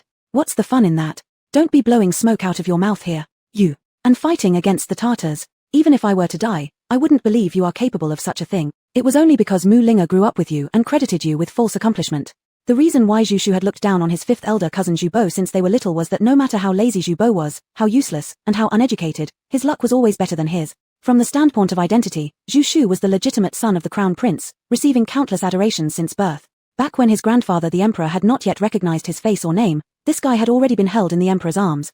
Later, after the death of crown prince uncle, their identities became the same, but in the emperor's eyes, because of the sudden demise of his eldest son, they showed more guilt-induced leniency toward this guy. Then, this guy happened to meet with a great stroke of luck when Fuzhu was surrounded. Both Hu Feng and his second uncle forced a palace rebellion. Even though he was the most incompetent among the imperial grandsons, he always managed to tag along after others and reap great reward. Becoming the grandson with the most accomplishments among them, this made the emperor take special notice of him, repeatedly praising him publicly as being pure and filial. He might appear as a wastrel outwardly, but deep down, he has the fierce spirit of the old Zhu family. Zhu Shu snorted at this. He thought he was just a wastrel who lacked any education. In terms of knowledge, he ranked lowest among the grandsons, and in terms of martial skills, he was also at the bottom. Aside from looking slightly better, in every aspect, he was inferior. Yet, for some reason, this guy always had good fortune on his side. Clearly, Zhu Shu was the most diligent and excellent one among the grandsons. He was the one who had been praying day and night for the chance to fight on the battlefield, to defend the borders of Da Yang and show his grandfather his abilities. To this end, he practiced hard in winter's coldest days and summer's hottest ones, never wasting a single day. But why did such good opportunities never fall into his hands? Instead, they always went to this scoundrel right before him. Because of this, Zhu Shu had always envied and resented Zhu Bo intensely. Every time he saw him, all he wanted was to beat him up.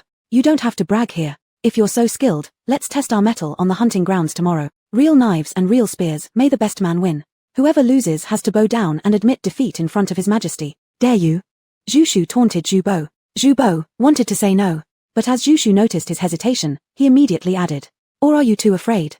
Haha, well then, if you just admit you can't do it in front of me and elder brother, I, as your junior, won't embarrass you further." Zhu Bo, you're the one who can't. Your whole family can't. Seeing himself cornered, especially in front of Zhu Bo instantly lost his temper, and without thinking, blurted out, "If you insist, then fine, as if I'm scared of you." But as soon as the words left his mouth, he began regretting them. Just as he tried to backtrack, Zhu Shu didn't give him a chance to back down and immediately shot back. A man's word is a four-horse chariot cannot catch up. Whoever doesn't show up tomorrow is nothing but a cowardly wimp. And with that, he pulled Zhu Kai away. Zhu Bo. Having accepted the challenge for the next day, Zhu Bo grew extremely anxious, even losing all interest in accompanying Zhu on their stroll. Everyone knew Zhu Shu's martial skills were the best among their brothers. Even his sister-in-law Mu Linga admitted that her last victory over him came from exploiting his arrogance and surprise. In terms of pure skill, their gap wasn't significant at all. Moreover, when it came to equestrian archery, even Mu Linga admitted Zhu Shu surpassed her. So tomorrow, he would inevitably choose between kneeling publicly or admitting cowardice. But he hated both options. Zhu Bo thought that if only Zhu Shu were an older brother or uncle, losing wouldn't hurt his pride so much. However, since Zhu Shu was his younger cousin, if he lost and knelt tomorrow, where would his dignity go? Sigh. How exactly does this horseback archery competition work? Seeing how far Zhu Bo accompanied her while sighing every step, Zhu Yu lost all her excitement for sightseeing. Losing patience, she stopped and asked him directly. It's basically everyone going to the designated pavilion area to hunt. Within an hour, whoever gets the most game wins. Zhu Bo replied glumly. Deciding not to let Yu follow him tomorrow, he couldn't bear seeing her saddened by his potential embarrassment. Do you go alone? No one follows you? What about your safety? Zhu Yu questioned again. The pavilion areas are specifically designed to test our royal princes and grandsons' horsemanship and archery. It's not exactly a real hunting ground. Each person gets a pre-cleared section, with a similar number and type of game animals, usually rabbits and deer. There's also no particularly dangerous prey. Plus, there are guards watching around the entire perimeter, so safety isn't an issue. After answering, Zhu Bo wanted to suggest Zhu Yu not watch him make a fool of himself tomorrow, but Zhu Yu interrupted with another question. So according to what you said, no one sees you hunting, right? Yes, each person hunts in their own section, of course no one sees. Zhu Bo answered honestly, puzzled why you needed so many details. Looking up, however, he noticed her smiling mischievously at him and brightened up instantly. You have a plan? Zhu Yu smiled, nodding and teasingly said. Did you forget what your wife, besides being a medical expert, excels at? Call me something sweet tomorrow, and I might help you in the contest. Of course Zhu Bo knew Zhu Yu was skilled with the bow, but because all he'd heard about it was secondhand, and he'd never seen her draw a bow himself, it slipped his mind for a moment. But trusting his wife was always the best, he had no doubts in her ability. If she said she could help, then she definitely could. Thus, without delay, he scooped her up and crooned tenderly. My love. My treasure, please help your husband. Zhu Yu. Since she promised to help Zhu Bo, the next day, Zhu Yu stayed in the tent pretending to be sick. After sending out Wei Mimar and the few servants who were attending to her, she said that she hadn't slept well the previous night, had a headache, and wanted to sleep soundly. She wouldn't allow anyone to disturb her until Zhu Bo returned. Wei Mimar and the others now also knew that their prince had agreed to compete with the 8th royal grandson. They all assumed the princess was suffering from a headache due to the upcoming contest. Thus, they quietly slipped out. The same assumption ran through the minds of Emperor Chengqian, the ministers, as well as those nobles and imperial sons. Everyone believed that Prince Zhu Bo didn't bring his wife along because he feared she might witness his potential embarrassment. Emperor Chengqian was already contemplating ways to compensate for when his 5th grandson lost, so as to save face. In the midst of people's worries and schadenfreude, the contests among the princes and grandsons began. With a single order from Emperor Chengqian, the princes and grandsons mounted their fine horses and galloped towards the hunting areas assigned to them. Emperor Chengqian, looking at his spirited grandchildren, couldn't help but show a rare smile. Of course, Zhu Bo was also among the group racing on horseback and soon arrived at his designated hunting pavilion, waiting a moment before Zhu Yu, dressed in black and masked, appeared before him. You just focus on riding, I'll handle the prey. Zhu Yu, who had just teleported through a dimension, immediately took over the bow and arrows Zhu Bo carried and told him. Time was tight, only an hour, so they needed to act fast. As she spoke, with a flick of her hand, an arrow shot out, and a wild mountain pheasant fell to the ground. Zhu Bo. How capable his Ayu is. Does this competition count solely by quantity? Does hitting rabbits and deer both equal 1 point? Zhu Yu asked Zhu Bo while searching for game. No, 1 deer equals 5 rabbits or pheasants. Zhu Bo quickly replied. That's great then, let's take care of the deer first. Zhu Yu confidently declared while lifting her bow. Zhu Bo. An hour later, when Zhu Bo rode out of the pavilion with a leisurely expression, Zhu Shu saw him and thought, keep acting smug. Let's see how long you can keep it up. However, when the guards entered the pavilion and brought out all the game that had been hit, Zhu Shu was shocked. That heap of densely packed prey was no less impressive than his own. Could it really have been Zhu Bo's doing? How could that be possible? But if not him, who else? He was the only one who entered that pavilion. Everyone was astounded by the amount of game Zhu Bo had hit. Such a large number of animals meant only the 12th prince and the 8th royal grandson could rival him, as expected. Once the guards tallied the scores, the 12th prince hunted a total of 69 animals, including 10 seeker deer and 10 antelopes. Calculating based on one being worth 5 points, his total came to 149 points. The 8th royal grandson hit a total of 57 animals, including 30 deer, antelope, and yellow sheep, also calculating one as worth 5 points, his total was 177 points. Zhu Bo hit a total of 49 animals, but because the majority, 38, were antelope and deer, which accounted for nearly half the total prey placed inside, there were only 50 altogether. So calculated on the basis of one animal equaling 5 points, even though Zhu Bo had the lowest number, his final total was actually the highest, 201 points. Zhu Shu, Emperor Chenkin and everyone else. Chapter 135, Competition 2. In the end, the referee announced that Zhu Bo had won first place in the hunting competition. How could this be? I don't believe it. Zhu Shu was still in shock when he heard the result and couldn't help yelling at Zhu Bo. You must have cheated. I don't believe you could surpass me. If you've got the guts, let's compete one-on-one again. TCH. With so many people watching, and with our grandfather here, how could I have cheated? The prey is all laid out right here. Do you just refuse to acknowledge it? Zhu Bo immediately sneered at him. Didn't you say yesterday that a gentleman's word can't be taken back by 4 galloping horses? Whoever loses has to bow down and admit defeat in front of our grandfather. What? Does that mean it's only all right if you win, but you play dirty when you lose? You. Me. Zhu Shu still couldn't believe that Zhu Bo had suddenly become so skilled. However, accusing him of cheating would require evidence, which Zhu Shu lacked, making him momentarily speechless. Emperor Chengqian also thought there must be some mystery, yet felt that under his own watchful eye, Zhu Bo would not dare to cheat. Therefore, he smiled and asked, Boa, how did your horsemanship and archery suddenly improve so much? Upon hearing this, Zhu Bo replied as planned from their earlier discussion last night. My lord grandfather, didn't you forget that your grandson's wife is an exceptional archer? Knowing that you were bound to test our horsemanship skills, she began practicing archery with me several months ago. Added to that, my luck was really good today. I happened to encounter large game. That's why I won by chance. Ah, that makes sense. Emperor Chengqian thought inwardly, momentarily forgetting that his 5th granddaughter-in-law knew archery. He just remembered her being skilled in medicine. Seeing this, Chief Eunuch Lu quietly reminded him. Your Majesty, don't you remember, wasn't Hu Feng's son's arm broken by Princess Consort Rui and General Mu together?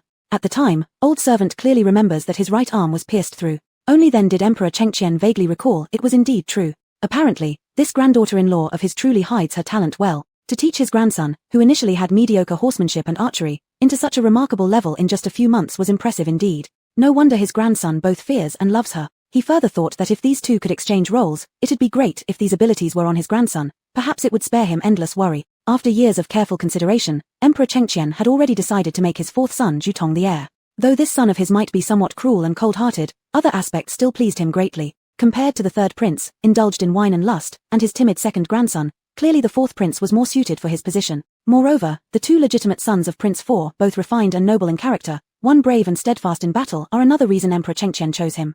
Grandfather, I still cannot accept it.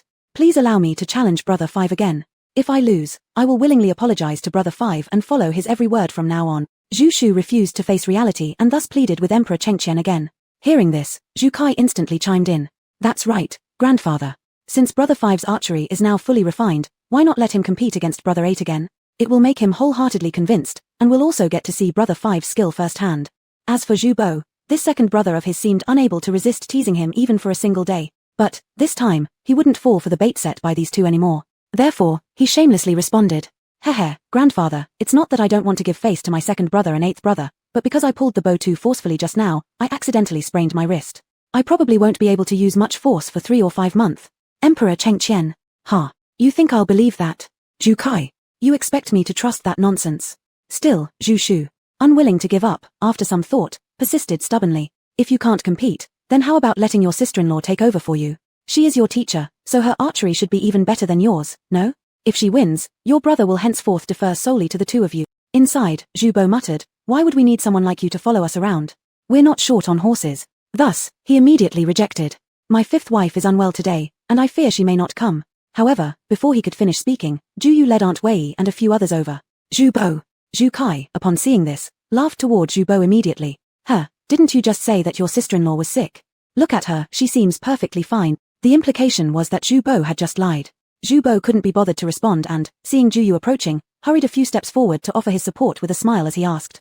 Didn't you just say you had a headache and wanted to sleep? Why are you up now? Be careful not to catch the wind and have the pain return.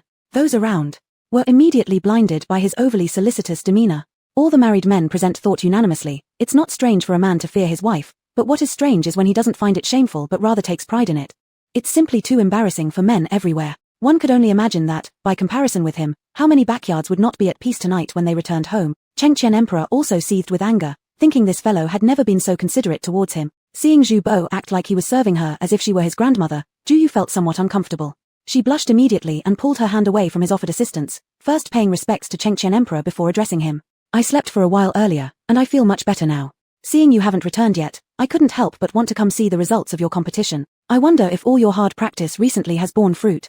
Haha. Sister-in-law, thanks to you, I actually placed first today, Zhu Bo quickly told Zhu Yu with an air of self-satisfaction.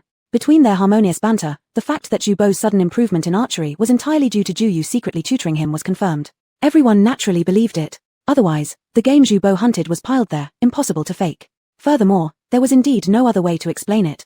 Who would have thought these two actually had external help?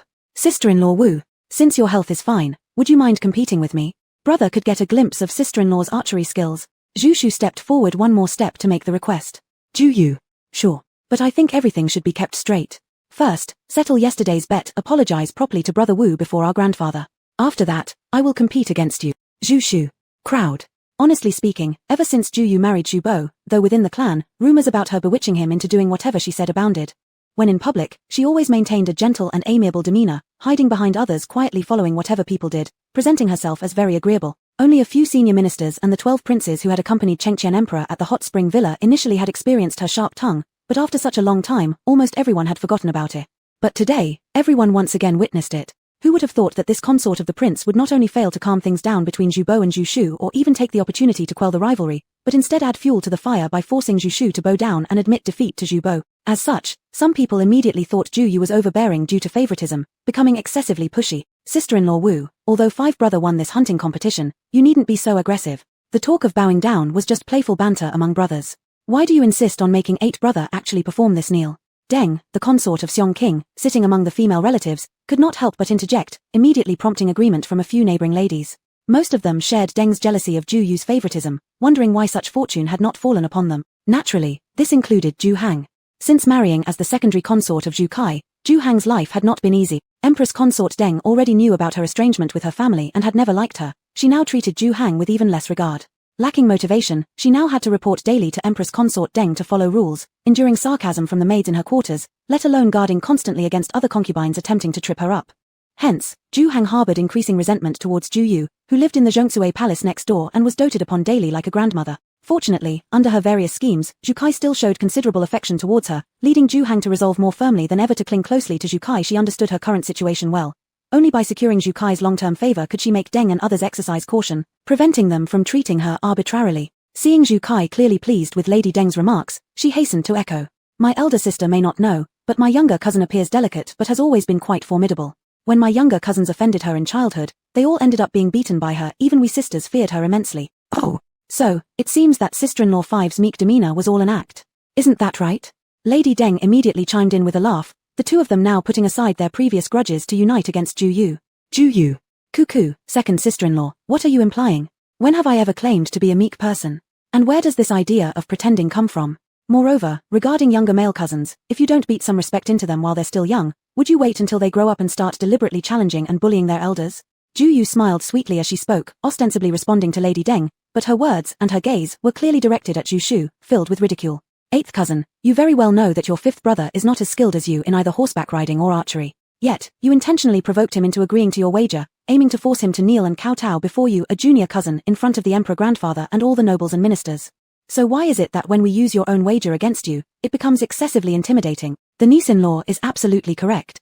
Little 8. In our old Zhu family, men always honor their word. Since it was you who made the bet, you must follow through and accept the loss. Zhu Shan beside her also stepped forward, patting Zhu Shu on the shoulder as he declared. In truth, Zhu Shu wasn't unwilling to fulfill the wager, he simply couldn't believe that Zhu Bo could actually defeat him. After hearing Zhu Yu and his uncle explain, he felt their logic was sound. Thus, he knelt down to Zhu Bo and performed a loud kowtow before rising and clasping his fists in respect. 5th brother, this round, your younger brother has lost, and I willingly admit defeat. My past underestimation of you was also my fault. Please forgive me. Upon seeing this, Zhu Bo felt greatly honored and satisfied. Smiling warmly, he quickly helped him up, intending to say a few amicable words of brotherly harmony, when suddenly Zhu Shu turned to Ju Yu again. Fifth sister-in-law. Now will you finally agree to compete against me? Chapter 136, Serious Illness.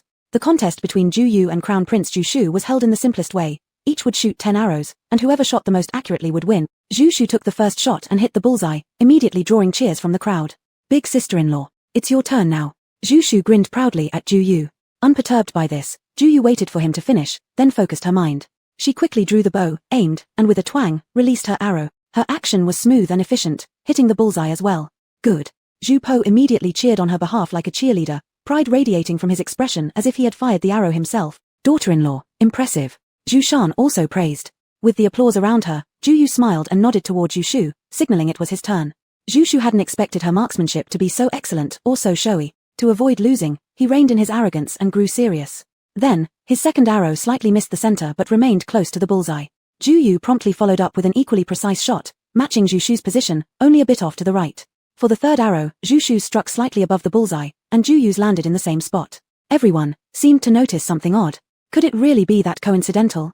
No way. But next, Zhu Po's arrow hit the bullseye, and so did Ju Yu's. Zhu Shu's hand trembled, and his arrow landed in the 8-ring zone, just where hers ended up too. Almost exactly matching Zhu Shu's every shot. Everyone. Holy crap. This was insane. Zhu Shu. Man, this wasn't real. None of today's events were real. Finally, with Ju Yu's confident smile, Zhu Shu's mental state crumbled entirely. His following arrows deviated further from the target, while hers followed suit. In the end, they finished tied. It was clear to all that this tie was a deliberate creation by Princess Rui. It wasn't that she couldn't win, nor was it out of consideration for Zhu Shu. It was purely because she found it amusing not to prevail outright. This left Zhu Shu even more humiliated than if she'd simply beaten him directly. Though this time, as tears threatened to come after the competition, Zhu Shu truly accepted his loss to Ju Yu more gracefully than he had earlier when losing to Zhu Po. Always respecting the strong, he knelt before Ju Yu without hesitation even before the judges could declare who won or lost. The towering young man bowed his head, half kneeling to Ju Yu, his face flushed with embarrassment. Sister-in-law, I acknowledge my defeat willingly. From here on, I will follow your commands without hesitation. Such openness greatly improved Ju Yu's impression of him. She reached out to support him and said frankly, in truth, apart from intending to deflate your arrogance and give my husband a boost, another reason I kept tying with you is that I know, in stepping shooting, perhaps you might be inferior to me, but in horseback archery, I wouldn't have the upper hand over you. Our skill in archery is fundamentally hard to compare. If I claimed you're less talented solely based on one aspect of walking shooting, it would indeed be unfair to you. So, you needn't underestimate yourself or fulfill any wager terms, such as claiming unwavering obedience. Zhu Shu. Haha, younger brother Shu. Your sister-in-law is merely teaching you humility and against arrogance, don't bear any resentment toward her. Emperor Chengqian interjected at just the right moment, finding the day's 2 losses for his grandson actually beneficial in reminding him that there are always better people out there. Yes, Grandfather Emperor's instruction is correct. This time, I lost wholeheartedly and will no longer be arrogant. Zhu Shu knelt honestly, answering. After this matter, Zhu Shu truly became much more steady and stopped underestimating women after being twice defeated by them. In the following days, the hunting activities continued among the princes and grandsons. But citing hand injuries, Zhu Shu openly rejected every event he was supposed to attend, dedicating his time fully to accompanying his wife instead. Today, they went riding together. Tomorrow, they watched the sunrise and sunset together, roasted food at twilight, held hands lying on the grass looking at stars. They lived happily indeed. Everyone else came to show off themselves before Emperor Chengqian, thereby seeking opportunities or advancing further. As for these two, they were here solely on their honeymoon. This had been going on for half a month at the hunting grounds. After seeing the couple during the prince's contest on the second day, Emperor Chengqian hadn't seen them again since. Since deciding to let this grandson be transferred to a fiefdom, Emperor Chengqian no longer cared about him. But considering how disrespectful the boy was, he decided to delay telling him about the large fiefdom already selected for him by a few days. That day, Emperor Chengqian took his children, grandchildren, and ministers out hunting all day. Feeling tired and with an uneasy stomach, after drinking a bowl of hot soup served by accompanying concubines, he went to bed early. Unexpectedly, the abdominal pain grew worse in the middle of the night. Initially only felt in the upper abdomen or around the navel, it later also started aching in the lower right abdomen. Lord Lu hurriedly summoned the traveling physicians. However, after their diagnosis, their faces showed signs of difficulty. By now, Emperor Chengqian, pale-faced due to the severe pain and restless sitting or lying down, saw their expressions and immediately understood something was wrong. What illness do I have? Speak without hiding anything, or you shall all be punished by death. Sweating profusely more than Emperor Chengqian himself, they exchanged glances. Finally, Senior Dr. Yang from the Imperial Medical Institute stepped forward and knelt, reporting, Your Majesty, according to our combined diagnosis, you are suffering from intestinal abscess. This old servant has already prescribed some medicine, which might alleviate your condition somewhat. An intestinal abscess? Upon hearing this, Emperor Chengqian was alarmed yet again. In the past, one of his close combat comrades died from this disease. It took only 3 days from onset to death, and it was an excruciatingly painful end. A man who never cried from severe wounds sobbed uncontrollably in agony just before dying. All right, I understand. You may leave. Closing his eyes, Emperor Chengqian dismissed Dr. Yang and his team. The several physicians quickly left with fear and trembling. Emperor Chengqian then turned to Lord Lu. Watch over them. Swiftly summon Prince Kang and General Mu. The next morning, the entire hunting camp became restless, because everyone found that their tents were being guarded by the Imperial Guards. When people were still puzzled, Emperor Chengqian suddenly issued orders for all personnel to return to the capital immediately. He also ordered that no one could leave the group during the return journey. They must act as a unified whole.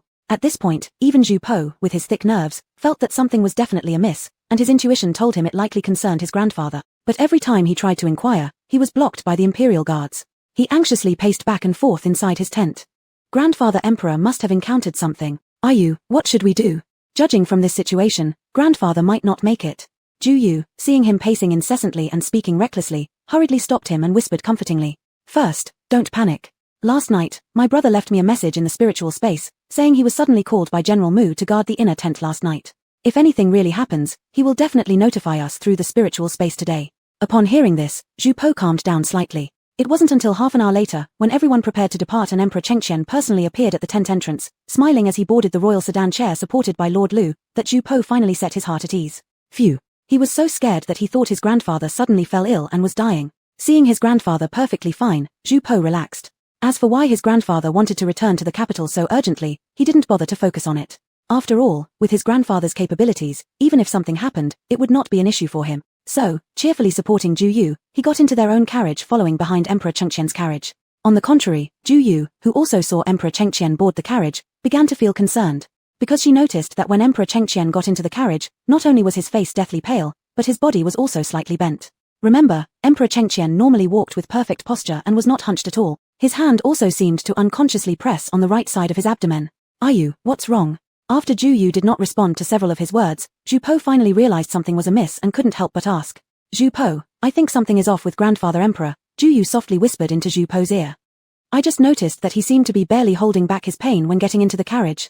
I suspect he might truly be ill, and is pretending to be fine so no one finds out. Zhu Po. At this moment, inside Emperor Chengqian's royal sedan. After having taken several doses of medicine prescribed by senior Dr. Yang and others, Emperor Chengqian still hadn't improved. Instead, his abdominal pain grew increasingly severe. Mu Feng and others were extremely worried, but only Emperor Chengqian remained relatively calm. He even began arranging matters for after his passing with Mu Feng. If I can't make it through this, before Lord Four enters the capital, you must absolutely keep my death a secret. Remember to wait until he arrives before reading my final edict. You must also watch Lan Ting closely. He and Lord Four never got along well. Don't give him any chance to cause trouble. Even though Zhu Po has no intention of competing with his uncle for this position, Lan Ting may not see it the same way. Once we enter the capital, immediately send your people to take Zhu Po and Kai to their fiefdoms, preventing Lord Four from finding opportunities to harm them. Lord Four is merciless. Even though I've left an edict, I fear he might harm the two brothers. Mu Feng, seeing how much pain his godfather was in yet still thinking about future generations, was already heartbroken and sobbing uncontrollably. Godfather, nothing will happen to you. Once we get to the capital, I'll gather all the best physicians in the capital, and they will definitely cure you. After hearing Mu Feng's words, Emperor Chengqian couldn't help but sigh inwardly. If there were a way to heal, wouldn't he have chosen it? Yet even senior Dr. Yang could do nothing for this illness. How could anyone else succeed? It seems this time he truly has reached his end here. Alas, dying, he doesn't really fear. It's just the relentless pain, it's driving him mad. It hurts him too much. Furthermore, for his fourth son far away in his fiefdom to come and inherit the throne smoothly, his illness cannot be known by anyone.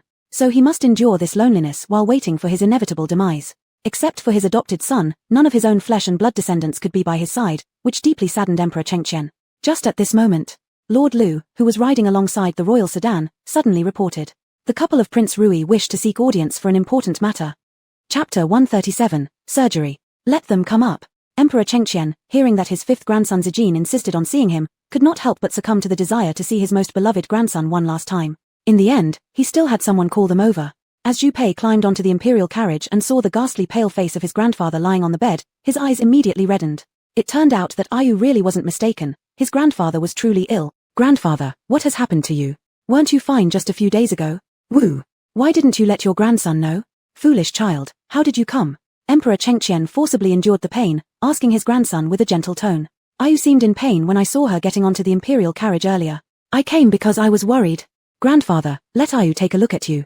Her medical skills are excellent, Zhu Pei quickly said. Meanwhile, Zhu Yu began questioning Mu Feng as soon as she entered the imperial carriage about the emperor's illness. Mu Feng knew about Zhu Yu's medical expertise, so he explained the diagnoses made by Yang Yijing and others to her. The pain suddenly came on. Despite having taken several doses of medicine, it keeps getting worse. Apart from the medicine, Yang Yijing doesn't have any other methods. Mu Feng whispered this to Zhu Yu. Appendicitis? Zhu Yu frowned and busily asked Emperor Chengqian about his symptoms. Upon listening to him describe that the initial pain was around his navel and upper abdomen and now centered in his right lower abdomen, it could preliminarily be determined that he indeed suffered from appendicitis or acute appendicitis using modern term. She hurriedly conducted a physical examination on Emperor Chengqian and found intermittent tenderness and severe pain in his lower right abdomen, with obvious pain upon pressing. Fortunately, his body temperature wasn't too high, nor were there any noticeable lumps detected in his right lower abdomen. Given Emperor Chengqian's symptoms, Zhu Yu believed it to be suppurative acute appendicitis, but fortunately, it hadn't yet developed into perforation or gangrene. There also wasn't a significant abscess surrounding the appendix. But if left untreated promptly and allowed to progress further, it indeed might very well become life-threatening. However, in modern times, Zhu Yu wouldn't be worried. A single surgery would solve the problem. But now in ancient times, if she performed surgery on Emperor Chengqian, not only would it be hard without a sterile environment, but convincing Emperor Chengqian to let her operate would be difficult. If she bluntly said that she needed to open his abdomen, would he be so enraged that he would execute her first? Ayu, how is my grandfather's condition? Is he? Seeing Zhu Yu's long silence after diagnosing him, Zhu Pei couldn't help but ask anxiously. Peya, don't bother your wife. Your grandfather knows. It seems unlikely that this ailment can be cured. Since grandfather still has some time, listen to me. Emperor Chengqian stopped Zhu Pei's questions, wanting to take the opportunity to speak a few words to his grandson. He took his hand and said, You've always wanted a fertile fief where you can settle down with your wife. Grandfather has already chosen one for you both. It's in Yunnan. Once we return to the capital, go claim your land. Grandfather has already arranged everything. Uncle Mu will lead troops to escort you too. Grandfather has appointed Uncle Mu as the governor of Yunnan, and he will remain there to assist you. No, grandfather, you're not well yet, I won't leave you behind. Zhu Pei became stubborn, stiffening his neck and shouting as he saw his grandfather suddenly curl up due to pain. Sweat droplets larger than soybeans appeared on his head, making him cry even louder. Thinking that his grandfather might die. Woo-woo. Grandfather, please don't die. My father, mother, and elder brother are all gone. Now besides Ayu, you're my only remaining family. At this moment, Emperor Chengqian felt another surge of intense pain, unable to suppress his cries of anguish. He curled up, completely unable to respond to Zhu Pei's words. Zhu Pei, panicked, pulled on Zhu Yu again, clutching onto her as his final lifeline. Zhu Yu. Imperial grandfather, if I tell you I have a 70% chance of curing you, but during the treatment, only I and Zhu Pei will be present, with no one else allowed inside, can you believe me enough to let me treat you? After the severe bout of pain subsided, Zhu Yu squatted beside Emperor Chengqian's bed and softly asked. Emperor Chengqian. On the side, Mu Feng and Zhu Pei. Their eyes all lit up. How is it treated? Why can't there be others present? Mu Feng couldn't help but ask from the side. Because this method of treatment I use is somewhat dangerous, and I wouldn't dare to attempt it unless absolutely necessary. Moreover, I don't want to tell anyone else about this method. Zhu Yu could only make up an excuse. Do you really have a 70% chance of success? Emperor Chengqian also asked. Zhu Yu nodded affirmatively. If Emperor Chengqian wasn't nearly 70 years old, and if the current surgical environment was only passable, Zhu Yu would have had a 90% confidence level, since appendectomy surgery isn't particularly complex. Imperial grandfather, let Yu give it a try. She has great medical skills, and I believe she can definitely cure you. Zhu Pei, hearing that Zhu Yu said his grandfather's illness could be treated, immediately became happy. He didn't even care about her so-called 70% success rate. Ayu always exercises caution while practicing medicine. When she says she has 70% confidence, she must actually be at least 90% sure in her heart. Alright, let you treat me. Emperor Chengqian didn't hesitate for too long and quickly decided. He thought that since Yang Yijing and the others had already run out of options, it might as well be worth trying. After listening to Zhu Yu explain that her method of treatment might involve some risks, he instructed Mu Feng beside him. Absolutely do not let anyone know that little Yu treated me. If little Yu happens to cure me to death, then don't bother with anything else, just take my imperial decree and your soldiers to escort them to their feudal territory. Zhu Yu hadn't expected Emperor Chengqian to agree to her treatment without even asking how it would be done, yet he still considered her and Zhu Pei's needs so deeply. Though he did all this mostly for the sake of his grandson, she was touched by his heartfelt concern for his descendants. Perhaps to some people, the current Emperor Chengqian may seem cruel and ruthless, fond of resolving issues by chopping off heads. But to the common people of Dian, he was truly a benevolent emperor who cared deeply for his subjects. To ensure they were well fed and warm, he spared no effort. To his own descendants, he was indeed a good father and a good grandfather. He always strived with all his might to ensure the best arrangements for all his children and grandchildren. Even the second prince and third royal grandson, who once rebelled against him, he couldn't bear to punish severely. Instead, he merely confined them and frequently checked on their conditions to make sure they weren't lacking anything. Since Emperor Chengqian had agreed to let her treat him, Ju Yu felt that there was no time to waste, and therefore immediately made the necessary arrangements. Firstly, she had Road Lord clear everything inside the imperial carriage except for the bed and a table due to Emperor Chengqian disliking the clutter, and everything was cleaned thoroughly again to make the interior of the carriage as close to a surgical room as possible. Mr. Mu, I will need the imperial carriage to stop moving for an hour, and no one should come near it within 2 hours. Ju Yu told Mu Feng. Good, you just focus on the procedure. I'll personally bring guards outside to ensure no one comes close. Mu Feng immediately replied, and then went down to make the necessary arrangements. Once Mu Feng brought people to guard the imperial carriage, and after Road Lord had arranged everything according to her instructions and led everyone out ensuring nobody would enter, Ju Yu's pre-surgical preparations officially began. Ju Yu first instructed Ju Pei to assist Emperor Chengqian in undressing, and while distracting the emperor, she herself went into a corner of the imperial carriage, which was a blind spot in his line of sight, then entered her personal space, completely disinfected her hands, prepared all the surgical instruments, and disinfected them all individually. After coming out, Ju Yu wore a mask and spoke to Emperor Chengqian, who was lying on the bed with only a towel draped over him. Grandfather, don't worry. Just close your eyes now, and I'll give you an injection first so that you can sleep well. By the time you wake up, your ailment will be cured. Ju Yu smiled brightly and persuaded him. But Emperor Chengqian refused to close his eyes. Girl, just do whatever you want to do. Why should I close my eyes? It's just an injection. Am I, your grandfather, afraid? Ju Yu. Am I doing this because I'm worried you'll be afraid? No, I'm worried you'll see my professional equipment. Ju Yu silently criticized in her heart. How could this stubborn old man endure such pain yet still pretend to be tough and play the hero? Thus, she hastily gave Ju Pei a wink, and Ju Pei instantly got the message, stepping forward and covering his grandfather's eyes. Grandfather, you are a patient now. Whatever Ayu asks you to do, you should simply follow it. Why so many words? Emperor Chengqian. Ju Yu. This method of being straightforward and simple seems more effective after all. She gestured a thumb up towards Ju Pei, then hurriedly took the needle hidden behind her back and injected the anesthetic into Emperor Chengqian's vein. Imperial grandfather, I just heard you chose Yunnan as our fief. Thank you so much. That place is truly wonderful. After injecting the anesthetic into Emperor Chengqian, Ju Yu instructed Ju Pei to hurry over to a corner and disinfect his hands, change into surgical scrubs, all while cheerfully engaging Emperor Chengqian in conversation. How about it? Have you been to Yunnan? Emperor Chengqian asked upon hearing her. Ju Yu. Seems like the anesthesia hasn't taken effect yet. I haven't been there, but I've heard about it. And I know it's got mild weather year-round, beautiful scenery, with Erhai Lake, snow-capped mountains, and Lugu Lake. Emperor Chengqian, you seem to know quite a bit, even these things I don't know. Then how about after we go to our fiefdom, we'll invite you old man to visit? Ju Yu said with a smile while closely monitoring Emperor Chengqian's reaction. All right. Emperor Chengqian felt his eyelids growing heavier, and absent-mindedly replied. Seeing that Emperor Chengqian's eyes were now partially closed, and hearing him agree to come to their fiefdom, Ju Yu knew the anesthesia had started working. If Emperor Chengqian was fully conscious, he would never agree to visit them at their fief. While Emperor Chengqian slept, Ju Yu quickly drew 2 drops of blood to test his blood type. Seeing that it matched Ju Pei's, both AB type, which can accept any blood type, it put her mind at ease. Thinking that if anything went wrong during the surgery, they could use Ju Pei's blood to replenish Emperor Chengqian. After all, what's the point of having someone around for utility purposes if you don't maximize their use? Unbeknownst to Ju Pei, who served as a tool person for his wife, at this moment he was trying his best to be a qualified assistant for his wife. Carefully following her instructions, he disinfected and prepared the area where his grandfather would be operated on, then laid down sterile drapes. While changing into her surgical gown and re-disinfecting her hands, Ju Yu proudly observed Ju Pei's work, thinking silently that he was quite meticulous and seemed fit to be a nurse. He was doing a very good job. Once all pre-surgical preparations were complete, Ju Yu knelt by Emperor Chengqian's bedside and turned to Ju Pei. Are you ready? The surgery is about to begin. Once I ask for something, pass it to me immediately. Upon hearing this, Ju Pei nervously swallowed and nodded. Although he didn't understand exactly what kind of surgery Ju Yu referred to, seeing the sharp blade in her hand, instinct told him the upcoming process might be terrifying. Sure enough, right after he nodded, she swiftly cut open his grandfather's abdomen. Could Ju Pei say he wasn't fully prepared? Appendectomy isn't a difficult surgery, and it takes very little time. After cutting open Emperor Chengqian's abdomen, Ju Yu quickly found the appendix along the cecum, clamped it with a hemostatic forceps, and promptly removed a section of inflamed appendix. TSK, look how black your grandfather's appendix has turned. It was almost about to burst. Had we acted later, it would have been very dangerous. Ju Yu showed Ju Pei the piece of appendix she'd just cut from Emperor Chengqian's intestine, marveling at the condition. Ju Pei. After removing the appendix, Ju Yu calmly cleaned Emperor Chengqian's abdominal cavity, ensuring there was no significant bleeding from the stump of the appendix before stitching up the wound. From cutting the abdomen to completing the stitches, the entire surgery took just over 2 periods of time.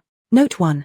But for Ju Pei, those 2 periods felt as long as 2 years. Witnessing his wife slice open his grandfather's stomach, pulling out intestines, cutting off a segment, pushing them back inside, and stitching the stomach shut again.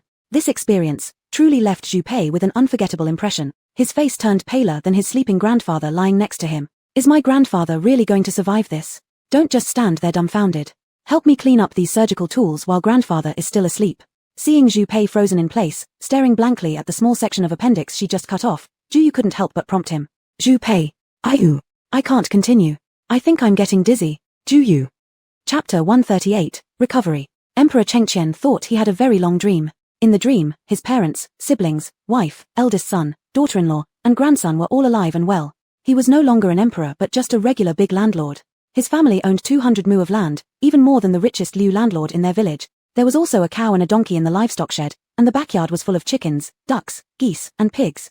The simple life made the whole village envious. The entire large family worked together on the fields, plowing, planting, watering, fertilizing. Every day they were well fed and warmly dressed, living in perfect harmony. Because of the good harvest this year, his wife stewed a big pot of meat for the family and made pancakes, which were his favorite.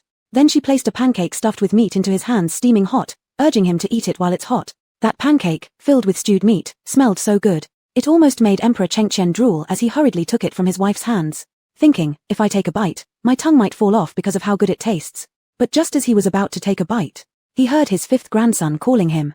Grandfather, grandfather, wake up quickly, wake up quickly. Then, the beautiful dream disappeared. Emperor Chengqian opened his eyes and saw his fifth grandson's pretty face right there, similar to that of a little girl's. He wondered in his heart, wasn't his fifth grandson only 2 years old, still being fed by his mother?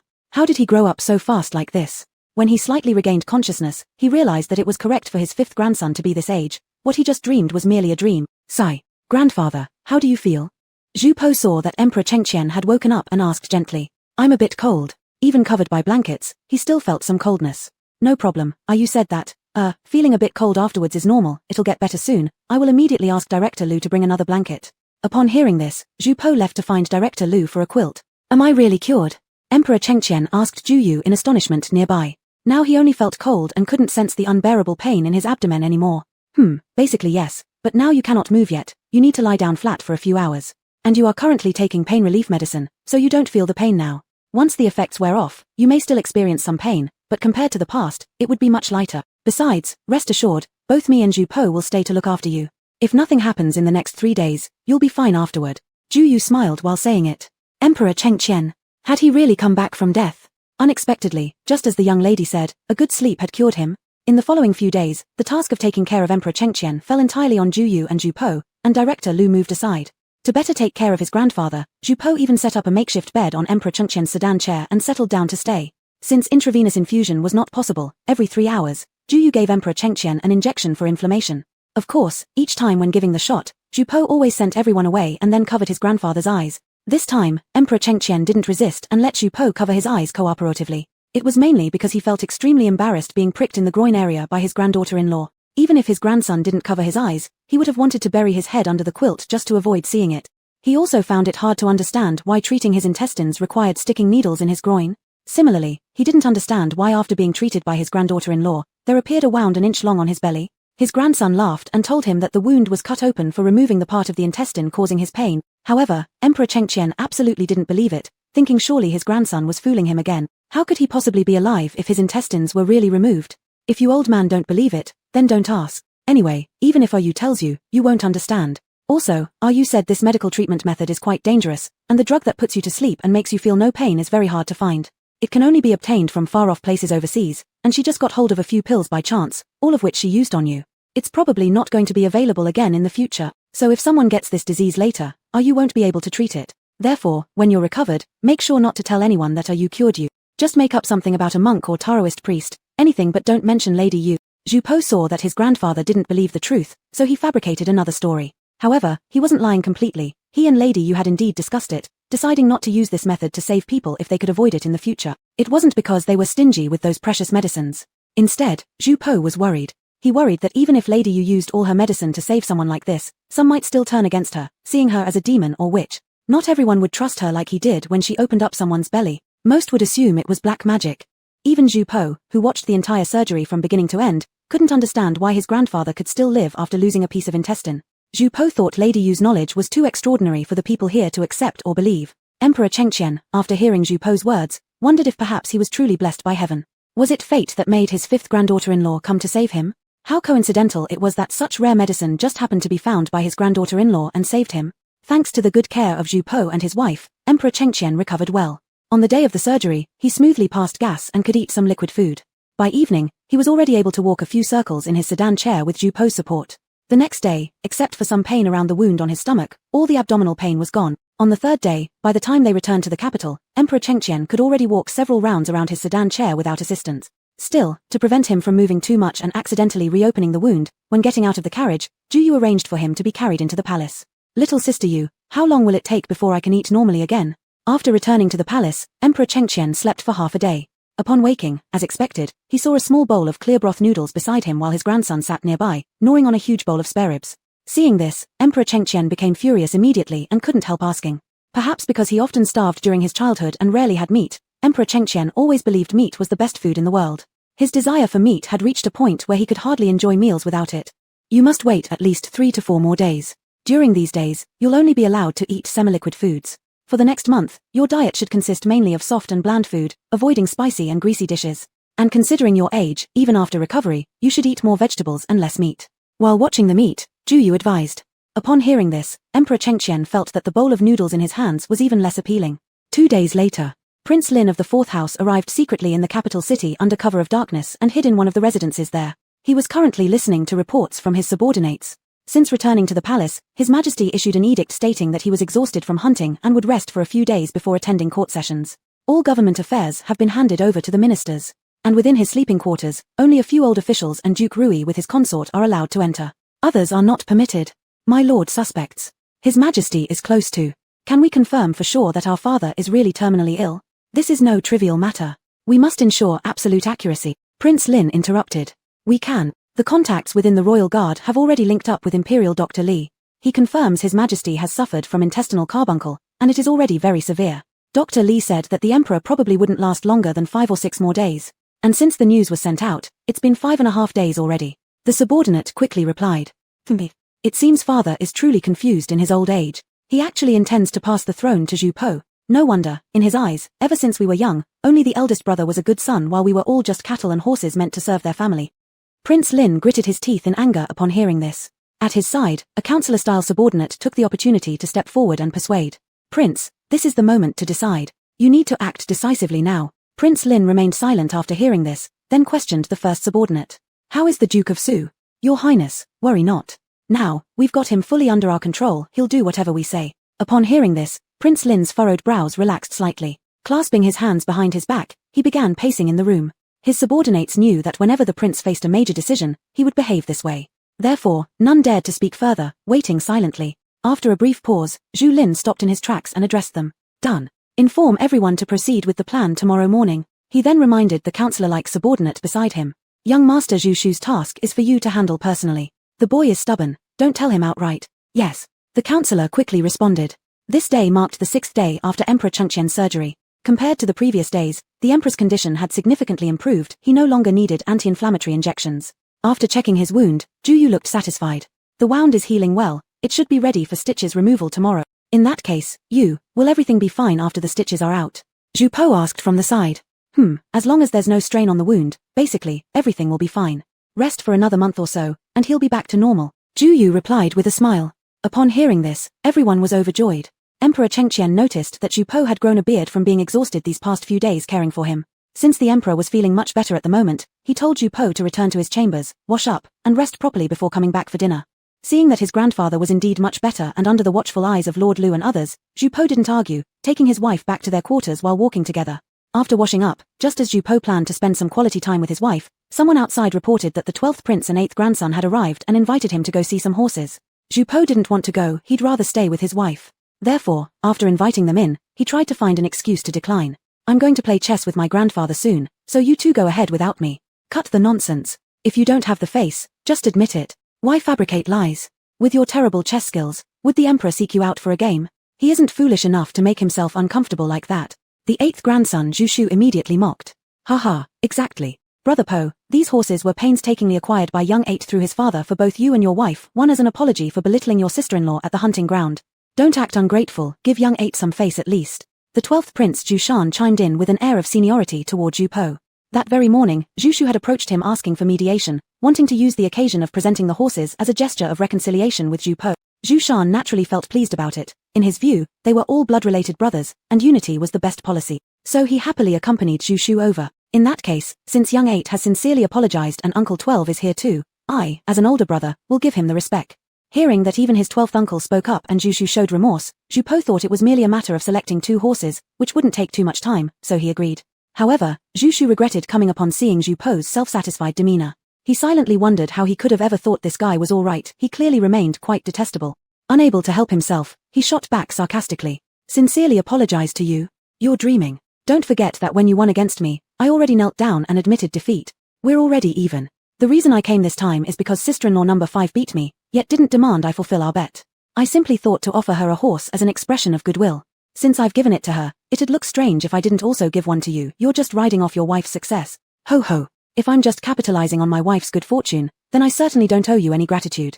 When I fetch the horse later, I'll thank my wife alone, Zhu Po retorted with a sneer. As for Zhu Shu, that's enough, stop arguing. Let's go. By the way, Uncle 12 also needs a good horse. This time, let me also enjoy some favor reflected from my niece-in-law and pick a good one. Zhu Shan saw that these two were on the verge of squabbling again and hurriedly interrupted, pulling one of them with each arm as they walked out. Chapter 139, The Palace was besieged again. The Imperial Horse Supervision Bureau, which bred horses in the palace, was located at the northeast corner of the palace city. The 8 steeds sent by the 4th prince to Zhu Shu were kept there. Zhu Shu had already visited them yesterday.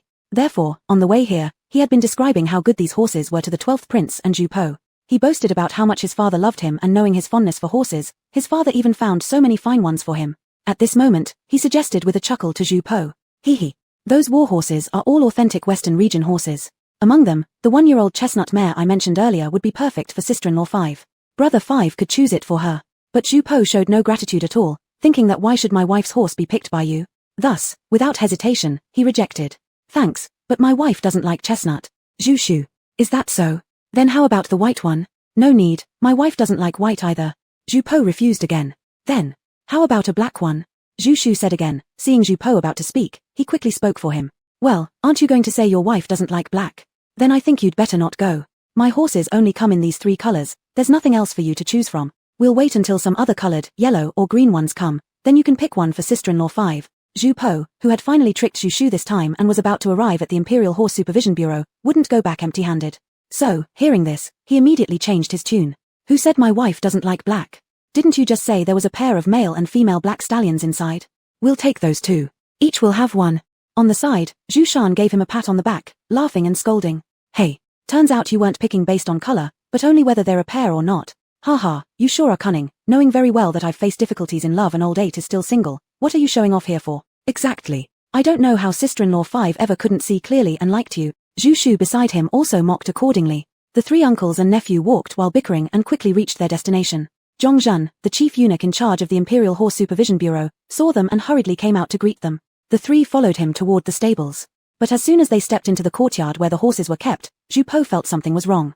It was too quiet in the yard, none of the eunuchs who usually fed and chopped grass for the horses were seen. Thus, he urgently pulled his Uncle 12 and ran out. Seeing this, Zhong Zhen instantly shouted, "Stop them!" Following his shout, dozens of sword-wielding eunuchs emerged around the stable, surrounding the entrance to the Imperial Horse Supervision Bureau. By this point, Zhu Shan had also realized the situation. He kicked a surprised Zhu Shu in anger. "Old 8, you son of a bitch betrayed us." Meanwhile at Emperor Chengqian's palace, with the support of Eunuch Lu, Emperor Chengqian had taken several rounds of walking indoors. He had just laid down when Mu Feng arrived with Kang Prince, Zhanghua Duke, Elder Su, and several old ministers. Eunuch Lu hastily welcomed them in and personally guarded the outside. Zhanghua Duke and Elder Su were among those who didn't participate in the royal hunt.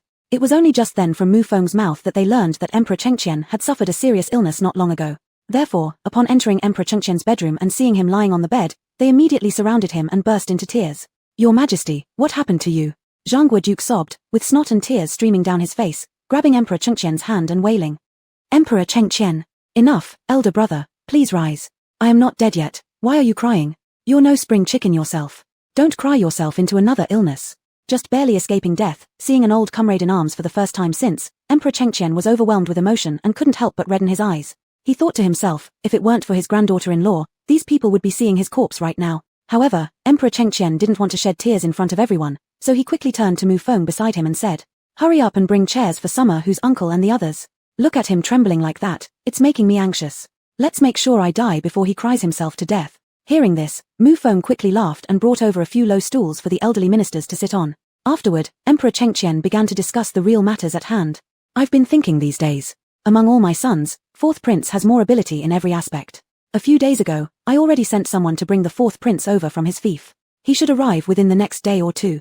At that time, I thought I wouldn't make it, so I already established my will on the hunting grounds, deciding to pass the throne to the fourth prince. But now that my health has improved again, I think once the fourth prince arrives, I will directly name him as crown prince, and he won't have to return home. His fief will be given to the 12th prince instead. I've realized that this young man has been playing tricks with me all these years. But in truth, he's quite skilled in martial arts and military strategy. His heart is also the most kind among his brothers. After a few years of proper training, he can surely be an asset to the fourth prince. Prince Kang was aware that Emperor Chengqian intended to name the fourth prince as heir. He had personally written the will at the time, so after hearing the emperor's words, he nodded and said, "It's good that you've decided earlier, at least you'll have time to mentor him." All present understood that Emperor Chengqian's decision to finally choose an heir probably stemmed from his fear that if something were to happen later, and the heir was far away guarding the borders, it might cause political instability. The ministers also agreed with this line of thinking. The succession issue could no longer be postponed. Emperor Chengqian was already 70 years old, and any mishap might lead to chaos once more. Thus, all officials expressed their support for the emperor's decision. Only Elder Su frowned upon hearing about Emperor Chengqian's intention to name the fourth prince. He believed that the fourth prince was too belligerent and extravagant, even exceeding Emperor Chengqian in this regard. While expanding the territory for Great Yang wasn't bad, Elder Su believed that Great Yang, which had just stabilized its situation in Yunnan Guizhou and Liaodong and recently recovered Xinjiang, would benefit more from an emperor like the previous crown prince who understood recuperation and rest. However, seeing Emperor Chengqian had already made his decision and the other ministers did not object, Elder Su, who usually avoided conflict, dared not say anything either. Although deep down, he had someone else in mind as the better choice. Just as the ruler and his ministers were discussing this matter, the eunuch Lu, who had been standing guard outside the door, suddenly rushed in. What's happened? Seeing this, Emperor Chengqian immediately became alert. Report, Your Majesty, the fourth prince led several hundred eunuchs from the Imperial Horse Supervision Bureau and part of the Imperial Guard Army to suddenly besiege the palace. They're currently fighting against the guard team under the command of the 12th prince. It looks like they will soon launch an attack. Who? A palace siege. The officials were utterly shocked, wondering if they had misheard. Didn't Emperor Chengqian just decide to pass the throne to the fourth prince? What could possibly mean by surrounding the palace at such a moment? The bastard.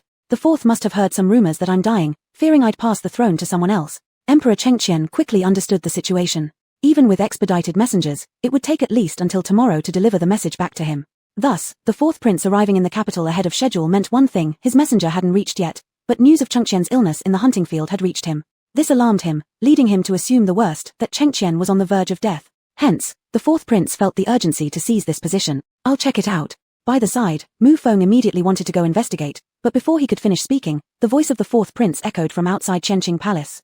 Your humble subject heard that His Majesty is gravely ill, and I am deeply distressed, thus hastening here to inquire about your condition. Everyone there. A short while ago in Zhongsue Palace. After Zhu Po and the others left, Zhu Yu dismissed all the serving maids and wet nurses attending to her and lowered the bed canopy. Then she entered her space intending to organize the scattered medicines accumulated during these past few days. But upon entering, she saw her brother and sister-in-law sitting together on the sofa. Her brother held his pregnant wife, listening to music for their unborn child. Upon seeing her enter, they showed no surprise. Zhu Heng didn't even loosen his arm around his wife. While still finding soothing music on the computer for his future child, he asked offhandedly, "How's the current emperor's appendicitis doing?" Because Zhu Yu frequently entered the space over these days to fetch medicine, meeting her brother multiple times in the process, Zhu Heng was well aware of Emperor Chengqian's medical condition. Yeah, the wound has healed, and the stitches can be removed tomorrow. Zhu Yu paid no attention to her brother's display of affection in front of her. Seeing her sister-in-law present, she decided to first check her pulse instead of tidying up the medicine. Finding everything normal, she asked, "How's mother doing these days? Any more morning sickness?" "I've been busy taking care of our Grand Emperor and haven't had time to visit. Our mother is doing great. She stopped morning sickness and now has a hearty appetite. Her belly is even bigger than mine." Mu Linga chuckled after hearing this. "Your brother came back from the military camp yesterday and, upon seeing our mother, insisted that I eat more as well. He says it's already unfortunate enough that our child will be born one generation younger, so we shouldn't lose in height to his younger uncle or aunt." "Haha, why do you compare everything?" Zhu Yu immediately shot back at her brother teasingly. Then she turned to her sister-in-law and advised, "Sister-in-law, don't listen to him. A big fetus can be very dangerous, not only risking difficult childbirth but also being harmful to the baby itself. When you get home, be sure to tell mother not to oversupplement herself. Just make sure she has a balanced diet with meat and vegetables. You can rest assured. We don't even need to remind her. Last time when you visited home, your father had already written down all your instructions like they were imperial edicts, and he executes them meticulously. Our mother is cared for with extreme attention, Mu Linga said. Despite this reassurance, Juyu still felt uneasy. Since their mother was essentially a high-risk pregnancy, she wanted to warn her some more. However, Ju Heng grew restless on the side.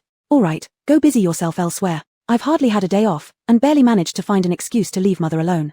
I just want to spend the day in a world of two with your sister-in-law, and play some prenatal education music for my daughter.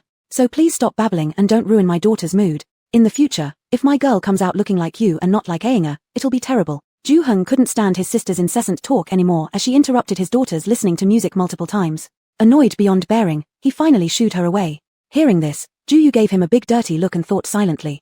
Do I even have to influence her? Your dream of having a daughter like Aenga is ruined anyway. Listening to however much music won't change the fact that you're having a son. Save that dream for next time. Still, given her detestable brother, Juyu decided to let him enjoy the dream a bit longer so that the eventual disappointment would be crueler. Seeing her brother disdainfully dismiss her, Juyu decided not to stay any longer. She disappeared right away. But a moment later, she flashed back. Brother. Someone has led people to surround the palace. Ju Heng and his wife. Chapter 140, Forcing the Palace. Jinjiang Original. Juyu had just stepped out of the space when he heard from the front courtyard of Zhongsue Palace the sounds of soldiers rushing in and eunuchs as well as nannies shouting in panic. He hurriedly closed the door of his bedroom and entered the space first to inform his brother. No sooner had Juyu's words ended than several people heard even louder cries of alarm outside the space, accompanied by the shrill scream of Princess Consort Jingi. What right does number 4 have to issue imperial edicts on behalf of the emperor? What right does he have to arrest me, the crown prince consort? Upon hearing this, everyone was shocked. Could it be that the person who brought troops to surround the palace was none other than the 4th Prince Julin? Oh no, it's bad. Zhu Po and Uncle 12 just went to the royal stables with Zhu Shu.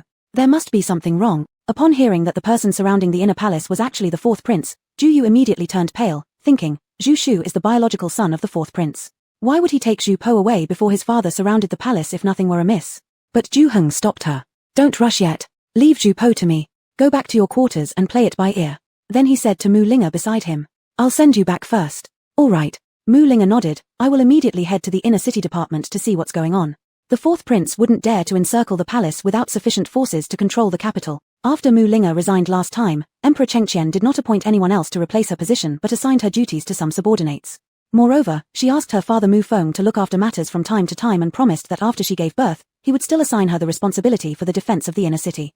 Therefore, the control over the inner city defense still lay in Mu Linga's hands. Of course, Zhu Heng didn't want his wife to risk herself now, especially since she was pregnant, but seeing her resolute face, he had no choice but to agree. Perhaps in the eyes of these outsiders, whether someone became the emperor in present-day Danyang or whether the Great Danyang existed or not might be irrelevant, but in his wife's heart, loyalty to Great Danyang and loyalty to Emperor Chengqian seemed deeply ingrained.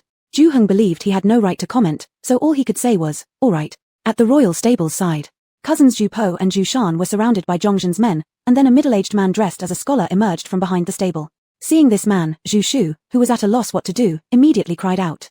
Honorable Rong. Realizing everything at this point, Zhu Shu understood that this counselor to his father, who had been teaching him these days to maintain good relations with Zhu Po, had actually been using him all along, the purpose being precisely to lure Zhu Po out. Honorable Rong, would my father truly contemplate rebellion? Zhu Shu couldn't believe the accusations he directed towards Yang Rong, unable to fathom how his father would dare to commit such an act of betrayal against the throne. Your Highness is mistaken, replied Yang Rong calmly. It is not the prince who seeks rebellion, it's the wise King Rui who has concealed his majesty's grave illness, planning to fabricate imperial decrees and usurp the throne. Under these dire circumstances, your father had no choice but to make the first move. What? Is grandfather the emperor ill? Zhu Shu exclaimed, startled even further. Not only him but also Zhu Shan standing nearby was shocked beyond measure. Don't listen to his nonsense. Grandfather ate a big bowl of noodles just this morning. Zhu Po quickly retorted, realizing instantly what was happening. Ah. Now I understand Uncle 4 probably thinks grandfather isn't going to last much longer, hence contemplating a coup d'etat. Ha, whether or not our current ruler is indeed ill will be revealed soon enough. Zhongzhen, act immediately. His Highness commanded us that the outcome doesn't matter. Yang Rong had no intention of wasting any more time arguing with Zhu Po. Their task given by the prince was to eliminate this potentially favored successor, Prince Rui, before others realized the situation. Because if the king had already established a posthumous decree favoring this prince as heir apparent, once he is dead, the will would become meaningless waste of paper. As soon as Yang Rong gave the order, Zhongzhen promptly led the group of eunuchs charging toward Zhu Po and the 12th prince. Seeing this, Zhu Shan immediately positioned himself in front of Zhu Po and engaged with the eunuchs. Despite the substantial number of eunuchs under Zhongzhen's command, due to Zhu Shan's exceptional martial arts skills and Zhu Po's growing strength, subduing both of them wouldn't be as straightforward as expected. Yang Rong hadn't anticipated how formidable the 12th prince truly was, capable of wielding his abilities to great extent. Almost 10-to-1 ratio, he swiftly incapacitated 4 or 5 adversaries. The large broadsword snatched from the enemy lines swung furiously in a mighty display, providing impenetrable protection around Zhu Po. If they wanted to get rid of Zhu Po, they would have to go through him first. Seeing this, Yang Rong immediately called out to Zhu Shan. Your Highness, the 12th prince, you and our king have always been close as brothers. Why must you fight so hard for Zhu Po? Why wade into these muddy waters? Do you not know that His Majesty's illness has been concealed from both our king and yourself by Zhu Po? Our king has long held you in high regard. Thus, hold your tongue, you despicable fiend. As Zhu Shan slashed down another attacking eunuch, he yelled at Yang Rong. The throne belongs to my father, and he can pass it on to whomever he wishes. If even with his severe illness, he summons the 5th prince privately intending to abdicate the throne to him, then what? If the 5th prince possesses a posthumous decree, I will recognize him. But your 4th prince, unsummoned in the capital and planning the assassination of the 5th prince, what does he intend? To ask me, Zhu Shan, to follow such an usurper of power? Dream on. Not even if he were my own brother. Since His Highness the 12th prince insists on such defiance, then this humble minister shall have no choice but to escort you and His Royal Highness together on the same journey. Yang Rong saw that more than a moment had already passed. Fruitlessly attempting to persuade Zhu Shan was fruitless.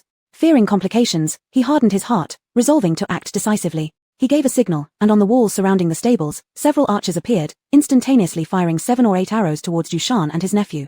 Meanwhile, at Chenqing Palace, the 4th Prince Zhu Lin had already led his troops into the courtyard of Chenqing Palace and knelt outside its gates, requesting an audience with Emperor Chengqian. Mu Feng stood with a weapon at hand, accompanied by over a dozen shadow guards of Emperor Chengqian and several palace eunuchs, who emerged from the entrance of Chenqing Palace. Facing Zhu Lin, Mu Feng questioned sternly. 4th brother, encased in armor and leading troops into the palace, what is your intention? Mu Feng, stop pretending right now, you've favored the eldest brother since childhood. Now conspire with Zhu Po to hide the serious condition of our father emperor, aiming to fabricate a decree for ascension to the throne. Are you seriously trying to fool me? Zhu Lin stood up upon seeing Mu Feng, sneering at him derisively. At this point, you still think you can stop a carriage with your arms, like some insect. It's all a dream. Without waiting for Mu Feng to respond, Zhu Lin immediately commanded his men. Mu Feng colluded with Prince Rui to imprison His Majesty. Follow me inside and rescue father. Then, wielding the long sword he carried, Zhu Lin charged toward Mu Feng. Zhu Lin brought along nearly 1,000 soldiers under his command, several generals among them. Mu Feng's side, however, only numbered in the dozens. Although each warrior possessed considerable skill, they were vastly outnumbered by 10-to-1. Defeat became imminent. Just then, the gate of Chenqing Palace suddenly opened. Subsequently, King Kang and Grand Secretary Su supported Emperor Chengqian as he walked out. Zhu Lin. In Zhu Po's situation, his uncle and nephew barely evaded the first wave of arrow volleys from the archers, but in an instant, the second volley surged again. In desperation, Zhu Shan quickly pulled a nearby eunuch in front of them, narrowly escaping the attack from the second wave of arrows. This won't work. Younger brother, run toward the door, see if you can escape. I'll hold them off here. Zhu Shan frantically blocked the incoming arrows. Uncle 12. The door has already been blocked. There's nowhere to run. They're after me. Quickly step aside. There's no need for you to die with me. Several times, Zhu Po tried to push Zhu Shan away but to no avail. While dodging the arrows, he shouted loudly. Uncle 12. Let go, damn it. Who cares about me dying? Just live. By this time, Zhu Po deeply regretted the decision to come alone without a Yu, thinking if she had been there, she could have simply teleported everyone into space. But due to his jealousy because old 8 always looked at her adoringly, he hadn't let a Yu come along, landing them in this situation. Now, he might be separated forever from his beloved wife. Their promise to build their fiefdom together would remain unfulfilled forever. Regretfully pondering this, Zhu Po resolved that if he couldn't survive, he would at least ensure Uncle 12 lived. When he noticed an arrow heading straight toward Uncle 12's back, and Uncle 12 was unable to dodge, Zhu Po quickly leaped in front of him. Thinking that if he died, perhaps Uncle 4 would let Uncle 12 live. Zhu Po felt as though this time he was surely going to die, and all he could do was wait helplessly and fearfully for the searing pain of the arrows piercing his flesh. However, just as the arrow was about to pierce his chest, it was suddenly deflected by a long stick. Then, Zhu Po saw Zhu Shu, who had been dazed until now, somehow pick up a stick and stand in front of him. This shocked everyone. The archers on the stable roofs dared not fire any more arrows. Finally, Zhu Shan and Zhu Po were able to catch their breath. Your Highness, this is no time to cause trouble. If you let Zhu Po go now, your father will be the one in danger next. Yang Rong immediately exclaimed upon seeing this. Exhausted from the struggle, Zhu Shan joyfully praised Zhu Shu. Old 8. Well done, Uncle Yang. I don't know why my father does this, but I think Uncle 12 is right. This realm was fought for by our great-grandfather, and if our great-grandfather wishes to pass it to someone, that is his decision. Moreover, even if my father wants to compete for that position, it's not necessary to kill Zhu Po and Uncle 12. Anyway, I absolutely won't let you kill them under my nose. Zhu Shu firmly told Yang Rong with a stubborn expression. At this moment, he didn't know whether what he was doing was right or wrong, but he couldn't just stand by and watch his uncle and cousin, whom he'd grown up with, get killed. Especially since he was the one who lured them here. Oh dear. Your Highness, how can you be so confused? Yang Rong sighed immediately, but no matter how he tried to persuade Zhu Shu wouldn't move. Helpless, Yang Rong could only order his men to attack Zhu Po and Zhu Shan without harming Zhu Shu. Just then, not far behind them, several straw-stocked huts caught on fire suddenly. Then, more than a dozen horses from the stables ran out panicked by the fire, galloping wildly through the courtyard, neighing in distress. At this same moment at Qianqing Palace, Emperor Chengqian stood on the steps of Qianqing Palace, squinting his eyes while berating Zhu Lin. Fourth son, didn't you say I was almost dead? Now look, I'm standing here perfectly fine. Can you withdraw your troops? Or do you want to murder your own father? Zhu Lin. Even though Emperor Chengqian had already passed well beyond the age of 70 and appeared feeble, decades of ruling still radiated an aura of royal might that made Zhu Lin and his men tremble with fright, instinctively bowing down onto the ground. I, your son, dare not. Zhu Lin had never expected their intelligence to be incorrect. According to the information they gathered, his father had either already passed away or was terminally ill. This was precisely why he had dared everything. But now, why wasn't his father dead? Not only that, he was interrogating Zhu Lin with such strong energy. Zhu Lin's legs gave way, and he kneeled instantly. But then he thought, he had already come this far, and even if he begged for mercy on his knees, his father would probably not let him go. The best outcome he could expect was to end up like his second brother, imprisoned for life. Zhu Lin did not wish to be confined within four walls like a pig or dog for the rest of his life. He indeed dared not commit patricide. If he dared, even if he managed to ascend the throne temporarily, his father's loyal generals would never forgive him and eventually overthrow him. Yet at this moment, he could force his father to abdicate the throne to him. After all, he had already surrounded the entire palace and controlled the capital city. Father, your body seems frail. Perhaps it's better if I handle official matters on your behalf. After hesitating for a moment, Zhu Lin ultimately chose to lift his head and face Emperor Chengqian directly. Chapter 141. The fourth prince is also done for. In the end, the fourth prince chose to force a confrontation with the emperor. When Emperor Chengqian saw this, his heart turned cold as if doused with a bucket of icy water. Originally, he had just decided in his chambers that if this boy would retreat, then he would forgive everything and even pass on the throne to him. But now, Zhu Hongwu had never been afraid of threats his entire life, not even from his own son. You little brat, you're pretty ruthless, huh? So, you want to take your old man's position, do you? Fine, step over my corpse. Emperor Chengqian directly sat on the steps of the Qianqing Palace, holding his wound on his abdomen while speaking to his fourth son kneeling on the ground, who was staring at him. Father, what are you saying? If you won't agree, then let it be. The fourth prince bowed his head again after speaking, looking obedient, but his words were sharp.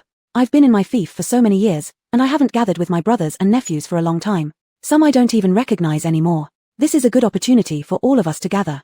What do you think, father? Emperor Chengqian naturally understood the meaning behind his words, gritting his teeth as he said, You dare. What is father talking about? It's just everyone gathering together. Where's the question of daring or not daring? Zhu Lin laughed and gave a signal to his subordinates behind him. Shortly after, several adult princes and grandsons, along with their families and children, were brought up. Zhu Yu was naturally among them. What exactly are you planning to do? Seeing his grandchildren captured and filled with terror, blue veins bulged across Emperor Chengqian's face. Then seeing only Zhu Yu in the crowd and no Zhu Po, nor his youngest son, who served as the commander of guards, his heart grew more restless. However, Emperor Chengqian didn't dare to show it on his face because he wasn't sure if Zhu Po and his nephew were hiding or already dead. Nor dared he look at Zhu Yu among the crowd, fearing Zhu Lin's attention. So, he could only watch helplessly as Zhu Lin's men dragged out his second grandson's family from the group. What am I doing? Father knows better than anyone, why must you ask such a question? As Zhu Lin stood up while speaking, he laughed and used the knife in his hand to pat the cheek of Zhu Kai, who had been dragged out, saying, It's been a long time since we met, nephew. Zhu Kai immediately trembled all over from fear. Let go of my son. What do you plan to do? The Empress consort Jingyi beside him screamed upon seeing her son caught by Zhu Lin. She clawed to attack Zhu Lin, but one of Zhu Lin's subordinates slapped her right across the face, throwing her backward. Together with the nanny Shamuma supporting her, they both rolled onto the ground, unable to get back up. Zhu Kai beside her legs turned even softer and knelt down uncontrollably, pleading with Zhu Lin for mercy. Uncle Four, spare my life. Uncle Four, spare my life. But Zhu Lin wouldn't even look at him, instead glaring directly at Emperor Chengqian again. Father. Emperor Chengqian. Suddenly, several firewood sheds at the imperial stables erupted into flames. The horses inside had also been released, galloping wildly everywhere, instantly causing chaos throughout the entire stable. Zhu Po felt that there was no one other than his wife and his brother-in-law who could create such a disturbance without being noticed. Realizing instantly that his wife had come to rescue him, he became elated, the dejected air leaving him entirely. He felt his confidence rise dramatically. On the side, Zhu Shan also sensed an opportunity. Glancing at each other, the uncle and nephew began to retreat toward the door during the confusion. Nearby, the Silly Supervisory Office was just a short distance away from where Zhu Po and others were located. The eunuch in charge there was Lu Gonggong, a close confidant of Emperor Chengqian. Under his command were also thousands of other eunuchs. The fires lit by Ju Heng quickly drew the attention of the Silly Supervisory Office, and little Li Gonggong, the adopted son of Lu Gonggong, rushed over with his people to help put out the fire. Upon arrival, however, they found the doors of the imperial stables closed tightly, and sounds of fighting coming from within. Little Li Gonggong immediately sensed something was wrong. At that moment, Ju Heng was hidden on the wall top, holding a weapon picked up after dispatching some guards earlier, closely monitoring Zhu Po's situation in case he needed to act to save the two of them. Seeing the arrival of silly personnel, he exhaled in relief. Quickly mimicking the shrill voice of a eunuch, he shouted to little Li Gonggong. The people at the imperial stables are trying to kill Prince Rui and the 12th prince. Hurry up and save them. Upon hearing that Prince Rui and the 12th prince were in danger, little Li Gonggong knew his adoptive father always maintained good relations with these two, so without hesitation, he urgently summoned his men to discard their water buckets and fetch weapons and ladders instead. They then charged toward the imperial stables. At this moment, only 30-odd men remained at the imperial stables to deal with Zhu Po and his nephew. The rest had been taken away by the 4th prince. However, little Li Gonggong's side consisted of nearly 1,000 men. It was obvious that the gates would soon fall. Yang Rong panicked on the side immediately and quickly signaled the hidden archers. Never mind the 8th prince. Shoot arrows quickly. Kill Prince Rui first. But despite his loud commands, the hidden archers did not respond. Yang Rong. Back at the Qianqing Palace. Emperor Chengqian was still locked in a standoff with the 4th prince. The 4th prince felt this couldn't continue, as his father would never be intimidated unless something serious happened. Reserving Zhu Kai for the final blow, he casually grabbed Zhu Yu, who was trembling beside Zhu Kai, intending to slit her throat as a warning to everyone else. Those around Zhu Yu were all terrified and dared not move, let alone stop him. Many were secretly grateful it wasn't them being held by Zhu Lin, including Zhu Kai. Zhu Yu herself was too frightened to speak, her whole body slumped there. She had even lost control of her bladder and bowels. It looked like her life was about to end. Hold it. At this moment, a clear shout came from behind. Everyone turned to look, and they saw Zhu Yu stepping out reluctantly from behind Zhu Kai and speaking directly to Zhu Lin. Uncle Four, if you want to threaten grandfather, what use is killing a mere concubine? Grandfather wouldn't care. You should at least kill an imperial daughter-in-law or a prince. Or, how about me instead? The 4th prince hadn't expected anyone to volunteer to die at this moment. He didn't recognize Zhu Yu either, so he was momentarily stunned. Emperor Chengqian also hadn't expected Zhu Yu to step forward at this point.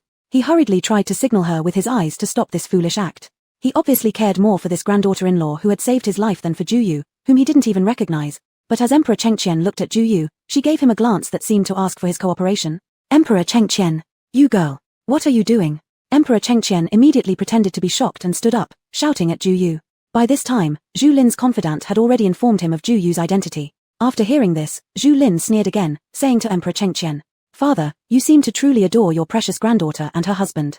Haha, well then, since my dear niece insists on dying, I'll do her the favor saving my nephew from loneliness in the underworld. After finishing, he kicked Zhu Yu aside and took over Zhu Yu, holding a knife to her neck.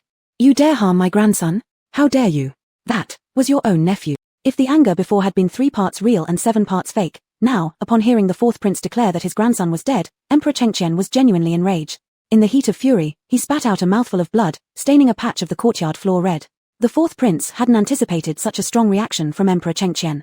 His coup was merely aimed at forcing abdication, not actually killing his own father. As a result, panic began to set in. Taking advantage of this brief distraction, Zhu Yu tilted her head back sharply, hiding a small blade within her right hand which she used to slash at the 4th prince's wrist while striking at his chest with her left hand simultaneously. This was one of several self-defense moves her elder sister-in-law had specifically taught her in exchange for the unique medicinal powder Zhu Yu had developed, designed specifically for someone with her slight strength. Zhu Yu, knowing full well it was the 4th prince's men surrounding the palace, had made certain preparations. The small blade hidden in her right hand had been concealed earlier. It was no bigger than the palm of her hand and completely unnoticeable. Caught off guard, the 4th prince not only had his wrist cut open by her blade but was also struck squarely in the chest. He could endure the wound on his wrist, but the pain in his chest was unbearable. Immediately, he cried out in agony, dropping the knife and clutching his chest as he curled up in pain. Ah! At the same time, Zhu Yu broke free from his grip and rushed straight toward Emperor Chengqian. She also pulled out the powdered medicine hidden in her arms and flung it backward into the faces of her pursuers. And just as Zhu Yu broke free from Zhu Lin's control, Zhen Guogong, who had been standing beside Emperor Chengqian trembling, suddenly lunged like a fierce tiger toward Zhu Lin, who was hunched over clutching his chest. He yanked Zhu Lin towards their side and tossed him into Mu Feng's arms. Then, dazedly asking the approaching Zhu Yu, "What did you just throw?" He rolled his eyes back and fainted on the spot. Subsequently, the people who had just stood beside the 4th prince also collapsed unconscious one after another, including the 4th prince Zhu Lin who had just been seized by Zhen Guogong. Seeing this, Mu Feng quickly placed his blade against Zhu Lin's neck, threatening the remaining soldiers of Zhu Lin. "Move and you're all dead." When Zhu Po and his nephew arrived at Qianqing Palace with reinforcements after little Li Gonggong had dealt with Yang Rong and others from the stables, what they saw was precisely this scene. Emperor Chengqian, with blood still trickling from the corner of his mouth, felt immense relief seeing his youngest son and grandson unharmed, tears streaming down his aged face. Half an hour later, after the rebellion incited by the fourth prince was suppressed once more, when Emperor Chengqian had been examined by Ju Yu and was told that the mouthful of blood he spat out would not harm his body but instead dispel the internal heat, which might be beneficial for his health, the group was just about to relax when news came from outside the palace. Lan Ting's son, Lan Ranhao, leading 30,000 troops under Lan Ting's command, had suddenly breached the outer city wall of the capital an hour ago and was now attacking the west gate of the inner city. General Mu was currently resisting them. Only then did Emperor Chengqian finally realize why his fourth son had dared to stage such a blatant coup. It must have been due to Lan Ting's support. Yet Lan Ting had always been unfriendly towards him, and remained steadfastly aligned with his fifth grandson, so how could he suddenly join forces with him? Emperor Chengqian couldn't make sense of it. But this was no time for pondering. Aside from the three main camps, the only other force stationed near the capital were several 10,000 troops located in the mountains surrounding the city, and most of those men were loyal to Lan Ting. This is why even after Lan Ting stepped down, Emperor Chengqian still feared him. Chapter 142 Final chapter, complete. The palace coup orchestrated by the fourth prince almost succeeded because of its element of surprise. It turned out that a few years ago, Zhong Zhen, the eunuch in charge of the imperial stables, and a minor commander in the guard army had already been bribed by him, becoming his allies. The betrayal of these two individuals was enough to prove that the fourth prince had been secretly cultivating his own power base for several years. Because the fourth prince led his men directly from inside the inner palace, there was no preparation in any part of the palace. Moreover, the fourth prince's men had already trapped the commander of the guard army, the 12th prince, leaving hundreds of guards leaderless, confused about what had happened, and thus reluctant to move rashly. Under such unexpected circumstances, the fourth prince quickly seized control of the inner palace. Therefore, when the turmoil in the harem was quelled, the imperial guards in the outer city still didn't know what had happened. In fact, not just the imperial guards, even the neighboring department of rights next to the imperial stables, if it wasn't for the fire set by Zhu Heng, the little eunuch Li and others would have known nothing about the disturbance. If it hadn't been for that fire, who knows, by the time they found out, the great Yang might have changed hand. At this moment, little eunuch Li, while receiving the approving gaze of his godfather eunuch Lu, sincerely thanked for that fire deep down in his heart. Without that fire, how could he have saved Duke Rui and the 12th prince? And forget about following them to establish the great merit of rescuing the emperor with them. Similarly grateful for that fire were the 12th prince and Zhu Po, but their situations were different. One still does not understand now who set that fire and why that person refused to show up after the incident. Another one understood everything as soon as the fire broke out. The 12th prince naturally figured out that the timely fire was deliberately set by someone, otherwise, it would have been impossible for several sheds stacked with hay to catch fire simultaneously. Moreover, afterwards, they discovered that those troublesome assassins had already been dealt with beforehand. But who was that person? Why did they save them yet refuse to reveal themselves, something the 12th prince just couldn't comprehend? 12. Gather all the imperial guards and escorts together for me, I want to take a personal look. Emperor Chengqian immediately commanded the 12th prince below upon hearing that Lan Ting's people were leading troops to attack the inner city. He wanted to personally lead the troops to supervise the battle at the gate of the inner city. This action immediately aroused opposition from everyone in the room, especially from Ju Yu, who had just examined and found that the spurt of blood Emperor Chengqian spat out due to sudden anger earlier was harmless. But after such an ordeal, the wound that was supposed to be sutured tomorrow had torn open again. Seeing that he still refused to lie down properly, Ju Yu immediately put on a stern face and bluntly said, "You old man, if you want to continue lying in bed for another month or two, then feel free to go ahead. Father Emperor, allow me, your son, to take some people over there. You elder must prioritize recuperating." Beside him, although the 12th prince did not know what exactly ailed Emperor Chengqian, seeing that Ju Yu was taking it so seriously, he immediately joined in urging. Also, there were people like Grand Secretary Su beside them, imploring earnestly, and eventually Emperor Chengqian could only remain in the palace.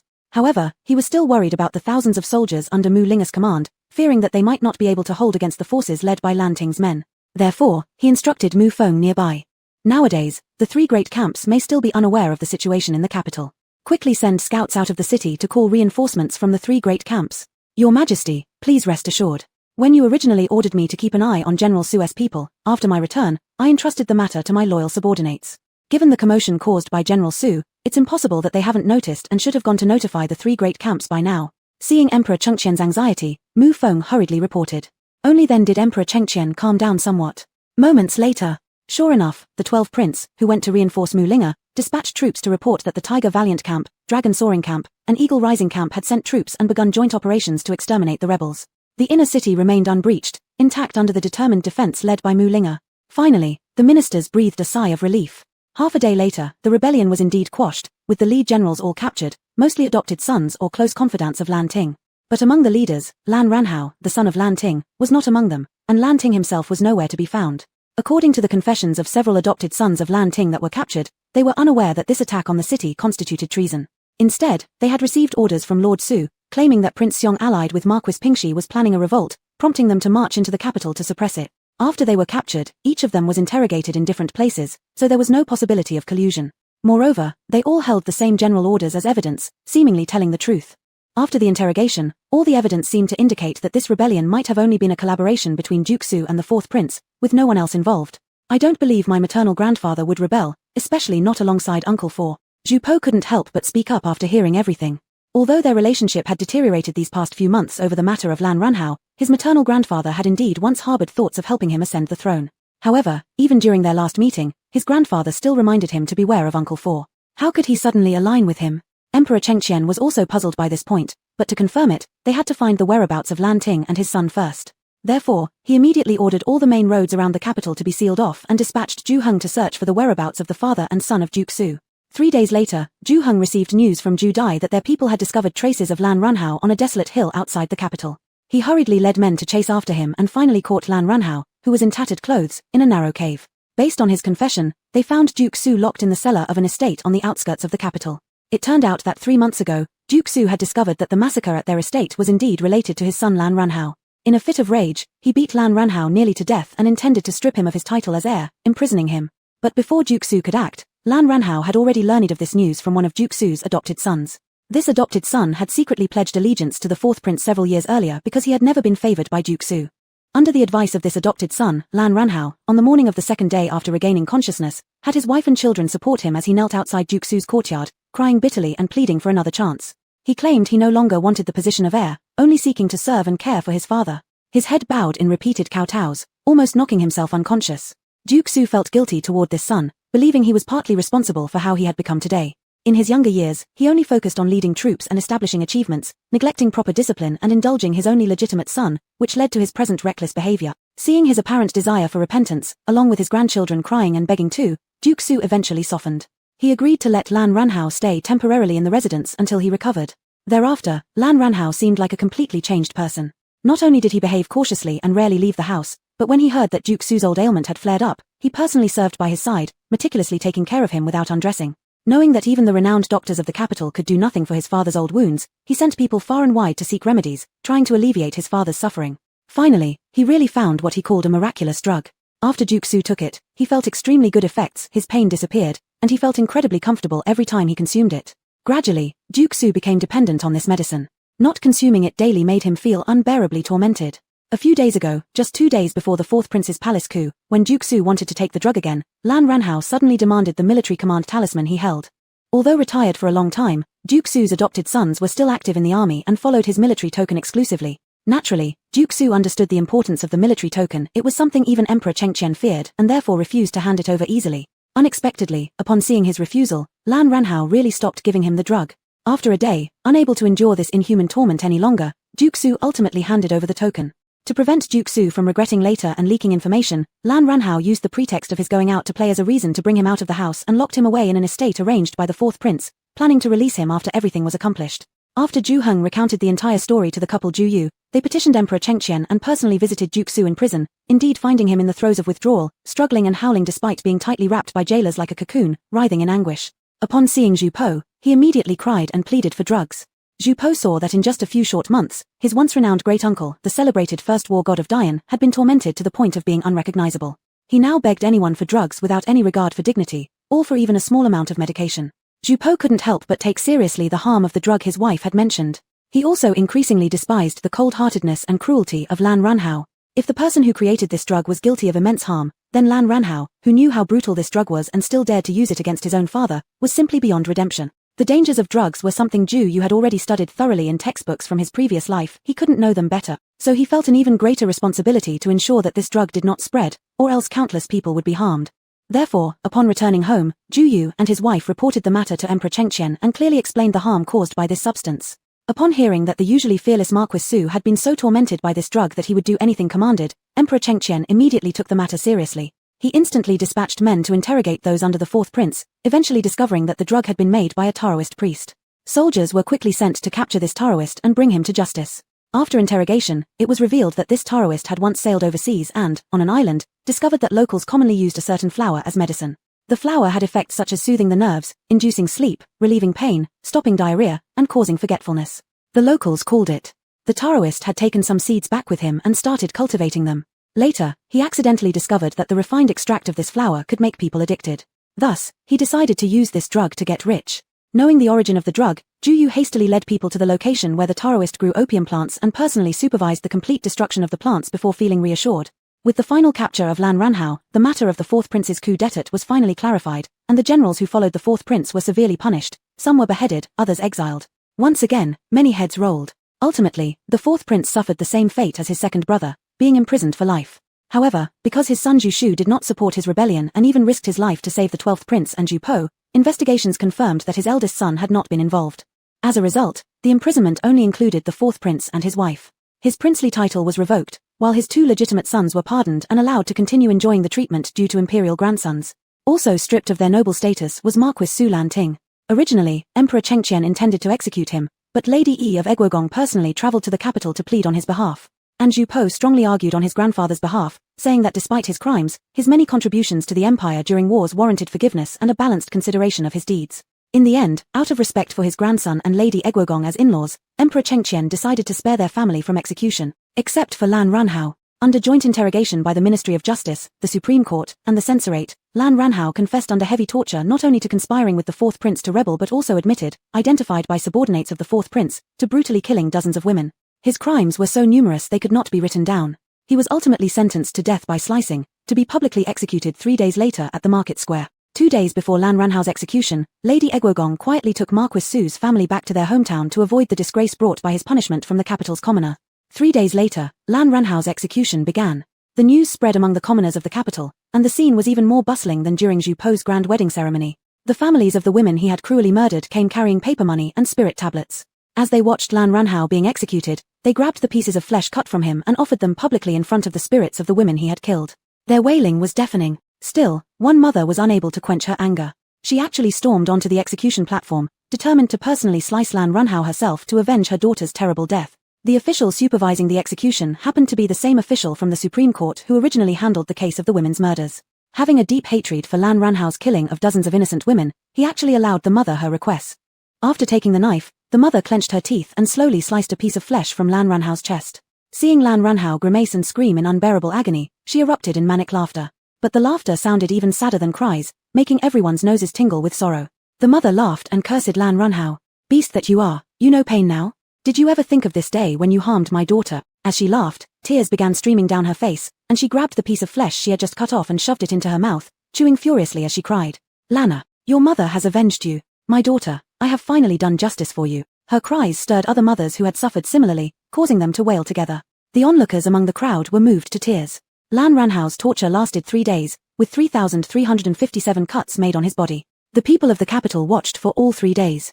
Of course, he had already succumbed to death by the second day, but the executioner continued cutting until all the prescribed cuts were made. Such a torturous death at last gave some relief to the mothers who had lost their daughters. As for how they would eventually come to terms with their grief, that was left to time. And so, in the river of time, there will always be those who die, and those who are born anew. Time passed quickly, like a white horse running through a crevice, and before long, half a year had gone by. The capital had once again regained its former calm. On the first day of the 5th lunar month, Mu Linga gave birth first, after only an hour, to a chubby 6.5-pound baby boy, much to Ju Heng's delight, who had prepared an entire room full of clothes for both boys and girl. Then, on the 6th day of the 5th month, Lady Zheng also smoothly delivered a son, much to the disappointment of Ju Bing and Ju Heng, who had both hoped for a sister, especially Ju Heng, who wanted a daughter to make up for not having one himself. But the two infants paid no heed to their thoughts, contentedly eating and sleeping. In less than 10 days, they grew from wrinkly newborns into plump little bundles of joy that everyone adored. Especially Ju Yu, upon seeing the cotton candy-like chubby babies, suddenly felt the urge to have one of his own.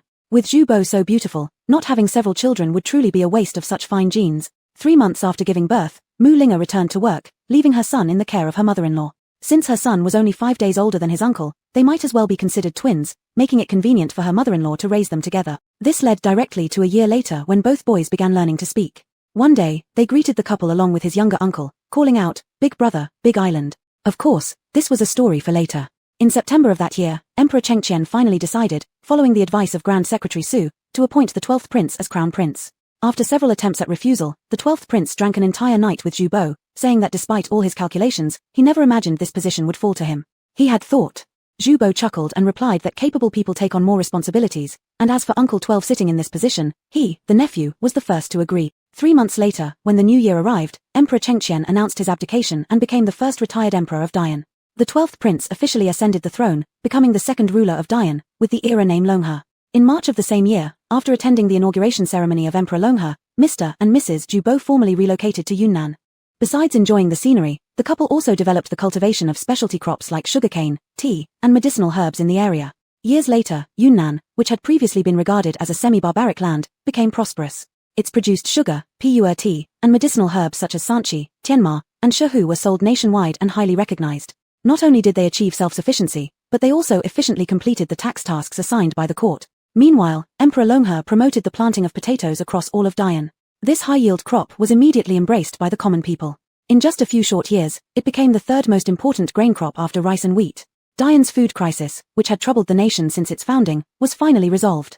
After ascending the throne, Emperor Longhe not only focused on economic development but also placed great emphasis on cultivating talent. Under the advocacy of Zhu Bing, Zhu Heng, and others, subjects like mathematics, engineering, and foreign languages were added to the 4 books and 5 classics, and integrated into the imperial examinations. In the second year of Longhe, Su Mo, Grand Secretary Su's great-grandnephew, became the first Zhuangyuan, top scholar, under the new examination system. 3 years later, at the young age of 22, Zhu Li followed in Su Mo's footsteps to claim the title of Zhuangyuan and, in the same year, married Su Qing, Su Mo's younger sister. In the 7th year of Longhe, news came that the western regions had been occupied by the Roshcha. Emperor Longhe appointed Zhu Heng as the general and Prince Yang, Zhu Shu the 8th royal grandson, as the deputy general to officially launch a campaign against the Roshcha. In early Longhe 8, after nearly a year of struggle, Zhu Heng and his forces finally expelled the Roshcha from Dian's territory and seized back Yili and Pu Li, regions occupied by the Roshcha during the previous dynasty, formally incorporating them into Dian's map. In September of the same year, Emperor Chengqian passed away peacefully in his sleep at the age of 79, bringing to an end his glorious life marked by martial valor and great achievements. In the 9th year of Longhe, due to frequent disputes among the various tribes of the newly recovered western regions, Zhu Heng was ennobled as Lord Wuan by Emperor Longhe, concurrently serving as the Governor-General of the western regions, to officially lead troops to garrison the west. Mu Linge was also bestowed the title of Princess Yongning by Emperor Longhe and promoted to General Jiawu, allowing her to bring her 2 sons with Zhu Heng along with him to take up their posts. As a result, Mu Linge became the only lady of who in Dian's history whose official rank and noble title were higher than her husband's without relying on her husband for such honors. However, although Emperor Longhe allowed Zhu Heng and his wife to bring their children to the western regions, since neither of them particularly enjoyed raising children, they ultimately decided to leave their 2 sons behind under Jing's care. Zhu Yixian, despite seriously suspecting that Zhu Heng showed favoritism towards females over males and did not cherish his own 2 sons, eventually agreed to take on the responsibility of educating the children. To be honest, having raised these 2 kids for several years, he suddenly felt reluctant to let them go. But Zhu Yixian wasn't the type to indulge his children either. He planned that once all 7 of the children in the household grew older, he would send them together either to the western regions to Zhu Heng or to Yunnan to Zhu Yu so they could experience some hardships and trials. Why 7 children? Besides Zhu Heng's 2 sons and Zheng's youngest son, there were also a son and daughter from Zhu Bing's family and a pair of twin sons from Zhu Luo's family who frequently visited Zhu Yixian's place and would stay for 4 or 5 days each time. Last year, Zhu Luo unexpectedly took a liking to Liang Qingyang, who had been helping Mu Linge take care of the children in the estate. They married, and within a year, she gave birth to a pair of twin sons. On the other hand, at the age of 28, Zhu Bing suddenly announced that he was about to marry Deng Xinran, the daughter of Linchuan Marquis Deng Yu, who had recently returned to live in the capital after getting divorced from her previous husband. And they treated Deng Xinran's 3-year-old daughter, whom she insisted on bringing back to raise after her divorce, as if she were their own child. A year after their marriage, Deng Xinran bore a son for Zhu Bing. As autumn gave way to winter, another year had passed in the blink of an eye. It was already the 17th year since the brother and sister had come to this world. One day, as the 2 couples once again gathered in the car space, Zhu Yu suddenly noticed fine lines around his brother's eyes, realizing for the first time how long they had been living in this world. Brother, this unexpected new life is truly wonderful. Zhu Yu leaned against Zhu Bo, gently stroking her slightly swollen belly, sighing deeply. The affection for family, love, and the joy of being parents, which they had not fully experienced in their previous lives, they had now found in this lifetime.